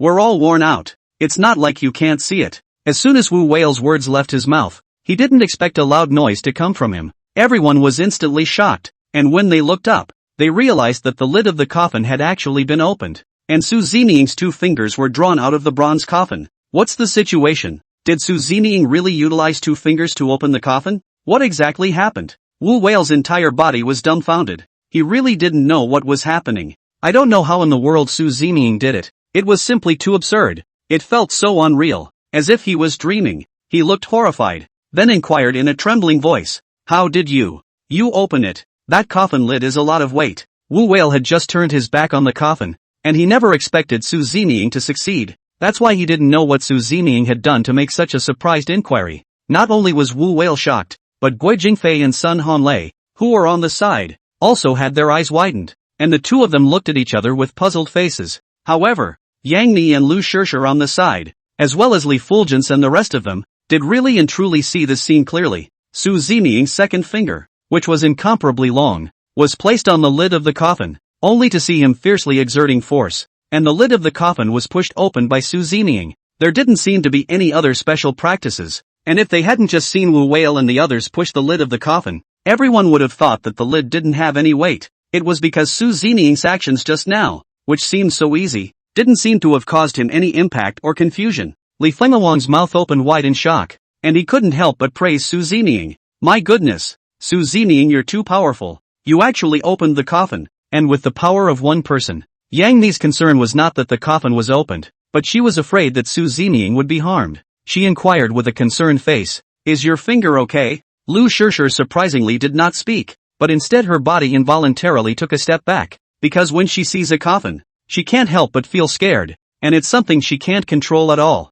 There were always bad images in her mind, and she was really scared of what could be in this coffin. It was also a subconscious act of hers, as well as a form of self-protection. After all, she had suffered a loss before. There was no way to care about Su Zeming or appreciate him now. Wu Whale and the others were really a bit disbelieving for a moment after they heard what Yang Mi and Li Fulgence said. They felt it was unreal. To this day, there was some doubt as to whether or not this was all Su Zeming's doing. Su Zeming, tell us honestly that you really pushed the lid of this coffin open. This is simply too unbelievable. It can't be. We've obviously tried it just now. It's very heavy. How can it succeed with the strength of one person? Yeah, just arrived home almost all exhausted. The coffin lid is still not moving. Su Zeming pushed it open so easily. This is really hard to explain. When Li Fao saw that they still didn't believe Su Zeming, she really couldn't stand to watch. This time he had to defend Su Zeming, and would definitely not let them have the slightest doubt. Li Fao stepped forward and said in a decisive manner, "This coffin lid was not only pushed open by Su Zeming, but it was also pushed open by Su Zeming with those two fingers of his, and it was still a breeze. I saw it clearly, whether you believe it or not." These words made Wu Whale, who was standing in front of him, completely despair, and also caused him to receive a very big blow in stimulation. Sometimes he was really a bit unable to figure out why there was such a big difference between him and Su Zeming, who were both men. There were many things that Su Zeming was able to do that he didn't even dare to think about. Even after putting his best foot forward, he was still unable to complete it, which made Wu Whale realize once again just how big the gap between him and Su Zeming was. Wu Whale said silently in his heart, "This Su Zeming, he is not human at all. Where exactly is he from to be able to accomplish such a task?" At this moment, Wu Whale really felt very hurt. Before he held the title of War Wolf, he had always felt very proud and confident. For Su Zeming, a white fresh meat, not to mention that he couldn't look at him. Even Guo Jingfei and Sun Hanlei and the rest of them would dislike Su Zeming. But now, the little fresh meat they despise, time and again, performs miracles and pulls them back from the brink of death again and again. Wu Whale even felt as if it had become somewhat inappropriate for him to still carry the title of Warwolf. If one were to truly judge, Su Zeming was the one who deserved such a title, and should even be at the God of War level. Once again, Wu Whale's opinion of Su Zeming changed, and he admired Su Zeming. Although his mouth didn't say it, his look and behavior had long since conceded defeat. Chapter 156, A Pair of Bloody Hands. The audience in the live broadcast room was also completely shocked, and even everyone was a bit unable to react for a moment. Even the tumbling pop-ups stopped at that moment. My goodness, what on earth did I just see? I must have been blind. This is just so out of character. Yeah, I also feel like I'm misreading myself. This whole thing is so outrageous. They can't be deliberately playing along with the act. If this is true, just how powerful is this Su Zeming? They are worthy of being good actors, and their acting skills are really too realistic. If it wasn't for the fact that Wu Whale and the others had just deliberately made a show of it, how could they have achieved such a good effect as they have now? That coffin lid wasn't that heavy at all. Upstairs, don't be ridiculous. Just now even the old professor has already said that this coffin lid can weigh 2 or 3 tons. Don't listen to whatever they say. If it's really 2 or 3 tons, is that something a person can handle? I don't faze it at all. There is nothing wrong with what you guys said. It's indeed not something a human being can withstand. But Su Zeming is completely capable of it because he is a god. People are discussing these issues again at this point in time, and there will always be different voices. As for Wu Whale and the others at this moment, there was a shocked look in their eyes. As for Lu Shishir at this moment, he now only wanted to be further away from the coffin, unconsciously backing up all the time. He himself didn't even notice that at this moment, he had already retreated to the edge of the altar. In Lu Shishir's mind, the fear that the coffin brought to him was unforgettable to her in this life. It was at this moment that she violently felt her ankles being tightly gripped. Lu Shishir thought it was the Hydra cypress wrapping around her again, and she couldn't help but be shocked in her heart, and quickly looked down. At the moment she looked a little scared, but not panicked. But this time when she looked over, her whole body was scared out of its wits, for she saw that the hand on her ankle was full of blood, clearly a human hand. Ah! Lu Shishir suddenly screamed, perhaps because of too much fear. She couldn't even make a sound. The entire person's two eyes were frozen. His face instantly turned pale, and beads of sweat ran down his face. It was meant to be a desperate struggle, but she felt so drained of strength that she didn't know how the hell she was going to escape. The viewers of the live broadcast, through the screen, also saw this scene clearly. At the bottom of the altar, behind Lu Shishir stood a bloody corpse, which was a bit different from the previous foreigner. The foreigners were covered in blood, and this bloody corpse was as if its entire body had been skinned alive. And at this moment, his hand, which had a death grip on Lu Shishir's ankle, was desperately dragging him back. Everyone felt scared for a moment when they saw the fear. Holy, what is this thing again? It looks so scary. Lu Shishir is in danger, but no one seems to have noticed it now. What can we do? Shifu Lu won't be taken away by this horrible thing. Su Zeming, Wu Whale, you guys quickly turn back. Quickly find a way to save Lu Shishir. What should we do in case she is really dragged away? That's right. What exactly is this situation? Is there anyone who can find out? How come Lu Shishir alone will run here? This is really dangerous. The entire pop-up was calling out to Su Zeming and Wu Whale, hoping that they would be able to spot the danger at this time. No matter what, first save Lu Shishir in the first place, so that everyone can be considered relieved. And the director's team also saw this. They were shocked and instantly looked like ants on a hot pan. Director Yan looked at his staff and ordered loudly, "What are you waiting for? Hurry up and act. Call them and find a way to save Lu Shishir." At the director's command, the crew began frantically making phone calls. It was a few short seconds that made everyone feel a little choked up. As for Lu Shishir, who was scared to death, she was now only able to think of ways to save herself. She cried out desperately, and this time finally made a sound. Help! There was a slight rasp in her voice, and she caught herself off guard, somewhat unable to distinguish it. However, this sound also quickly caught Su Zeming's attention as well as theirs, and all of them turned back at the first opportunity. All of them were stunned when they soon discovered Lu Shishir's situation. Everyone froze there, unable to react for a moment, or Su Zeming's agile figure, only to see him quickly rushing up. It was a kick to the side of the altar, directly knocking the bloody corpse to the ground. With Su Zeming's help, Lu Shishir finally broke free and rolled and crawled over, her entire body scared out of its wits. At this moment, Yang Mi and Li Fenjiang reacted, and they hurriedly came forward to assist Lu Shishir. Looking at her pale face, he also couldn't help but feel a little heartbroken. Carefully checking Lu Shishir's body and finding that there were no major problems. It's good that it's okay. It was really scary. Luckily Su Zeming was there. It was only at this time that everyone was in the mood to notice the situation on Su Zeming's side, only to see the blood corpse struggling to escape after being kicked over. He seemed to have sensed the terrifying bloodline suppression on Su Zeming's body, and for a moment, he didn't dare to approach, and was even a bit panicked. But since Su Zeming had seen the bloody corpse, how could he let him go at this time? At this moment he was already sure that this must be the corpse of that Lushan king, finally showing up at this time. Then it was necessary to make an end as soon as possible. The black and gold ancient sword in his hand was once again sheathed, and Su Zeming took a step out and rushed towards the blood corpse. The blood corpses also seemed to sense the danger and realized that they couldn't escape. All of a sudden, he turned around and opened his bloody mouth, a pair of bloody hands waving at Su Zeming. A bright light flashed past the blood corpse, and before those hands could touch Su Zeming, the black and gold ancient sword had already slashed through his neck. In the next second, the blood corpse's head gurgled and fell down, and even though it had lost its head, the blood corpse was surprisingly still able to move there, and took a few steps toward the front before falling to the ground. People see Su Zeming's move. This image is really too exciting. This is also the second time Su Zeming cut his head. Yang Mi and Li Fulgence, as well as Lu Shishir and the rest of them, had long since turned their heads away, not looking down at all. Lu Shishir was trembling at the moment. She had been greatly frightened. Yang Mi gently patted her shoulder and comforted her very gently. Don't be afraid. It's already fine. Su Zeming has already taken care of the blood corpses, and all of us are by your side. Wu Whale's eyes widened in shock and his body didn't move at all. Chapter 157,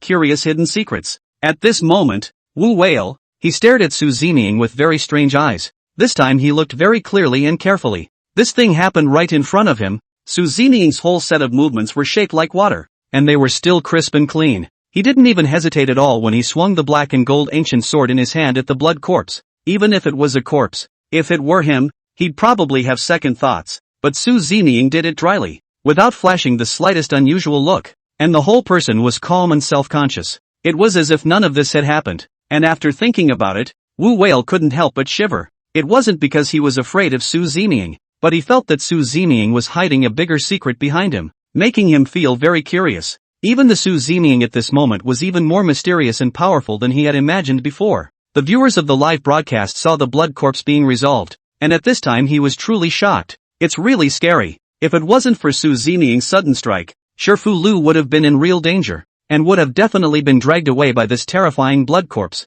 He was kind of witty, asking for help at the last moment, and it's also fortunate that Su Zeming was here. Just now Su Zeming was really too handsome. Yeah, I didn't expect him to save Lu Shirshir once again. He's really handsome, simply lovable. The blood corpses are really too terrifying, but with Su Zeming, we don't have to worry too much. And Lu Shirshir is also really happy to have been saved twice by Su Zeming. If it were me, I would be willing to try. Upstairs, don't stand here talking. Do you want to be strangled by the sarcophagus? Or do you want to say that you want to be caught by the blood corpses? You can choose a package to send you right now. There is nothing wrong with Su Zeming saving Lu Shirshir twice. It's hard not to really want to give your body to him. Isn't it a bit unreasonable? I guess these three female guests, in the face of such a great hero, they all want to be together for life. This Su Zeming can be really happy. The fans were surprisingly up in arms at this time, and even began to envy these actresses for being able to be with the heroic Su Zeming. Su Zeming came to the blood corpse's head at this moment and carefully examined it without fear.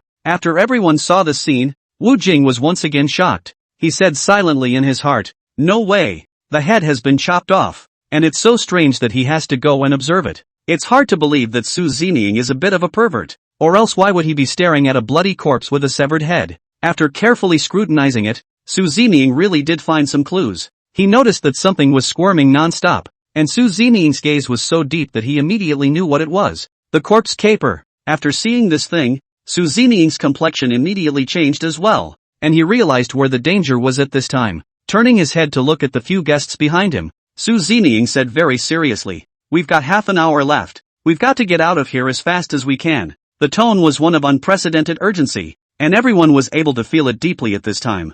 All of them were a little puzzled in their minds, wondering what was going on. Wu Whale looked at Su Zeming and inquired, "Why are you in such a hurry? What exactly happened?" Hearing Wu Whale's inquiry, Su Zeming turned around and pointed at the bloody corpse's head. Then he said indifferently, "There is a corpse caper king inside his corpse, and the existence of this thing is something I can't cope with. Once this thing comes out, all of us are doomed." Upon hearing these words from Su Zeming, all of them were scared out of their wits. It was Su Zeming who was lifting the danger for them all this way. If even Su Zeming didn't have a solution, then they would really be at the end of their rope. The only way now was to follow Su Zeming's instructions and quickly leave this place. Guo Jingfei took the lead and said nervously, "Then what are you waiting for? Let's go now. Otherwise it will really be too late. Do you guys really want to die here? I have a lot of things I haven't done yet." People are starting to move around as well and can't wait to get out. And at this moment, Su Zeming suddenly seemed to have thought of something. "Wait a minute. The coffin has to be opened before we leave." When Guo Jingfei heard that Su Zeming was still thinking about the coffin, he was both nervous and scared, and said with a grumbling face, "Su Zeming, what time is it now? You're actually still thinking about this coffin. It's a time to run for your life. Why can't you let go? We only have half an hour." But Su Zeming had already made up his mind a long time ago that he would open this coffin no matter what. In fact, he estimated the time, and it was only a matter of minutes before the coffin was opened. If he could really find the jade figurine and strangle the iron-faced scholar inside, then his mission would be complete. Ever since Su Zeming had entered the ancient tomb, he realized that his play degree hadn't increased for a long time. If this continues, promotion will become more and more difficult and demanding. This matter could not continue to be delayed, which was why Su Zeming had made up his mind that no matter what, he had to precisely accomplish what Zhang Qiling had done said. Strangling the iron-masked scholar was one of those things. Otherwise it would have been a wasted trip. Su Zining actually ignored Guo Jingfei's complaints in the slightest as he walked towards the coffin. The bronze coffin on the first level had been opened, and the jade inlaid coffin inside had been revealed. Next Su Zining was going to open this layer so that he could see the last layer of the coffin. Just as Su Zining was ready to act, Sun Honglei couldn't stand it anymore as he looked at Su Zining and questioned loudly. Why on earth? Why did you have to open this coffin? Is it more important than life? That's just it. I really don't know what's going on in your mind. We all know you're good, but we're not that good. You can't have all of them risking their lives to be here with you doing this. Isn't that a bit much? Guo Jingfei's tone was a bit hard. He really was a bit unable to tolerate Su Zining's capriciousness. After all, it was a matter of everyone's lives and whether they could walk out of here alive. But Guo Jingfei was right. They weren't as capable as Su Zining, and sometimes they didn't even have the ability to defend themselves. Hearing that the corpse cash king couldn't even deal with Su Zining, they were naturally fearful and scared, wanting to escape from this place earlier. Su Zining didn't turn around and just said coldly, "If you are afraid, then you may go now, and I will not force you," Su Zining said as he opened the jade coffin, with no intention of stopping at all. Chapter 158 Violent opening of the coffin. Su Zining really didn't want to involve anyone. He just wanted to quietly complete the mission that belonged to him. If these people were able to leave safely, it would also save him from being able to be distracted. Su Zining said indifferently, "See that rock over there? That is the Heavenly Heart Rock. You will be able to restrain the Hydra Cypress by smearing the powder from that on yourselves. When the time comes, you'll crawl up the Snake Cypress and get out of here as fast as you can." Su Zining didn't stop moving his hands while talking. At this moment, he had violently destroyed the jade coffin. Su Zhe knew that this piece of jade was very valuable, but he really didn't need it right now. Besides, it was very weighty, and he didn't want to carry the thing back, so he just broke it, which would also save more time. With the jade coffin destroyed away, Su Zining saw the coffin inside. It was a wooden coffin, and everyone heard a heartbeat coming from inside the coffin at this time. It instantly stunned all of them, and they felt very frightened. Even breathing was much slower, even if it felt like the person inside was still alive. Yang Mi's nervous palms were sweating coldly as she said with a bit of fear and trepidation, "What's going on here? It seems like there's a heartbeat coming from it. There's a living person in here? That can't be right. Inside the bronze coffin is a jade coffin, and inside the jade coffin is a wooden coffin, so how could it still be alive?" Guo Jingfei on the side was also scared out of his wits, and he didn't believe that this would be true either. "How can that be? I think someone played a prank and drilled it in on purpose," said Guo Jingfei as he wiped the cold sweat from his forehead. His entire body was a bit unsteady on its feet at this time. Even gasping for breath felt difficult. All he wanted now was to get out of this place as soon as possible. When Wu Jing heard what Yang Mi and Guo Jingfei said, he was also completely unconvinced. "This claim of yours is really ridiculous. Just now but we witnessed with our own eyes how thick this coffin really is. And the seal is very strict. How could anyone have climbed in there? There can't be a living person in there. There must be other shenanigans." Sun Honglei had already backed up in a row. He hated to wipe his feet at this time and slip away at the first opportunity. He didn't care what was inside the coffin anymore. Just the thought that he could get out of it made him all a bit emotionally broken. "You guys are still in the mood to study this. You'd better leave quickly. This place is just too scary,"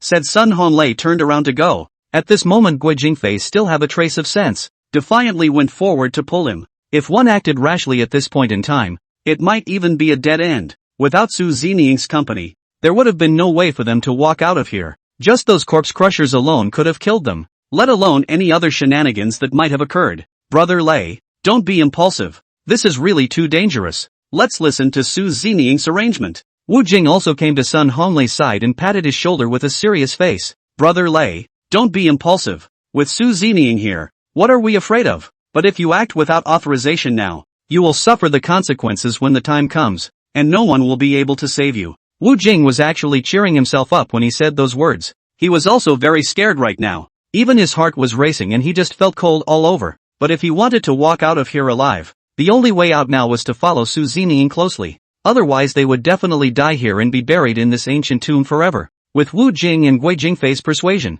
Sun Honglei gradually calmed down, and he also felt that what everyone said was reasonable. The whole person wanted to cry, and sat limply on the ground without any strength left in his body. After this experience, he would never come to this place again, even if the program offered him more money. Having a life to earn and no life to spend made it hard to forget for the rest of his life. The scene that had just happened was clearly seen through the screen by the viewers of the live broadcast. Brother Lei's behavior just now was indeed a bit too impulsive as well. Fortunately, There was Wu Jing and Brother Fei's persuasion. Otherwise it could have been dangerous. This place is very dangerous and weird. Can't just walk around. I guess it will really be gone. But the way Lei just behaved, all of us can understand. After all, it's a matter of life and death. Everyone who encounters something like this will break down. But what makes me feel curious is why Su Zeming he had to open this coffin. I really don't understand a bit. That's right. This is a team fight. Can't you take care of everyone? Isn't it a bit too selfish? I really don't know what Su Zeming's heart is thinking.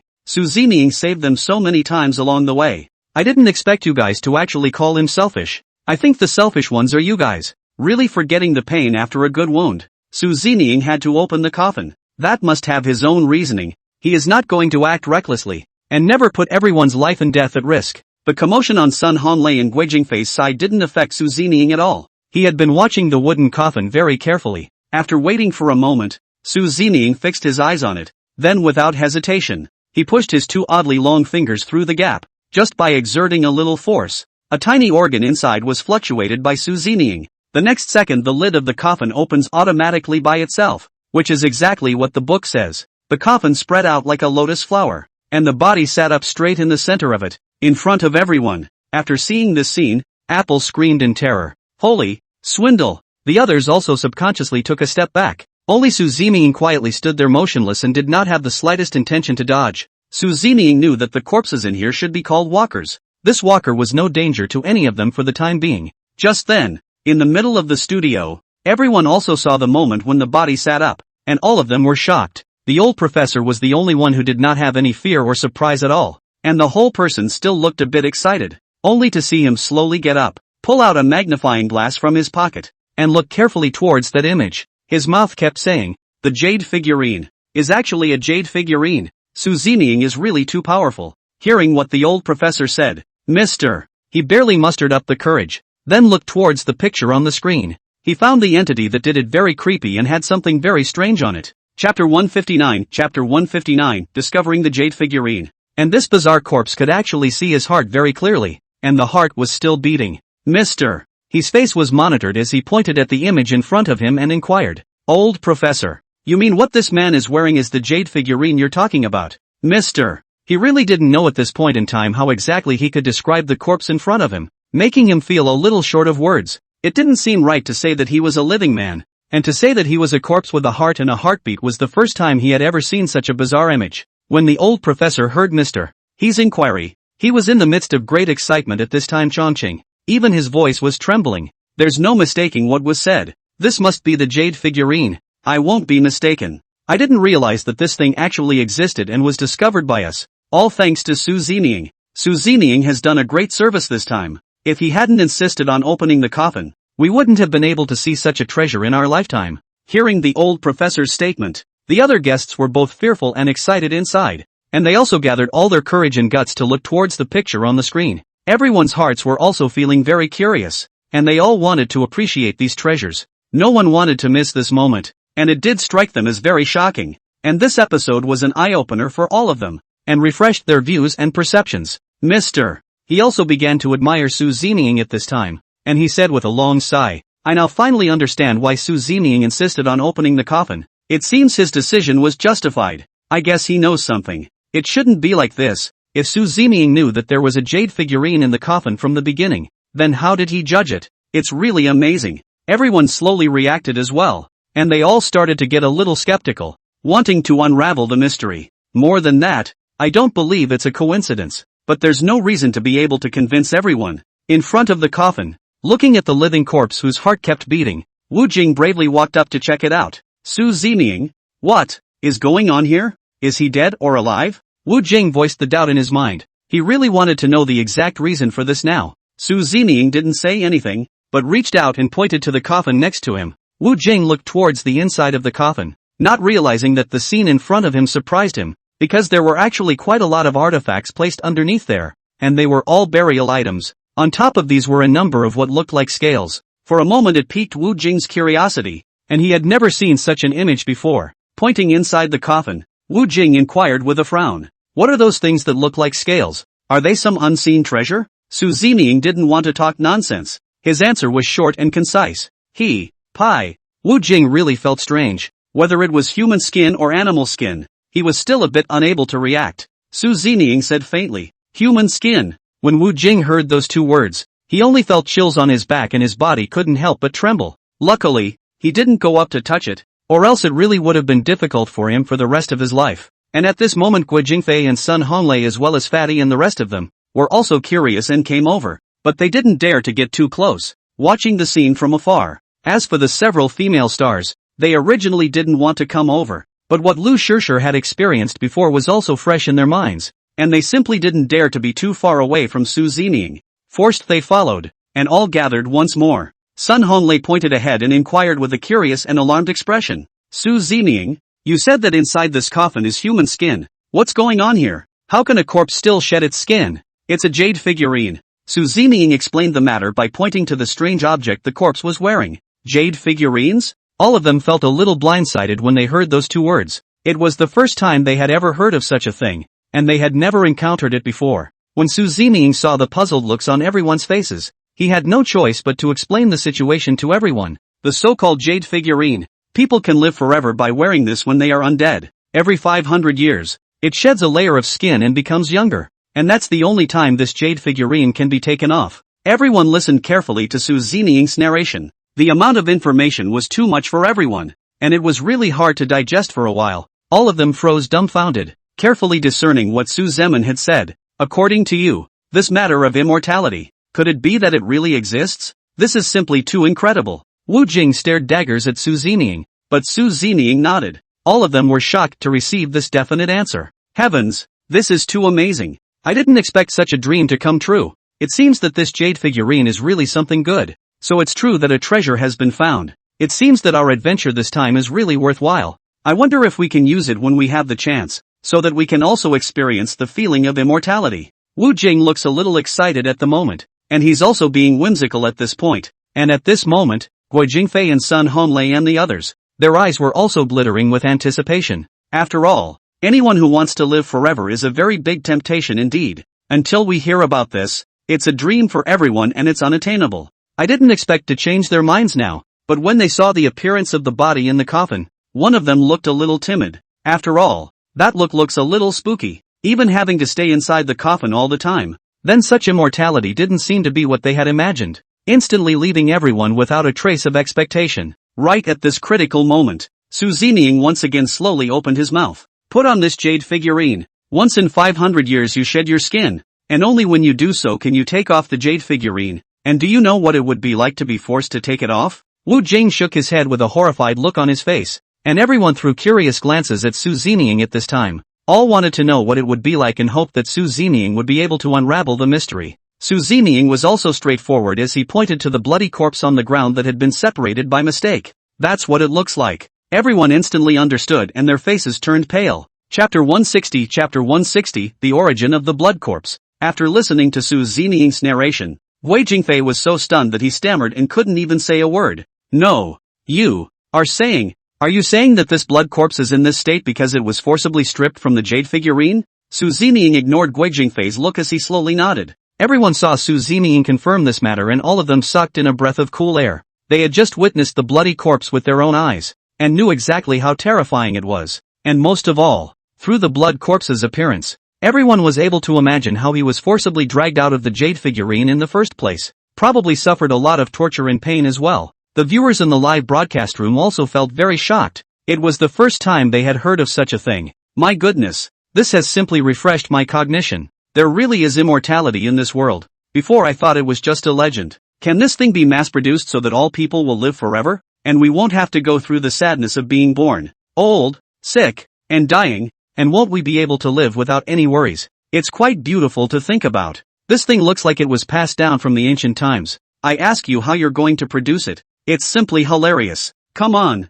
just stop daydreaming. This is against the heavenly Tao. That's a price to pay yet. That bloody corpse is the best example. That's it. That blood corpse is really too scary. I don't know if I ever thought about what the result of failure would be when I entered the jade figurine. I guess I didn't expect that I would turn into a monster either. It seems that this time Su Zeming has made another great achievement, finding such a rare treasure. How come he doesn't even seem to know about it? Su Zeming is indeed powerful. It's fortunate that he insisted in the first place, or else he would really have to miss out on this wonderful scene for the rest of his life. In front of the coffin, Wu Whale looked at the jade figurine and then at the bloody corpse on the ground, and he slapped his head desperately. I get it. I finally get it. At this moment, Wu Whale looked a bit agitated, as if he had figured out something very important all of a sudden. Immediately after that, he pointed at the bloody corpse on the ground and then spoke excitedly. This blood corpse can't be the original owner of this wood. You said before that it was a Western Zhou tomb, which was later overrun by King Lu Zhenjiang.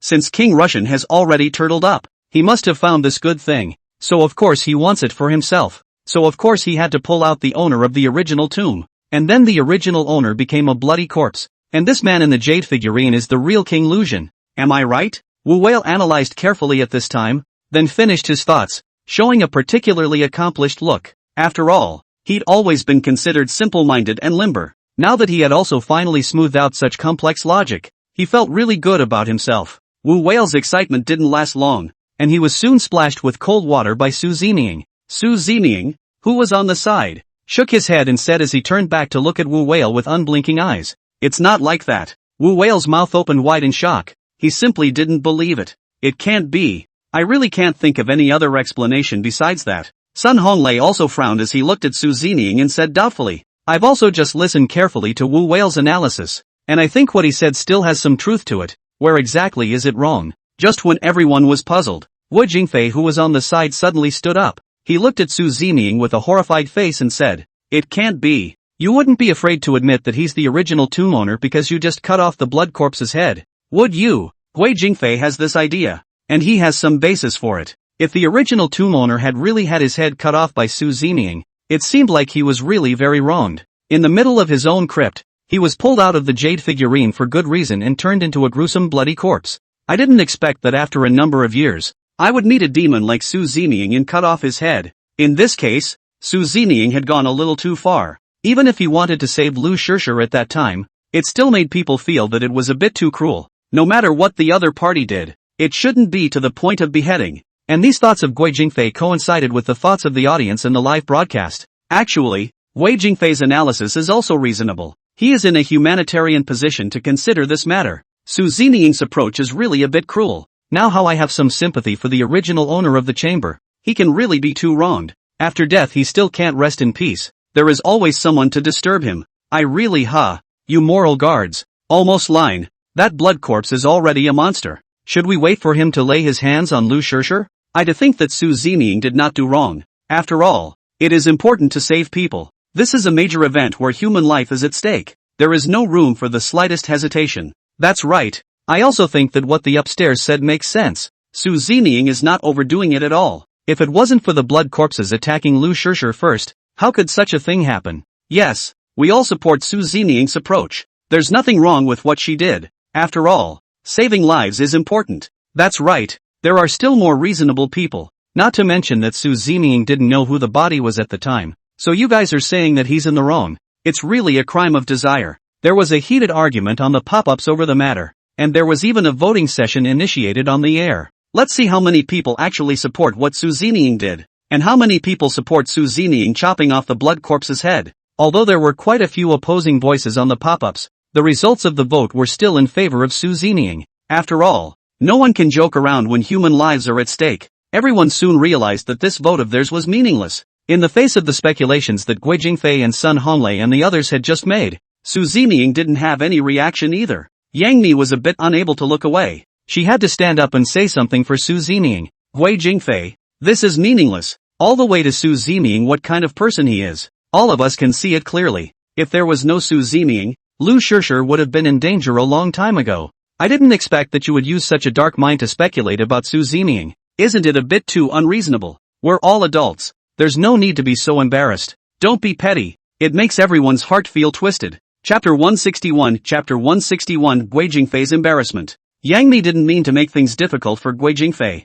She just couldn't see Guo Jingfei questioning Su Zeming's attitude. Being snubbed by Yang Mi, Guo Jingfei also looked a bit embarrassed. And Li Feng Yun, who was standing on the sidelines, couldn't hold back and started to help out at this time. There's nothing wrong with what Sister Mi said. Su Zeming came down and said what he said. How could he be that kind of person? Won't reverse right and wrong for himself. You really underestimate him. Although Li Fao's voice was small, his tone was very firm, and he was obviously defending Su Zeming as well. They did not allow anyone to be suspicious of Su Zeming, and at this moment, Guo Jingfei, too, felt as if what he did was a bit inappropriate. Sister me, Li Fowl. I didn't mean that just now.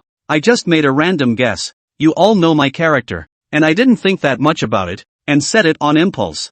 I now apologize to Su Zeming. I'm sorry, said Guo Jingfei, immediately apologized to Su Zeming. He really hated to give himself a few big mouths. To actually second-guess Su Zeming in front of everyone made it a bit difficult for him to get down himself. Now that he calmed down and thought about it properly, it was really his own asshole. There was no way Su Zeming would be this kind of person. But what was said could not be reversed, and all he could do was apologize to Su Zeming and seek his understanding. But Su Zeming seemed indifferent. He didn't say anything and quickly came to the side of the coffin and took out a purple jade box from inside. It looked similar to the one inside the backpack, and Su Zeming looked at it carefully. Looking back at everyone, he said, "The person inside this jade figurine isn't King Luzhan at all, and that blood corpse just now is the real king of Russian." As soon as Su Zeming's words fell, everyone's eyes obviously widened as they looked at Su Zeming incredulously. For a moment it made everyone feel a little confused. It was just brain dead. What do you mean? You're beating around the bush. Why am I a little deaf?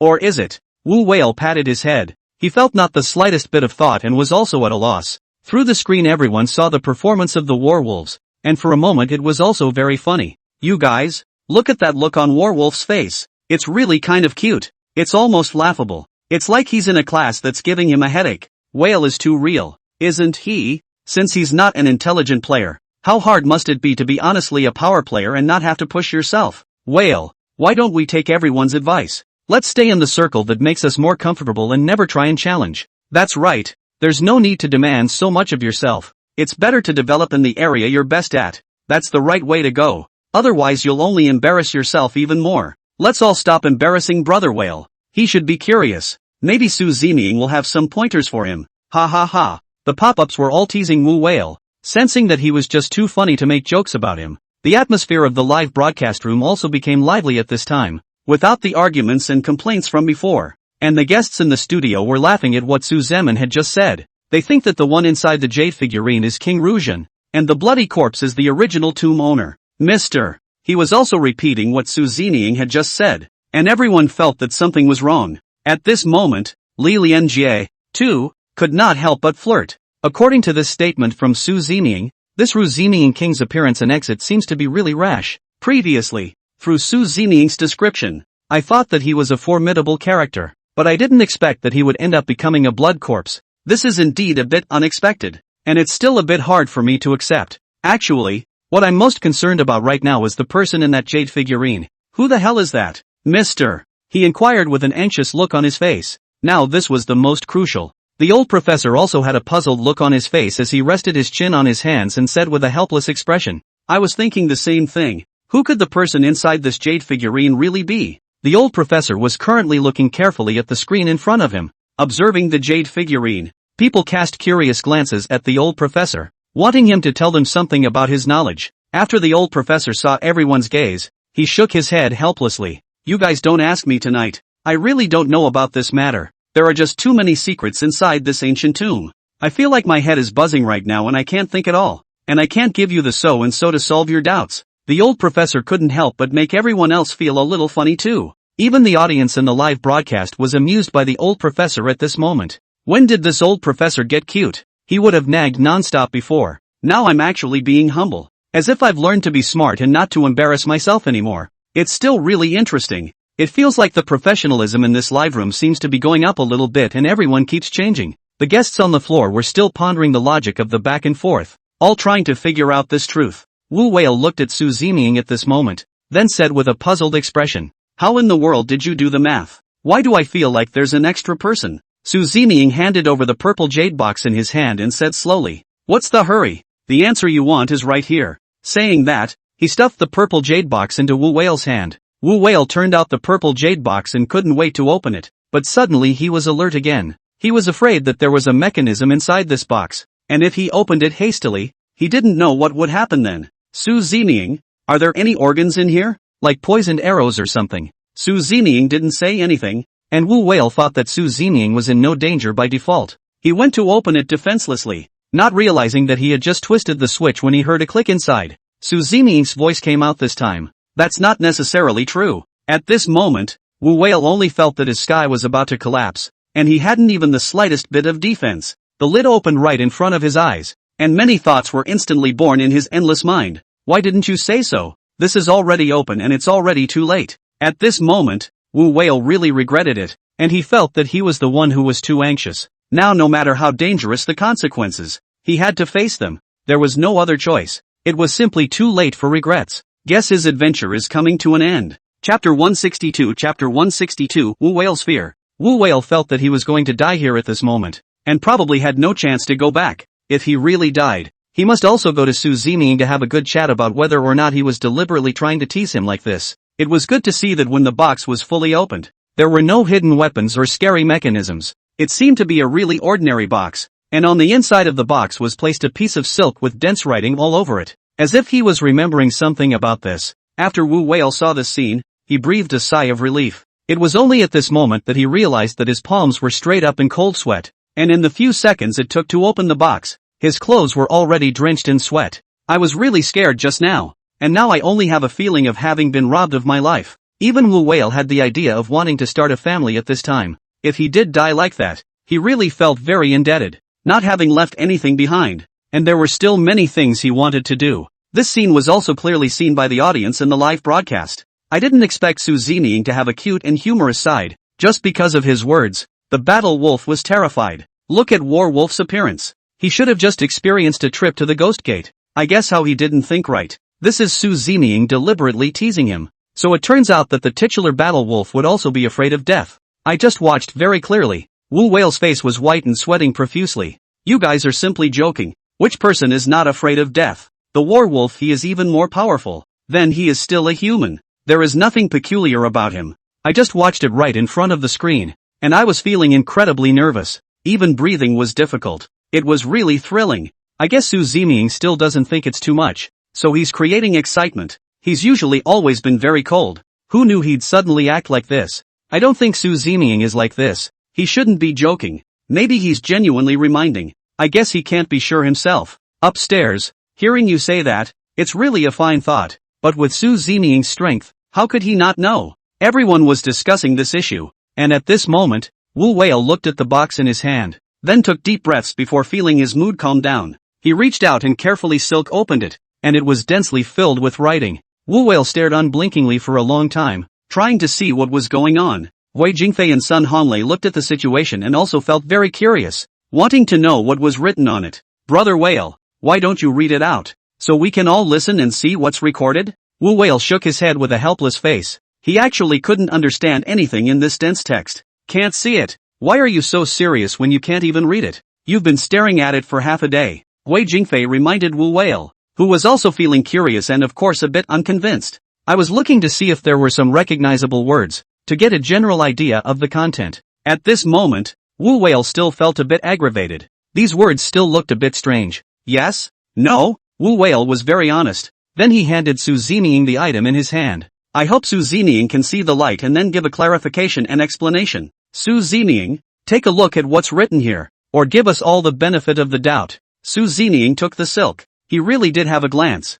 What was described here was the same as in the book. Su Zeming put it down straight away and began to tell the story from his own memory. This is from the grave robbing of King Ru Zhenwang, in which a giant python was found in one of the coffins, and the alabaster box was found in the belly of the python. Then he found other treasures, and then he could do no harm through those treasures, and eventually he was so successful that he was only able to fake his death and get away. And how the iron-faced scholar who gave him the idea to drag his body out at the last minute and then enter the jade figurine himself. This story is bizarre in its course, but also very exciting. Su Zeming's simple narration made everyone finally come to a realization. Whether it was Wu Whale and Yang Mi and the others, or the viewers in the live broadcast room, each of them listened with fascination. Everyone was very quiet, afraid that they would miss the excitement. Until Su Zeming finished telling the story, everyone was still immersed in that storyline, which made them reminisce. Wu Whale said with a face of emotion, "My goodness, this is simply a typical black eating black. The mantis catching the cicada,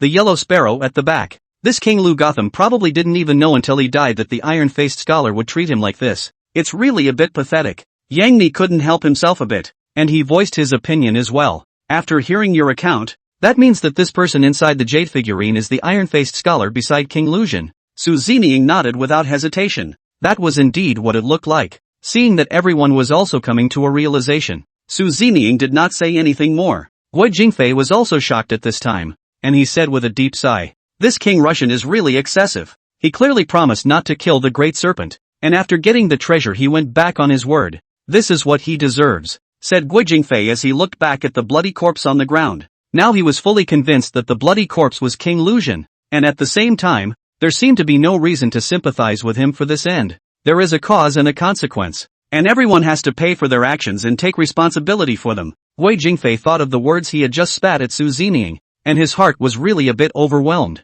He needed to properly apologize to Su Zining and ask for his understanding. "Su Zining, I was indeed a bit of a jerk just now, and measured the heart of a gentleman with a small man's heart. Please accept my sincere apology. This King Russian has done a lot of evil, so it's only right that you cut off his head." Before Su Zining could say anything, Sun Honglei seemed to have thought of something at this time. It says here that King Lucian possesses 2 treasures, and one of these is probably this jade figurine. But what exactly is the other treasure? It must be very rare as well. Su Zining didn't say anything, but he understood in his heart that the other treasure everyone was talking about should be the ghost seal. Now there was a big chance that this treasure was inside the alabaster box in his bag. Su Zining didn't want them to continue the discussion and said as he looked at the bloody corpse's head, "None of this matters anymore. We don't have much time left. We have to leave as soon as possible after settling things, otherwise it could be dangerous. Everyone get ready." Chapter 163, Killing the Iron-Faced Scholar. With Su Zining's reminder, everyone remembered at this point in time that there was still a corpse turtle king present inside the blood corpse's input.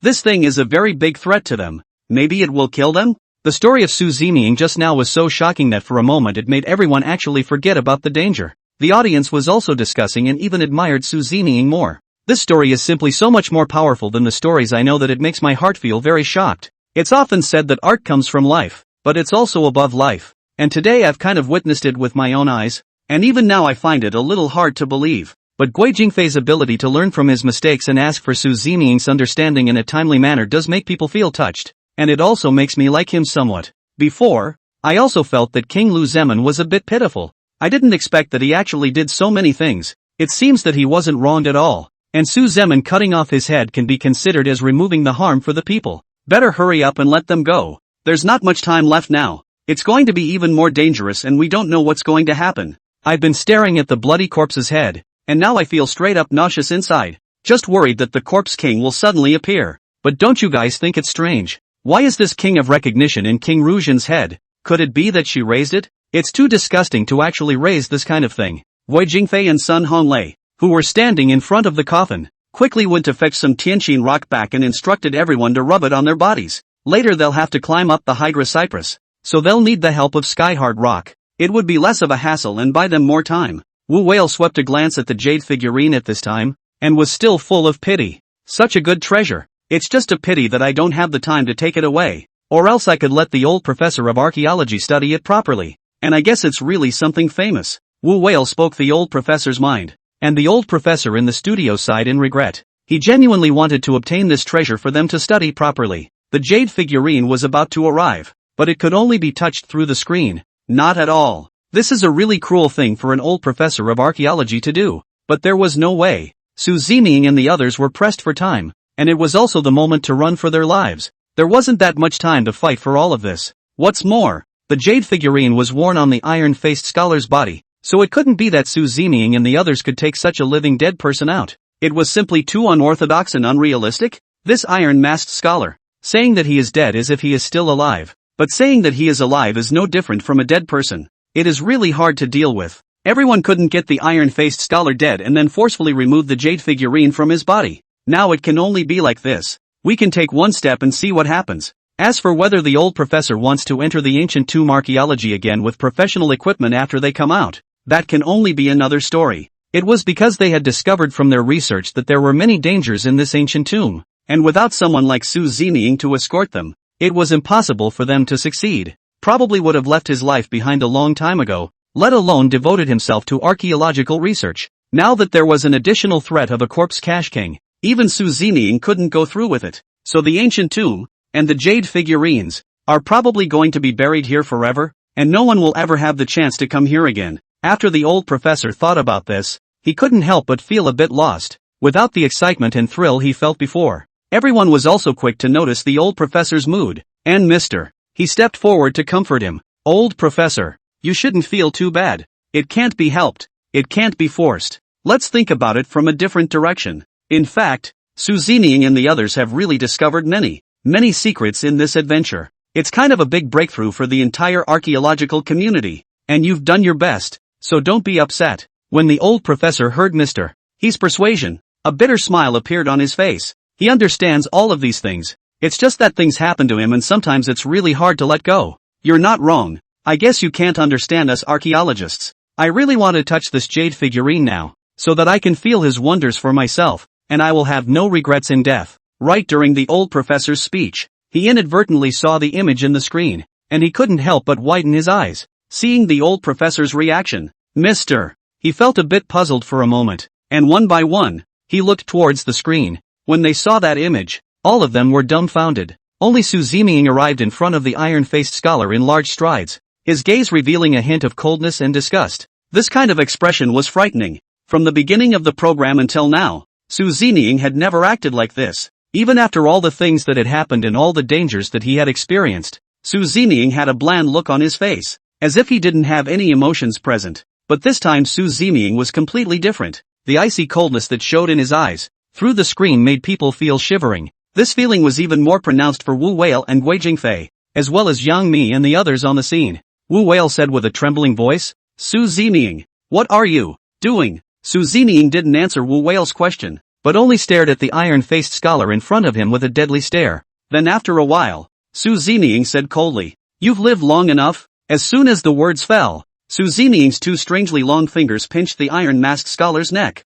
Click! There was a crisp ringing sound, and the iron-masked scholar's heart stopped beating instantly. His body rapidly stripped of moisture and turned into a mass of detritus in front of everyone. And the jade figurine, it came off in an instant with the death of this body. Zeming's terrifying expression just now, at this time, recovered as before and became the same as before again. He unhurriedly picked up the jade figurine and placed it in his backpack. Just at this critical moment, Zeming's mind recalled that familiar voice. Ding dong! Congratulations to the host for imitating Zhang Qiling's behavior. The playability has increased by 10%. Currently playing cumulative 85%. Gain 10% bonus to Zhang Qiling's ability. After Zeming heard this voice, he couldn't help but feel a surge of pleasure in his heart, which was finally elevated some more. He was a little worried before, but that seemed to have changed now. At the same time, Zeming felt that his body's functions had become stronger, and even his sense pipes had become sharper. Chapter 164 Fearfulness.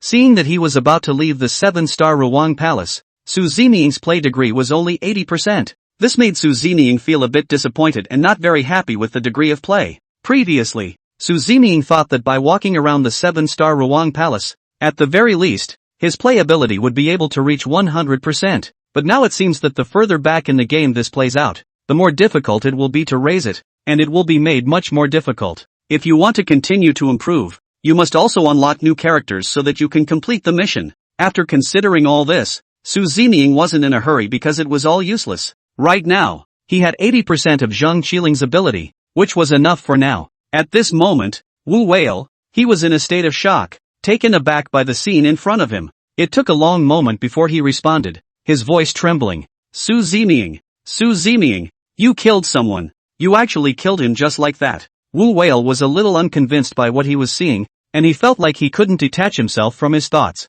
Zeming slowly turned around, only to see that everyone was looking at him with strange eyes. The scene just now had indeed given everyone a very big shock. They had never seen Zeming utilize such cruel means. Whether it was the previous encounter with Pheasant's Neck, the bloody corpse, and then King Lucian. In any case, Zeming had become a great god in everyone's mind at this moment. Although the blood corpse was able to act, it was a similar existence to a zombie. This iron-faced scholar in front of him was different. At the very least, he was alive and his heart was beating, and to everyone's eyes, just in a state of slumber. Surprisingly, he was strangled alive by Zeming and even took the jade figurine by force. In the face of these horrified eyes, Zeming still had a disinterested look on his face, without any ripples at all. He slowly walked down from the coffin and came to the side of Wu Whale, who looked at Zeming and swallowed nervously. and restrain himself at this time. He wanted to dodge, but as a war wolf, he must also have enough courage now. He should be calm to face this, even if he thought so himself.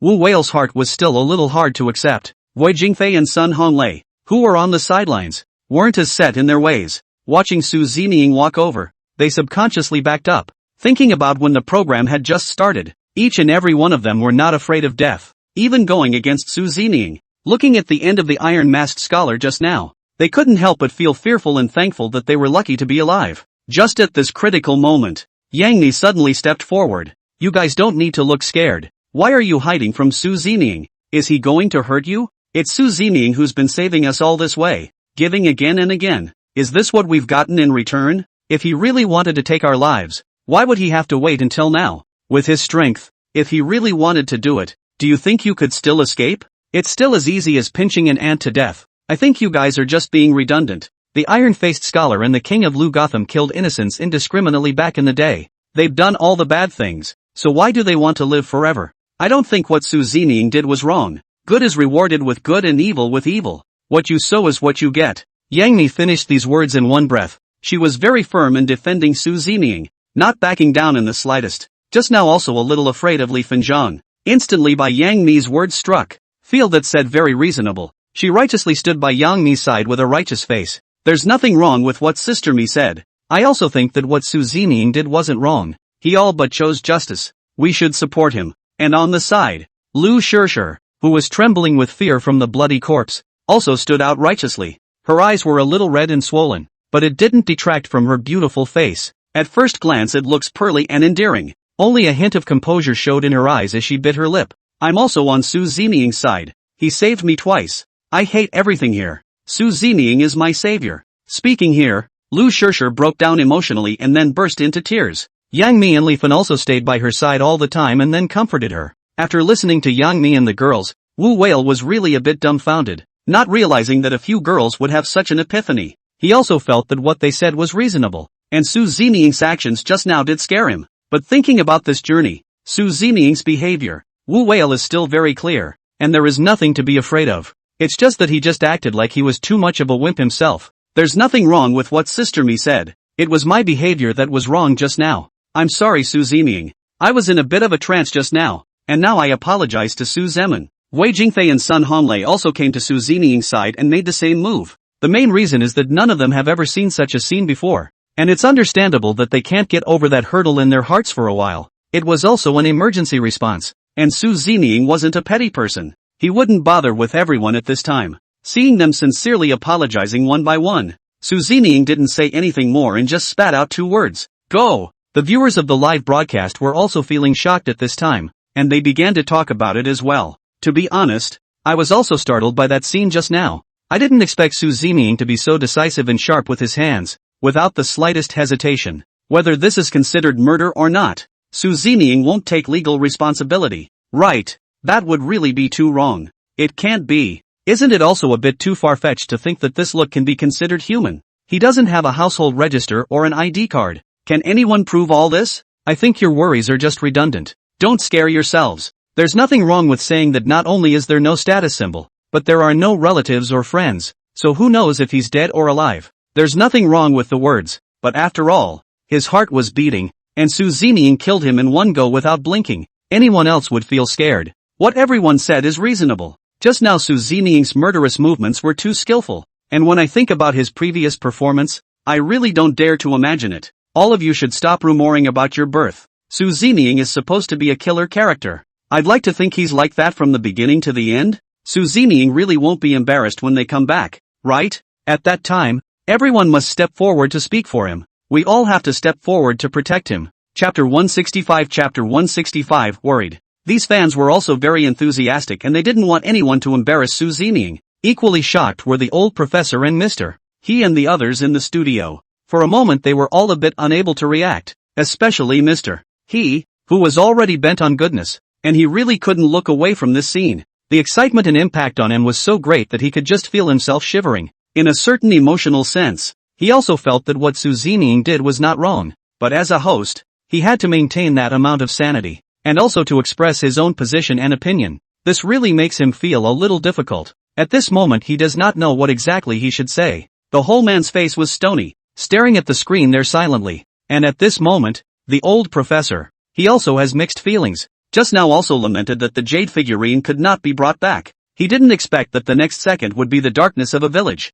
Su Zeming actually realized that wish of his. He didn't know whether he should be excited or what. But Suzuman's way is too direct and the picture does get a little brutal. And at this moment, Li Lianjie and Zhao Wen captured them. The two of them also looked at each other. Their eyes showed appreciation. After all, they had also been surviving in the wilderness for many years, and their psychological quality was naturally able to be stronger. Li Lianjie is no less mental than Wu Whale as a fighting star. Now that he was sitting in the studio, he wasn't in the moment and certainly didn't have that tension. And at the moment he was able to think more rationally. Li Lianjie looked at the scene, and he said what was on his mind. Actually, for Su Zening's move just now, I do think it was the best choice. If it was me, I would have done the same. Everyone's eyes looked towards Li Lianjie, wanting to know exactly. It was only then that Li Lianjie arrived slowly. Think about it, Su Zening, he's very smart. It's impossible for him to make such a choice because of a moment of confusion. The iron-faced scholar's state today is, to put it bluntly,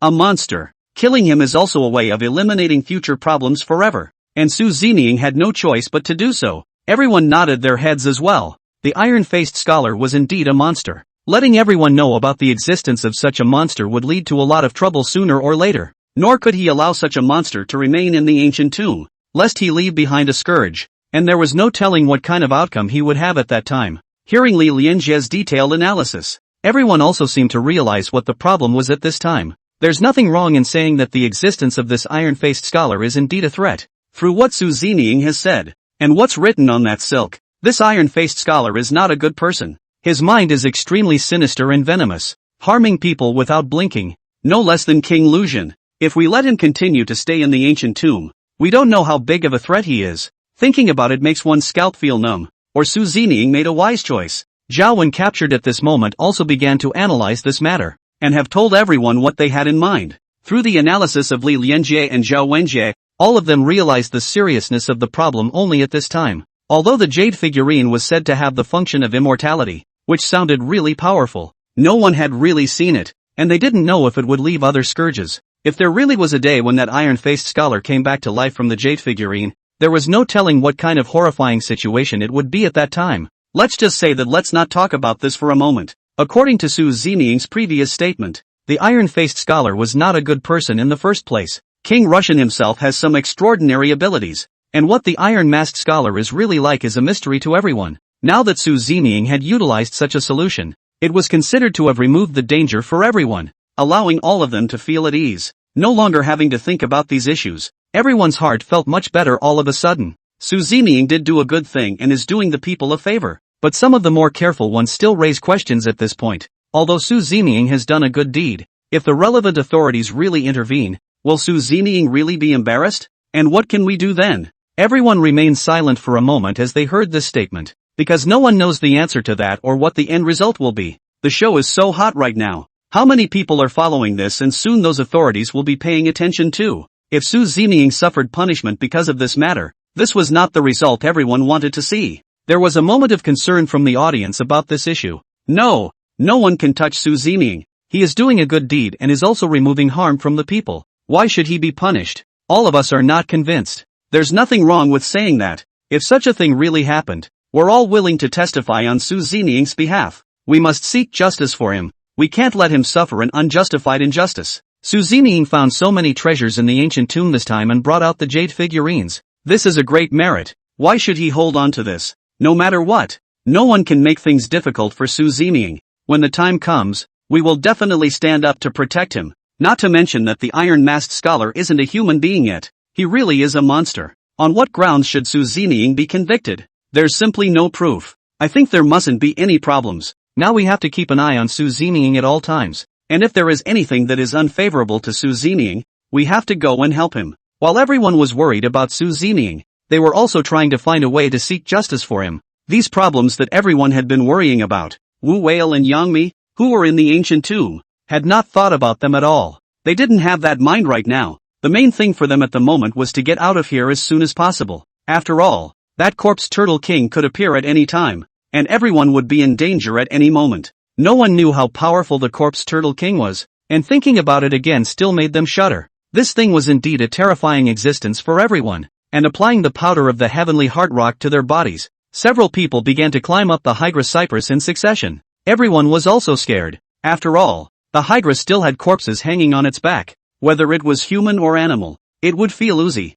They prayed silently within themselves that everything would go well next. Hopefully, the powder from the heavenly heart rock would be able to restrain the Hydra cypress and allow them to get through this calamity, which was also a not-so-small test for all of them, and they had to focus on it. Chapter 166, Chapter 166, Scary Moments. Not to mention that on top of those rotting corpses, there would be corpses crawling out from time to time. So how could everyone not be nervous and fearful? Everyone was trembling with fear, and as everyone climbed on the Hydra cypress, the branches of the Hydra cypress began to shake unceasingly. This once again increased everyone's fear, and they didn't dare to have the slightest distraction. But just as it was about to get close, it immediately dodged again. Guo Jingfei, who saw this scene, couldn't help but show a hint of surprise on his face. It seems as if the powder from this heavenly heart rock really works and doesn't dare to come near us. It looks like we'll never be tormented by this tree again, so hopefully we'll be able to leave soon. We've suffered a lot here before, so maybe we can get some of it back. Sun Honglei was also a bit agitated,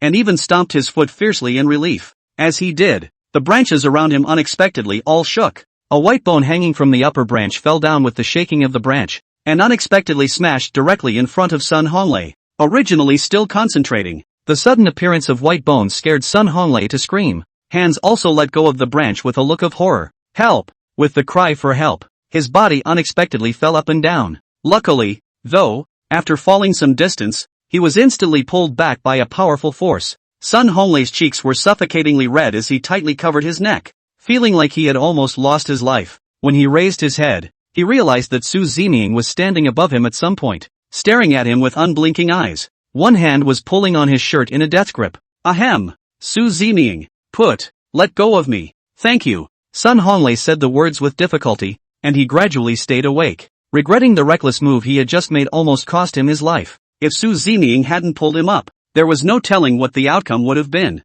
Sun Honglei defiantly clutched the branch in front of him with both hands, no longer daring to move. Breathing heavily, Hydra Cypress, who had previously made them avoid it, had now become Sun Honglei's lifesaver. Everyone clung to the branches with a death grip, fearing that the scene Sun Honglei had just experienced would happen to them once again. Seeing Su Zeming's rope, Sun Honglei returned to his senses and said in embarrassment, "I'm sorry, I was impulsive just now. I apologize to everyone." Thankfully there was a scare. People don't want to get into that. They just want everyone to be more careful next. No one wants to go through an unwarranted disaster and take their life in their hands. Wu Wei looked at Sun Honglei and waved his hand, saying, "Forget it. Remember this lesson and don't be so impulsive next time." Just now, if it wasn't Su Zeming's quick eyes and hands, you would have already fallen down, presumably making company with the iron-faced scholar. The fact that Wu Wei still had the heart to joke around showed that he was in a much better frame of mind at the moment, much more relaxed than before. Sun Honglei was also helpless. He didn't realize that his one move almost caused a disaster. The moment I just fell, I was a little desperate. It felt like my heart was going to stop beating, and the viewers of the live broadcast, at this time, also saw that thrilling scene. It's too scary. Lei is also too careless. If he really falls, the consequences are unimaginable. I'm scared to death. Thanks to Su Zeming pulling him along. Only Su Zeming could do it. His power is really too great. But Fei seems to have calmed down a lot as well. Or else Lei would probably be scolded in a situation like the one he just had. He's so nervous himself, and he's definitely freaked out. Where does he have the energy to curse? It's more important to keep his body in balance. This place is just too scary. We should still let them leave as soon as possible. I'm in a cold sweat for them. The images just now were too intense. Still, I don't think I've seen enough, and I'm even looking forward to the next show, wondering if they'll come back for the next installment. I think other than Su Zeming, the others will definitely quit. This is simply joking with their lives. I guess they will never forget it.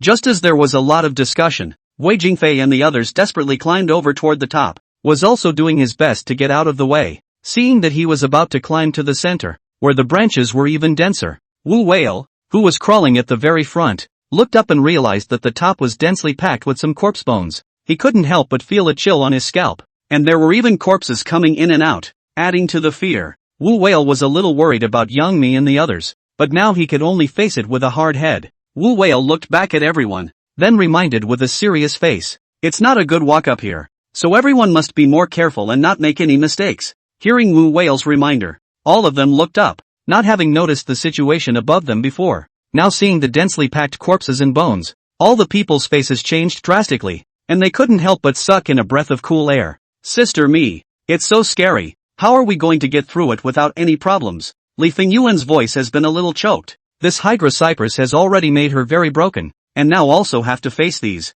These branches kept swinging, and Li Fao had been able to hold out until now by forcing himself to stay calm. Now those corpses and bones instantly left her without an ounce of strength in her body. In fact, Yang Mi's heart was also feeling scared, but when she looked down and was able to see Su Zeniang, her heart felt very solid, and at this point in time, comforted Li Fao and calmed her down. Don't be afraid. You think of it as a model of the human body, and only if we don't mess up will we be able to get through it. Nerve yourself first, and then you'll be at a loss as to how you're going to get through here. After saying those words again, Li Fao still looked very scared. Yang Mi glanced at Li Fao. She was only able to amplify her move again to attract Li Fao's attention and make her less afraid. When we get out, I'll treat you to lots and lots of food. Think about that hot pot, roast lamb, grilled fish, take your pick. As expected, Yang Mi's method worked really well, and at the mention of these delicacies, Li Fulgent's eyes instantly lit up. It felt like the strength came back instantly, as well as an instant boost of energy.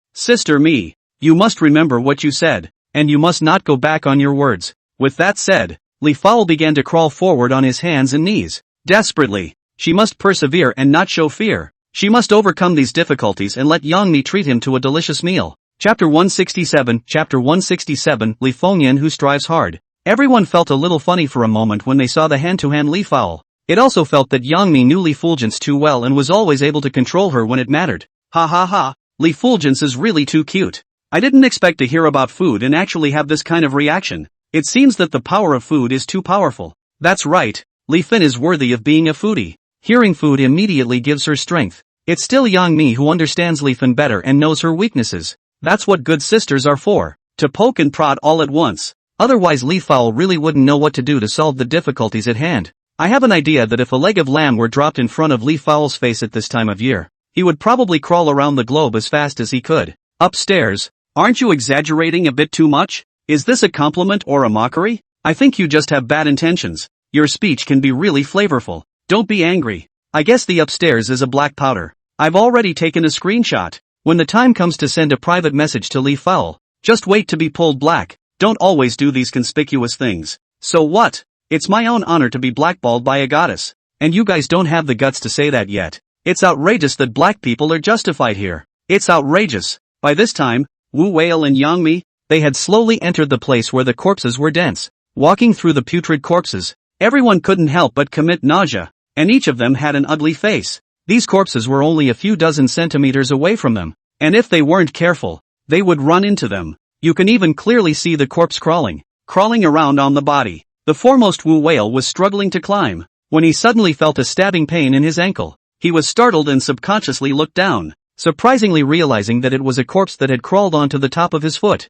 Wu Whale subconsciously shook, and the corpse was quickly shaken down, and underneath happened to be Guo Jingfei. Just as Guo Jingfei raised his head, the corpse landed impartially on his face. Ah! Guo Jingfei let out a scream and threw the corpse turtle out with both hands waving. The whole body almost fell from the branch, but fortunately Sun Honglei was behind him and gave him a hand at the critical moment, so he stabilized his body. Breathing heavily, Wu Whale said very apologetically, "I'm sorry, I didn't mean to do that just now. The corpse crawled onto the top of my foot and I just subconsciously shook it. It was also too much of a panic, forgetting that you guys were behind us and putting everyone in danger." Guo Jingfei looked like he wanted to cry. He really wanted to curse at this moment, but then he felt drained of strength, and just felt that it wasn't quite fair, that he was always the only one who got hurt. The others were dumbfounded. They just wanted to get through here as quickly as possible. Guo Jingfei's demeanor became a subject of discussion among the audience for a while. Through this program, how do I feel that Guo Jingfei has always been a spiteful species physique?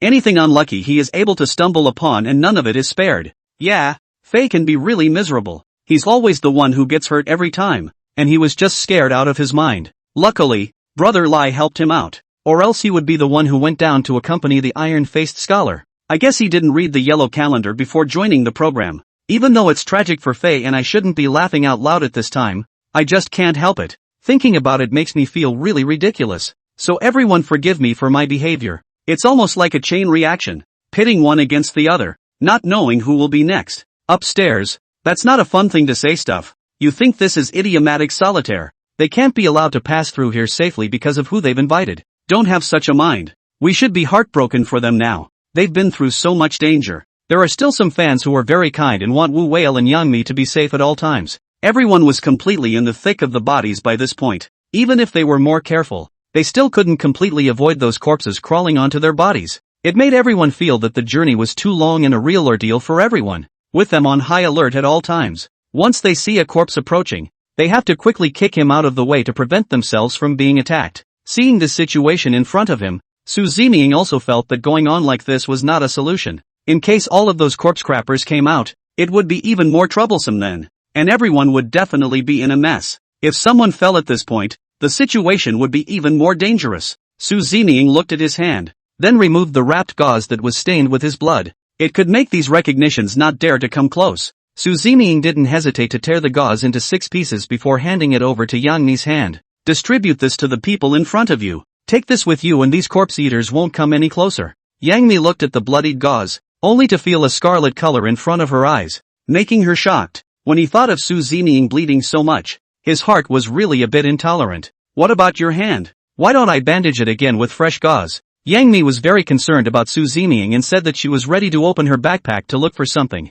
Zeming leapt to that branch, then leaned towards himself quickly. Zeming's move couldn't help but make Yang Mi's heart beat faster. She closed her eyes nervously and couldn't help but feel a sense of anticipation in her heart. By the time she opened her eyes, Zeming had taken down the corpse from her back all the way. With a light clip of his oddly long second finger, the corpse was instantly crushed, and a fishy odor instantly hit his nose. Zeming looked at Yang Mi and reminded, "Hurry up and pass the gauze up. You can't stay here much longer." It was then that Yang Mi reacted, and she nodded desperately, too flustered to do so for a moment. Yang Mi's sequence of movements was clear for everyone to see. Geez, did you guys see that look on Yang Mi's face just now? I bet she's thinking about something wrong. Otherwise why would she be so nervous? You guys say that Sister Mi doesn't think Zeming is going to do something to her. I saw her expression as if she's looking forward to it a bit. Indeed, Mi-san's face is red, and she just closed her eyes. She's kinda anxious. Even if she's doing something, it can't be in this place. So what? The more dangerous the place, the more exciting. Isn't it normal to have such thoughts? I also don't know what the hell you guys are souring on. Isn't this nothing? I'm really speechless to you guys. Chapter 168 Accelerating the Speed of Advancement. Soon, everyone got the gauze that possessed Zeming's blood, which made everyone feel relieved as well, and they accelerated their forward speed. After a lot of effort, I finally passed through the middle of the Hydra cypress at this time and came to the upper part. The space around them was slowly opening up as well, and the terrible branches were not as dense. The bones of those corpses that make you feel fearful are going to disappear at this time. Everyone looked up, and they were also finally able to see the crack above them, shining down through a sliver of light. All of them breathed a sigh of relief and saw hope once again. It just feels like you'll be able to get out soon and be able to see the light of day again, and no one wants to continue to have that experience. Everyone also started urging anxiously, "Whale, you put on speed. I can't wait to get out. Yeah, I can't stay in this hellhole for a minute. I want to soak up the fresh air. I want to feel what it's like to step on the ground too. I don't think I've felt that in so long I've forgotten what it's like. Beat me to death. I don't want to come to a place like this again. Even if it's piled with mountains of gold and silver, it's a nightmare for my whole life." Several people were talking. All of them kept urging Wu Whale. Wu Whale was also aware of everyone's feelings. Why wouldn't he feel the same way? "Y'all take it easy. I've been working on it too." While saying that, he looked down. Not expecting that at this time, Wu Whale's face changed once again. "Go." The voice also suddenly became hoarse. And then, as if he didn't want to die, he climbed up towards the top regardless. Everyone still didn't know what was going on. They only felt that Wu Whale was acting a bit strange. Everyone looked down as well, and were instantly scared out of their wits by the scene before them, only to see that below them, a large number of corpses were running towards them rapidly and furiously. The scene was very thrilling. It was so densely packed that one could not help but be nauseous and just feel a chill down his back. I can't wait to get out of here. It's so black that it's practically obscuring the sky. They didn't dare to imagine what kind of end they would be in if they were surrounded by these corpse collectors. All of them were in a straight cold sweat and even let out screams at this point. One couldn't help but have a mental image of himself being gnawed on by these corpse turtles as they gnawed on his body. With the number of these corpse turtles in front of them, they might instantly gnaw them down to the bone crumbs. Wouldn't it be very miserable? Su Zeming, who had always rarely spoken, also reminded loudly at this time. Going fast? This was the first time Su Zeming had spoken to them in such an anxious tone since they entered the ancient tomb. Hearing Su Zeming's roar, all of them woke up as if in a dream and looked even more flustered, itching to fly out from here immediately. All hands and feet worked their way up quickly. They forgot their exhaustion and had only one thought in mind, which was to get out of here alive. You can't be caught up by these corpses, or it's hard to escape death. Each man gave out almost his maximum potential, and was several times faster than before. This scene was also clearly seen by the friends in the live broadcast room, and all of them pinched a cold sweat for Su Zeming and the others. The whole pop-up was also scrolling like crazy. My god, what the hell is going on? It's just horrible. Why are there so many corpses crawling out all of a sudden? And the speed of these corpse cubes, it's several times faster than before. They look like they're crazy. Could there be a corpse cube king in here? Battle Wolf. Sister me. You guys need to speed up. You're about to go out from here. You can't have another accident at this time tonight. Did you guys just hear Su Zeming's voice again? She seems to be very anxious as well. This is the first time I've seen this kind of situation. God forbid. Make sure they get out safely. Nothing must happen to them. They've been through enough. I just hope they get out of this safely. Let's all pray for them. It's going to be okay. These fans were also still very kind. They couldn't bear to see Su Zeming and the others suffer harm. And in the middle of the studio, all the guests were also staring nervously at the screen in front of them. Seeing Wu Whale and their desperate attempts to climb upwards, he couldn't wait to help them at this time and pull them out directly. Zhao when captured opened a bottle of water and just wanted to drink a few mouthfuls, but he didn't expect to see hundreds and hundreds of corpse piles. He clutched the bottle nervously, forgetting to drink for a moment, and as he exerted himself, the water flowed out of the bottle. Surprisingly without his knowledge, the entire studio was also silent. Everyone could hear each other's heartbeats. Even their breathing was cautious. Director Yen also clenched his fists nervously, his eyes filled with worry. Go and notify the rescue team helicopters and get them ready for rescue immediately. The director ordered the staff anxiously, and now they didn't dare to have the slightest delay.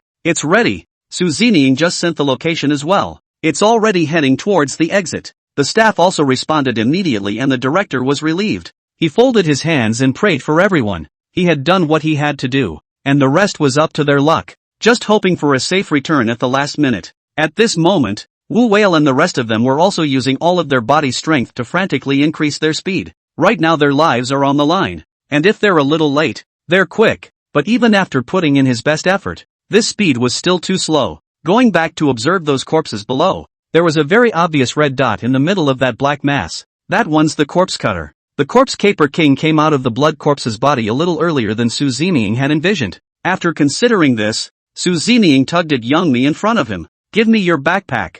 Yangmi didn't know what Su Zeming was going to do, and with the urgency of the situation now, she didn't have time to ask about it. Handing the backpack directly to Su Zeming, Su Zeming looked at everyone and said, "You guys hurry up and climb up without me," said Su Zeming stayed in place. Yangmi saw Su Zeming's behavior and couldn't help but feel a little anxious. Su Zeming, what are you trying to do? It's very dangerous here, so hurry up and leave with everyone else. Don't joke around. When Su Zeming heard Yangmi's urging, he certainly had it in his heart, and he also hoped that he could buy some time for everyone. Don't say anything, don't delay any longer or it will all be too late. I have my own plans. Yangmi didn't dare to delay any longer, and they frantically continued to climb upwards. Chapter 169, Chapter 169, Corpse Cash King appears. Yangmi was really worried about Su Zeming, and at this moment, he opened his backpack without any panic. Then the gas canister was recovered from it, and one of Yangmi's clothes. Immediately following this, the gas can was wrapped inside,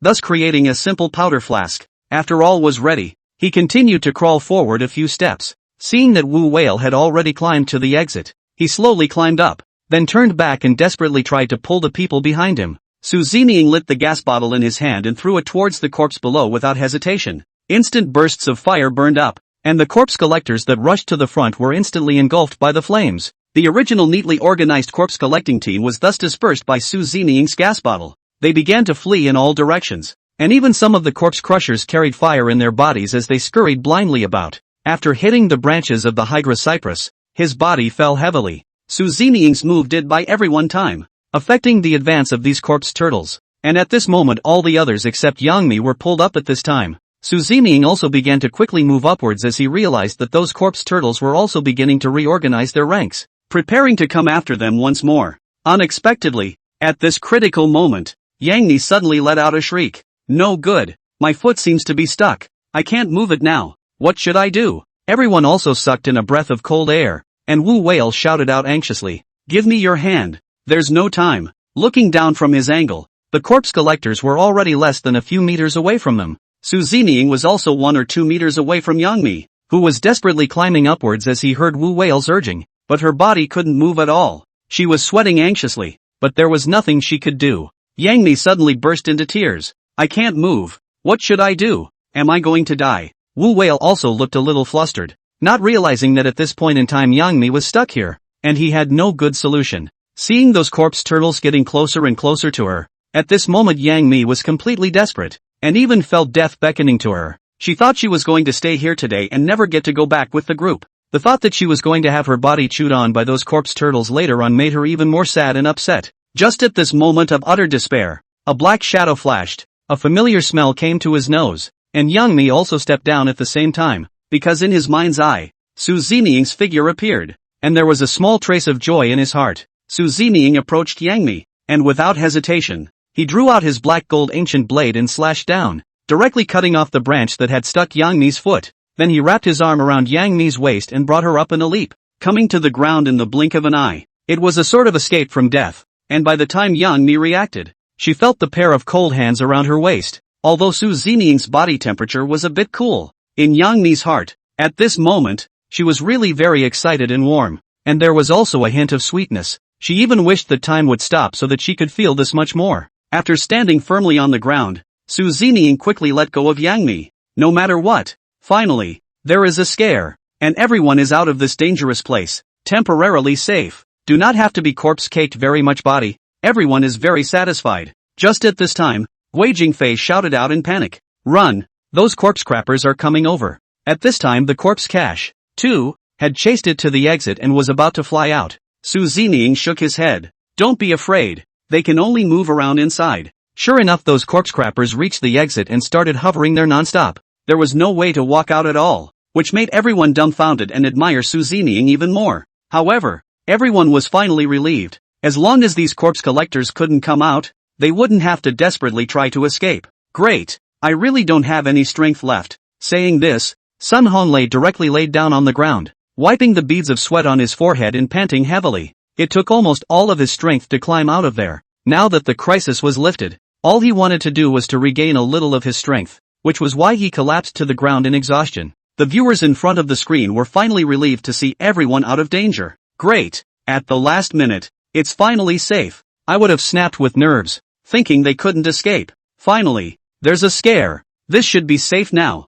Hurry up and get them back. This is just too thrilling. I hope so. Didn't the program just say they sent a helicopter? They all escaped. How come they still haven't seen a helicopter? I guess it's a late arrival. As long as they're safe and sound, and everyone's prayers are always working. Don't you guys put gold on your own faces. This is all Su Zining's credit. He was the one who bought time for everyone and saved Yang Mi at the last minute. Yes, this time Su Zining's contribution is really great. Those magical operations of his have simply refreshed my 3 views. Everyone also began to praise Su Zining, praising him for his bravery and awesomeness. The studio guests were sort of relieved, and everyone stared intently at the screen in front of them. They had also been sweating profusely for a long time, and Zhao Wen captured almost all the water left in his hands, and his clothes were wet. When Li Lianjie saw this, he couldn't help but laugh. What's gotten into you? I didn't expect to get so into it. The way you look now makes me laugh. It was only then that Zhao Wen captured reflected, but he laughed in the face of Li Lian's flirtation. Laugh if you want to. I was so nervous just now that I forgot I had a bottle of water in my hand. It doesn't matter if my clothes are wet, as long as they're safe and sound. I was caught off guard. Everyone laughed along at this point, and the tension that had just been building instantly eased. Luckily, Su Zining was there to get everyone out of danger at a critical time. At the exit of the ancient tomb, apart from Su Zining, only Wu Whale still had a little bit of strength left, and he carefully looked around in all directions, yet still no helicopter in sight. Wu Whale said with some dissatisfaction, "What's going on? Didn't we say there was an airplane coming to pick us up? I can't believe we haven't seen a shadow until now. Should we continue to the front to take a look? It's better to rest for a while. I'm all out of energy right now." Guo Jingfei persuaded, literally not moving at all. Chapter 170 Howling. After this toss, they were exhausted. It just feels like all the energy in the body, like all of it has been expended. And that leads to, their eyes were hollow, staring ahead with stagnant faces. They were in a mood, as if they had fallen into an abyss, leaving them all disheveled and staying there. Especially young me. Thinking back to the scene he had just witnessed, his heart still shuddered. It was like those images were constantly swirling around in his head, and along with the fear, a slight tremor ran through his body. Su Zining walked to his side at an unknown time, his voice somewhat gentle. Still afraid? A comment that made Yang Mi's gaze involuntarily pause on his body. The moment he saw Su Zining, it was as if all the fear in his heart had dissipated in such a moment. It was like a relief that made Yang Mi feel slightly better. It does seem a little scary, Yang Mi said bluntly. Just now that image in the end was heart-stoppingly frightening, scaring me so much that my hands were in a frenzy. In that particular situation, if it wasn't because you came to my rescue in time, I'm afraid that this life of mine would really be gone. Thanks to you, I'm alive. At the time, everyone thought that he was about to die. It never occurred to me that in that instant, Su Zining appeared in front of him as if he had descended from the sky, violently, then saved him without incident. With everyone's attention completely suspended on other things in the background, it was only natural that people didn't explore the issue too much. Until then, it was only then that Yang Mi had time to discuss these things with Su Zining. A show of hands is not enough, Su Zining rambled. In Su Zining's opinion, this district is a small thing. At that time he, in the end, also thought that he could save it. We all come from the same team anymore. There really wasn't much he could do about it, and he watched as Yang Mi's life was buried there. In Su Zining's eyes, it was just a matter of raising his hand.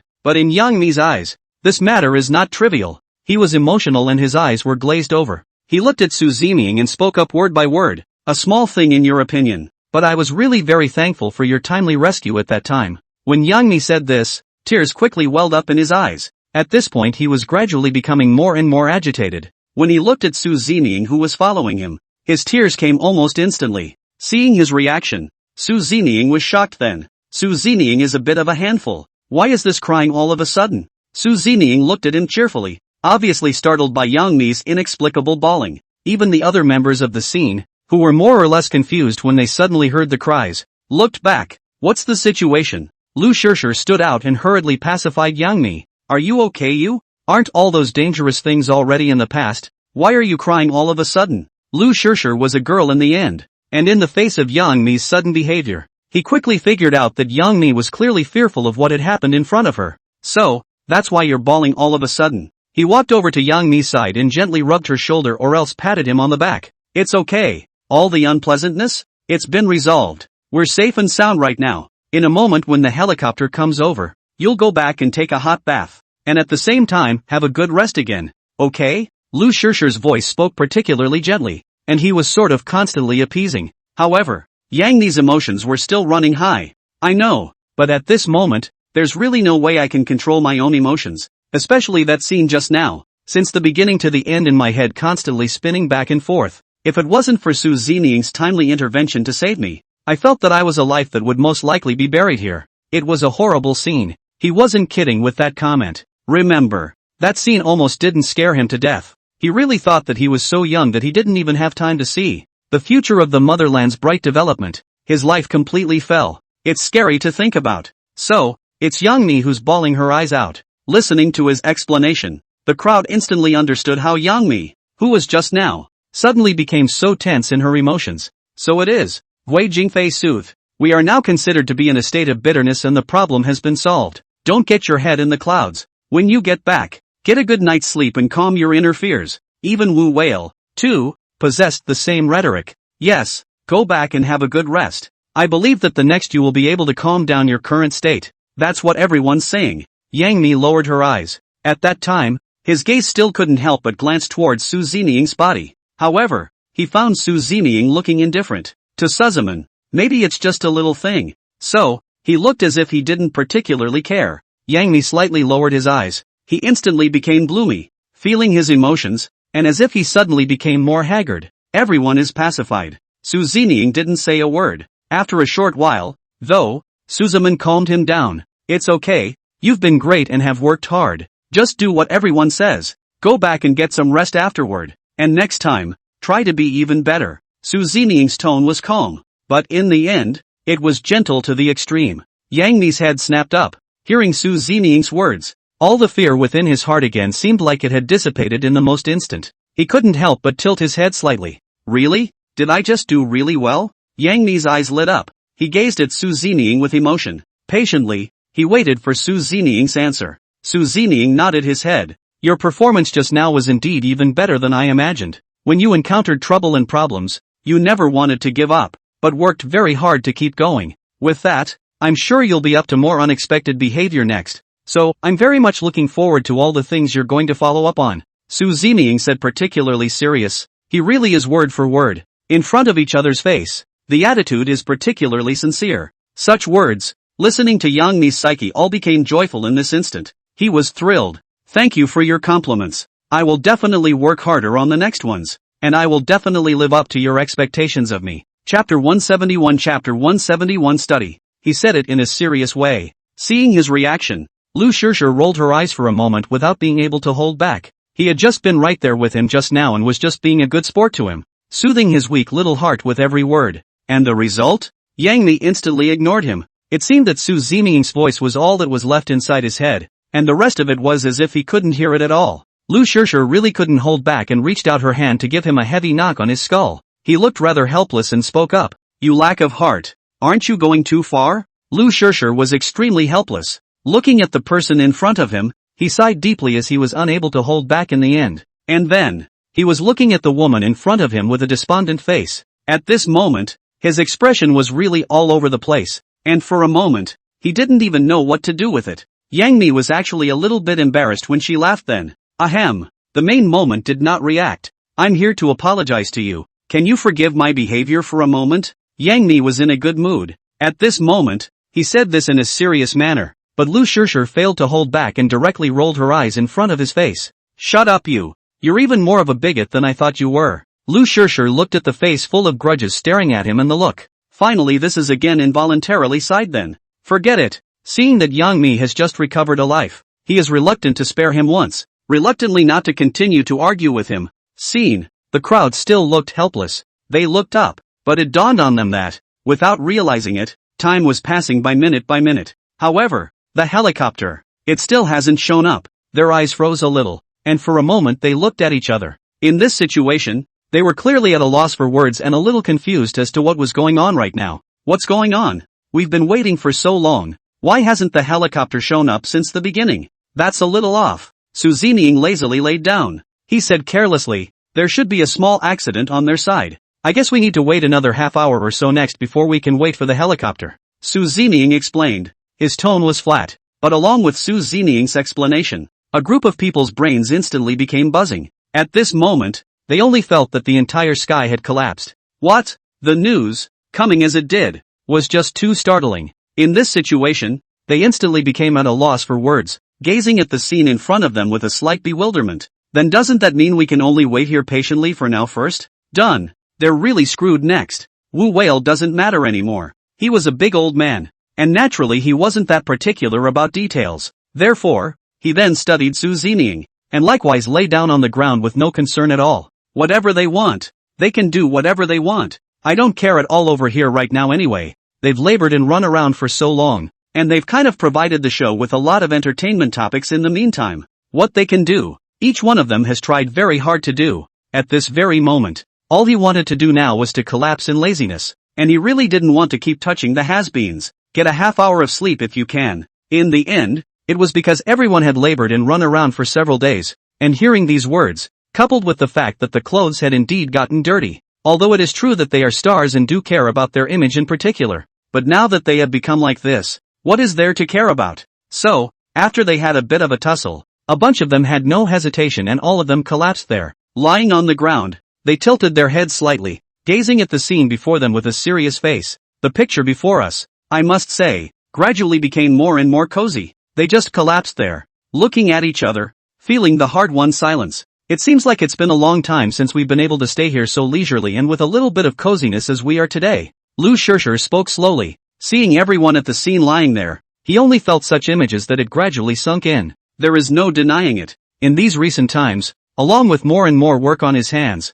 he was often so busy by these things that even he himself was often exhausted. And it was as if his body had become devoid of any strength to speak of. Finally, There's no time to spend with your best friends. As it is, it's impossible to stay here so calmly. It's like a dream. However, it seemed that all the things he dared not hope for were gradually realized in this instant. Lu Shishir's eyes gradually had a radiant glow. The way he looked at Su Zeming and the others, in the end, was also filled with too much excitement. This situation, it was like a dream. There's just an inexplicable feeling of age when everyone sleeps together. People don't want to go and ruin the good vibes. Without realizing it, the helicopter, which arrived late, the crowd returned to their homes. Su Zeming was more leisurely. He directly laid down on the soft sofa and looked at those reviews above the internet. As for the other stars, it's pretty much the same thing. Everyone seems to be going through the same one step, but Su Zeming only rested for a short while, and then he climbed up with great vigor. And then, start learning more. As far as Su Zeming's behavior was concerned,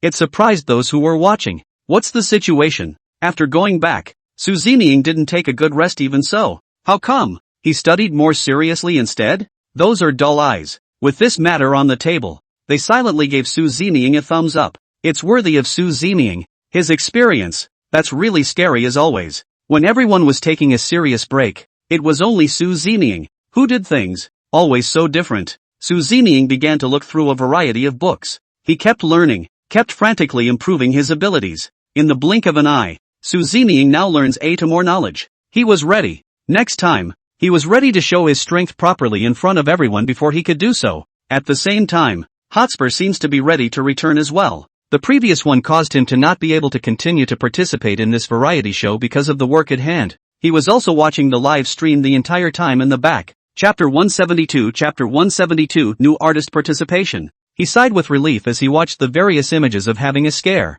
Thankfully, it's okay. However, through seeing Su Zeming's performance on TV, he was momentarily enraptured and became more and more impatient to meet Su Zeming. A week went by in a flash. Soon the show was officially back on the air. Hotspur chose to return. Meanwhile, Young Honey's people have joined in. The last time Yang Mi, although he walked on the edge of life and death, he believed that with Su Zeming around, he would be safe. It was because of this belief that sustained him that he decided to come back for another wave. As for male artists, another one has been added. Hua Sung-woo. Hearing that he had come, Su Zeming frowned. What's this guy doing here? A flash of displeasure passed over Su Zeming's face. He clearly had a problem with this guy. Hua Chengyu stood in front of Su Zeming. His attitude looked quite good. I've heard of your great name for a long time, but I haven't had the chance to meet you. In order to be able to meet you, I have pushed back a whole lot of programs, and finally I have seen your true colors. For some reason, Su Zeming always felt that he was talking a bit yin and yang.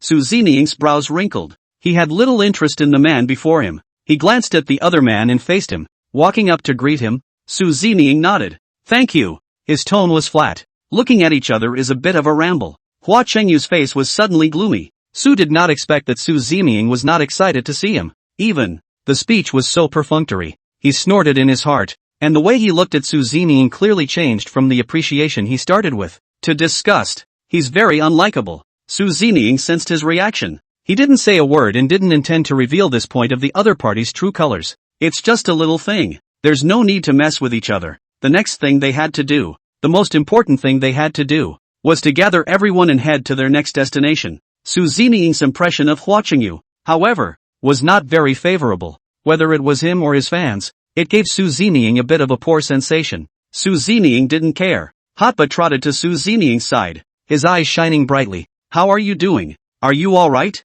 He playfully blinked, his eyes gleaming as they landed on Su Zeming. Suzuman reached out and stroked Hataru's head. All is well. It's currently smooth sailing. I just don't know if this time, it will still be as smooth sailing as before. The man's mouth was tinged with a smile, and his brows were gentle. He couldn't help but be gentle in his tone when it came to Hataru. When Hua Chengyu saw that, the jealousy in his heart suddenly came to life. He grimaced. He was gnashing his teeth about it. It's not. How is it that there are still people like Su Zeming who treat people differently? He was so upset that he was naturally filled with anger and just beside himself with indignation. When Wu Whale saw that, he walked to his side and was quite worried and concerned about him. What's wrong with you? Not feeling well? Hua Qingyu didn't seem to like Wu Whale. In the face of people's care, he looked up and down and snorted a little. It's fine, so I won't bother you with your concern, said the yin and yang. Wu Whale had originally thought that Hua Sungwu was a bit of a pussy, but thinking that they would be partners in a team afterward, he went up to say hello. Wasn't it just that he hoped that, before entering the next destination. Everyone would be able to familiarize themselves with each other. That way, you won't be so nervous when the time comes, right? However, the behavior of certain people made Wu Whale's face instantly gloomy. It's not. What's this guy's attitude? He spoke to him properly, clearly caring for him, but what about him? That look, despising him. Although his ability wasn't as strong as Su Zeming's, he had been doing his best to help everyone after entering the tomb. He deserves to be honored by everyone. However, Hua Changyu's behavior caused him to burst into a rage. But people didn't go on a rampage and he suddenly went on a rampage that will only leave people talking. Wu Whale left in a huff. Shin Tang was quite puzzled. What's wrong with you? Look at you like that. Who made you angry? Shin Tang at first also faced with a smile. He looked happy. Shinchi did not mention how happy. Wu Whale was expressionless. Just that guy. He pointed ahead. I greeted him and he ignored me with a bad attitude. Ha! Shin Tang was surprised. But when I saw him just now, he was quite nice to me. Ass. Wu Whale didn't believe it at all. Then how come he was so arrogant in front of me? You are unaware of how much he got the better of me just now. Surprisingly, he looked me up and down with contemptuous eyes. Then, with some dislike in his eyes, he casually snubbed me. Even if he doesn't like me anymore, I'm still his senior. But his attitude isn't too much? The more Wu Whale thought about it, the angrier he got. There was already a rage in his chest that was burning angrily. The moment. He just wanted to settle a score with someone. If he wasn't in the middle of the program right now, he would have been nonchalant and would have found the other party here and settled the score with him. Shintung shook his head. Young people nowadays. I don't know what's going on. All of them have bad attitudes. He was incomparably fuming. It was mainly these people, who didn't know how to respect people. Look at their attitudes. It's sad. Shintang reached out his hand and gently patted Wu Whale's shoulder. It's okay, I'm an old partner to take care of you on it. He said that is a grin.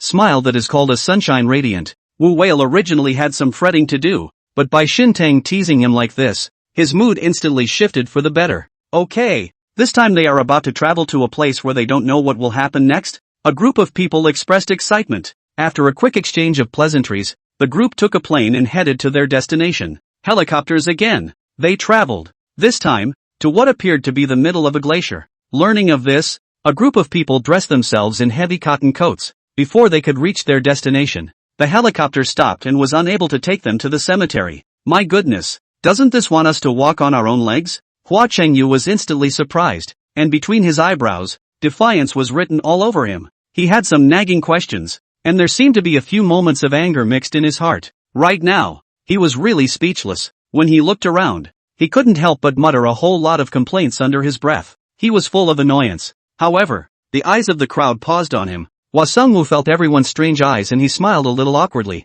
I didn't expect it to be too cold here in the freezing cold. For a while, the body is inevitably uncomfortable, and the temper is just a little tiny bit grumpy, and can't help but complain so 2 or 3 times. Hua Chengyu smiled and explained, but the crowd was able to see his slightly somber eyes. He was defiant. Both Yang Mi and Hotba shook their heads slightly when they saw the other's behavior. Chapter 173 Chapter 173 Help out? All they hoped for next was that the other party would be a little more peaceful, but they mustn't mess things up for them, preferably with a slightly better temper. Don't move around cursing and storming around. Thought so, but they knew very well that the probability of this idea was not high. Like right now, this is just getting started. And looking at the other guy, I can tell he's a little overwhelmed. Do you want to think carefully again? Yang Mi was full of smiles as he was kindly reminding him. This place is full of all sorts of unknown dangers, especially this time, looking obviously more dangerous than the several times we have participated in before. There are all sorts of dangers here. If one is not careful, perhaps this life will then be buried here. Yang Mi pondered. He always felt that the other party's face was very unpleasant, so just tell him these dangerous things first. It would naturally be best if he backed off. That way, it's still the original team. Their previous team was great, and when they were in danger, they all helped each other out, always helping each other out. Only today, everyone seems to have a little bit of a problem with watching you, and when they see him they are all expressionless, with a despondent look on their faces. It's like this moment, he couldn't really hold back his complaints. The crowd, hearing his words and thinking about his temper, could roughly guess what would happen next. They are quite sad. However, Hua Chengyu glared hard at Yang Mi. What do you mean? Hua Chengyu tried very hard to restrain himself, but when he opened his mouth, it was in a somewhat grumpy tone. His face looked slightly grim as he was filled with defiance. You're in such a hurry to persuade me. Are you looking down on me? Or do you think that I will make trouble here? Hua Chengyu narrowed his eyes slightly. He disliked this feeling of being looked down upon. Don't think that just because Hotspur is a senior, the other guy can get in his face and not take him seriously like that. He talks yin and yang, he's full of reproach, and looking at him like that, it feels like he's going to storm out at any moment. Wu Whale also stood out. When did they say they looked down on you? I just saw that it's your first time here and reminded you to be careful. The last time he came, he was almost bitten by a corpse, and the scene was thrilling. Is it wrong for him to remind you? On the contrary, it's you who is instantly so grumpy. Those who don't know, still think that they have offended you. Wu Whale didn't even manage to hold back a roll of his eyes, and the tone of his voice when he spoke to the other party, he couldn't help but be a little more grumpy. On their team, they were always conciliatory to each other. Otherwise, it's laughter. It was only after Hua Chengyu arrived that the atmosphere plummeted to the point of saber rattling. It was clearly a well-intentioned reminder, but Hua Chengyu's behavior made the whole thing seem as if everyone was going to apologize to him.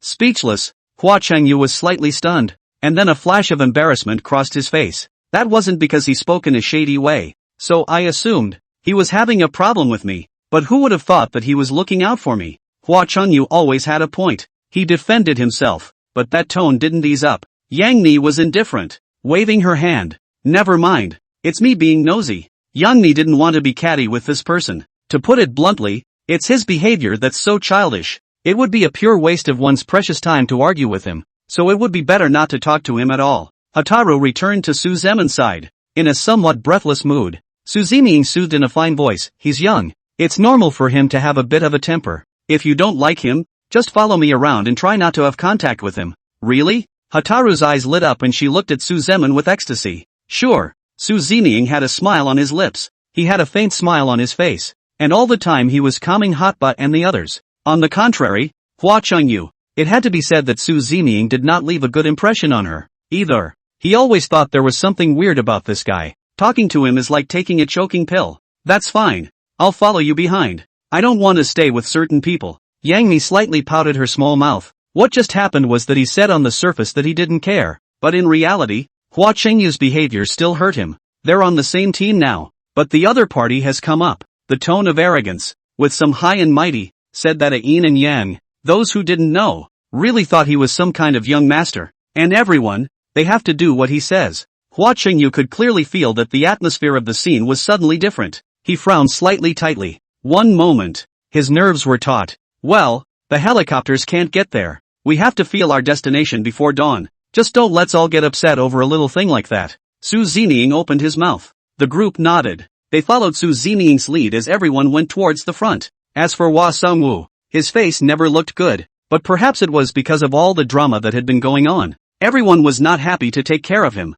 Like right now, the rest of the few people laughed and laughed, but Hua Chengyu was completely ignored. He was defiant. He had a strange look on his face and spoke through clenched teeth, but no one took him on. Everyone was hobbling along at a pace, supporting each other. Hua Sungwoo was left at the back, and surprisingly, no one was willing to reach out and help him. He's got a temper, too. When confronted with this situation, he just didn't say a word. In the middle of Shintang could not bear to look at it, and reached out his hand to help him, but he was good, and was very eccentric. I can do it alone, and I don't need your help at all. Unlike you guys, holding each other up is like a burden. What? He really riled everyone up with that comment. For a moment, Shintang all but stared at him with some anger. You're a kid who really doesn't know how to behave. I'm helping you with good intentions, and this place, itself, is full of dangers, so we should help each other. You're the only one who completely treats us as enemies. I really can't figure out what's in your head. Shintu was speechless. When has he not been smiling in front of an audience? Even if you're angry, it's not really anger. It was also today that Hua Chengyu's words caused him to instantly storm out. If I had known this, I would have said nothing about reaching out to help him. Helping him? And you've got a problem? Why do I get the feeling that everyone seems to dislike Hua Chengyu? The atmosphere this time, compared to the past, is clearly more saber-rattling. Don't feel it. It's just the way it is. People really don't like Hua Sungwoo. It's mainly because he talks too much. And those behaviors of his, one is more arrogant than the other. I have to say, Hua Sungwoo's kind of key is around me, and I find him annoying when I see him. Chapter 174 waiting for him for nothing. In the end, everyone was too lazy to pay attention to Hua Sungwoo. They were wearing thick cotton coats, and here again it was snowing heavily, and there was a wind, constantly blowing in their faces. Everyone's cheeks, A little raw. Secondly, it was Hua Sung-woo who was at the end, who had been panting and moving slowly, like him, but in an invisible way to a group of them, flat out added a whole lot of trouble. People walk up to it and have to stop and wait for him. Shin Tang and Wu Whale didn't even want to look at Hua Chengyu again. In front of them, they had clearly stood up to help others with good intentions, but it turned out that this guy was like a white-eyed wolf with a short temper. As soon as they came up, they disliked them hard. Right now, it's safe to say there wasn't a single person in the audience who liked him. Hotbutt and the others were in a hurry, but men and women are not in the same boat. But in the end, it's in front of the camera, so it's inevitable that we still have to put on a show. With no interest in watching you, they extended their small, slender hands, thinking that we were teammates and it was only natural to help each other. Humph. Hua Chengyu snorted coldly. He was a little high and mighty. You guys don't help me out up front, and you see me on the verge of reaching the top? You guys are doing this to do it for my fans, right? That way, you guys can leave a good impression in front of them. Hua Chengyu came up and disparaged it in a conspiratorial manner. Word for word. Hot bar. The hand he had just held out was trying to reach back. Shin Tang and the rest of their seniors were all at a disadvantage with watching you. What on earth was he thinking of helping others? Now, well, it's a hard yin-yang from someone else. Hoder smiled with an embarrassed look on his face and stood there at a bit of a loss for words, gazing at the person in front of him with a sad face. The other guy didn't notice any problems with his behavior at all. He then muttered endlessly, every word, surprisingly, in a conspiratorial manner. This situation, crowd, Shin Tang and Wu Whale, in particular, couldn't hold back for a moment and rolled their eyes. How in the world does someone like that become a star? And then there's this temperament of his that he fans are surprisingly tolerant of. The crowd was speechless. They shook their heads slightly and even suggested the idea of wanting to keep climbing up. Okay, Su Zeming agreed in one breath. You follow this path and slowly climb upwards. And due to the high altitude up there, you should pay careful attention during this period. Once you notice that you are not feeling well, be sure to stop. If there are any special circumstances, tell me within the first hour. Su Zeming first informed them of some dangerous points. Wu Whale and Shin Tang nodded. Don't worry. The two of us will definitely not cause you any trouble. Good. These two talk yin and yang. Su Zeming stifled a laugh. As for Yang Mi, she didn't have a good feeling about Hua Chengyu either. Right now, he is also proposing the idea of moving on up the ladder. Even Lu Shirshir was the same. There was also Hodarub, who retracted his hand in extreme embarrassment, and then said to Su Zeming, I can't help much by staying here, so why don't you let me follow the army and continue onward? Maybe, if there's a good or bad thing in the middle, I can still help a little bit. Hotba smiled bitterly, reaching out to help with good intentions. The other guy S on him instead. He doesn't want to stay here. It felt like one more look at certain people made him feel bad luck. Okay, Su Zeming agreed. The group continued on ahead. Su Zeming slightly frowned, his expression slightly serious as he stared at Hua Chengyu who was in front of him. Are you sure you're still okay? Su Zeming's tone was laced with disgust. He stared at the other man with a breathless face. This guy is too slow.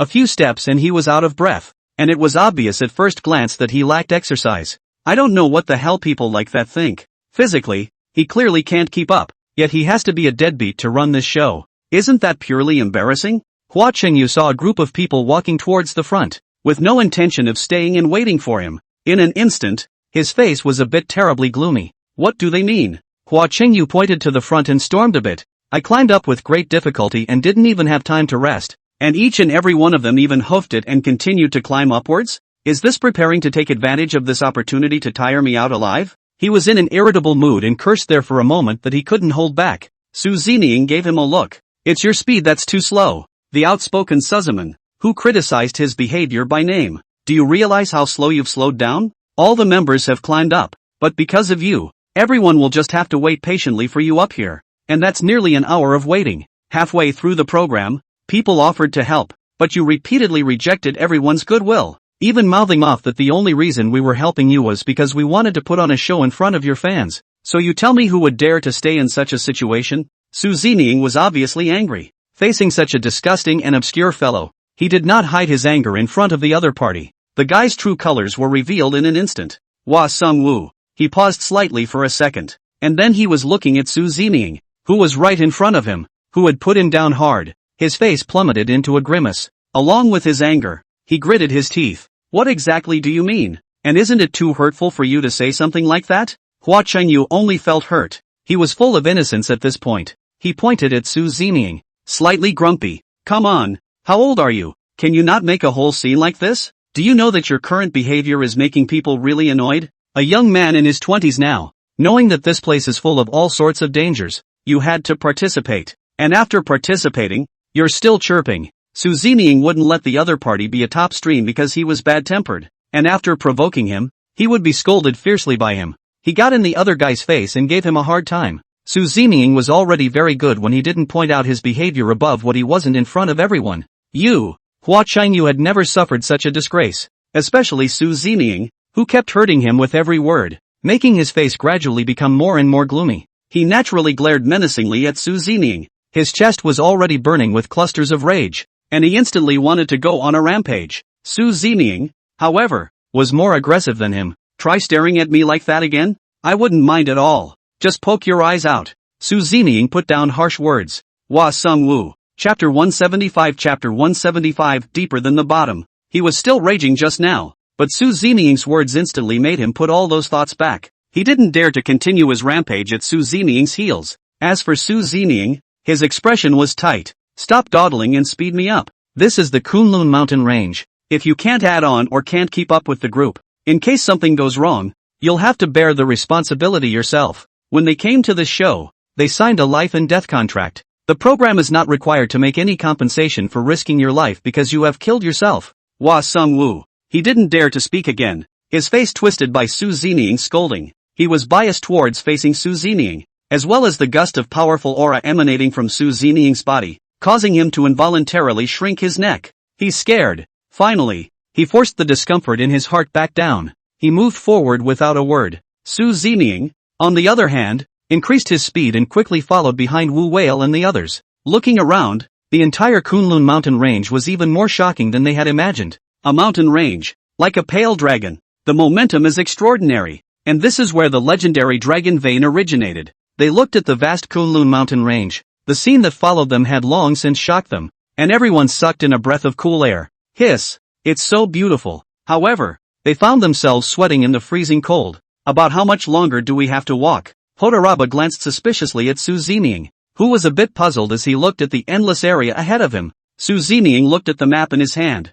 According to the map, that fault line caused by the earthquake, it's right around here. Zeming slightly furrowed his brows, his eyes gazing towards the surrounding directions, carefully observing. Not much longer. They stopped somewhere. Right in front of them was a place that was like an abyss. It was pitch black in front of him, looking deep into the darkness. Here, this should be the place they are looking for. The first moment they saw it, Hatba and the others were struck by the scene that followed them. We're going down there? Hataru's voice shivered a little, looking a little scared. Right. Our destination this time is to get inside. Zeming notes. Upon hearing that, Yang Mi only felt a blackness in her eyes. He kind of forced a smile. This place looks like it could be a lot scarier than the ones we've been to before. It looks like it's deep in here. Is it really not going to be a problem to go in there? I always thought that there was something scary about it. The two of them, Wu Whale and Shintang, were really looking around carefully. Terrible indeed. It's a lot scarier than what we've encountered before. If we accidentally fall from here,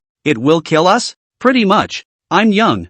I want to live a few more years. Shintang joked. He knew that with Zeming around, they would be fine. But looking at the bottomless abyss in front of them, everyone still couldn't help but gulp, and their faces were even harder to hide their horror. Everyone's in a good mood. Although, this place gave them a horrible feeling. But when they looked around, the area before them was even more stunningly beautiful than they had imagined. To see such a sight in this life, there is no regret in death. Just as they were laughing, Hua Chengyu took a look and he was a bit alarmed. Holy, are you sure this isn't going to kill us? Are you guys crazy? If you fall, you'll be shattered. I'm not going to run down there like you guys. Especially when Zeming said that he would prepare ropes and other tools to go down from this cracked place next. Hua Sung-woo's entire body cracked up when he heard that. It was like his brain was buzzing, so scared that his whole body was shaking violently. Done. This is a complete and utter disaster. He was in tears and was cursing there in a rage, but when Zeming passed by with a look, he instantly closed his mouth and didn't dare to continue making noise. But he was still afraid. Right now, Zeming's gaze was deep. But I'm telling the truth about all of this. Hua Chengyu lowered his head as he muttered reluctantly. In his opinion, what was Zeming doing staring at him so fiercely for no reason? Is it hard to believe that he said something wrong? I want to go back. He immediately raised his hand. making it clear that he wanted to get back to the city as soon as possible and that he wanted no part of it. When Wu Whale heard this, he immediately became interested. Then you should hurry up and contact the program team and hurry down. Just don't bother everyone here. Wu Whale felt annoyed when he saw watching you, and the tone of his voice when he spoke to him, he couldn't help but be a little punchy. Hua Sungwoo was aggrieved. The bias was that they had signed a contract at the very beginning, indicating that they had to finish the installment no matter what. Otherwise he's facing all those defaults that he definitely can't afford. And so, Hua Qingyu's temper instantly rose when he saw the distaste for him showing in everyone's eyes. Dreaming you? Each and every one of you. Don't give me delusions of grandeur. I'm staying today no matter what. I have to follow you guys. I'd like to see what you guys are capable of when the time comes. Hua Qingyu looked at these people who kept pretending in front of him, all the time acting as if they were not afraid of the sky and the earth. He then felt a wave of nausea. These people are obviously scared. But, instead, they've been in his face, pretending like they're never going to stop. He had to stay and expose these people for what they really were, and then give them a hard time taunting them. Crowd, what about the deal that was just made that he was leaving? A turn of the head, and a chipper remark about how you want to stay? No one wanted to continue to talk to him. As for Su Zining, he quickly built the ropes. In a moment, I'll be the first to go down. As for you guys, follow behind me, one after another. Su Zining reminded them. It was full of all sorts of unknown dangers down there, and he couldn't be sure that he'd mess it up by letting them go down first. For insurance purposes, he was the first to go down. Okay, the crowd agreed. It wasn't long before Su Zining chose to be the first to climb down. He slid down this rope, slowly, a wink, and he fell into a hole. Peace and quiet. Su Zining was landing steadily, but Shen Tang, who was behind him, probably didn't have control at once, and even sat down on his butt. Ouch! Shen Tang wailed, and with Wu Whale's assistance, he stood up. He covered his ass. That hurt too much. It's just a fall. How did I still hurt my butt? With a despondent face, he couldn't help but cry. Su Zining was also in tears. Meanwhile, others have come down. Although they were psychologically afraid, they overcame their fear in the end and chose to believe Su Zining and follow him down. Chapter 176 Chapter 176 Wait for him for 3 minutes. But, not enough people. Su Zining looked around, veins slightly erupting on his forehead. Where's that guy? Su Zining was a bit tolerant and couldn't figure out how the program group let that guy participate. The 3 little girls in front of them were impervious to danger. He said jump and they jumped down with him. Instead, it's some big old man who's a wimp. Lu Shirshir said. He just kept saying up there that he was too scared and he was going to wait for us up there. Lu Shirshir was also helpless, thinking that we were all on the same team. He said a few words of persuasion. The other party's temper instantly came up and he almost didn't point his nose at him and curse. Come to think of it, when has he ever been wronged like this? And, he's a big old man. Not enough for them little girls to have guts. Lu Shirshir thought about it, he glanced at the other party, and in the end, he really didn't bother to continue to take care of him, and jumped directly to the side here. As for whether someone lives or dies, it's not half his business. So is he coming down or not? Wu Whale's tone was a bit annoyed. That guy, too mind-numbing. If I had known, I should not have let him attend. Now it was good, adding a whole lot of troublesome things to them for no reason. And it was crucial that they still had to wait here with patience. One moment. It's annoying as hell. Lu Shirshir shook her head. Then I'm not sure. He just mouthed that going down there is clearly going to send death. He doesn't want to come down. Lu Shirshir repeated all the words that Hua Qingyu had just said in front of him with a straight face. Crowd. Everyone's faces were a bit all over the place, and for a while they didn't really know where to start spouting off before they did. So do we wait for him or not? Or leave? Shintu asked weakly. He actually wanted to leave and didn't really want to stay here. The main thing was that he didn't want to see Hua Sungwoo. Just a little bit of the other guy's temper. In their presence, the attitude is that of a bad man. Bringing him along always felt like it would muddy things up, get the vibe going between them, bickering. So, Shintang looked at Su Zining expectantly, hoping that he would lead them away. Su Zining, however, slowly said, we're in a team, so naturally we have to wait until the other side shows up. We can't just leave on our own. Ah, a bunch of sad faces. They sighed deeply and stood by sorrowfully. It had to be said that at this time, they were in a worse mood than one another. When they heard that they had to wait until Hua Chengyu came over, they felt that it was going to be over. That guy's temper, it's very short-tempered. 2 or 3 little words and he was full of rage. People like that are not fit to stay with them at all. And when you stay with them, you're probably just going to mess things up. Su Zining pondered, ready to go up and call him down. Of course, if the other party made it very clear that he wanted to go back and that his desire was strong,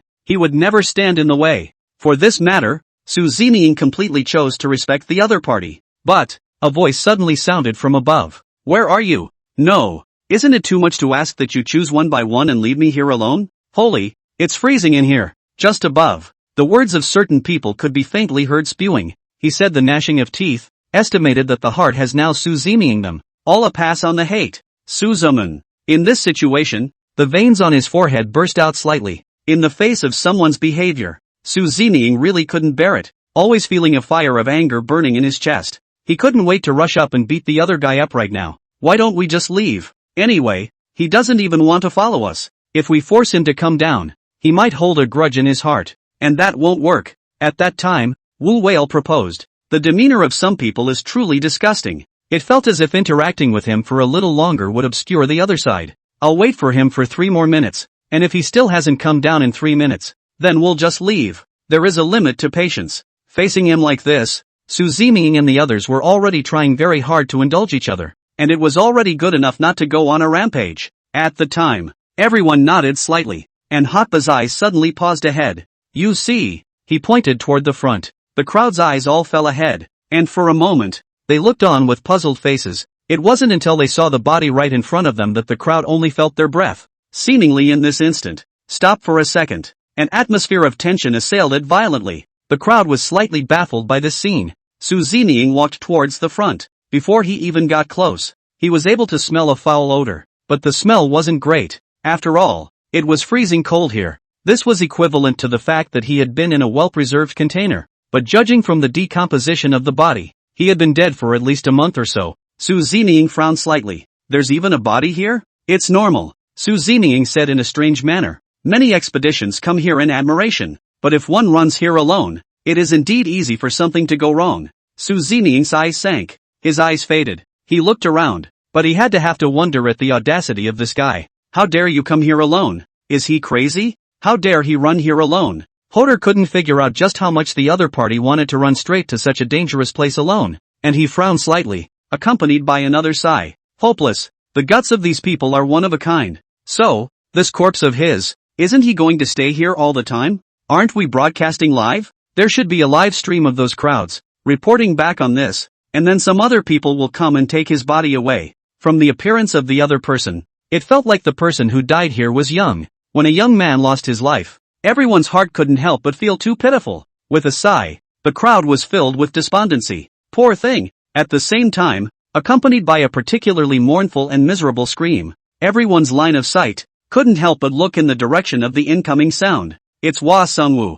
After a mental build-up to avoid having to pay out a huge amount of money for breach of contract, he reluctantly jumped in here. Back then, he gathered his courage and jumped right in here. But since he didn't have a firm grip for a moment, he sat down on his butt in a particularly wretched state. Chapter 177 Chapter 177 Don't invite this kind of star. Ah! He screamed like hell. All he felt was a swollen ass, and on top of that there was surprisingly no one around him who was genuinely interested in coming up and calming him down. He hates. He covered his buttocks. His eyes glared at Su Zeming and the others with a little bit of viciousness again, and spoke in a gloomy manner. Can't you see that I'm already injured? In this situation, can I trouble you guys and hurry up to come up and help me? Like a nerd. You're just going to stand there motionless and watch the show. And I don't know what's going on with you guys. Hua Chengyu spoke in a conspiratorial manner, and at a glance, it was clear that he had a lot of opinions right now. On the contrary, the crowd present was indifferent, especially Su Zeming. If it was someone else from the team who was injured,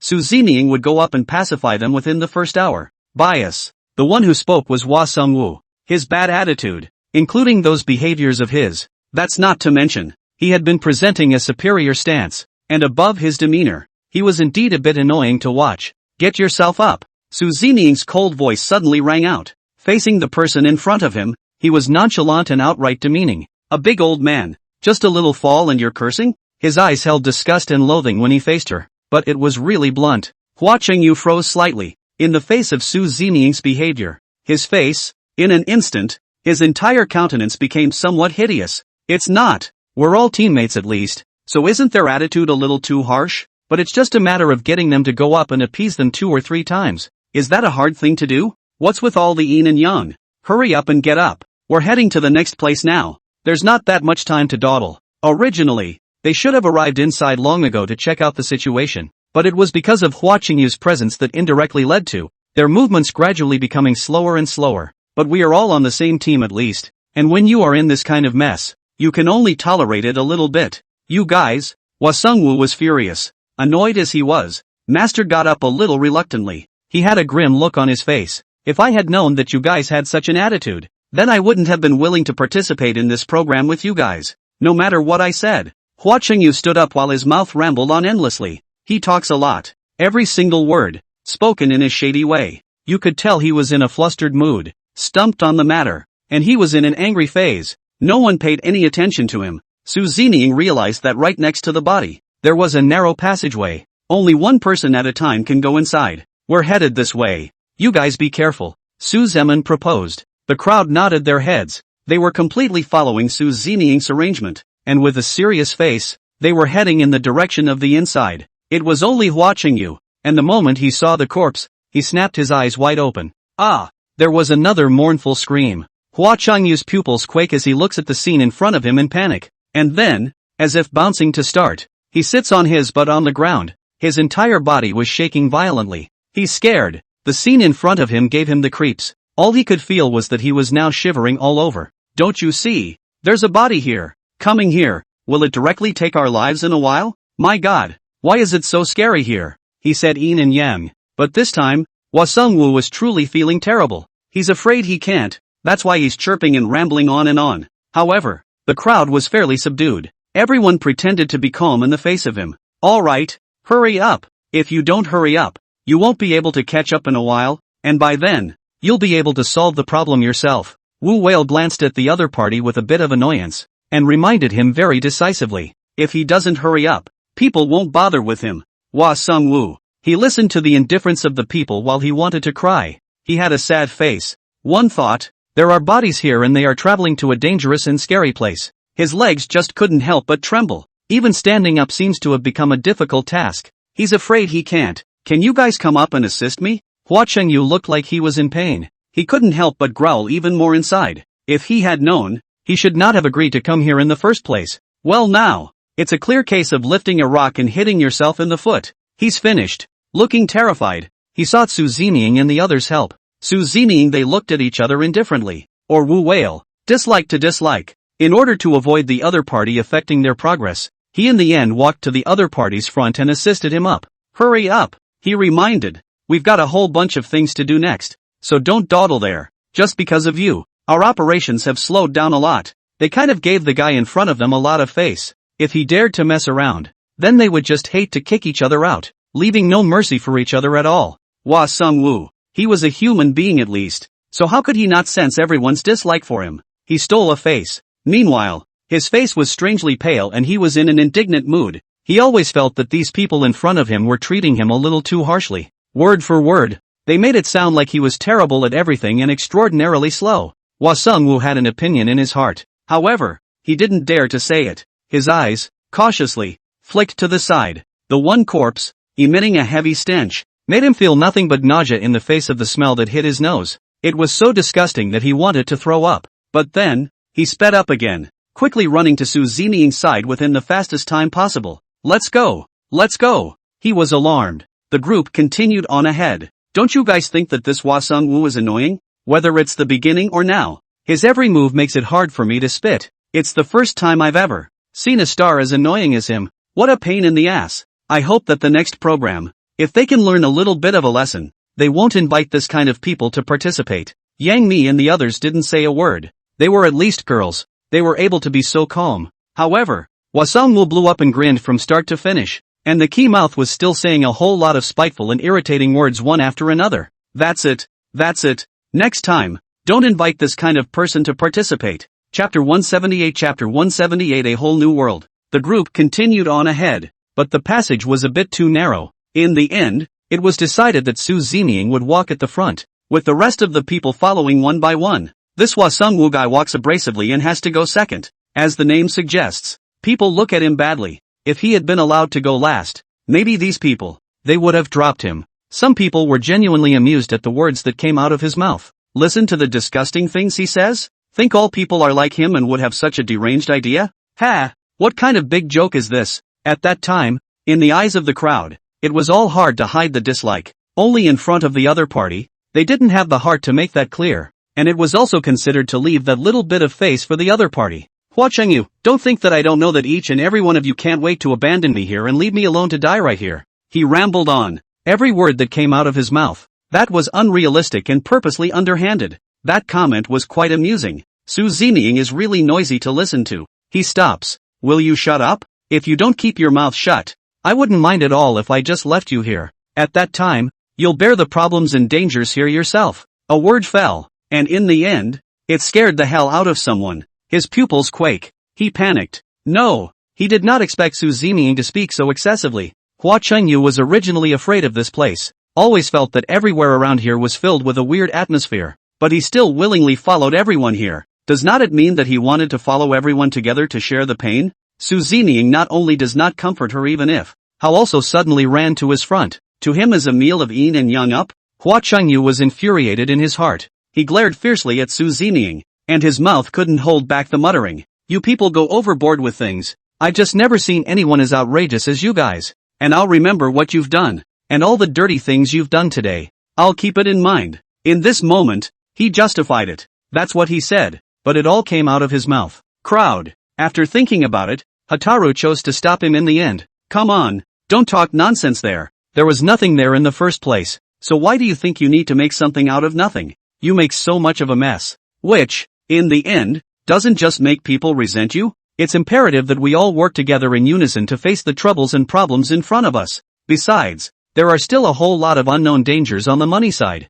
and I actually do think that we don't need to, at all, make a mess of things. Reba was soft-spoken. He was right next to him with good words, also hoping that Hua Chengyu would stop organizing those things. This guy doesn't appreciate it at all. He shrugged off Hotba's hand. Shut up you. Don't think I didn't see it just now. In your eyes, it already showed your dislike for me. And at that time, I could see it clearly. You do not want to pretend. What's more, don't think I don't know that you guys, right now, are purely pretending. So shut up. Hua Chengyu's temper came up and he opened his mouth. His temper, I have to say, obviously everyone is trying very hard to help him. And him? And yet, he moves to slander everyone's good intentions towards him indiscriminately. And he always likes to be there in a gloomy manner. Maybe it was because he was too high up. Or maybe it was because he wasn't happy to listen to what everyone was saying, and by the end of the day, Wu Whale pulled at Hataru. Alright, just don't talk nonsense to him. Don't you know what kind of person he is? You can't see that people will listen to what you say if you speak kindly to him. On the contrary, if you talk a lot, people will only deliberately attack you. Wu Whale could sort of see this guy's true colors clearly, and he was now pressurized to not be happy to continue talking nonsense with this guy. Just now, he shook his head as he gathered his eyes and prepared to head inside. Su Zeming glanced at Hua Chengyu and slightly lowered his eyes. His undisguised dislike made Hua Sungwu look as if he had done something wrong. Hua Sungwu was at a loss. Did he really do it wrong this time? But he always felt innocent. Obviously, they were the ones who chose to abandon him. So how did they end up making it seem like he was unforgivable? He looked sad. He was speechless, pursed his lips. But Su Zeming did not continue with him. That he glanced after Su Zeming was just in the stay at the forefront. He let everyone also hurry to keep up with his pace. Just don't rub it in. The group didn't dare to delay and followed. It was Hua Sungwu's speed that was just too slow. That guy, grinding the whole time, causing Su Zeming's speed, also had to follow and slow down. Su Zeming was annoyed. If it was before, how could they have slowed down to what they are now? And just because of certain guys, they had no choice but to, well, slow down a little bit. At the time, Su Zeming is angry. However, he knew very well that he couldn't lose his temper right now, and he could only hold back all his anger as long as he could. Still, Su Zeming, who was walking at the front, warned, if you keep dawdling, I wouldn't mind leaving you here. So if you want to die, then you dawdle, and if you don't want to die, then speed up. I'm warning you, don't give me any of that. Su Zeming was annoyed. He looked at this guy and couldn't stand it anymore. Hua Sungwu was instantly shocked. He was a bit frazzled, and with a hint of panic, he hurriedly kept up with Su Zeming's speed. He didn't dare to speak. He picked up speed so that those behind him could continue to follow along. Before long, it was like they had entered a cave-like place. Look around. Su Zeming soon saw a variety of ghostly symbols on the walls. Su Zeming was surprised. Even Hotspur and the others have marveled at it. The ghostly drawings on this stone wall. How do you feel? There's a lot of stories in it? Suzy Ming, can you read? Wu Whale was a bit excited. I can't read it, but something in the underworld tells me that it's like it's explaining a new kingdom to us. He stroked the wall a bit lovingly, and his eyes lit up. Back then, even Shin Tang came up in a hurry. Yeah, I'm thinking the same thing you are. It always feels like it's in the underworld, constantly telling us that this thing inscribed in front of us is a new kingdom.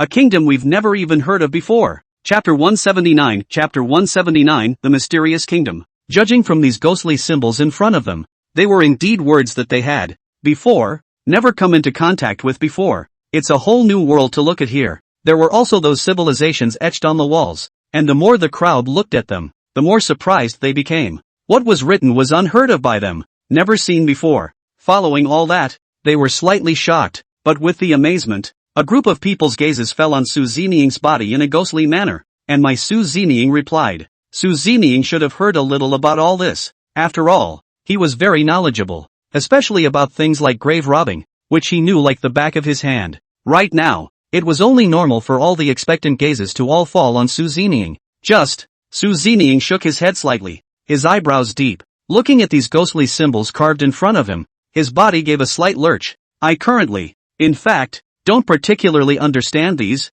so I'm afraid I can't answer your follow-up questions. He was quite embarrassed. The world before them was a new one they had never heard of before. Even if Su Ziniying had heard about it a little, he would always need some time to ponder over it again. Hearing Su Ziniying's reply, the group of people lost their minds. They sighed deeply. I thought, you knew all this, like the back of your hand. The one who spoke was again Hua Sung-woo. Every time he spoke, he was so eerie that one really wanted to slap him for listening to what was coming out of his mouth. Look at the way he's gaining ground. Also, he spoke in a yin and yang manner, and it was obvious at a glance that he was clearly deliberately disliking Su Ziniying in anger right now. So, it was inevitable that Hotba and the others heard it in their hearts. Even if he's not capable, he's still a bit better than you anyways. Hataru helpfully and angrily disliked back, purely looking at the person in front of him, summarizing him in a way that made people feel obscure while mixing in a little bit of nausea. They radiate disgust from within. Hua Chunyu. Another vicious and angry dislike. His face,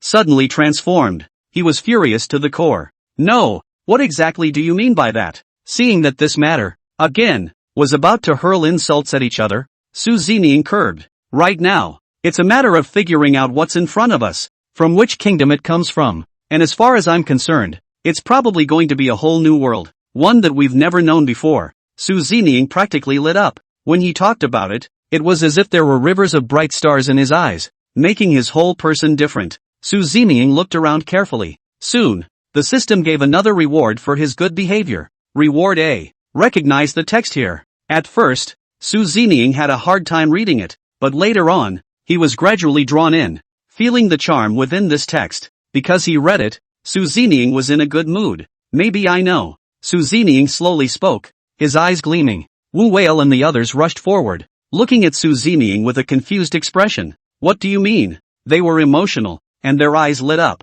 As soon as they heard that Su Ziniying had read it, one by one, they ran up and scrutinized it seriously, only to hear Su Ziniying explain. As we all see now, it exists in such a glacial world. He is a brand new country. He has always, never appeared before the world. This country, with their small population, has always been a place where they carefully hide and get by on what's in the rivers. Of course, in this country of theirs, they grow some of their own food. Only, Su Ziniying looked grave. He tightened his brow slightly, and with the expectation of the crowd, he slowly opened his mouth to explain. But in this country, he has a lot of all sorts of mind-boggling demands, and most importantly take a human life and sacrifice it to heaven. Meanwhile, they're actually pretty rotten here. Su Ziniying's explanation made them frown after hearing it, and they were in a bit of a state. The follow-up, in particular, could be said to have baffled them. They especially believe in the existence of gods in this world, so whenever they feel that their days are not going well, they do not hesitate to sacrifice human lives to heaven, and these things, simply to be able to look up to, well, the assistance of the gods. Hear this. Hotba and the others were shocked by what was here in the end. That outrageous? They were amazed and bewildered, a little less sure of what they were hearing in their ears. Too scary. So in that case, then aren't they a little too deranged? I have to admit, for all the content that comes out of their mouths, I've always felt that they were a little sick at heart. Sacrifice a living person? Hiss. Needless to say, They are now scared to the point of total body paralysis. Just now, one by one, they had been in high spirits, thinking that they had come here and discovered a world unlike any other. And most of the things in here had never actually been connected to the outside world. However, when they were informed of what Zeming was explaining, they suddenly shook in their bodies. Suddenly, it struck me how not having contact with the outside world for a country as horrible as theirs could be a good thing. Does that count as, well, protecting the others? At least, not the ones in the outside world, tainted by the so-called gods here, not rendered by what is mostly deranged here, a living, breathing human being, and they just took it and sacrificed it so easily? I wonder, how did they offer sacrifices then? Hotbai is full of doubts about these things. He gazed at Zeming, who was in front of him with a serious face. The way they used, it shouldn't be particularly heartless, right? Hotbai inquired cautiously. As much as he wanted to know more details of what was going on, he felt that there was a bit too much gore here. In fact, he didn't quite dare to listen. But one must always be brave enough to step outside one's comfort zone. Zeming hesitated for a moment. Now then, you guys better be mentally prepared. Zeming explains. The way they sacrifice a living person is simple. It has to be paired with food they pick and then starve the person for about 3 days and 3 nights. And right after that, they boil up a special potion and apply it to the person's body. Immediately afterward, they began to pray to the gods. The majority of those sacrificed here are women, who have not been allowed to touch men since they were young, even if they were their own fathers. Otherwise, it would be seen as them being dirty. From an early age, they are subjected to all kinds of inhuman encounters and treatment, and even, in some cases, may spend their entire lives in dark places. Chapter 180 Human Nature. They were born, like a gift about to be sacrificed out of existence, without freedom. There were some mixed feelings when we heard this. It was difficult for them to verbalize the emotions within them, and instead, they lowered their heads slightly. That tears, immediately afterward, welled up in their eyes. They were not in a good mood. Not good. They instantly felt that their mood became more and more depressed. The tip of their heart was like being blocked, so that they could not help but follow the mood of annoyance. Zeming's gaze softened and gradually fell on everyone. But fortunately, all of this is already a thing of the past. Our country doesn't have such bad habits. Not really. Shento has seen it all. On the surface it looks like we, as a nation, have long since abandoned this behavior. And in fact, there still is. It's just that we don't have it in this city. Shintang's words made people listen and feel their moods turn nasty. I thought their cities didn't have it. But in the end, it still exists in the smaller cities where they can't see it. When you put it that way, it's scary for everyone. No way? We even have this phenomenon in our country? Isn't it too scary to put it away then? There are several places in our country that are so secretive that they don't want to meet the world at all. They keep guarding their little villages and have been holding on to these bad habits of theirs for a long time, because we've never been exposed to it. We've always thought that it's long gone, that there's no such thing. So, it's still kind of scary how much this kind of thing really makes people talk about it. Everyone's moods. This turned hard all of a sudden. Isn't that too outrageous? I didn't realize there was such a phenomenon and situation. My God, how did it come to this?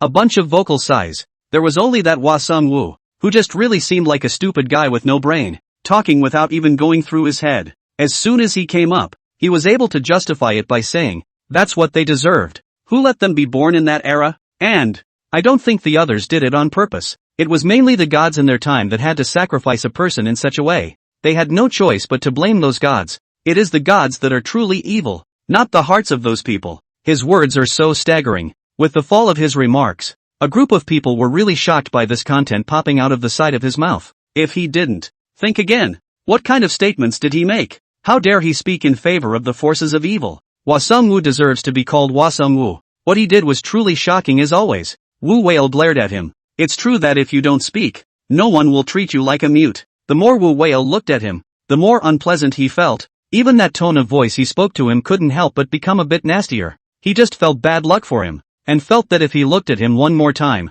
he was literally going to lose control of himself and go beat the guy up. Look at what he's saying now. Is that really something a human being could say? Truth be told, the crowd couldn't understand it. Am I wrong? Hua Chun-yu rationalized. They were originally born in the wrong era, but where they were born in this era of ours, there would definitely be no such phenomenon. Besides, if those people are really ruthless, tell me, it's only a matter of making a few people with special circumstances sacrifice. It's not like they're making everyone sacrifice. It's just you guys. You have to be all woo-woo, worrying about people here and there all the time. Back then, Hua Qingyu's words really shocked and surprised everyone. His answer, mind-boggling. But when you think about his behavior in this recent period, it's normal. He was supposed to be a heartless person. So in his eyes, these were just little things. So little that they were not as important as one of his fingers. Most people like that are selfish. He only thinks for himself. Everyone was already angry. And when they heard about all the bad habits they once had,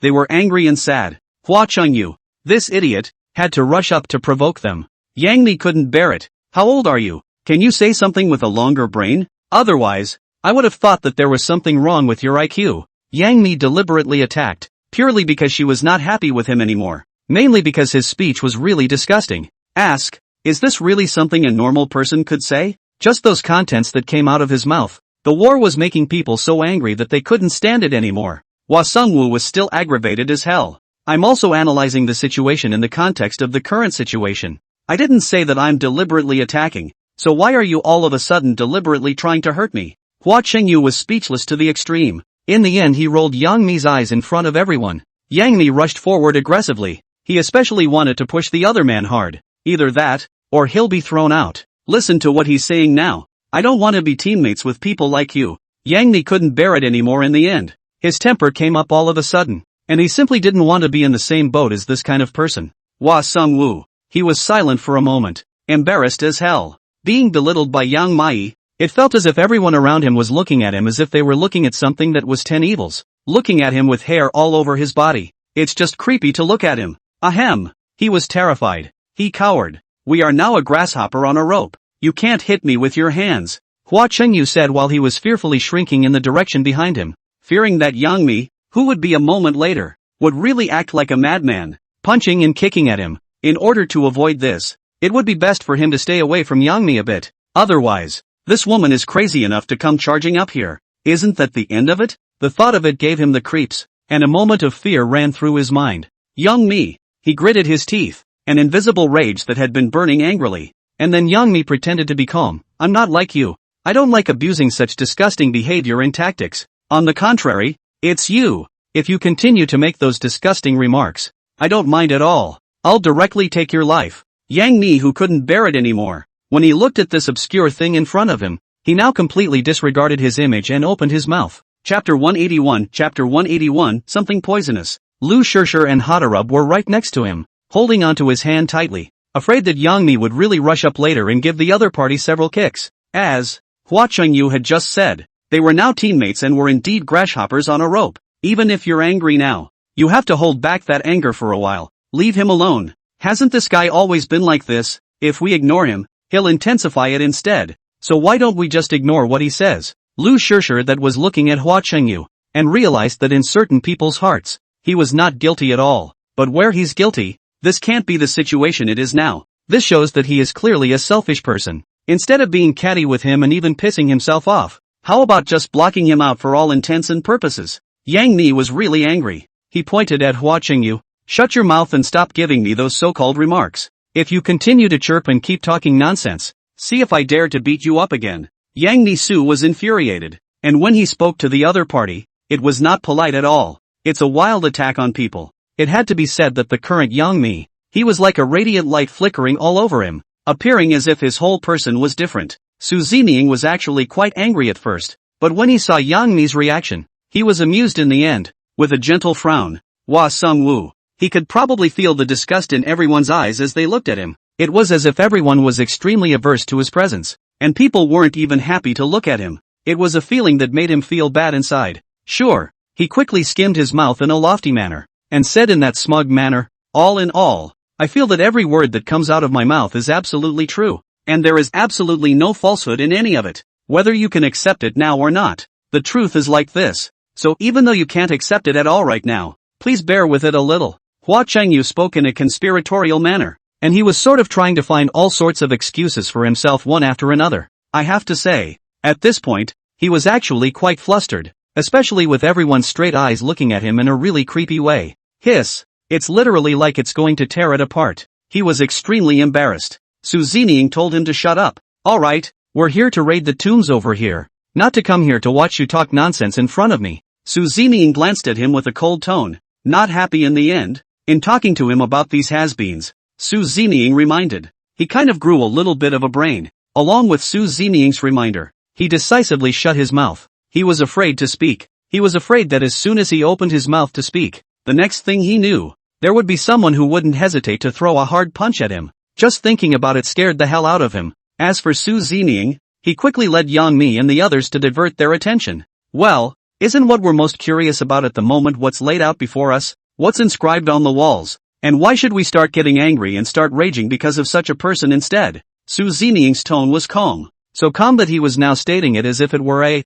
well, very small thing. His tone was calm. One sentence followed another. And in 3 or 2 sentences, all those conflicts just now were dissolved. It was only then that Yang Mi brought her eyes back. It's just that I purely look at certain people with displeasure. And I can't wait to take advantage of this opportunity to teach him a hard lesson, lest he has to get carried away there. Yang Mi was gritting his teeth to say such words. At that time, he was indeed looking at the other party with great displeasure. It was too much to bear for a moment. So he stormed out. 3 words, and it's scaring the out of some guy. That guy. He couldn't help but gulp in some fear. The panic that flowed out of his eyes was so great that Su Ziniying just looked at it. And for a moment he couldn't hold back his disparagement. Waste. The other side didn't dare to speak. It was a good thing that Su Ziniying's attention, their attention, soon paused on what was in front of them. At this point, Su Ziniying was still watching earnestly. Subsequently, just as watching you reached out to touch something, Su Ziniying's voice boomed. Stop. The sudden sound that rang out startled Hua Qingyu.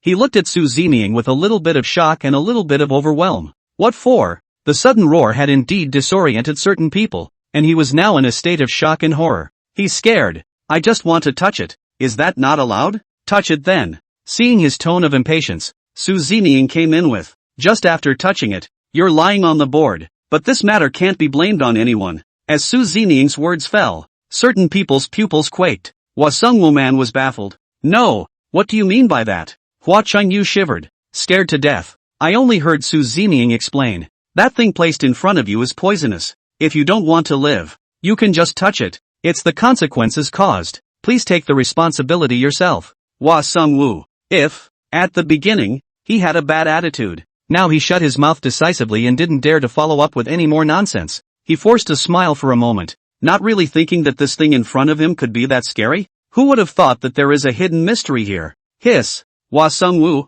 who had decisively retracted his own hand, he forced a smile right there. I just wanted to take a look. That's all. He explained. Su Ziniying went and didn't even want to look at him again. Feel free to touch it. If there are any consequences, you can afford it yourself, and I won't say the rest. Su Ziniying wasn't willing to bull ***** him. How could Su Ziniying want to continue to pay attention to him when he felt disgusted even by looking at the other party? So, Su Ziniying directly ignored him. The rest of you remember, don't touch it carelessly, or else, if I don't have enough antidote on hand and something really goes wrong, then no one can really save you. Su Ziniying reminded. Everyone else gets it. They have followed Su Ziniying around and have been to many places. They knew very well that the place that looked like nothing was wrong on the surface was actually very likely to harbor all sorts of crises. Feel free to touch anything and the consequences are unimaginable. Therefore, they won't be like Hua Chengyu, just purely a brainless thing, only there to mess around. A few people promised at the same time that they didn't have to worry about them. This makes it look like some guy is as good as out of his mind. Chapter 182 The Gods. Hua Sungwu was condescending. He's always had a, well, superior posture. That look, don't even get me started. However, Su Ziniying led them and continued onward. Not a moment's effort. Su Ziniying then stopped, while the crowd's eyes, already involuntarily looked around. Various kinds of painted walls come into view. The crowd was slightly startled in their hearts, and their sights, they couldn't help but fall on Su Ziniying. Here, I looked, and the more I looked, the scarier I felt. What's engraved on this? It can't be what you just explained, right? Also, I feel that here is too scary. Hiss. They had thought it was over, but when they saw all the things here, their hearts slightly trembled. The terrified group of people had involuntarily hid behind Su Ziniying. It's okay. Suzuman pacified. Hua Chengyu snorted. What myths and legends? What resurrection? What gods? This is undoubtedly nonsense from you.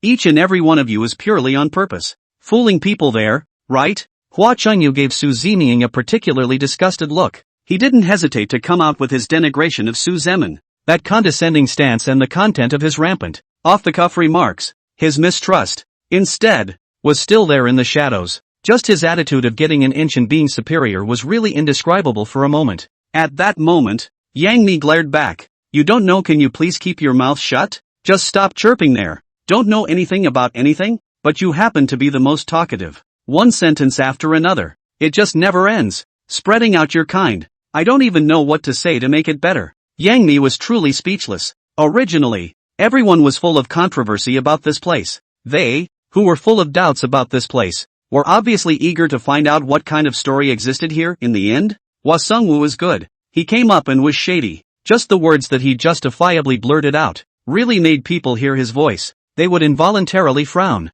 The dislike under their eyes involuntarily flowed out. Hwa Sungwoo was severely demeaned. At that moment, he was burning with rage. He gritted his teeth. You can make your statements, can't I? His teeth were clenched with a look of annoyance. A mere trifling matter. Are you only going to be in front of me and speak in a conspiratorial manner to me? Hua Chengyu was unconvinced. The more he really thought about it, the angrier he got. He always felt that Yang Mi's words were clearly deliberately targeting him. In a moment of irritation, he couldn't hold back. Yang Mi, however, said, it's just that you're really noisy right now, and I don't want to listen to you in front of me, yakking and spitting endlessly. He speaks directly. In 3 words, the other party was severely enraged. Opponent. Being belittled by Emil. Hua Chengyu. His face instantly stiffened, accompanied by Su Su's annoyance. He gritted his teeth and glared at Yang Mi, saying viciously, shut up. He, Su Zeming, didn't even say anything, but you're the one who's chirping in front of him and making a lot of noise. No one will really look at you like you're dumb if you don't talk. He looked unconvinced. Hwa Sungwoo didn't like the angry dislike of these guys. It always seemed as if no matter what he said, these people would always run up to him in a rage and turn on him with yet another guttural speech. He was expressionless. Su Zeming gave him a look that was really disgusting. Alright, can you stop a little bit? Su Zeming pursued him, his brows slightly furrowed. Hearing Hua Chengyu here, he burst into a rage. His face twisted. What do you mean? He was unusually upset. I see you all, one by one, are clearly intentional before bullying me? Otherwise, how could it be possible to somehow do so? The more he said, the more he felt aggrieved, and his mouth was chattering continuously saying this. Crowd. The group grew silent as they heard the words that came out of his mouth. They are hard to say. People didn't pay special attention to him after all, and in the blink of an eye, all the attention of the crowd shifted in the fastest time possible. Can you explain it to us? They learn with an open mind. When he encountered something he didn't understand, he asked Su Zeming with a serious face. They are really trying to learn. At this time, Su Zeming was calm. Right. Su Zeming nodded and said, here, it's just as you just guessed. On the one hand, there is sacrifice, and on the other hand, it is recorded that in their time, which village or ethnic group received the gift of the gods, and then he gained great power, and eventually, little by little, he took down those who were against him, one by one. After obtaining the power, there that a clan, strength is more during this period of time continue to thrive, more and more powerful. As for the others, the strength is naturally gradually inferior to them. In order to avoid their entire clan eventually died in the hands of the other side, had no choice but to make a choice to submit to the other side of the behavior. Looking at what was inscribed on it, Su Zeming only felt shocked. The further down he continued to read, the more he was shocked by what was here. The more he was shocked. Undeniable. At this moment Su Zeming, in the end, was all the content here, are completely and utterly ruthless amazement.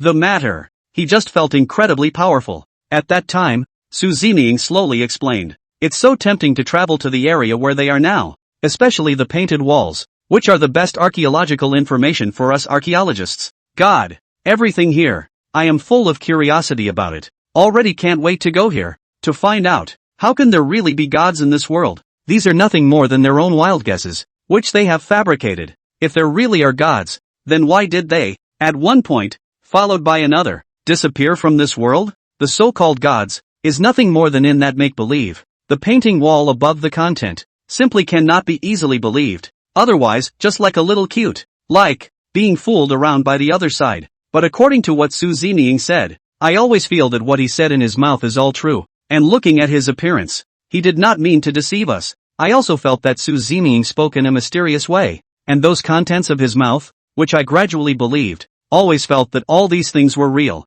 The world is a strange place. Even if there really are gods, isn't it quite normal? Chapter 183, The Fire Ladybird. There was a lot of chatter and debate over the matter. There are some people who have always believed that there really are gods in this world. But some people, they do not want to believe it, and always think that these are purely mystical and nothing more than fooling people. If sway is easily believed, it really isn't much different from a stupid lack. It's like Hua Sung-woo. He always spoke in a guttural manner and just rattled on and on. A load of nonsense. He's even tall and springy. The tripe has been blaming and questioning. Even his face was filled with questions about the matter. And he wasn't willing to believe it. Not only unwilling to believe, but also feel in front of him Su Zeming them. That brain is clearly a bit of a problem. Otherwise, what's with the babbling? Su Zeming didn't pay any attention to Hua Changyu. Too much nonsense with him will inevitably affect his mood, and his mind will be affected by the endless words he jabbered on about. At that time, Su Zeming continued on with his party. Su Zeming was even more vigilant.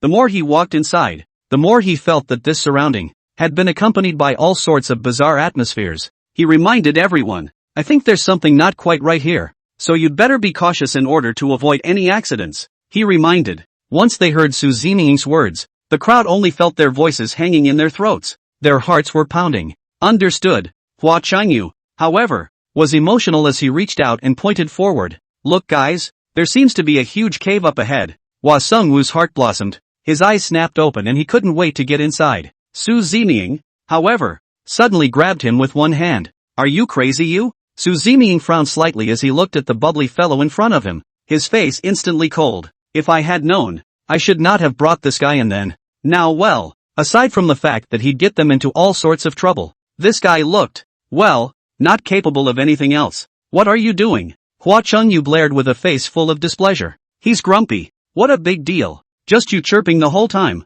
Hua Changyu nonchalantly shook off Su Zeming's hand. He glared at Su Zeming with unusual indignation. Nothing more than feeling that Su Zeming was meddling in his business, purely in front of him, and had come to cause him trouble. He sounded offended. Against this guy, Su Zeming didn't want to care. It's not even if the other guy is unchecked, and if he's reminded of it, he'll just ignore it the whole time. And the whole time, he'll just goof around. It's bad luck to be in such a situation. Is it going to be okay? Lu Shirshir frowned and looked at someone with a heart-stopping expression. All he could feel was that there was danger all around him. In case there is a shortcoming, when the time comes, no one will be able to save his dog's life. Will, Su Zeming said, just now along the way, we have been observing our surroundings very patiently, and I realized that there are quite a few problems gathered here. Su Zeming's line of sight couldn't help but wander around and look around. And then, with a serious face, he spoke. After those routes just now, we eventually came here. Caves were found,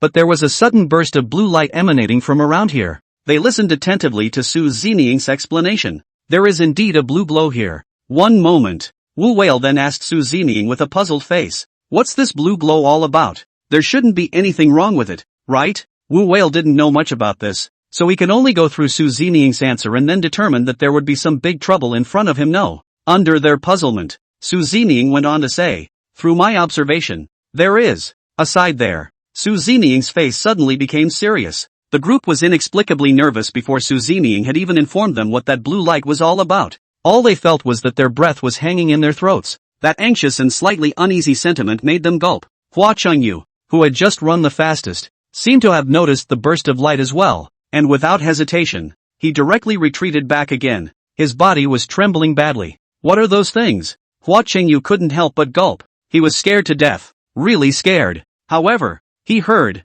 Su Zeming slowly open his mouth. Fire ladybug? Fire ladybugs? Their faces suddenly changed. They couldn't help but gulp. What the hell is this? Yang Mi and the others didn't know anything about this kind of stuff, and at this moment, they were full of distress and looked at Su Zeming in confusion. Su Zemin answers, this kind of stuff, it's scary. Su Zeming's face stayed tight. Once, we wake him up whole, then we're bound to die. And this type of thing is an unbelievably brutal mass murderer. Hearing this, the faces of the crowd grew increasingly pale. Obviously listening to the other person's name feels okay, but the panic and fear that emanated from within could not be explained in a few words. Is this thing that scary? Lu Shirshir also gulped. According to Su Zeming's portrayal, he was now frightened and his body was trembling along with him, but he saw Su Zeming nod. If it wasn't scary, would I stop you guys like this? Don't go in at will, and don't wake up the others, otherwise, we'll really be in for a treat. Su Zeming reminded again. Tell them to stay put. They kept in mind everything Su Zeming had said and really didn't dare to fool around. In case A careless one pissed off this type of thing. Then they might not really be able to eat. They still want to escape alive. So naturally they don't dare to mess around. Even Hwa Sung-woo just now. At first, he was maybe a little smug. But when he waited until later, he was too visibly afraid, too visibly shaking, to act recklessly. How could it be so terrible? Hua Chengyu ran his hand over his cheeks twice, feeling his brain buzzing and a little slowed down. He was under mental pressure. More and more. Nerves tense. He looked at the two men who were beside him, and he ended up not daring to utter a word. Not daring to say a word. He's scared. His demeanor like this was never seen before. After all, he's the most arrogant in front of him. From the beginning to the end, just word for word, even to him a meal of good words to persuade. He is still obsessed. Have to be there blindfolded. Now, he finally stopped his disgusting behavior. Not like the front. The whole bunch of nothing. Without Hwa Sung-woo messing around, the place was silent. Su Zining led them out of here. Hurry up and leave if you can. Don't stay here for too long. Lest in a moment, you piss them off and wake them up. That would be bad. Su Zining glanced at them and immediately led the others away. Chapter 184. Don't bother coming. The others? Su Zining trusted them unconditionally. The rest of the few people would always listen to him obediently when he explained something. But, the Hwa Sung-woo in front of them was different. This guy is always, moving around a whole bunch of, or else touch here and there. Even if he had been accounted for, it was highly likely that he would, in all likelihood, just touch and feel around. With this guy around, it's easy to go wrong. Su Zining's gaze, involuntarily swept over him. Hua Changyu was instantly irritated. What do you mean? His face fell with a grimace as he burst into a rage. He glared at Su Zining with a death glare, his face full of displeasure. You're sick, aren't you? He opened his mouth and cursed. Who are you to look at me when reminding everyone? It's already great that I can follow you guys here, but to end up muttering about me? Hua Chengyu was very unconvinced. He always felt that he was not respected, especially the way these people were looking at him, pissing him off half to death. How can there be such a group of people? Shouldn't they be helping each other out since they're all on the same rope after all? However, looking at their eyes and their behavior made him feel uncomfortable. It was a weird feeling that put him in an irritable mood. He had a gloomy face, and his tone was impolite when he turned on Su Zining. Certain people had just made all sorts of tawdry maneuvers in front of Su Zining, and he hadn't condemned the other party all this time, and had indeed been a little indulgent towards him. However, this next second, he was irritated and grumpy instead. If you don't want to participate, you can get the hell out of here immediately now. Su Zining's body exuded a majestic aura. This was the first time he was that angry. As soon as he opened his mouth, a gust of pressure instantly spread upwards. A group of people, too, were gazing with disgust to the extreme, at Hua Chengyu, who was right in front of them. The crowd's tempers were not too good with him as they were stumped by his series of dirty and disgusting tactics. Hua Chengyu had never imagined that one day Su Zining would be this angry. He winced a little. His face, mixed with too much embarrassment. He forced a smile, especially Su Zining, who had extremely cold eyes. At this moment, it was staring straight at Hua Chengyu. Su Zining said, if you don't want to participate, get the hell out of here immediately. Stop whining in front of me. A big old man. It's like he doesn't understand human language. From the beginning until now, you're the only one who's been messing things up. If I had known you were like this, when you wanted to participate in this program, I should have stood up and stopped you within the first hour. The other party had already made such a blind fool of himself, and the last bit of Su Zining's cautious benevolence towards him disappeared in an instant. He hadn't intended, nor did he intend, to condemn the guy for what he wasn't like that. But on the contrary, he behaved so badly. It really is, with the best temper, he could be pissed off. Back then, Hwa Sung-woo fell silent. He was starting to get cocky and was always chirping. He doesn't move. He says shady things. However, in this moment, he was suddenly embarrassed and suddenly forced to smile. He's a little scared. Su Zining's behavior made him tremble in fear. He pursed his lips. He was displeased in his heart, and his eyes glared at Su Zining with a deadly glare. How big a deal is it? The other man then took a nasty tone with him and looked like he was dying to finish him off. He watched, shivering, but it's just spitting out a few sentences. You're not, so irritated, are you? Hua Chengyu pursed his lips, looking like he was innocent. He explained, and on the team, there's going to be someone who willingly steps up to lighten the mood, and it's obvious I'm that person. As for you, there's really no need to get that upset. Hua Chengyu's words were somewhat yin and yang, nothing more than condemning Su Zining for having a bad temper. Just a little thing and he's throwing a fit? That's funny. He was speechless. always feeling that Su Zining was doing it purely on purpose. Right now, he was even more somber. With a defiant face, the more he thought about it, the more irritated he felt. His eyes glared at Su Zining in death. Su Zining laughed out coldly. Alright, your acting skills are really poor. In front of me, stop acting. Su Zining was blunt and immediately exposed him. With such poor acting skills, it's only you who dabbled in it the entire time. Unbeknownst to you, in the eyes of the rest of us, there is not much difference between you and a clown. Su Zining at most gave him a glance, but all these words he blurted out. In 3 words, they've already reduced the other side to nothing. Su Zining is disgusted with him. At first Su Zining was able to put up with all his nasty behavior. He could have left him alone. But some people's behavior is too contrived. It really is all about wanting to forgive him, but because of all his bad behavior, there is no way anyone can do that with patience. Su Zining, who had always had the best temper, could be pissed off like this by him?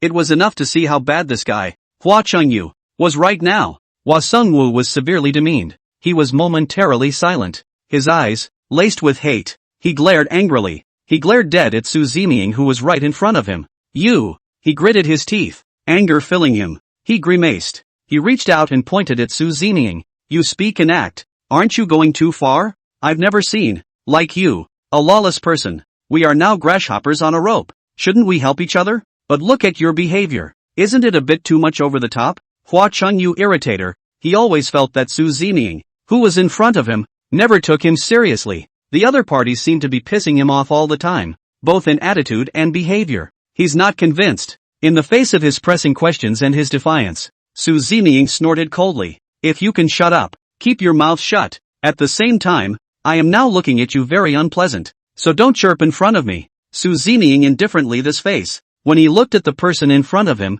he spoke without any manners and directly disliked him angrily. A certain person wanted to defend himself, but when he saw Su Zining's eyes, he was instantly scared and trembled. Originally, he wanted to be furious, and wanted to take advantage of this opportunity to yin and yang Su Zining back. He's at least a top stream, right? He has quite a large fan base. However, what makes Su Zining look down on him so much? What makes you yin yang him in front of him that he's not? He was annoyed and wanted to lash out, but Su Zemin's eyes, when the sharp eyes fell on him, his body shivered uncontrollably. He was horrified and scared to death. With a tense expression, he carefully glanced at Su Zining. In the end, he slightly lowered his eyes and tried not to look at Su Zining as much as possible. He wimped out. Yang Mi and the others were just relieved. Lu Shishir walked to Su Zining's side and gently patted his chest. Chapter 185 is controversial. I know you're angry, but you'll only end up hurting yourself if you pussyfoot around with people like that. I still hope that you will be able to calm yourself in your mood at this time and not let him get to you.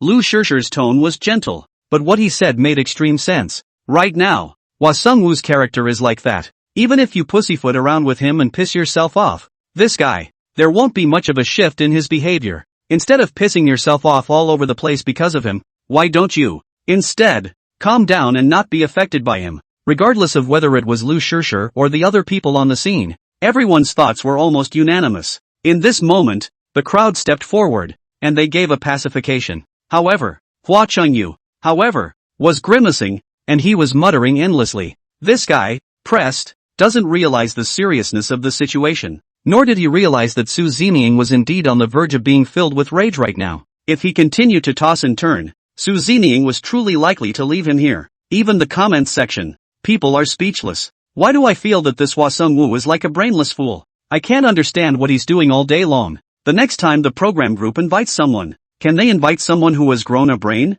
Instead of being like this Hua Sungwu, who is purely here to make things happen, right? I thought he was okay before and was obsessed with the songs he sang for a while. But now that I'm looking at it, why do I feel like this guy is stupid? Especially, with all the tawdry maneuvers he comes up with. It seems like he has no brains to speak of? My god, if it were me, I really couldn't stand it. Under the sky, how can there be someone as stupid as him? I'm a little curious as to what reason those who like him have for liking such a dumbass. I'm curious. I wonder if these fans can answer that for me. Hua Sungwu's various tart maneuvers have caused a lot of buzz in a short period of time. His behavior on this one occasion leaves no room for narrative. Most of the people looked at him with indescribable disdain. Even his fans grew silent. They started, and would be on the internet, helping to explain Emil. Indicates that in this case, there must be a misunderstanding. But, with all the various tawdry maneuvers of someone, Are these really misunderstandings? They questioned it. The longer they waited, the more hesitant they became, not wanting to believe that the other side was, in fact, so nervous that they had committed some unforgivable acts. For these explanations, everyone would still believe so 2 or 3 sentences at first, but at the back, Hwa Sung-woo kept showing his selfishness in front of everyone. Basically, no one would be willing to believe what his fans explained. After all, even if they were more fearful, they couldn't possibly engage in such disgusting and underhanded behavior. From this, we can see that the other party clearly has a problem with his character. Otherwise, could he have made up such a large pile of things blindly? Can the fans stop watching? What kind of person is watching you? We people have heard a little bit about him, and judging by the other party's behavior so far, he's clearly a self-serving and despicable clown. Su Zeming had already warned him like this. How could I have not expected that this guy would appear to have tightened up a bit on the surface? In reality, it was all superficial work. My goodness. This is really shocking to my eyes. I can't believe it. Everyone is helping each other and is trying to figure out how to solve the problem. And he's the only one. It's really getting worse the more you look at him. I just want to know. On the show's side, can we hurry up and contact the other side and blow him out of this show? I don't even want to watch it if he's there. I've never seen anyone so stupid. The controversy about Hwa Sung-woo is getting bigger and bigger. The main thing is that he's all kinds of tawdry and draws anger. It is obvious that everyone can solve the problem by actively cooperating. And he likes to say a whole lot of rebuttal words when he moves. It's like he doesn't understand people. He's always getting into all that stuff. And he's always acting like he's above it all and he's great. Just like him.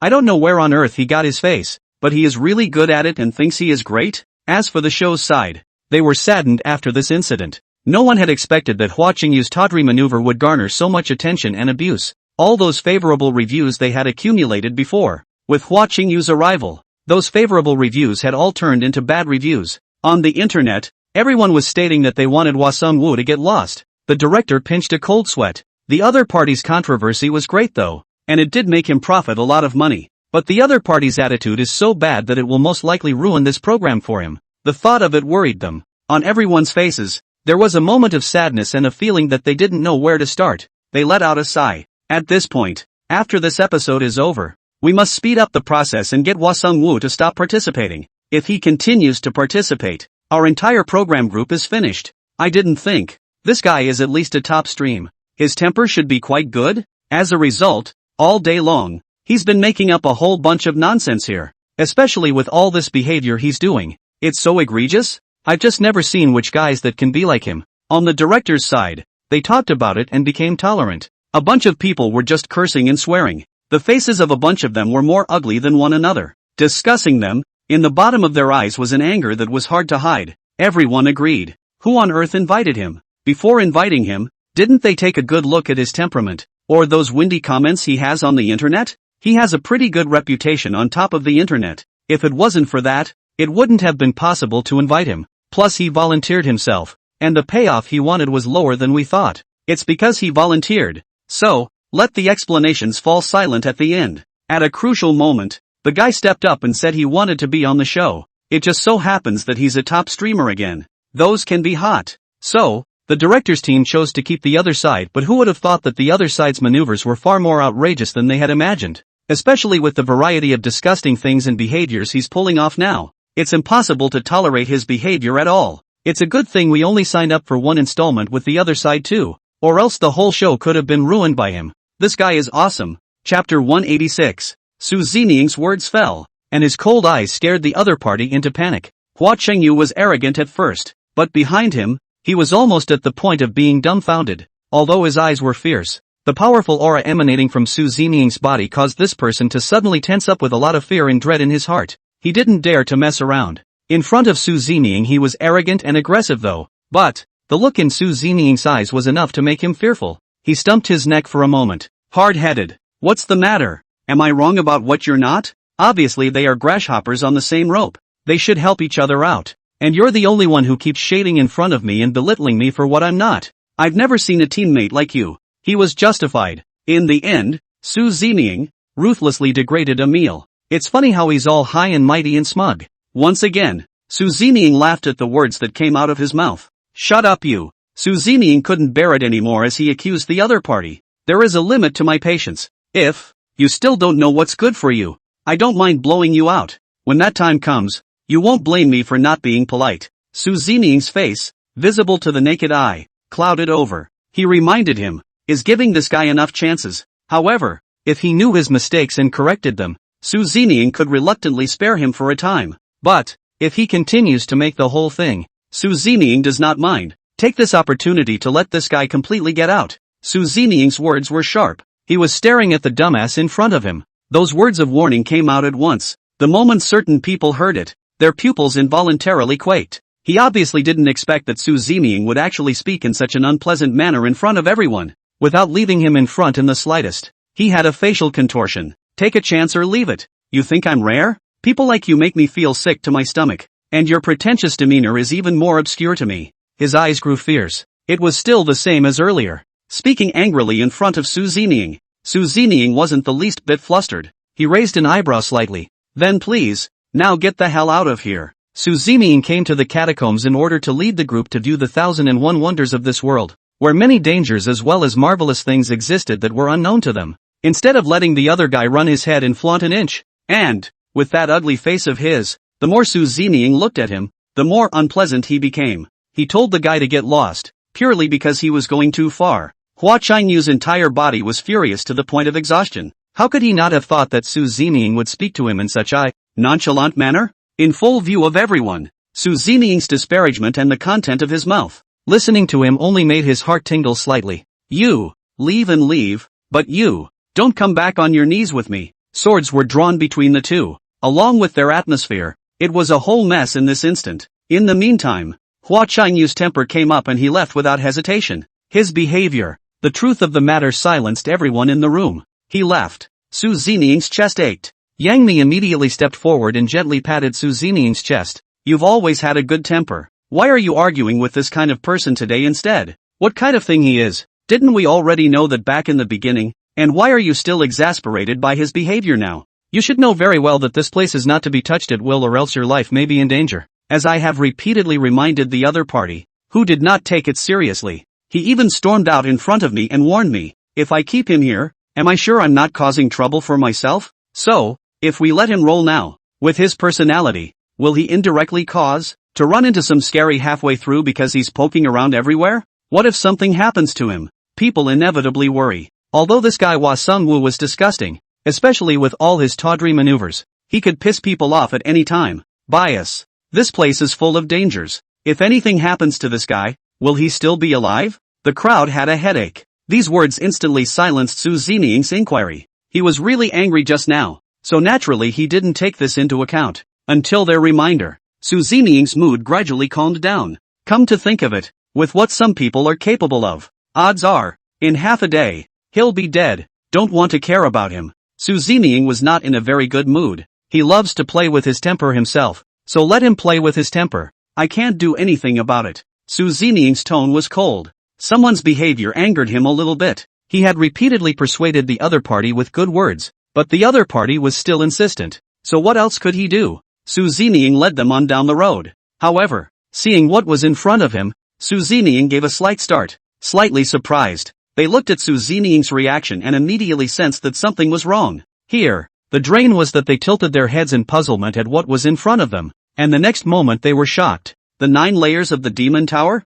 Is this the 9-layered Demon Tower that is written in some books? At this point, the crowd was slightly startled. They were full of amazement. This thing is so beautiful. Lu Shirshir tilted her head slightly, looking at the 9-layered Demon Tower in front of her, her heart bursting with emotion. Even Jamie and Hotba, they thought it was beautiful. Just, such a beautiful place. And the aura he gave off here was so eerie to their senses. A cool sensation instantly spread throughout his body. They winced. A sense of tension that spread instantly. This place, what the hell is in it? Su Zining pursed his cool lips. In the midst of their doubts, Su Zining slowly spoke. The exterior looks really pretty, but the inside is horrible. Su Zining narrated. The so-called 9-layered Demon Tower is actually a 10,000 person skeleton. Here, it once held at least 10,000 corpses. Walking inside, one would be able to see skeletons all over the ground. A group of people. The more they looked at it, the more they sucked in their breath. Their pupils quake.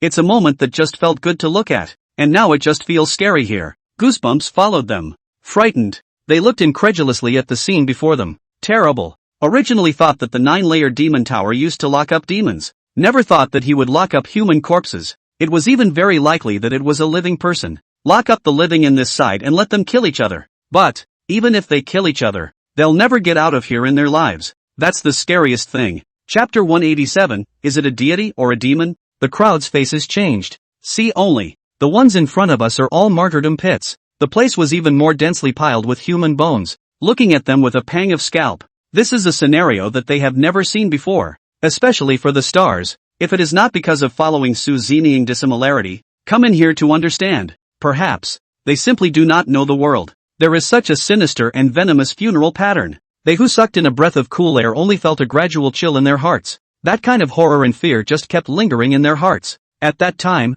they even felt that their legs were gradually weakening and they could not walk a bit. Everything in front of them made them a little uncertain. In ancient times, such vicious and evil burial methods were utilized? And what's the difference between their behavior and the devil's? Tens of thousands of lives. Could it be that this deity is so powerful? So much so that they don't hesitate to harm tens of thousands of lives just to be blessed by the deity? I think those people are clearly bewitched in their brains. Or else, how could they possibly come up with such a solution? My God, I feel like this has shocked my perception of their time. The content recorded above the frontmost painted wall was enough to shock them. From a young age, a girl is nurtured and then sacrificed to the gods. However, would have thought those things would have been enough to make them angry. Unexpectedly, what was here in front of them was the existence that truly filled them with rage. The crowd is in a bad mood. They were complicated beyond words and in a terrible mood. I had thought that this kind of thing had been cut off as early as the previous Shang dynasty period, but I never thought that here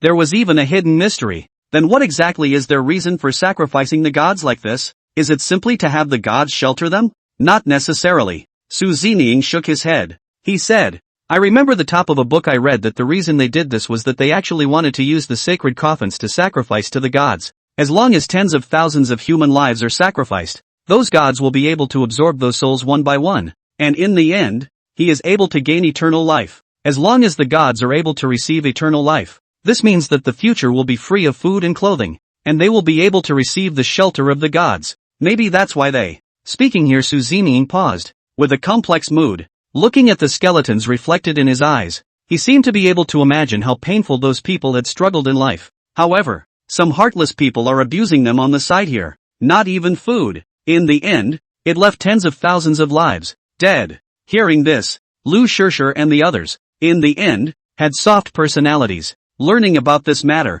their moods were suddenly complicated. Even along with the voice surprisingly became choked. It's horrible. Isn't it disgusting how those people do things? To deprive so many people of their lives just for the sake of a so-called non-existent deity. What difference is there between them, then, and evil spirits? Moreover, would a deity who wants people's lives like that really harbor them? Instead, they would wait for the other party to get eternal life and then treat them like ants and devour them one by one? I'm really pissed off. How did these sacrifices get made before? If I had lived in their dynasty, I would most likely have suffocated to death. Lu Shishir and the others angrily expressed their thoughts. At this point, everyone's face was filled with rage. They clenched their fists and spat in exasperation. Su Zining's mood was also all over the place, and he had been at a loss as to where to describe this matter. He only felt a chill in his heart, wondering just what kind of deity would require a human to sacrifice his life in such an extremely evil way, which would then give him eternal life. Such a deity was just like what Lu Shishir had just spat out,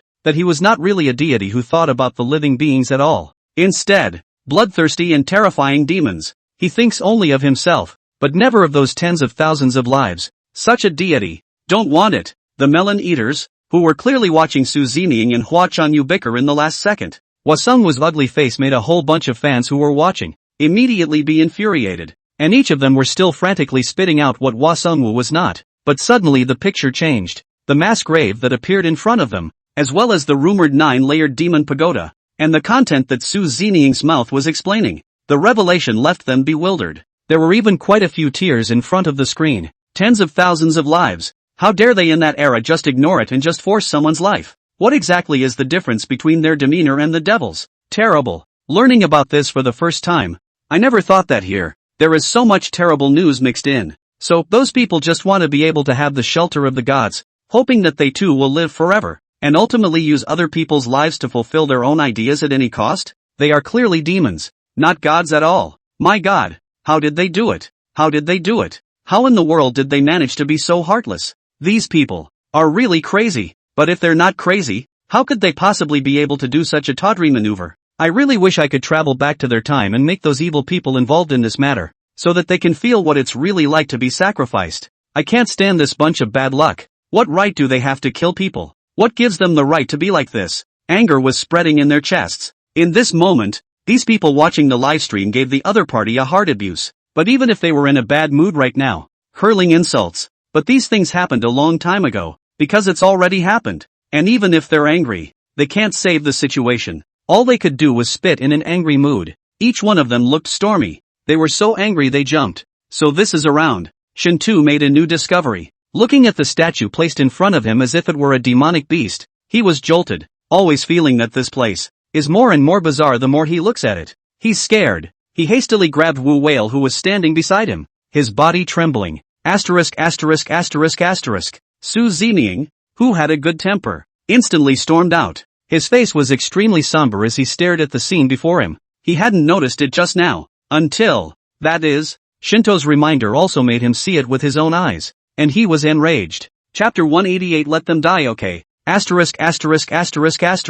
If I were in ancient times, even if I had to spell out my old life, I would have dragged those people to die with me. He was so infuriated that his chest began to heave violently. As soon as he opened his mouth, he cursed. Everyone's faces were heavy. The sight of the followers was only depressing. Only to see, laid out before them, the cave of 10,000 people, countless skeletons that presented themselves. Through this scene, it becomes clear that once upon a time, something terrible happened here. At this moment, everyone just felt weak. That sense of despair, instantly spreading throughout their body. They smiled bitterly, only feeling powerless. They really wanted to travel back to ancient times and help the people who were innocently getting killed. Who on earth came up with such heartless means? Let him live forever and never die. Or else let him have a good time in the 18 layers of hell, where he will be tortured by pain and suffering every day, even to the point of despair. Wu Whale clenched his hands into fists. Being half pissed off, he opened and closed his mouth, wanting to make the other party suffer. But he is very clear in his heart.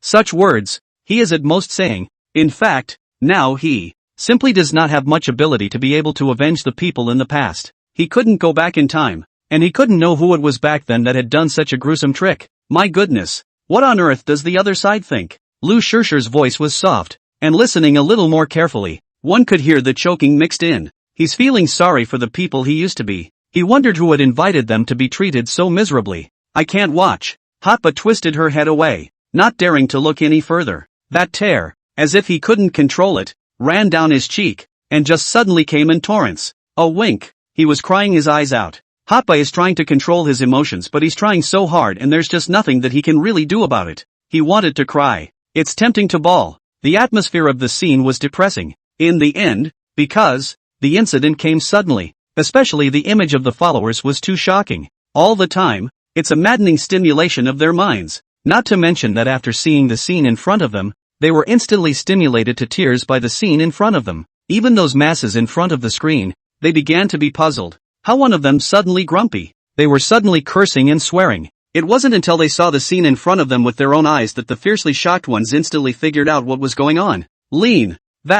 Those people shall not die. So many skeletons. Doesn't that mean that in their time, someone in a position of power had a whole lot of innocent lives sacrificed? Can you make the other person taste the sacrifice as well? I finally understand why everyone's mood just now could not be calmed. All of these, all for a reason. I really can't watch a scene like that. Once I see that tears coming, all of a sudden I can't control myself. What's the point? Looking at Su Zening's look, I think, most of those people who died here are innocent people. Otherwise, Su Zening's complexion wouldn't be so ugly. If they were all perverts who were 10 times more evil, maybe Su Zening's psyche wouldn't have sympathy for them. Bias. Su Zening's face followed suit. I really can't stand it. They are just going to take the lives of countless civilians to make such a mess just for the sake of sacrificing some gods and resurrecting them?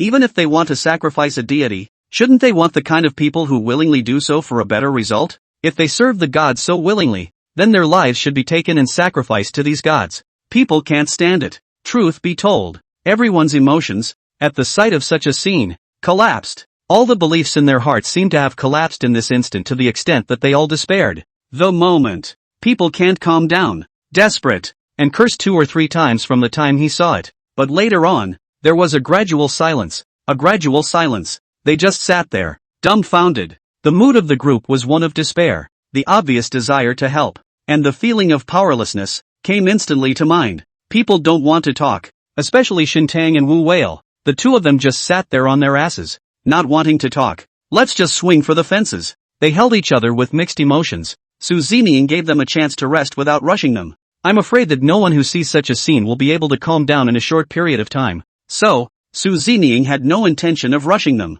Back then, they don't know what to do. They rubbed their temples feebly inside. I really can't wait to rush to the past and dismantle them. I really despise their faces like this. On what grounds? What gives the other party the right to make a whole lot of these? The more Wu Whale thought about it, the angrier he became. His temper came up and he cursed. At the time, Su Zeming looked at him and reached out to pat his shoulder. I know you're angry, but I hope you, for now, can calm down. After all, this kind of thing, you can't change the reality even if you are very angry. So, you can only watch. Su Zeming reminded. I'm just not happy about it, but I have to say, even if I'm not willing to do it, so what? There's no way for me now to go back to the old days and do everything I can to help him. He sighed. With these words, who isn't? Unfortunately, even though they really had thoughts, at this moment, they could only hold them all back. You guys have a good time venting. Good. People are depressed. They lowered their eyes. All of them, one more devastated than the other.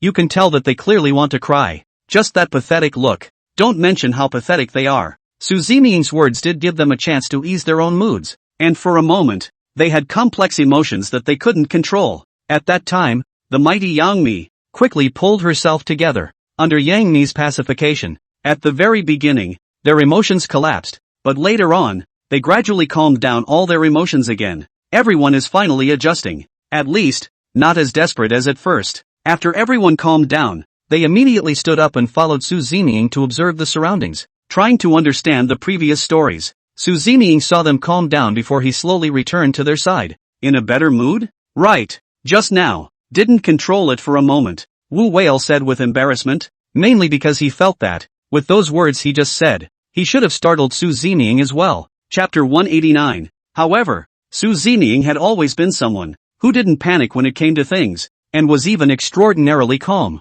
He doesn't really go into a panic because of what he says. He didn't look so embarrassed, and apologized to Su Zeming in a bit of a panic. Suzuman appeased. Oh, nothing, a small thing. I can understand the emotions you were feeling, so there's nothing to explain. These are just little things, so don't think about them there, right now. It's follow me here and study them. Yes, they nodded their heads, and then, it was gazing at the scene in front of him with suspicion. Would it be possible to trouble you and go into a little more detail for us? Mainly, want to understand their side of things. Hotba also calmed down, his eyes gleaming, looking at the person in front of him with a serious face, eager for Su Zeming to explain for himself. How could Su Zeming disagree with him? Su Zeming agreed without hesitation. You guys want to know? Then I will do my best to explain these things to you. He had a smile on his face, pacifying him then, also thinking, let them one by one. Just don't put too much pressure on their hearts. At the time, everyone was relieved. They followed Su Zeming's side, and on the surface, it looked like they were able to calm down after seeing these scenes. In fact, everyone's in a state of collapse, even if, just now, they were indeed given time to adjust their emotional state. But what was in front of them was too shocking. Trying to calm down, but slow to do so. What you're seeing now is the legendary cave of 10,000 people, and all of those buried here are civilians. And the reason why the other side is doing this is probably because they want to use these living people to be buried, and then they can gradually be recognized by the gods. If they can be sheltered by the gods, in the future they will be clothed and fed. Their situation will gradually improve, and they will even get eternal life. Su Zeming's words only sounded thrilling to them. When they heard this, they couldn't help but suck in a breath of cold air. Truth be told, it's horrible. Just for the sake of resurrecting the so-called gods, you start doing whatever it takes and then take the lives of those common people? And what's the difference between their current demeanor and the devils? I think pure perversion. I think that resurrecting any gods is a fake. And in reality they are just trying to satisfy their own selfishness. And then, they do such dirty and despicable means. That's it. How can there really be the existence of gods in this world? It's just that they are making excuses for themselves and forcing their words. What bad luck for them. If I were to live in that ancient time of theirs, I would take this person and do everything I could to make them pay the price they deserve. Wu Whale said it with a straight face. He was so serious. and judging from his reaction, he was being serious. Su Zining smiled. If it were me living in that era, I would also do my best to expose the true colors of these people. Definitely won't let those evil tactics of theirs really just be used one right after the other, in a deranged manner. They have to be made to feel good about themselves, or else these people are clearly getting worse. Clearly. Disgusting. People are spitting harshly. To put it bluntly, they just can't swallow it. Su Zining was not in a very good mood just now, but under their pacification, the irritation, like a little bit was calmed. Su Zining's gaze gradually fell on them as he reached out and gently touched Hadarub's head. You little girl, why do you also want to go back to the past? With this little body of yours, can you really do it? Su Zining held in his laughter, mainly to flirt and ease the atmosphere of the scene. Hatba pouted slightly. That's definitely possible. That said, I'm not particularly good at it yet, but I think I can do it if I want to. I'll lead everyone, and together we'll take care of each other. Why do people like them, who are so despicable, shameless and despicable, have such a good life? And those innocent people, but tragically treated viciously by each other? At the end of Hoder's words, he gritted his teeth as he clenched his fists in anger. That look, I can't tell you how cute it was. Su Zining gently rubbed her hair. I understand what you all mean. If it was me, perhaps I would have the same reaction as you all. Go back to the past and do everything in your power to help them. Never let the other party. Never stand by and watch the other party do disgusting and obscure dirty tricks. How is Su Zining not the same as them? In this matter, he also gnashed his teeth. He also hated to dismantle all those people.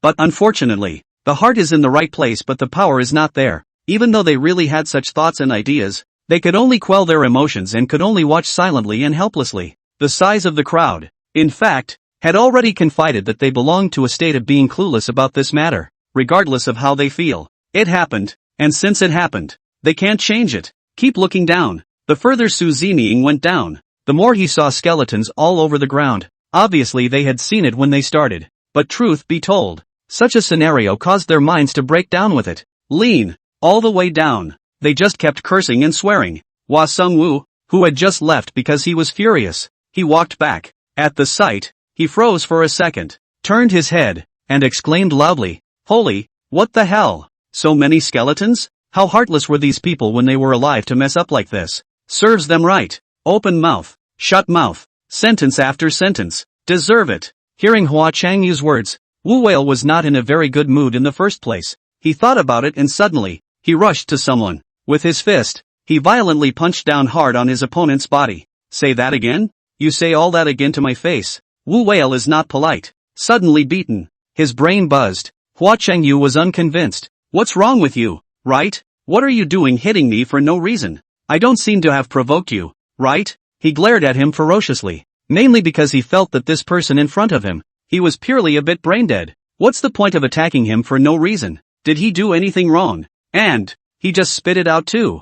Is that even a problem? Do you know why they died? It's okay if you don't know. Come over here and just talk about it. Chapter 190, Indifferent Hua Changyu. Regardless of how they actually died, that was all in the past. Even if I worry about it now, what can I change? Hua Changyu spoke realistically. In front of Wu Whale and the others, he had been especially cold, as if he was stating something that had nothing to do with him. But these dead skeletons in front of him really had nothing to do with him. It's understandable that he would say such a thing with a straight face.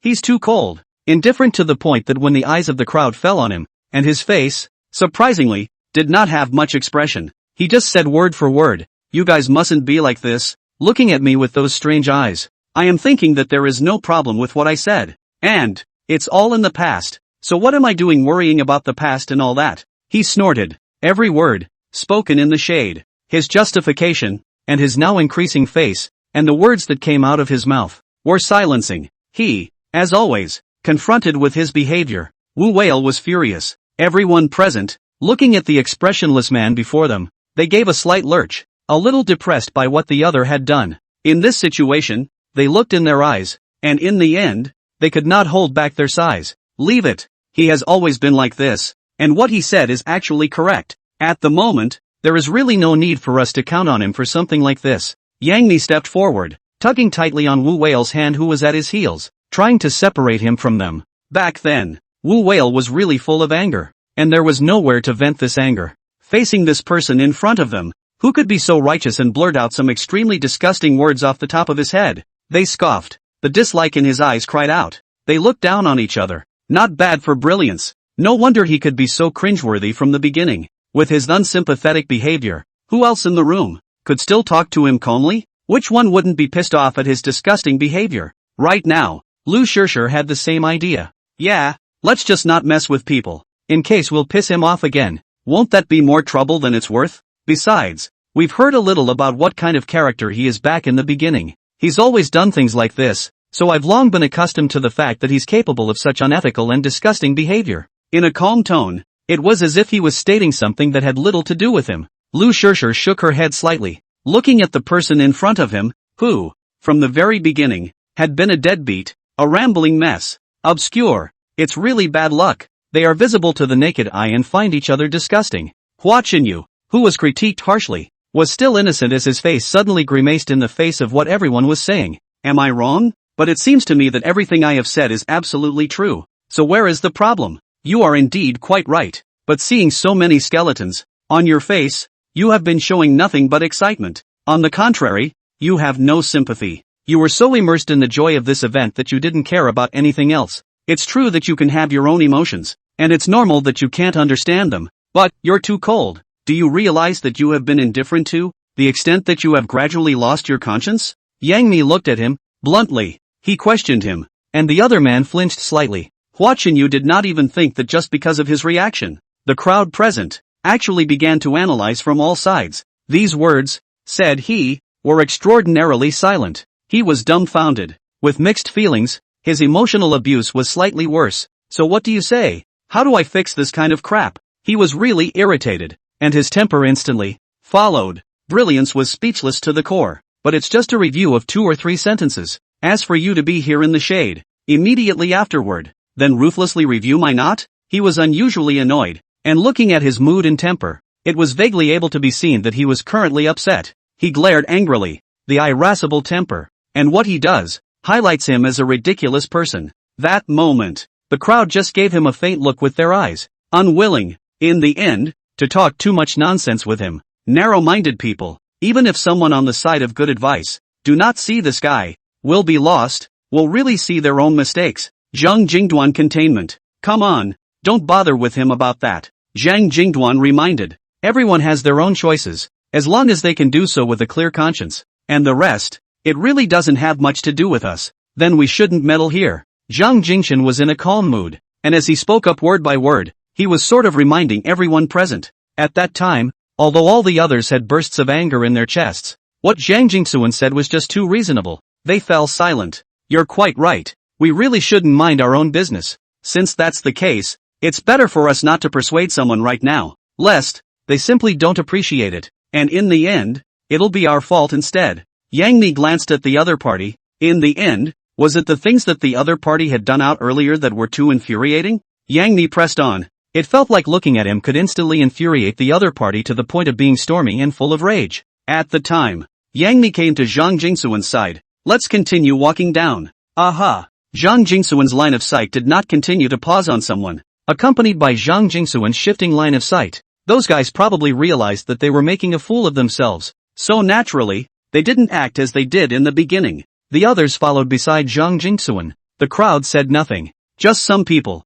too. He was looking forward to seeing everyone in the room looking at him with disdain, and that led to, he cursed inwardly. What's wrong with these people? We're all the same person. What qualifications does he have to point fingers at me in front of me? Especially that Wu whale. Seeing his face, the more I really think about it, the more disgusted I feel. Just never seen such a person. He cursed, the shady one said. Now naturally, he heard the words coming out of the other's mouth. He was silent for a moment. Forget it. He was too lazy to pussyfoot around with people like that. Just by looking at the other guy's face, he knew that if he got into it with him, the other guy would just be irrational. Only, when they come up, they curse and swear. And his condescending behavior is even more disgusting. The crowd was disgusted and looked at him coldly. Certain people have a hard time in their hearts. Chapter 191, Creepy Statues. He always felt that these people were clearly targeting him on purpose. Otherwise, what kind of attitude is this that they have now? Damn! Gnashing his teeth, Hua Sungwu was always on his mind. The crowd, however, did not even bother to give him a look of disdain. A group of guys turned their heads and left without hesitation. he could only follow closely. A few people in front of him were holding each other up and were able to help together if they had problems. Then look at him. He suffers from the dislike of the crowd. No one wants to stay with him. Even Shin Tang, at best, looked at him. Everyone's eyes showed their disgust for him without hesitation. At once, Hua Qinyu mentally cursed. On what grounds? Unable to think straight, he held a grudge. But even if he kept holding a grudge at this point, the incident would change nothing. He'd just have to follow in silence. He kept cursing and swearing, and his words were so eerily familiar. And the skeletons in front of him were too numerous. The further down they went, the more complicated everyone's mood became. The images in front of them made everyone only feel that their moods were gradually becoming more and more depressing. In some cases, there was even physical discomfort. So uncomfortable. I'm a little uncomfortable. Yang Mi vomited multiple times and he had no choice but to step forward. Can you give me a break for a while? He was in a devastated mood. As far as the eye could see, there was a series of skeletons in front of them. The number is quite large. In the end, it was the first time he had been in this situation and he didn't know what to do. He was still able to accept it just now, but when it came to the back, his body became more and more uncomfortable. Yang Mi couldn't control it for a moment and vomited right away. Vomit. Yang Mi was immediately running to the side, trying as much as possible not to cause trouble for everyone. People are worried. Are you okay? Lu Shishir was the first to rush to Yang Mi's side and hurry to help. Only water could be brought to Yang Mi. Yang Mi slowed down a bit. Vomiting out the contents of his stomach made him feel a little better inside. Just now, he just felt his entire stomach flip. It was as if he was trying to stir his internal organs together, in a haphazard manner. It's kinda painful. Fortunately, after some vomiting, Yang Mi was now in a significantly better condition. He breathed a sigh of relief, and all of a sudden, his entire body was in a relaxed mood. Go! The main reason was that the scene in front of him was too shocking to him. One moment, he then failed to control himself and, immediately afterward, just vomited. It's good that everyone understands. It's normal to be a little uncomfortable inside with a frightening image. However, Hua Qinyu was beside himself with a gloomy voice. Don't come in if you're not feeling well. Just like that, aren't you purely causing trouble for everyone? It directly affects our progress here. He spoke in a conspiratorial manner, clearly condemning Yang Mi and causing him trouble. The crowd that heard these words, especially Zhang Jingduan, couldn't hold back their anger for a moment. He took a step forward and waved his hand to punch the other party's body. Boo! Zhang Jingshan kicked his opponent in the stomach. Things came so unexpectedly that Brilliance didn't even react. He was kicked to the ground. After falling to the ground, he felt a sharp pain in his abdomen. He was shocked. He actually got his ass kicked by the other guy again? He had a thunderous temper, and all at once, was seething with rage. What's wrong with you? What gives you the right to treat me like this? Hua Qinyu's temper was not something to be messed with, and he came up and proceeded to hurl a volley of curses, the key to the words coming out of his mouth, and he's pretty proud of himself for saying them. Zhang Jingsuan shook his hand and slapped it. Keep your mouth shut. You're on your own. Stop following me. I don't want to save your life at all. Zhang Jingsuan's cold gaze met him ghostly. A cold shiver ran through him. The look in Zhang Jingsuan's eyes scared him to the core. That nervous, fearful feeling? Instantly, it spread through his mind. Zhang Jingshan is scary. But, this guy, Brilliance, he's unusually upset and grumpy. On what grounds? We're on the same team. Even if you hate me so much, you have to put up with me. You don't want to get rid of me all at once. But if I have a short or long time during this period, I will never forgive you easily. He was justified. This time up, said the yin and yang, with that lofty stance. Even Wu Whale couldn't hold back and stepped forward to punch him in the face. Shut up. From now on, if you keep your mouth shut, it might even save you for a while. But, if you're talking nonsense and dare to say one more word to piss us off, I don't mind. I won't mind. I'll just kick out a dumbass like you. Right out of here. It was supposed to be a good time for everyone, and a sort of laughter to deal with the trouble in front of them. But things went white hot for a while as someone showed up. The other party's justified words really make people more angry the more they think about it. Who can't stand it? When Hua Qinyu saw the sharp gazes around him, he couldn't help but gulp. It feels like he dares to say another word of nonsense. Next, the crowd will have no hesitation in punching right into his body. He was taken aback. He was scared to death. There was also Zhang Jingsuan's cold eyes, looking at him with hair all over his body. He felt that if he dared to bull ***** one more sentence, they would most likely fight against him in a while. When he thought of this, the guy was so cautious that he didn't dare to say another word that wasn't true. He fell silent. At the same time, Yang Mi glanced at the other party and told Zhang Jingsuan not to get too angry. Being calculating with this kind of person would only end up putting himself in a bad mood. Moreover, looking at this guy, one could guess that this guy, he would only be able to tinker with those underhanded and dirty tactics. Other than that, he was not capable of anything else at all. For such people, if they were too mindful of them, they would only cause discomfort in their hearts. Why do you have to fight with each other more than once when you know the outcome? Zhang Jingxuan warned him, don't blame me for being impolite if you dare to whine again. My patience is limited. And also, I have a bad temper. Zhang Jingxuan was really outspoken enough when he spoke. This one comes up and shades someone. Brilliance didn't dare to speak. He was afraid that if he opened his mouth, the other would be even more angry the next second. In case, what about this assault on him? The more he thought about it, the more worried he became. Mixed with fear, he pursed his lips. He fell silent. At this point, he's a little different from the front. At the very beginning of him, but also with cursing said so 2 or 3 sentences. But wait until the back. He gradually calmed down. Really do not dare to say a word is not. Look at him, a face of panic. But this kind of people, but also just to give him a look. And after that no one to take care of him. On the other hand, Zhang Jingxuan was observing the place with a serious face. Walking a little bit further ahead, one would be able to see, placed in front of him, the statue of the 12 demonic beasts. One look at it gives one the creeps in the heart. Chapter 192, Attacked by Fire Ladybugs. Everyone's heart went cold. The crowd looked grim, looking toward the 12 statues in front of them with heavy hearts. These statues, they are used to deter the dryads at the scene? To prevent the other side from making a mess? Yang Mi was a smart man, and when he didn't come here, he would occasionally go through some information in this area. Together with what Zhang Jingxuan had just told him, he boldly speculated as his gaze ghostly fell on Zhang Jingxuan. Right. They exist to be able to suppress the grievances smoothly, so that they have nowhere to redress their grievances, for eternity, unable to reincarnate, and at intervals, when they have nowhere to vent their grievances, the 12 demonic beasts, on the other hand, absorb the grievances in their hearts little by little, along with their souls, and settle them all together. The crowd that heard this sucked in a breath of cold air. Everyone is in a heavy mood. There's enough heartlessness in being able to come up with such a way to do this to people. Just what kind of person can come up with such tactics against people? Now a heavy face. A flash of unnaturalness crossed everyone's face as they talked about it. This story, in particular, was irritating to hear in their minds, and the more they thought about it, the angrier they became.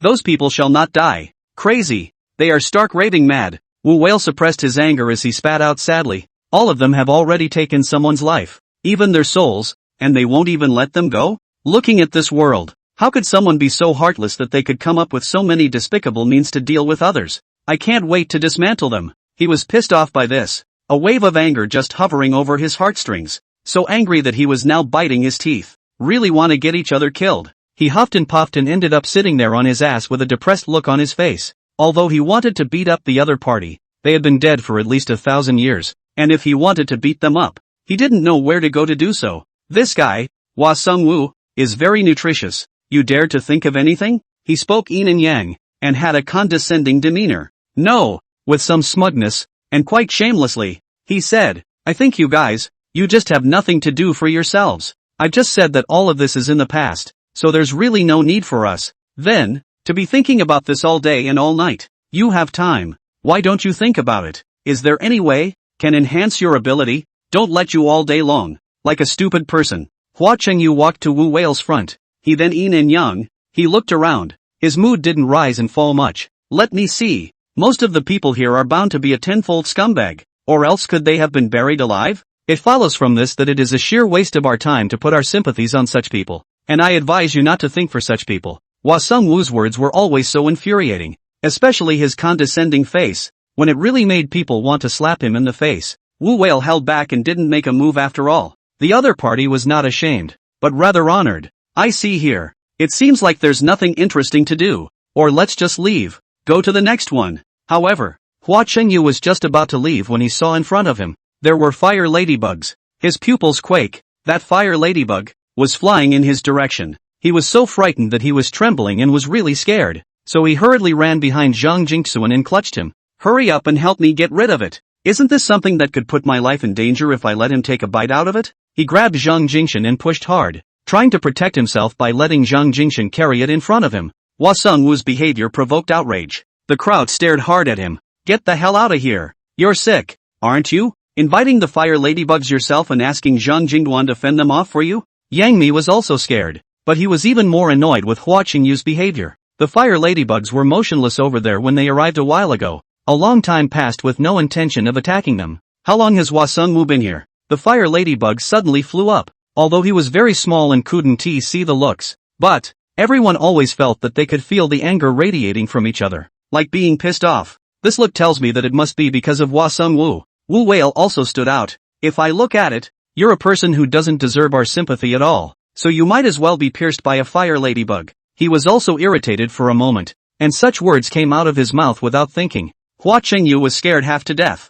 What are you babbling about? He poked out a head and glared ferociously at Wu Whale. What are you? And you deserve to point your finger at me? Shameless thing. He spat out a lot of words and was all high and mighty again. Zhang Jingshan pushed him out. If you've invited trouble yourself, find a way to solve it yourself. Don't pin your hopes on me. Zhang Jingshan decisively refused. And with the fire ladybug's ability, once he took a bite, his entire body began to self-immolate and started to ragingly burn. As far as something like Hua Chanyu was concerned, there was no use in asking for it. So it would be better to let him experience the pain with the help of the fire ladybug. Otherwise, this guy would just mess around. Hua Chengyu, who had been pushed out, was instantly frightened and his legs went limp as he trembled. No, didn't you say that you're very powerful? Since you're very powerful, why can't you help us with this thing? Hua Chengyu had a grudge on his face. He knew that Zhang Jingsuan's strength was definitely not good, and he still had to bring them here. Wasn't this sincerely just fooling around? There was also that fire ladybug.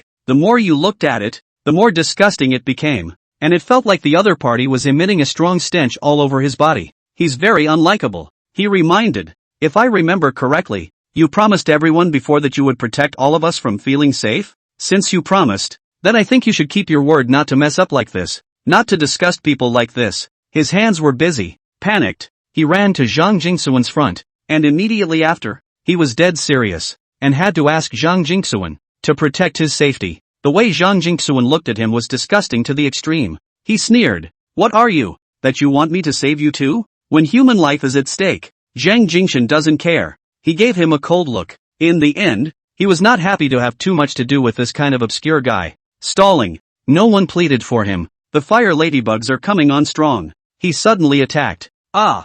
Hua Sungwu screamed miserably. Just when he thought he died without a burial place. Really want to be in front of the fire ladybug. The moment of living death. He was trembling. Sitting on his ass. He was stunned. Zhang Jingduan mocked. Is that all the guts you have? I thought you were very capable, but it turns out, it's just that. Chapter 193, Hated to the Bone. Su Zining scoffed. Hua Chengyu was so scared that his forehead was covered in sweat. Even between his legs, he was almost scared to pee. After Su Zining helped him out, he was frozen the entire time. His eyes empty. He was still thinking back to earlier. If Su Zining really didn't intend to save him, he was bitten on the bite. I'm afraid that the whole body, quickly self-immolation up. Just thinking about it made him sweat. Reacting, a sharp gaze suddenly shot towards Su Zenington. Why are you like this? He stood up, and as an afterthought, he threw his hatred all over Su Zening. Anger filled his body. His eyes were red and he was staring sharply at Su Zening.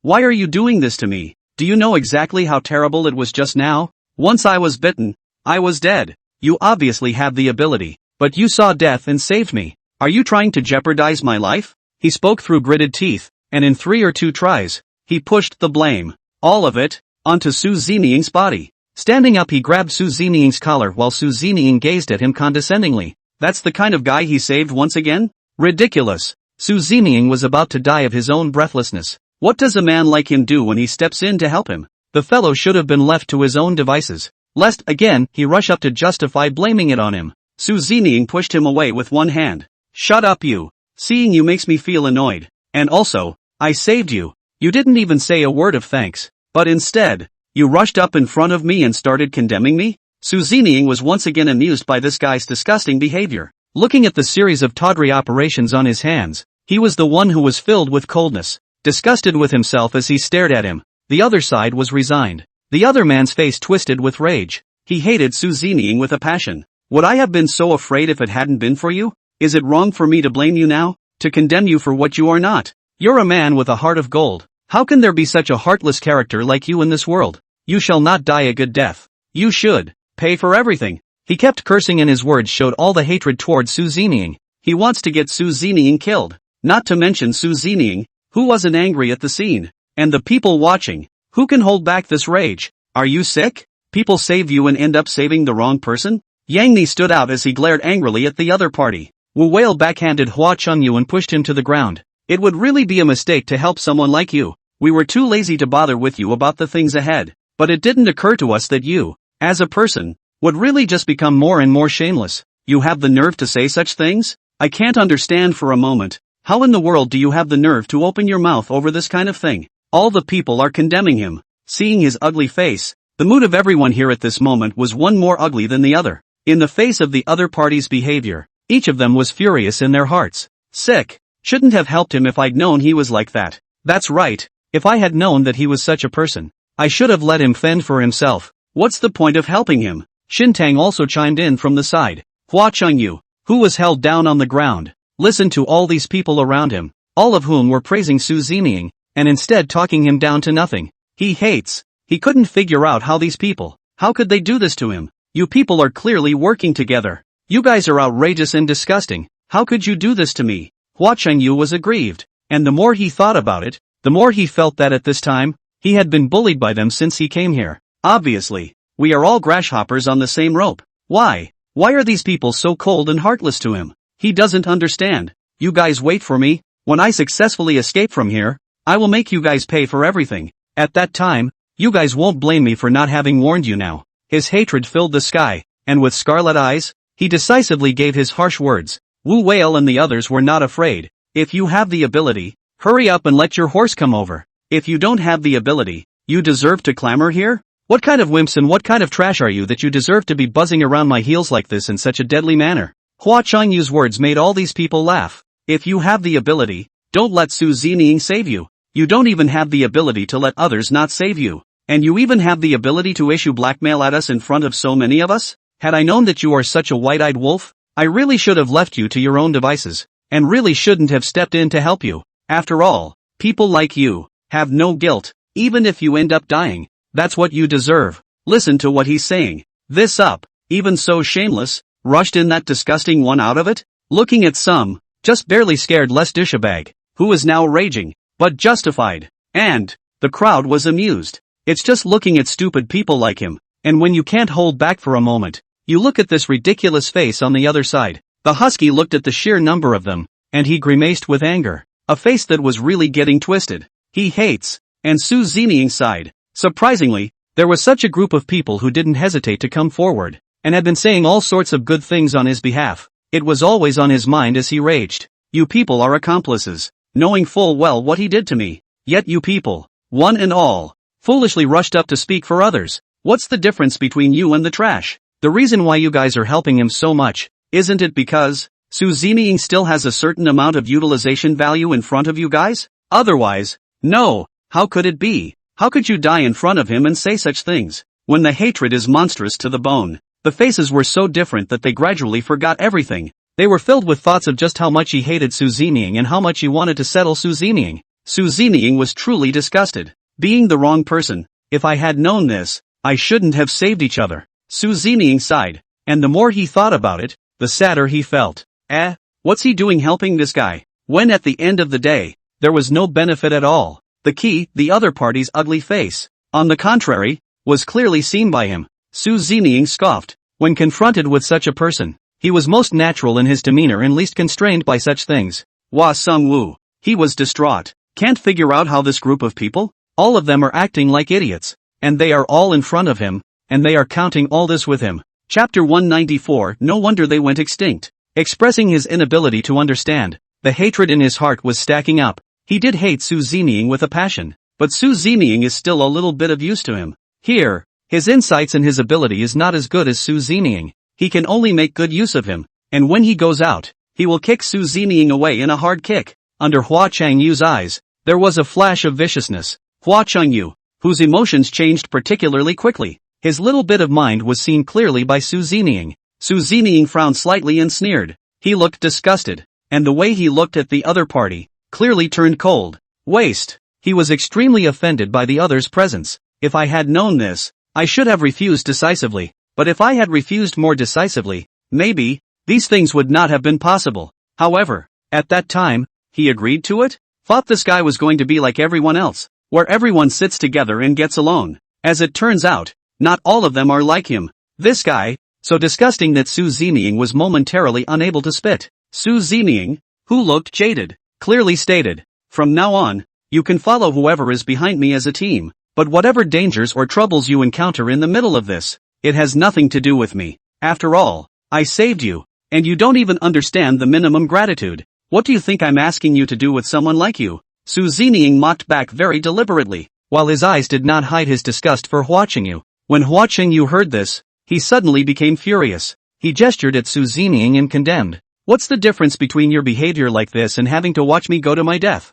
We are all grasshoppers on a rope. Shouldn't we help each other? You, on the other hand, came up and sneered at me, and even your tone was so harsh. Your behavior like this, when it comes down to it, I can't figure it out." He was furious. Su Zeming was clearly making a distinction. Why did he treat Yang Mi and the others so well? Seeing Yang Mi and the others in danger, Su Zeming rushed up at the first opportunity. However, when it came to his matter, the other party's attitude was so bad that he came up with a meal of rejection. He burst into a rage. Filled with indignation, he reached out and pointed his hand at Su Zeming. He doesn't even know the least bit of manners anymore. In the face of such goods, Wu Whale was the first to fend off Su Zeming. "Even if you spit on me as a dog licker or a piece of trash is fine, but if you dare to continue to deliberately target Su Zeming like this, then don't you dare blame me for being impolite. How nice of you to say that about him. The one who was really trashy is you who was right. And where in the world did you get the qualifications to have the nerve to condemn Su Zeming here?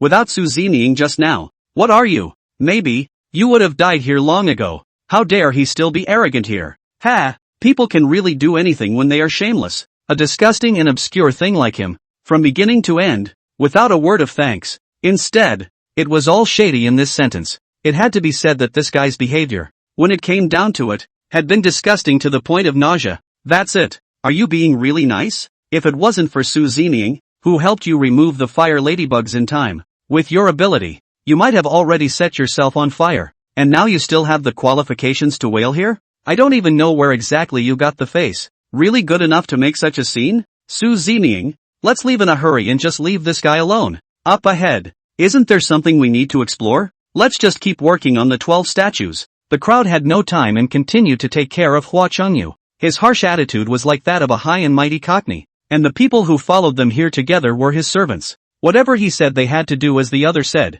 and there couldn't be a single word that wasn't. They're all stars, big names in the entertainment industry. And they want them to be respectful to an ungrateful creature like Hua Sungwu? Truth be told, they can't do it. The group merely glanced at Hua Qingyu as they quickly moved their heads, their attention quickly pausing at the 12 statues in front of them. In the very center of the statue, there appears to be another altar. That altar, there's a coffin in the center. The coffin looked expensive and appeared to have several dragons carved into it. 12 statues with dragons and the coffins next to them? This operation really puzzled the crowd. Shouldn't the 12 statues around here belong to the level of demons? If they even believe in these so-called deities, then they shouldn't have carved dragons on top of the coffins, which shouldn't contradict each other. And how could they possibly help them? Wu Whale was confused. He's a bit confused about what people thought in that era. Not really. Su Zeming denied with a grave expression. Look more carefully. Is that really a dragon painted on it? Look at their claws and how they look like demons. There is a big difference with God.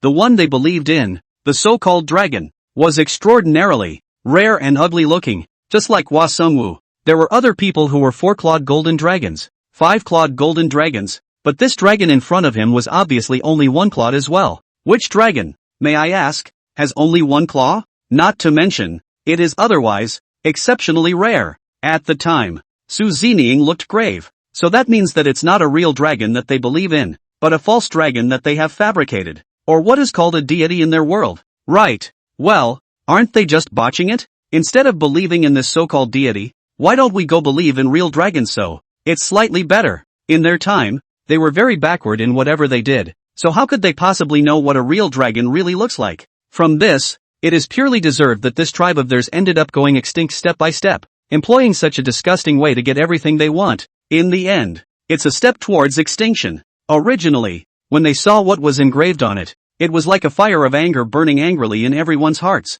However, after hearing that the gods they had previously believed in were so ugly looking, and after thinking that they were ultimately headed for extinction, for a moment everyone's mood, That was hard to contain. Was giddy. Those people just deserved it. If they didn't deserve it so much, how could their part of the world step towards extinction? To put it bluntly, they are disgustingly over the top. What's this again? A little further on, they could clearly see the center of that altar, where something was placed. Along with that, one of Hataru's voices rang out, and the crowd's eyes, at once, looked in the direction he had just pointed. Chapter 195, The Altar. Only to see, the center of the altar, placed something like a compass. On it, there was a whole bunch of things engraved as if they were spells, and a little closer, a creepy and eerie aura spread to the whole body. Their bodies all followed and involuntarily shivered a bit. A kind of horrified sentiment surprisingly just lingered around. The more they looked, the creepier they got. Yang Mi was clearly scared in his mind, and he silently took a step back behind him, nervous the entire time. This thing, I feel a bit disgusting. I don't particularly want to get close. I always feel, Hotba slowly said, with a slightly complicated mood, the more I look at it, the creepier I feel, making my body and mind shudder. There is nothing wrong with his statement. Combined with the current situation, here, it does give one the creeps. What person on the scene, let alone him, doesn't think this place is horribly overdone? Everyone looked horrified. Holy, this thing, it's not like it absorbs most of the souls or causes into this, is it? Such an evil and mischievous way of doing things is truly frightening. For a time, all of them could not help but retreat backward, and in everyone's expression, it was a panic that was hard to hide. It's horrible. Such a vicious way, thanks to the other side is really think out. And now, a group of people were really shivering. They all tried to back away behind them, and didn't dare to make contact as boldly as they had just done. Suzuman moved closer. With a serious look on his face, he took a step forward, and then without hesitation, he cleared the contraption in front of him directly onto the ground. Almost instantly, something in front of it was knocked straight to the ground. In this situation, a group of guys looked dumbfounded. They were all surprised. They were all gazing at what Su Zining had done with some incredulity, and all of them were marveling. What's the situation? Su Zining is mad? They were stunned and wanted to go up to appease Su Zining, but for a moment they didn't know exactly how to go about it. Each one just looks nervous and a little confused. Su Zining said, "This kind of thing not only absorbs Yin Qi, but also absorbs living people." What? The crowd was amazed. They were all gloomy, listening to Su Zining's reply with an incredulous expression. They who were shocked beyond measure. At this point, they had long since been made to feel their scalps go numb by Su Zining's reply. Geez, how can this world possess such an outlawed way? Which people are clearly sick, but if there is nothing wrong with it, how could it be possible to do such an evil and heartless act? Wu Whale couldn't help but curse. I think these people are purely psychopaths.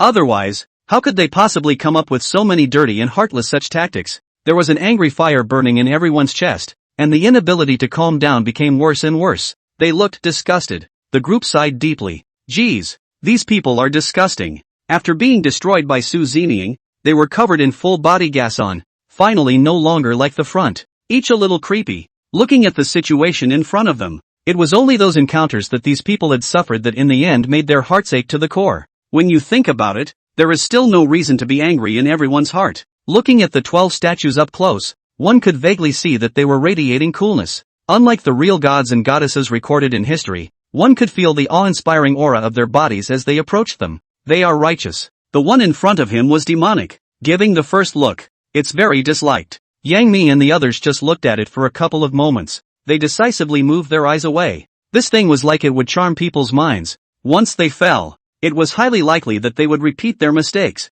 No one wants to. Yang Mi clearly meant to destroy the thing. His gleaming gaze landed on Su Zining, and he inquired a bit quite embarrassed. Is it possible to destroy all 12 statues? They do exist to tell the world that there exists in this world some history that was once extremely disgusting. But my biggest worry is that in the future, some people will follow suit in droves. Once they do, then the rest of them will all be doomed. Who can afford the consequences? Yang Mi was worried. Talking about this matter, he was wondering in his heart, and he couldn't wait to get rid of this thing right away. However, I heard Su Zining say, although, I also especially want to directly destroy this place right now as you said, but, this place is not something we can really destroy just because we want to. I'm afraid that by destroying this place, the whole thing will blow down along with it, and we'll die here too. There was an outcry. Su Zining's words were sort of indirect, telling them that even though they really had such thoughts, they could only hold them back. After all, whoever's life it is valuable. No more buried lives because of what happened here. Enough lives have been sacrificed here. There shouldn't be more innocent people, one by one, buried. I see. Then let's not do this. Yang Mi was just thinking about it, and after being rejected by Su Zeming, he didn't dare to have such thoughts or ideas again. This place, let's hope that no one will set foot in it again in the future. This took the yo-yo to say, and in his voice was an unstoppable sadness. Will do. In the future, in our world, it is unlikely that this will happen again. The gentle words completely soothed their slightly bad mood. Fewer and fewer people will believe in this kind of thing in the future. And everyone knows that if you want to get what you want, then you have to get it through your own efforts. And worshipping the gods is certainly possible. But of course it's definitely not in such a disgusting way as they did, to sacrifice others and get everything they want. The group looked confused. After another careful and detailed look around the place, they shook their heads slightly, a bit resistant to being here at all. There's no point in reading any further, Yang Mi suggested. We've pretty much seen it all here. Otherwise, why don't we just leave here now? At that time, Yang Mi's voice sounded soft and weak, and he reached out and gently tugged on Su Zeming's sleeve. He wanted to get out of here fast. The place felt too depressing for his liking. If he could get out in time, then he hoped to get out of here in a hurry. The others pretty much had the same reaction. I also feel that this place, the feeling it gives off, is really unpleasant. Otherwise, let's hurry up and leave. Don't stay here for too long. Since you guys want to leave, let's get out of here. Su Zeming respected them completely, and as they wanted to leave, Su Zeming led them away. Come on, let's go this way. Chapter 196. Zhang Jingshan led them towards the front, and the corpses in front of them caused the crowd to have mixed emotions. The endless skeletons were like a constant irritation to them, causing everyone's faces to be colored with a trace of pain. Here, the more you look at it, the more stressed you feel. Always feel that the mood is followed by bad. A little difficult to calm down. Wu Whale slowly said. His eyebrows had been staring at him tightly, and smiled bitterly. Everything here is unacceptable to people in terms of modern culture. The main blow was too big. There was a history of straw men. Those dynasties, only for themselves and no one else. The tactics are vicious and heartless. To get shelter from the so-called gods, they will do anything to deal with other people's lives. With a dynasty like this, people really aren't in the mood to keep watching. One more look and the emotions collapse. The crowd was annoyed. Sessions. No one wanted to stay here. Just wanted to speed up a bit and get away from this place of wrongdoing. If I had lived in that dynasty, how would I feel now? Would I be in the same agony as they were? As well as restlessness? I was thinking, will I mind collapse a little bit again? And finally, fall into despair? The one who spoke was Yang Mi. In just now, he had been pondering a little, but about this question. In fact, people don't get answers. The only explanation is that whoever it is fast in agony and desperate to the point of despair. This kind of thing is extremely crushing, that's for sure. Reba said, if you think about it, being an ordinary farmer yourself, trying to survive is not a simple task in the first place. However, with the grueling days and being dragged straight here by these people, with their lives at stake, who can sustain themselves? It follows from this that all the things that are here are painful and unpleasant. If I had lived in a dynasty like that, life would have run out of hope a long time ago, and an early death would not be a relief for me.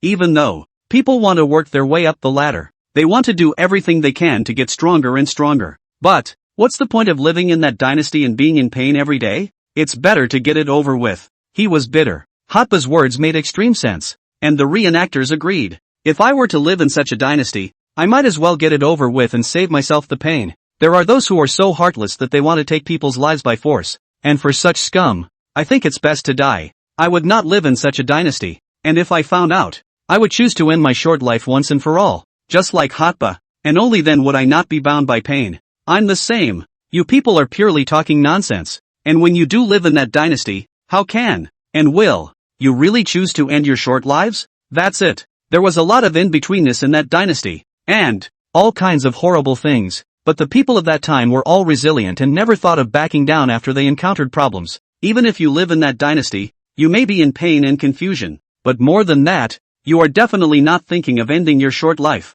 People are selfish. Anyone who wants to work their way up the ladder gets a lot of things. Wanted revenge too. Avenge yourself and make those people pay the price they deserve. As soon as the thoughts arise, they take root in the mind and become more firm. The comments section is varied. All the people had their own ideas, but whatever they thought and considered, that was their own business. A little further on, they drifted away from the area. However, an organ appears. Zhang Jingshan, who was at the forefront at the time, immediately sensed that the situation was not good. He immediately curbed everyone. Stop. Zhang Jingshan's nerves were tense. He observes his surroundings with a serious look on his face. A group of people were puzzled, and all their gazes fell on Zhang Jingshan. What's wrong? They looked toward Zhang Jingshan. Zhang Jingshan picked up the stone on the ground and threw it towards the front. Swish! The crowd was shocked at the fall of this cry. The stone wasn't splintered, but the bows and arrows in front of it, that number, were just massive. Their pupils quake. Have long been the scene in front of them.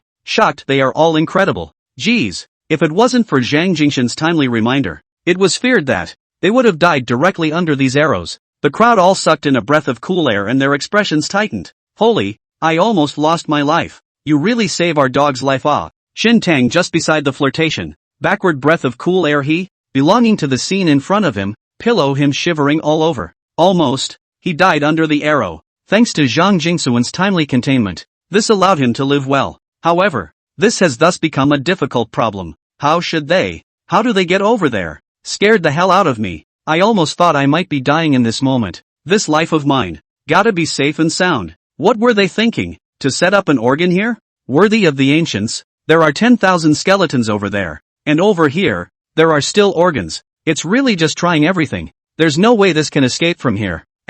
This dynasty, it had to be said, was far more disgusting than they had ever imagined. Who could do such a thing if there wasn't something wrong with them? So how should we get over there now? There was nothing Yang Mi was more concerned about than this issue, which seemed to be becoming a problem. Here, it's not simple. Otherwise, why don't we return the way we came? Shin Tang joked. After all, I don't think it's simple here, so staying here would be better than just leaving. What's the point of staying here if you can't get through anyway? He was just saying that tentatively, not really for real. Mainly, the situation here is too special. Take a slight step and you could lose your life. Who wouldn't be nervous about that? It was so tense that they were breathing heavily for fear of an accident. What's all this nonsense? Yang Mi glanced at him and did not intend to compromise. You choose to return the same way, but I do not intend to choose this one. Yang Mi was resilient, her eyes gazing ahead, her eyes full of wanting a challenge. He said, we have to rise to the challenge when it comes to difficulties and work together in unison to solve the crisis. I am sure that these things,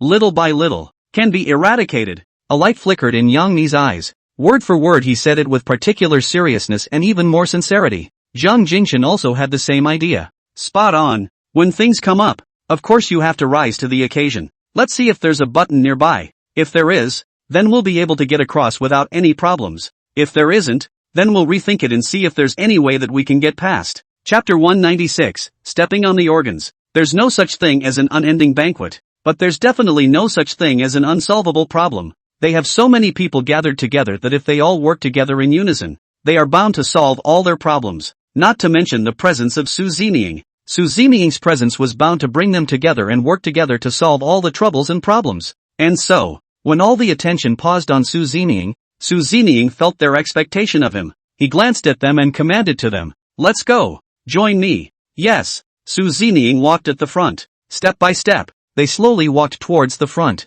In a slip of smoke, they were getting farther and farther away from here, gradually moving away from this place. Finally, it wasn't as depressing as it had been earlier. The crowd took a deep breath. They were as relieved as they could be, and gradually they sighed with relief. Finally escaping from the Thai place just now. This time, it's finally not as difficult as just now. Yang Mi said this, slightly frowning and looking helpless. Just now, there's danger everywhere, though those dangers were a thing of the past, and it was bound to be impossible to harm them again. But the feeling that was given there was really weird. They just felt creeped out, and spending more time in that place just felt. Goosebumps seemed to follow. That vaguely disturbing sentiment spread right through their hearts, messing with their ability to be calm at all. Thanks for leaving. Otherwise, but if they stayed there for even a short while longer, they might not feel like they could physically support themselves. It's horrible. The more I think about it, the scarier it gets. With a few scares. Phew. The group of people who had just been tightly wound were able to relieve themselves.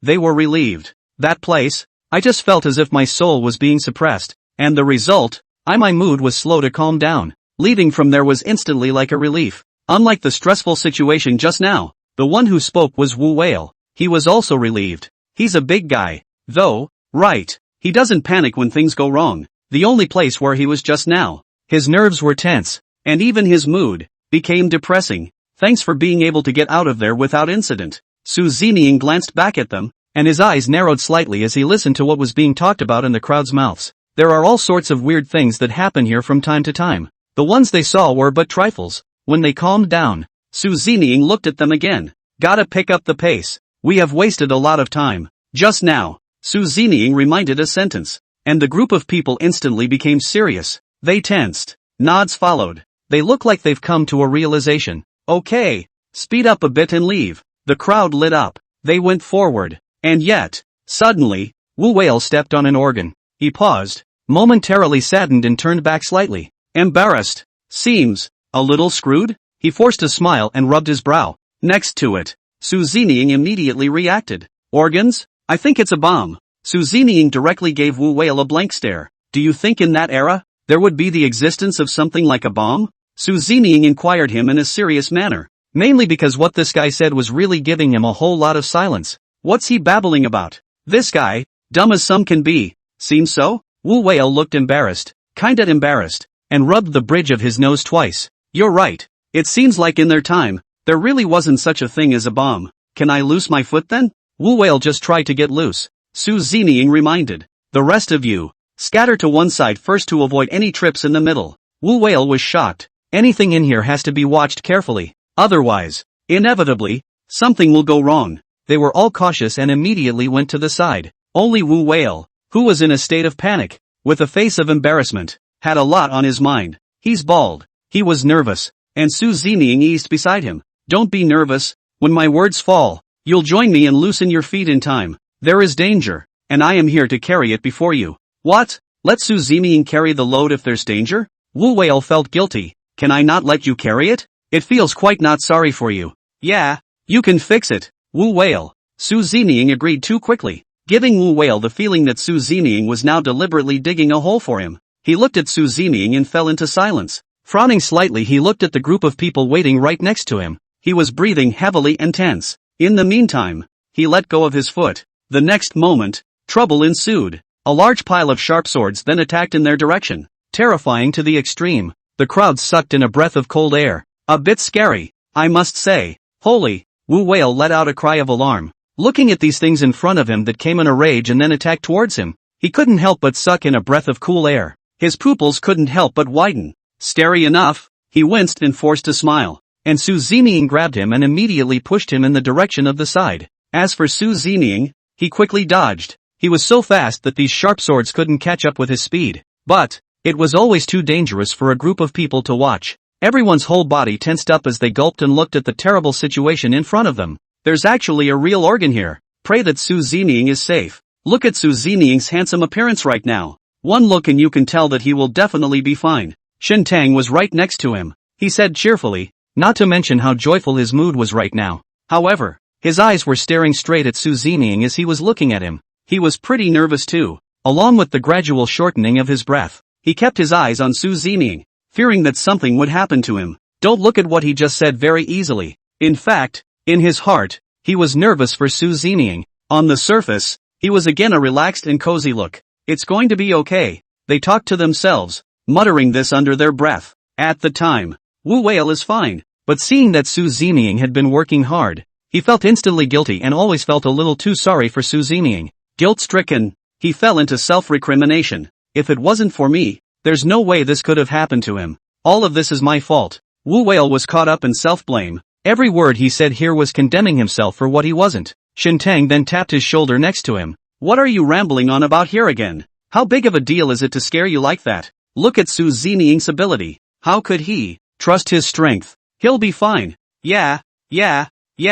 Su Zining just can't be okay. Chapter 198. Wu Whale fell into deep guilt, but if he had been a little more cautious just now, it might not have been possible for something like this to happen. However, it's because he doesn't pay attention. An accidental step on a trap on the ground. The thought of Su Zining once along or short, he is the more he thought of the more guilty. More and more feel that he is very sorry Su Zining. If Su Zining hadn't been trying to save him in the middle, how could this have happened? He lowered his eyelids slightly. The guilt in his eyes that he couldn't resist made Shen Tang and Wu Whale, who were beside him, pray for Su Zining's safety while caring for him. And on the other hand, all of them were paying attention to Su Zining. Su Zining must be okay. Yeah, actually you didn't know that there were such traps on the ground, did you? You really can't be blamed for this kind of thing. You also shouldn't fall into deep guilt and self-blame. Don't be imagining things there. Or you could just calm yourself a little now? While caring for Su Zeming, he was caring for him. Wu Whale quickly pulled himself together. He glanced at them and played it cool.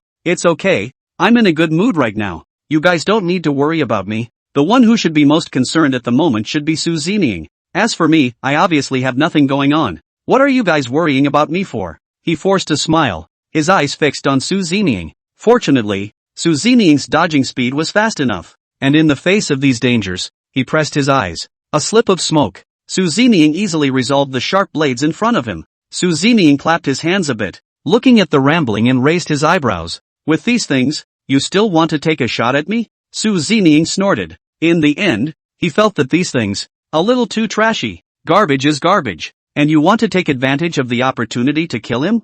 Ha! Seeing that Su Zeming was safe and sound, they immediately surrounded him. The main thing is the Wu Whale. He was so anxious that he looked up and down carefully, and he finally breathed a sigh of relief when he was sure that Su Zeming's body didn't have any problems. Phew! Just now he was trembling with fear. However, if Su Zeming had a shortcoming, it was really likely that he would hate himself to death. Wu Whale apologized with Su Zeming. I am sorry, just now, but if I pay a little attention a little bit, maybe, you will not be able to encounter this kind of thing. I am here to apologize to you. As soon as he came up, he spoke words of apology. He said it in a condescending way. Just that pathetic look. Don't even get me started. Su Zeming glanced at him and said with a bashful face, why are you still blaming it? A little thing in the district. And am I not safe and sound? You, just don't push the responsibility onto yourselves. Su Zeming didn't bring any panic at all. He was calm and relaxed. Wu Whale, however, said, but I'm just worried about your safety.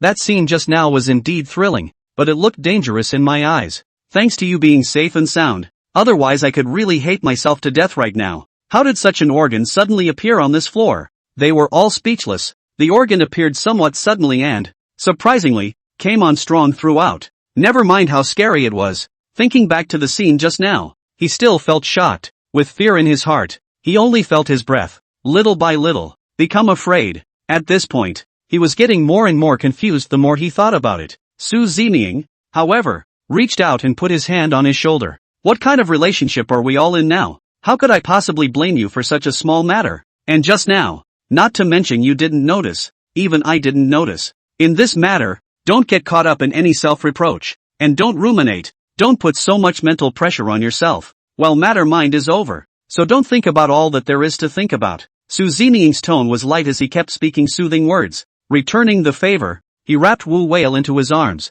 a faint smile still on his face. Wu Whale is mired in guilt, which, I've been trying to relieve his stress, but he's just there in his head, and the more he thinks about it, the more sorry he feels. Seeing this scene of Su Zeming, he stretched out his hand and suddenly slapped down heavily on the person's brain. Don't think if I tell you not to. All day long. What are you up to there? You have to be reminded so many times if you're reminded? How does a big old man act like a pussy and just grind the whole time? You guys pay attention. Wu Whale's entire body froze. It was clear that Su Zeming in the previous second spoke so gently. Yet in the next second, his tone suddenly turned nasty. Caught him off guard straight away. He was like a dork the whole time, just staring dumbfounded. And the more he watched, the more wrong he felt. What are you staring at me for? Su Zeming was also angry. I know you have a lot to be upset about, so hold it back for me now. One more word of nonsense, and don't blame me for being rude. Letting you ramble on there. You guys really haven't been beaten up. Typically you haven't suffered from society's beatings before you dare to be so arrogant.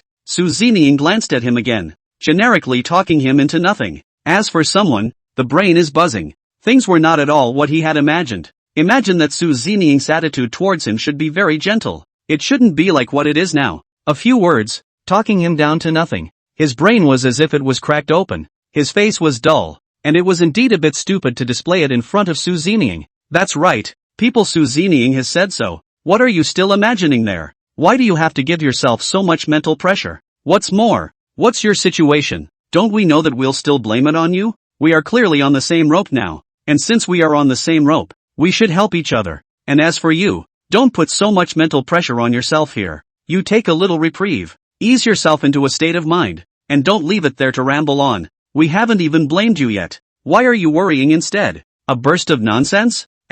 Perhaps the blow he had just given to Wu Whale was too great, and he just couldn't help but think wildly. The more I think about it, the worse I feel. He had a lot of ups and downs. One lowered his eyes, and it was clear that at this point, he was not in a good mood. Really, he was quite embarrassed again by everyone's comments and rubbed the bridge of his nose twice. Alright, everyone just stop talking. As a matter of urgency, let's hurry up and get out of here. But next, everyone has to remember my previous warning just now. Be careful and cautious in everything. Do you hear me? Chapter 199, finally seeing the light of day. Having learned from previous mistakes, they are much more cautious than before. At least on this matter, they even walked with extra caution. Middle. Pressure doesn't dare to mess around. The group of people with tight faces just walked carefully. All around they were beaten and scrutinized carefully. That look couldn't have been funnier. Seeing their demeanor and actions, Suzumiing cried and laughed. He reminded them, it's not as scary as you think. You laugh and laugh as you did in front,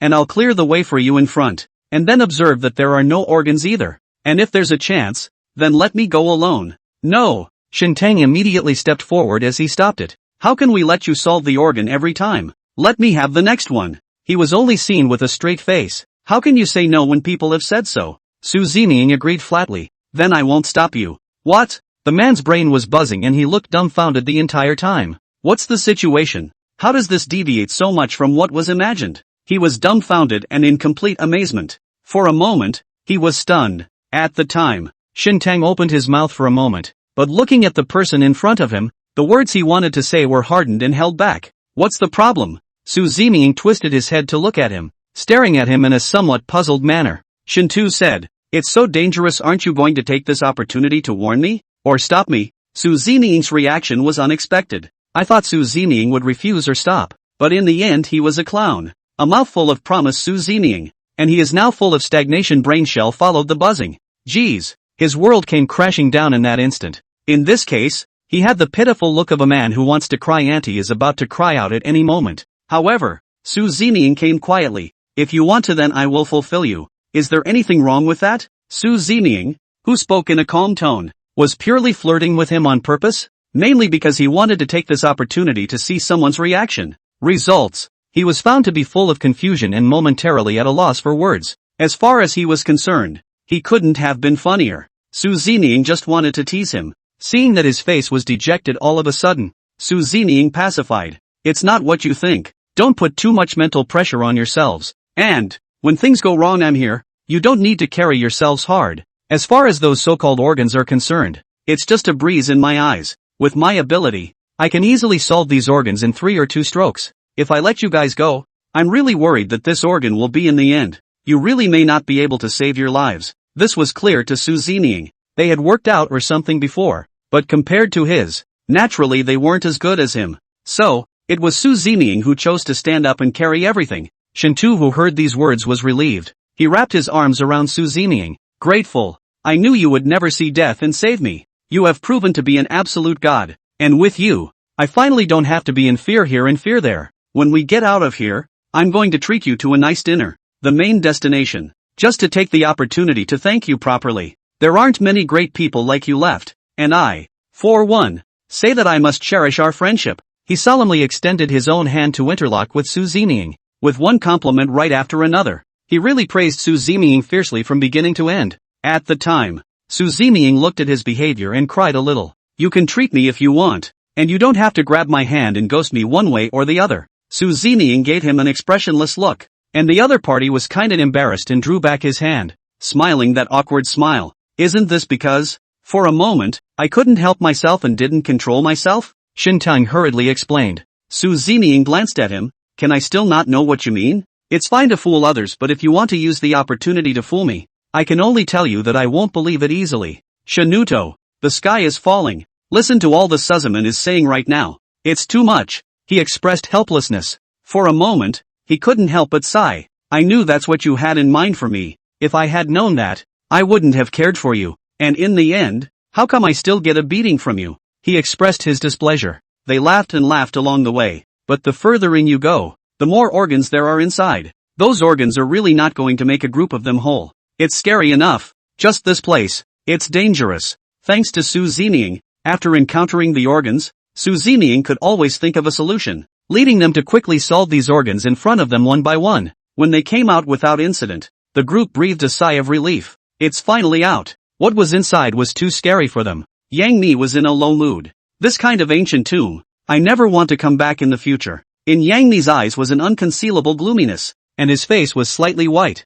When he came out, he was never very excited. Main. It's the content they create in it that's too scary. Try asking. Who can accept this? There was also Hua Sung-woo, who had been beside him the whole time. And this guy didn't say anything. Not a word the whole time. But as soon as he came out, the guy couldn't hide the pride on his face. What are you guys worthy of being compared to me? Come out outside me. This is the most powerful person in the world. Su Zeming, you'd better hurry up and apologize to me now. As long as you apologize to me, I can be an adult and definitely not bother with a villain like you. But, if you continue, don't know what's good for you, then don't blame me for not being polite. Coming out outside. Watching you had a proud face the entire time. He raised his chin, and due to the fact that he was not as tall as Su Zeming, it was only when he raised his chin that he was able to see Su Zeming. Su Zeming condescended. What are you? You want me to apologize to you? By the way, just so you know, you're not welcome on my team. So, you get the hell out of here after that.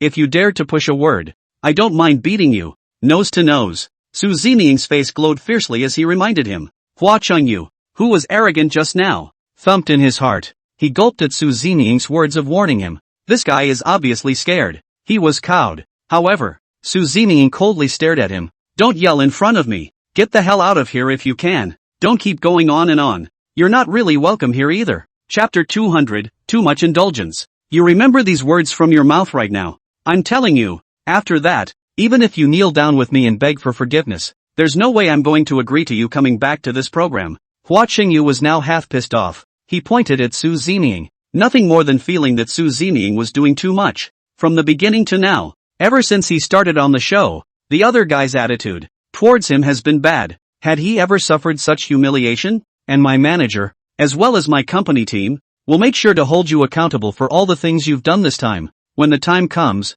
please, go to my place and apologize properly. You must apologize to me with a sincere attitude. Otherwise, he talks extremely over the top, word for word. The whole time it was there in the shade. Su Zeming snorted and looked at him with cold eyes. You are really good at saying that, aren't you? I'm a little embarrassed to hear it. I can only tell you clearly here that there's no way I'm going to agree to you or beg for mercy with you. Su Zeming looked at him indifferently, with that look that truly disliked him. Su Zeming stood tall. He looked at the guy in front of him, who was half a point shorter than him, and taunted back. The other side was annoyed. At this point, the other guy is grumpy with it. What do you mean? Do you just have to holler at me here? Don't you go too far. Not to mention Su Zeming's disagreement. Even Yang Mi and the others were incredibly angry. They glared back. Don't you dare. It's better to be human and not be disgusting. Take back all those words of yours, and don't blame me if you keep talking nonsense. And we're also here ready to take the opportunity to warn you that if you dare to talk nonsense, or really seek out Su Zeming to settle the score,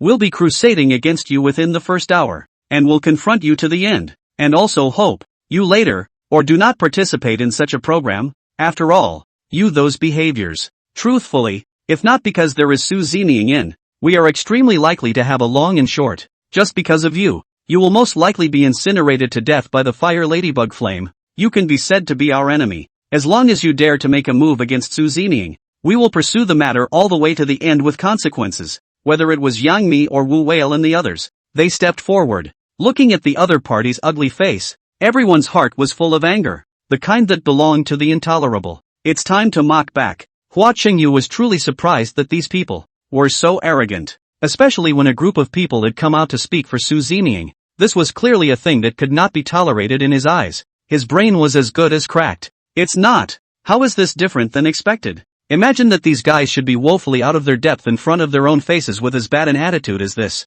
That one word confused the hell out of him. He paused. At the same time, it was inevitable that he had some worries in his heart. It was very likely that these guys would really confront him to the end. It was fine to deal with one Su Zeming, but if he had to deal with a group of people, this consequence, could he really afford it? The question swirled around in his head while his agent rushed to his side in the quickest time possible, taking a hard tug at him. I'm sorry, we're here to apologize to you in advance for this matter. I also hope that you all will be generous and begrudgingly spare him. After we go back, we will soon release a statement, and we also hope that you can understand. The corners of the agent's mouth twitched. He was truly fearful. Hua Sung-woo's behavior was now making waves above the internet. In the face of those accusing words, their entire company began to fall into a state of questioning. Fear. If the matter is not explained clearly, how can they afford the consequences caused here? One moment. They were beyond anxious, had no choice but to run here ahead of time. Hurry up and take Hua Qingyu away. And then do not take away if they are very worried that after that in performance may be those passers-by saliva to spray alive. Imagine. It should be smooth sailing. Hua Sungwoo's character should be able to endear itself to more and more people. They should be able to earn a lot of money in this show. However, reality is always that harsh. Things were unexpected and moving in an extremely scary direction. He was horrified and scared. Wages are also within the fastest time to start public relations,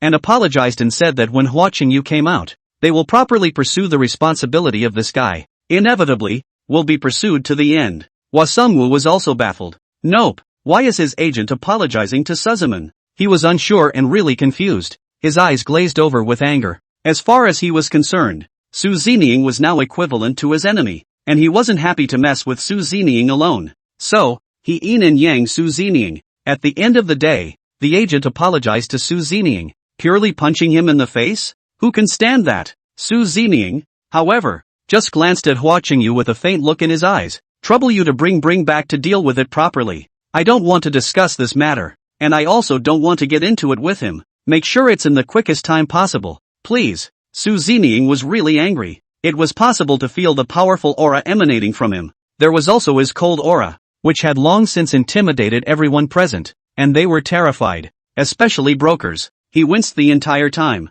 He apologized decisively. Yes, I'll do as you say. No need to worry on your end. Thank you very much. He pulled Hua Sungwoo and left. At that time, Hua Sungwoo, his brain was buzzing. He had just reacted. He just wanted to lick his agent fiercely. Why should he apologize to Su Zining? But his agent, so to speak, pulled him away within the fastest time possible. If we stay here, the consequences will be unimaginable. He didn't want it to get bigger and bigger and end up in a mess. And the camera is still rolling right now. Those fans are still abusive. Criticize them hard. See, the brokers all realized the problem. But Hua Qingyu didn't find anything inside the tomb. If it wasn't for him inviting the fire ladybugs, how could it be that everyone was so close to being bitten by the fire ladybugs? Guiltless heart towards him, and now his behavior is disgusting enough. This matter must be pursued to the end. Otherwise, this person is likely to act recklessly, and he absolutely cannot be spared. How in the world did he become a top streamer when he's such a bad artist like this?